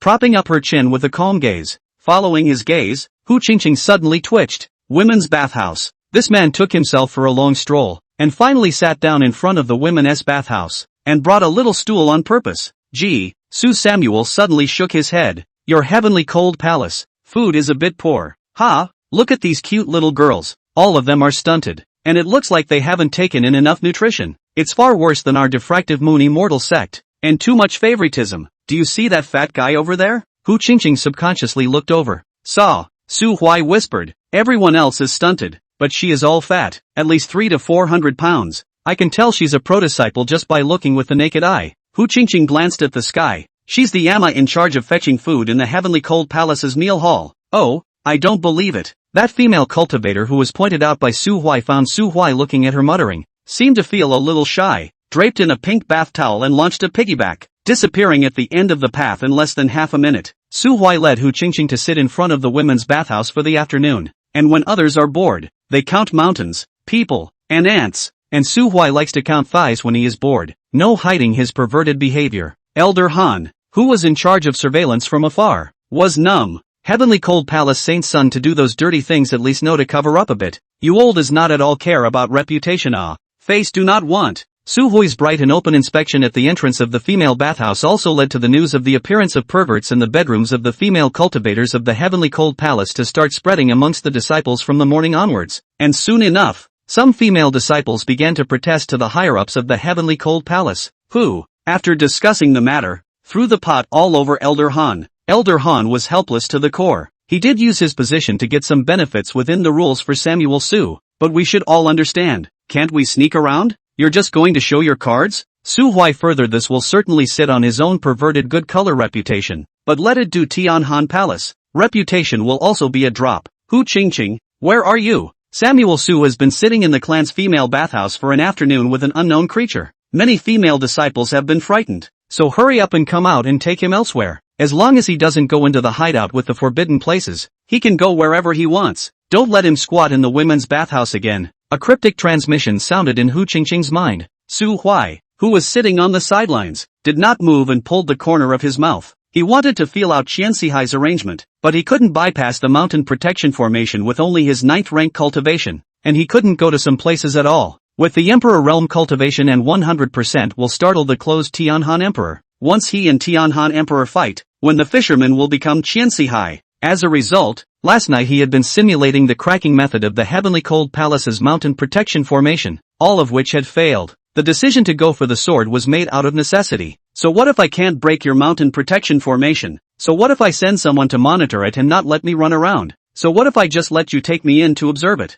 Chapter 101 9th Grade Dan Furnace, Sacred Son of Su. Hu Qingqing, who was judged as an unknown creature by Elder Han, was a bit irritated, but she still maintains her apparent gentleness. It's been sitting here all afternoon. Why don't Qingqing take you elsewhere to look around? Samuel Su twisted his head to look at her. Somewhere else? Well, there are still quite a few places in my sky cold palace that are all worth seeing. Okay, bah, then you lead the way. Seeing that Su Hui finally left the female bathhouse, Elder Han breathed a sigh of relief. He looked down at the token in his hand that could directly isolate the divine sense probing of a 9th-ranked powerhouse, and directly send a voice to the bound object, and some doubts suddenly popped up in his heart. Where's Hu Qingqing? Can it be that last night was too grueling? To get out of bed so far? After all, it is the diffractive moon saint sun who can still hold on for 3 hours after one picks 4 off. it is understandable to be a little fierce. As for the 3-meter-tall unknown creature beside Su Huai, it was defined by Elder Han as Su Huai's demonic pet. He measured it from afar with his spiritual power detector, but it was only peak 6th order strength. Not enough to worry about. That can't be Hu Qingqing. Hu Qingqing is only in the middle of the 6th order, and this body type is not too much difference. Elder Han was silent for a while, but he still couldn't hold back and sent another message over. Are you following Samuel so now? Hu Qingqing, Elder Han, what an animal. A dainty half-demon beauty froze and was tossed into a 3-meter-tall pugilist. Elder Han gritted his teeth and clenched his hands into fists to blast the wall. Hu Qingqing has paid too much for the sky-cold palace. She deserves a privilege of never being refined into a human Dan. Whether or not Hu Qingqing would be touched is unknown, but Samuel Su was really touched. This was because Hu Qingqing directly brought him to the most crucial location of the Heavenly Cold Palace's mountain protection formation, the Pill Plantation. Oh, it's a proper, meet the people kind of medicinal plantation. What was planted inside were some rare spiritual plants and divine herbs of the immortal domain, and there just happened to be someone picking a 1,000-year-old Brahma 9 turns white jade ginseng, filling the garden with the fragrance of medicine. Su Huai looked at Hu Qingqing rather gratifyingly, then squatting beside the medicine picker, while tutoring at the divine medicine, he used his rich theoretical knowledge to talk to the medicine picker about pharmacology. While carefully separating a strand of divine sense, he probed into the ground. Hu Qingqing had taken Su Huai's status as an alchemist into consideration before bringing him to the medicine plantation in an attempt to add some common topics. But what she doesn't know, or what everyone else in the entire immortal region except Su Huai and Qiansihai doesn't know is, at the bottom of this medicinal plant garden was Qiansihai's secret elixir room. Therefore, although this place was not the center of the mountain protection formation, it had the most spirit formations, and the most dense arrangement of all types of special spirit formations. Su Huai had only crouched down for less than 5 minutes before he perceived more than 230 superimposed spirit formations. There were even some spirit formations that even he had never heard of. Su Samuel remembered the lost demonic heart of the green bird in the secret realm at the bottom of the lake again. The reason why Qiansihai was able to successfully slaughter the emperor in his previous life. It was estimated that a large portion of the credit had to be attributed to the massive amount of knowledge that was carried in that devil's heart. It's also true that knowledge changes lives. In 10 minutes, Su Samuel had memorized most of the formations at this node, then silently withdrew his divine sense and strolled around the medicinal plant garden under false pretenses for a small half-hour. He also exchanged a 7th-ranked magic core for a rare 7th-ranked spirit herb with the agreement of the medicine picker. Coming out of the pill plantation,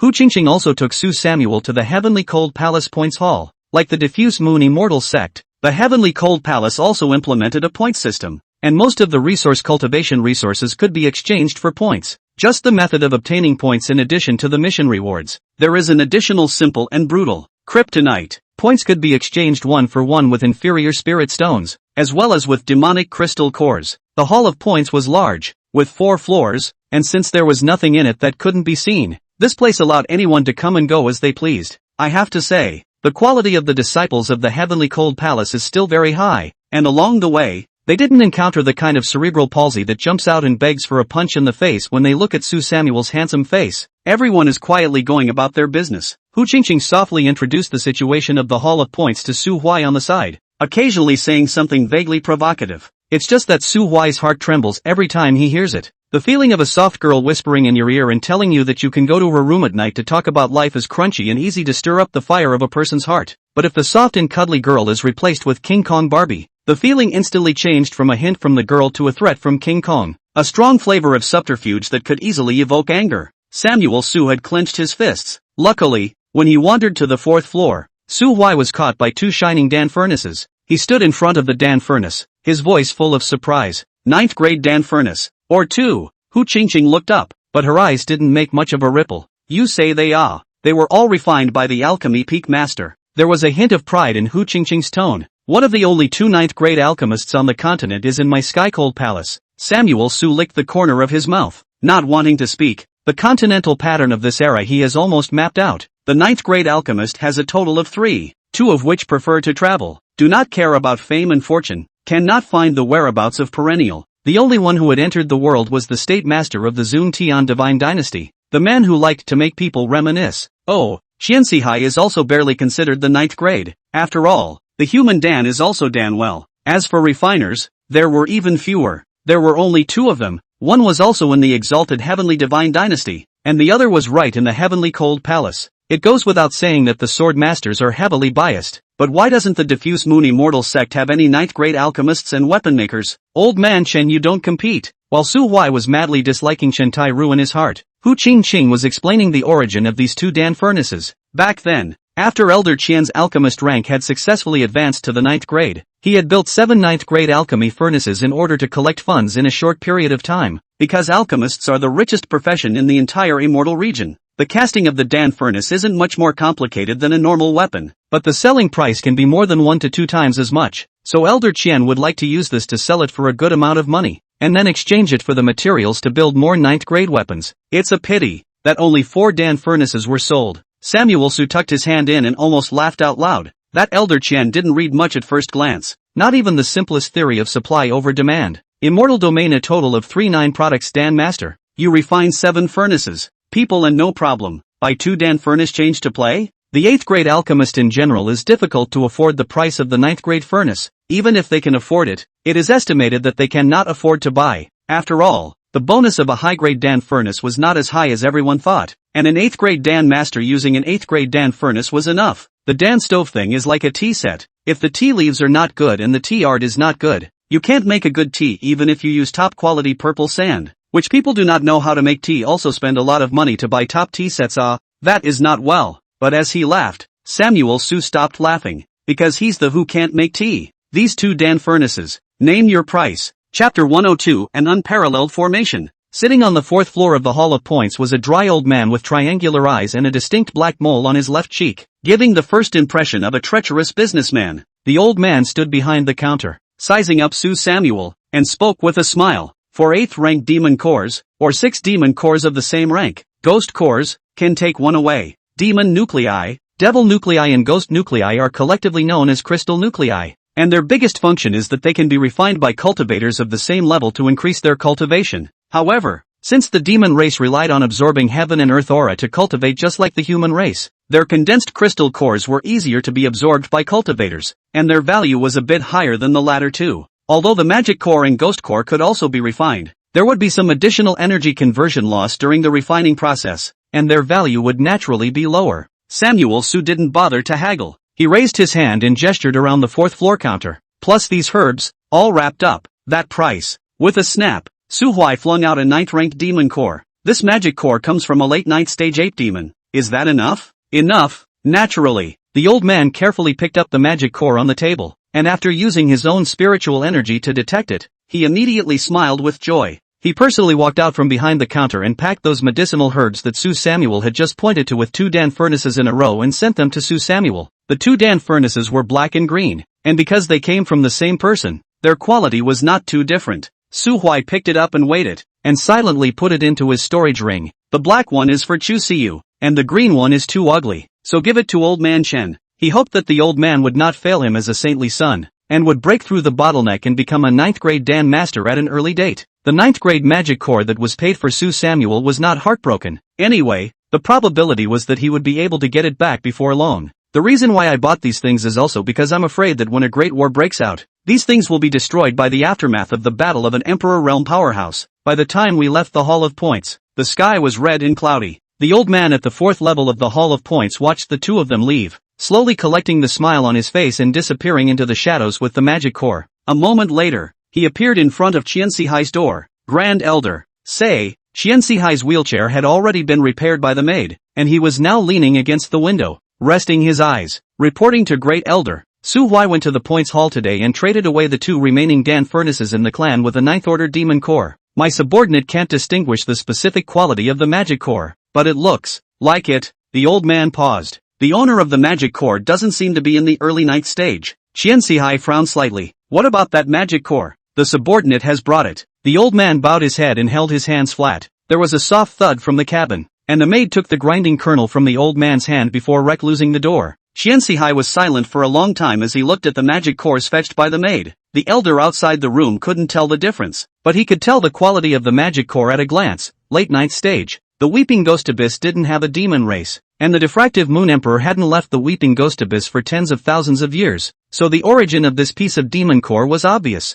At a young age, he possesses the strength to be able to kill a late 9th stage demonic creature. Su Huai, you really make people jealous. There were many 9th grade or materials in this world, and very few 9th rank beings. The value of 2 9th grade Dan furnaces was far less than a late 9th grade demon core. Qianxihai knew what Su Huai took out this magic core meant. He's showing his strength. In this veiled way, he told Qianxihai, I, Su Huai, can accompany you to play slowly, but you have to understand that I also have the bottom that can lift the table at any time. Qianxihai sighed and slowly closed his eyes. Over at the spirit melting formation, how is the setup going? It's nearing the closing stages. Step it up some. Qianxihai looked up at the empty ceiling. In 3 days, I will awaken the great emperor. The old man outside the room's body trembled and his head bowed even lower. The subordinate complies. There's nothing to do, so stand down. Yes, 3 days is not too long to say, and not too short to say. Ever since Su Huai pulled out that 9th rank demon core, the atmosphere within the heavenly cold palace seemed to have suddenly become tense. King Kong Barbie Hu Qingqing still didn't know what had happened,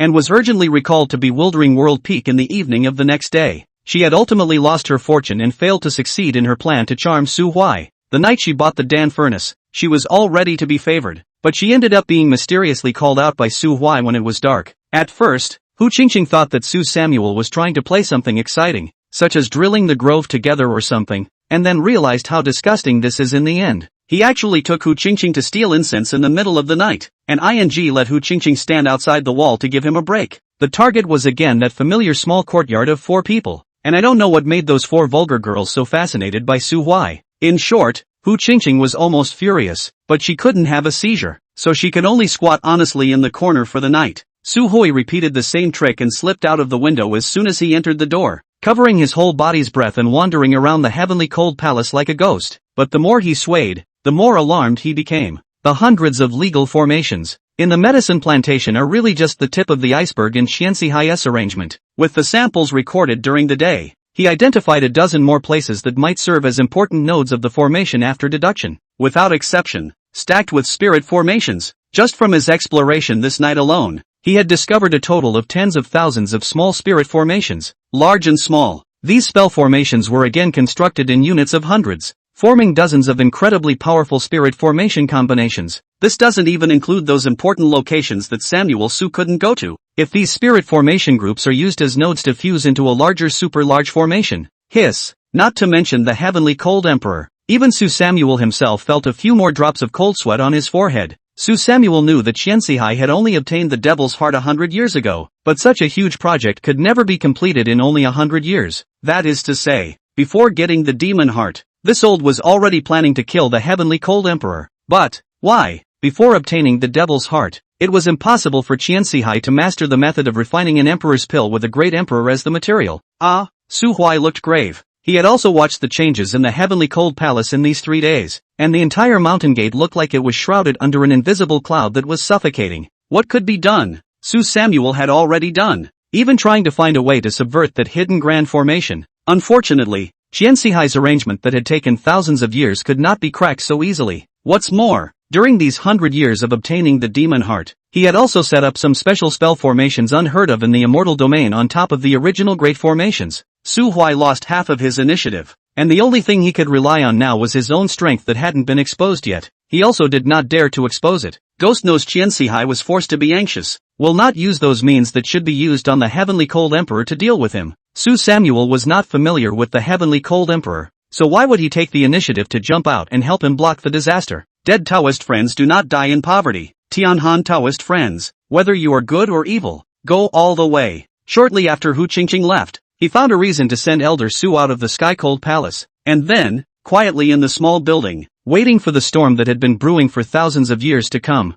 Early in the morning of the 4th day, Elder Han brought him a letter. Fellow Daoist Su, could you come to my humble abode for a moment? Qianxihai. Su Huai looked at Elder Han who had sent the letter over. Your Grand Elder took the initiative to see me? Yes. Elder Han arched his hand at Su Huai. His face was also covered in cold sweat. Chapter 103 Battle of the Sky Cold Palace Rise. Han Shichuan, early stage of the 8th rank. Although he was under the camp of the Grand Elder, he had always been only on the periphery due to his lack of ability and shallow seniority. Even all the changes that happened within the heavenly cold palace these days, he couldn't inquire about the reasons. Samuel Su leaned back in his chair, his eyes flickering. That late 9th grade demon core was indeed thrown out by him on purpose. The main thing was that after some probing, it seemed that they were completely unable to find any news related to the Heavenly Cold Emperor within the Heavenly Cold Palace. Qianxihai's plan was also hidden very securely, and the big formation could not be resolved and destroyed, so there was a stalemate for a while. It was impossible for him to stay in the Heavenly Cold Palace for too long,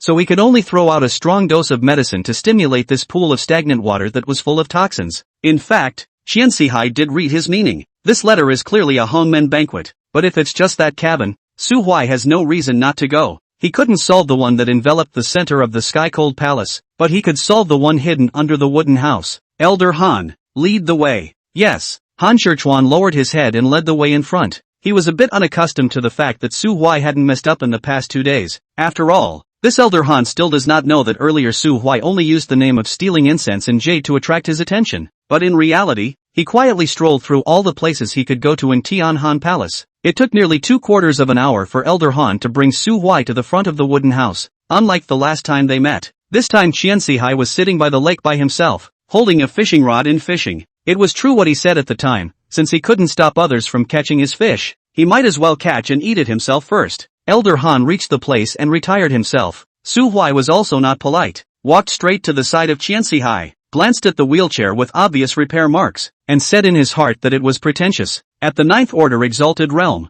even if his legs were really completely wasted, he would still be able to levitate and move with his spiritual energy. This old man favorably engaged in a wheelchair to do, was kicked bad to do a new one cannot, but also have to pick up and then use. Make him Su Huai with a bully old man like a bad guy, twisting his head again to look into the barrel next to the wheelchair. Su Huai was instantly happy. How long has the fishing been going on, old man? Qianxihai shook his wrist. Half an hour and not a single fish? The joy of fishing is not in the fish, but in the fishing itself. Samuel Su skimmed his lips. What's the point of calling me over here in the middle of the morning? Qianxihai looked back at him. I admire you. Appreciated how? Courageous and resourceful, highly talented, powerful, and most importantly, cheeky enough. Su Huai was speechless. Thanks for the compliment. Qianxihai withdrew his gaze, and this time, he finally stopped pushing the wheelchair to move the stools by himself. Instead, he raised his hand and waved his hand, and a table, 2 chairs, as well as a wine stove flew out from the wooden house. A spirit fire was lit in the wine stove, and Qianxihai took out a set of wine utensils while placing a pot of wine on the stove to sizzle. Samuel Su was a bit confused. What do you mean,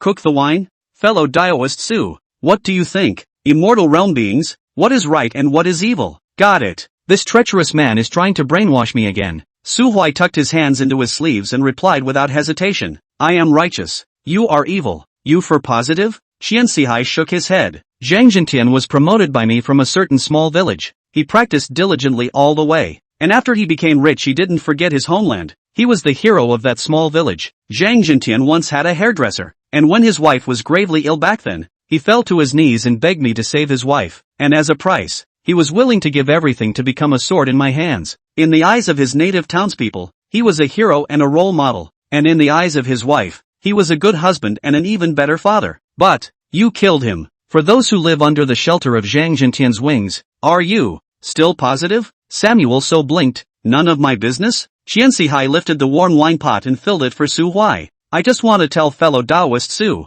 every one of us, in one way or another, plays the role of the villain in someone else's world. The history books of the immortal realm have always been written by the winner. Su Samuel was very facetious as he picked up his tea and took a sip, saying, Are you so sure you'll win? Of course. Qianxihai seemed to smile. Fellow Taoist Su was proficient in formations, and after wandering around my heavenly cold palace for so long, have you ever found a way to defeat me? Su Huai was not surprised that Qianxihai could guess that he was proficient in formations. After all, on the first night he came here, he had strutted around the layers of formations and ran to this hut, deliberately revealed his understanding of the formation road, give Qianxihai some sense of crisis, in order to make this old man heart urgent, until the fear of Su Samuel found that the hidden big formation lost, and early to open the plan to kill the emperor. This is a higher level of heart game. Now that he heard Qianxihai ask, Su Huai also smiled and replied, There are some eyebrows. If I had been given a few more days, I might have been able to break that joint formation of yours.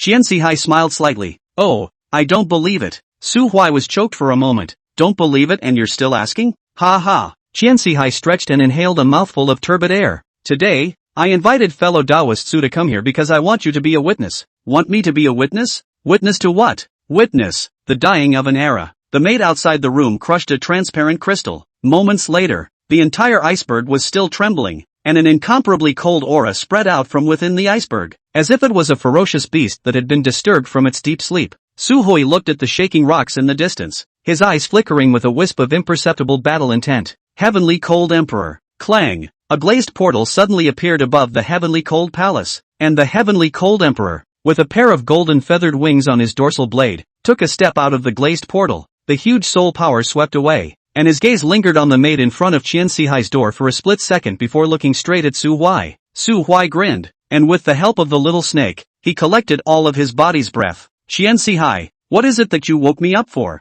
Su Huai was a bit puzzled. This Tianhan Immortal Emperor's soul power is so watery? He had just swept around and actually didn't find those great formations set up by Qian Sihai? Qian Sihai shook his head and looked at the Heavenly Cold Emperor who was hanging high in the sky, and he did not know whether he was mocking the Emperor or explaining to Su Samuel. For 8,000 years, the Heavenly Cold Emperor has spent almost all of his time drilling the piece of divine artifacts that he sold his wife in exchange for, and it is more than normal for him to not be able to see the spell formations that are roaming the mountains. Su Huai slightly froze. Selling your wife in exchange for a divine object? It's the glazed door. Su Huai condensed his gaze on the glazed gate, and only then did he realize that the gate, which he had initially ignored, was actually vaguely emitting an aura similar to the Tongyun Mountain Enlightenment Monument. The eyes of the small snake in Su Huai's hand also flashed with a hidden red aura. Hearing Qian Sihai's words, the Heavenly Cold Emperor's gaze gradually turned gloomy. Qian Sihai, do you realize what you're saying? Of course I know, Elder Brother Sama. Qian Sihai shakily stood up from his wheelchair and looked at the Heavenly Cold Great Emperor with a puzzled smile. Today,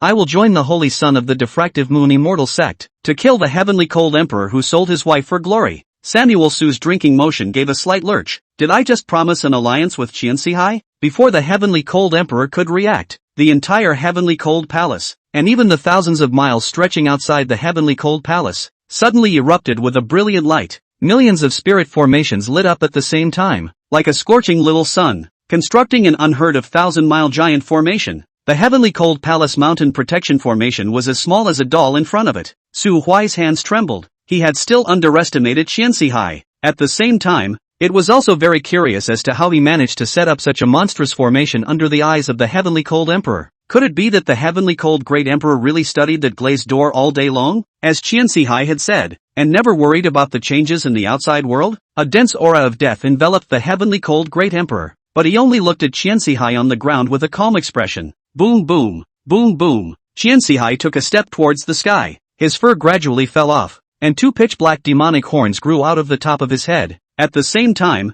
the height grew taller and taller. The bones of his entire body began to twist. His skin and flesh were torn apart from the inside out, and a single bone spur stabbed out from his spine. Swish! The azure-colored feathered wings spread out violently from the shoulder blades. At this moment, Qian Sihai had just become a half-demon, half-devil monster. There was no longer any trace of humanity to be found on the body. Chapter 104 Battle of the Sky Cold Palace, The End. Spirit Melting Formation. The Covenant of Flat Melting. Qian Sihai's voice echoed in the heavens as the massive light formation shot out two invisible chains, one stabbing into his heart and the other toward the Sky Cold Emperor. The Heavenly Cold Great Emperor narrowed his eyes slightly as he formed his hands into claws, and hundreds of layers of glazed barriers immediately appeared in the void, isolating him from the chains. As an Emperor Realm powerhouse, he couldn't see the function of the large formation at his feet, but he could easily determine its level, at least until he killed Qian Sihai, who was the eye of the formation. He would definitely not be able to escape the bonds of the Great Formation. It's useless. The green-colored scales on Qian Sihai's body flashed with an icy luster. A pair of vertical pupils locked onto the Sky Cold Emperor, and a long scarlet tongue licked across the corner of his mouth. 8,000 years. Qian Qinghan. 8,000 years. I've waited for 8,000 years. I've long since made all the preparations and cut off all the paths of retreat. Today, no one can stop me from killing you. The invisible chains cut through the layers of barriers and plunged into the heart of the Sky Cold Emperor with an irresistible gesture. Zip! Golden light burst forth as the power in the two of them spread and balanced through the chains. The Sky Cold Emperor's aura slowly decaying while Qian Sihai's aura rose step by step. It was only when the breath of the two was maintained to a relatively balanced critical point that the golden light on the chains gradually converged. Su Huai finally figured out the function of the big formation. Qian Sihai is indeed a genius. This big formation does not have any offensive power, so until it is all completed, the Heavenly Cold Emperor will not perceive half a threat. The formation acts more like a ring, and the two people who enter the ring will be corrected by the formation. and their strength and cultivation will be equalized to the same level. Until one side dies, the big formation will collapse. The effect is so counterintuitive that it sounds like a good way to get below the belt, but it's not, because no higher power would wait for someone to lay a million great formations around themselves, and with that amount of time, the person laying the formations would have been killed tens of thousands of times already. In other words, the success of Qianxihai has taken advantage of the timing, location and people, and is an unrepeatable model of success. Su Huai moved his gaze to the glazed door. He was really a little curious as to what kind of thing could attract an immortal emperor to be unquestioning and drunkenly study it for 8,000 years. Just as Su Samuel carefully surveyed the glazed gate, the battle in the sky above had already officially started, and had just begun to enter a white heat. The heavenly cold emperor was furious at Qianxihai's betrayal. He opened his mouth to explain something, but then remembered the maid he had just glimpsed when he left the gate. The external profile resembles his own wife's by 8 points. Good you Qianxihai, after 8,000 years. You're still thinking about your sister-in-law. All the questioning was swallowed into his stomach as the heavenly cold emperor raised his right hand and aimed it in the direction Qianxihai was flying from. The golden darling rampage. The golden feathered wings behind him was a pseudo-emperor artifact, the material taken from a golden-winged eagle at the peak of the 9th rank, which had been sacrificed for thousands of years, and had a terrifying power that was incomparable. The golden feathers that filled the sky soon appeared in front of Qianxihai. Qianxihai paused in his stance, and the cyan wings behind him curved forward, wrapping into a sphere and protecting his entire body in the very center. His greatest reliance came from the demonic heart of the green bird, and after the death of the green bird in the secret realm, the demonic heart lost its original jurisdiction, devouring a large amount of Qianxihai's essence blood and weakening him for quite a while. Since then, however, he had noticed that the demon heart had many more functions, and his own body had grown green-colored scales and feathers. The scale and feather protection on his body was very strong, and was no less than a defensive emperor artifact in the form of an armor. The golden rain of arrows kept hitting on top of the azure-colored orb, and the sound of spiritual energy colliding, exploding, and dissolving was endless. Two very different forces converged, and the situation seemed to be in a brief stalemate. The heavenly cold emperor's complexion was vicious as he pulled his arms back and raised his left foot, a bit of golden light converging at the tip of his foot. Su Huai, who was sipping a small drink in front of the wooden house and watching the battle, narrowed his eyes slightly as he detected a hint of a threat from this strike by the sky-cold emperor. Dang! The sky-cold great emperor's right foot stepped down, and the sky erupted with layer after layer of energy aftershocks, as Qianxihai was hit by the foot, and the green-colored scales on his body began to shatter. With a rumble, he was stepped into the ground. Su Huai couldn't help but shake his head when he saw the scene. Cultivation was never the only measure of combat prowess. The heavenly cold emperor was, after all, a true emperor, having stayed in this realm for thousands of years, and his methods were simply not comparable to that pseudo-imperial Qianxihai. After all, not everyone was as full of tawdry ideas as Su Samuel, and as early as the Zun realm, he had thought of a whole bunch of stunts that only the emperor realm could fully utilize their power. Qianxihai lacked imagination and had no experience in fighting against an emperor realm powerhouse, and being held down by the sky-cold emperor and frantically outputting was the normal unfolding. There was only one way for him to beat the sky-cold emperor. This old thing still has a backhand. As expected, the moment Qianxihai was kicked into the ground, a blood-colored formation once again surfaced within the heavenly cold palace, and hundreds of ice pavilions broke out of the ground. Each ice coffin held a corpse. The corpses were dressed differently. There were demons, devils, and ghosts, which were also mixed with quite a number of human races wearing the costumes of the 4 great clans. These corpses all had one thing in common: their cultivation levels before death were all above the 8th rank. The 4 at the head were most likely even of the 9th rank. Qianxihai is digging up the ancestral graves of the 4 great sects. But think about it, this old thing is unscrupulous, and the human race has been at war with the other 3 races, with heavy deaths and injuries. 8,000 years. With his scheming, getting a few hundred 8th order corpses isn't particularly difficult. Samuel Su let out a gasp. To put it mildly, he had secretly plowed the graves of 2 or 3 powerful people in his previous life for resources. It's not a shame to be a monk. Only Su Huai is not as heartless as Qianxihai. Even the corpses can be plowed out and utilized again. The ice crown exploded, and hundreds of mutilated corpses of various shapes and forms withered in an instant, and all of the remaining power on the corpses was swallowed and inhaled by that blood-colored large formation. A blood-colored spear slowly took shape. The heavenly cold emperor's sweaty hairs stood up all over his body. This blood spear had a locking characteristic. There was no way to avoid it, so he could only receive it forcefully. Buzz. The molded blood spear was more than 2 meters long and did not have monstrous might or shatter the void. It was so smooth,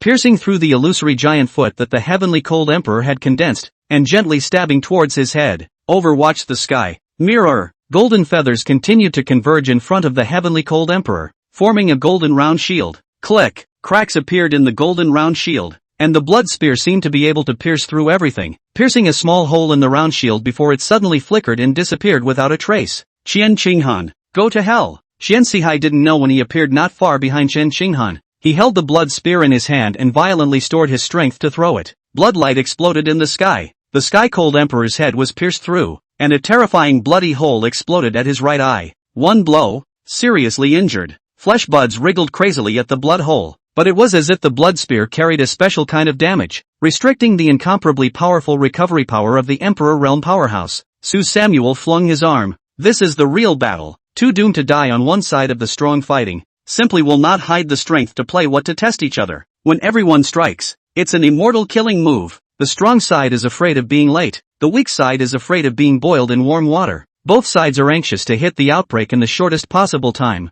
There is no time to ink, unless they were really evenly matched. Or if it was just a friendly sparring match, the fight simply couldn't drag on for long. Qian Sihai, good tactics. Jia, Qian Qinghan, you should have known. When you and I were born, the heavens gave you a powerful gift of qi while at the same time endowing me with unparalleled wisdom. Sometimes, Qian Sihai pointed to his head, wisdom is much more useful than brute force. Yeah? Qian Qinghan let out a sardonic laugh and suddenly raised his hand, flexing his claws into a fist. But I didn't spend these 8,000 years for nothing. Void Gate. Exile. Qian Sihai's sweaty hairs instantly stood up, but in the next moment, the imagined surefire strike from Qian Qinghan did not come. Qian Qinghan's smile also froze on his face. He turned back and suddenly realized that the glazed gate, which he hadn't yet fully refined and therefore could only keep placed in the high altitude to control the field, had at some point wrapped around a giant snake with a silvery white body. The young man dressed in the diffractive moon immortal sex sacred sun's robes had a warm smile on his face as he turned to him and drew a large green-colored bow.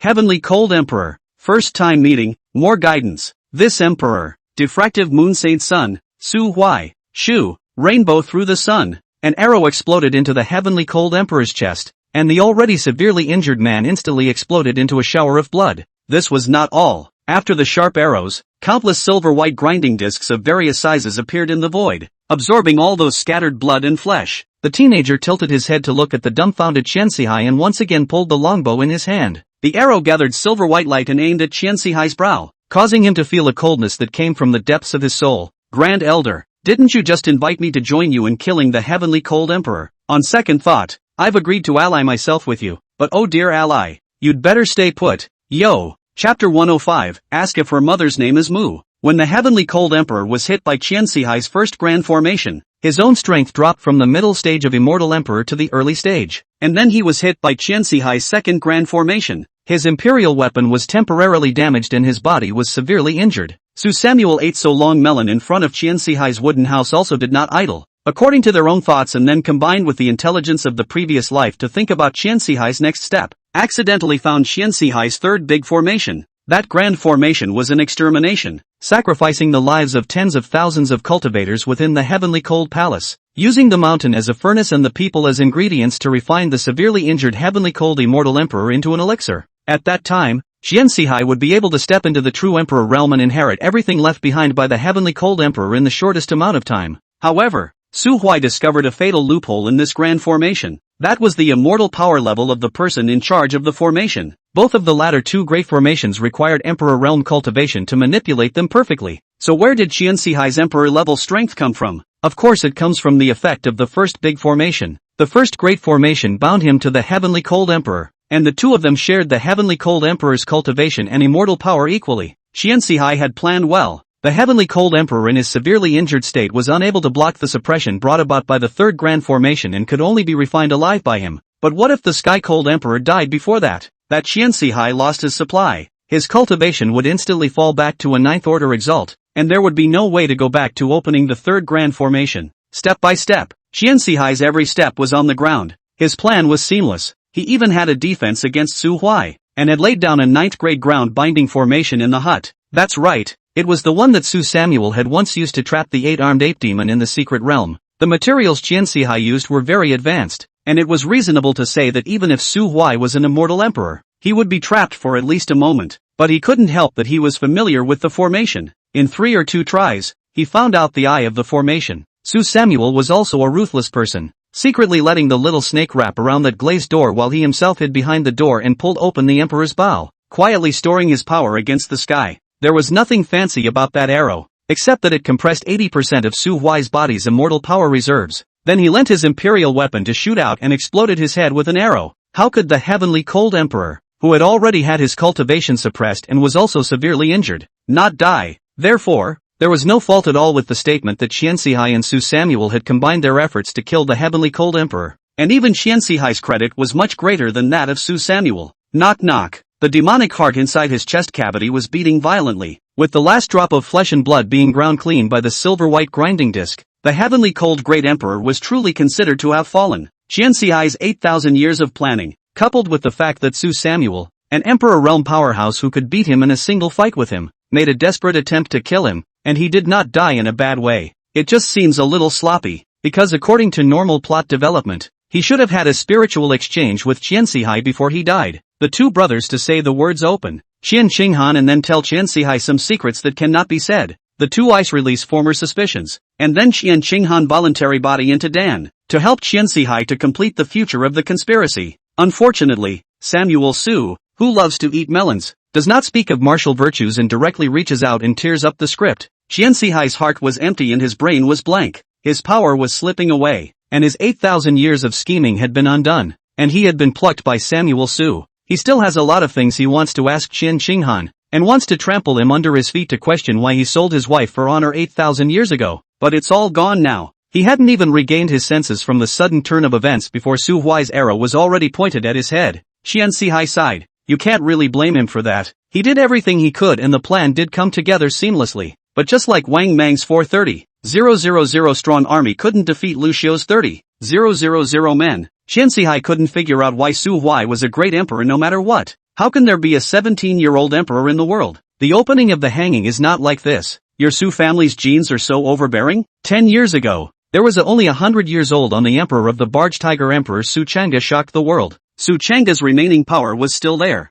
Now a 17-year-old great emperor Su Huai has emerged. It is a pity that Xianxihai has never married in his life and does not have an heir. Otherwise he would like to ask Su Hui if he can make a marriage with his descendant female descendant, or else a one-night affair will do. Modified genes. No shame. Xianxihai smiled to himself. It was all at this time. The first thing on his mind was actually not how to save his life and turn the tables, but he was as jumpy as he was when he was young, thinking about all these messy things. He looked up at Samuel. So, can we talk more? Su Huai grinned. The arrow direction slightly shifted, and two arrows were fired in quick succession, completely destroying those two large formations that had already lost their usefulness. And then he glanced at the silver snake that was devouring the glazed gate, this time smiling down at Xianxihai. You're going to say your last words? Xianxihai watched Su Huai destroy those two large formations and silently sighed in his heart at the other party's caution. Yes, the old man's dying words. It's fine to hear your last words. Give me control of the third great formation. This is an evil formation. Xianxihai looked up at Su Huai,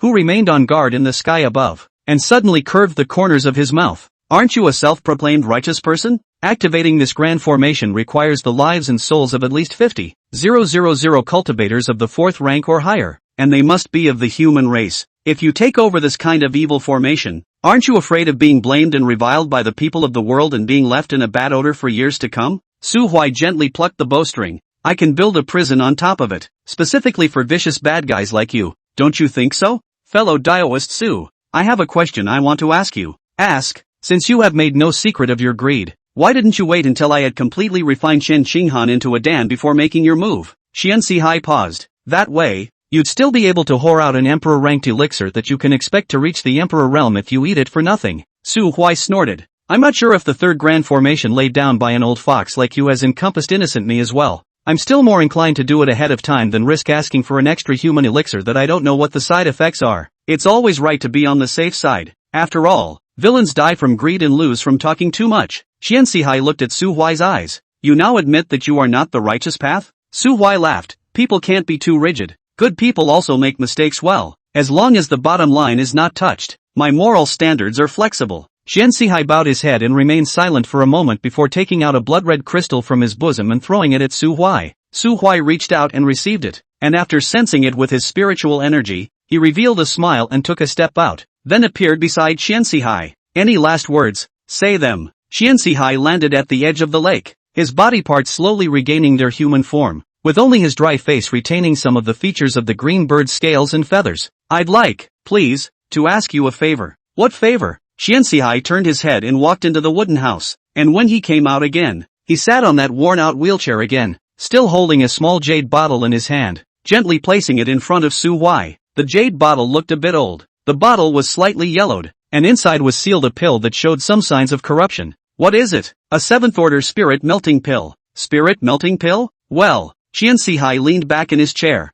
"I would like to entrust you to transfer this jade bottle to a woman named Mu Hovenheart when you arrive in the divine realm. As payment, I can tell you a secret about the law of ascending god." Su Huai's pupils suddenly shrunk. The law of becoming a god. There is no god in the world, and the emperor is honored. But this was the second time Su Huai heard the 4 tempting words, the method of becoming a god. The first time was naturally the bargaining chip that the green bird in the secret realm used to buy his life. But unfortunately he didn't accept it. Now he heard it again in Qianxihai's mouth. But when you think about it, there's nothing wrong with it. Although that green bird claimed that it was the only one in the world that knew where the method of becoming a god was, she didn't know that Qianxihai had stolen its demonic heart and refined it into herself. Inheriting the magic heart also means inheriting knowledge. Then it made sense that Qianxihai knew the secret. However, Su Huai frowned and thought for a while, but still shook his head at Qianxihai. "You're dying, and I'm not going to lie to you. Although I have long speculated that there are several parallel continents outside the immortal domain, I don't intend to leave the immortal domain and run off to someone else's territory to ask for trouble." Qianxihai smiled.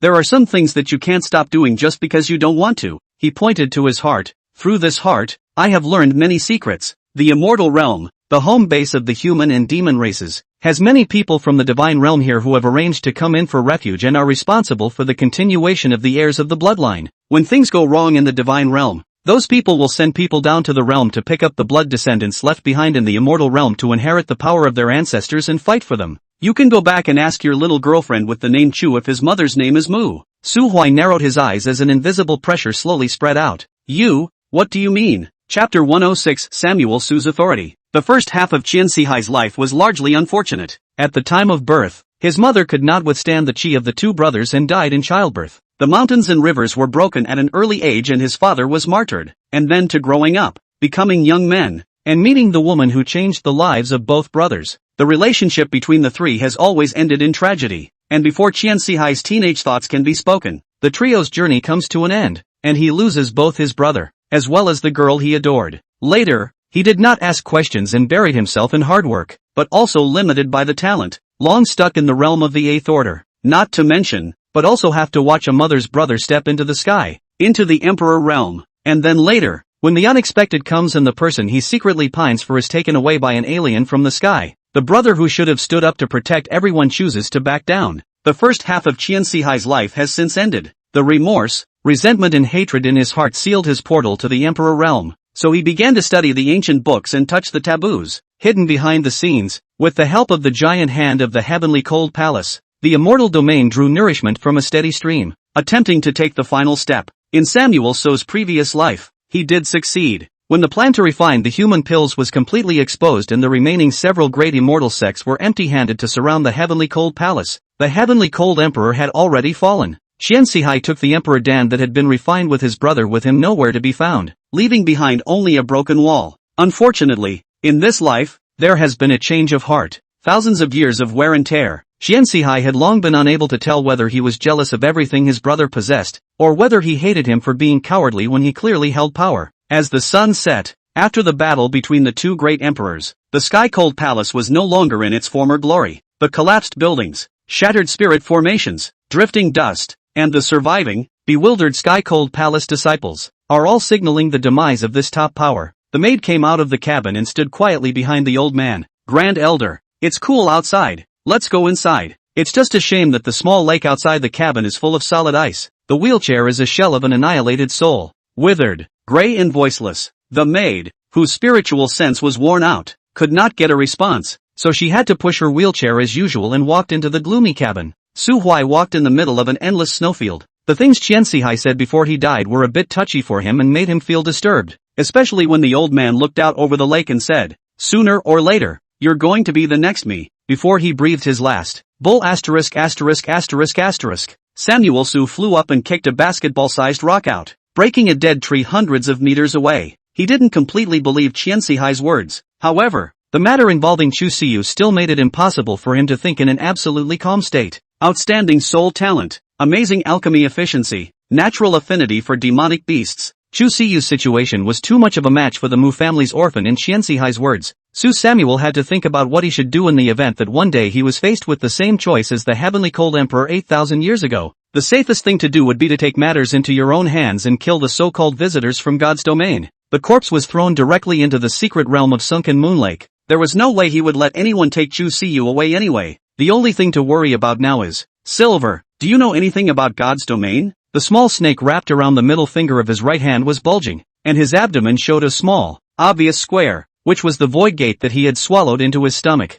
Su Huai tried it first. That thing was held by the heavenly cold emperor and played with it for thousands of years, and it had long since turned into the shape of Qian Qinghan, and he couldn't use it at all in a short period of time. Solely directly thrown to the small snake refining. The energy gained 37 split. He 7. Small snake 3. Snake burped. God's domain. Of course I know. I'm not gonna lie. That's where I came from. Samuel Su snapped back, in a wide open position, and fell straight down onto the thick snow. He stared at the gray sky. Tell me about it. God's domain. The little snake swam from Su Huai's fingers to the side of his head and followed his example of lying down in the snow. The divine realm, also known to you as the upper immortal realm. It's the center of the whole world. Legend has it that the world was born as one. As the years went by, various kinds of living beings were born in the world, and they began to cultivate with the help of the aura of heaven and earth, grew in spiritual wisdom, and evolved into countless clans. Among them, the 5 major tribes of spirits, devils, demons, ghosts and humans were the most powerful. In order to compete for territory and resources, the spirit race was the first to start a war on a certain day, and since then, the 5 major tribes led their respective dependents to start fighting and plundering each other in the divine realm. Later, the strongest of the 5 races made a date to fight at the center of the divine realm. That battle was fought in the darkness of the sky. The void was shattered. The sky dome burned. The earth crumbled. And the ghost race and the demon race were the first to lose, with the strongest person dying on the spot. And then after that, the demon race patriarch was out of the picture. The human race supremacy fell, and the spirit race became the sole master of the divine realm. The power of the 5 greatest supreme beings was too strong. And after that battle, the world, which was already full of holes, couldn't withstand their unbridled energy venting, and crumbled into 4 pieces. As the victor, the spirit race undoubtedly occupies the largest main world, which is 80% of the size of the original God's domain. The remaining 4 major tribes were all expelled. The devil race and the ghost race took the lead in occupying the 2 larger fragments with their strong bodies and bizarre methods, establishing the devil domain as well as the ghost domain respectively. The remaining part of the overall spirit is not high. The internal disunity of the demon race, as well as the weak flesh, heavy losses of the human race, together crowded into the smallest piece of the world debris, which is where we are now. This is the history of the fairy realm? Yes, and this history is not over. Expulsion is only temporary, and being driven to the countryside is not necessarily a bad thing. The splitting of the world has given birth to separate world rules for each of the several crumbling fragments. The 4 major races have benefited from this. For example, in the immortal realm, the rules of the newly born world will subconsciously be biased toward the human and demon races, excluding the rest of the races, and becoming a natural refuge for the human and demon races. With the world fragments as a fallback, the expelled 4 races soon plotted to return to the God's domain. In fact, all 4 tribes succeeded. High-end combatants left almost in a single surge, leaving only some family branches that disliked fighting to reside in the immortal domain. Of course, to say successful is actually not particularly successful. After all, in today's God's domain, your human race and the demon race is still not mixed very well. Su Samuel was silent for a long time, digesting the news about the divine realm before he opened his mouth again and asked, "So, Silver, have you heard of the Mu family?" Su Samuel repeated the words Qiansihai said to Little Snake, who immediately reacted after hearing them. "I can't recall when you mentioned the Mu family alone, but I do have some impression when you mentioned the Medicine Dynasty. The Pill Dynasty, also known as the Pill King Immortal Dynasty, is one of the great powers established by your human race in the divine realm. In that case, that woman who often stays with you does fit the characteristics of a first-blood descendant of the Medicine Dynasty. She should be the same as the woman with the surname Mu mentioned by Qiansihai who is of the Medicine Dynasty bloodline, with the thin bloodline of the first Medicine King Empress flowing in her body." "Yeah?" Little Snake glanced at Su Samuel and added, "I know what you're worried about, but I can tell you very clearly that the Emperor realm, even in the divine realm, is no weakling. Not to mention that with the shelter of the Immortal Realm's rules, it's impossible for the Immortal Realm to have foreign powerhouses above the Imperial Realm. Just like I was locked as soon as I entered the Immortal Realm,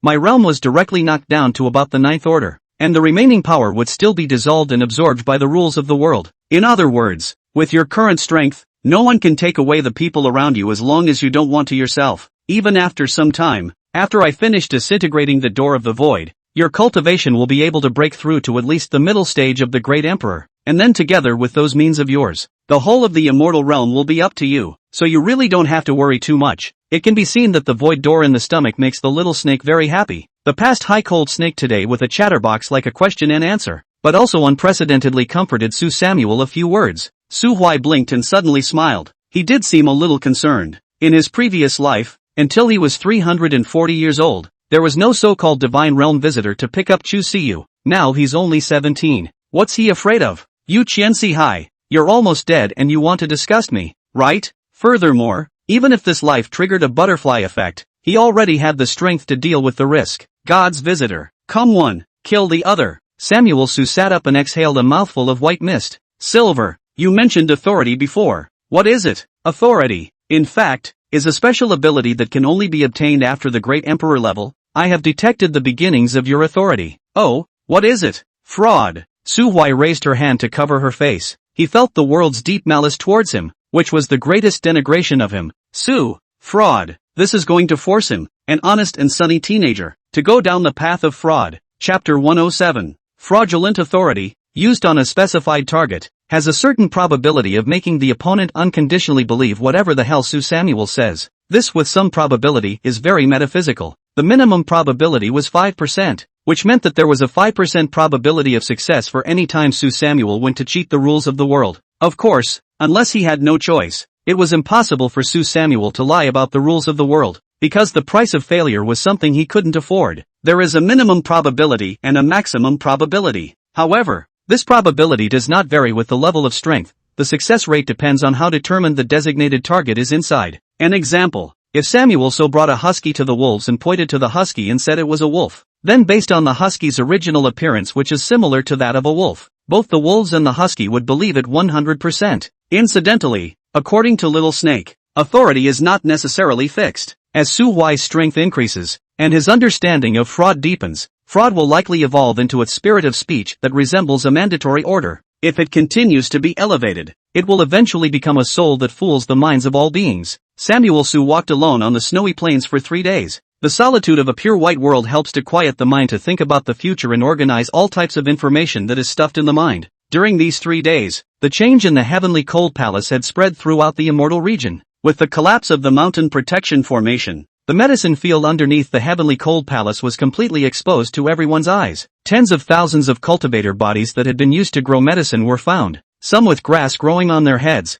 some with mushrooms growing on their faces, and others with flowers blooming on their navels. For a while, the crowd was in an uproar. The Zun Tian Divine Dynasty joined forces with the Diffractive Moon Immortal Sect and sent dozens of elders to launch a major purge against the survivors of the Heavenly Cold Palace. And then all the peak masters of the Heavenly Cold Palace were beheaded and executed in public, as well as several powerful elders who were complicit. The few remaining uninformed elders struggled to support the sect framework, and in just a few days, the Heavenly Cold Palace went from being one of the 4 great transcendent forces to an ordinary second-rate force. But the heat from the fall of the Heavenly Cold Palace didn't last long. People soon learned from the mouths of the survivors who witnessed that disaster that the one who really killed the Heavenly Cold Emperor was the holy son of the Diffractive Moon Immortal Sect, Su Samuel. Su Huai's reputation once again resounded through the immortal region. Some people expressed disbelief that this is a rumor. After all, there is a 17-year-old great emperor in the world? Some people were enthusiastically praising Su Huai, calling him the strongest genius in the earth, and Li Sadeo was a scum in front of him.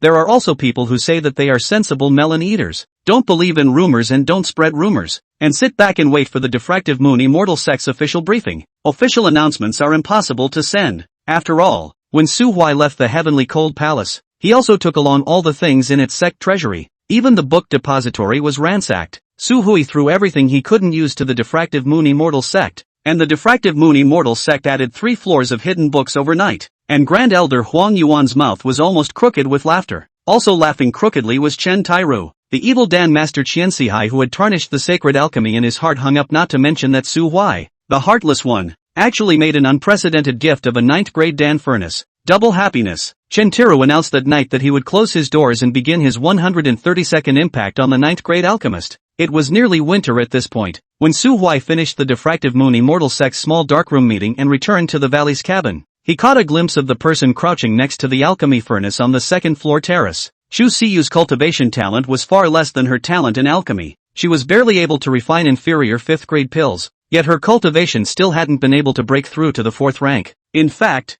if you really want to say it, this cultivation speed is also quite normal. After all, worshipping in the clan is only 2 short months. With a 3rd order cultivation, he was still unable to protect himself from the cold, and this valley was ventilated on all sides, so the wind was chilly in the winter. Coupled with outdoor alchemy, the temperature wasn't as high as in the Dan room, so Chu Siyu could only wrap herself into a big dumpling. Upon discovering Su Huai's return, she immediately set aside the elixir in the furnace that she had just failed to refine, and shakily jumped into Su Huai's arms, like a lumbering penguin. Why don't you open a formation to avoid the wind? Su Huai raised one hand and touched her head. It's not raining, don't want to drive. Su Huai discovered that every time they reunited after a small goodbye, Chu Siyu would temporarily seal up the attributes of a social terrorist chick in a short period of time, becoming extraordinarily delicate and sticky. Realizing that Su Huai didn't hold himself, Chu Siyu stretched her head to look at his other hand, and then she locked eyes with a stupid fat crane. Yeah, isn't this the spirit crane that Master raised? Nonsense. I obviously picked this up on my way back to the sect. It has nothing to do with Old Man Shen.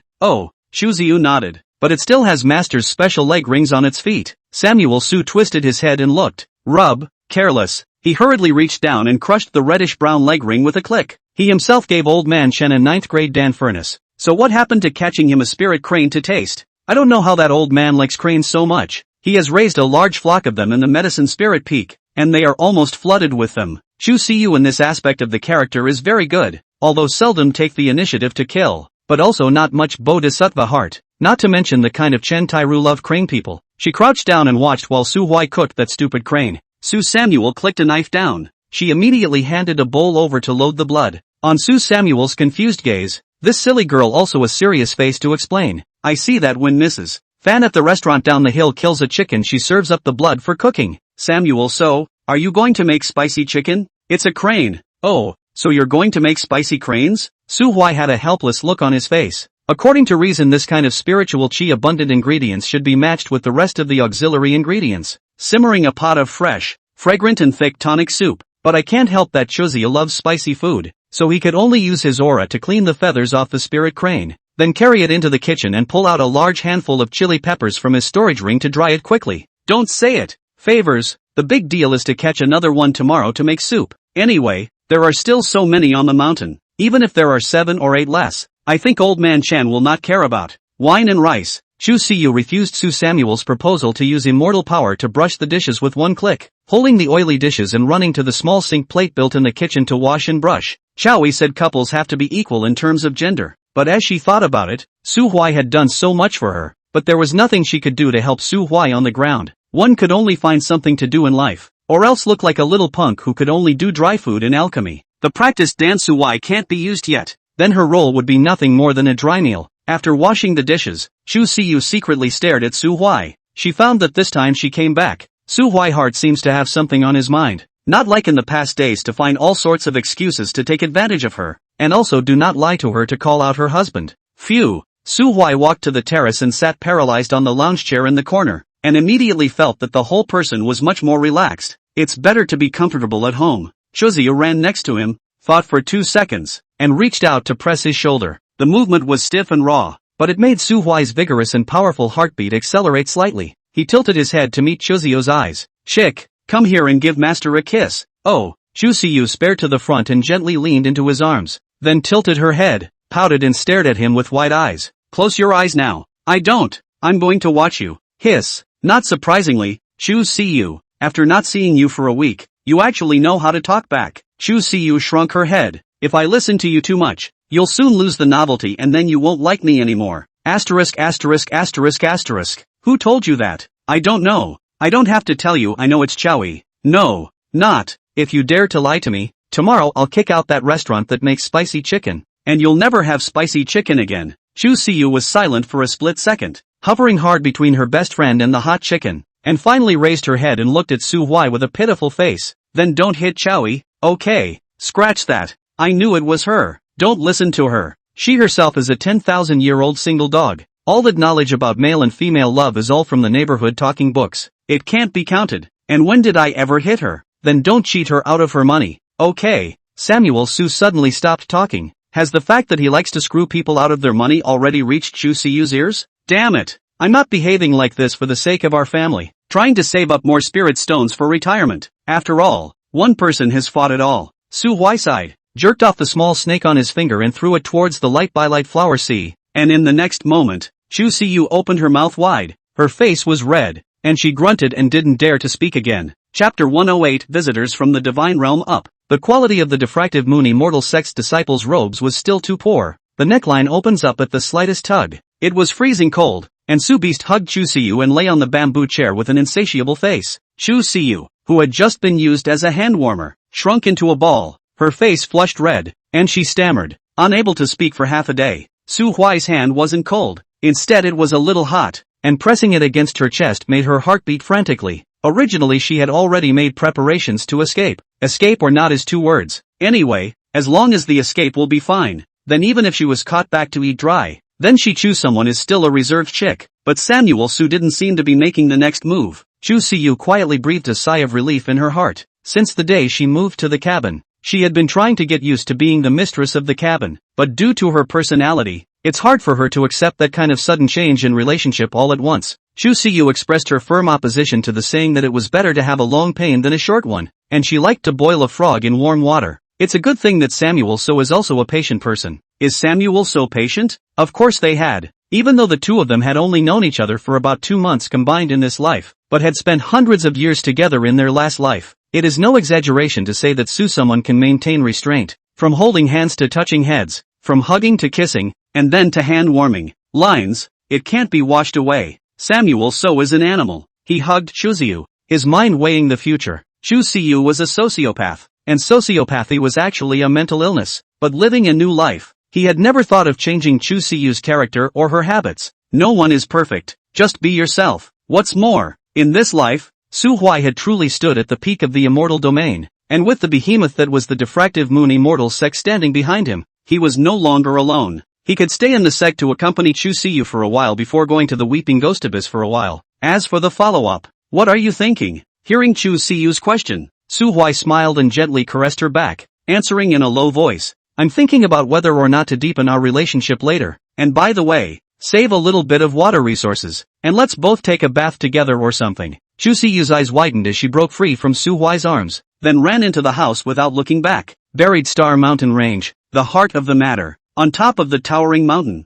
the black dragon resting with its eyes closed suddenly opened its eyes. It slowly raised its head and gazed at the ancient altar not far from its side. That altar was only 4 meters square, not as big as one of the black dragon's claws, and the main body of the altar was built from some kind of unknown bone, inlaid with 12 strange crystals, looking simple and incomparable. But at that moment, the humble altar suddenly flashed with a pure white blinding light. 7 silhouettes slowly appeared in the center of the altar. 2 Emperor Realms, 5 Zunas. The black dragon let out a contemptuous laugh. Look at that. The noble guests of God's domain have come to suck blood from a country place like ours again. Those 7 figures that had descended through the altar all looked a little less than good when they heard the black dragon's sneer. An emperor realm clad in blood-colored robes gave it a cold look and responded stiffly. Demon race sinful animal. Do you know what it means for woe to come out of the mouth? Boom! The thick dragon tail swept across, shattering the layers of defense set up by the blood-robed emperor realm cultivator, piercing through his chest with the bone spikes on the tip of the tail, and picking him up whole. A pair of vertical pupils were filled with a teasing look.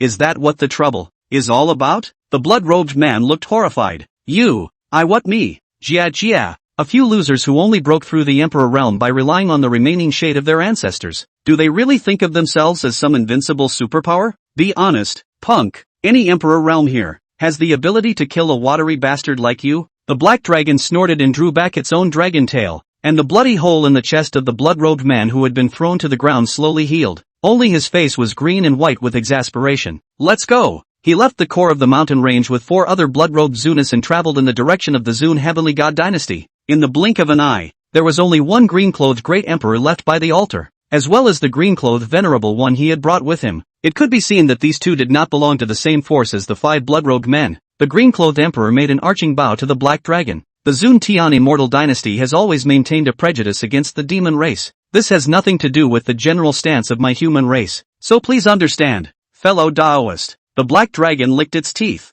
I know. Isn't it the same for the Zun Tian divine dynasty they left behind in the immortal realm? Under the guise of protecting the mortals on earth, they crazily slaughtered my demon race's subjects. If it wasn't for the fact that your human race has been successful in fending off the invasion of the demon domain and the ghost domain, this emperor would have long ago exterminated that whatsoever dynasty. Jia, tell me, your Pill King immortal dynasty just came down to the realm once 10 years ago. What are you doing here this time? The green-clothed emperor lowered his eyes. Can't tell if it's sad or bland. The holy maiden, who was welcomed back 10 years ago, only barely awakened half of her ancestral blood, and unfortunately fell in the killing and fighting on the battlefield of the 10,000 races. Dead? The green-clothed emperor nodded. Yes. The black dragon grinned. So you guys are planning to find another blood descendant from the lower realms to inherit your ancestors' baptism before sending them to the battlefield of the 10,000 races to seek death? The green-clothed emperor was silent for a moment. This matter concerns the rise and fall of my Pill King immortal dynasty, and the clan has learned through the pulse search mirror that the previous generation of the holy maiden had a daughter, and the medicine king bloodline in her body is much higher than her mother's. As long as we find her, our clan will be able to produce another holy maiden, and we can even deduce from the reaction of the vein-seeking mirror that she possesses the qualifications to enter the emperor realm straight after undergoing bloodline cleansing. TSK.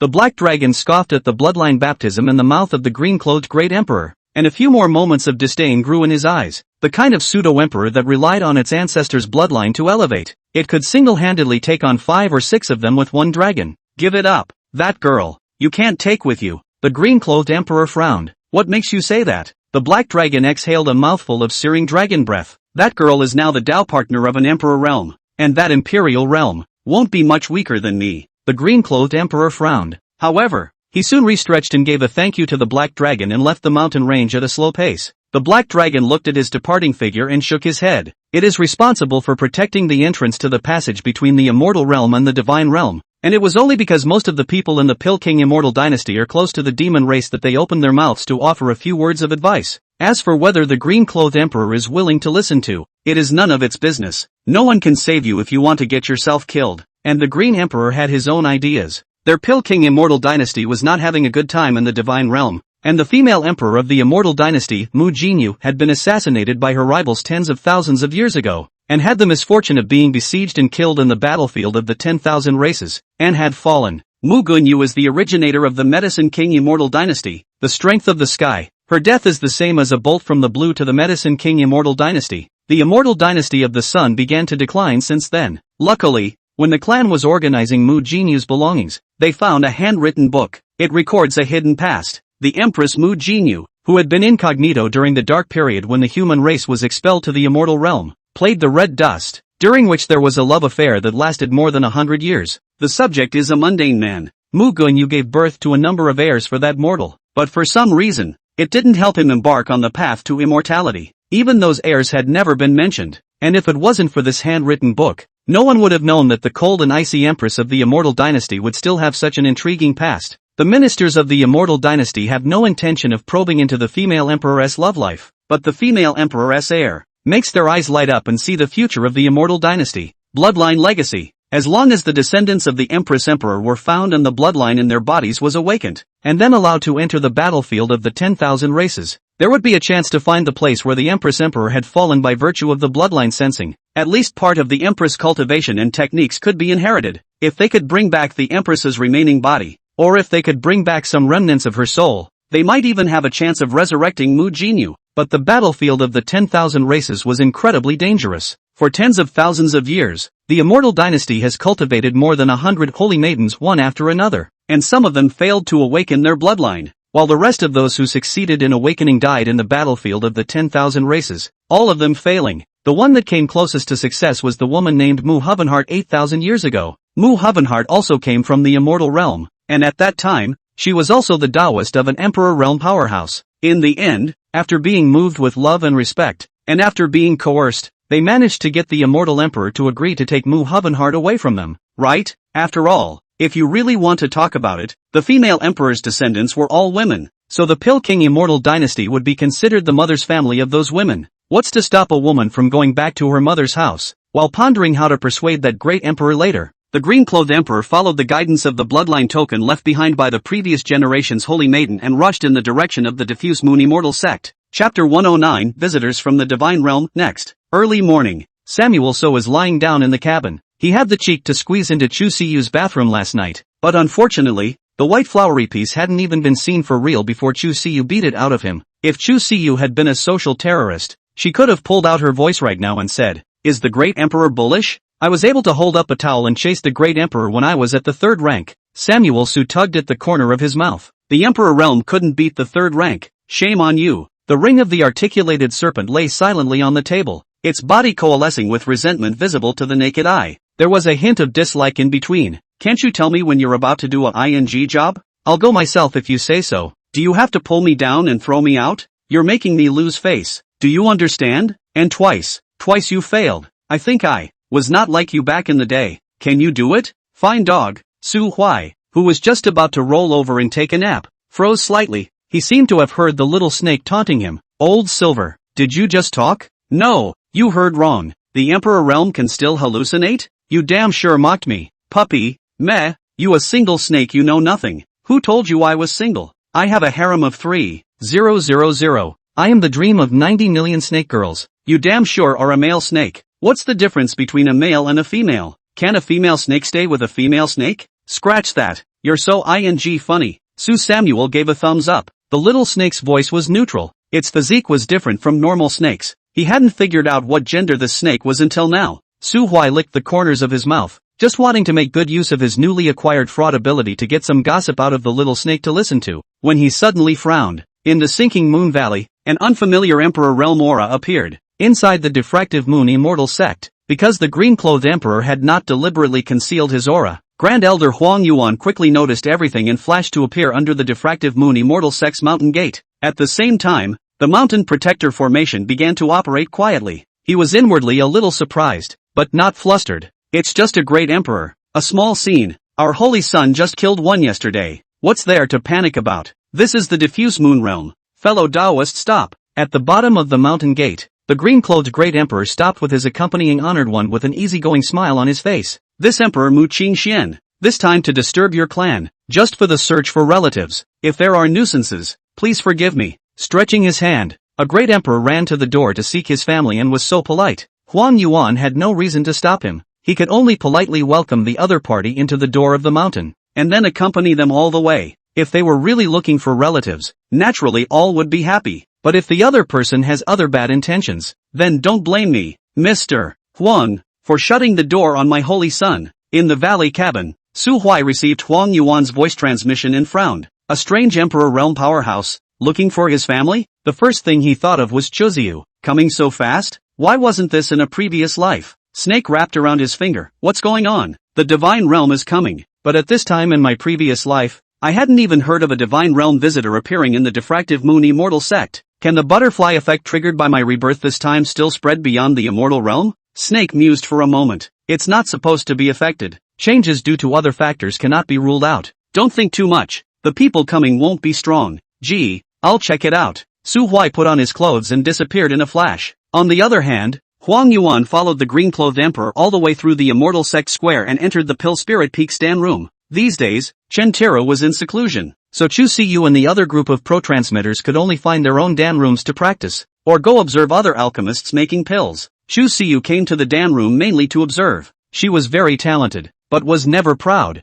and would not say that because she was about to become a 5th grade alchemist, she would look down on these septuagenarian 5th and 6th grade alchemists of Pill Spirit Peak. At this moment, she watched intently as a 5th grade Dan Master refined the Spirit Recovery Pill. It was her best and favorite potion, because the herbs for this kind of elixir were not expensive. The Spirit Recovery Elixir covered all the grades from the 1st to the 9th grade, and even the Imperial grade, and the grade of the finished elixir depended on the year of the herbs, the combination of the auxiliary ingredients, and the change in the refining technique. Of course, there is also a drop of reasons that she does not want to admit that. Su Samuel is obsessed with the spirit return pills. Every time Su Huai went out, she would stuff him with a bunch of pills that she had refined herself. However, most of those pills could not be used, except for the spirit recovery pill, which could be consumed every time. Sometimes he idly loves to throw a couple in his mouth and chew on them, just like candy. The management of Medicine Spirit Peak was very strict. This kind of pills that could be displayed on stage in public were usually pills that a certain Dan Master was particularly good at. Chu Siyu watched that Dan Master collect the pills, and after some slight contemplation, she scribbled on the book that she had brought with her. She didn't notice the sudden appearance of an old man in green at the door, looking at her with a kind face.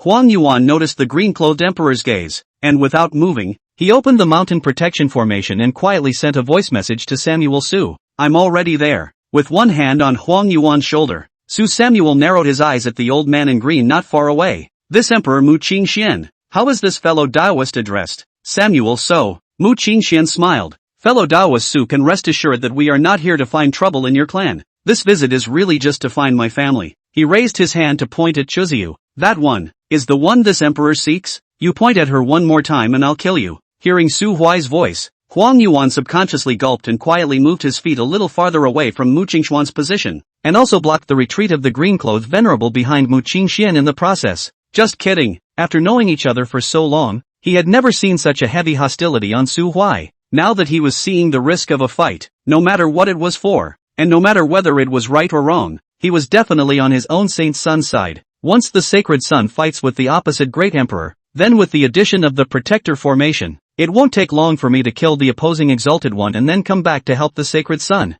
Well, that makes sense. Chapter 110. Is it anger or real anger? Mu Qingxian frowned when he saw that the atmosphere was a bit off. Then he turned his head to look at Su Samuel and asked with a smile, do you know where this emperor comes from? Where are you from? Divine Domain. Mu Qingxian raised his head slightly. That is a place far more vast than the Immortal Domain. You wait first. Su Huai raised his hand to interrupt Mu Qingxian. He stepped into the hall of the Dan room, patted Chu Siyu's shoulder, whispered a few words to her, and then led her hand back to the door. Chu Siyu hid behind Su Huai, looking at Mu Qingxian with a curious expression. Mu Qingxian also looked at this female child. The third order of cultivation is very low, but it doesn't matter. After the bloodline awakening and then supplemented with some excellent resources, at most 3 or 5 years we'll be able to instill the 9th order of the Zuni. Fill in the blank. Training. The Medicine King Immortal Dynasty is a professional. Well, go ahead. When Mu Qingxian heard Su Hui tell him to continue, he first gave Chu Siyu a kind smile, and his voice softened considerably. Female doll, old me comes from the Divine Realm Pill King Immortal Dynasty. Pill King Immortal Dynasty is your mother clan. All these years straight away, bitter you this girl.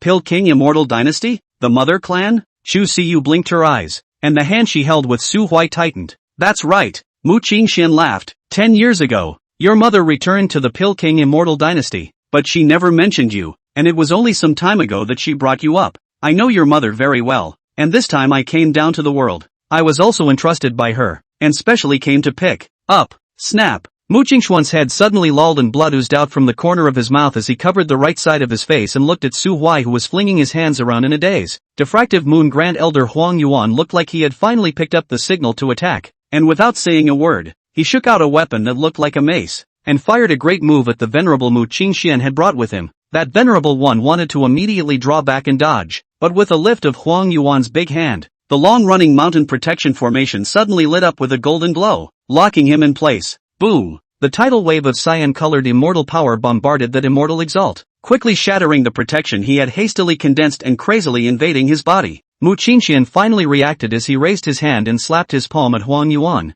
Then, snap! Another slap, and Mu Qingxian froze in place. He couldn't even see the speed of Su Huai's moves, and a sense of crisis had just appeared in his heart, when the next instant the fiery sound of a slap was printed on his face. Gobble! Mu Qingxian gulped and didn't dare to move anymore. It turned out that Black Dragon Demon Emperor hadn't lied to him. The gap between the Emperor Realm and the Emperor Realm is greater than the gap between even man and dog. So the Emperor Realms of the Immortal Realm were all this strong. At least this teenage-looking Immortal Emperor in front of him really has the strength to abuse him. On the other hand, Su Huai, who had smacked Mu Qingxuan's 2 ears, was also filled with doubt in his heart. How did he feel that this Emperor Realm from the God Realm seemed to be a bit watery? Poor reflexes, low physical defense, vapid cultivation, little combat experience, and even so little guts. When this Mu Qingxian was compared to the heavenly cold Immortal Emperor, his combined strength was at least 20 Qiansihais worse. TSK. Qiansihai was born in the wrong place. If Old Man Qian was born in the Divine Realm, facing such a great emperor, His old man might be able to use his immortal body plus scheming and calculating to kill great emperors as if they were playing.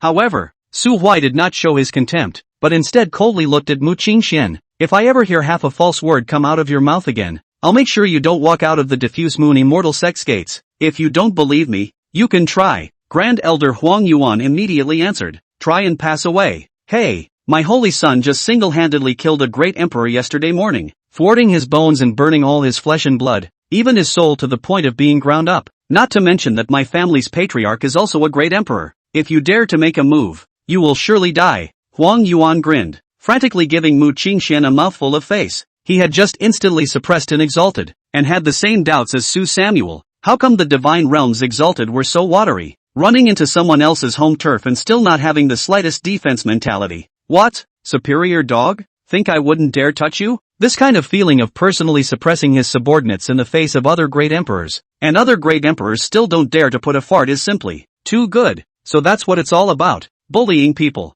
Love it, love it. Huang Yuan looked at the green-clothed venerable not far away with a heavily injured look, condensed a large green-colored spiritual hand in the void, and snapped and flung it over like Su Samuel's. That green-clothed venerable one received a slap and violently spat out a mouthful of blood, raising his head to look at Huang Yuan in a daze. I'm a little follower. I kept my head down and didn't say a word. I didn't do anything. Why did you hammer me for no reason? What did I do to you? You're just going to catch an honest man and bully him, aren't you? Huang Yuan met his gaze without half a hint of embarrassment. Sure enough, those who can be a great elder in a great power are not necessarily strong, but they must be very shady and at the same time have a face that can be thrown away at any time that they don't want. Mu Qingxian held his fire when he saw this scene. He took 2 deep breaths and looked over at Samuel Su. Su Huai held Chu Siyu's hands that couldn't stop trembling, and glared at Mu Qingxian with an icy face. Where is her mother? Now, found on. I advise you to think before you speak. Mu Qingxian gulped. I don't know. Mu Ziyun went traveling around in the clouds not long after she was picked up in the divine realm,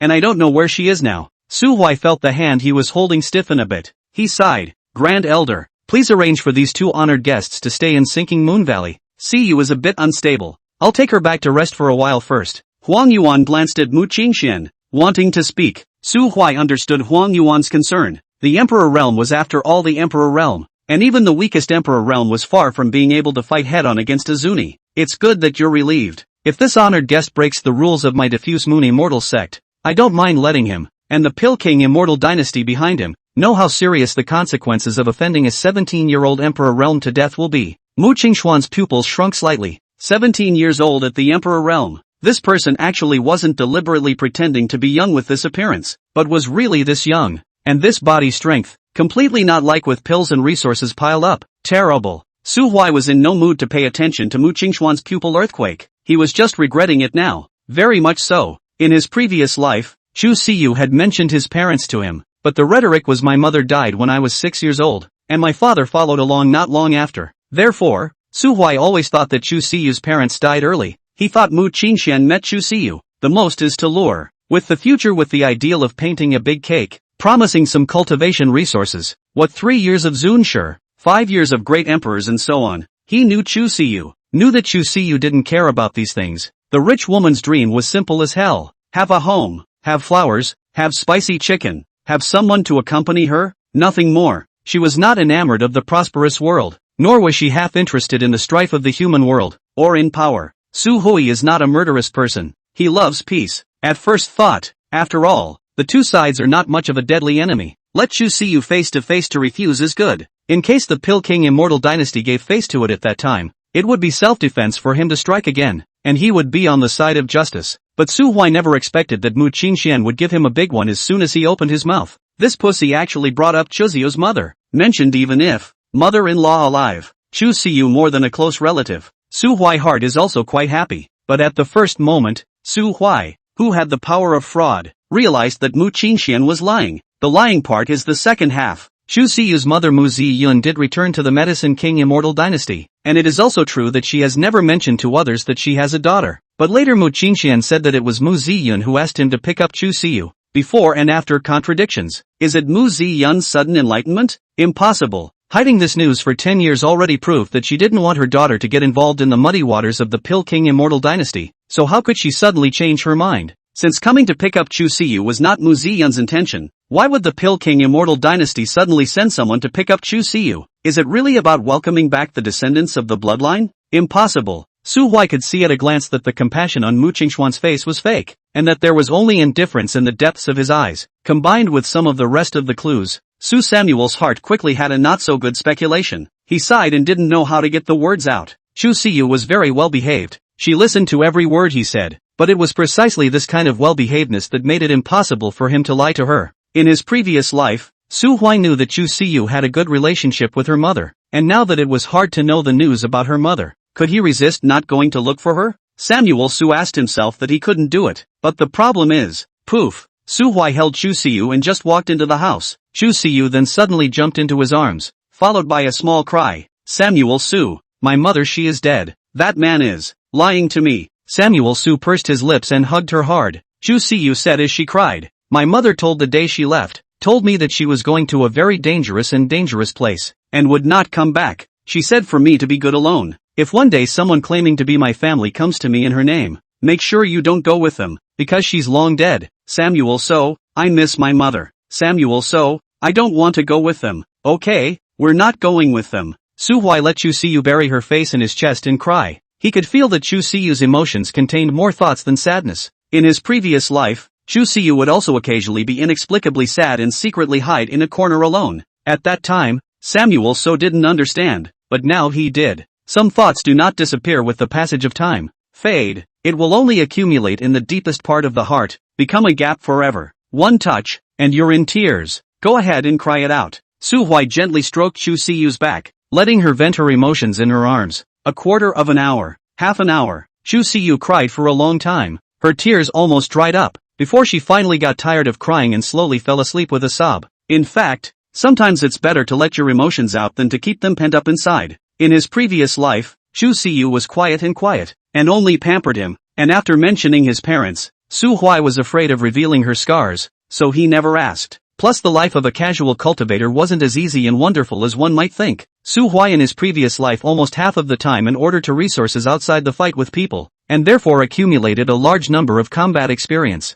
but also became a calculating, treacherous people. Chu Siyu is not willing to give him an additional burden. So what sadness is silently accumulated in the heart? Show him, always a cute and soft side. The more Su Huai thought about it, the more he felt that he was very unqualified as a husband in his previous life. But in this life, he wanted to qualify. He gently carried Chu Siyu into the bathroom, wrung out a towel and wiped her face, then carefully changed her clothes, carried her into his room and tucked her under the covers. Dazed and confused, Chu Siyu closed her red and swollen eyes and suddenly broke away from Su Huai's embrace, looking a little uneasy. It wasn't until she wrinkled her nose and sniffed at a familiar scent that she rubbed against the pillow and settled down to sleep. Samuel Su sat on the edge of the bed and watched her for a while. Almost 2/4 of an hour later, he removed the small snake ring from his hand and explained that it would protect the cabin later, and then quietly opened the door to the room and walked out. Grand Elder Huang Yuan tucked his hand in and stood in the courtyard. Did you find out? Huang Yuan realized that Su Huai's voice was a bit hoarse, but his eyes were calm. Checked it out. These two haven't covered their tracks along the way.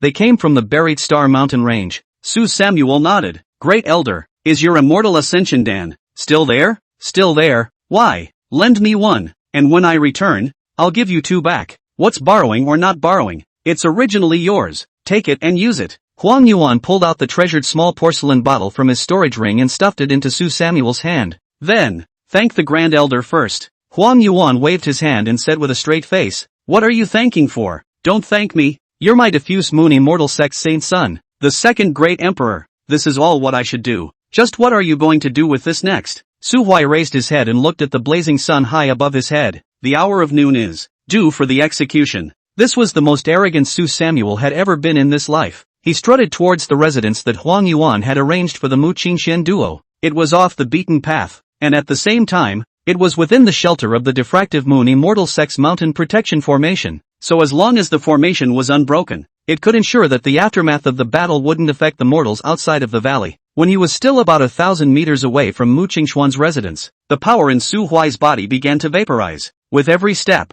the aura got stronger. Call it a thirst for killing or anger. Anyway, Su Huai was not a good man or woman in the first place, and he only wanted to get those two people from the Pill King Immortal Dynasty killed right now. At the first moment his aura radiated. The hairs on Mu Qingxuan's body stood straight up as a strong sense of crisis surged through his heart. Without saying a word, he left that green-clothed venerable one behind, turned his head, and swept frantically in the other direction. Shoo! A silver arrow with a hint of red aura shot towards him. He tilted his head so violently that the arrow grazed his cheek and tore through flesh, leaving the left side of his face dripping with blood. Yet it was this tiny evasive maneuver that cost him his last chance to escape. Su Hui pulled open his verdant longbow, a blood-colored arrow converging on the bowstring, completely locking onto Mu Qingxian. Mu Qingxian stalled in midair, his heart in turmoil. Logically speaking, the people of the immortal domain wouldn't even know about the situation in the divine domain, and he, Mu Qingxian, had no grievances with this great emperor who had just passed his name. Why is this guy so mean to him?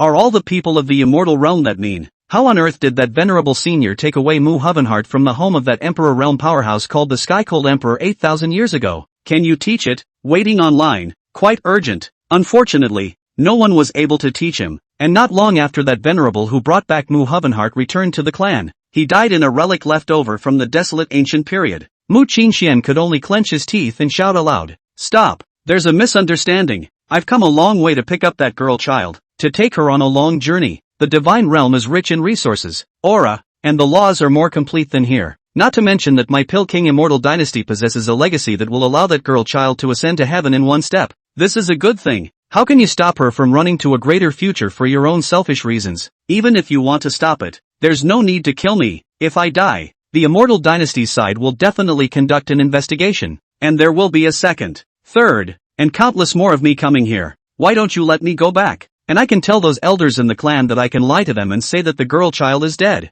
That way no one will ever bother you guys again. Su Hui was very polite. He waited until Mu Qingxian had finished speaking before he loosened the bowstring of the longbow that was drawn into a full moon in his hand. Buzz! This arrow, simple and rough, shattered the void. The arrow contained 90% of Su Hui's body's power, and was even more solid and violent than the arrow that had killed the Sky-Cold Emperor, leaving almost no room for error. Mu Qingxuan's pupils suddenly shrunk as he roared in anger, almost instantly draining all the power from his body and laying down hundreds of shields one after the other, blocking them in front of his body. Click, click, click, click. The shield melted like ice and snow, shattering in layers. Pust. After passing through the layers of obstruction, the arrow finally slowly lost its energy after piercing a defensive emperor artifact that Mu Qingxian had taken out, and was stuck in the center of his brow bone. He had just breathed a sigh of relief when the rest of his vision was suddenly enveloped by a dark shadow. Suddenly, a bony hand gripped the arrow and stabbed it. The tip of the arrow pierced through his skull, and Mu Qingxuan's eyes widened. He backhanded towards Su Hui, shot out a palm, but helpless in order to block that arrow. His body's immortal power is almost exhausted. This palm, although some power, but still did not break Su Hui's defense. Put! Scarlet eerie flames surged out from the arrow, and soon began to burn from the brain, filling Mu Qingxuan's entire body. Su Hui reached out and choked his neck, letting him hiss and struggle. Mu Qingxuan's counterattacks in the desperate situation did nothing but leave some wounds on his body that wouldn't take long to repair. The blood flames burned for a long time, from midday to nearly the hour of noonday, and Su Hui kept that position, watching Mu Qingxian and his hands go from hissing in anger to wailing in despair, watching him turn from an immortal, green-clothed emperor into a black charcoal that emitted a peculiar odor. Su Hui's face had always had that look of no sadness or joy. At the end of the day, he raised his hand and moved a piece of deadwood from the mountains and forests, and whittled it into a wooden coffin in 3 or 2 strokes. He threw the coke into the wooden coffin and closed the lid while he put his own foot on it, flying in a royal coffin. Destination, Burial Star Mountain Range. The ascension pill in his mouth slowly melted, emitting a strong bitter flavor in his mouth. He had asked for this elixir in order to regain his strength and go find that demon emperor who was cowering in the core of the mountain range, not knowing whether he was a friend or foe. That would be a really bad fight. Chapter 111, The Divine Realm's Plan. Deep within the buried Star Mountain Range, the yellowed leaves kept shaking, and a small jumping mouse scurried in panic on the fallen leaves, hiding from the 20-centimeter long shadow behind it. Fizzle! The shadows swept out of the ground, and the 2-jawed feet were like a pair of sharp scimitars, stabbing straight into the jumping rat's neck. The venom pours down the glands into the body of the prey. The jumping mouse let out a squeak and shuddered violently, struggling in pain. Phew! Suddenly, a dragon's breath rolled through. Before the poor centipede had a chance to enjoy his hard-caught prey, his body emitted a crackling sound and a strange meaty aroma. Not far away, the murderer of the mutilated centipede shrugged it off. It was a hot spring made of spirit stones, the surface of the water mist vapor floating. Through the mist,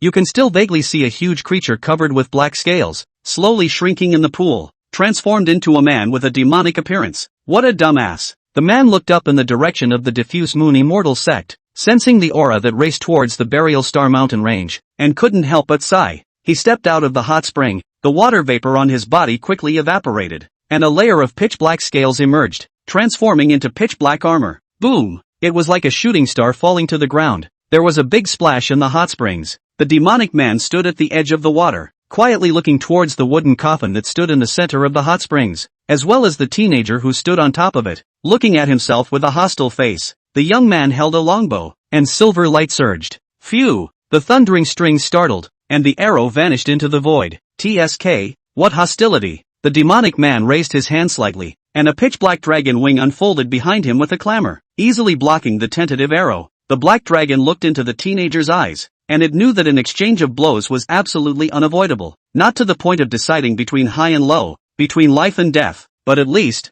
it has to show enough strength. After all, only the strong have the qualification to communicate, and the weak are only worthy of listening, endlessly retreating, or forever dormant. The distance between the two was only 30 meters. The black dragon stood in the air, his hands plated with a layer of bizarre icy cold light. The foggy, steaming water suddenly began to boil, the earth shook violently, and the black gas contaminated the spring, surging wildly upward and soon submerging the wooden coffin. The black water that climbed upward formed countless sharp claws that clawed at Su Samuel's head in a shocking manner. Knock! Su Huai raised his foot and stepped heavily. A circle of invisible airwaves instantly spread out, shaking all the rushing black water away. He narrowed his eyes. Neither of their moves just now were too offensive, but in terms of power levels alone, this dragon emperor was stronger than him by more than one level. He was an early immortal emperor and it was a peak demon emperor. How about dropping a big shot to prove the power? The black dragon seemed to have read his thoughts and sighed, taking the initiative to calm the demonic power rushing through his body. Enough! The black dragon looked towards the corroded wooden coffin, and he had already guessed most of the identity of the charred one inside. This man, he has nothing to do with me. The reason why he went out from the Burial Star mountain range was simply to borrow the road. Seeing the other party take the initiative to show goodwill, Su Huai also temporarily suppressed the hostility in his heart, but still did not put away the longbow in his hand. Here, there's a passageway connecting to the divine realm? There. The black dragon raised his hand and pointed to the altar not far away. After most of the day, the altar had long since dispersed its glory and reverted to that unremarkable appearance. When your human ancestors led almost all of the high-end battle forces back to the divine realm, the immortal realm only left behind a handful of strong people, as well as some old and weak people. In order to prevent accidents from occurring and to avoid the rekindled flames of war from implicating the immortal realm, a human great power destroyed almost all of the realm passages. The small altar was also left behind so that upstarts like you could have the opportunity to go out and not be trapped here forever. And the altar has always been closed on weekdays, and will only be opened briefly for more than 10 years of light whenever a new great emperor is born in the immortal domain. It's just that because of the invasion of the demon domain and the ghost domain, in the past 20,000 years or so, all the human emperors born in the immortal domain have chosen to stay in the immortal domain and defend their homeland. Instead,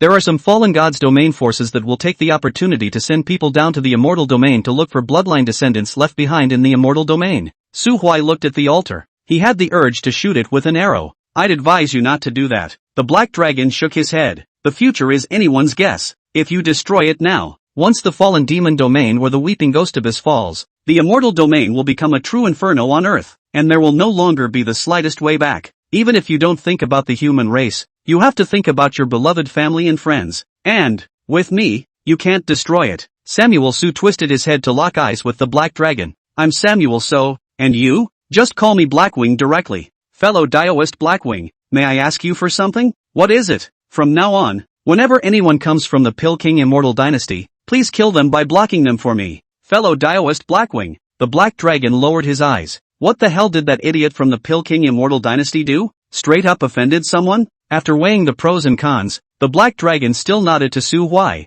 Anyway, he wasn't familiar with the Pill King Immortal Dynasty, and existences above the Emperor realm couldn't pass through the altar. So as long as it was in the immortal domain Burial Star mountain range, it was invincible. Thank you, fellow Daoist. Su Huai bowed towards it before pulling himself up and swept away in the direction from which he had come. Neither one of the men nor the dragon mentioned the matter of payment, but it was well known that free was the most expensive, and this favor was already owed by Samuel Su. But it can't be helped. It was impossible for Su Huai to keep guarding that broken altar, and passive defense was not his character. Wait a little longer. When Little Snake finished refining the void door left behind by the heavenly cold emperor and he broke through to the middle stage of Immortal Emperor, he would pass through the altar and take a walk in the divine realm. Anyway, according to Demon Emperor Blackwing, that altar could be opened for 10 years, and as long as he didn't exceed that period, he could return from the divine realm at any time. The Weeping Ghost Abyss and the Meteor Devil Cave were indeed a big threat. After his last conversation with Little Snake, he had learned that the Devil Domain and Ghost Domain were not smaller than the Immortal Domain.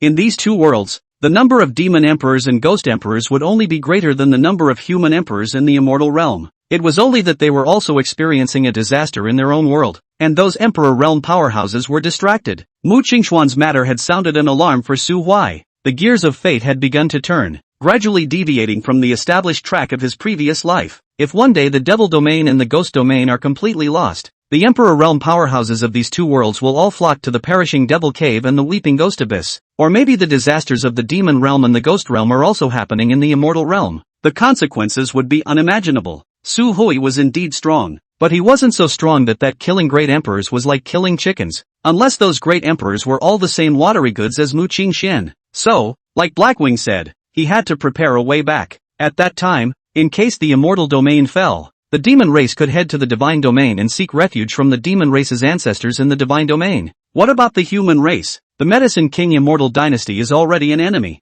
not a friend, and after such a long time, who does not know that the other races of the Divine Domain are still not as united as they were in the ancient legends? After all, the hearts of the people are far more complicated than the demon race. Su Huai must first go to the God's Domain to make a layout. It's better to take over a territory. Furthermore, Su Samuel could no longer get much promotion in the Immortal Domain. The high-end resources of the Immortal Domain were indeed relatively scarce, and the heavenly cold Immortal Emperor had only reached the peak of the early stage of the Emperor realm since he became an emperor 8,000 years ago as of the time of his fall yesterday. The diffractive Moon Emperor was a bit better than him, over 14,000 years old and only at the middle stage of the Emperor realm. The rest of the Emperor realm was estimated to be similar, relying entirely on the accumulation of time, bit by bit. Su Hui didn't have the patience to spend tens of thousands of years to accumulate. He had a strong sense of crisis, and it was clear in his heart that in this world, strength was everything. It's strength that makes a difference. Where does that strength come from?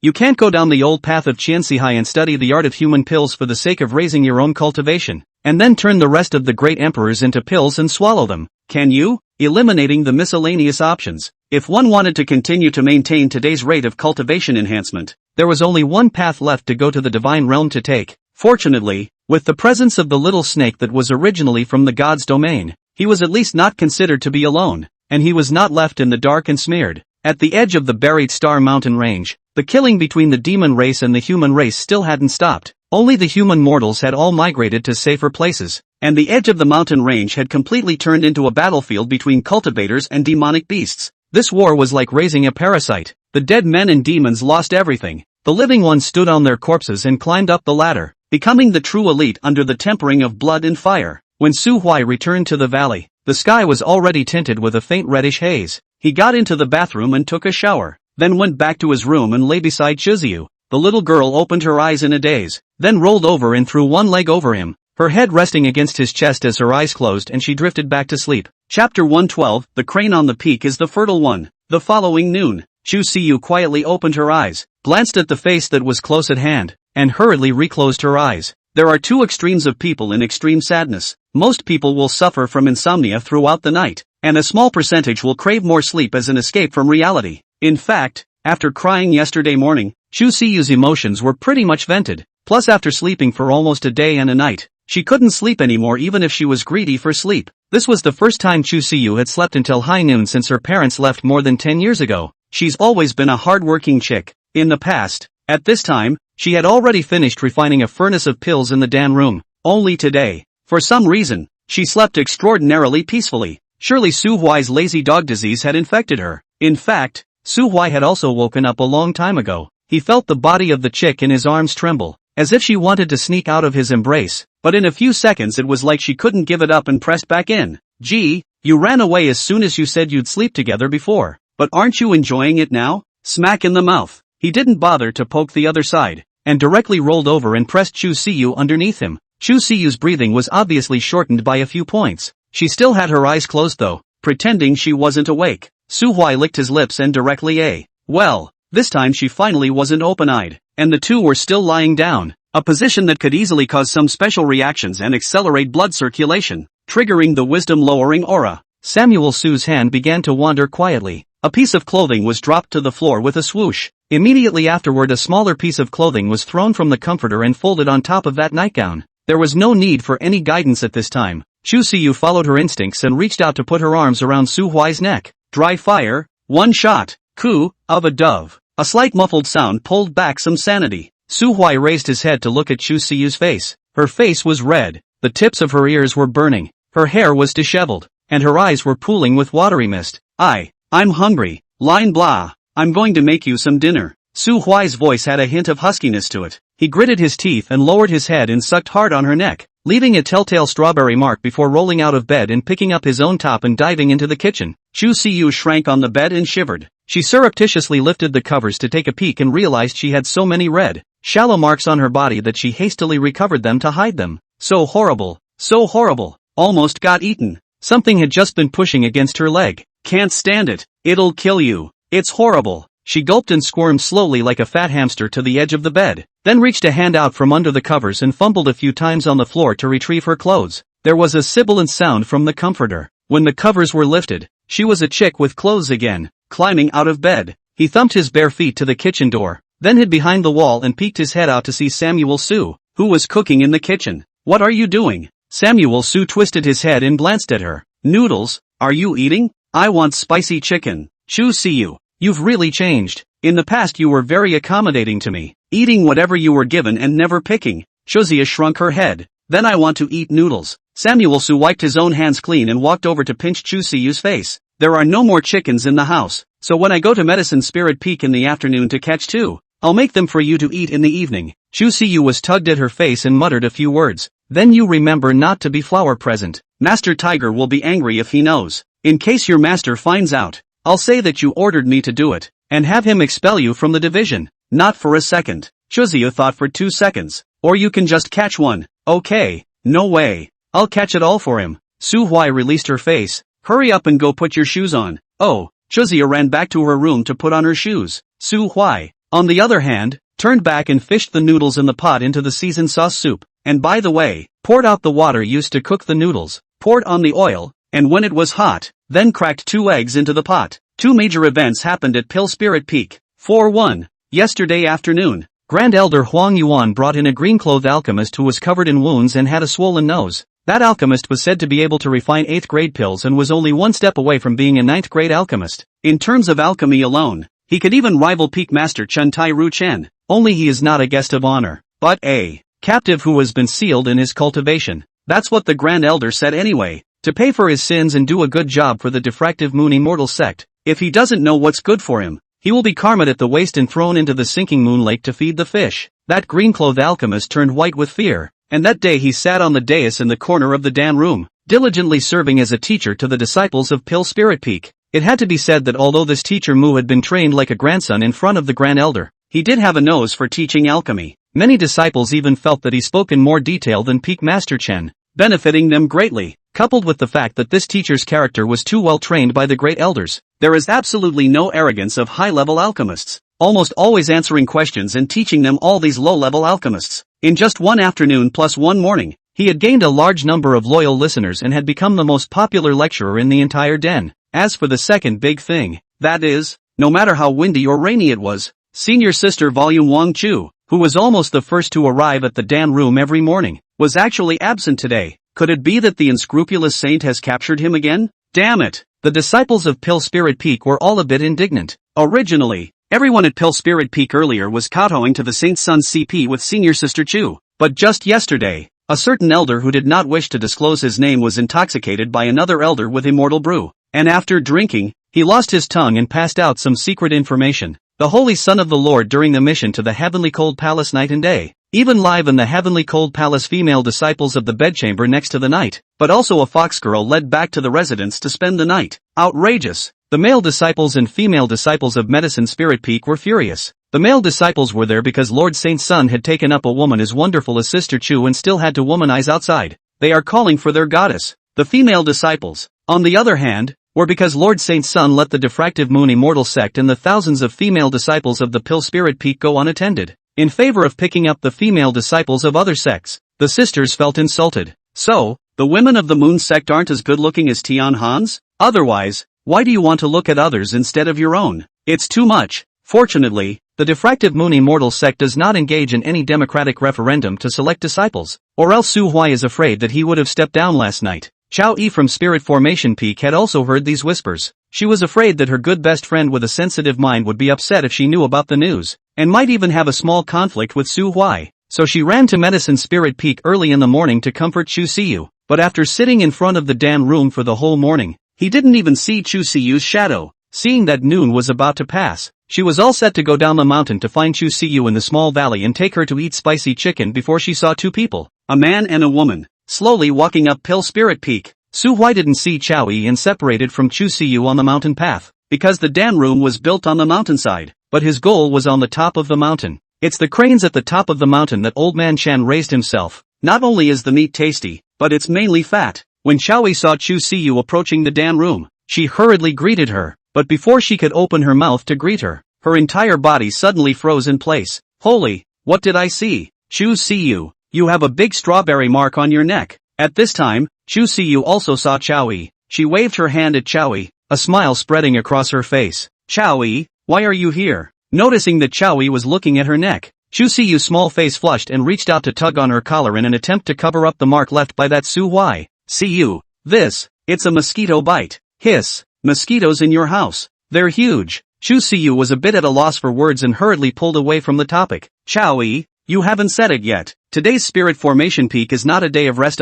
Why did you come to find me? Chao Yi sighed. It was something, but it's fine now. Siyu, have you had lunch yet? Let's go down the mountain to eat together? No, I've already eaten. What's for dinner? Well, Samuel so made the noodles. Chao Yi was sour again. Through the mouths of those Heavenly Cold Palace disciples who had survived the Heavenly Cold Palace tragedy, the news that diffractive moon Saint Sun Tzu Samuel was a great emperor had spread throughout the entire immortal region. The entire immortal region was speculating on how he had broken through the emperor realm. There were even some small cerebral palsy forces that called on Su Samuel to come forward and explain everything for the sake of the human race's strength, and to publicize the chances so that the human race could produce some more great emperors. Only those forces didn't take long before the Zun Tian Divine Dynasty and the diffractive moon immortal sect's law enforcement hall joined forces to check the water meter. The small forces with the rhythm of the master of the door is only 6 or 7 orders of cultivation, and now they have all been placed in the high-grade district at the bottom of the sinking moon lake, sitting in the Lake View Villa, and next door to live in several Sky-Cold Palace's elder disciples,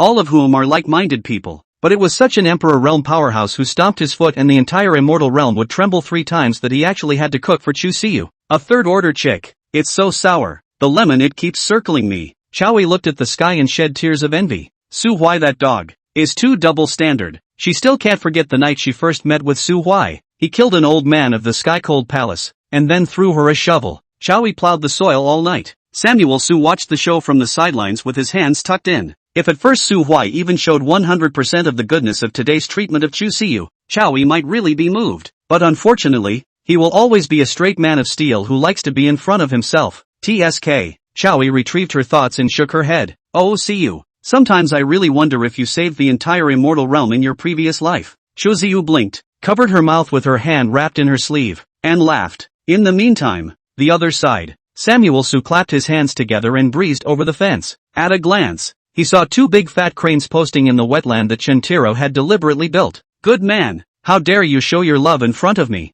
Dead. Su Samuel appeared beside the fat cranes in a flash, and with one hand, gripped their necks. At that exact moment, a roar rang out from beside the wetlands. Dog thief, let go of my crane. A shoe flew straight over, and Samuel Su subconsciously raised his foot and kicked the shoe back. Shoes are like cannonballs, igniting flames through air friction and breaking through sonic booms. The boom smashed the shoe-throwing Shintaro into the wall. Huang Yuan stood on the sidelines, the corners of his eyes twitching madly. He came to Pill Spirit Peak to comfort Chen Tairu who failed to break through. Now look, or don't comfort. Directly order the Mountain Meal Hall to prepare to open the table. Their holy son is so bad. Stealing the old man's crane and laying such a heavy hand on him. The clan is unfortunate. The clan is unfortunate. Chapter 113, Meteorite Devil Cave. Great Desolate City. Shintaro still couldn't stop Samuel Su from taking his crane. Great Sage Su didn't even bother to explain, and after kicking that shoe away, he disappeared on the spot carrying those 2 fat cranes. A proper band of villains.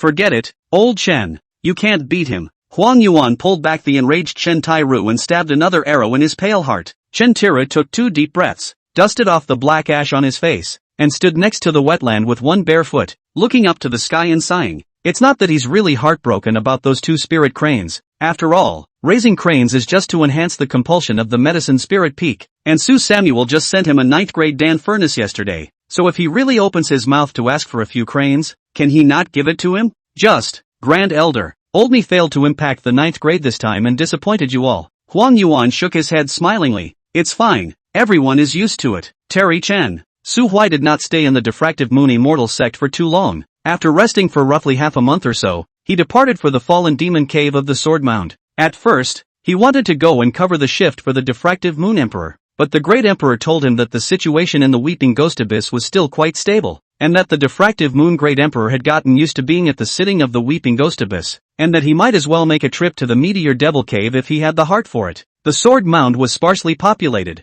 and all of them sat in the key places of the Meteor Devil Cave. So the long Meteor Devil Cave line was actually manned by armies formed by scattered cultivators from the immortal realm. The army is called the Demon Slaying Army. Funded by the Sword Mound, the battle strength is formidable, but the wear and tear is not small. Legion of Slayers, the extreme east of the immortal realm. It's full of low hills, the sky was a dull grayish red, and the dirt, sand and gravel, all bore a reddish-black stain that could not be washed away. Samuel Su held a crumpled piece of white paper in his hand. There was a line of address written on the paper and a rough map drawn at the bottom. This is the thing left to him by the man he met by chance in Tangyun Mountain at the beginning. Su Samuel remembered that the man is one of the garrison of the Meteor Devil Cave. The city seems to be called Great Wasteland City? He lifted his head and looked up at the towering walls in front of him. The city wall was about 30 meters high. The whole thing was made of black boulders piled up, and it was covered with large and small scratches, and there were quite a few gaps at the very top of the wall that were being repaired. A large number of cultivators wearing various colors of armor were distributed in all parts of the city wall, standing in different postures, with different weapons. If they ignored the layer of rich blood chi on their bodies, they looked like a group of rabble from the appearance alone. The Great Wasteland City has no gates. Even if an ordinary low-ranking cultivator wants to enter the city, he can only do so by lowering the rope ladder through the guards on the city wall. Before Su Huai had even gotten to the bottom of the city wall, some guards spotted him, and after confirming through the scouts that he was a human, they lowered the rope ladder into the city early on. Then they saw Su Huai's figure flash, and in the next moment, he appeared on the city wall. See, the hell with. Snap. The knowledgeable squad leader slapped his man on the back of the head. Ghost, what the hell? Foolishly unattainable. I think you've been here so long that you've even embroidered your head. Taking off the clouds and stepping in the air are all commonplace for those adults with high strength. And put the ladder away. You're embarrassing yourself here. Good fellow. A series of idioms were said, causing Su Huai to subconsciously look at that junior captain twice more. A man of culture, with an apologetic face, he smiled at the warrior who had been kind enough to set the ladder down for him. It's not that I have to show you a hand. It's really that I am an emperor realm. Climbing the rope ladder up is too out of style. If word gets back to the Diffractive Moon Immortal sect, old man Huan will be able to laugh at me for a year. The junior captain smiled respectfully at him. This lord, what is the purpose of coming to my great desolate city? Passing through, stopped by to see a friend. Friend? Dare I ask the name of your friend?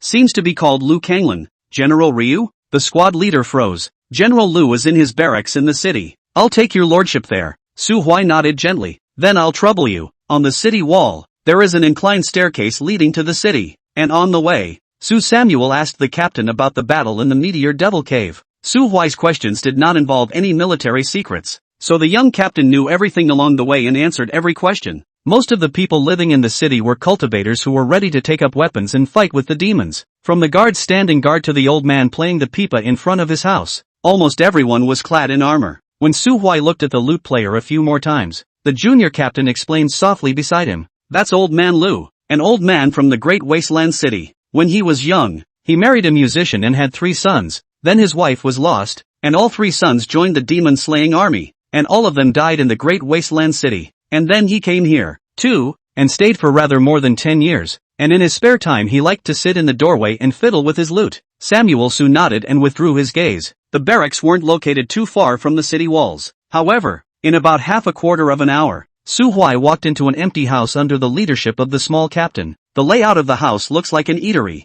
A woman with a fallen horse bun and some slight weight fiddled with the food at the stove. In the hall, A little boy of 7 or 8 years old wrinkled his bitter face, holding a brush and scribbling something haphazardly. Sister-in-law, where's big brother Lu? The woman at the stove looked up at them when she heard the young captain's words. It's Fugue.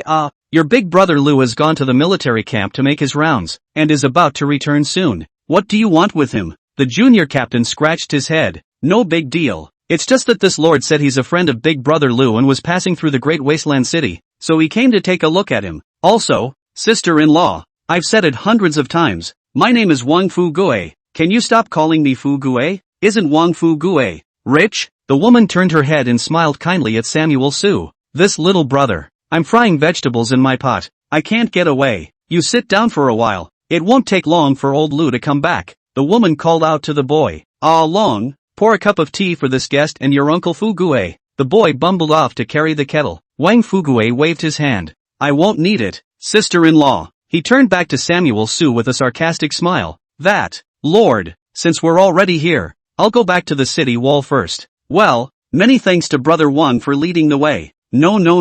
The little captain was gone in a puff of smoke. Su Huai sat down next to the table. The boy carried a kettle and poured him a cup of tea, then sat back in his place, holding a brush without moving. Samuel Su stretched his head to look at it. Suddenly smiling, he tapped him on the shoulder. Have you ever read a book? The boy nodded. I learned to read. Having read the book, I will test you. How do you write the dented word for dented? The little boy was confused. Su Huai revealed a pleasant smile, picked up the tea on the table and drank it in one go, pouring another cup for himself. War-torn land, the lack of supplies. Although Lu Kanglan has a 6th order cultivation, but with the previous life of Su Samuel is a casual cultivator. Resources are used to enhance the cultivation. The home-use tea naturally not good. It has always been the cultivator to drink spiritual tea, the most inferior quality of that kind of tea. The woman by the stove at first saw Su Huai dressed in expensive clothes and was worried that she might have slowed down her man's friend because of her poor hospitality. Now that he saw that Su Huai didn't mind, his heart relaxed a bit. The woman's judgment was really accurate. The tea in Su Huai's cup was not yet cold, and the tiger-backed Lu Kanglan squeezed into the door. He was just about to yell at the woman when he caught a glimpse of Su Huai sitting in the hall. Samuel Su,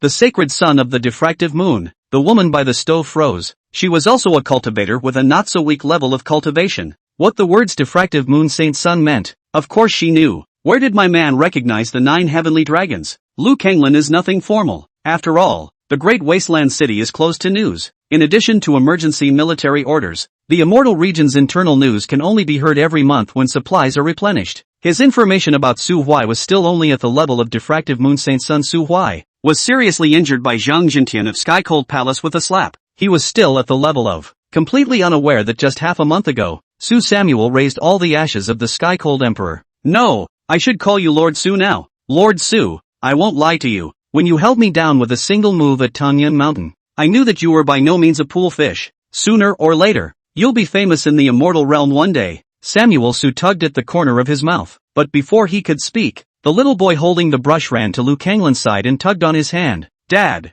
how do you spell dented for chipped? Lu Kanglan. Chapter 114, give him an annual vacation. Father will teach you at night. Good boy, play aside. After such an interruption, Lu Kanglan finally remembered something and got up to point at the woman by the stove. Lord Su, let me introduce you. That's my mother-in-law, Su Sun Yang. Ma'am, this is the teenage hero I befriended last time I went to Tanyan Mountain. Don't look at his thin arms and legs, but he's actually powerful as hell. I heard that his cultivation level is already at the 8th rank. Su Sun Yang smiled at Su Huai, and Su Huai nodded in response, so it was considered that she had already said hello. Only after introducing his own mother-in-law did Lu Kanglan hustle the little boy to the side before lowering his voice. Does Lord Su have something important to do on this trip to the Meteor Devil Cave? Samuel Su shook his head. It's nothing important. I just heard that the front line of the Meteor Devil Cave is in a tight spot, so I came to help out. I happened to be passing through the great wasteland city, so I followed that note you left and came over to take a look. Alas, Lu Kanglan sighed. When I first left that note, it was for the sake of good karma,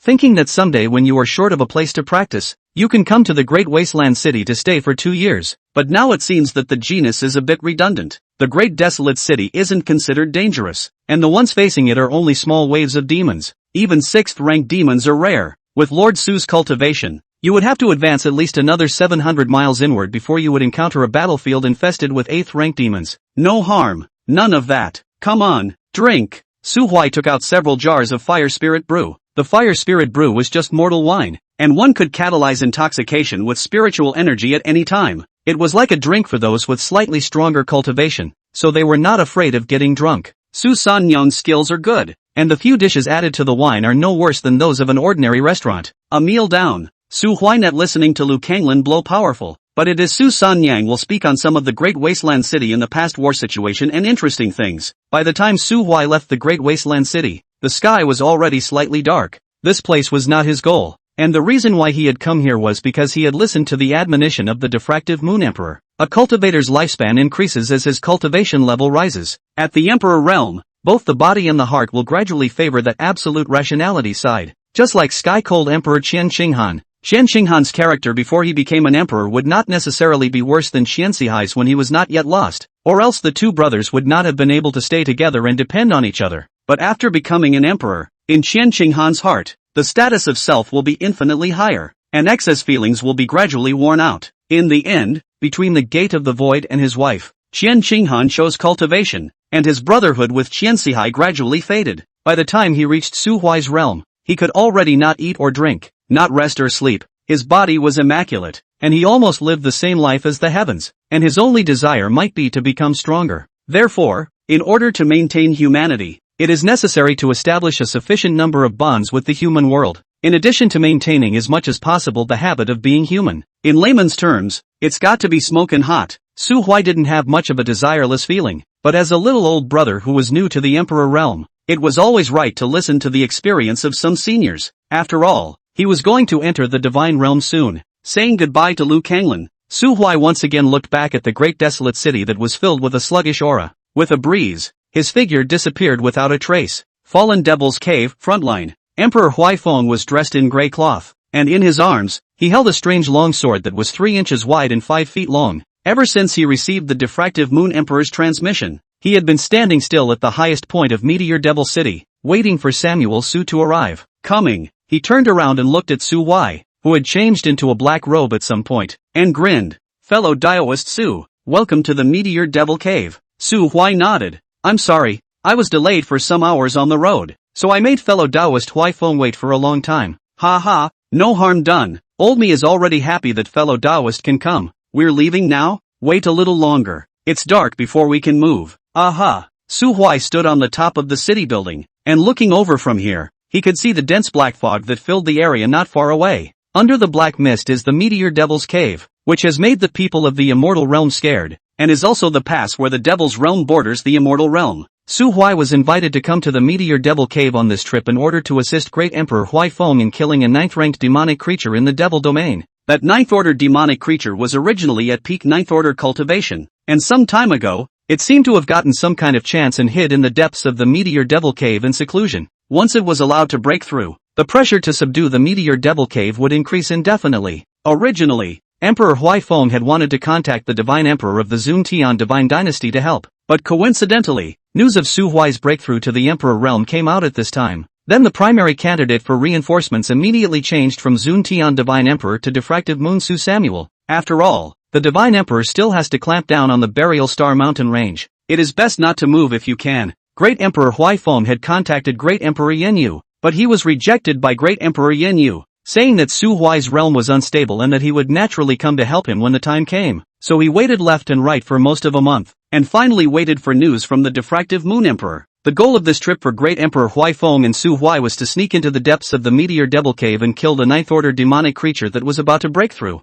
He was now looking at Su Huai. The more he looked at him, the more satisfied he was. He became an emperor at a young age. He was tall, he was also quite clean-looking, and most importantly, his heart was also good. A good match. Great Emperor Huaifeng nodded secretly. Fellow Daoist Su, I heard that you even saved the life of my clan's sword son, Li Sideo, in a trip to the sinking Moon Lake Mystic Realm a month ago? The corner of Su Huai's mouth twitched. Ahem, by the way, it may be just a casual act to you, Dao friend, but to Sideo, the grace of saving his life is greater than the heavens. Emperor Huaifeng gently shook his head. If you ask me, you should give your body in return. Su Hui glanced at him and returned. Thank you for the kindness of Huaifeng Taoist, but I already have a good match in my family, and the sword son of your clan is not fortunate enough to enjoy it. Already have a good match? Emperor Huaifeng frowned and didn't say anything. Honestly, he just felt that Su Huai he could suppress his high-minded female disciple. Plus it is true that the door is right. The man is talented and the woman is beautiful. So he opened his mouth to set up a match, but that didn't mean that he was willing to let his disciple serve as a junior to Su Huai.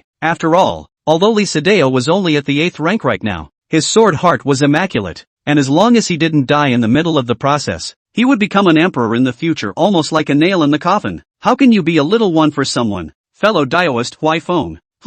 Su Huai looked at the black mist in the distance. I've heard that your sect has a rule that disciples are not allowed to go down the mountain and enter the world if their cultivation is less than the 6th rank. Is that correct? There is such a rule. There should be a young disciple from your sect, probably around 15 or 16 years old, named Su Ling. Do you have an impression? Yes, this son has medium to high talent, but it's rare to have a heart of a naked child. Now his cultivation level is already at the 4th rank. He should be the younger brother of fellow Daoist Su, right? Samuel Su nodded. It's my brother. The year is drawing to a close. I might not be in the immortal region next year, so I would like to ask for some accommodation from you, to give him a few days of annual leave. Do you think it's feasible? Great Emperor Huaifeng looked at Su Huai and froze for a while before nodding. So be it. Chapter 115, Meteorite Devil Cave, Demon Beheading I. The Meteor Devil's Cave under the Shroud of Night brought with it a few moments of depression. Great Emperor Huaifeng suddenly handed Su Huai a bloody red and black leather bag. It is the sheepskin of a 7th-ranked short-horned antelope demon.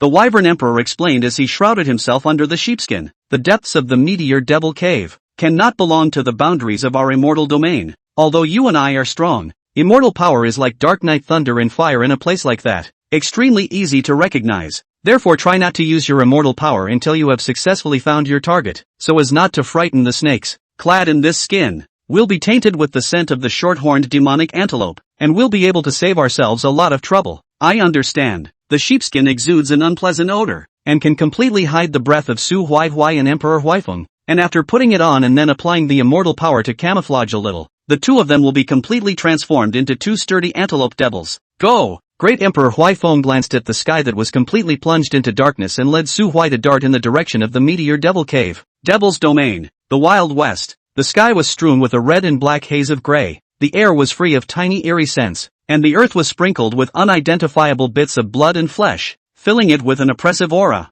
The extreme view is hazy. Stone and wood entwined with each other as one eerie, twisted structure after another loomed silently on the horizon. It was a nest built by the demons. Any specific directions? Su Huai wiped a handful of blood rain that dripped on his face, turning a blind eye to the hell-like scene. No, although it's not the first time we've tried to enter the Meteor Devil Cave, we didn't dare to go too deep each time, and we were never able to determine the pattern of how they build their nests. Emperor Huaifeng raised his paw and touched the short horn on his head. It's best to memorize the way you came, lest you won't be able to return to the immortal realm when the time comes. Samuel Su skimmed his lips. The location of the target hasn't even been determined yet, and you're already thinking about planning a successful retreat? The Wyvern Emperor craned his neck and whispered, there is no need to determine the location. At this time now, that 9th-ranked demonic creature would definitely not dare to stray too far from the Demon Emperor. Later, you and I will move separately, and I will lift the camouflage at the right time to slaughter in the demon camp. At that time, their Demon Emperor will definitely come out to fight me. You only need to pay attention to where the Demon Emperor appears and follow the location it came from to find it. Remember, you and I both only have a quarter of an hour, or else it will be difficult to leave once we startle the other Demon Emperors in the Demon Domain and fall into the encirclement. Oh yeah, the target is also a short-horned demon antelope, so be careful not to mistake the target. Samuel Su nodded. The exchange was brief, and Su Huai and Emperor Huaifeng each chose a direction to dive towards the demon clan's lair. The raindrops falling from the sky gradually thickened up and finally became pouring rain, with the residual 7th order scent on the skin of this magic antelope on his body. The other demons encountered along the way all gave Su Huai a detour and did not dare to approach him easily. The Devil Antelope clan was about to give birth to a new emperor, and although the spiritual intelligence of the devils was generally not high, they all had the instinct to avoid harm and knew what they could and could not mess with. And so, with the pouring rain of blood spilling from the sky, the skin he was wearing, and the constant use of his fraudulent authority, he easily infiltrated this huge demon nest, and soon, it was close to the center area of the devil's nest. According to the Immortal Domain's records, when demonic creatures gathered in large quantities, only 9th-ranked demonic creatures were qualified to build nests. There were as many as 11 nests like this along the Meteor Devil Cave, which proved that there were at least 11 9th-order demons gathered here. From this,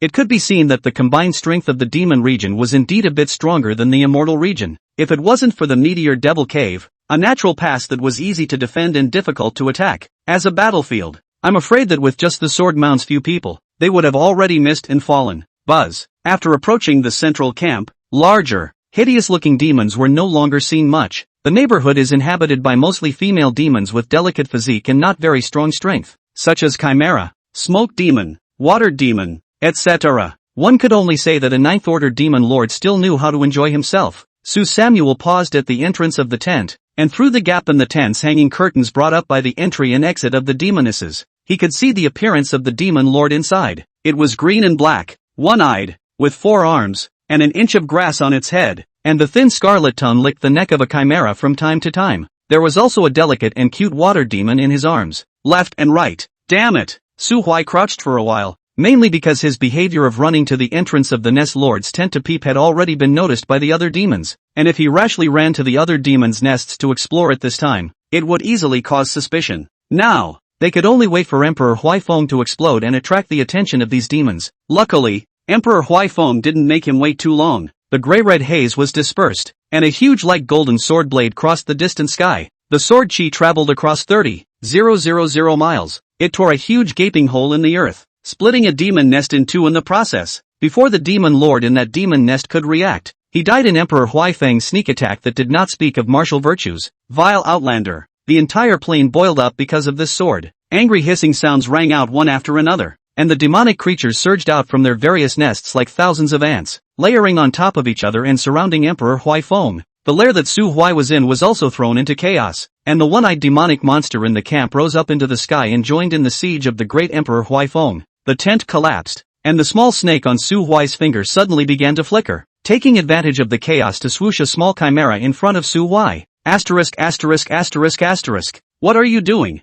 I'll find you a teacher. The little snake opened its mouth wide and smothered the shivering little chimera in one gulp. At that exact moment, that nest to Su Huai's right suddenly exploded with a deep, dark light. A crustacean creature hundreds of meters tall, with an incomparably thick body and covered in barbs rose up from the ground, and its 16 ghostly green eye pupils instantly converged at one point. Humans! How dare you! Ha ha! Spectral mushroom demon emperor! You and I have been fighting each other for thousands of years, and now it's time to make an end to it. When really looking for death, that demon emperor's body flashed with black light. His 16 compound eyes closed tightly in unison. The gray-red sky suddenly darkened, and the entire earth suddenly began to wriggle. One eye after another emerged from the muddy flesh and blood, their oozing gazes converging on Emperor Huaifeng as much as they could. Grand Emperor Huaifeng's movements became sluggish, and even the light of the sword he chopped out dimmed considerably. But he wasn't the least bit afraid, just standing proudly in the sky, beard and hair spread, laughing. Behind the sudden clang sound, emerged a huge light sword about 10 meters long. Split sword decision, Imperial Shadow Formation. As the seal was struck,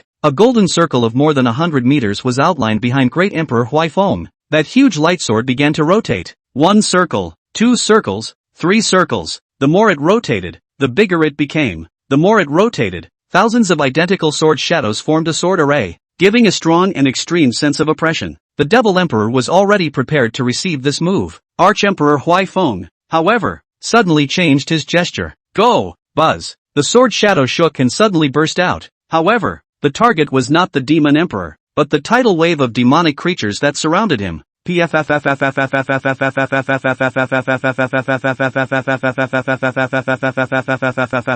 Flesh and blood were flying and limbs were everywhere. The place where the great emperor was located was empty for tens of miles in a radius. The black and red blood seeped into the soil, darkening the ground that was already filled with filth by a few more points. That's tough. Su Huai shrunk his head and silently prayed for the unjust souls all over the ground, as if he wasn't the one who opened the death chant clearing screen in the secret realm in the first place. Chapter 116, Meteorite Devil Cave, Demon Beheading, 2. The great moves of the Emperor realm were no less than descending strikes to 8th or 9th ranked demons. Fortunately, though, this move wasn't some lockdown technique that couldn't be dodged. 11 9th ranked demonic creatures, excluding the short-horned demonic antelope that was still in seclusion and the one that was killed by Emperor Huaifeng in the beginning. 7 out of the remaining 9 heads avoided this fatal blow in time. The Demon Emperor didn't care about the attrition of his men. However, this move by the Wyvern Frontier Emperor was still like a resounding slap in its face. It finally stopped clinging to the nest. The huge body tore through the earth, revealing the thousands of disgusting and horrifying tentacles on the lower half of his body as he killed towards Emperor Huaifeng. The sword light raged, constantly tearing through its flesh and blood, cutting off the tentacles that curled towards the Huaifeng Emperor. But soon, the tentacles wriggle and regenerate, growing thicker and tougher. At the same time, ghostly green light continued to shoot out from the Demon Emperor's compound eyes, landing on the earth and corroding one huge crater after another. At this moment, the lower-ranked demonic creatures were all forcibly suppressing their instincts of fearing death under the influence of the Demon Emperor, and kept surging towards Emperor Huaifeng, using their lives and flesh and blood to hinder his steps. Samuel Su took a deep breath. Nearly 1/5 of a quarter of an hour had already passed from the time when Emperor Huaifeng was exposed. He didn't have time to slowly sneak past anymore, so he simply tore the devil antelope skin pouch on his body, and like a stream of light, he stabbed towards the nest where the devil emperor had just hibernated. There's even a human emperor. Not good. Ardith. The devil emperor spotted Su Huai's figure at the first moment. Its face changed greatly, and it hurriedly reversed its direction, its huge body rushing towards the nest almost simultaneously with Su Huai.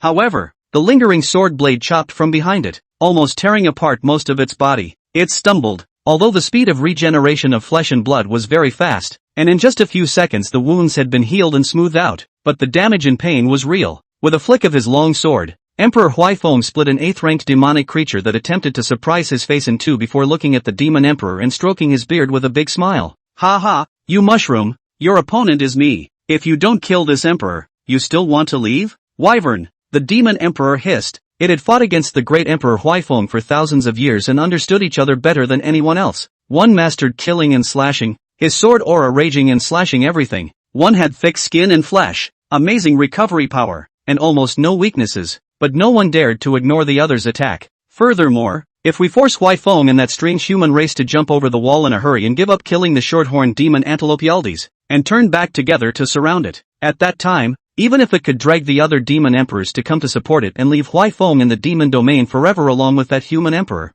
I'm afraid that it itself would be irreversibly and seriously injured. Is it worth it to keep yardbirds? Not allowing the demon emperor to think too much, Emperor Huaifeng let out a long whistle, and the roiling sword chi re-drowned it. On the other hand, Su Hui went all the way unimpeded and killed his way into the nest where the short-horned demon antelope was in seclusion. Divine sense diffused and soon locked onto a few obscure aura fluctuations in the depths of the nest. Su Samuel blasted out a punch in the air, sending earth and wood flying in the sky and blowing a huge gaping hole in the nest. The goal of the trip is as far as the door is open. A ball of flesh tens of meters in diameter. The flesh ball was covered with veins, pulsing and contracting as the blood was pumped through it. Ugly and hideous. Buzz. An invisible power fluctuation invaded Su Samuel's mind, and in an instant, countless naked women's bodies surfaced in his eyeballs. Scratch your head and have a shapely body. Seek death. His right hand's immortal energy gathered and condensed into a long spear. Phew! The lance went straight through the heart of a 9th-ranked phantom demon, nailing it to the ground. The illusion instantly dissipated.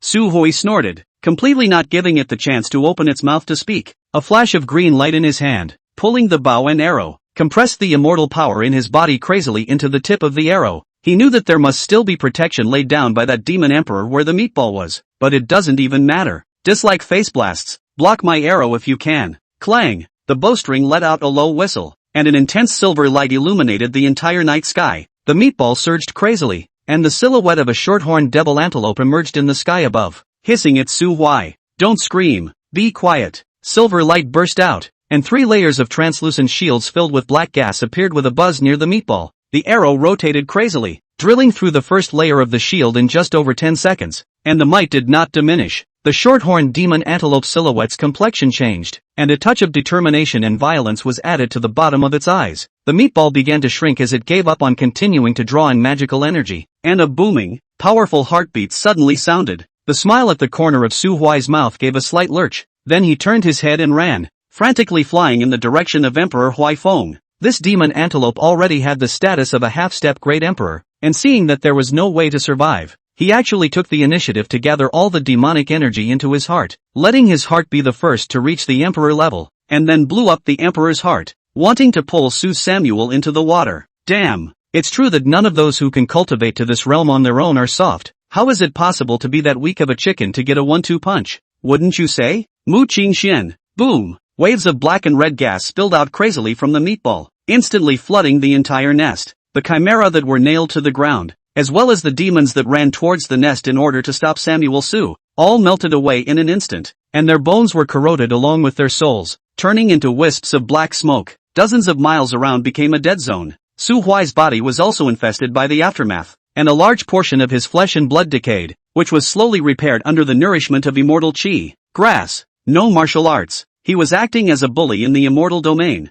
and recently, he had not met any enemies, and the two great emperors that he had killed, one of them was counted to death by Qianxihai, and was finally won by him in a sneak attack, and the other was the watery one from the divine domain, which had simply disgraced the face of the emperor's realm. Plus, this mission was kind of unexpected, so there was no way to make much preparation in advance, resulting in coming to the demonic domain. But half an hour Su Huai was almost taught a lesson, and was now grimacing in pain. After all, the bottom was still too shallow and the breakthrough was too short. Otherwise, if there was an imperial artifact for defense in hand, what about hard resistance to the self-detonation? Su Samuel, there are other demon emperors' auras approaching towards here. Don't get attached to the battle. Retreat. When Emperor Huaifeng saw that Su Huai had one, he backhanded his sword to shock back the U-muscle demon emperor who was entangled with him. His left foot stepped back, and the ancient sword in his hand gathered dots of golden light. Chill. Frost. Chop. A sword swung out, freezing 1,000 miles. At the same time, he and Su Huai transformed into streams of light and swept towards the way they came. The mystic fiend emperor broke the ice layer that imprisoned him and secretly sensed the positions of the remaining fiend emperors before chasing towards Emperor Huaifeng and Su Huai.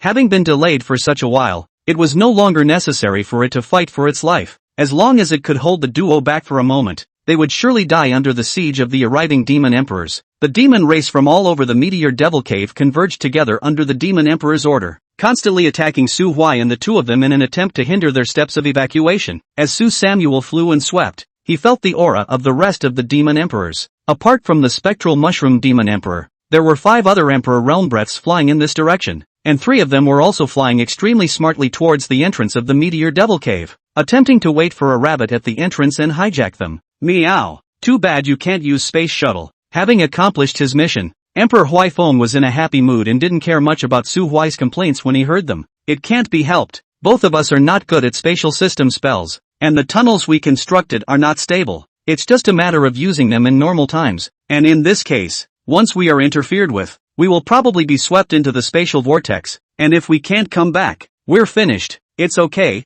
run, there's enough time. Su Huai glanced at the demon emperor who was in hot pursuit behind him. That said, if we do this, aren't you afraid that you'll really piss them off and simply concentrate on attacking the meteor devil cave? Emperor Huaifeng laughed and returned. There's no need to worry about that. We're not unprepared. Besides, the immortal region is our territory after all. Just like you and I can't return our body's immortal power in the demon realm, they can't return to their demonic power when they arrive in the immortal realm as well. This is considered a kind of shelter for our human race by the rules of the immortal domain world. Unless the demon region is truly destroyed in its entirety, these demon emperors will definitely not leave their homelands without permission. On that note, your grandfather verified this once 7 years ago. Samuel Su frowned slightly. How so? It seems Su Chang'e didn't mention it to you? 7 years ago, the Weeping Ghost Abyss had a crisis just like today's, with a peak 9th order ghost creature about to break through. Diffractive Moon and Barge Tiger. Oh, Barge Tiger is Su Chang'e's emperor's name. These two people, like you and me nowadays, sneaked into the Weeping Ghost Abyss together, wanting to lay their hands on getting rid of that ghostly creature in advance. It's just a pity that the ghostly creature is special and possesses a magical precognitive ability.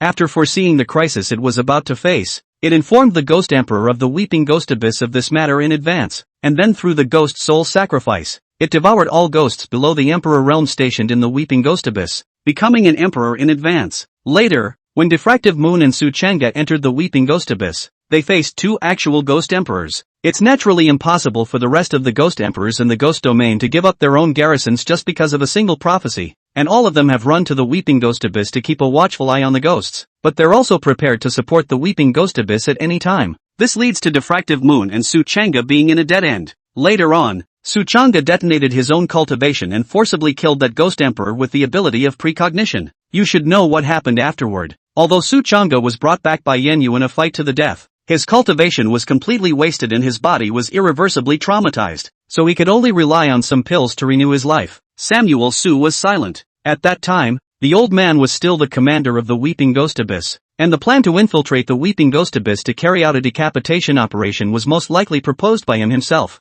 I'm afraid the old man is still regretting and blaming himself. That's why he locked himself up in a secret room all day and didn't say a word after returning home from his injuries. LOL. The good thing is that the tragedy that was has not happened again. Great Emperor Huaifeng's prediction was not wrong. After the two of them successfully passed through the entrance of the Meteor Devil Cave, the auras of the Devil Emperors that had converged came to a standstill for a split second and dispersed. There was absolutely no idea of chasing them to the end and concentrating their forces to jointly crusade against the Meteor Devil's Cave. According to Su Huai's guess, their demonic domains should also have passes similar to the Weeping Ghost Abyss or something like that need to be guarded, and the Demon Emperors can't leave the place of guarding for too long. Returning to the immortal realm, feeling the immortal energy that had recharged up in his body, Su Samuel let out a huge sigh of relief. As a precautionary measure, he had stood guard at the pass of the Meteor Devil Cave for more than a month. The first half of the month healed his wounds and completely expelled the residual demonic energy from his body. The second half of the month was busy learning foreign languages every day from the little chimera that Snake had captured. Ahem, don't get me wrong, it's really learning a foreign language, according to Little Snake. Although the foreigners that Su Samuel had encountered so far all spoke the human language, it was because they knew that the target of their conversation was the human race. The fact is that the demon race and the ghost race both have their own languages. Since Su Huai decided to go to the god's domain to break in, he must learn a language other than the human race, and later on, he could completely pair it with the law of fraud to disguise himself as a foreigner. Su Huai felt it made sense, so he spent 2 weeks learning magic language to level 10. When he had graduated from magical language, the little snake swallowed the little chimera quite mercilessly, crunchy and chicken flavored. Samuel Su wasn't really interested in keeping a chimera either. This thing's spiritual intelligence was too high, even higher than most humanoids, extremely good at playing with people's hearts, and came with the attribute of being 250, and wasn't really too good looking, at least in Samuel Su's opinion. It didn't even have the qualifications to be recorded in the Fey Race Demoness illustrated book. Chapter 117, the year is drawing to a close. It's a cold, snowy month. The diffractive moon immortal sect was much cooler than usual. In a sense, the diffractive moon immortal sect is not considered a pure immortal cultivation force. It doesn't play the heavenly cold palace's first step in cultivating immortality is to cut off the love of the world routine. Except for those who were at the critical juncture of cultivation, those disciples whose cultivation had already reached a small level of success and who had no tasks on their hands could apply to the sect to go home to visit their families during the year-end season. As a result, whenever it was the end of the year, those mountain bandits in the secular world, or practitioners who were evil, would temporarily hibernate. Fear of being the props used by any young boy or girl who returns to his hometown to show his sainthood and pretend to be a bully. Huang Yuan sat in Samuel Su's cabin and blew on the tea that Samuel Su had personally made for him. The Great One asked me to ask you, what are the plans for the future? Samuel Su leaned back in the soft chair and threw a jelly bean into his mouth. What plans? That is, in the future, will you continue to stay in the diffractive moon immortal sect, or will you talk about going out and building your own mountain gate? Build your own mountain gate? Su Huai looked at Huang Yuan with a shocked expression. Are you kidding? Do you think I look like the kind of person who can run a mountain gate? Right. Samuel Su sat up straight. Old man Huang, the Sima candle, that I asked you to send people to check before still has no news? Huang Yuan couldn't help but frown and shake his head when he heard Su Samuel talk about this matter. No, it's as if this person has completely disappeared in the immortal region, near the heavenly cold palace, his homeland, the great desolate dynasty, and all the places he could possibly have gone to. I've sent my elders to search all over, and there's no trace of him at all. Later, I also personally went to the Tianji Pavilion, looking for the Tianji Pavilion elder to do the math, and that elder only said that Sima Candle was no longer in this world. Not in this world? Su Huai listened and narrowed his eyes. When he first went to the Sky Cold Palace, he did not find any trace of Sima Candle, and tried to ask before Qian Sihai died. It was like he was deliberately disgusting Su Samuel, and said that he was in, and then swallowed his breath. And now the TNG has said something like not in this world. If it was before, he would only think that the words meant that Sima Candle was dead. But now, these words meant to him that Sima Candle had most likely gone to the demon realm, or the ghost realm, through some method. Qian Sihai thought highly of Sima Candle when he was alive. Maybe taught him that technique of transforming his own body as well. Thinking about it this way, it was really possible that Sima Candle, a venomous snake that excelled in stoicism, could have transformed himself into a demon or ghost clan in order to save his life after the overthrow of the heavenly cold palace, then sneak into other worlds through forbidden places. He'd really do such a thing to stay alive. TSK. Trouble. Su Huai skimmed his lips, but his heart was much lighter. If you want to live in other worlds, you have to completely transform yourself into other races. At least this way, Sima Candle's desire to return to the immortal realm again would be tantamount to a dream. It was better than staying dormant in the fairy realm. Huang Yuan let out a mouthful of white mist. As the year is drawing to a close, there are some disciples from the clan who have stayed behind who are planning to get together for a good get-together. Do you want to participate? No, I'm not going. I'm taking Su home. Back to Black Iron City? Well, go see the old man. Su Huai sighed. The Pill King Immortal Dynasty is always a scourge, and the situation between the Meteor Demon Domain and the Weeping Ghost Abyss is still stable. After this year, I want to go to the Divine Realm to see if I can raise my cultivation again. Huang Yuan nodded slightly. Also good. You're still young. You really shouldn't waste your years in the Immortal Domain and waste your talent in vain. If you can't stay outside anymore, don't push yourself too much. Diffractive Moon Immortal Sect, you're always welcome to come back and continue to be a saint's son. I know, it won't stay long. I'm sure I'll be back. After all, my daughter-in-law is still here. Huang Yuan nodded. Alright, it's getting late, so I'll go back first. Take care. Huang Yuan was dumbfounded. In his opinion, Samuel Su was truly a wonderful person, highly cultivated, but without the demeanor and self-consciousness of being a halfway strong person. He did not hide his oddball attributes. To put it nicely, it's called authenticity. To put it bluntly, it's shameless. It's hard to say whether this personality is good or bad, but if you're genuinely friendly, you do get along comfortably. Huang Yuan got up and waddled out of the hut. It's really snowing outside at the moment. A flurry of goosefeather snow drifted down to the ground, turning the entire valley a cotton white. Wrapped up in dumplings, Chu Siyu and the spherical snow grudge spirit were squatting in the yard to pile up snowmen. You can barely make out that the pile is in human form. Huang Yuan pondered for a moment. Nice pile. I can tell it's Samuel, so at first glance, Chu Siyu's eyes lit up and she gave Huang Yuan a bright smile. Great elder guessed it correctly. That's awesome. No, it's mostly just you piling it on. Huang Yuan laughed and left the small courtyard with his hands behind his back. God is awesome. To put it mildly, sprinkle a handful of elixir into the snow and the talismanic eagles I have at home pile it up better than you. The reason why I know you stack Samuel so, that's because he's the only one you have in mind. Chu Siyu got the affirmation from the Grand Elder and piled up even more vigorously, piling up a slightly smaller one next to the snowman named Su Huai. After piling it up, she seemed to get a little bored, glancing at Samuel Su, who was lying dead in the house. He secretly rolled up a snowball and threw it at Samuel Su. Snap! Although Samuel Su had been alerted, he still took a solid shot, and a puddle of snow was added to his head. Chu Siyu, are you trying to rebel? Samuel Su came out of the house in a rage and rolled up a few snowballs from the ground and started to fight back. While escaping, Chu Siyu called out to the dazed snow grudge spirit next to the snowman. Little White, come help me. The snow grudge spirit stole a glance at Su Huai, and after determining that he was messing around with his master, it reached out its small short hand to roll up a loose snowball and sneakily smashed it against Su Huai's head. Su Hui naturally discovered the sneak attack of the snow grudge spirit. He grinned and with a swoosh threw a snowball at the snow grudge spirit. Knock! The snow grudge spirit was shot and smashed, his head bulging with a large bag visible to the naked eye. Looking down, the snowball that Su Huai threw over was actually encased in a fist-sized stone. It twisted its head to look at Chuziu and realized that the snowballs that hit Chuziu were all fluffy. The snow grudge spirit hugged himself and sat next to the snowman in a daze. Tears were shed. Born a ghost. I'm sorry. In the end of this war, Chu Siyu was caught by Su Huai, can only raise their hands to surrender, and then red-faced Su Huai carried into the house, nested in his arms to be taken advantage of. Humming. As it turns out, there are some things that only have 0 times versus countless times. Since the last time she was held by Su Huai and slept all night, it didn't take long for her to half-heartedly move into Su Huai's house. Nowadays it is natural to share a bed. Pretty much everything that should be done and shouldn't be done has been done except for the last step for now.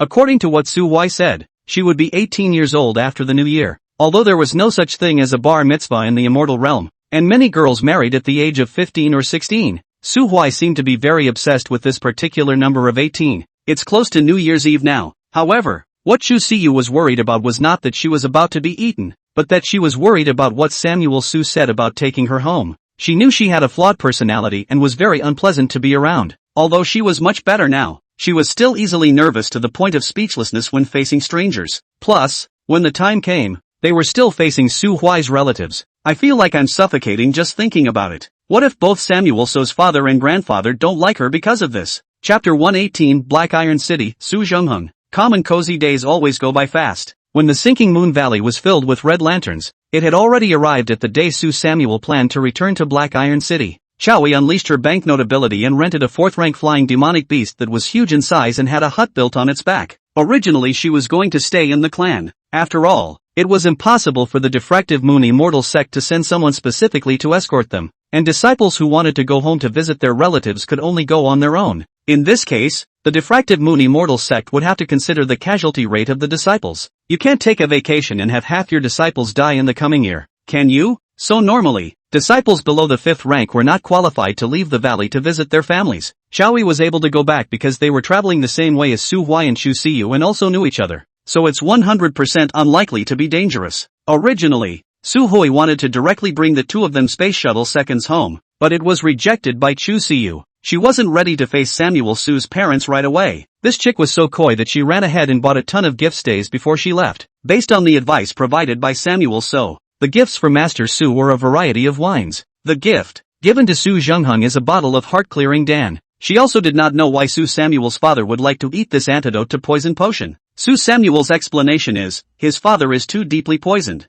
Often go off the deep end. Just go off the deep end as often as you can? Shuziu didn't understand, but she was greatly shocked. The flying speed of a 4th-stage demonic beast wasn't slow, but if one wanted to fly from the sinking Moon Valley to the Great Yin Dynasty, it would take at least 7 or 8 days. The first 2 days Chu Siyu was still lying on the window with Chowi looking at the scenery, but on the 3rd day she got a little tired of it. Su Huai's space travel still came in handy. Instead of going straight to the doorstep of his home, he went to the capital of the Great Yin Dynasty. According to what Chu Siyu said, the world was so big, she wanted to drag Su Samuel around to take a look. After walking all the way and arriving at Lock City, the two of them said goodbye to Chowi before spending half a day to finally enter the Black Iron City that stood deep in the mountains. Su Mansion. These days the Su house is open and colorful. One is because the year is approaching, and the second is, the second young master who has been away from home for several years, and finally returned to the family some time ago. The second young master's cultivation was already on par with that of the family head, and in the true sense of the word,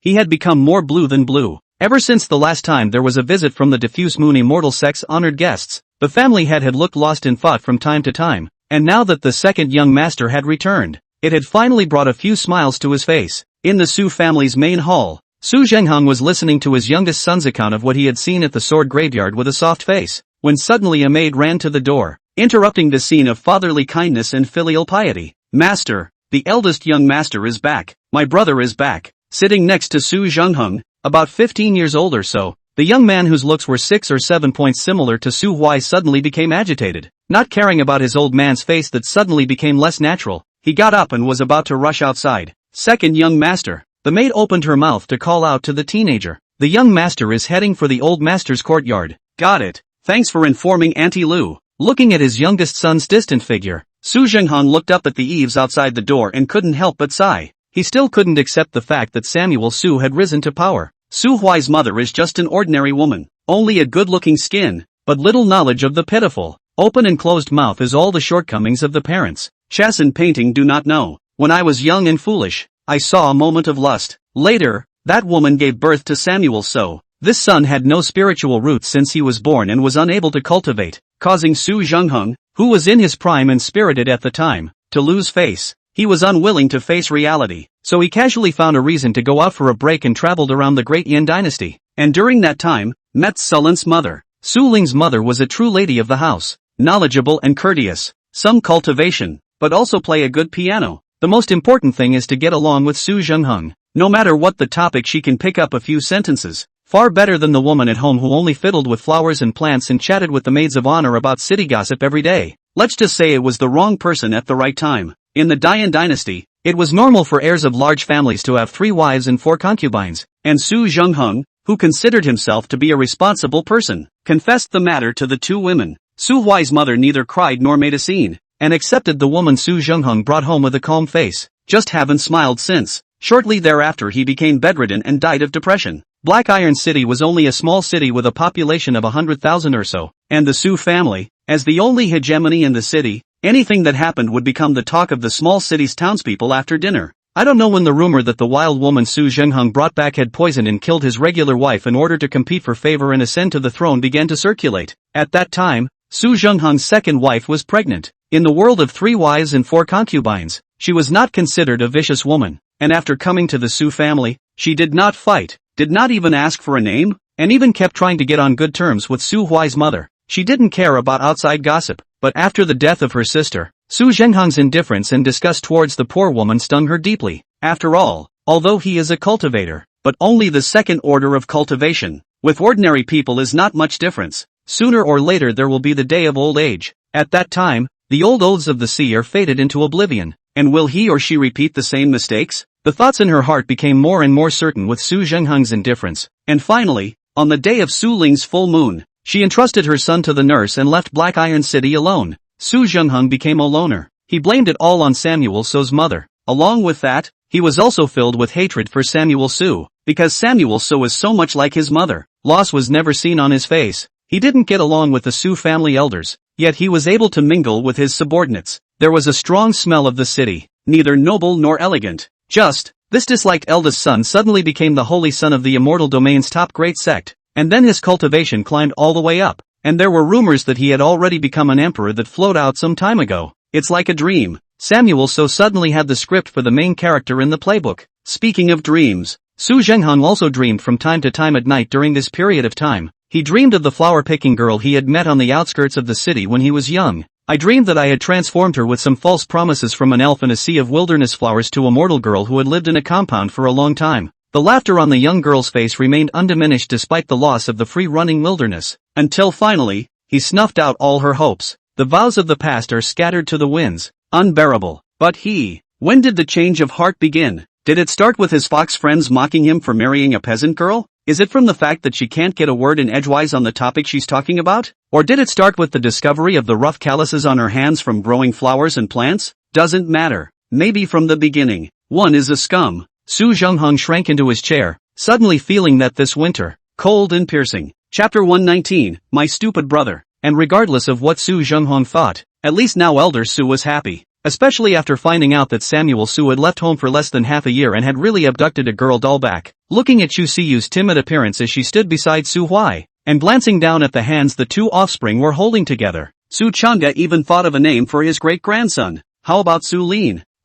If it were a great-granddaughter, it would be called Su Light Snow. Samuel Su had a black line on his face. Grandfather, this is your eldest grandson's daughter-in-law Chu Siyu, a high disciple of the diffractive moon immortal sex pill spirit peak. He squeezed Chu Siyu's hand again. Siyu, call out to Grandpa. Master, Grandpa. Hey! Su Chang'e finally threw away those thoughts about his great-granddaughter in his mind and smilingly took out an ancient book from his arms and handed it to Chu Siyu. Su Samuel was afraid that the old man's hand would shake and pull out this heteroracial demoness illustrated book too, and he hurriedly raised his head to look at the book cover of the ancient book, the spirit misty immortal scripture. The old man glared at Su Huai, turned his head and was full of kindness again. Good granddaughter. The first time we meet, this little brat has not been informed in advance. The old man has nothing to prepare. This gongfei you first take practice, later have a better and then change. Su Huai mouth corner of a draw. Is not a good grandson daughter-in-law it. How a turn of mouth on the shout granddaughter. This is not Xing shouting ow. Chu Siyu turned her head to look at Samuel Su. Seeing Su Samuel nodding at her, only then did she reach out and accept the ancient book, whispering, Thank you, Grandpa. Perhaps seeing that Chu Siyu was a little afraid of people, Su Chang'e did not this give her pressure. Twisting his head to look at Su Huai, broke through to the Emperor realm? Thanks to your blessing, old master. I just made a breakthrough some time ago, and my realm isn't too stable yet. Su Huai looked up to the sky and sighed. Alas, the base is too shallow. There isn't even an emperor weapon in my hand. I can't beat anyone. The corner of Su Chang'e's eye jumped. No, don't ask me for it in secret. Old man, I'm also poor. I don't have any imperial artifacts if I want one. I need a life. Cough. Old master, you misunderstood. I don't mean that. Grandchildren always believe that everything has to rely on themselves. How can they be so shameless as to ask you for something? You better be. Right. Su Chang'e glanced at Chu Siyu without showing any trace and knocked on the table. That maid in your courtyard, called Cheng Xiuha? You still remember, right? Samuel Su froze, then nodded honestly. Remember. What happened to her?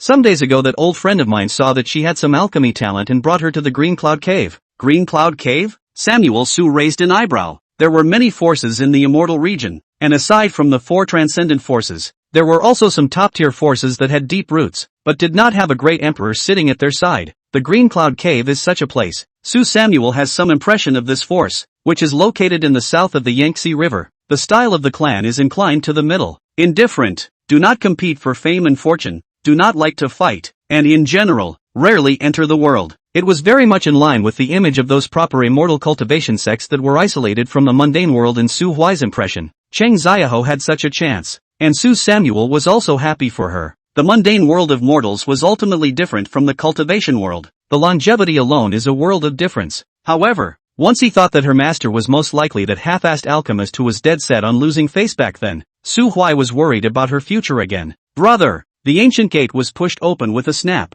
and Su Ling's eyes swished brightly when she saw her elder brother in the courtyard. Who knew that at this time, Su Chang'e suddenly snapped the table. Fluffy, what a scandal! Get the hell out of here and knock before you re-enter. Having received Su Chang'e's reprimand, Su Ling's head shrunk and he hastily retreated to the door, closing it behind him and knocking honestly. Duck duck duck. Grandpa, can I come in? No. Samuel Su almost laughed out loud. The Su family has 3 generations of grandparents and grandchildren, and the relationship is complicated. Su Zhengheng, the father, favored his youngest son and always called his eldest son a sinful animal, never giving him a good face. Su Chang'e, who is a grandfather, is just the opposite, and loves his eldest grandson, and he can say that he doesn't like it, but he can only say that he is particularly strict. From a superficial point of view, Su Chang'e has been with Su Huai for several years, and the two of them have almost become friends. Not Su Ling, the second grandson who has never met the old man a few times, can be compared to him. If you look a little deeper, the old man might not be using this not so appropriate way to make a stand and protect Su Huai. In any case, it's always fun to be favored. It's a good thing the two brothers didn't have any animosity over it. Su Lang possessed the heart of a naked man, and to put it bluntly, he was a dilettante, and he had always respected Su Samuel as his big brother. After all, even though his big brother was always punking himself, he would always stand up for himself as a child, no matter what was going on out there. Occasionally, when he got something nice from his grandfather, he always remembered to share it with himself. Su Ling squatted in front of the door of Su Chang'e's courtyard for a while before waiting for Su Huai to walk out holding a female. He was still all smiles. Brother! Brother what brother? Don't blindly set close. Really not familiar ow. You should call me diffuse moon saint son. Brother, you really haven't changed at all. And this female Taoist friend is? Su Samuel patted his brother's shoulder. What a Taoist. Remember, this is your sister-in-law. One of the 2 most important people in this world for your brother and me. A bolt from the blue. Su Ling looked at Chu Siyu with a grudging face. It's me first. Obviously it's all me first. Play together or not. Backstabbing or not. Snap. Su Lang's shattered thoughts were interrupted when he received a blow to the back of the head from his brother's soul. Where did you learn all this stuff? And don't call your sister-in-law. Hello sister-in-law. Chu Siyu nodded as she hid behind Su Samuel, then remembered to give a gift, and pulled out 2 bottles of pills as she dug through her storage bracelet. A bottle of spirit recovery pill and a bottle of heart cleansing pill. After thinking about it, she slipped the spirit recovery pill to Su Huai, and then handed the bottle of heart cleansing pill to Su Ling. Yes, it's a meet and greet. Thank you sister-in-law. You're welcome. Su Ling took the elixir and brought it to his eyes. Ching xin dan. Isn't this for detoxification? What do you mean? Is sister-in-law afraid that I'll compete with her for favor and warn me in this way? Su Huai smiled and patted his shoulder. Don't think too much. This bottle of 6. 1 is for you and the remaining 5 are for Su Zhengheng. For dad? Su Ling gulped. Endure 17 years? Big brother finally want to take action against his own father? Should I remind my father? After all, the master said that big brother are already emperor realm. Why don't you let father pack up and run tonight? Su Hui watched his brother's expression change from horror to worry, from worry to entanglement, and finally to relief, and the corner of his eye twitched as he sighed in a serious tone. Su Ling you drama again so much. This red heart is afraid that it will not be long before it should be abolished. Don't worry, I'm not so much as to bother with Su Zhengheng too much, and of course, I have no intention of recognizing him. Be sensible and get the hell out of here. And don't bother me with your sister-in-law's 2-person world. Oh, then brother, get some rest early and we'll talk tomorrow. Su Long lurched away. He felt his brother had changed a lot. In the past, when he mentioned his father, he always lowered his eyes and hid a hint of hatred in the bottom of his eyes. But this time he came back feeling much more stable and relieved. Is it because of your sister-in-law? That's nice. Why don't I get one next year? No. We sword cultivators are not allowed to have a Taoist couple. After all, the master has said, women will only affect the speed of drawing the sword. Chapter 120, Zuantian Immortal Dynasty. Pushing open the door to the courtyard, the familiar scene comes into view. Green tiles and white walls. The sycamore in the yard is bare, only slightly thicker branches pressed with some fine snow. The wall that had just been broken when he was reborn had been completely repaired and intact, and even the recliner under the eaves of the house was exactly the same as the position placed in Su Huai's memory. Pushing open the door to the house, it was immaculate. Apparently, even during the time he had been away from home, the vacant compound had been cleaned by someone in charge. This is where I grew up. What do you think? Wrapped in her thick clothes, Chu Siyu stared at everything in the house with big curious eyes. A large box of rings, pendants, and an assortment of broken pieces of iron was stacked in the corner. Su Huai looked at the box of rags and was a bit intolerant. Those were the treasures he had collected from various vendors in the Black Iron City when he was a child. After all, he had just crossed over not long ago, and his mind was full of the ring-old grandpa and the invincible system. He has also been following the principle of the traveler's rags must pick up the leakage, and spends all of his usually pitiful monthly money on collecting antiques. Unfortunately, all the treasures that have been plucked one after another for so long are all garbage used by unscrupulous vendors to hoodwink children. Chu Siyu blinked and didn't keep her eyes on the pile of rags for too long, but instead looked at the various kinds of wooden products that were displayed on the shelves next to her. There are round chess pieces with engraved characters. There's also an assortment of miniature swords and spears. The top tier holds a dozen or so odd-looking wooden sculptures. She pointed to the big rat at the top of the pendulum with the yellow die. What's that? Su Huai raised his hand and took down the wooden carving. A long-time nostalgic color flashed under his eyes. It's a yellow electric rat. It was my childhood dream. A fantasy creature to be exact, with gills and tail that discharge electricity. Same as white can make ice? Pretty much. Samuel Su pursed his lips. These wood carvings in various forms on the shelf are the only thing he misses about his real hometown. He took Chu Siyu's hand and placed the yellow-skinned rat wood carving in her hand. From now on, you'll be the one to keep it. Chu Siyu realized that Su Huai was full of seriousness when she said this. She didn't know what this small wooden sculpture meant to Su Huai. She just subconsciously nodded her head. Good. I'll make sure to protect it. Su Huai reached out and rubbed Chu Siyu's hair, a gentle smile on his face. Everyone has a place to come from and a place to return to. He originated from that distant blue planet, like a flatboat drifting uncertainly, floating and drowning, dazedly moving forward, like playing a game constantly reopening. At that time he had no fear of death, just did not want to endure the pain that accompanied the moment of death. Helplessness. It was not until he met Chu Siyu that the two wandering hearts comforted each other and found their ultimate home. It was also then that he began to fear death. The confused heart also finds its way again. What's wrong with you? Chuziya reached out to touch his face. It's nothing. Su Huai pinched her face. You're too good looking, and I accidentally got mesmerized looking at you. Chu Siyu's small face reddened and she lowered her head, unable to speak, so the hand cupping her face became restless. Without realizing it, it had already been 3 or 4 days since he returned to Black Iron City. During this period of time, apart from occasionally pointing out Su Ling's cultivation, Su Huai accompanied Chu Siyu as she wandered around Black Iron City. You can see them everywhere, in the streets, in the fields, and smell the sour odor of love. He had never gone to see Su Zhengheng, his nominal father, until New Year's Eve. Black Iron City welcomed 2 special guests. Li Ao, the crown prince of the exalted heavenly god dynasty, appeared outside the gates of Black Iron City with a blood-robed man. Pavilion Elder. Ahead is Su Huai's hometown. No one above the 4th rank is allowed to enter the city. How about I invite someone in to inform them first? Aha. Quietly listening to Li Ao finish speaking, the leading blood-robed man narrowed his eyes vainly and nodded. His name was Li Zhongtian, one of the elders of the deliberative pavilion of the Divine Realm's human force, the Zun Tian Immortal Dynasty. The Zun Tian Immortal Dynasty was a top-tier power that was unknown how much stronger than the Pil King Immortal Dynasty, occupying a country in the Divine Realm,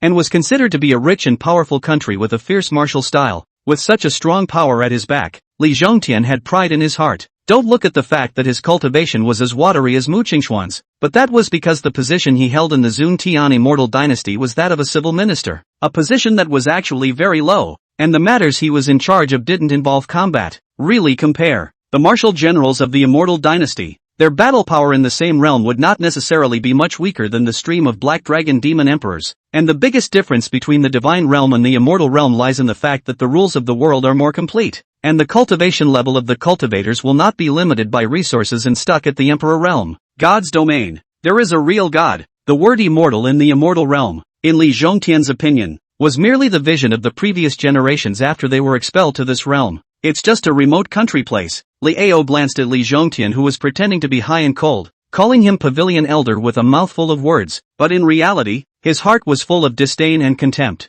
During this period of time, this old bastard hadn't rarely pointed his finger and acted as a bully within the Divine Dynasty. Dog days, went to the God's domain, developed, are almost forgetting where he was when he was down and out to avoid the difficulties. Back then, when everyone decided to return to the Divine Realm, in order to honor the Immortal Realm's protection of the human race, they all defined the name of their forces as the Immortal Dynasty, the branch of the Zun Tian lineage that resided in the Immortal Domain. However, retained its original name, the Zun Tian divine dynasty. Li Ao could understand Li Zhongtian's pride. What he disdained and despised was that this bastard was a bully, only harboring and wimpy in front of outsiders. When he first came to the divine dynasty, he was almost tugging at the sky, disliking the poor environment, disliking the poor food, giving orders to the ministers and military generals of the divine dynasty, and even talking to the Zun Tian divine emperor with an air of superiority. But look how polite he is now in front of Samuel. So, is that because he's polite to outsiders? It's an ass. That was because Su Huai killed that Emperor Realm emissary from the Pilking Immortal Dynasty without saying a word. He also put the body in a wooden coffin and ran to the Burial Star Mountain range in a big way to find the Black Dragon Demon Emperor to raise an accusation.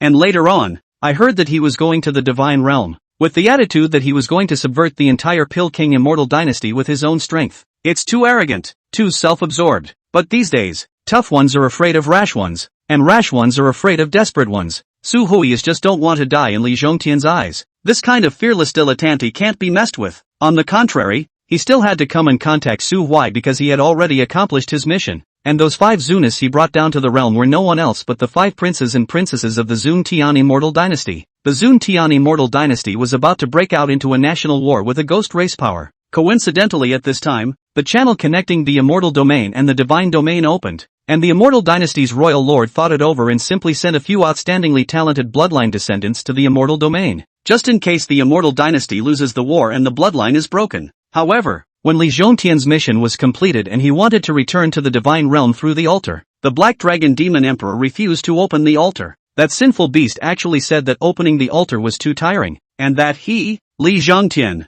did not deserve to have it specialize in opening the altar once. Want to go home? Sure, you can hitch a ride with Samuel when he leaves, or else. Li Zhongtian was angry and furious, but he couldn't beat the Black Dragon Demon Emperor, so he could only forcefully swallow this bad anger, then prepared some gifts and ran to visit Su Huai. Chapter 121, Family Feast. Few of you, my young master said that the ban was given by the Diffractive Moon Emperor. He is only the Diffractive Moon Saint's son and has no power to change the ban set up by the Patriarch. But, the guard who had just run to the Su mansion to inform him said this. His face reddened, as if he was a bit ashamed to speak. The young master also said that as a token of his apology, he could open a small back door for all of you. That is, your people cannot enter, but gifts can be sent in as an exception. Li Zhongtian looked at that city gate guard with a messy face. What do you mean? You won't let me in and you want to take my gift? I, Li Zhongtian, have lived for thousands of years and never seen such a brazen person. Li Ao's mouth also twitched when he heard the guard's reply. Su brother is still so unconventional. He twisted his head to look at Li Zhongtian. Pavilion Elder, are we going back to the Divine Dynasty to rest and recuperate next, or are we going to stay put and wait here? Li Zhongtian gritted his teeth. Go back? I can't use spatial teleportation in the Immortal region, and this place is so close to the Burial Star Mountain range. In case that kid suddenly decides to leave one day, we won't even be able to catch up. Only, and so on. Then, according to the courtier, a large number of gifts were sent into the city, and Li Zhongtian decided to stay outside the city, but he was not in the mood to build a residence. Squinting his eyes and standing straight at the city gate, Li Ao also had to sigh imperceptibly and stood on the other side, one on the left and one on the right, looking just like 2 stone lions guarding the city. Su Mansion, the big knight, the main hall. Su Zhengheng, the head of the Su family, sat alone at the dining table, drinking alone to the moon. It was supposed to be a peaceful family dinner, but 3 invitations were sent out, and only the youngest son came over to accompany himself for a glass of wine and a few bites of food. He personally went to invite Su Chang'e in the afternoon and got 2 words, no time. The invitation sent to Samuel so simply went unanswered. Ask the underlings, who only say that the young master is busy. Busy, all busy. It's good to be busy. Su Zhengheng sighed. He had thought about easing up with his eldest son. It's been a few days since Su Huai went home, and I heard that he even brought back a woman who was suspected to be his Taoist partner. But these days, he waited and waited. Except for the first day Su Ling took him a bottle of heart-clearing Dan, saying that it was a gift from his sister-in-law. He never saw those 2 people pay attention to themselves. Ungrateful son. If you, as a son, bring your wife home and don't come to see me, do you want me, as a father, to come to your door to see you? Line. A man can give and take. If I go, I go. Su Zhengheng picked up the wine on the table and staggered all the way to Su Huai's small courtyard. As he traveled to the door, he suddenly heard laughter from inside. He put his face close to the door and peered in through the crack. The small, plain, stone table was filled with ingredients. In the center of the stone table was a cauldron filled with red broth. Big handfuls of chili peppers were floating in the pan.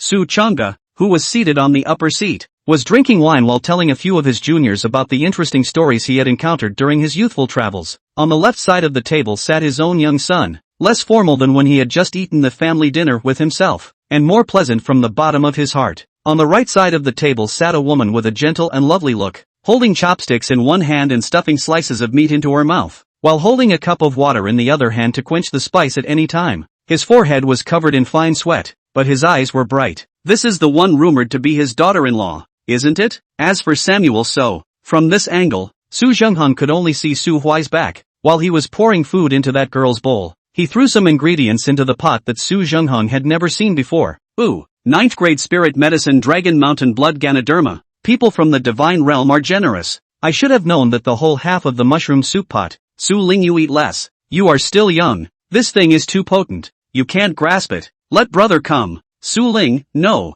brother, I can hold my own. Su Ling clamped a large piece of blood Ganoderma and stuffed it into his mouth, chewing not more than a few mouthfuls before his head became dizzy. His eyes went black, his nose was hot, and he drooped 2 channels of bright red. Brother, I think I see myself becoming an emperor. Gee, I told you couldn't grasp it. Samuel Su despised his stupid brother and picked up a piece of ginger, placing it on the mountain of meat piled up in Chu Siyu's bowl. See, you be good. Don't just eat meat. Eat some vegetables. You've gained weight. Chu Siyu's cheeks were stuffed and bulging as she raised her head and looked at Su Huai with a shocked face. You obviously gave me all the meat in my bowl. And that's not what you said when you hugged me last night. You said I was too skinny to hug a chocker. So why do you suddenly think I'm fat now? Su Chang'e raised his hand and knocked Su Huai's head, like whispering in defense of his granddaughter-in-law. Su Zhenghong looked at the scene in the small courtyard and raised his hand, then slowly lowered it again. Talkative and gentle older brother, well-behaved and lovely sister-in-law, mischievous and defiant brother, and a grandfather with a kind face, enjoying his heavenly life. Family feast. Perhaps this is the family dinner. Only, with 4 people at a square table, there was no place for him as a father anymore. Su Zhenghong turned his back and sat down on the doorstep, pouring a hard gulp of wine. The heat was theirs. He had nothing. This winter is really colder than previous years. In the small courtyard, Su Chang'e and Su Huai both noticed the uninvited Su Zhenghong outside the house at the first opportunity. Su Chang'e lowered her eyes and took a sip of wine. Su Chang'e knew all about her own only son's past. How similar are the experiences of father and son? All of them were young and lustful, and early in their lives they were privy to a countrywoman. Su Huai's grandmother is the daughter of a hunter in the suburbs of a small town. A term of mortal is a good hunter of hares. It only takes 15 seconds to gar a rabbit. Su Chang'e had moved on to that girl who was like a young she-panther when she was young, and had had the same confusion as Su Zhenghong after they were married. But in Su Chang'e's opinion, 2 people who fit perfectly never existed under the sky. In the matter of feelings, it is necessary to slowly grind and understand each other. Su Chang'e was only confused for a short period of time before he found something in common with his wife. She liked to hunt, so Su Chang'e brought her along to hunt relatively weak, low-ranked demonic beasts. Then slowly, taking her to learn more about demonic beasts and guiding her in her cultivation. It was a pity that Su Huai's grandmother had very poor talent and only cultivated to the 2nd rank throughout her life, and at less than 40 years old, she died of a rare and serious illness. Her life was short, but she had happiness on her face until she closed her eyes in Su Chang'e's arms. Does Su Chang'e love that woman? Loved and doubted, but in the end, loved in the end. When his hairy wife died of illness, Su Chang'e was only 40 years old, and Su Zhenghong was just 18. His wife asked him to marry again before she died. He shook his head without speaking. After that, he traveled out and got the chance to meet more than one female cultivator who had his heart set on him. But whether it was the astonishingly talented Barge Tiger Emperor in the beginning, or Su Chang'e, who has now returned to the mortal world, he has never accepted any woman again. Therefore, in Su Chang'e's opinion, he understood Su Zhenghong's thoughts, and it wasn't that everyone had to be the same as himself, but being reduced to this point today, it wasn't half on others.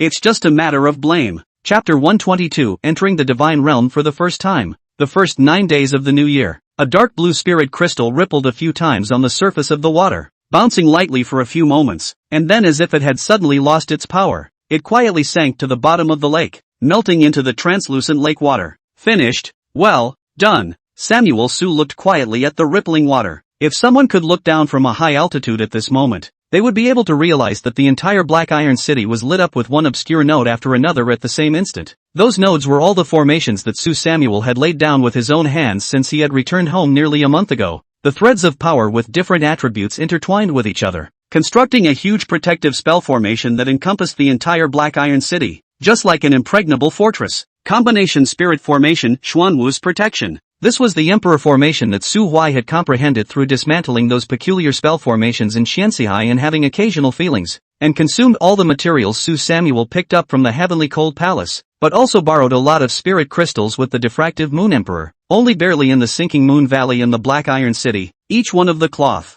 Xuanwu's Protection, ranked at the 10th grade, offensive or insufficient, but in terms of defense alone, it was more than 3 times stronger than the diffractive Moon Immortal Sex Mountain Protection formation. After all, it was condensed with the crystallization of all of Qianxihai's lifelong efforts, and was considered to be the only remaining composite spell formation in the entire immortal realm at the moment. Even if the Black Dragon Demon Emperor came in person, without a few days and nights, he would not be able to break this special turtle shell. Su Huai is a cautious person. This Xuanwu's Protection is the last layer of protection he left for the old man, as well as Chu Siyu, just in case. After taking a full 2 months to do all this, he had finally completed all of his arrangements in the immortal domain and could head to the divine domain with peace of mind. Chu Siyu sat beside him with a plump lotus seed on her lap, and every now and then she plucked a lotus seed from it, peeled off the outer coat, pinched out the heart, and then threw it into her mouth. "What are you doing?" Su Huai raised his hand and snatched a peeled lotus seed from her hand and stuffed it into his mouth. Children don't pry into adult matters. Oh, she wasn't annoyed when her snacks were snatched.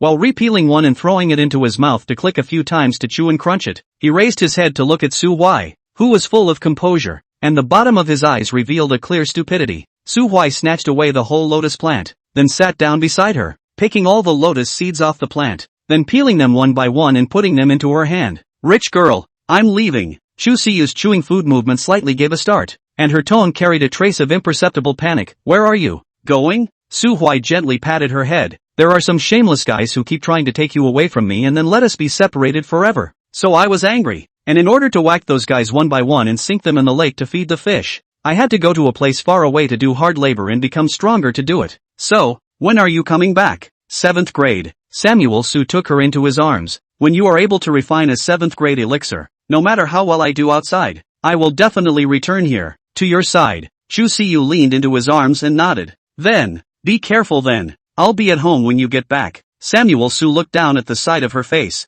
The moment he opened his mouth, he said a shocking flag. "Then when the time comes, I'll officially take you as my wife. Okay? Good." Su Huai leaned down and kissed gently, and Chu Siyu slowly closed her eyes. The next day, outside of Black Iron City the traffic was heavy. At the entrance of the city, Li Ao shook off the white snow on his shoulders and looked at Li Zhongtian standing across the street, and had to admire the patience of this pavilion elder. 10 days. The other party had been standing at the city gates for 10 days, and there wasn't even a trace of anger on his face. Was this still the same envoy who had been bossing around in the Divine Dynasty? You really don't have any temper when you're faced with an outsider who might kill you? That's not the way to be afraid of a bully, is it? Li Ao patted his face, which had long been frozen, and ran his spiritual energy around his body before pulling out a piece of jerky and stuffing it into his mouth to chew. "Brother Li, asterisk asterisk asterisk asterisk." Li Ao was startled by the voice that suddenly appeared in his ears, and the jerky he was holding in his mouth fell to the ground with a snap. He turned his head back, and Su Huai's smirking face surfaced in his vision. "Brother Su, when will you?" "Just got out. Sorry to keep you two waiting." Li Zhongtian tidied up his clothes and revealed a smiling face as he took a single step, spanning 10 meters, and appeared directly in front of Samuel Su. "I, Zun Tian Immortal Dynasty Cabinet First Class Bachelor Li Zhongtian. Meet fellow Taoist Su." I've long heard that fellow Taoist Su was jade-like and good-looking, but now that I've seen him, he really is a dragon and phoenix among men. Li Ao lowered his head, and the man went numb. Su Hui instead smiled and returned a salute to Li Zhongtian. "Fellow Taoist Li is flattering. It's getting late, so we leave on this? It's all up to fellow Taoist Su." Su Hui smiled, and without exchanging too many pleasantries, he took the lead in moving his feet towards the depths of the Burial Star Mountain range. He had intended to send Chu Siyu back to the valley before departing from the Diffuse Moon Immortal sect to the Burial Star Mountain range, but not long ago, that old man Shen Tairu sent a letter over, saying that he wanted to pay a visit to Elder Su, and stating that he would let Chu Siyu not rush back to the Diffuse Moon Immortal sect, and that it would be fine to go with him at that time. Su Hui summoned a message to Huang Yuan to ask him, and received an answer that made him cry and laugh. Chen Tiru's visit to the old master was a fake. His real purpose was to pinpoint the right time, wanting to squat the wave of that alchemist who was responsible for conditioning the body of Master Su Chang. Su Hui remembered that the alchemist's name was Lu Qing Mu, when he first met Lu Qingmu, because this old man alchemy failure is still there to pretend to be dead face. The heart also mocked people. Now after Huang Yuan explained it so well, he realized that Lu Qingmu was the immortal domain's other 9th grade alchemist, the wandering mountain elder who loved to roam the mountains and had a secret of whereabouts. Chen Tairu was stuck at the 8th rank for too long, coupled with the 132nd failed attempt to impact the 9th rank. He finally made up his mind to come and ask his seniors for experience to come. This good opportunity to learn from a 9th grade alchemist was also precious to Chu Siyu, who was still at the 5th grade. That was why Su Huai gave up on the idea of sending her straight back to Sinking Moon Valley. The depths of the buried Star Mountain range were as calm as before, as if the Black Dragon Demon Emperor had anticipated their arrival. He had made preparations to open the altar early on. Su Huai glanced at the pool of water not far away. There was an additional wooden coffin by the waterhole. The Pill King Immortal Dynasty sent people down again? The Black Dragon Demon Emperor did not take human form this time. It breathed out a mouthful of searing dragon breath and raised its hand to point at the rough coffin. At your request, come one, kill one. Samuel Su made a bow to the Black Dragon. This favor is remembered by Su Huai. The Black Dragon smiled. The demon race didn't like politeness. The reason why it left the corpse of the person who came from the Pill King Immortal Dynasty was so that he would take on his love. Otherwise, it would have long been swallowed in one bite. Although the Emperor realm of the Pill King Immortal Dynasty's battle power pulls across, the nutrition is the same as the ordinary Emperor realm. A great tonic. The Black Dragon glanced at Li Zhongtian, whose heart and soul were trembling next to Su Samuel, and smiled contemptuously before restoring his gaze on Su Samuel. You have come here again now. Are you ready to travel to the Divine Realm? Yes. Su Huai's eyes were sharp. The Pill King Immortal Dynasty was still not dead-hearted, repeatedly sending people to come to the immortal domain to disturb his peace, making the fire he was holding in his heart burn a little bit brighter. And please, fellow Blackwing Daoist, open the altar. Chapter 123, The Divine Realm. Thin clouds cover the hills. Above the dark brown hills stood a crumbling temple in silence. A huge willow tree grew in front of the temple gate, half of it dry and withered, seeming to have weathered for a long time, while the other half was vibrant with green shoots all over. Gah! In the willows stood a bird the size of a falcon, combing its body of colorful plumes with its pointed beak, while the cries that came from its throat resembled those of a raven. Buzz! The strange bird sensed the sudden movement coming from the temple and tilted its head, reflecting a broken wall in its soybean-sized cloudy eyes. Gah! Gah! A silver-white light flashed up from the temple, and the strange bird, frightened, suddenly spread its wings and flew into the sky. Su Huai raised his head to look at the distant strange bird, and could vaguely see countless various kinds of bizarre eyeballs hanging below its spread wings. It's the articulated pupil corpse crow, a special kind of ghost creature. They like to collect the eyeballs of strong people, and generally speaking, the more eyeballs an articulated pupil corpse crow has hidden under its wings, the stronger it is. That one just now was only 6th order strength instead. Li Zhongtian looked at Su Huai and opened his mouth to introduce him to that weird and strange bird that had never appeared in the immortal domain. Fellow Daoist Su, this is located in the Misty Realm in the southwestern part of the Divine Realm, and this area is all considered the territory of the ghost race. Fellow Daoist Su is new to the Divine Realm. You don't know enough about this place. It's very easy for things to go wrong. You might as well follow the old man back to the Zuntian Immortal Dynasty. As long as you work for the Immortal Dynasty, not to mention the other things, at least the people of the Pill Dynasty shouldn't dare to mess with you anymore. Su Hui glanced at Li Zhongtian, seemingly smiling. Thank you for your kindness, fellow Daoist Li. But Mr. Su is accustomed to being a loner and can't afford to be constrained. Please understand, fellow Daoist. Then, well, fellow Daoist Su, this is goodbye. Li Zhongtian didn't force himself, and took out from his storage ring and took out a golden scroll and threw it gently upwards. The scroll was suffused with a faint golden light and slowly stretched out over several people.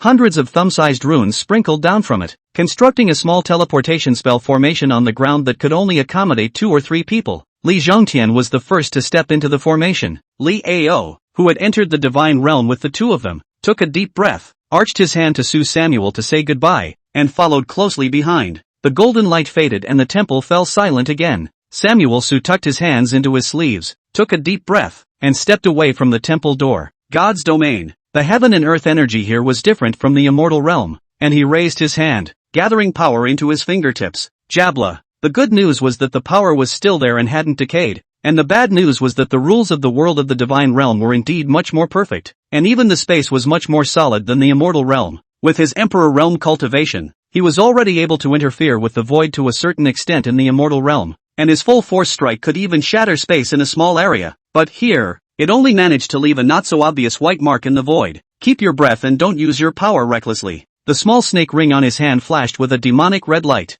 Su Huai raised his hand and found that 9 more red scales had appeared on its body, 3 of which were slightly brighter while the remaining 6 were dull. Silver, what is this thing on your back? My power. The power is back. Not much, but enough. The little snake lifted its head and greedily breathed in the air of its homeland. The first rule of survival in God's domain. If you don't have a powerful force to back you up, keep a low profile in all things, especially in the wilderness. Most of the territory here has lords. If you act too ostentatiously, it will be seen as a provocation to the Lord and you will be hunted down by the Lord. Also, this is Ghost Nation territory. Although in the divine realm the human race and the ghost race aren't considered to have any great grudges where one must die when they meet, it's still highly likely that you, a human race's emperor realm, running to the ghost race's territory, will be defined as a threat by the ghost race's lords, and will make a move to obliterate them. Understood. Samuel Su nodded. He glanced at the dark sky, as well as the earth filled with mist, silently collected all the aura on his body, and then put on a black robe. The bloody face masked to his face. A fine black rain fell from the sky. These raindrops carry an inexplicable corrosive power, not strong, but for the mundane, or even for the ordinary cultivators of 1 or 2 orders, it is a deadly poisonous rain. Su Huai gathered his black robe and left the broken temple, wandering around the empty plains. When he arrived at this strange world, he had to return to the life of a dispersed cultivator with no support. There's no way around it. The waters of the divine realm are too deep. If he went with Li Zhongtian to the Zun Tian immortal dynasty, he would indeed be able to obtain shelter. But at the same time, his body would be marked with the mark of the Zun Tian immortal dynasty, and he would become a beaten worker of the Zun Tian immortal dynasty. And from now on, no matter what he did, he would have to follow other people's rules. TSK, a great man is born between heaven and earth. How can he be depressed and live under others for a long time? The black rain pattered and grew heavier. Countless white bones were scattered in the wide plains. Su Huai stopped before a swamp and was silent. There were some weak worms inhabiting the swampy bushes, and a ghostly green light flickered now and then in the mud, which should be the pupils of some ghostly creatures. Swamp hand, 9th order, swarming, retreating. Samuel gulped and slowly stepped back, bypassing this small swamp that was no more than a few hundred meters in diameter.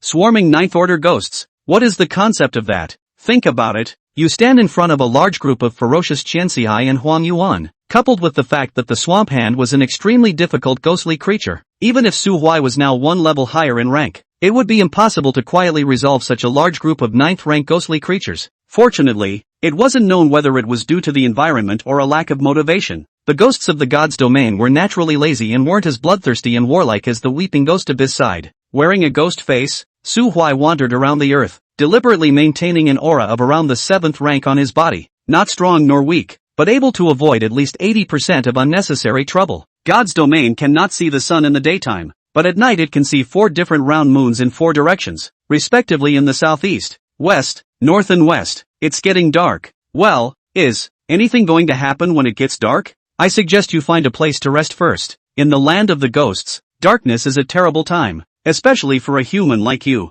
Samuel Su frowned. Since he didn't dare to make too much noise, he relied on his feet to walk all the way. Even so, he had traveled hundreds of miles in one day. Village buildings have also been seen from a distance. It just wasn't clear what lived inside, so it hadn't been an option to get closer. So is going to try to reach out now? Don't worry, ghosts live in natural layers or in special areas that match their habits. Generally speaking, those who build houses are you humans or humanoid races similar to humans. You can try to get in touch, and I need some time and information to determine exactly where we are in the divine realm. Okay, since Little Snake had said so, then Samuel no longer hesitated. He turned back to find a direction where he had just seen the outline of a building and stepped forward at a relatively constant pace. Chapter 124, Youngha Village. The village that Samuel Su had chosen wasn't too big. From a distance, the most conspicuous thing was the huge banyan tree with a trunk about 10 meters thick and already dead in the center of the village. The banyan tree has so many branches that it's not hard to imagine how leafy it was when it was alive. There are some modest mud houses covered under the trees. Yellow earth walls and black tiles cover the roof. Phew! When Su Huai was still 100 meters away from the village, a short spear made of black stone suddenly shot from a distance and pierced into the muddy ground beside Su Huai's feet. 3 points into the ground. The end of the short spear trembled. Visitors ahead. Stop at once. Human language? Samuel Su was relieved. He raised his head and looked toward the dozen or so demoiselle-clad figures converging at the entrance of the village. Don't misunderstand. Samuel Su shouted loudly. I'm just a lost traveler passing through this place, and it was hard for me to find a populated village, so I would like to stay in your village for a few days. Borrowing a room? A human? The leading demoiselle man retook out a spear from the back basket behind him and held it tightly in his hand before he walked towards Su Huai's position against the roiling rain. Su Huai stretched out his empty hands and removed the ghost face, revealing a harmless white face. He gave the man a smile full of kindness. Who knew that the visitor had suddenly stiffened his body? How do you look so white? Ha! Samuel Su was eventually welcomed into the village. The village was the same as what Samuel Su had seen outside, shabby and dilapidated, somewhat like the rural Chinese landscape of the 1950s and 1960s on Earth. Night was approaching and most of the villagers who had no recreational activities had gone to bed early, but the arrival of Samuel Su still caused some night owls to gather around. The villagers pointed at him and came together to whisper, only they all stood far away. No one dared to approach Su Huai without authorization. The village hasn't seen any outsiders for a long time, except for the foot-walking merchants, and they're just curious about you. There's no malice in it. I know. When he entered the village, Su Huai had already informed each other of his name with the straw-clad spear-throwing youth in front of him, and had a general understanding of the village. The village, called Yongha Village, is only 60 years old and the villagers have all migrated from another village. The youth, surnamed Jean, was the captain of the guards of this village, responsible for maintaining the daily security of the village. When she heard his duties, Su Huai couldn't help but look at him a few more times. It is well known that the home of the retired old man is idle security guards. I did not expect this man to become the head of security at a young age. Lest to go at least a few decades of detours. Please wait here for a moment while I ask the village chief. She is the only one who can decide whether you will stay or go. Oh, good. Su Huai looked at Captain Jin's distant back and frowned. For some reason, he always felt that the other party seemed to have some inexplicable hostility towards him as a guest. The hostility was shallow, and different from a grudge or defense. It was like simply looking at Su Huai upset. Neuropathy. It didn't take long for Captain Kim to return. You come with me. The village chief wants to see you. The hostility was a little stronger again. Su Huai did not comment, tucking his hand to follow him. The village was small, and it wasn't long before Captain Jean led Su Huai into a compound right next to a banyan tree. As soon as he entered the courtyard, Su Huai's gaze was attracted by the 6 or 7 meter tall tree in the corner of the courtyard. It was a fruit tree with yellow oranges hanging from the ends of its branches, full and tantalizing. This was the first plant full of vitality that Su Samuel had seen after entering the divine realm. Blazing water orange, effective in treating dark wounds, healing dark wounds. Su Huai jumped inwardly and subconsciously thought of the injuries on Su Changda's body. Silver, this orange, should have more or less some healing effect on the old man's injury, right? It's working, though not very well. Effective. It was a disaster. So I wanted to dig up the tree with it and move it back to the old man's yard to plant it. Is Mr. Su thirsty? The clear and pleasant female voice drilled into his ears, and Su Huai turned his head back to look at the village chief of Yongxia village standing under the eaves of the house. Finally understanding where Captain Jin's hostility came from. Dare I say that this kid is looking at my good looks and thinks I'm a heaven-sent white boy, afraid that I'll steal his wife from him? Mr. Su, my name is Chao Jiaxue, and I'm the village head of Yongxia village. Su Huai glanced at Captain Jin, who was now honest as a whole, standing motionless beside Chao Jiaxue, those eyes sweeping over Chao Jiaxue's body from time to time, flashing a flash of tenderness. So familiar. It's the glow of a licking dog. Su Huai inwardly slandered, but his face didn't move. Smilingly, she greeted Chao Jiaxue, incidentally stating her situation and claim together. Chao Jiaxue, draped in thick clothes, quietly listened to Su Huai's words and softly said, Mr. Su has nowhere else to go, and of course I'm willing to take you in on my own personal terms. It's just that, Banyan Village isn't my village alone after all, and I don't have the right to make decisions directly. If you really want to stay, sir, you still need to get the approval of the villagers before you can do so. Samuel Su nodded. This I understand and can understand. Chao Jiaxue pointed to her courtyard wall. It so happens that the courtyard next to mine is still vacant, so if you don't mind, sir, you can rest in it. Captain Jean, who was on the sidelines, was alarmed. No, village chief, after all, this brat is from an unknown source. It's too dangerous to let him live next to you. The corner of Su Huai's mouth twitched. From an unknown source. Are you polite? When Chao Jiaxue heard Captain Jin's words, she first smiled apologetically at Su Huai, before turning her head to look at Captain Jin. Captain Kim, watch your language, and there are several rooms in the next courtyard. Captain Jin can also move to the small courtyard next door, just so he can introduce Mr. Su to our village. Hearing that he could move over as well, Captain Jin stopped talking. Chao Jiaxue looked like she wanted to say something else, but her face suddenly turned white and her body stumbled, almost falling to the ground. Captain Kim rushed to assist her. In this instant, Su Huai clearly perceived the ghostly aura emanating from Chao Jiaxue's body. He narrowed his eyes but didn't speak. Captain Jean helped Chao Joshua into the house, and when he came out, he led Su Huai to the compound next door to the small courtyard. It's been vacant for a long time, and if you want to live there, you'll have to clean it more or less carefully. Only when the two started to get busy did Su Huai find a chance to speak. Captain Jean, just now the village head you're asking me what's going on with the ghostly aura on her, aren't you? With a rag in his hand and his head down, Captain Jean wiped the table in the house with great vigor. That's the power left behind by the Banyan ancestor. The village chief was chosen at a very young age to be the village chief's successor. With the survival of the village on his shoulders, Young Shim village is rooted here because of the big, dead banyan tree in the center of the village. That banyan tree is the totem of our village. Young Ha, the power of the totem is so strong that only the sacrificial chosen,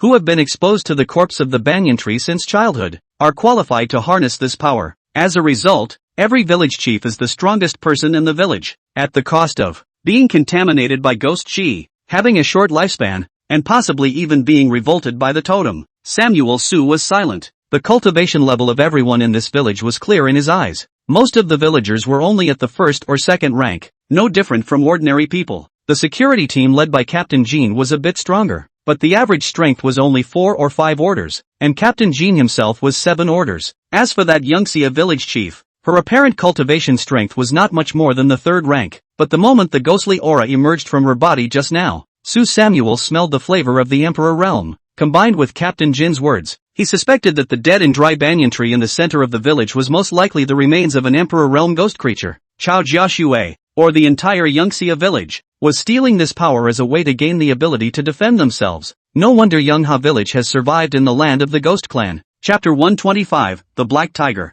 After briefly tidying up the house, Captain Jean began to organize his backpack. His weapons were not swords, guns, swords and halberds in the usual sense, but 13 short spears over a meter long, and his attacks were mostly throwing, poking and stabbing. It made Su Huai inevitably think of the Ma Chao who was a cool rice planting guy in a certain handheld game in his previous life. Taking inventory of his weapons, he then proceeded to examine the inner armor he wore under his straw raincoat, which was made of what looked like some kind of creature's skin, very thick, and a heart protector made of dark brown hard shell embedded at the heart. Straightening his gear, he looked up at Samuel Su. Let's go. Departure? Su Huai was instantly flabbergasted. Where to? Night patrol. Of course. Captain Jean frowned. Although I don't sense power fluctuations from you, since you were able to cross the wilderness to come here, I'm sure you must have at least some strength in you. Yangxia village doesn't keep idle hands, and if you want to stay here, you have to give something. If you don't join the guard, then you'll have to wait until dawn to join the villagers on the east side of the village to farm.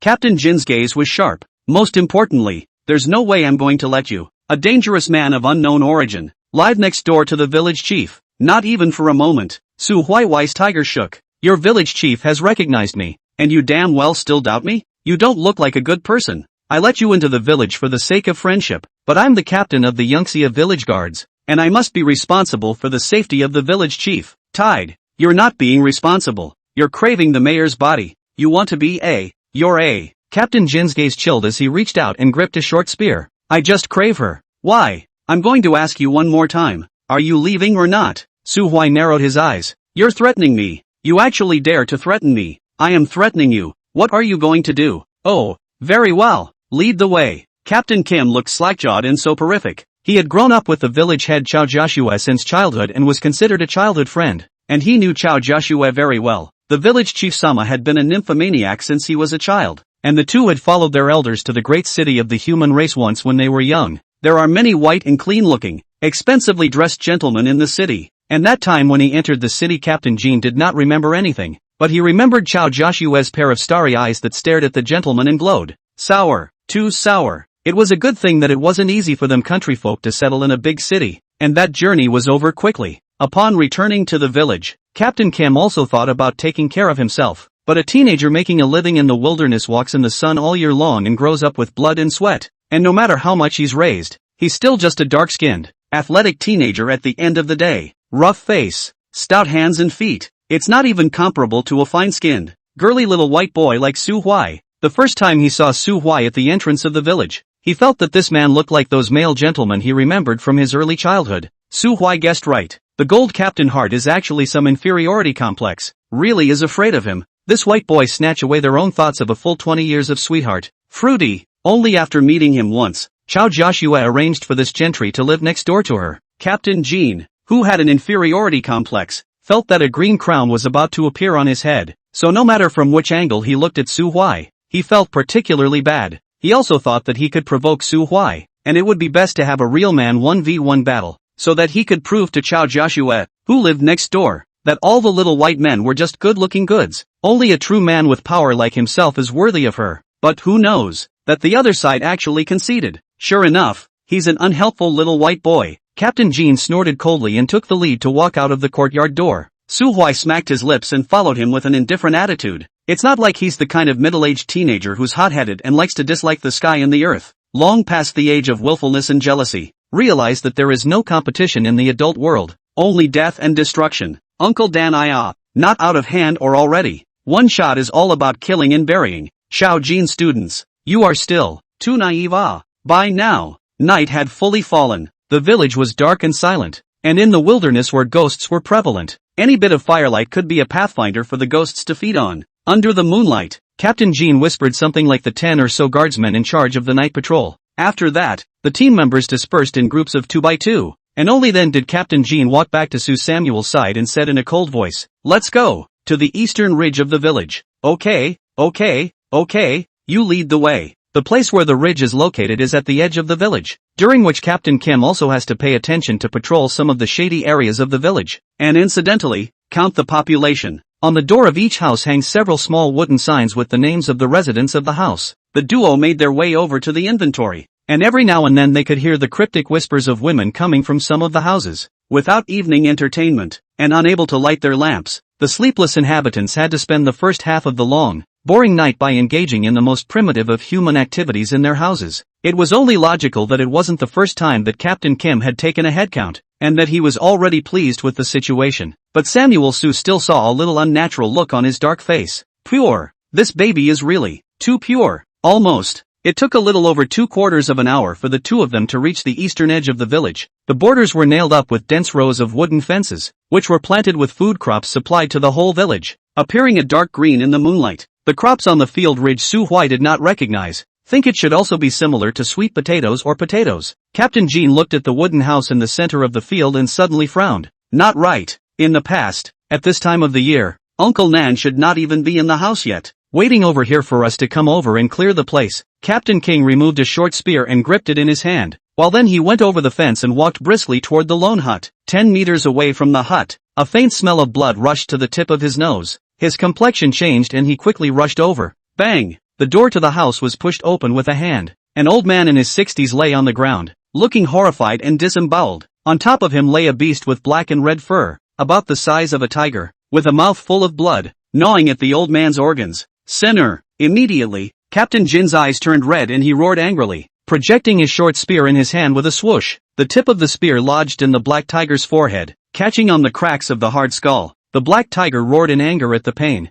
broke through the window of the cabin, and ran away. Captain Jean chased all the way out, but the black tiger's level was not low and its speed was fast, and it was even more like a fish in the cover of the night, and it didn't take long for it to disappear into the night. Captain Jean stood in the middle of the field with his teeth clenched, his breath coming in short gasps and his eyes widening in anger. All he could do was walk back to the cabin, spear in hand, and crouch down on one knee beside the body, reaching out to smooth the old man's open eyes. Knock! A round object was suddenly thrown through the doorway and rolled a few times on the floor, coming to rest at Captain Jin's feet. It was the head of the black tiger that had just been there. Condolences. Samuel Su tucked his hands in and leaned against the doorframe. Thanks a lot. Su Huai slowly shook his head and looked at the old man's mutilated body on the ground. Dig a pit and bury it. Chapter 126, Black Source Crystal. A new grave has been erected next to the dilapidated log cabin. When a person died in the village, Captain Jean set up a tombstone for the new grave and hoofed it back to the village center to find the village chief to report. Su Huai stayed in the east of the village,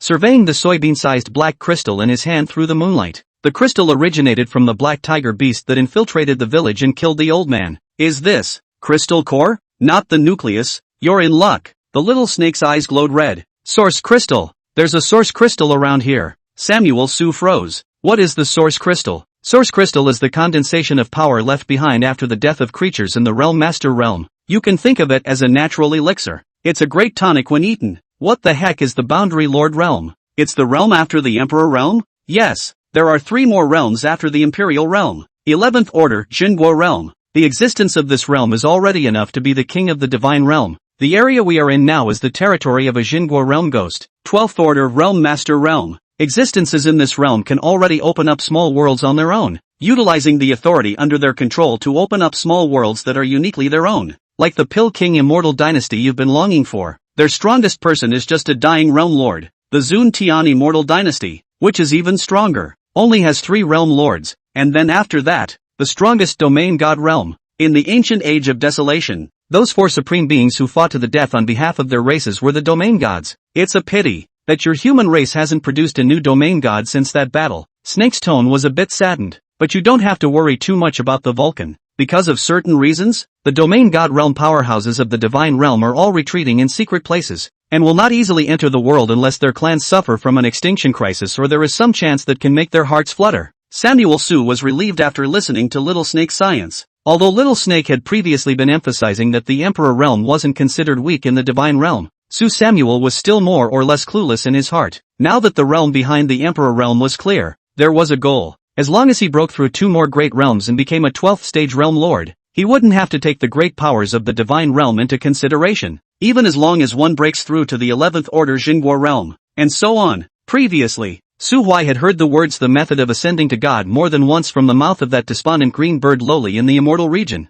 and the green bird is also to ascend to God to backstab it and the original owner of the snake. Well, let's assume that the hot woman is the former owner of them. So, the word God in Dang Shun wouldn't be referring to the 13th ranked domain god realm, right? Samuel Su swallowed his saliva and asked in a trembling voice, Old Silver, what was your strength in your heyday? 12th order, Lord of the realm, me and that bird, both are boundary lords, and our partner. She used to be a powerful existence at the peak of the realm master realm. It's just that for some reason she wasn't accepted by her own people, so she took me and the bird and became a lone traveler in the immortal realm. Later, we found clues to break through to the domain god realm in an ancient secret realm. Relying on that clue, we managed to find a chance to break through to the realm of the gods, but we later found out that the opportunity had been discovered by her people. A domain god struck, and all 3 of us were seriously injured, relying on a divine supreme treasure to escape with our lives. Originally, this matter would have ended here. After all, although there are some twists and turns, but that pile of opportunity was still successfully obtained by us.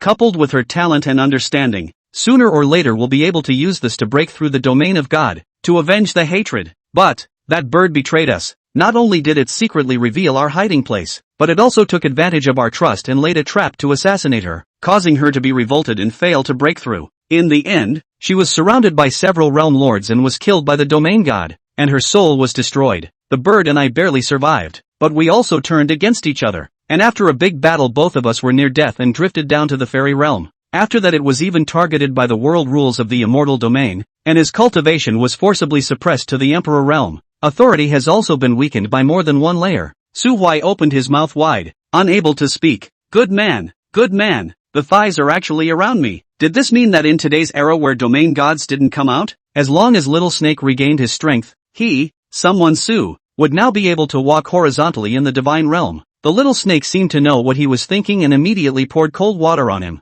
You're overthinking it. I can't expose myself, or if I attract the attention of the Naiad, I may bring about your demise. And, I thought I told you I was an auxiliary being, not good at fighting. I'm not afraid to laugh at you. On the subject of solo combat, opponents of the same level can hang me up to fight, and even those one level lower than me can go 50-50 with me. Showdown. I'm a rookie, Samuel, so, if we're so strong and invincible, why do we need to find a partner? Excuse me, I'll try to get stronger. Su Huai sighed. I thought I could hold the thigh and completely lie flat, but the result is that this thigh is just a pendant, and ultimately has to be powerful on its own. Snake blinked. It really isn't very good at fighting, but there was one sentence it didn't say either. That is, as long as it's alive, its host would not be able to die. Do you know what time-based authority means? Don't you understand the meaning of cycle? Now that it had recovered some of its power, 3 of the 9 snake scales representing authority had recovered, meaning that even if Samuel Su died in the divine realm, as long as the person who killed Samuel Su wasn't stronger than the little snake, then it would be able to forcibly bring Samuel Su back to the fixed node. Resurrection card with archive function X3. Well, don't get too upset. Now let's get back to the shard of the crystal you're holding. Aha! Samuel Su poked the black beans in his hand with his finger. Is it precious? I feel like it doesn't contain much energy, either. Because this crystal is only a pseudo-source crystal formed by the black tiger absorbing part of the aura spilled out from the real source crystal, thus mutating the nucleus inside the brain. The pseudo-source crystal inside its brain was molded in a very short period of time. And the real source crystal surely can't be very far from here. Find it. It's a great tonic. As long as you can absorb 1/10 of it, you can easily break through to the late Emperor realm. Su Samuel was shamefully heartened. It's in your own hands to know what's in your own hands. He, Su Huai, was indeed not considered a genius. Even if the spirit root level followed up, it only raised the upper limit. His cultivation talent was still poor as hell. If one relied on step-by-step, little-by-little accumulation, I'm afraid that without hundreds or thousands of years, one would not be able to break through to the 11th order Jinguo realm at all.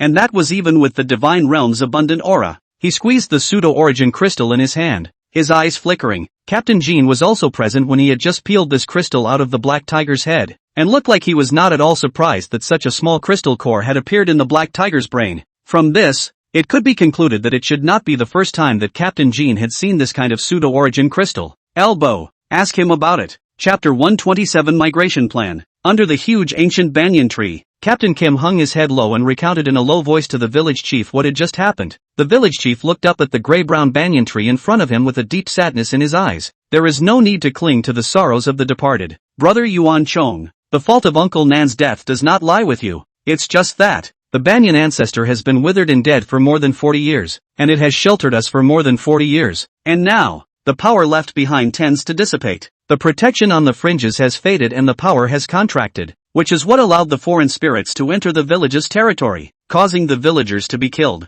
It's a wake-up call. It's time for us to move. Captain Jean opened his mouth as he gripped the short spear in his hand tightly, black rainwater sliding down from his face as the look on his face changed from sadness to pain to deep powerlessness. Is it so hard just to stay alive? Chao Joshua turned around and stretched out her delicate and soft hands, gently caressing Jean Yuanchon's slightly rough face. Yeah, just being alive is hard enough, but we have no place to choose. Our forefathers entrusted the villagers to our fathers, and our fathers entrusted them to you and me on their deathbeds, and it is our responsibility to go from the original clans to the present-day young Shim. Don't tell all the villagers about the migration just yet. They have the power of ignorance and there's no need to share in our panic prematurely. Have the guards prepare to move to the next safe territory in a month at the most. Jean Yuanchong gritted his teeth, not daring to meet Chao Joshua's eyes. The overall strength of the human race was not weak amongst the countless races in the divine realm, but after the wars of the desolate ancient period and the loss of the unifier who was high up on the divine throne, it had long since turned into a scattered sand. All the great immortal dynasties were divided into parties,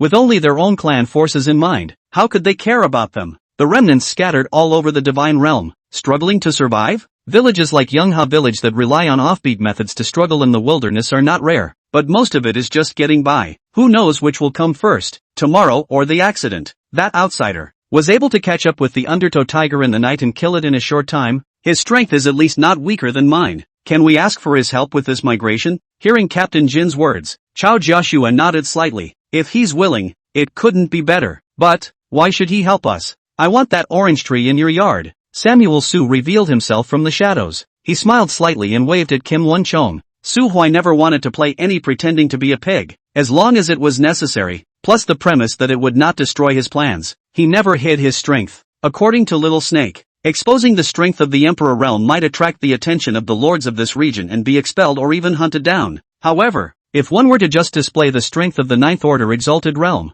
it would be completely fine. If the Honorable Realm is careful, it is already enough to walk the wilderness in the daytime. The duo under the banyan tree did not show any obvious wariness towards the sudden appearance of Su Huai. Chao Joshua smiled at him. If Mr. Su can take that tree away, I naturally won't have any problem with it. Samuel Su rubbed his hands together. That's what you said. Jin Yuanchong looked at Su Huai and pursed his lips. The conversation I just had with the village chief. I'm sorry, you two were so loud that I accidentally heard them all. Oh, and I saw her touching your face. Jin Yuanchong skimmed his head so that Su Huai would not notice his embarrassed face. Chao Joshua didn't care about Su Huai's flirting. Standing under the moonlight, revealing a warm smile. On behalf of all the villagers in Yungxia village, I would like to thank Mr. Su for his enthusiastic help. It's getting late. Tomorrow I'll prepare a breakfast banquet and then ask Mr. to move to the small courtyard for a talk. Okay? Whatever. Chao Joshua nodded and looked at Kim Wanchan. Captain Jean, then please take Mr.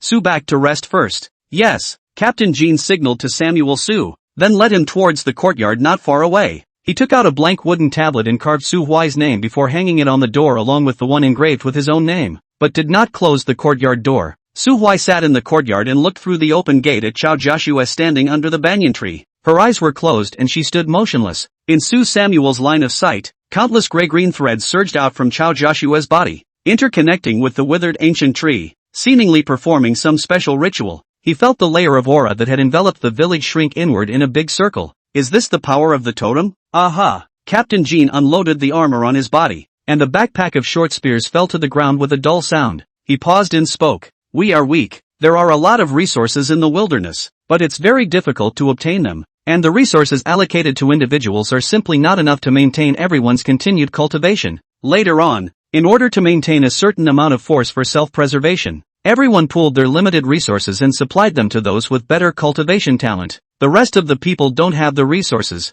Their cultivation stops, and as they pass it down from generation to generation, most of them only have 1 or 2 orders of strength left. Not much different from ordinary people. Half of the cultivation resources in Yangshim village are supplied to me, a small half to the rest of the guards, and only the rest will be supplied to the village head for use. Samuel Su glanced at Captain Jean, without blowing it out of proportion. Captain Jin's talent was indeed strong, and he already had a 7th rank cultivation in his 20s. Looking at the entire immortal region, even the crown prince Li Ao, who had the entire Zun Tian divine dynasty at his back, was only at this level of cultivation, and Li Ao might even be a bit older than Captain Jean. Only that sword-playing Tuat Li Sadeo could hold a solid lead over Captain Jean in terms of talent. Unfortunately, Li Ao followed the people from the Zun Tian immortal dynasty to the divine realm, and the road ahead was bright and clear. Li Sadeo, however, remained in the immortal domain and was said to be still impacting the middle of the 8th rank, and it was not known whether he had succeeded or not. Captain Jean didn't care about Su Huai's gaze. He looked at Chao Joshua, who was still with her eyes closed outside the door, and his eyes showed an indescribable emotion.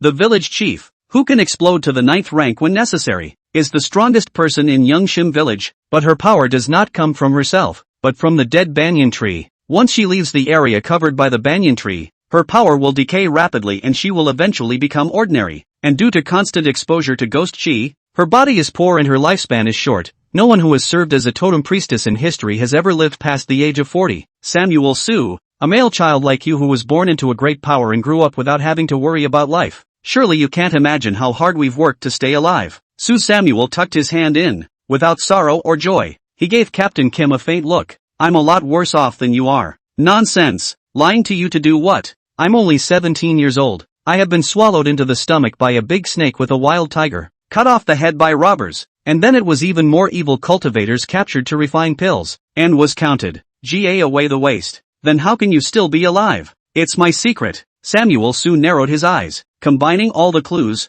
he already had some guesses about the masked venerable who had counted on him in his previous life and lured him to the bamboo forest where Li Sadeo lived. He had offended quite a few people in his previous life, but he had never offended an exalted level powerhouse. He suspected that the masked dignitary was someone from the Pilking immortal dynasty who had come down from the divine realm to the immortal realm when Li Sadeo broke through the emperor realm in his previous life. It was only because Chu Xiaolu was a nerdy girl and never went out of the sunken moon valley, and that venerable one didn't have the guts to force his way into the diffractive moon immortal sect's territory. That's why she never completed the mission and was trapped in the immortal domain. It wasn't until later, when Su Huai broke through the 9th rank Zunshur and got married to Chu Xiaolu, that the news reached that masked man's ears. I do not know what plan that masked man did. In short, he has been hiding in the dark, set a trap, and even most likely a chain of tricks, to Su Samueline. TSK, damn Pill King immortal dynasty. Sooner or later, I'll shark you all, one by one. All of you will be tied up and thrown into Li Sadeo's bamboo forest, so that you can all experience the pain of the waste. Su Samuel gritted his teeth a little. Anyway, Captain Kim, most people in this world have their own difficulties, and every one of them is struggling to survive. I'm not exactly a powerful male. Instead, I'm talking to some big power. It's a deadly feud. Su Huai took a deep breath and turned back to meet Captain Jin's eyes, just in time to see the confusion and pain in his eyes. He reached out and tapped Captain Kim on the shoulder. We all have reasons why we have to be stronger. There is no need to complain or feel despair. All the lesser things in the world are due to the lack of ability of the person concerned. When you're strong enough, everything will be solved. Captain Jean drank the chicken soup for the soul that Su Samuel had sent, and he was suddenly shaken, and there was a trace of determination in his gaze. He muttered, All the world's ill will is due to the lack of ability of the parties involved. Incompetence. Aha! So, Su Samuel pulled out the soybean-sized pseudo-source crystal. Can Captain Jean tell me if you've ever seen this before? Jin Yuanchong did not return to his senses from Su Huai's sudden change of topic, but when he saw the black crystal core, he subconsciously took out 2 identical black beans from his own bosom. This is a mutated crystal core unique to the ghosts in a cliff to the west, and it is easier to absorb than normal ghosts' crystal cores. The Western Cliffs. Samuel Su was immediately energized. Do you know the exact location? Chapter 128, The Creepy Merchant with the Camel. No. Captain Kim nodded. I once had plans to relocate the villagers into that cliff because it's secluded enough over there. Only later, considering that there was no way to obtain enough supplies on the cliffs to keep the villagers fed, the idea was abandoned. Samuel Su looked into Captain Jin's eyes. Are there any dangerous ghosts there? It's a swarm of ghost-faced sky moths, but most of them are only of the 3rd or 4th rank, and the strongest one is only of the 7th rank. So if I'm careful, I have a certain amount of certainty that I'll be able to eliminate them one by one. Captain Jean looked up and locked eyes with Samuel Su. You have an idea about there? Indeed, there are some ideas. There is a certain something there that I need. Please draw me a rough map of the route. I would like to take a walk to that cliff when the migration is complete. No, I'll just take you there when the time comes. Well, or not. Get an early night's rest, and in the morning, I'll call for you. Samuel Su sniffed and nodded. Stretching and walking into the house he had cleaned earlier in the evening, Captain Kim looked like he was going to sit in the small courtyard all night, silently guarding his goddess. Su Huai definitely didn't have that kind of leisure time to accompany him. Sleep, practice is work, sleep is life. He doesn't need to worry about his safety either. After all, the cultivation was here. To put it bluntly, he was just standing still and letting the strongest person under young Chao Jiashue beat him for an hour, and he didn't see Chao Jiashue break his defense. Sunrise. Suai was in a trance and had a dream. He dreamed that he returned to Earth with all his cultivation and staged a play in which an immortal respected the city of life. Catch a nuclear bomb with your bare hands. Snap your fingers for a big airplane. And with one breath you can topple an aircraft carrier. Cause a tsunami, flood an island nation, and dominate the world. Do the real sense of waking up in charge of the world's power? Drunkenly lying on the knees of a beautiful woman. The harem of 3,000 beauties. Every day to turn over the cards to randomly procreate a beautiful woman of the country. He flipped over a sign that clearly read Chusiyu in big letters. He grinned. That's a good one. That's the one. Then the black silk secretary with the sign on her end smiled sweetly at him. Okay, boss, I'll go and get Captain Kim cleaned up and waiting for you to pamper him. Wait, what Captain Kim? Su Huai looked down, only to see the sign on the Chusiyu 3 big words gradually faded, and then appeared gold Captain 3 hot gold font. Su Huai was instantly startled, and hurriedly dropped the sign with an obscure face and went to turn over the other one. Captain Kim. It's still Captain Kim. Grass. 5, 10, all Captain Gold. Even the long-legged secretary lady in black silk turned into Captain Kim's big black face. Asterisk. Samuel Su was immediately awakened. He took a big breath of fresh air and lifted his head with a palpitation just in time to meet the large, dark face of Captain Kim. Naya, are you sick? What are you doing so close to me? Captain Jean held a bundle of short spears with a cold face. It is now noon. You didn't go to the morning banquet even if you didn't go. Now the village chief has made another luncheon and set the table. If you still don't go, isn't it a bit excessive? Captain Kim would love to poke this bedridden person with a spear. His goddess was busy all night yesterday and had to get up early in the morning to prepare for the morning feast, but as a result, Su Huai, the guest, slept until noon and didn't go to the appointment. If he didn't still have to rely on this man to keep the villagers safe during the migration, he would have stabbed this lazy dog to death with a spear. The corners of Su Huai's mouth twitched with a bit of a heartbeat. Still, he couldn't help but open his mouth and say grimly at the thought of his beautiful dream turning into a nightmare because of Captain Jean. Captain Kim, from now on stay away from me when I'm sleeping, even if you have to wake me up. Don't get that close. Captain Kim froze slightly. Why? Because I am good at killing people in my sleep. Might just shark you one day. Chao Joshua's small courtyard was set up with a wooden table made of planks put together,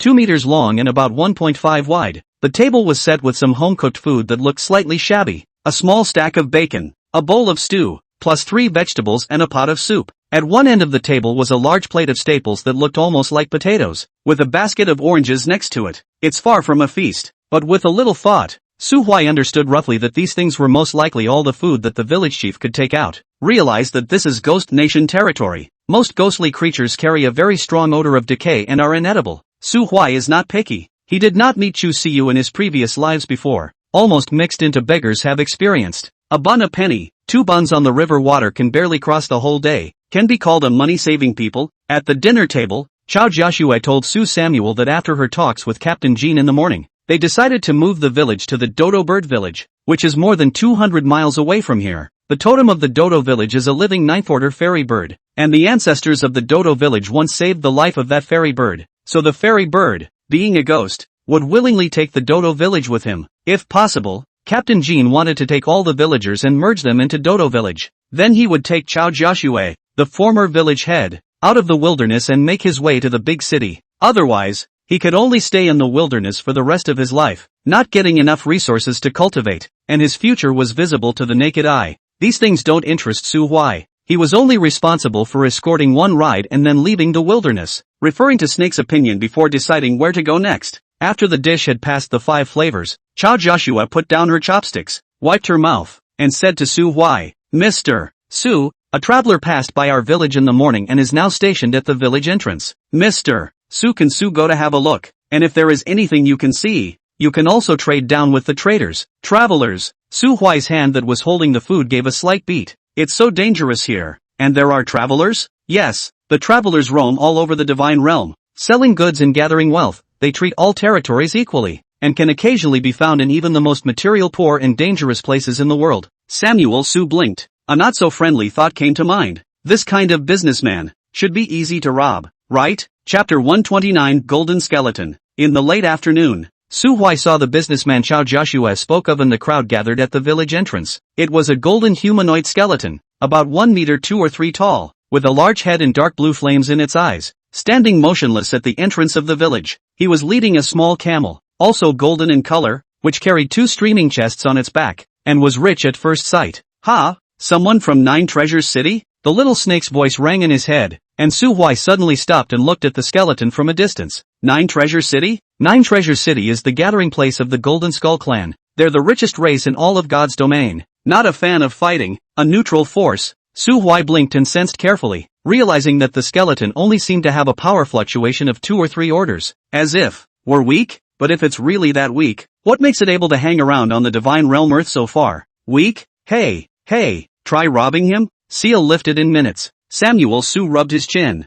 "You mean as long as you don't rob anything you're fine?" "That's right. Legend has it that the Golden Skulls are a race artificially created by the Golden Skull Patriarchs, and are inherently flawed. As long as they don't break through to the realm master level, their spiritual intelligence is in a state of obscurity, with only the most basic instincts. That means it's a neutral creature as long as you don't touch the box or attack it. And what is the strength of this golden skeleton? Better than you." Captain Kim stood behind him, and when he saw him stop, he reached out and tapped him on the shoulder. "What's wrong? Didn't you just say you wanted to see what the merchants were selling? Why did you suddenly stop?" "Ahem. Nothing. Just suddenly remembered I don't have much money on me. Don't need the money." Captain Kim looked toward the walkers at the entrance of the village. "They take everything, and anything of value can be exchanged with them for a currency common to all of God's domain. In fact, people in remote areas like ours can't afford the goods they carry, and are more likely to act as sellers, exchanging things they can't use for a while for money. You'll see for yourself. The villagers of Yunha are simple and honest. Nowadays is not a busy farming season.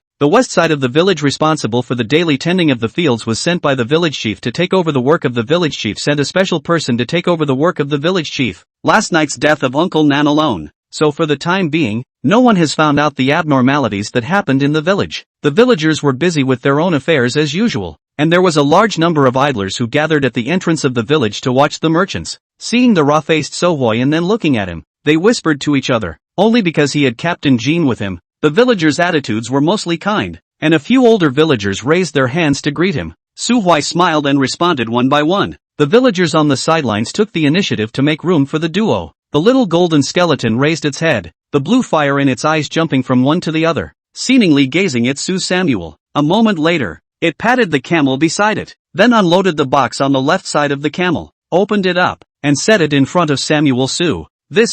It actually thinks that you can afford the things in here. Captain Jean raised his eyebrows and looked at Su Huai with a surprised expression. There was more than a hint of interest in Su Huai's eyes. What does this little skeleton rely on to judge client assets? Cultivation? Or can it see through the storage ring and directly detect the value of the items I'm carrying? If it's the latter, then the ability is more than a little scary. He crouched down and looked into the box. The items were few and far between: a cloak, a scroll, a mask, and a mediocre stone token. There was also a line of small characters sealed next to the item, which should be the basic information about the item. Night Demon Cloak, Imperial Artifact, refined from the skin of the Emperor Realm's Night Shadow Heavenly Demon. It has a complete concealment effect in the darkness of the night, and is impenetrable under the Realm Master. Price, 1,000 Imperial Coins. Note, the cloak's raw material comes from a Night Shadow Sky Demon King clan, and the user may cause the Night Shadow Sky Demon clan to hunt him down if he is discovered by the Demon clan. Night Walking Technique, a primary technique. A special concealment technique refined from the soul of the Emperor Realm's Night Shadow Sky Demon. Price, 100 Imperial Dollars. Note, learned by those with elemental darkness powers, it is twice as effective and doubly effective. Night Demon Mask, special item, made from the blood and skull of the Night Shadow Sky Demon of the Emperor Realm. It can be disguised as a Night Shadow Sky Demon after wearing it, and cannot be broken below the Jinguo realm. Price, 200 Imperial Dollars. Note, the raw material for the mask comes from a Night Shadow Sky Demon King clan, and the user may cause the Night Shadow Sky Demon clan to hunt him down if he is discovered by the Demon clan. City of Chaos, Passage Token, Outside Special Item. With this token, you can have the qualification to enter the outer city of the City of Chaos. Selling price, 50 Imperial Coins. There were so many slots that Sue Samuel didn't know where to start spitting for a while. The first thing is that this box of things, 3 of the damn things all originated from the same Night Shadow Sky Demon. Su Huai suspected that the token was also burst when killing the Night Shadow Sky Demon. This little skeleton looks honest. Do not do meow will not be the murder of goods hook. Then there is this currency. What is the imperial currency? I don't have that either. The little skeleton seemed to see his entanglement, tiptoed again, took out a piece of paper from the box, and with golden liquid dripping from his fingertips, he wrote something on the paper, and then handed it to Samuel Su. Green Feather Phantom Sparrow Bone Bow, Imperial Artifact. Acquisition price 2,000 Imperial Coins. Imperial Realm Human Flesh, acquisition price 500 Imperial Dollars. Su Samuel was speechless. The Green Feather Phantom Sparrow Bone Bow should be the only piece of Emperor weapon he had on him. That bow was indeed quite powerful, being the same as an Emperor weapon. It was understandable that the value of the weapon was higher. As for the Emperor Realm Human Flesh Body, rubbed in the back, the reference couldn't be to himself, could it? Good lord, my body is only worth 500 Imperial Coins. Do you have manners? Su Samuel gritted his teeth. That bow was put away in his storage ring. The little skeleton broke through with a single word, sitting on its ability to see through the storage ring. The little snake wrapped itself around Su Huai's finger to stifle its laughter. Don't feel bad. The value of human flesh will indeed be much lower compared to other races. The main thing is that you don't rely on physical strength. As for the imperial currency, that's a type of money in the Divine Realm's monetary system. Incidentally, Nine Treasures City is the economic center of the entire Divine Realm, and the entire Divine Realm's currency is created by them. From top to bottom, they are Divine Coin, Realm Coin, National Coin, and Imperial Coin, corresponding to the 4 realms above the Imperial Realm, and the exchange ratio is 1 to 100. Below the Imperial Coin, there are also a large number of Gold Skull Coins, Silver Skull Coins, and Black Skull Coins in circulation, which are also exchanged at a ratio of 1 to 100. The cores you can't use in your storage ring can all be taken out and exchanged for some currency, so that you won't be unable to get money when you need to spend it in the future. Oh, and by the way, if possible, I suggest you find a way to get that City of Chaos pass. I've been to that place. The City of Chaos is a triple zone. There are no rules. Strength is king. Fish and dragons are mixed. There are all kinds of races. It's very suitable for you to develop. Su Huai did not move and nodded, and then pulled out a large handful of magic cores and ghost crystals from his ring, all of which were piled up in front of the little skeleton. He had always been a thrifty man, and most of the demons and ghosts he hunted and killed in the immortal realm had withheld the crystal cores and saved them, as low as the 3rd or 4th rank and as high as the 9th rank. The forest is piled high. The little skeleton glanced at Su Samuel, revealing a trace of imperceptible contempt, and then snapped the lid on his own little box, squatted on the ground and began to count those crystal cores. A moment later, it opened its own small backpack and put all the crystals in it, then handed Su Samuel a small bag of coins. 14 imperial coins, 80 or so gold coins, and 6 silver coins, 17 black skull coins. So little, quite a lot. Materials below the Emperor realm are not worth much in the first place. In the future when you hunt demons or ghosts, just try to keep their flesh intact. Su Huai pursed her lips and looked at the little skeleton. Her eyes rolled, and she suddenly took out the few spirit stones she had set aside and fiddled with something around it. The little skeleton stood still, looking at Su Huai for a moment before withdrawing his gaze. Tasteless. It is not spiritually intelligent and only follows the most basic rules. As long as Su Samuel does not attack it, it will not judge Su Samuel as an enemy unit, and will always be a harmless third-order small skeleton. Captain Kim's eyes danced as he watched. Su Samuel is actually setting up a formation, and it's also a not low-level formation. At least Captain Jean is not sure that he can break that formation after seeing it himself. Wait a minute. If Samuel Su was able to set up a high-level formation, then why did they still need to migrate? Please ask Su Samuel to set up a few more formations, preferably a few ninth-order formations. Then even if the young ancestors' residual power was exhausted, their Yangxia village would still be enough to defend themselves. Captain Jean was in a somewhat excited mood, but it didn't take long for this excitement to seem like cold water had been poured on him, and his gaze darkened anew. It suddenly occurred to him that with the resources and heritage that Yangxia village possessed, it simply couldn't afford the materials to set up a high-level array formation, nor could it afford to pay the price of asking Samuel Su to set up an array formation. Although Su Huai looked rich, the money he had on him exchanged some crystals with the traders. Surely it was enough to shelter the entire Yangxia village's great formation. But why should people help Yangxia village? Captain Jean is not the kind of brainless person, and has no face to play moral abduction with others. Su Huai and Yangxia village are just casual acquaintances. Yangxia village people are just dead, all have nothing to do with him. It doesn't make sense that if people stay in the village for a few days, they have to give everything they have to save the village, right? What a load of crap. On the other side, Samuel Su patted the dust on his hands and stood up, grinning. Ground binding formation. Setup complete. A traveling merchant? Stay at the entrance of the village and open your kiosk for me.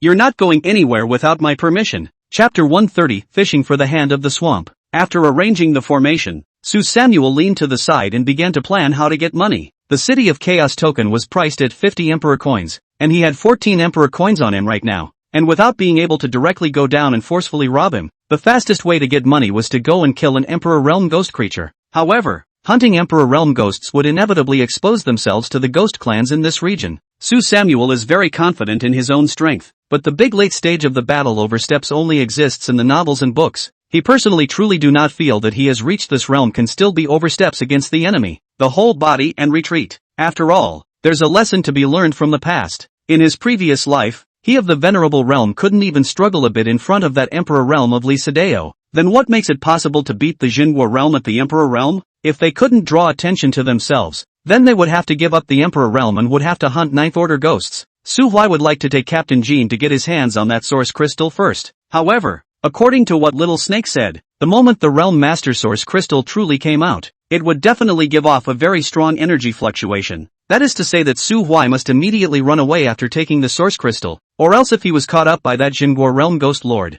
the only thing that would happen to him would be that he would be killed by it and take the treasure, and he would not be able to survive for 10 lives. It was naturally impossible to care about Yangha village at that time. Su Huai is not a good person, but since he received the village head's orange tree and promised to escort the villagers of Yangxia village to migrate, he will try his best to fulfill it. After all, he is the holy son of the diffractive moon immortal sect, plus he was also previously favored by the Enlightenment Tablet in Tangyun Mountain. The scene where the master of the Monument of Enlightenment died in order to shelter the human race was still fresh in his mind. Su Huai couldn't do anything to sacrifice his life for justice, but it was still fine to shelter some mortals as much as he could. Samuel So is a man of conscience, coupled with the fact that Little Snake was also currently unsure of the current situation in the Divine Realm. He hadn't decided on his next step, and needed some time to hide in a secluded part of the wilderness to recover from his injuries. Sharpening the knife. There was no rush. He really wasn't in a hurry right now. Not in a hurry. Su Huai left the village in the afternoon and ran all the way to the wetland swamp that he had bypassed earlier.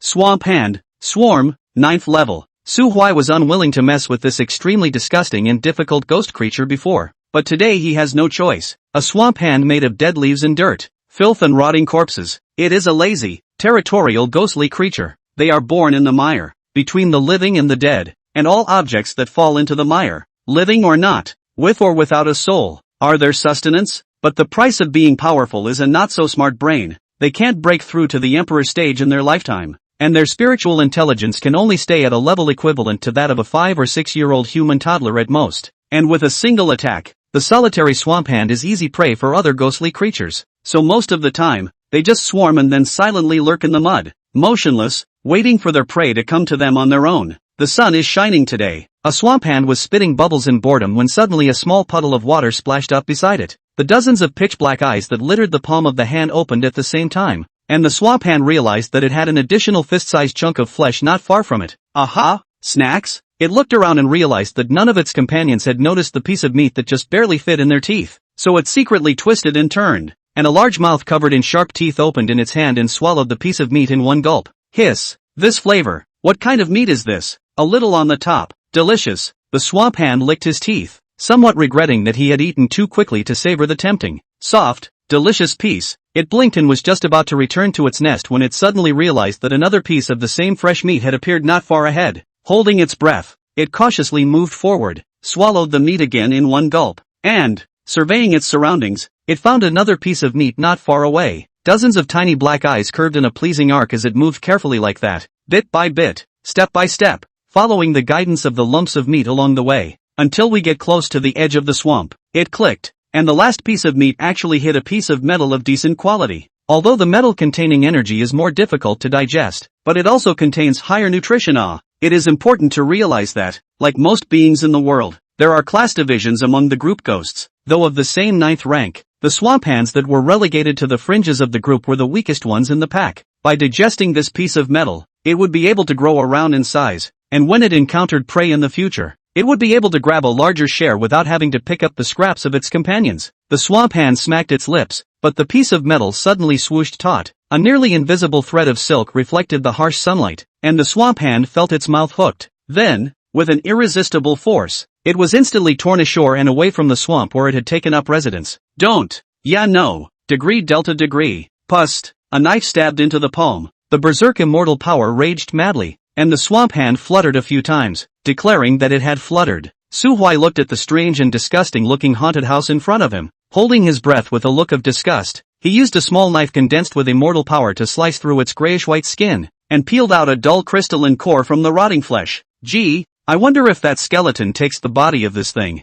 Worthless beings below the Emperor realm, especially this disgusting thing, are of low value, but if you're interested, you can also collect them and sell them later to beings who specialize in death powers. Let's just forget about it. Su Huai kicked away the remnants of the hand of death, and began to hang fresh meat on the fish hook again while continuing to ask the little snake. I saw a darkness lineage authority on Little Skull's cargo introduction before, and now I heard you say a death lineage. How many lineages are there in authority? Not darkness, but the dark branch of the elemental system, to be precise. The source of authority is the 8 supreme laws, i.e., time, space, life, death, destruction, creation, elements, mind. My power, cycle, is a branch of the laws of time, and your power, fraud, is a branch of the laws of the mind. Authority can evolve, and when our authority evolves into law, that's when we become domain gods. TSK. Suai was a bit disinterested. His current goal was only to break through to the Zhenguo level in order to gain the power to defend himself in the divine realm. For those domain god big brother thing. Later, snap, a small piece of fresh meat was carefully dropped on the outskirts of the swamp,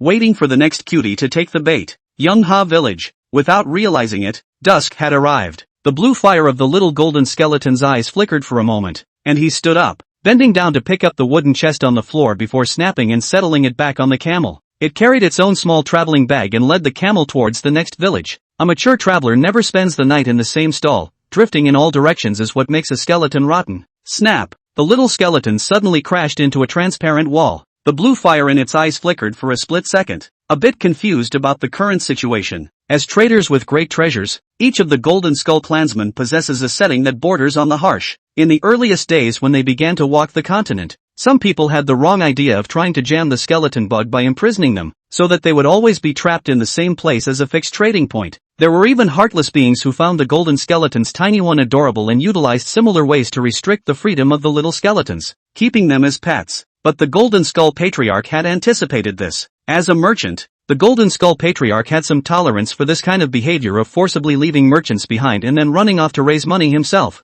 Except that for every day he stayed in the same place, the selling price of the goods would be about 10% higher. Of course, the tolerance is quite limited. You can ask me to relax the term of the deal, but you damn well can't be a scoundrel or keep me imprisoned. Each golden skeleton carried a special mark, and if the traveler had not moved for more than 7 days, the realm master of the Golden Skeleton clan would follow the mark and find it. Simply and brutally, all the forces that imprisoned the Golden Skull merchant were slaughtered. Not a single one left. Of course, that's not to say there aren't exceptions. All of the major power residences that possessed Realm Lord level powerhouses actually had golden skulls resident in them. Only that those golden skulls had the status of resident merchants instead of merchants. The little skeleton's brain went into a state of downtime. The prerequisite for determining damage was being attacked, but the barrier had no rebound wit and did not return the favor in the face of the little skeleton's intrusion, so it was left to lead the camel, crashing into the transparent barrier again and again. Chapter 131. Do you know about loans? When night fell and Su Huai returned to Yangxia village, the little skeleton was still in a state of CPU burnout, stuck in the ground binding formation. Heave. It actually works. Big Evil Su walked quickly to the ground binding formation,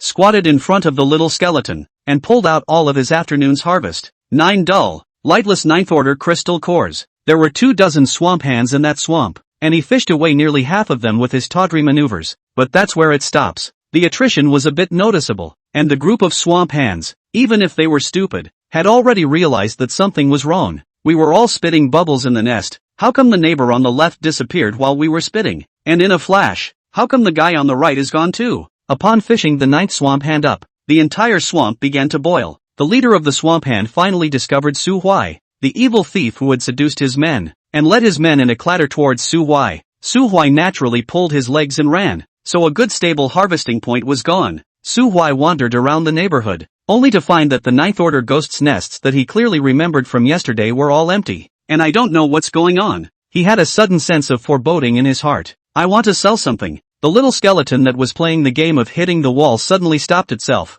turned its head, and honestly looked at Su Samuel. Push all 7 of those crystal cores in front of the little skeleton. It took inventory, stowing those crystals in its own back pocket before pulling out 47 emperor coins, as well as more than a dozen golden skeleton coins. In the pile of crystal cores he took out yesterday, there was only one 9th order crystal core. Most of the high order materials were used up by Su Huai when he set up the array in the immortal domain, and Su Huai estimated that one 9th order crystal core should have been sold for just 10 emperor coins, but now 9 only 47. The average of a 9th order crystal core can only exchange 5 imperial coins or so. This swamp hand is also too worthless, but the good thing was that, together with the previous 14 pieces, replacing the token was more than enough. I want to buy something. When the little skeleton heard Su Samuel's words, the soul flames in his eyes suddenly lit up, and turning his head, he stood on his tiptoes to unload the box and open it once again. Just this one, the Chaos City Pass. 1 hand to pay and 1 hand to deliver. The passage order was cold to the touch, and it also contained an obvious hint of a special aura, presumably a means used to verify the authenticity of the passage order. Finishing the transaction, the little skeleton then tried to close the chest again, but the box was held down with 1 hand by Samuel. So, wait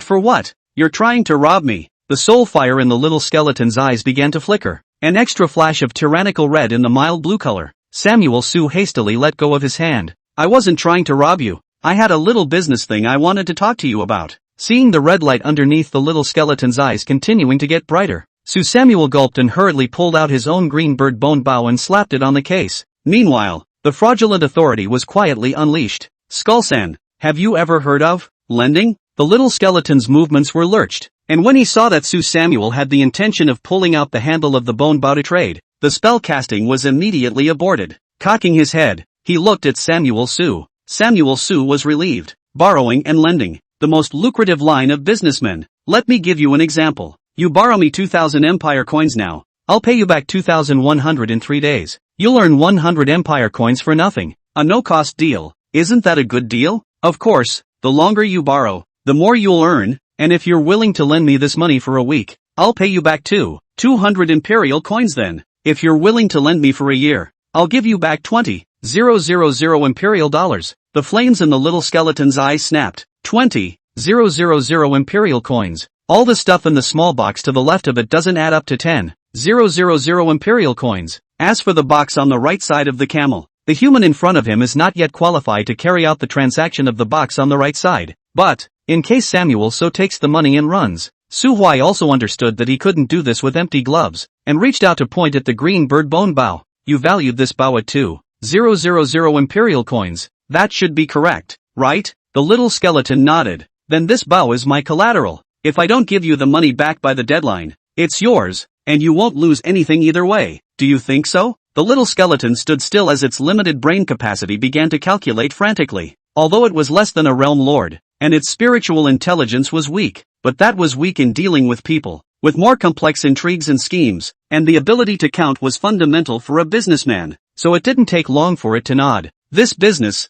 it can be done. It's a sure thing. This year's performance is expected to reach the standard. Perhaps after returning to the Nine Treasures City it will also get a reward. The status and strength can be upward or rise. Perfect. With the blessing of Sue Samuel's law of fraud, it didn't even bother to think about anything deeper, and directly pulled out a large amount of emperor coins. But Samuel Sue shook his head. It's not imperial coin I want to borrow. Instead, it's these two things. The little skeleton followed the direction of his finger, his eyes gazing at the nightmare cloak, and the nightmare mask. These two items together are worth 200 emperor coins. Lend them to me for a week and I'll return them to you for 400 emperor coins. What do you think? The little skeleton immediately nodded and took off the night demon cloak and the night demon mask, handing them to Samuel Sue, and then hung the longbow on the chest where the cloak was originally placed. This small box was also presumably a space prop. The nearly 1.6 meter longbow shrunk to more than 20 centimeters as soon as it came into contact with the box, and correspondingly, the cloak and mask that were taken out also enlarged a lot. Sue Samuel patted the little skeleton's shoulder,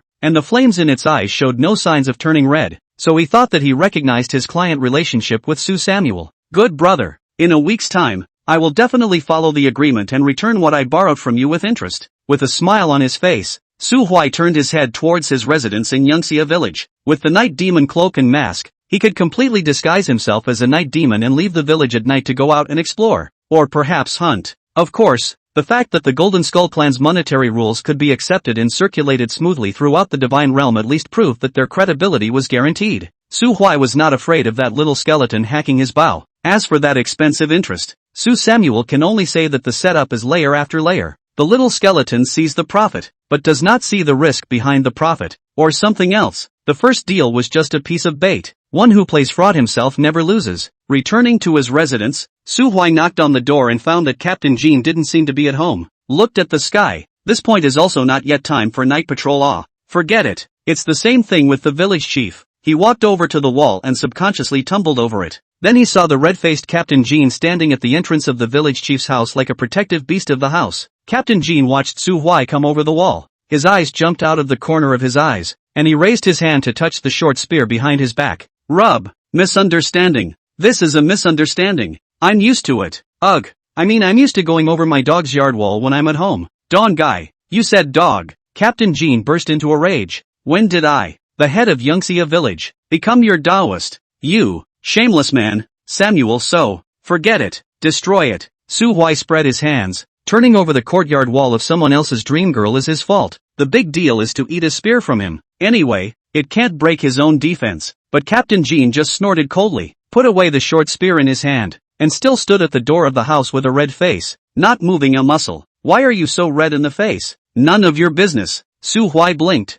and suddenly heard the faint sound of water coming from the house, like someone was. Holy, the village chief is bathing in there. Bold. TSK, Captain Jean. Captain Jean, I have always thought that you are an honest person. Never thought you actually ran into someone else's yard while they were bathing. I was told to come by the village chief.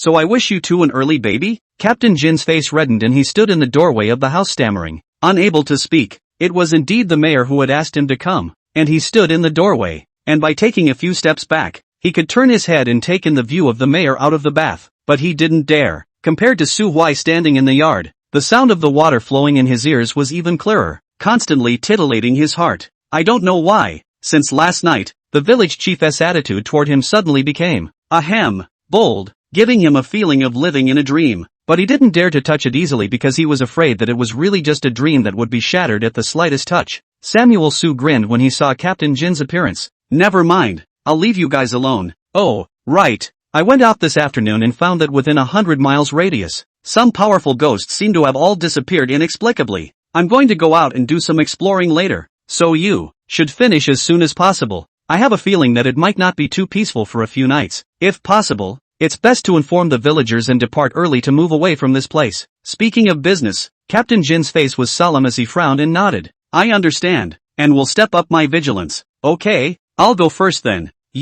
All things considered. Of course, I'm scared to death. It's you, who are. Samuel Su scowled at Captain Jean. You mustn't wimp out when other girls are so forthcoming. Captain Kim. Without waiting for Captain Jean to react, Su Samuel backed up to the courtyard door, his feet stepping back and blending into the boundless night. A few moments later, Chao Jiaxue, draped in a loose red silk cloth and barefoot, walked over to Captain Jean. Brother Yuan Chong. Captain Jean, since you can't stay here, go down and set up the guard first. Captain Kim was relieved. Yes, village chief. As she watched Captain Jean walk towards the outside of the courtyard without a second glance, Chao Jiaxue slowly sighed, some disappointment in the bottom of her eyes. However, Captain Jean had just reached the doorway when he suddenly turned around and looked at Chao Jiaxue with a burning gaze, not hiding the scorching heat under his eyes at all.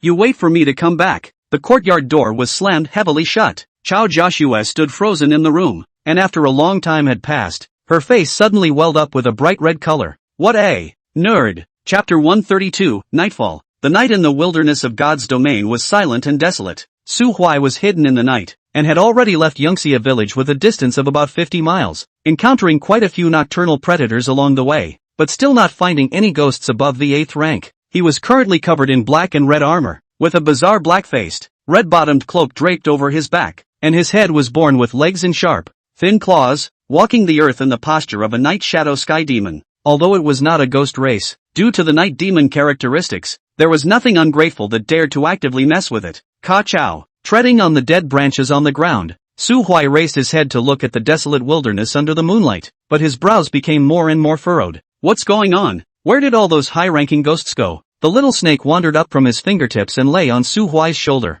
There are generally two possibilities in this case. Either that, or the high-ranking ghosts have been conscripted by the lords and have gone off to raid other lords' lands. Either that, or both were killed by something. If it's the first one, it might be okay, but if it's the second one, all I can say is, run as far away as you can while that thing isn't on you right now. Su Huai gulped, gathered his cloak, and didn't dare to walk with a big grin anymore, lowering his stance. Take another look at. He took a deep breath and traveled deeper. When the 4 rounds of cold moon intersected, almost meeting in the middle of the sky, Su Samuel relied on the traces along the way and felt his way into a rugged and rocky forest. Click, click, click. Creepy chewing noises continued to emanate from the forest. Su Hui stuck to a strange rock, collected all the aura around him, and cautiously looked in the direction where the chewing sound came from. The first thing that happened was that the ground was full of limbs and dead bones, torn feathers, half a ghostly head left, and broken claws everywhere, chewed up bone stubble. In the center of the stone forest, a humanoid monster with 4 arms, covered in black and gray, with a green face and fangs sat on the ground, constantly stuffing the remains of a ghost into its abdomen.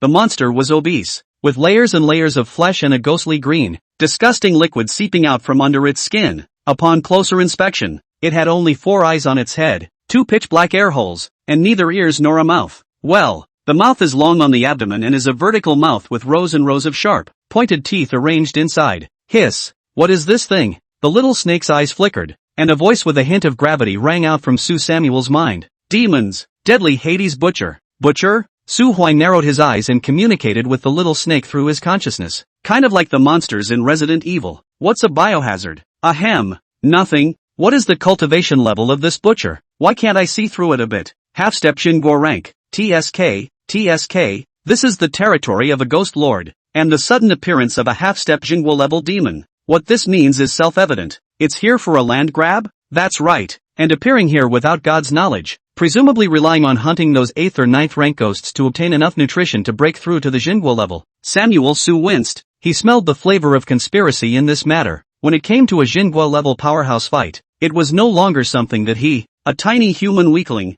could get involved in. He stepped back quietly. Migration is tonight. This place was only about 100 miles away from Yangxia village, and once a battle broke out, it was feared that the aftershocks would be able to cause those physically weak villagers to bleed out of their 7 orifices. Yangha village. When Samuel Su returned to the village entrance and removed his disguise, Captain Jean was still patrolling around the village with his men. Daytime is considered a safe time in this area. The guards have been working through the night. Seeing Su Huai returning, Captain Jean immediately greeted him. How's it going out there? It's a pain in the ass. Samuel Su sighed. Less than 100 miles away from here, there's a half-step Xingguo level demon race that's hibernating, and it's estimated that it won't be long before a battle between the lords breaks out. Call the villagers to prepare for the migration. The sooner the better. Captain Kim frowned. In such a hurry? Su Huai patted his shoulder. The battle for the lord may not necessarily happen right away, but I must remind you that near the village, All of the high-level ghosts in a 100-mile radius have all been hunted clean by that demonic race. Who knows if its desperate need for nourishment to advance will take on creatures of a lower order. Hearing that all the high-ranking ghosts near the village had been hunted down, Captain Jean instantly raised his chilly hairs and immediately instructed the members of the guard team to go wake up the sleeping villagers. He himself gripped his short spear and raced towards the village chief's residence. Samuel Su stood at the entrance of the village and watched as the members of the guards went from house to house, knocking on the doors of the villagers' houses and whispering to them about the current situation.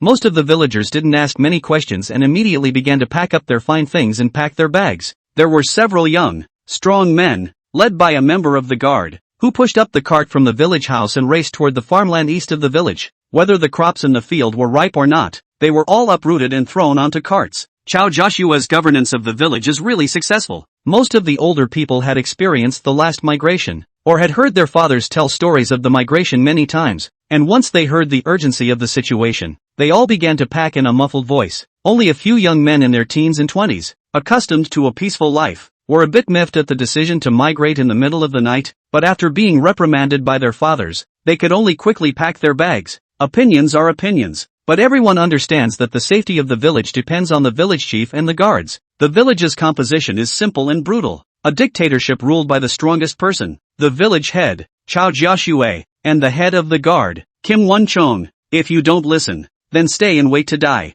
In less than a quarter of an hour, most of the people had packed their bags, and the village chief followed Captain Jean to the village entrance. Chao Jiashue sighed, handed Su Huai a bulging large package. Mr. Su, this is all the fruit of the Hovinia water orange. There's no way I can dig up that tree for you. That's okay. Su Huai received the package and backhanded it into his storage ring. This maneuver caused Chao Jiashue to look at the ring on his hand a few more times, but she didn't say much. Storage implements, which were also available in the divine realm, were not something that people like them, who were struggling to survive on the survival line, could ask for extravagantly. The general situation out there has just been made clear to me by Captain Jean, and the decision to set out on the migration as soon as possible was the right one. But this trip is bound to be treacherous, and along the way, please ask Mr. Su for more care. Su Huai nodded. Don't worry, since I promised you guys, I will naturally do my best. After another quarter of an hour or so, the young men who had gone to harvest the crops returned with their carts, and after Captain Jin's count, the villagers of Yungxia village had all assembled.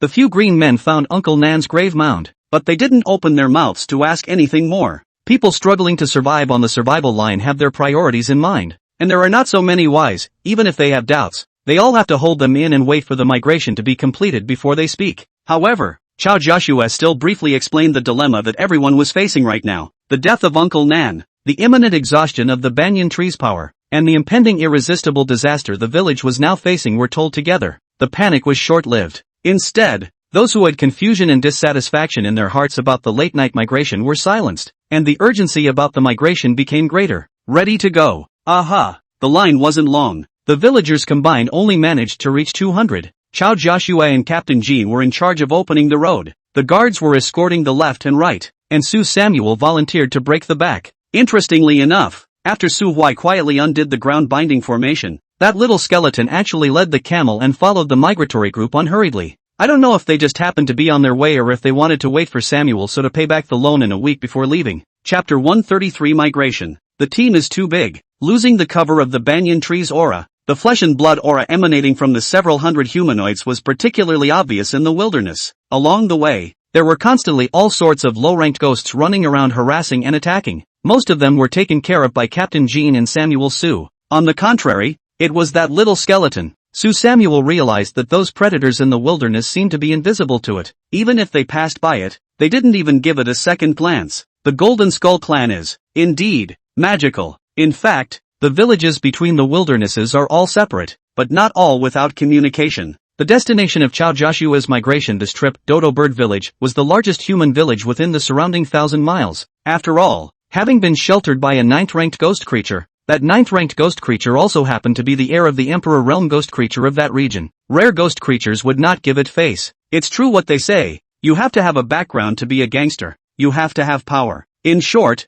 Fairy Bird Village has been rooted in its original location for nearly a century, with deeper roots than most villages and more than twice the security of Yunha Village. It is the proper chosen village of the 100 miles and 8 villages, the envy of everyone. Pust. Su Huai was listening to the old man at the back of the group blowing awesome when the group suddenly stopped as a whole. he looked up and found a blood-colored creek more than 10 meters wide appearing in front of the group. The blood and water surged, and from time to time, the eerie sound of sharp claws scratching on stone came out, incomparably piercing. The team panicked. What's wrong? Captain Jean solidly guarded the forefront of the team, while Chao Jiashua quickly walked to the rear of the team to inform Su Huai of the situation. A river of blood appeared on the road at some point. There is a group of red water ghosts of the 6th order living in the river, dozens of them to say the least, and there may be a 7th order red water ghost leader mixed in with them. The power of the Banyan ancestor that Chao Jiashua had inherited possessed a strength of the 9th rank under full power, but after moving away from the Banyan village and the remnants of that Banyan ancestor, her power had been declining rapidly. Nowadays, she was still maintaining her 8th rank strength. If she consumed a wave here, it was very likely that she would turn into a downright ordinary person before she even arrived at Watari village. There are just two options before the crowd now. First, take the time to clean out all the red water ghosts from the blood river. There may be some casualties. Second, the detour. The blood river is not a natural formation, but rather a territory tapped by the red water ghosts using their properties, and instead of flowing far and wide like a normal river, it will come to an abrupt end around the perimeter of the territory. According to Chao Joshua's estimation, a river of this width would probably break off after 10 or 20 miles. Samuel Su glanced at the dark wilderness around him. This river of blood flowed all the way to the black jungle in the distance with no sign of breaking, and in this situation nowadays, it was okay to say that in the open areas of the wilderness, a crisis could be detected at any time. But into the jungle, unless Su Samuel used his immortal power to wrap up all the villagers, no one knew if an old six would collapse out of the bushes and accidentally kill a few villagers. Samuel Su frowned. You take over for me here for a while I go ahead and check out the group of red water ghosts.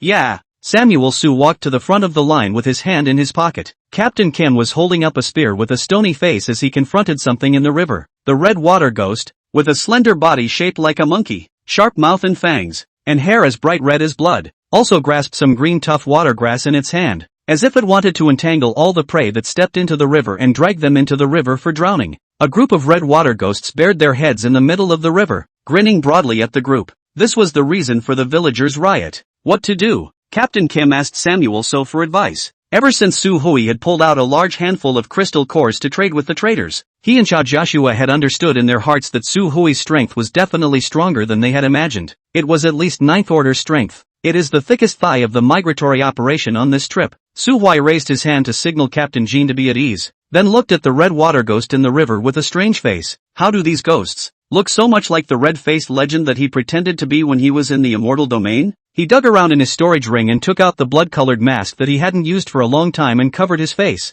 Then another chain with a hook tied to it was produced. Silence locked eyes with the red water ghost. The group of red water ghosts stopped laughing at once. Even the movement of scratching the stone stopped, and the crows were silent. Jia jia jia jia. Su Hui laughed a few times and jumped into the river with a plop. Captain Jean and the villagers in the front row were all stupefied. There was a splash in the river of blood. Within moments, a steady stream of mournful cries came out of the river. The red water spirit's claws lifted out of the water and fluttered a few times before it was re-dragged into the river bottom by something underwater. Within a few moments of tea, Su Hui dragged 5 or 6 red water ghosts to the surface and climbed onto the shore. The villagers immediately stepped back and looked at Su Hui with an expression of having seen a ghost. Even Captain Jean subconsciously took 2 steps back. This operation of Su Hui's, even if it was placed in the wilderness where ghosts were rampant, it was still quite explosive. Su Hui took off his mask, used his spiritual power to dry the clothes on his body, unchained the bodies of the red water ghosts, and neatly yards them on the shore. You can cross the river. Captain Jean gulped, glanced up at what remained.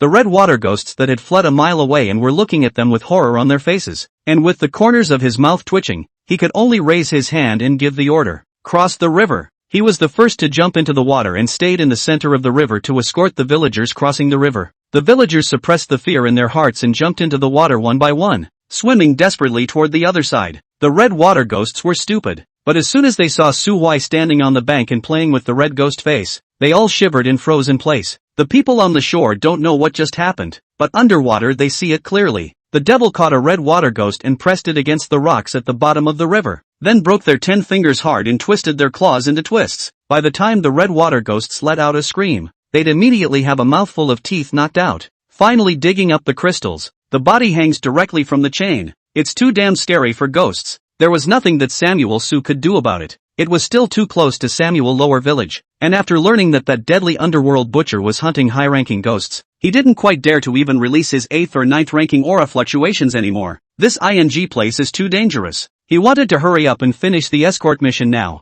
then take the source crystal and run. The villagers crossed the river with no danger. When Su Huai returned to the end of the line with his hand in his pocket, the old man who didn't know what had happened in front of him was still smiling and bragging to him. No effort was spared to sell his granddaughter to Samuel So. The old man's granddaughter was sitting in the grain cart in the center of the procession, only 5 years old at the end of the day, with 2 sky pigtails and snot hanging under her nose. That's a lot of punishment. Thanks to the blessing of that deadly underworld butcher, the party didn't encounter any insurmountable trouble along the way until dawn. There is no sun during the day in God's domain. The light that illuminates the world comes from nowhere, and at some point the night fades quickly and then the whole world begins to cool with a soft glow. The villagers of Yongha village are relieved. The straight-line distance between Wadari village and Yungxia village was only about 200 miles, and after planning the route and skirting around some of the dangers again, the whole journey was about 240 miles or so. Yesterday, counting from the time Su Huai returned and the villagers assembled and set off, 3 hours had passed and more than 70 miles had been traveled. The villagers of Yungxia village were not pampered, but all the way, even though they had not reached the point of not being able to walk, their legs were already a little sore. Chao Joshua could only order a break of 1 hour, allowing the villagers to press and rub their legs,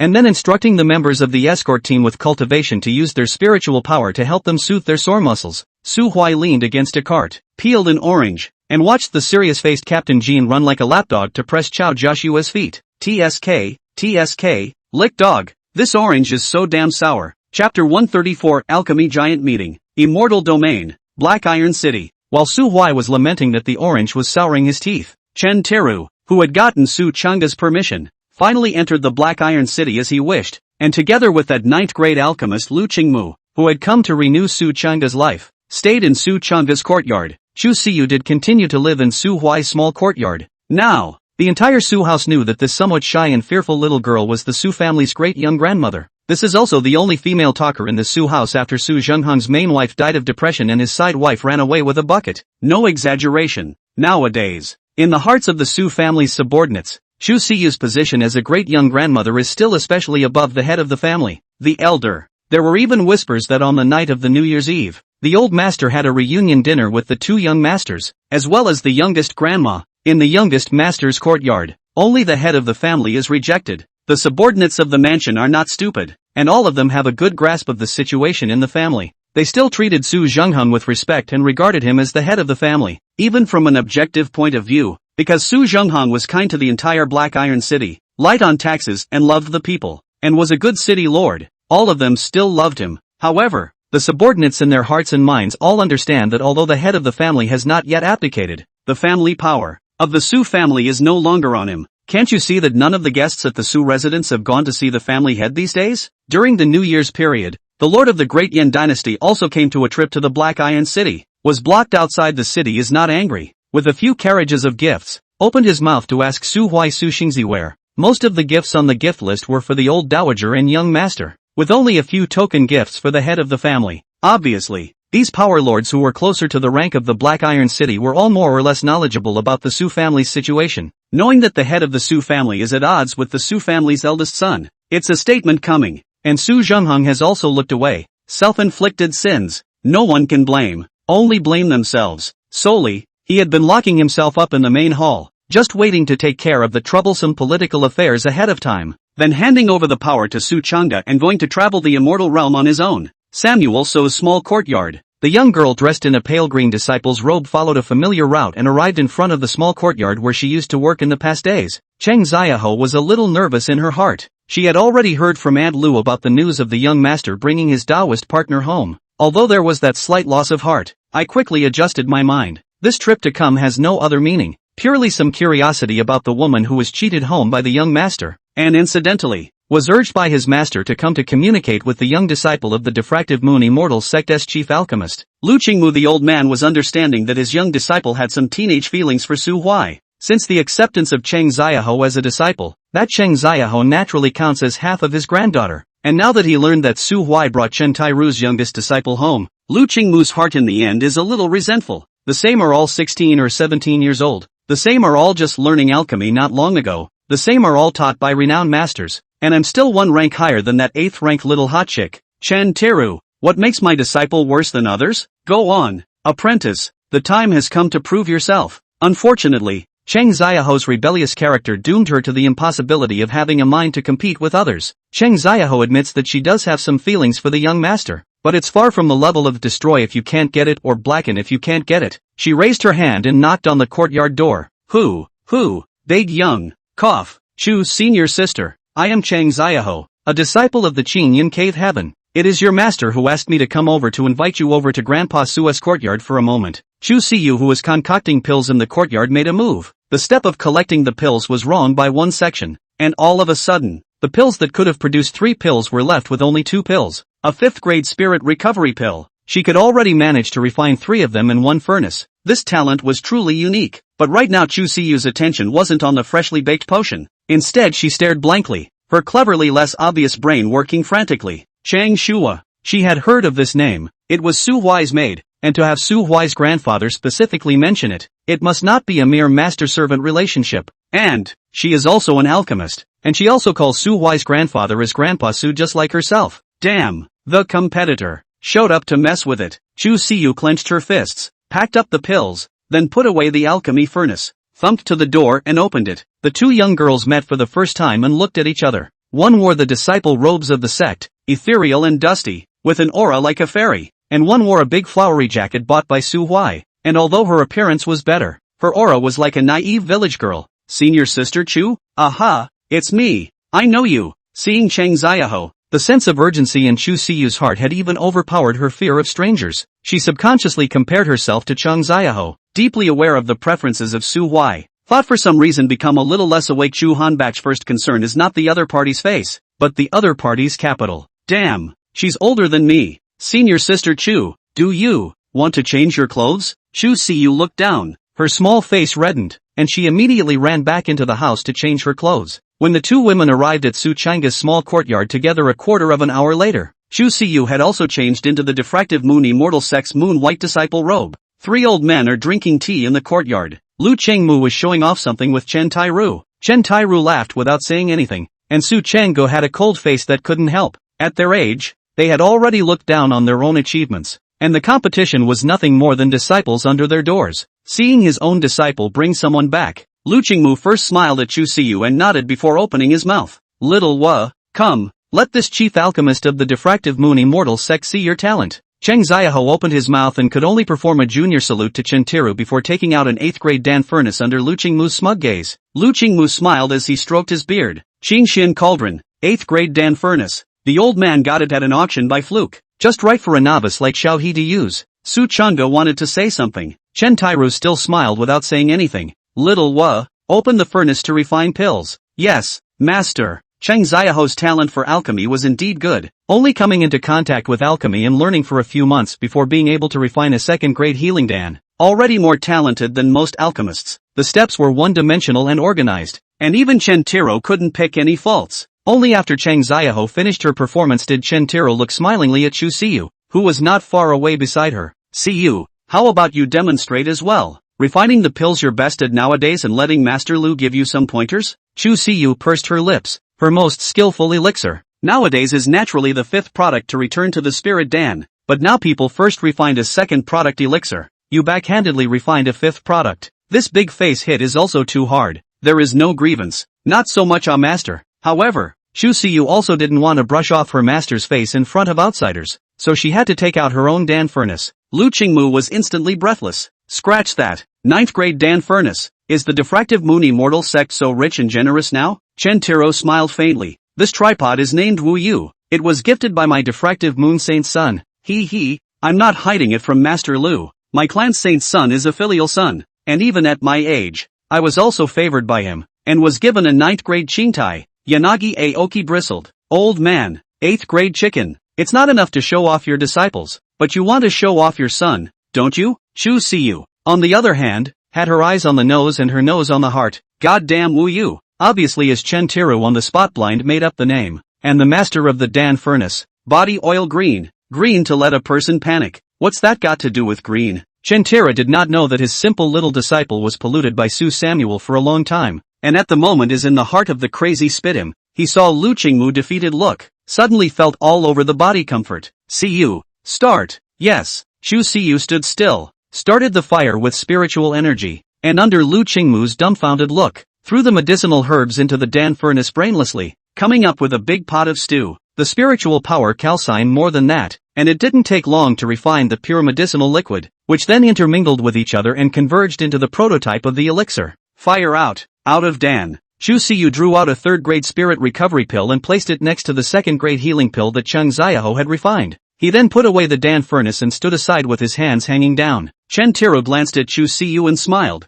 not saying anything more. Elder Su took a sip of tea. The smile on his face thickened a few points, and he gently nodded his head, seemingly dozing off. Cheng Xiaohou sighed with relief. It's understandable that the young masteress fancy Dao couple is a bit stronger than her.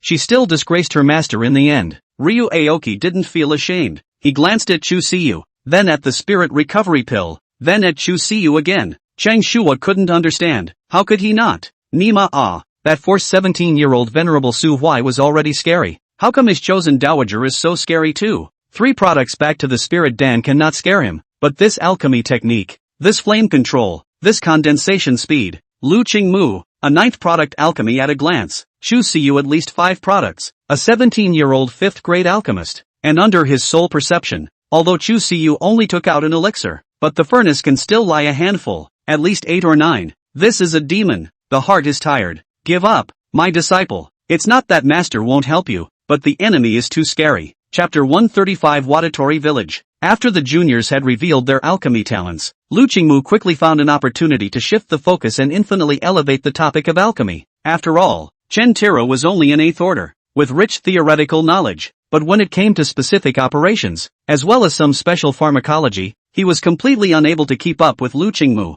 a 9th-ranked alchemist who had been famous for a long time. This kind of topic was too profound for the juniors. Cheng Xiaohou sat on the side and listened to what she could not understand, full of confusion. Chu Siyu, on the other hand, rested her cheeks and looked at the old tree in the courtyard that had just sprouted a new shoot in a daze. What is Samuel doing now? Samuel is eating an orange. As payment for escorting the villagers of Yangshim village, he had ownership of that Hovenia water orange, which naturally included the tree full of yellow oranges when the deal was struck. Chao Jiaxue is a real person. Ripe oranges all help Su Huai picked, loaded a full sack. Each one is juicy, but very sour. At this moment, during the break, the villagers were grasping for time to relax their legs, coming together in groups of 3 to 5 to whisper, and from time to time, they also turned their heads to look in the direction of Su Huai. Did you all just see that? See what? That Lord killed 5 demonic ghosts that even Captain Jean had to be afraid of with a single strike. With such a strong strength, it is estimated that even if it is placed in those big cities, it is still a superpower that is strong enough to sit on one side,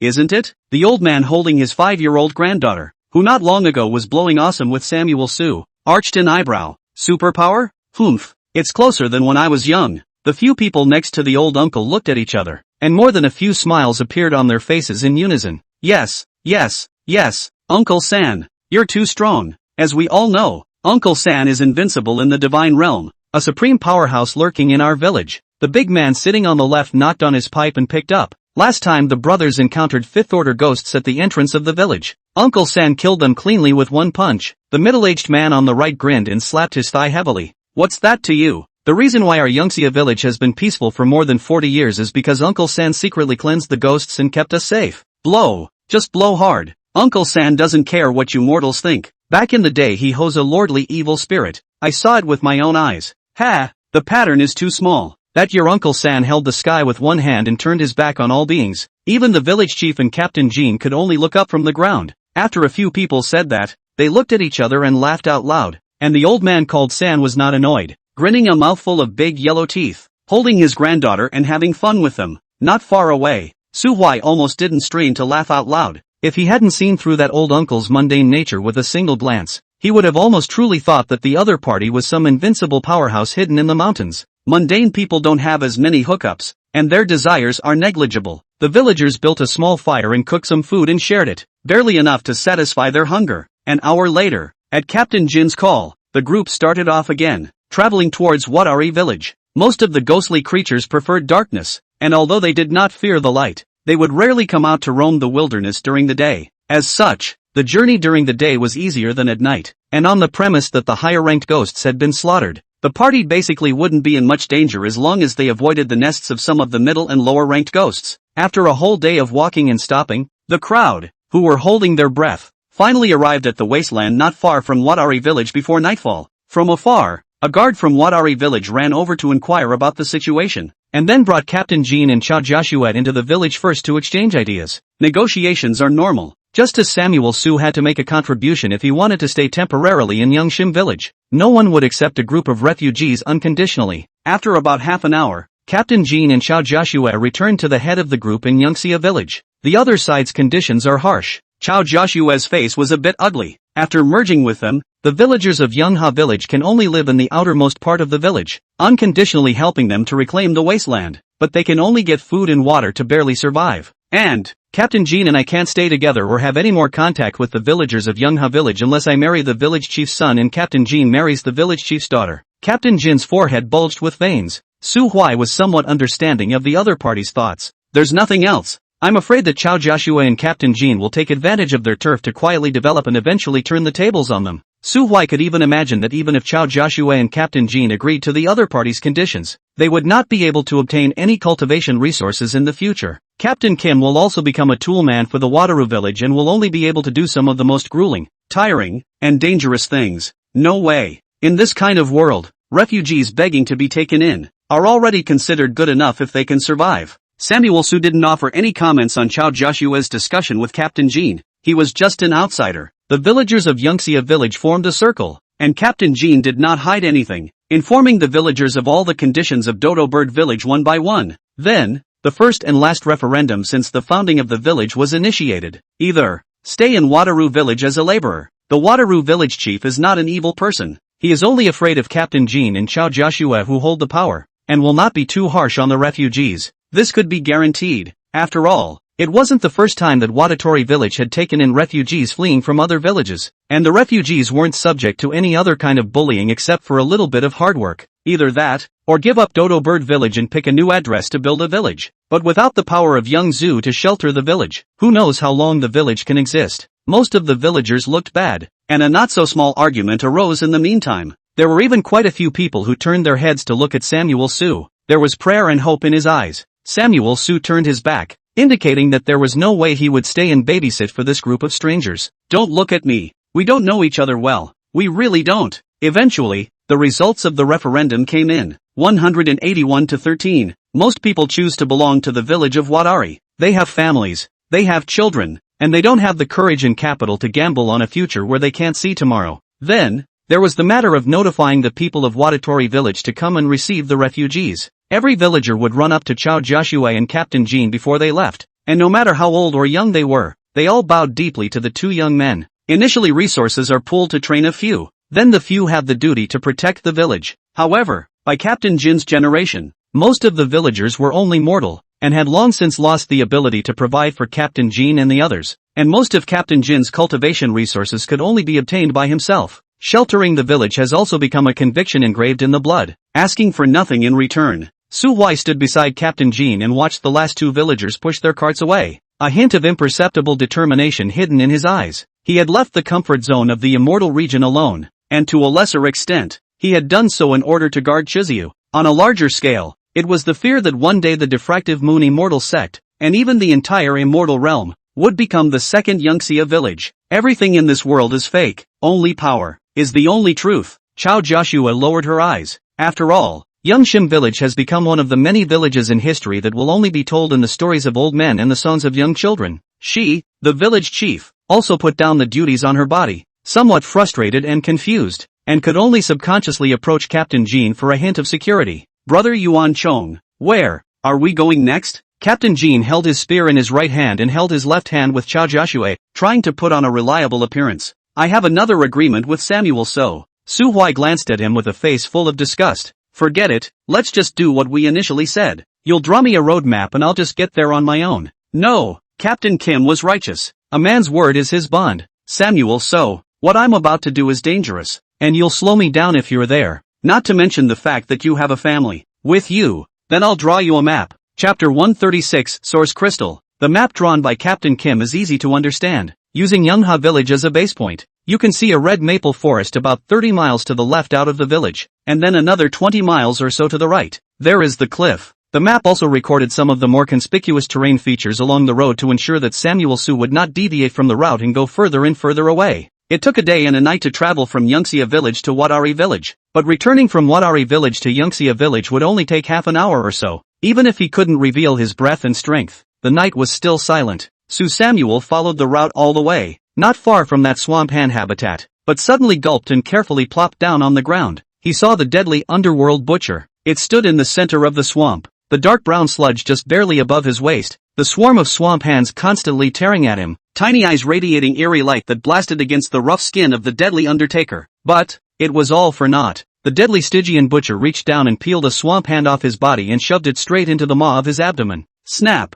Samuel Su heard the sound of popping out of nowhere. Disgusting. Revolting. The damn thing had finally given in to the swamp men who hadn't given a damn at first. The deadly underworld butcher spat out half of the bone with a disgusted look on his face, raised his fat, bald head, and looked in the direction of Watari village. Unfortunately, that side was the territory of an Emperor Realm soul-diverting bird. Although it was on the verge of a breakthrough, after all, it had only taken half a step, and in the end, it was still in the realm of the Emperor Realm. Although he had the ability to kill that soul-diverting bird, the hunting process would definitely cause some big commotion. When the time comes, it attracts the attention of the ghost lords of this place. It's a half-step Jinguo level. Must die. Still, this territory is good. Ever since the Emperor Realm leader of this region, the ghost-faced Vine Banyan, died in a battle more than 40 years ago, the next Emperor Realm leader had not been born. It was also that the ghost-faced Vine Banyan was of a special race and had no flesh and blood, so it wouldn't be of much value after it withered and died, or else it would have long gone to nibble on the remnants of the Vine Banyan's leftover body. As for those parasitic mole crickets under the ghost-faced Vine Ficus, the nutritional value wasn't as high as an 8th-order ghost creature.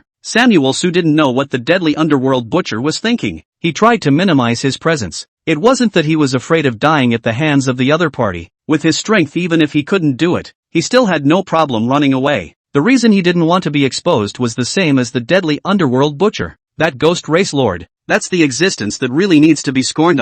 Luckily, the swamp had already been cleared of a wave of swamp hands by Samuel Su beforehand, and it didn't take long for the deadly Stygian butcher to completely empty the swamp, pat his belly, climb up the bank, and head off into the distance. The huge footplate stomped on the ground, leaving a huge footprint, which was then quickly filled with the foul odor of the sludge it carried with it. Only when it moved away did Samuel Su stand up and frown into the distance. This deadly underworld butcher's aura is a bit stronger than when we saw it last night, and it is estimated that it is not far from the true Jinguo level. TSK. Forget it, it's none of my business anyway. Su Huai gathered the night demon cloak on his body, put on the night demon mask, and ran all the way towards the red maple forest marked on the map. The red maple forest, originally the territory of a 9th-order ghost creature, but that 9th-order ghost creature had been hunted down by the deadly underworld butcher the day before yesterday, and the entire maple forest was strewn with the trunks and branches of some white-barked maple trees. The ground was littered with piles and piles of fallen leaves. Turn right at, running wildly for nearly 20 miles once again, Su Huai arrived at the top of a faulted canyon. The map was ultimately too sketchy, and he circled the neighborhood for a while before he saw the side of the cliff that matched Captain Jin's description. The cliffs were silent. The bottom of the cliff, on the other hand,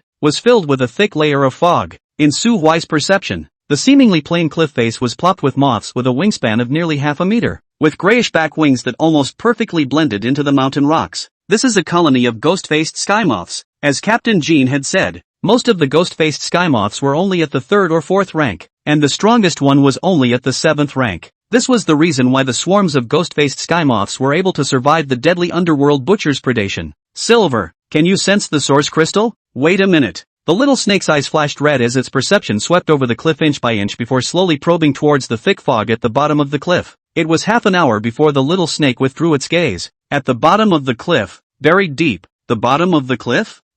There's no high-level ghosts. Just follow my lead and keep digging down. Su Huai took a deep breath, bypassed the dense ghost-faced sky moths on the cliff wall, found a relatively secluded path, and leaped down towards the bottom of the cliff. Ka-chow. At the bottom of the cliff, it seemed to be a dumping ground for the ghost-faced sky moth clan. The place was piled with dead bones that had been cleanly absorbed of flesh and blood, in various shapes and sizes, with a number of human bones mixed in as well. Some scavenging creatures were coiled in the crevices of the white bones, and the air was murky and reeked with a strong stench. Damn! Ghost-faced sky moths. Ghosts! shouldn't be able to defecate, right? You can't generalize. Ghosts are just a name for a group of people, not what you think of as ghosts. Some ghosts have excretory organs, but not the ghostface moths. Okay, this is it. Dig down. Su Huai stood still, pulled out a shovel from his storage ring, spiritual energy attached. The shovel immediately began to rotate at high speed, digging as fast as a drill. 5 meters, 10 meters,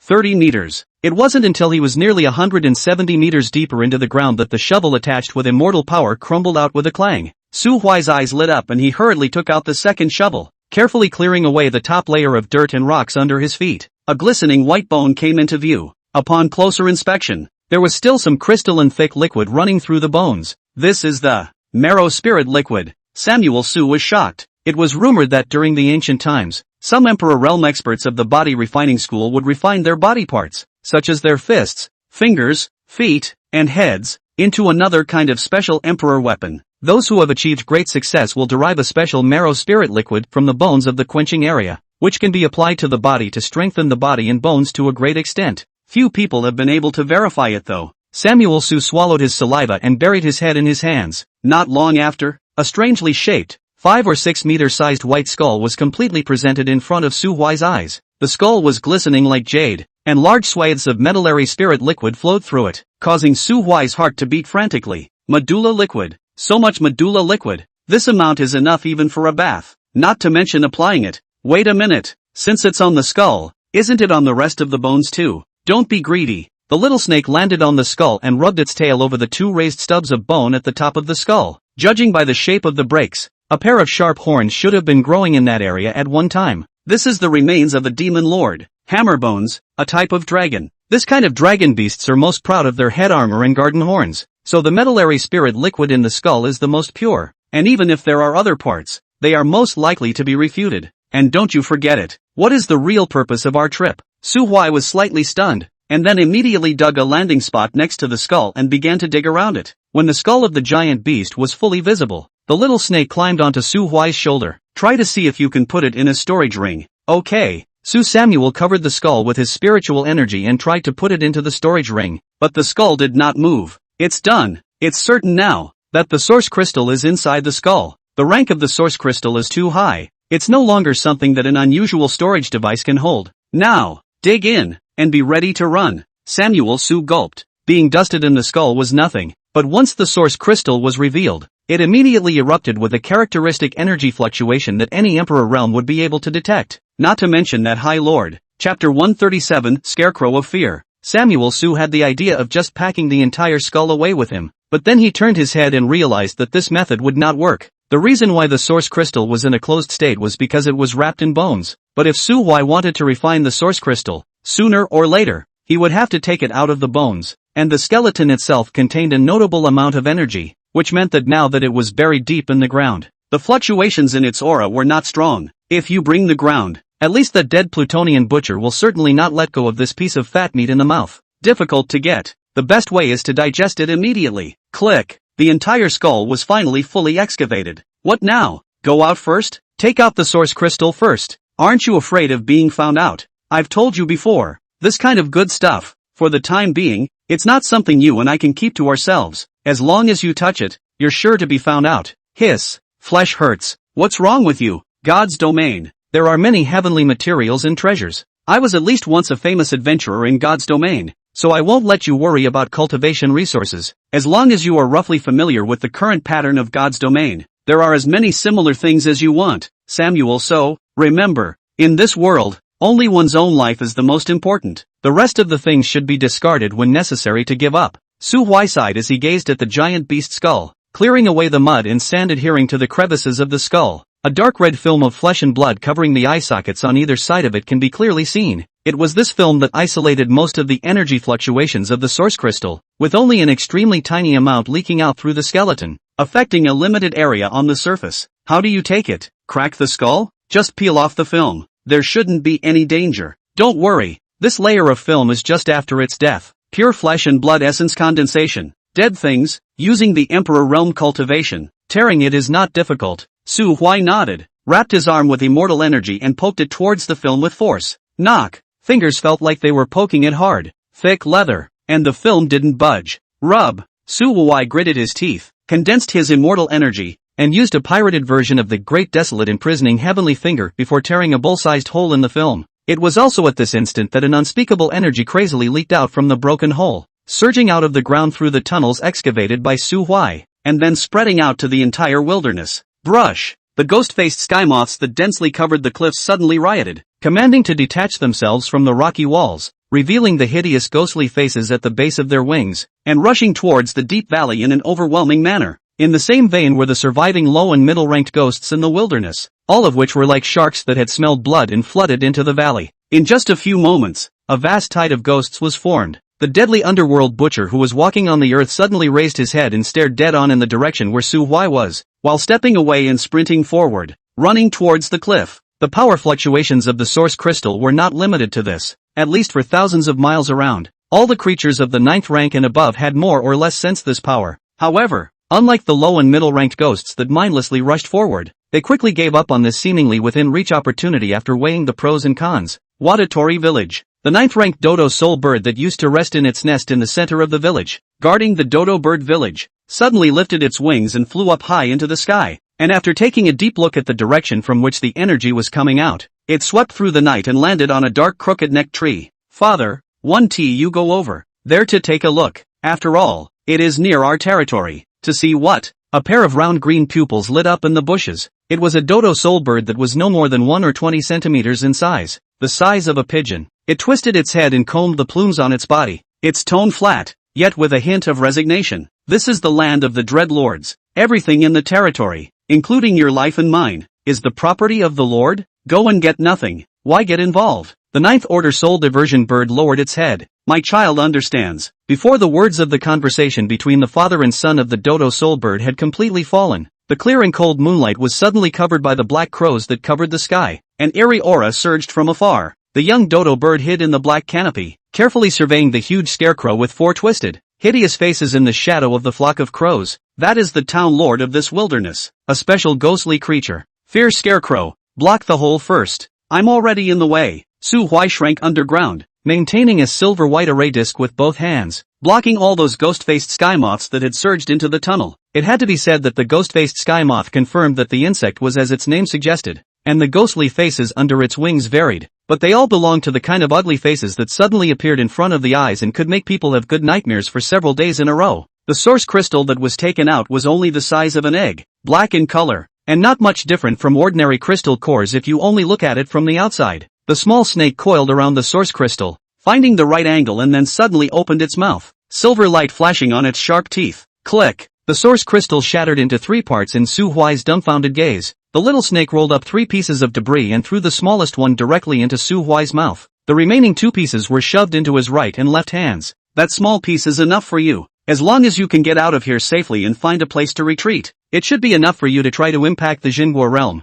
In passing, the Ghost Lord will be here soon. What you do later is up to you. Now, get the road open and get out first. Su Samuel pressed the small piece of source crystal under his tongue while nodding with a solemn face. Gah, gah, the flock of crows has arrived. The night sky echoed if anything with the sound of heckling. The giant scarecrow spread his arms wide and stood on his legs, grinning a bizarre and hideous mouth as he looked at the stagnant deadly Stygian butcher on the other side. Countless crows landed on the scarecrow's body, their blood-red pupils all staring at the fat deadly underworld butcher. The deadly underworld butcher kept roaring lowly, and suddenly raised his hand to grip his neck and yanked hard, pulling out a white bone blade from his body. The scarecrow's smile grew weirder and weirder. However, just as it was about to launch an attack on the deadly underworld butcher, a pillar of heavenly light suddenly burst out from the ground. Emperor Realm Aura? The Dread Lord's head twisted 180 degrees straight up, wanting to see which life-threatening thing dared to covet the chance that appeared within its territory. Then he saw Su Samuel appear in the midst of the many ghostly creatures against the ashes of the ghostly-faced sky moths that filled the sky. Originally, Su Huai's plan was to immediately throw the 2 slightly larger source crystals to the Ghost Race Lord and that deadly underworld butcher respectively as soon as he got out of the ground, and then immediately turn around and run. But wherever the deadly underworld butcher had a little bit of brains, he would definitely choose to immediately run away just like him when he got the benefits. And Su Samuel's mouth, that piece of source crystal, is small and pitiful. Weighing the pros and cons, the Ghost Lords will go after whoever wants to think about it first. Well, Little Snake had already recovered some of his strength, although his battle power was weak as hell, similar to Su Samuel, but the rank was a solid Jinguo level. able to help Su Samuel resist the Jinguo level's aura lock. And his speed was not slow either. In other words, as long as that ghost lord didn't focus on chasing him, he could definitely run away with the help of the little snake. The plan was perfect, but Su Huai's raised hand suddenly froze in midair. He suddenly saw a dazzling strand of reddish gold color amongst the many ghostly creatures. It's that golden skeleton. When we arrived at the village of Dodo in the first half of the night, it clearly ran to the entrance of the village to fulfill its duties as a merchant. How come it's here now? Perhaps. Buzz. Su Huai's body suddenly trembled. A mouthful of fishy sweetness surged up to his throat, and his body's spiritual energy was disordered for a moment. Su Huai understood in his heart that the ghost lord had made a move. Luckily, the little snake's eyes flashed and defused this invisible attack from the opponent. The giant scarecrow seemed to not expect his sneak attack to be blocked, and in the next moment his eyes darkened, and a flock of crows flew on his body, surging towards Su Samuel in an overwhelming manner. Rub. Skullsan. I want my money back. Chapter 138. Have you ever heard of insurance? The flame in the eye sockets of the little skeleton that was paddling through the group of low-ranked ghosts to watch the show snapped to life. The next moment it was holding a camel and appeared beside Su Huai in an extremely unreasonable manner. The chicken thief Su Huai immediately squatted behind it. Ha! The heckling in the night came to a sudden halt. The black crows in the sky seemed to be suddenly framed, dispersing in all directions with the scarecrow's command, still surrounding Su Samuel in the center, but not daring to launch an unauthorized attack again. Samuel Su gulped. It seems that this ghost clan lord also does not dare to easily provoke the Golden Skull clan of merchants. The little skeleton didn't feel much of anything about the argument between a few people. It snapped off the box on the left side of the camel and carried it over to Samuel Su, opening it with a flick of the wrist. Samuel Su gulped. So what's the estimate on this thing? The little skeleton looked down at the source crystal in Su Samuel's palm, and his eyes exploded as he hurriedly pulled out a piece of paper from his own backpack and used his finger to write and draw on it. Low Order Master Source Crystal Fragment, 73 coins. Low Order Master Source Crystal Fragment, 51 coins. Low Order Master Source Crystal Fragment, 12 coins. From high to low, they were the acquisition prices of the 3 source crystal fragments. Samuel Su gulped. Sure enough, it's a wave of riches. The unit of currency has made a double jump from the initial imperial coin to the realm coin directly. There was an error in the previous write-up. The currency conversion ratio was 1 to 100. Henceforth it will all be calculated at 1:100. Good buddy. Su Huai handed the slightly smaller source crystal in his hand to the little skeleton. On the side, the scarecrow who had watched everything and understood what Su Samuel was planning to do was not calm. The group of crows opened their mouths in unison, and hoarse voices poured into Su Huai's ears from all directions. Don't you dare! How dare you! Humans! Offer the 2 large source crystals to my lord, and my lord may allow you to leave safely with the smallest one. Otherwise, even if you get more wealth, you won't have the ability to leave alive. Su Huai didn't care. Still smiling at the little skeleton, the flock of crows began to close in on Su Huai's direction. The little skeleton suddenly turned its head, its empty eye sockets aimed in the direction of the scarecrow, its blue soul fire slowly tinted with red threads. The corners of the scarecrow's grin curved downward, his limbs twisted in a ball of rage. But in the end, the flock of crows was ordered to disperse slowly. Only the gaze that looked at Su Huai surged with monstrous killing intent. Good, very good. The flock of crows once again whispered in unison. Humans, don't mistake yourself. Su Huai still ignored them. The medium-sized piece of source crystal was taken by the little skeleton and put into the small box on the right side of the camel. In a flash of surprise, Su Huai saw that the box was filled with all kinds of bottles and jars, as well as a few crystal cores, 3 tokens, and a dark blue broken claw. But no matter what, those things weren't something that Samuel Su could use right now. After a wave of transactions, Su Huai, who was carrying 51 realm coins, was not comparable to a realm lord, but he was certainly considered a proper tycoon amongst the Zhenguo level powerhouses. He redeemed the longbow he'd pledged to the little skeleton, and bought the nightmare cloak along with the nightmare mask, and, finally, stared at the light-handed little skeleton. Skullsan, I have another business deal to talk to you about. Little Gollum raised his head and locked eyes with Samuel Su. Did you figure out what borrowing means? Little Gollum nodded. Well then, now that we've cleared up borrowing and lending, let's now move on to insurance. The most stable and profitable business practice in the world in terms of megatrends is bank lending along with all kinds of insurance. Do you know what insurance means? The little skeleton shook his head. Su Hui silently operated the fraudulent authority and began to fool around. It's okay, I'll explain. Let's take personal accident insurance as an example. I'll spend a little money to insure you against my death for a year, and if I don't die after a year, all the insured money goes to you. But if I die, you'll have to pay my family 100 times the insured amount. 100 times. The little skeleton subconsciously hugged his case and quickly shook his head, indicating that he didn't want to do this business. Su Huai had expected this and shook the piece of source crystal in his hand. Of course, considering the danger of the divine realm,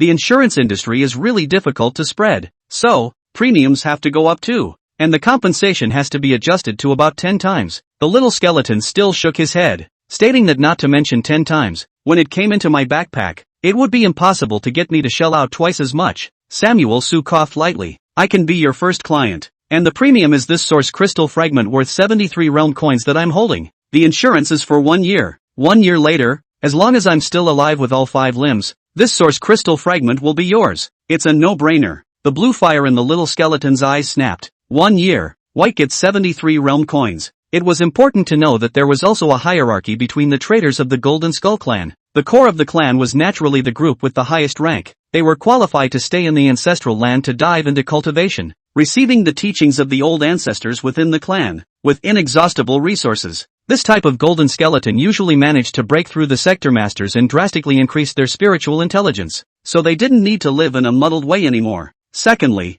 there are those resident merchants who are stationed in big powers, and this kind of golden skeletons can also obtain certain resources and have free time to cultivate. At the lowest level, it is the businessmen. The travelers all carried mission targets on their bodies, and could only rest after completing the targets, and the clan would not give the travelers resources for free, and only when the 5-yearly debriefing deadline arrived would the travelers be eligible to return to the ancestral land. 9 Treasures City was a place of paper and gold, where the roads were paved with black skull coins. The Golden Skull clan is also a strange race that doesn't look at talent or bloodlines. The only way for line merchants to move up the ladder is through performance. Unfortunately, the little skeleton's talent wasn't that high. Its seniority in the pack was low, and the traveler's routes it got were barren, mostly located in the wilderness. It had been 2.5 years since this business trip, and including the 3 pieces bought by Samuel Su, only 11 of the items in the left box had been sold. The right box is even more unopened. Along the way, the acquisitions were also mostly miscellaneous, nothing of much value.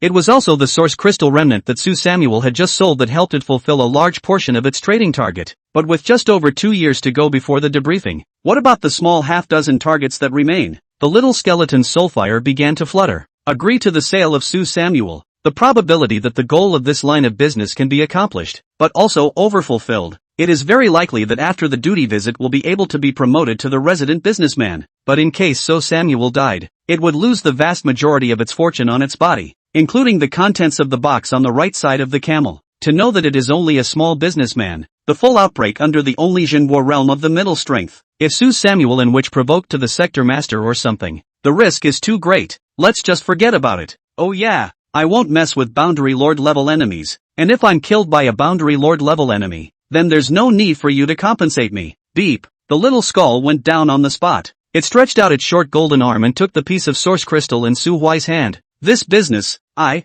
9 Treasures City Earth Character Squad No. 9527, have done it. Chapter 139 Golden Skeleton vs. Dreadlord. Seeing the skeleton walker accept the source crystal remnants handed over by Su Samuel, the Dreadlord finally couldn't bear it anymore. Although most lords would choose to give the group behind the other party a face when they encountered a Golden Skull clan's vendor, this forbearance was not endless. In particular, the little skeleton's move had severely damaged its immediate interests. Yes, your pack is indeed strong, and as the most basic of the walkers all possess at least a township-level burst of power. But who isn't a townie anymore? Everyone's cultivation level is similar, and the king's vassal would rather have his seed. I've given you enough face. If you don't take it, then don't blame me for flipping out. Flocks of crows surrounded it, and the moonlight was completely obscured. In fact, since this deal had just begun, it meant that there was bound to be a battle between the Dreadlords and the Skeleton Walkers. Only the Fear Lord has been holding back, trying to avoid this unnecessary battle by threatening Samuel Su, the seller. As a matter of fact, the Golden Skull clan only cared about transactions. Neither did they have a bodyguard business, nor would they care whether their own clients were dead or alive after the transaction was concluded. Nowadays, in this situation, going soft on the Fear Lords was the best choice for Su Samuel, but the Dread Lords never expected it. Samuel So, the stranger, was just too tawdry. His original hometown was a world where there were more capitalists than streetlights. From the first budding rise, to the black slave trade, to the great factory, to the establishment of colonies, to the slaughter of the native races, and then to the establishment of the great world in relative harmony. Su Huai initial hometown, A great part of the people's intellect all points in the struggle for power and profit, not to mention, on the dry 4C kind of old coins, thrown into the ancient Chinese dynasty's harem is estimated to not live until the grand finale. While the 10,000 races of the gods' domain were fighting chaotically and struggling for the rise of their race, some of the capitalists on Earth were already thinking about how they could bypass the layers of strict rules and then reasonably squeeze all the value out of all the people at the bottom.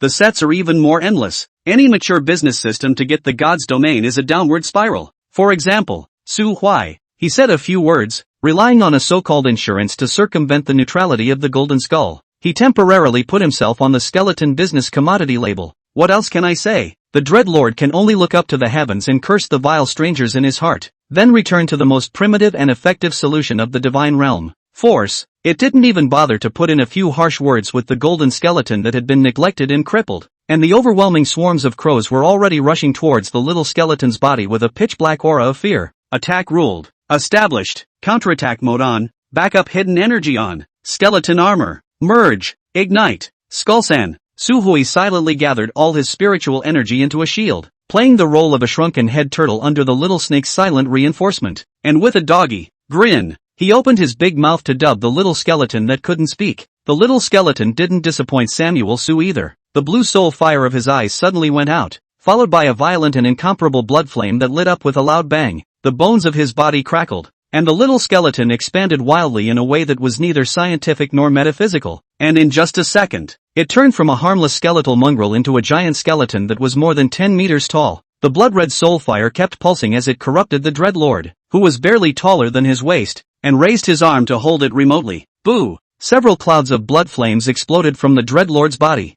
staggering a few steps and immediately letting out a low hiss. The dark room was misty, completely obscuring Su Huai's vision. He winced, his spirits tightening for fear that the Dreadlords would not be martial and come to sneak up on him. A young man with no hands, bursting noises, eerie hissing sounds, the hoarse cries of flocks of crows, and the friction and collision of bones intertwined constantly in the black mist. Su Huai's heart began to beat violently. The last time I felt this way was when I was a junior high school student on Earth and was dragged to a newly built haunted house by my roommate. But since crossing over to the immortal realm and getting used to dying over and over again, he hadn't felt this kind of fear in a long time. Fear authority? Su Hui gazed at his mind, but he still couldn't dispel the strong feeling of fear within his heart. 3 minutes. What? The little snake raised its head and looked at Su Samuel with a not worthy of you look. If I hadn't regained some of my strength, I could have helped you defend yourself against the vast majority of the Dreadlord's power encroachments. You'll live in its realm for 3 minutes at most. You're still too reckless. In case that golden skeleton isn't fooled by you, you won't be able to get out of this wilderness alive today. Samuel Su smiled. I wouldn't take such a big risk without some certainty. Some of your recovered strength, the experience of successfully snubbing the golden skull earlier, plus my authority to defraud, and Samuel Su gave the little snake a meaningful look. Any less than one of these conditions would have made it impossible for me to make the decision I'm making now. But the bias is well conditioned, and the benefits that come with a successful flimflam are considerable. Silver, just so you know, a year is enough time for me to do a lot of things. Snake was silent. Since the loss of his former companion, he has become incredibly cautious, always retaining an ounce of wariness of anything and anyone. It was also the fact that he was dependent on Su Huai for 9 lifetimes, plus the fact that he had helped him to avenge part of his own revenge. Otherwise the little snake would never have been able to return to the divine realm and still stay by Su Huai's side. Considering this human who only had an emperor realm cultivation level as a second sender, seeing the little snake's silence, Su Huai smiled and continued to carefully maintain the shield around his body. The world is not supposed to be good for no reason. Little Snake may not have initially had no intention of using him to rejoin the divine realm, but the 9 worlds protecting each other wasn't a lie. He was able to take one step at a time, from being rejected and disliked by the world to now achieving the emperor realm and moving all the way to a higher level without the help of Little Snake. By the time he had ascended to the emperor realm, he, who carried the authority of the mind system, could feel his deepening bond directly with Little Snake, and the relationship of mutual utilization gradually turned into a true partnership. The reason why Su Hui chose to take the risk, apart from his eager desire to become stronger, there was also the past that Little Snake had mentioned. The enemy that led to Little Snake's tragedy was not only the betraying Cygnus, but also the domain god who struck. Little Snake felt that the gap was too big and didn't mention anything about the hatred with the domain god, but Su Hui couldn't be heartless. If he could, he would like to become a domain god and see the scenery of the top of the god's domain mountain, not to labor for some resources and be threatened and hunted down by an ugly scarecrow. Samuel Su's brainstorming only lasted a few moments. he suddenly felt someone tugging at his sleeve. Instant scalp tingling. When I looked back,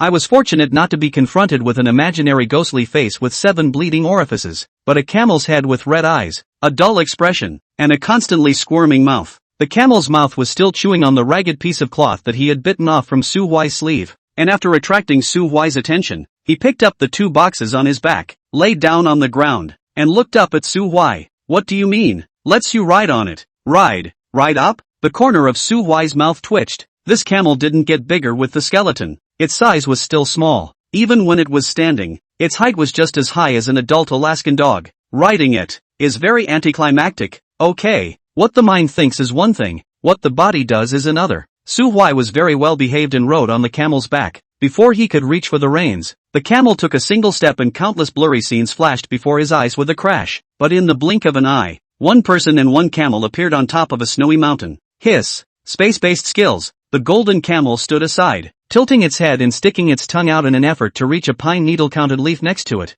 except that its eyes had changed from red to light blue. In the next instant, the little skeleton suddenly appeared beside the camel. The soul fire in its eyes had also returned to its blue color, and many fine cracks appeared on its bones. The crack in his right arm was particularly horrifying, and it continued to ooze a light golden liquid out. This is not played? This is a fight. The credibility and strength of the Golden Skeleton clan is engraved in their bones. They will only run away if they have beaten them, but if they haven't, they will just shake people to beat them up. Samuel Su froze. Why did you hit and run instead? Dreadlords are being pushed. If you don't run away, wait for the other side to jump over the wall and then trade lives with you? Chapter 140, The Only Way to Get High. Wilderness. After a great battle, the black mist dispersed, and the scarecrow was covered in wounds and his breath was shriveled. The original sky-covering flock of crows was even more so at this time. Only a dozen or so remained, sparsely resting on its arm and lowering its head to clean the wounds on its body. The flock of crows, the embodiment of its power. This miserable appearance undoubtedly indicated that it had suffered a great loss in the battle just now. Gah! Gah! The golden skeleton disappeared. Full of anger, fear, Lord hissed, turned his head, suddenly found not far away from a mountain of flesh, gas and blood rising. The deadly underworld butcher sat at the edge of the wilderness, its size quietly skyrocketing to more than 30 meters, and in front of it were piles of dead corpses of all types of low-ranked ghosts. Just in the time that the Dreadlord and the Golden Skeleton erupted into conflict, the deadly underworld butcher seized the gap and frantically hunted the ghostly creatures that had converged at the bottom of the cliff due to the source crystal's scent. At this moment, the nourishment drawn from it filled the last bit of vacancy, and it looked like there was a possibility of breaking through to the Zhenguo realm at any time. The Lord of Fear looked grim. That golden skeleton bullied me. That's all. It's not as good as my skills. Nothing to say. But you're a half-step Zhenguo demon, and you want to break through in front of me? Looking for death. The black mist filled the air once more, and the maddening sardonic laughter resounded through the wilderness. Snowy mountains. This place seems to be located in an extremely remote place, except for a group of muddled snow grudge spirits gathered at the foot of the mountain.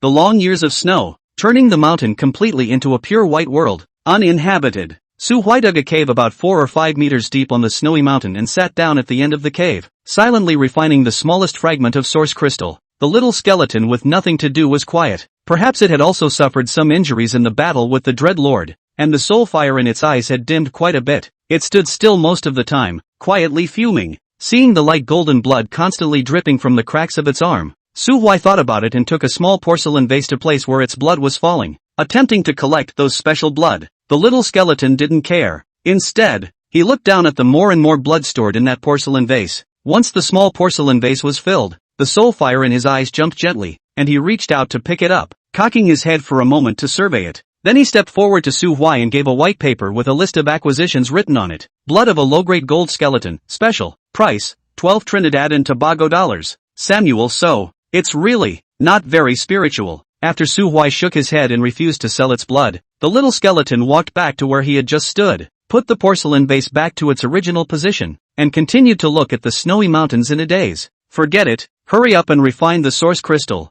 Aha! The remnants of the realm lord level were not that easy to refine, even with the help of the little snake. It took Samuel 2 whole months to completely refine that piece of source crystal that was slightly larger than a fingernail cap. The spiritual energy in his body gradually filled up, and his strength rose day after day. But he always stayed at the half-step Zhenguo realm. Su Huai sighed, looking a little exasperated. He wasn't the kind of genius who had no bottleneck. Just like at this moment, the accumulation of power in his body was already enough. yet he was still missing the last bit of opportunity to poke through the barrier of the realm. After once again cultivating hard for a week and realizing that there was still no breakthrough, he sighed heavily. What the hell? Don't be discouraged. How can it be that easy to cultivate? The Xingguo realm is already a party of lords, and can sit on a vast territory in the divine realm, which is so good to break through. Even those lofty domain gods, break through realm bottlenecks at every turn to sit for 100 millennia. There are many people. You're not even 18. What's the hurry? 100 years and 1,000 years. Where do I have that time? I've got another idea for you. What? Drugs. Breaking through with elixirs will have some side effects of realm vacuity, but I happen to know so many 1 or 2 methods that can solve these side effects, and you have a few dozen coins on you now, so you have enough money to spend. Samuel Su frowned and thought for a while. He didn't exclude getting high on pills, a breakthrough method that countless celestial pride had spurned. Most people in the world who didn't have enough talent had to make do with pills. Strong as the Doma continent's Yen Emperor Xiao Huahua, all the way not the same also in a variety of drugs? What's more, he had grown up in Chu Siyu's medicine pot in his last life, and most of the pills he ate were to cleanse the meridians and enhance his qualifications. But the kind of medicine that can elevate the cultivation level is not less. Otherwise, there won't really be anyone who thinks that he, a pure and pure waste material physique, can break through to the 9th rank Zunshur realm in a few hundred years' time by his own hard cultivation, right? Since there was a way around the side effects from elixirs, there was only one downside to getting high and boosting. Costs money. Doma continent as Xiao Huahua itself is a high-level alchemist, can be self-sufficient, but he sues someone that alchemy talent is not mentioned. In this life, seeing as there wasn't an alchemy genius whose rank was even higher than his cultivation to accompany him, trying to pile up his cultivation with resources would cost an astronomical amount of resources. The little snake's voice came into his mind. Tu Taing, I told you, don't worry about resources. Break through to the Xingguo realm first. I'll find a way to get the rest of the resources. You won't be short of them. Samuel Su exhaled a mouthful of turbid air and nodded. So where to next? First, find a city that belongs to your people. Only that kind of place sells pills specifically for your human race itself. Of course, the rest of the elixir will work, but the effect will be greatly reduced. Okay. Su Huai stood up and moved his sedentary body while clearing away the snow that had piled up at the entrance of the cave. The little skeleton had not stayed outside the cave for the past 2 months or so. It seemed to need to follow some special pattern, and even if it made up its mind to rely on Su Huai to fulfill its performance, it had to go out to the travelers once every 3 days. The land around the snowy mountain was barren, and there were rarely any human villages, so the objects it traded with lately were mostly ghosts or demons living in the ice plains. Su Samuel took the excuse of buying something to take a look at what it had gained in the meantime.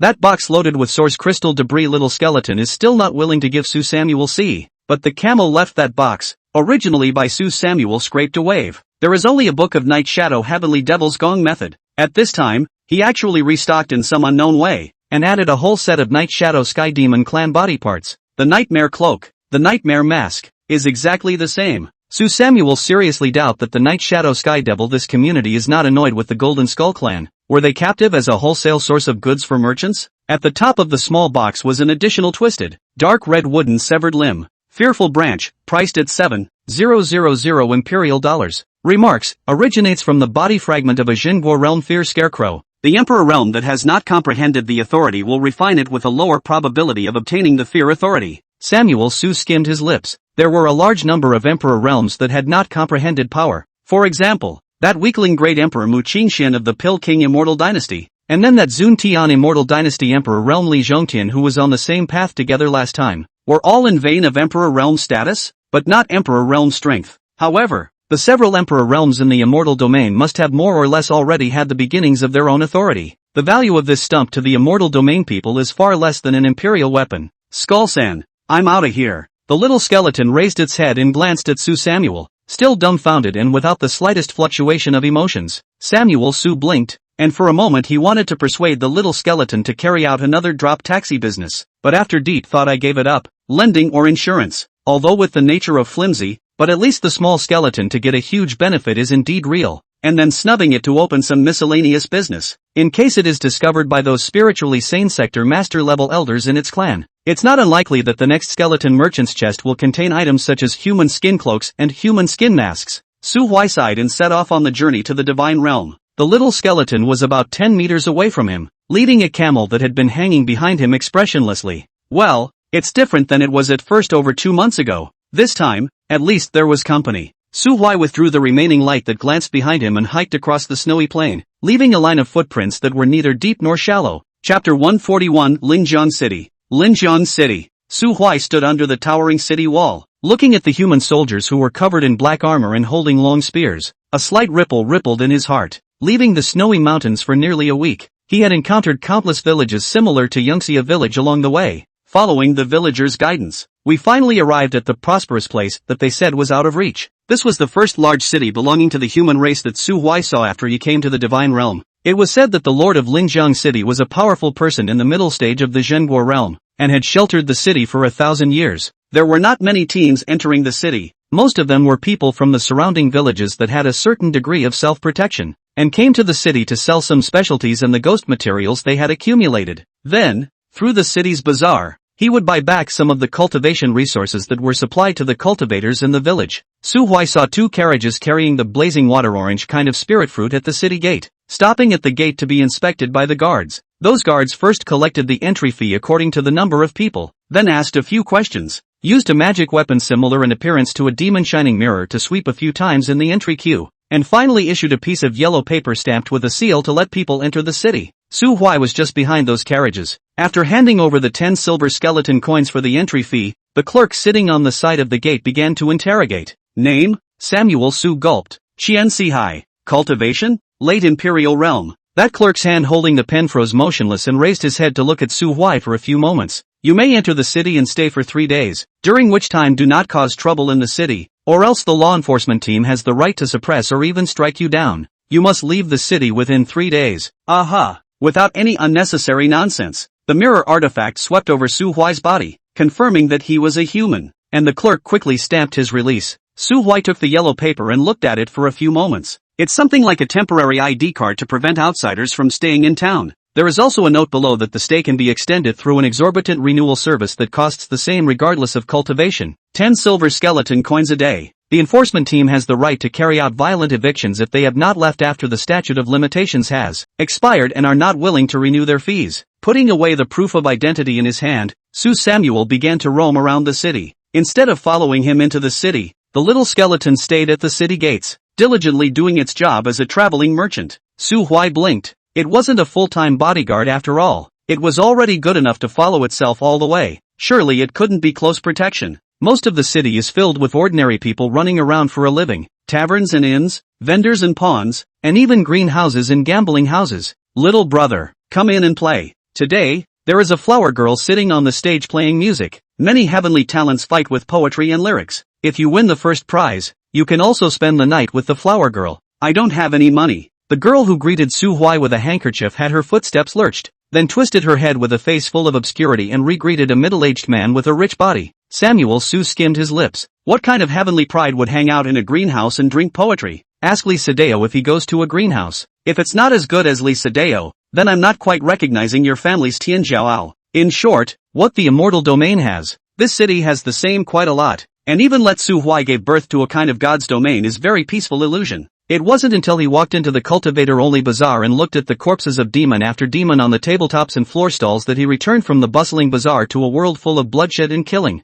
The bazaar was mostly filled with low-level demons. There weren't many ghost materials being sold. After all, most of the ghost materials carry toxins, and apart from being used for weapon refining, they wouldn't be of much use. Walking through the marketplace, Su Huai saw 2 acquaintances. Chao Jiaxue, wearing an apron and pulling her hair back in a bun, stood at a tabletop selling fish, occasionally turning to poke the man beside her a few times. You yell it up. How can we get business if we don't yell louder? The formerly imposing and forceful Captain Jean blackened his face, holding a kitchen knife and skillfully disemboweling the large fish in front of him, then scooping out the crystal core before placing the fish on the plate in front of Chao Jiaxue. Captain Kim Limited Skin, Fish Killer. Samuel Su couldn't help but have a good laugh and put on his hood to cover his face, then slowly wandered over to this duo's fish stall. Boss, how much do you charge for a caddy of this fish? Chao Jiaxue turned back. This is a 5th-rank demonic beast greenfin silverfish from the Blue Bun River. It only costs 20 silver skeleton coins a caddy. 20 silver skeleton coins?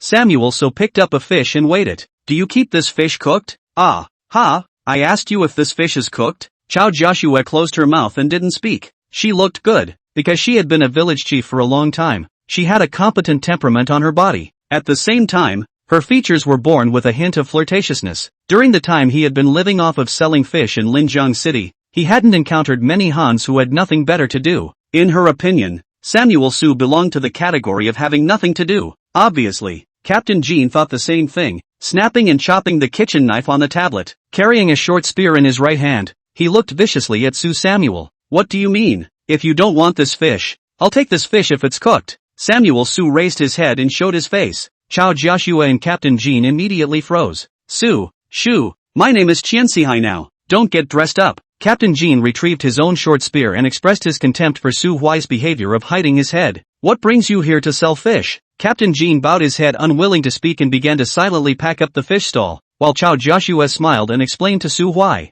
I can't help it. I have to do some fishing and selling in order to have a place to stay here. Brother Yuan Chang's skill of poking and stabbing with a short spear, not to mention other things, at least catching fish is a good idea. The scene of Captain Jean sitting on a small boat with a short spear in his left hand and a harpoon in his right hand and a cigarette in his mouth came to Su Huai's mind, and he couldn't help but laugh out loud. Captain Jin's face darkened even more. We haven't seen you in over 2 months. We thought something had happened to you. I heard that the second night we migrated away from Yangshim village, a wave of ghostly creatures erupted there, flooding the entire territory where the village was originally located. Chao Jiashua still has a hard time talking about it. Thanks for reminding us to relocate early, or I guess the whole village would have died there. It's so hard to meet today. Come on, go to our place. I'll give you a treat. Chapter 142. Come on, have an orange. It was said to be a reception, so naturally it was not possible to just sit there. In the following time, the Yangxia village duo, who had already settled in Linjiang City for more than a month, took Su Samuel for a long stroll around the city,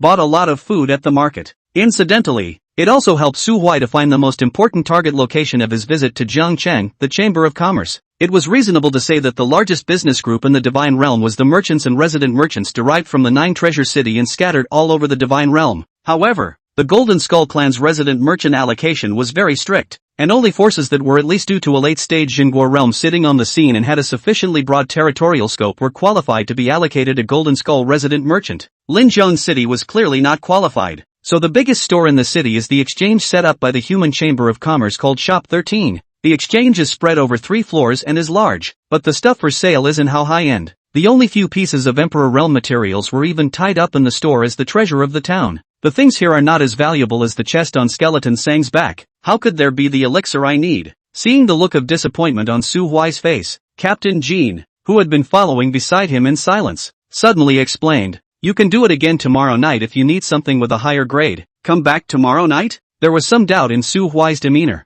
Does that say anything? Aha! It's difficult for overly precious things to be completely digested by a single city. So Shop 13 follows the example of the Golden Skull clan by having a group of traveling merchants stay between the major cities every month. Tomorrow just happens to be a month since the last time the merchants traveled through Linjiang City. So come back tomorrow night and you'll be able to see something even more precious. Well, Su Huai shook his head and left the gorgeously decorated store number 13 with Captain Jean. Everywhere, there is the so-called gap between the rich and the poor. The city of Linjiang is not exempt from this. The closer one got to the center of the city, the more prosperous it became, and it was dotted with all sorts of industries and buildings related to cultivation, and the 13th store that one had just visited belonged to one of them. Further out, there are entertainment venues, or places with higher spending levels, and the bazaar where the Yangha village duo sells fish is on the middle level. The outermost part of the city is naturally full of fireworks, where the ordinary people who are running around for survival reside. As an outsider who had fled the city, Captain Jean was unwilling to work for the city lord's office and was restricted in his freedom,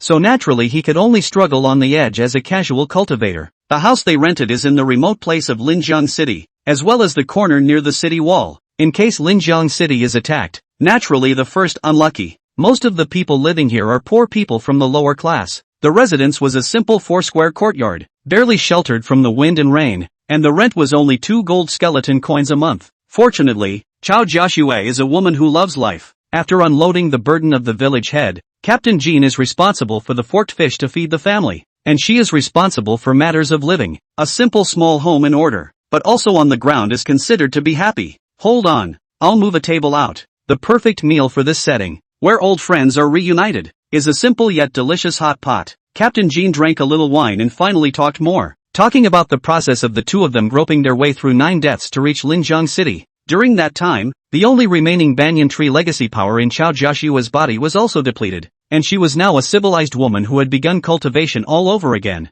Su Samuel glanced at the smiling Chao Joshua. Captain Jean did not know, but he had noticed since the morning that Chao Joshua's body was very weak, and the soul fire was shaky. Even if he cultivated any more, I'm afraid that he wouldn't be able to go beyond the third stage, with only 100 or so years of life left, a situation that was even heavier than the injuries on Elder Su. He didn't say much more than silently pulled out a plate of sour oranges and set them on the edge of the table. Mayor, here, have an orange. Chao Joshua's hand paused, realizing that something had not been hidden from Su Huai's eyes. Thanks. She accepted Samuel Su's kindness with her usual demeanor, peeling an orange while twisting her head to look at the drunken Captain Jean. From the hot-blooded village leader, the talented young man defending his hometown, to a fisherman who spends his days spearing fish in the river water, a lowly citizen of the city of Linjiang, this shift is hard to accept no matter who it is for. After all, Captain Jean was only a youth with simple experience. For more than a month, he had been restricted at every turn. Even if his character was optimistic, he must have accumulated a lot of pent-up frustration in his heart. Perhaps he had also missed the old days in his heart,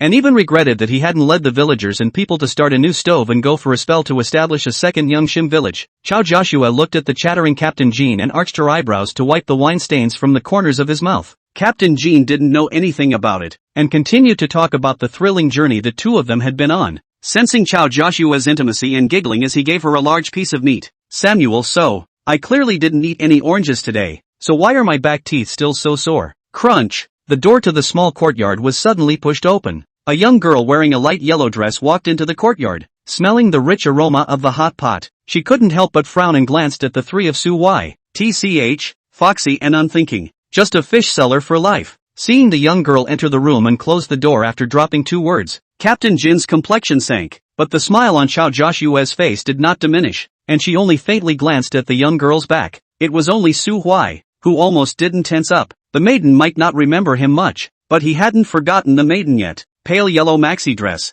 fluffy hair. Isn't this the same girl who was soliciting business at the entrance of the greenhouse, using the flower girl as a gimmick to try to pull Su Huai in to spend money? What the hell? A gon looks down on a fish seller? A metaphysical version of laughing at the poor? Civilians are forbidden to kill each other in Linjiang City. Violators will be deported. Chao Joshua squeezed Captain Jin's arm to calm down his wine-soaked anger. Only then did he explain to Samuel Su. The kid's name is Huang Yuan, and her life is actually quite tragic. Oh, she's the illegitimate daughter of a big family lord in the city. Those things in the circle are too messy for us to understand. Anyway, when she was a child her mother committed suicide for some reason, and she was kicked out of the house and onto the streets. At first, she was adopted by a family and wanted to be a child bride for that family's son. Unfortunately, when she grew up, she couldn't see her nominal fiancé at all, and was determined to return to the upper circles and aspire to marry into a big family, and had a falling out with her adoptive parents over the matter. Su Huai choked and coughed lightly twice. Nice one for trying to get back into the upper circles. Although it is true that the greenhouse is the easiest place to get in touch with rich playboys,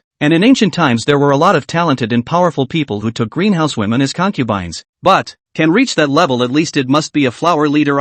What is the rank of the flower girl? The most basic requirement is to be good looking, followed by culture, temperament and good character. And most of those who can marry a powerful man sell their art without selling their bodies. You a hustler at the door. It's really whimsical. Chapter 143, A Man Lives for a Lifetime. Huang Wan didn't hear a few people talking about her behind her back. Even if you hear it, you won't care. She bathed and then put on a little powder and hung on to all those trinkets she had saved up for during the day, before hurrying out the door. She's just about to get over it. Just now, the city lord's male staff had wrapped up the entire drunken fragrance mansion, and had driven out most of the women in the drunken fragrance mansion all for the time being. Only two slightly youthful flower girls were left behind. There are also some sisters who are still in good shape and are rarely seen. These people who stayed behind all have one thing in common, and that is, they all sold their art and kept their innocence. Huang Yuan hurriedly seized the opportunity to introduce herself to the staffer who was responsible for chartering the drunken fragrance house. That's right, she, Hope Huang, is still a yellow girl. Otherwise it wouldn't be as bad as having a clear face that could score 80 points, but being sent to the door by the pimp to solicit customers. Not to mention the fact that after 2 years of staying in a gold mine like a greenhouse, he was still only able to rent in the most remote area of Linjiang City. As for why there is hostility towards the Chao Joshua duo, that was because by some chance, he had witnessed Chao Joshua rejecting the advances of a family's young master. And that young master has a very good character, completely different from those foppish people he met in the greenhouse. Never womanizing, and is also a firstborn son who has not yet married. In other words, as long as Chao Joshua nodded her head and agreed, she would immediately become that great young man's proper wife, and even gain soul favor, directly going to the peak of her life. But she refused. Instead of refusing, she moved into the house of the man surnamed Jean that night, and when she came out again the next day, her loose cloudy temples were coiled up into a woman's bun. How could she not have a problem with this woman when the thing she dreamed of was discarded by Chao Joshua? This is self-defeating in Huang Wen's opinion.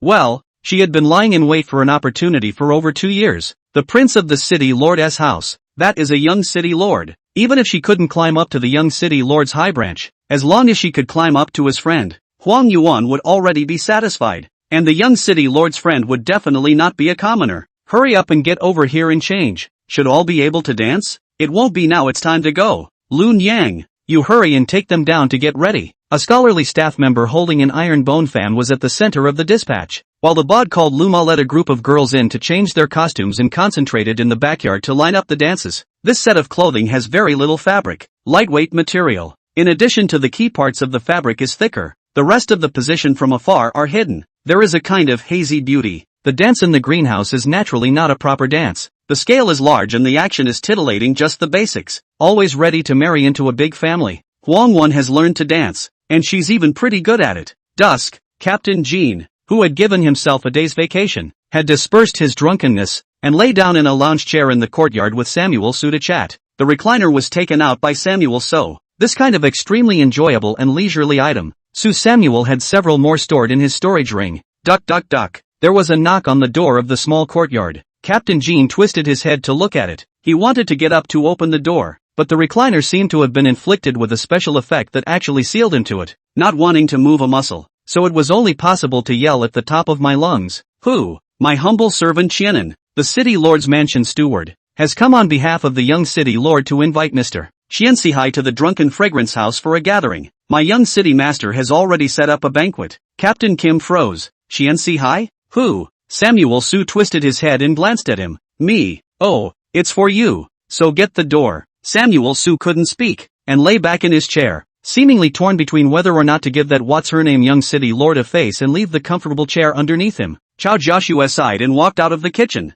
bypassing the two lazy dogs and pulling open the courtyard door. Mr. Tough, would you like to come in for a cup of tea? Not. This steward was about 40 to 50 years old, with a round face and thick eyebrows, and appeared a bit naive by looking at his appearance alone. Based on the news coming from the city gates, he saw at a glance Su Huai, who was lying in the courtyard, motionless. Chao Jiaxue explained. Mr. Qian has traveled all the way for a long time, and it was not easy to find a place to rest his feet, so it is inevitable that he is a little tired. So, the steward waved his hand hastily. This lady doesn't need to explain. I can understand. Lord Young City Lord also likes to find a secluded place to lie down and rest like this after traveling. Su Huai twisted his head and looked at the steward, worthy of being able to mix in the city lord's mansion as a steward, with honesty written all over his face. He is quite transparent and old-fashioned in dealing with people. 3 words invariably brought the invitee and his young city lord closer together. Su Huai smacked his lips and opened his mouth. When is the feast? Back to Mr. Qian. The young city master did not explain the specific time, only said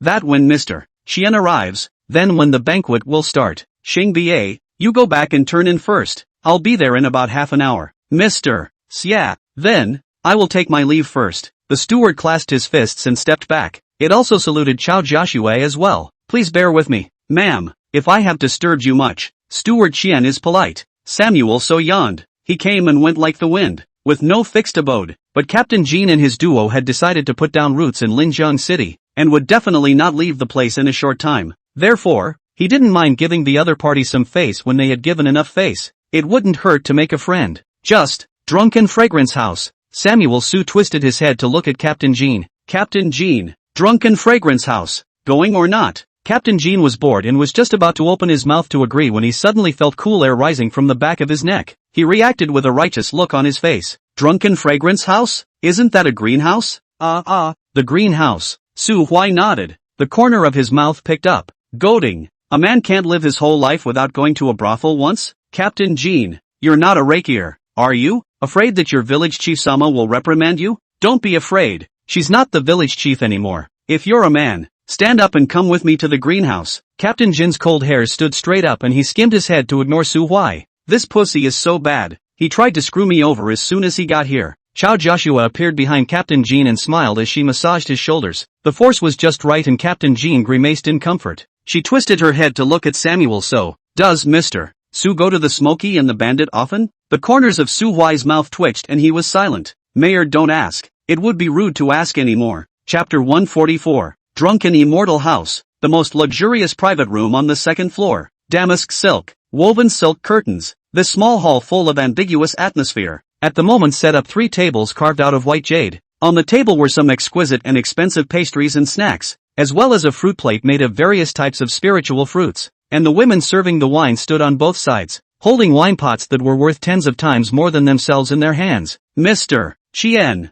forgive me for taking the liberty of asking what Mr. Chien's purpose is in entering my Linjiang city on this trip? The young man sitting on the center table had a feminine face and was dressed in purple robes, smilingly looking at Su Huai, who was sitting behind the table to his left, and raised his wine cup to indicate his intentions. Su Huai served the wine and returned the toast. Young city lord is polite. I won't hide it from the young city lord. There are 2 reasons for disturbing your city. 1. To seek out an old friend. Secondly, I want to try my luck at the city's Chamber of Commerce to see if I can buy some resources that I can use. The youth known as the young city lord smiled. Mr. Chien needs what kind of resources? May as well tell me a thing or two. If there are reserves in the city, I can be the master of delivering them to you first, in order to solve Mr. S urgent needs. That's naturally good. If the Chamber of Commerce doesn't get what it wants tomorrow night, I'll ask the young city lord for a purchase. Su Huai smiled and ate a mouthful of food, his afterglow looking at the burly man sitting on the right side of the youth. This man's black face and thick beard, clad in heavy armor, was out of place in a place of fireworks and elegance like a greenhouse, but no one dared to underestimate him, just because he is too beautiful. Cough. Just because he is an emperor realm. Even though he was only at the beginning of the emperor realm, that was still an emperor realm. On the contrary,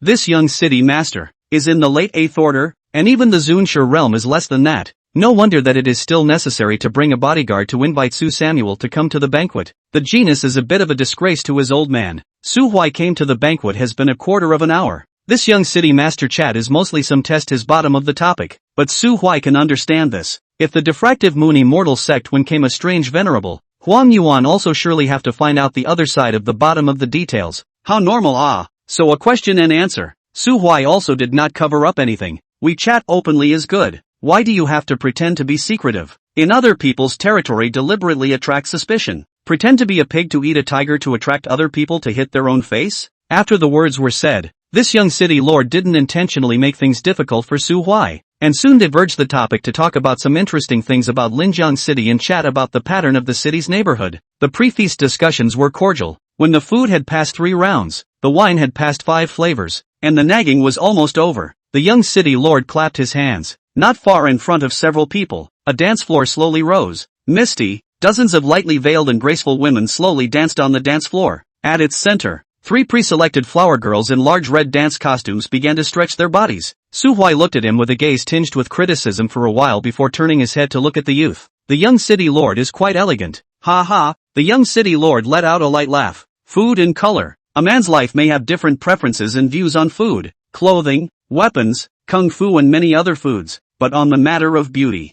no at all. What your excellency said is true. The large black-faced man who had been sitting silently at the side, not speaking, eyed the dance floor. Su Huai opened his mouth, unable to speak. You're an emperor realm. What kind of women don't you have if you want them on a regular basis? Is it necessary to put on an appearance of a horny devil in a greenhouse, staring at other girls without moving a muscle? The young city lord seemed to have seen the thoughts in Su Huai's heart and lowered his voice. Mr. Chien doesn't know. My Linjiang city supports 3 emperor realm envoys, and the strongest female envoy, General Pu, is General Zhang's hair wife. General Pu's eyes cannot rub sand, but on the contrary, her own because of practicing some kind of kung fu. The body type is even more stout than General Zhang a few points. So, Samuel Su swallowed his saliva and looked at the black-faced big man for a few moments with a gaze full of pity. A girl from the neighboring family is growing up, and she is strong and powerful. Every man who has had the courage to conquer the mountains, or to be conquered by them, deserves admiration. The dancers are well versed in the art of seduction. Every now and then a light skirt flicked in front of the eyes of a few people.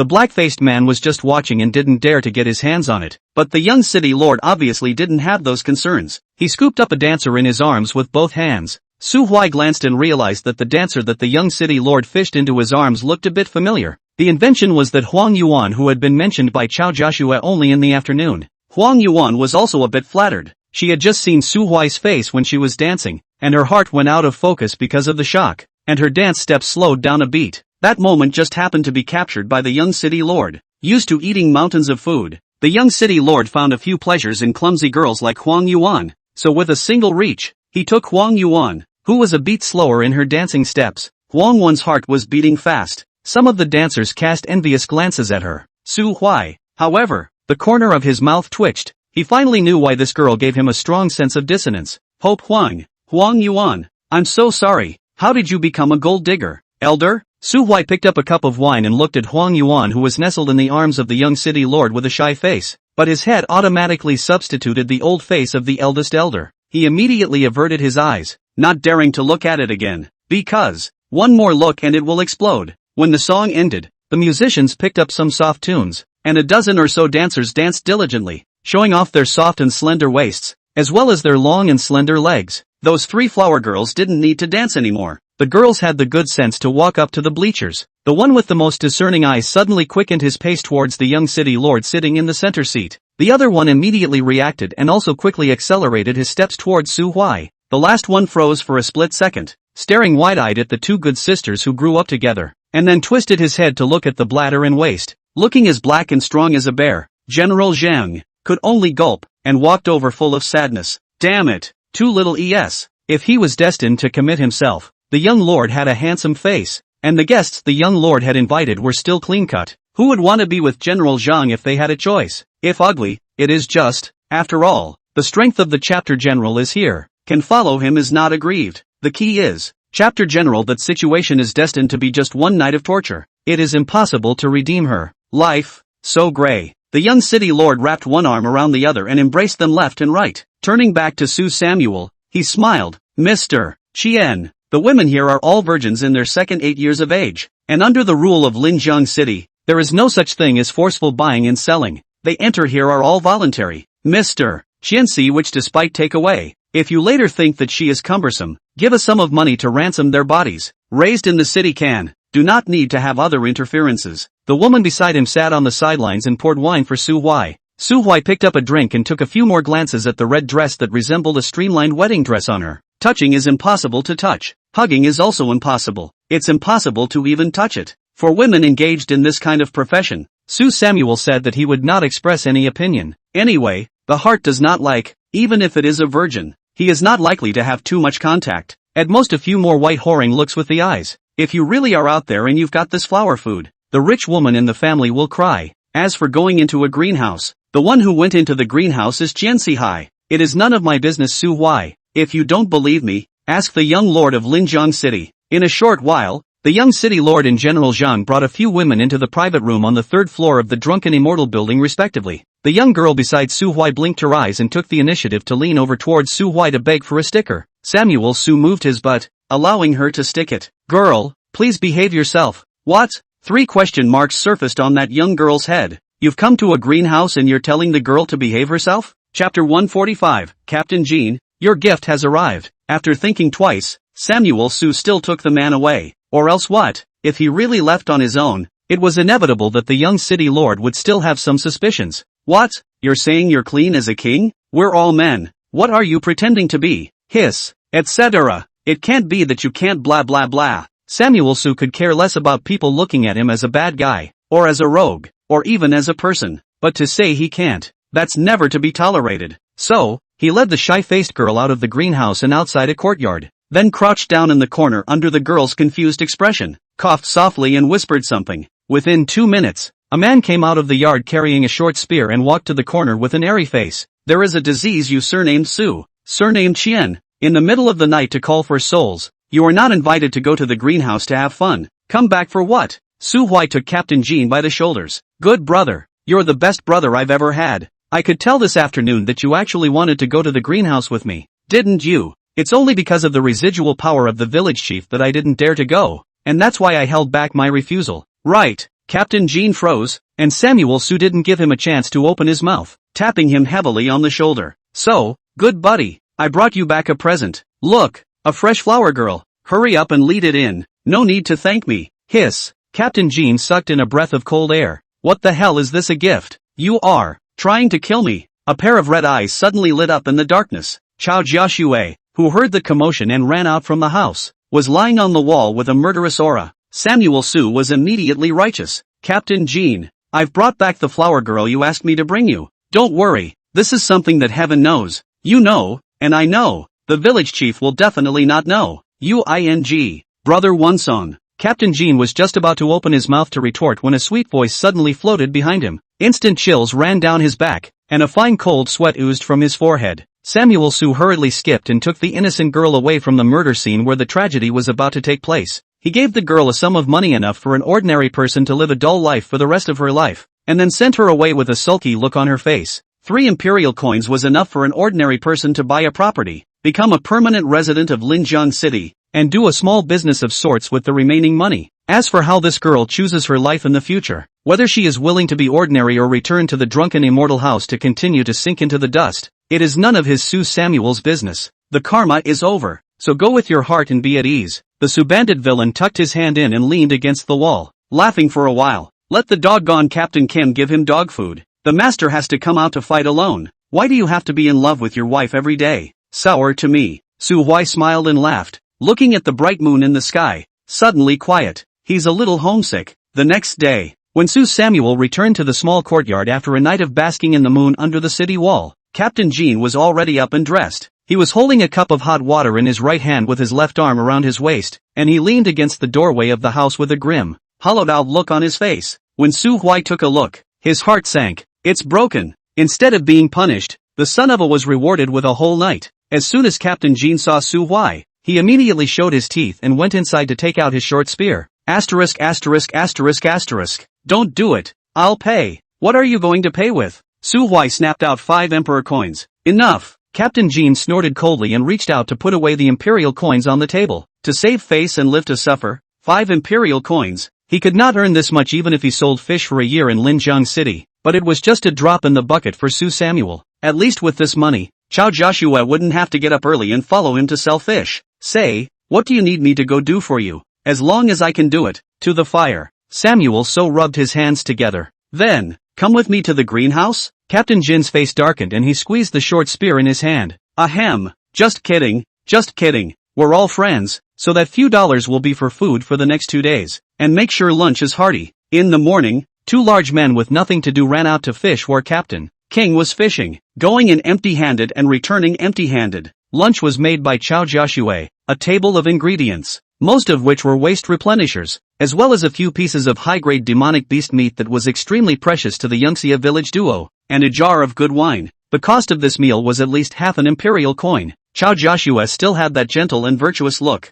There had been a light smile on her face, as if she hadn't been the one in the red-eyed rage last night. After drinking and eating, Su Samuel began to lie down with Captain Jean again. He was by nature a lazy dog who longed to lay flat and would never wander around if he could stay out of the house. At night, that city lord's house steward from yesterday came again. This time, it is not an invitation to a banquet, but an invitation to the 13th store. Su Hui sighed and got up to say goodbye. Village Chief, Captain Kim, the purpose of my coming to Jiangcheng this time may be accomplished tonight. The Yangxia village duo both understood the underlying meaning of Samuel Su. Captain Jean murmured, have a good trip. Chao Jiaxue screwed him, then smiled and said to Su Samuel, the mountain is high and the road is far away. If there is a fate to see you again in the future, there will be a day. Su Hui smiled, tucked his hand. His figure faded away on the path, blending into the crowded crowd. Chapter 146, The Autumn Frost Bracelet of Metaphysical Water. Store 13. The young city lord stood quietly in front of the store. Beside him was missing last night's flower girl, but surprisingly brought Huang Yuan,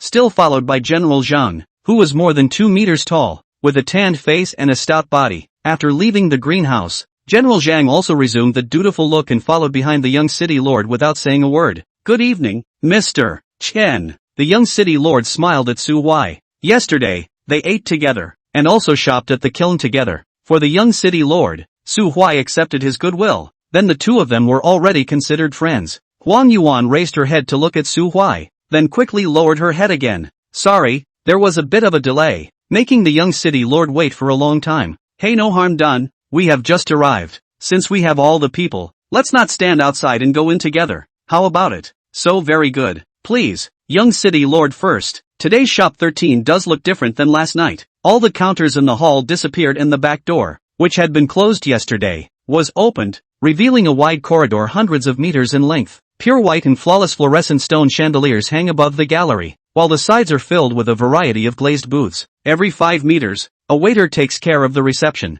At this time, it was getting late, and there were already quite a few of the city's dignitaries wandering around the promenade. The rich ladies were in groups of 3 or 5, while most of the male gentlemen, like the young city lord, brought along female companions of decent appearance. Linjiang City had stood for thousands of years without collapsing. The powerful families within the city had long been set in their ways. There was no shortage of intelligent people among the sons of those big families, but there would never be a shortage of commoners who were mixed up in food and death. For Linjiang City, the Shop 13 Swimmers Fair is a once-a-month event, one of the few big events in town where you get to see exotic items. Therefore, the things sold at the show were very mixed, from the 3rd or 4th grade spiritual materials and pills, to the slightly spiritual divine weapons and sharp blades, and even pure jewelry, precious stones, calligraphy and paintings, etc. There should be everything. More things or more, but all the way over. A thing that can enter the eyes of Su Huai or not. On the contrary, it was the young city lord who paid a high price to get his hands on a slender soft sword of the 9th grade, and General Zhang also bought a hairpin with body-warming effects. At first glance, it was a gift specially prepared for his hairy wife at home in order to prevent the matter of yesterday's kiln visit from being exposed. It didn't take long. Samuel Su also stopped in front of one of the booths. A pair of silver-white filigree skeletonized bracelets were placed in the booth, which were made of immortal gold, with a translucent white spatial spirit crystal set in the middle of each, and the rest of the place dotted with sky-blue water crystals, which also had the effect of warming up the body. A description of the item is inscribed on the stand. Qiushang Xianxue Bracelet Storage Magic Weapon. Grade Imperial Artifact. Price $39.99 Imperial Dollars. Single bracelet storage space length, width and height of each mile. Special effect nourishes the body. Enhances the qualification and soul perception through subtle influence. Additional effect of array protection. When the wearer is strongly injured, a shield of the Emperor's rank can be generated with a duration of half a quarter of an hour, and the cooling time of the array is 1 day. Introduction. Taking Yingtao Immortal Gold Silk as the main body, embedded with 2 top-grade Imperial-grade Space Spirit crystals, supplemented with Autumn Frost Stone, and made by the Dao grade, corresponding to the Jingguo realm, refiner Old Man Yulan. Samuel So's rating is top-rated, at least in the Emperor's weapon class. The additional effect of this pair of bracelets was good enough. It's just a bit of a shady deal with too much of a premium. When the young city lord saw Su Huai stop, he also came forward to look at the pair of bracelets for a few moments and opened his mouth. Autumn Frost Arcane Water Bracelet? Mr. Chien, this thing has a somewhat inflated price because it came from the hands of the old man of the Yulan. Plus the style of this pair of bracelets looks like it's made for female cultivators. And on the contrary, the surrounding area doesn't have any female cultivators who can easily come up with that many imperial coins, so it's been backlogged in their chamber for a long time. The waitress closest to the booth saw that someone from Su Huai stopped by and smiled as she went forward to explain. The gentleman is right. The Autumn Frost Arcane Water Bracelet does have certain flaws. First of all, the warming effect attached to it is only effective for cultivators below the Emperor realm. Secondly, because it was Master Yulan's work in his early years, its spell formation isn't very strong, and can only withstand attacks of mid-Imperial realm intensity. To an unusual Emperor realm powerhouse, it's just a slightly around storage device. Su Huai raised his head to look at the waitress, but he didn't expect that this waitress would be so honest, exposing the flaws of his own merchandise as soon as he came up. He asked, blinking, if this thing has so many flaws, then why are you selling it for so much? The waitress softly replied back, this price was personally drawn up by Master Yulan. The guest does not know. Master Yulan was born ordinary, just a teenager from a blacksmith's family in a small countryside town. He had a green plum when he was young, and the two of them were extremely affectionate and had promised to spend their lives together. But just when Master Yulan was 14 years old, he was spotted by an artifact refiner traveling around due to his outstanding talent and was taken as a disciple and brought away from his hometown. Master Yulan agreed with the woman that he would definitely return from his studies 6 years later, when he was 20 years old, and take the woman as his wife. But for some unavoidable reason, Master Yulan missed his appointment and did not return to the land of his birth until 10 years after he left home. The young girl at that time, because she couldn't wait for Master Yulan to return, day after day, year after year, was finally persuaded by her family to marry a rich merchant in a small town. When they met again, the woman was pregnant. After a short meeting with the woman, Master Yulan sat in the pavilion at the center of the Xianshui Lake for 3 days, and finally left with a long sigh. Decades later, the woman had been turned into dry bones, but Master Yulan had become a renowned 9th-grade artifact refiner. Later, by the Xianshui Lake, he poured all his efforts into creating this Autumn Frost Xianshui bracelet. This is the first imperial artifact refined by Master Yulan. It's also the only imperial artifact made for female cultivators, so despite some flaws, it's worth the price. What do the guests think? Huangwan looked sad on the sidelines, seemingly touched by Master Yulan's regrettable love story. The corner of Su Huai's mouth twitched. Nice story, but the price is still too high. The young city lord also skimmed his lips. If I hadn't known that Master Yulan had married 18 wives, I would have been really almost touched by you. The waitress looked a little embarrassed when she heard the young city lord's words. Still, she said softly, the positioning of this item is very suitable as a gift for the Dao couplet. Huang Yuan blinked and subconsciously turned her head to look at the young city lord, who smiled without saying a word. Spending 4,000 imperial coins to buy a gift for a woman in a greenhouse.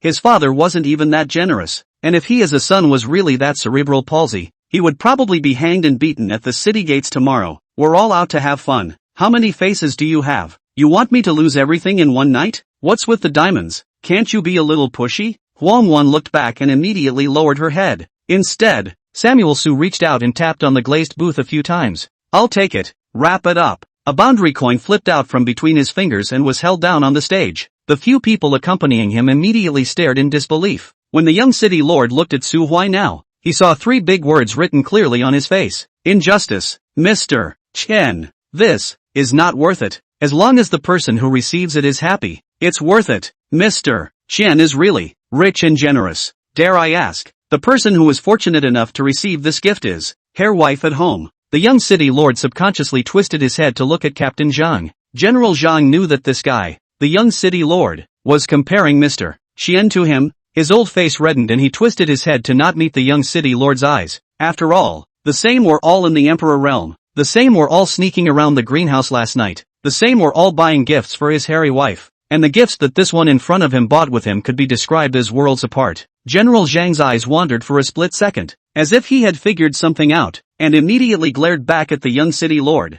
Look at the hammer look. I work for your father. How much does your father pay me? Don't you have any idea how much he pays me? Chapter 147 Dao Concentration Pill. Jinguo Realm. The Autumn Frost Metaphysical Water Bracelet is just a blip on the radar. However, the strong financial power undoubtedly made Su Huai's position in the young city lord's heart a few points heavier. In the real world, there's not so much seeing money. The reason why Linjiang City had been able to continue for thousands of years in the crisis-ridden wilderness was a handful of caution in staying out of trouble. Instead of offending a party of mysterious powerhouses for some money that could not be quickly converted into strength, it was better to suppress greed and befriend them so that they could have more friends and fewer enemies. Talking and laughing all the way, Su Huai turned around the other booths again and hesitated for a long time in front of an imperial artifact shield, but eventually gave up after a second thought. After all, today is to buy pills that can make him advance to the Jinguo realm, and once he breaks through, the demand for such things as defensive imperial weapons will not be so great. After turning around in a big circle, the few people finally came to the booth displaying the pills. The number of cultivators converging here was the largest. Looking all the way from a third-ranked elixir, Su Samuel found the kind of elixir he needed as expected. Dao Condensation Pill, a Dao-grade pill. Price 30,000 imperial dollars. Utility, increases the chance of a half-step Jinguo realm powerhouse breaking through to the Jinguo realm. This was the only Dao pill that was priced in Emperor's coins, and the only Dao pill that was only effective at the Emperor realm, priced at 30,000 Emperor's coins. Not something that an ordinary person could afford. Samuel Su auctioned 3 boundary coins and successfully took it. The young city lord and General Zhang's gaze toward Su Huai changed again and again, and after seeing him buy the Dao condensation pill, he had subconsciously brought on a few shades of respect. After all, the one who will buy this thing even if he has not yet reached the half-step Jinguo realm. I am afraid that he is not far away. The Dao condensation pill. The city lord's mansion also had one in reserve, but that was what the city lord used to motivate the 3 emperor realms under him, and it had been stored for hundreds of years, and even now it was still impossible to give it away even if he wanted to. The purchasing process went smoothly, and having accomplished the biggest goal of the trip, Su Huai's heart finally breathed a sigh of relief. After strolling around the Chamber of Commerce with the young city lord for a little while longer, Su Samuel bid farewell to the two of them at the entrance of the Chamber of Commerce. Watching the other party walk out of the city gates and hide into the night, the young city lord suddenly sighed. Alas, it seems that this Mr. Chen still doesn't quite trust us. General Zhang stood behind him and whispered, "If it were me, I'm afraid I wouldn't trust an unfamiliar force at this critical juncture of a breakthrough." General Zhang has a point. It's just that the next time he comes, I'm afraid he'll have to come in person from my father, and I'm afraid you and I won't be qualified to receive him again. Tomorrow, send a message to the steward to have the government office register Mr. Qian's two friends with permanent residence permits, enjoying the shelter of the city's main office, and no one may bully or insult them. Then, young city lord, we next, well, go to the drunken immortal house. Although it's a bit of a surprise that Mr. Qian is gone, the role we prepared in advance can't be wasted. Let the dancing girls proceed to play music and dance. Young city lord atmosphere. General Chapter grinned. He had another reason to be out on the wave tonight. The two brothers were working together, and it didn't take long for them to dive headfirst into the drunken immortal house. Only today is different from yesterday. As soon as Su Samuel left, the young city master reverted from the work state to the dude state, called a gang of fox and dog friends. Noteworthy. Once So Hoi left, Huang Wen fell out of favor, without even a breakup fee, having traded her innocence for a few pieces of mundane jewelry she'd found at the Chamber of Commerce. She was sent back to the middle of the small courtyard where she lived. The road is muddled, but also saw that the woman who was taken away by Su Wai last night was also abandoned, and at this time, full of smiles, clearing a house on the street corner, would like to come to. It's reduced to cleaning maids, isn't it? You're so happy to be a maid? Deserving of a lifetime. Forget it, I'm no better than her. It's true, the children of the big families are all ruthless. The other side. Su Hui left Linjiang City and ran straight towards the distance. One must be on guard against people. Although he got along quite well with the young lord of Linjiang City, he still didn't dare to make a breakthrough within Linjiang City. What if that city lord felt that his breakthrough to the Zhenguo realm would affect his position and made a move to hinder his breakthrough? Only after running about 1,000 miles away did he find a deserted mountain and drive away a ninth-order demonic creature. Then dove into the nest, set up protective spell formations around him, and began to close the door to make a breakthrough. Staring at the world, relax your body, and deepen your understanding of authority by mindfully sensing your soul as well as your body's meridians. Snake climbed onto his shoulder, looking a little nervous as well. Su Hui nodded and poured out the Dao condensation pill from the jade bottle and put it into his mouth. The elixir instantly melted in his mouth, and a majestic medicinal power instantly surged towards the limbs and bones. Su Hui's body trembled, only feeling as if his soul had been suddenly enlarged. This sudden swelling feeling made him extremely uncomfortable, and his breath was disordered beyond measure. Enduring the pain of the breakthrough,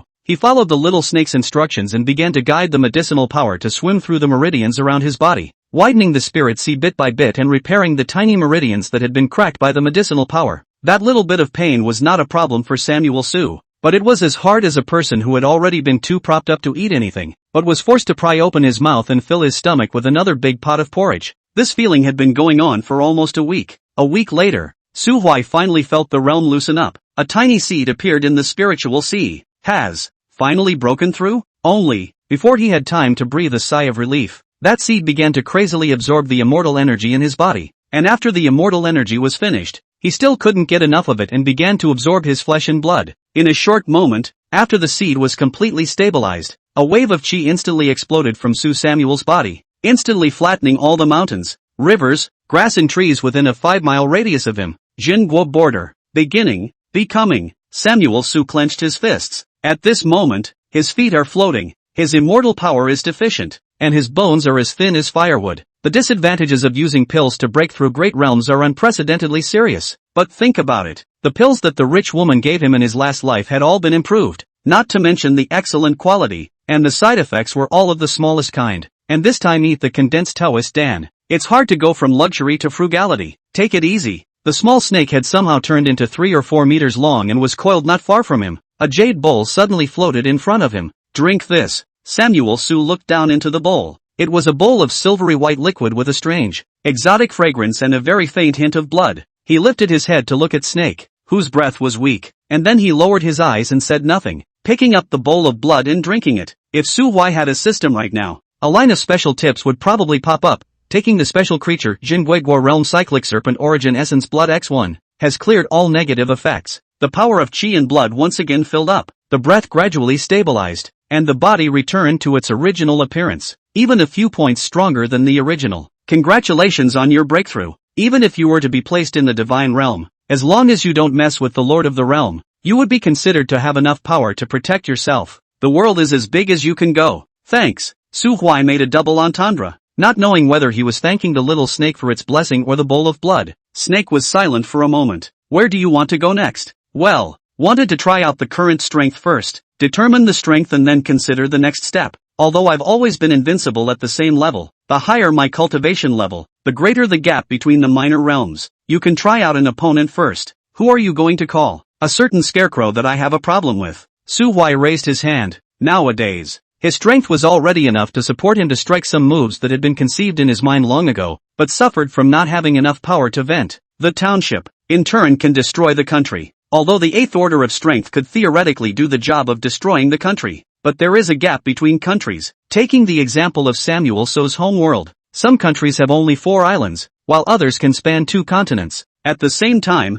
there is a disparity in the way the country was destroyed. If the exalted realm can push all the way across the country, killing all the top brass of a kingdom and destroying all the frontiers in a day, then now, under one move of death chant, all beings withered away. Absolute dead silence was ushered in. Chapter 148. It's a long way back. But Samuel So no longer had to be careful. At least in this remote wilderness, there were no realm lord level creatures present. He flew all the way, and even when he passed through the territories of the rest of the lords, those lords were at most on guard, and as long as Su Huai didn't show any hostility, they wouldn't launch an attack without authorization. In just 2 short days, he had returned to the territory where Yangxia village was originally located. The remains of the great banyan tree had completely died. And because of the presence of the blazing orange and the ready-made houses built by those villagers, the territory was taken as a territory by a group of green-skinned brats. Su Huai stood at the entrance of the village for a while, feeling the aura emanating from Su Huai. The village brats all hid in the shadows and shivered, but after nearly a quarter of an hour,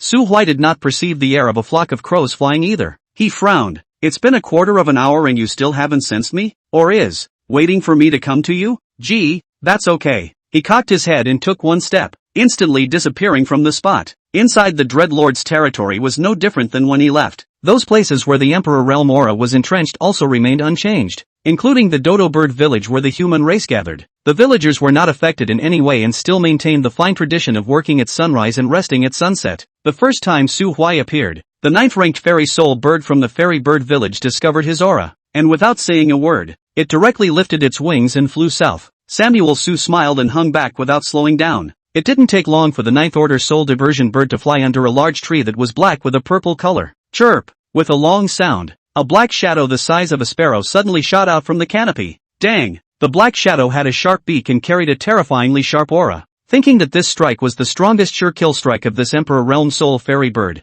it was a pity that it had misjudged Su Samuel's strength, and its beak, which was as sturdy as an imperial artifact, was firmly clamped down by 2 of Su Samuel's fingers, only giving it a slight and insignificant injury. Su Hui pinched its beak and allowed the finger that was attacked to slowly heal. A few drops of blood fell, but that Emperor realm soul diversion bird was filled with despair. It's nice to see blood on my hands. It's just a pity that your perception of danger isn't as sharp as your son's, and instead of choosing to flee the first time you saw me, you directly came up recklessly. Let go of my father. The 9th-ranked soul-ferrying bird that had escaped all the way to this place swept out from under the tree and flew high into the sky, accompanied by a few hisses. Thousands of colorful plumes transformed into arrows and shot towards Su Samuel's head at a rapid pace. Su Hui didn't even bother to look at it. Raising one hand, his immortal power condensed into a shield, resisting and dissolving all those plumes. Spare my children. TSK, TSK, that's quite the father-son bond. The dark imperial realm dodo bird then stared at Su Samuel's face. My child has sheltered you humans for hundreds of years. Are you going to return the favor? So it's alive now. Samuel Su grinned. I want to kill you guys. I just want to ask you to do me a small favor. How about it? What favor? Take me to the Lord here. The dark dodo soul bird was silent for a split second and could only agree. It hissed a few times to its air high up in the sky, and the young soul diverting bird looked deeply at Su Huai, circled twice in the sky, and returned to its territory. Samuel So loosened his fingers. If these 2 soul diversion birds didn't have so much as a hint of favor towards the human race, odds were that he would have chopped off the beak of this old bird and taken it away. A material that was comparable to a high-quality emperor artifact was just enough to be quenched and used as the main ingredient to refine an arrow. When the time comes, he will find a way to get a Taoist, Jingguo realm, longbow, and even if the Jingguo realm takes an arrow hard, he will have to be seriously injured. The dodo soul bird didn't dare to escape even after being loosened. It had already understood what level of power this human in front of it was, and could only honestly lead the way in front. The place where Lord resides is a human village that has been abandoned for hundreds of thousands of years. It's not too far from here. The talent that the soul-diverting bird was most proud of was its speed,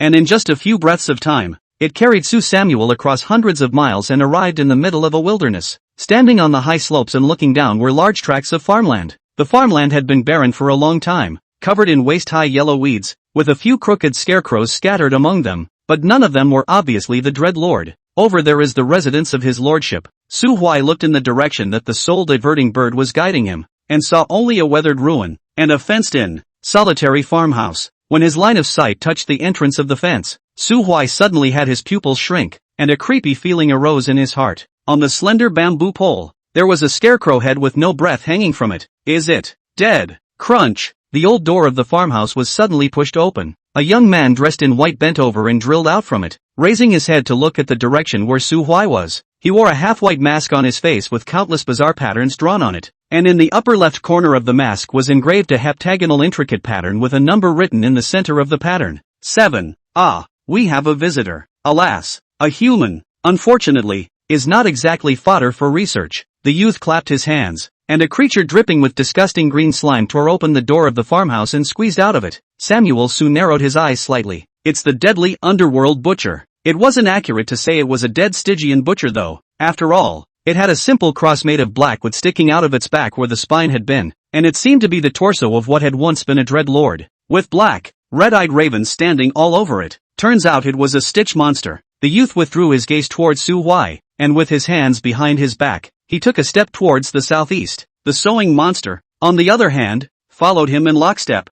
its dark green slime dripping all over the floor. When they were far away, Samuel Su finally breathed a sigh of relief. He just had a feeling that if he launched an attack toward that youth without authorization, there was a great probability that he would die. Silver, what is that thing? I don't know, but I've seen that pattern before. That's the logo of the Origin Society. The Origin Society? A force? Well, it's a very mysterious force. I still recognize that logo because my last partner had received an invitation from them. There were only supposed to be 4 of them at the time, and my partner was offered a rabbit mask with the word 5 engraved on it, but she turned it down. The one just now, the one who has realized the authority of the life system, must have a spirit creature similar to me in his body. The authority of that spirit is supposed to be creative. Otherwise he couldn't have completed the biomodification. Didn't Qianxihai also complete his transformation? Different. Qianxihai's experiments are at best transplants, and the transplants have produced huge side effects, but the deadly butcher, after being transformed, has inherited part of the Dread Lord's fear ability, even though it did not receive the full Dread authority. Samuel Su was silent. He suspected that the deadly butcher was originally placed in this region by the 7, and was his chosen torso. This kind of transformation can undoubtedly make a creature get a huge power in a short period of time. The side effects are unknown, but as far as the change in appearance is concerned, it is not something that Su Samuel can accept. He calmed his mind and ignored the dull and motionless dodo soul bird beside him, instead leaping down the hill and walking into the farmhouse where the youth had just stayed. The farmhouse was filled with a mixture of green slime and straw, interspersed with large quantities of various unknown herbs and or powders. The fishy odor spread out. Su Huai frowned and rummaged around the house, finding nothing. After walking out of the farmhouse, Samuel Su looked up at the scarecrow's head hanging over the fence and sighed softly. It's really the way of the world. Where to next? Where to? Why don't we go to the territory of the Pill King Immortal Dynasty? It's okay. The people of the Pill King Immortal Dynasty are weak, but when it comes to the art of alchemy, it can be ranked on the ground in the entire divine realm, and the pills there are the most complete in terms of categories in the human cities. If you go there, you can prepare a batch of pills first, so that you don't have to look for them when you want to use them in the future.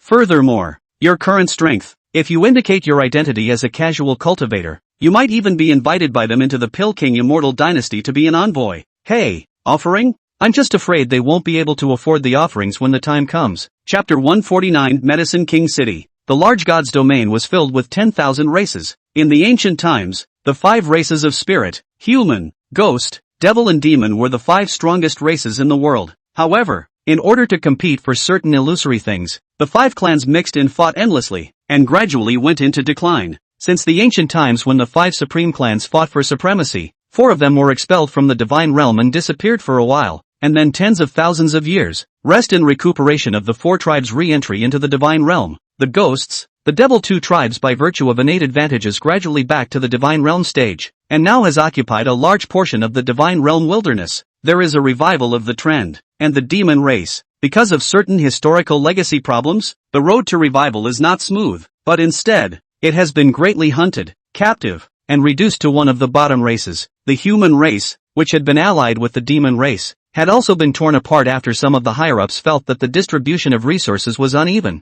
with powerful people leading their own communities to establish independent forces. The biggest power among them was the 8 immortal dynasties. The Pill King Immortal Dynasty is one of them. Although the successive years of decline had caused this initially unrivaled immortal dynasty to gradually go into decline, at least today, with the heritage left behind by its forefathers, it still stood at the top of the human race. The diameter of the territory under his command is more than 80,000 miles. There are still more than 1 billion of them. After breaking through the Jinguo realm, Su Huai didn't have to rush carefully anymore. However, all the way around, bypassing the great forces of the 10,000 races that had sector masters, it was also a long trek for more than a month before finally entering the largest city of the Pill King Immortal Dynasty, Pill King City. The Pill King Immortal Dynasty abounded in alchemists. Alchemists, who would never struggle for money anywhere. Take Samuel So for example. Although he was only a first-grade alchemist, he was carrying dozens of realm coins on his body, and with just one person, he was rich enough to rival the city. As a result,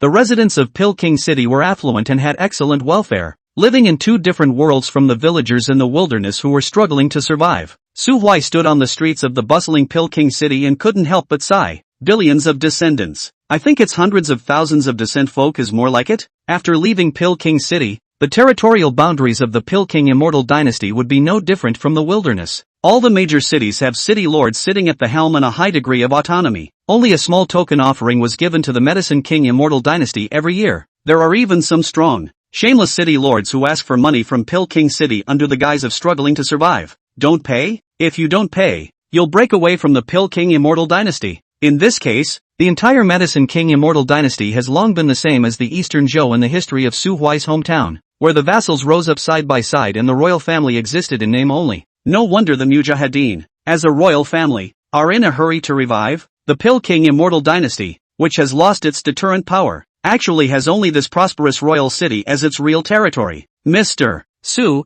this way please. Aha. Su Huai withdrew his gaze from the distance and followed the guide he hired to merge into the downtown area. Coming to Pill King City, it was impossible for him to use Qiansihai, a name that had once been involved with the Mu family, and in the midst of some psychological obsession, he used his real name. The Mu family members who had gone down to find Chu Siyu had all been in accidents if nothing else. It is naturally unlikely that his name will ever come back. Of course, it doesn't matter if you pass it back. Su Huai glanced at the tallest building in Medicine King City. The Pill King Immortal Dynasty's last reserve was the half-dead, hanging on to his last breath realm lord of the Mu family. But as long as Su Huai didn't go on a rampage to massacre the Mu family lineage heirs and shake the state capital of the Pill King Immortal Dynasty, it would be impossible for that realm lord to use his last breath on Su Huai. As for the siege of the Jinguo realm, Su Huai was fearless. With his ability, even if he couldn't beat them, he could still easily run away at least if he wanted to. Mr. Su, this Pill King Pavilion is the largest chamber of commerce in Pill King City. Of course, corresponding to this are the 13 shop, which was also opened by the human race,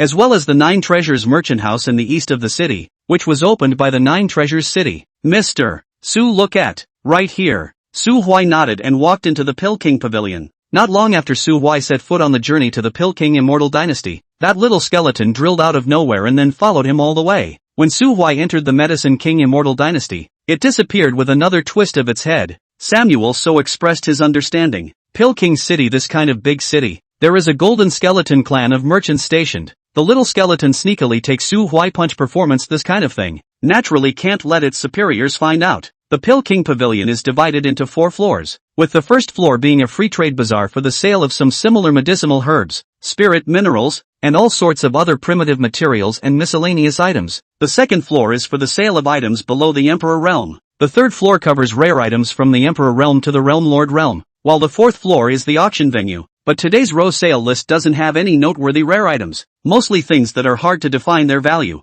Which floor do you want to go to? Mr. Su, as expected, this tour guide dared to charge Su Huai 10 Emperor coins a day, so he naturally had his own unique features. Samuel Su waved his hand. indicating that he wanted to see for himself first. So he kept his mouth shut and quietly followed behind Samuel Su so that he could be summoned at any time, saying that it was a chamber of commerce. Then it was natural that there would be other goods outside of the main business of pills, from all kinds of weapons and defenses, forges, forging hammers, to pets, mounts, and even subhumans among them, mostly young and strong teenagers, as well as beautiful girls, fox ears, cattails, and even snake women and mermaids, in 2 different huge cages, like livestock for the picking. This was the first time Su Samuel had seen such a naked slave auction in a brightly colored chamber of commerce. A large group of well-dressed young boys and girls were pointing around the group of slaves, all of whom were wearing special collars and shivering in a corner of the cage. Underneath the extreme prosperity, there must be dirty blood flowing.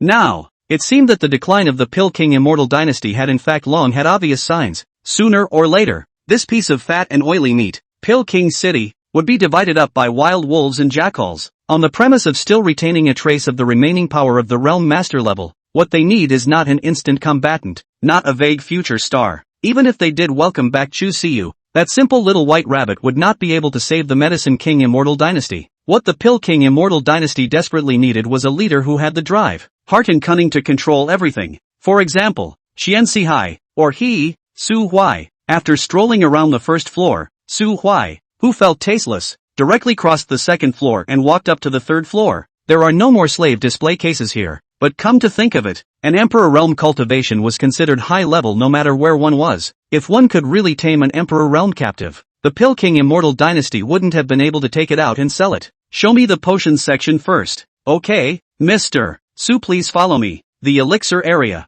As the national capital of the immortal dynasty, the Pill King Pavilion's display cases of pills filled almost the entire hall. Cultivation enhancement, recovery of injuries, short bursts, short speed and short defense enhancement, or quenching the body and soul. Celine Bag's outlet. Emperor-grade pills were the most numerous, followed by Dao-grade pills, while realm-grade pills only had 1 display case. The tour guide led Su Samuel, suddenly stopped at the entrance of the elixir area, looked at a man and a woman in the store, and whispered to Su Samuel, Mr. Su, wait a moment. Better wait for those 2 in the store to come out before we go in. Why? That is the Immortal Dynasty Chancellor House's 3rd young master Mu Rulei and the 4th Miss Mu Ru Frost. I heard that the Chancellor House's 4th Miss suffers from a cleanliness fetish. No one is allowed to approach within 5 meters of it. Samuel Su raised an eyebrow. Cleanliness? But aren't they close together? That's different. What's different? Su Huai snorted and said without any concealment that he had come to the Pill King Immortal Dynasty this time to find trouble, and that he was a true villain to this city. So, stride right into the store, and deliberately walked towards that display case next to Mu Jifeng.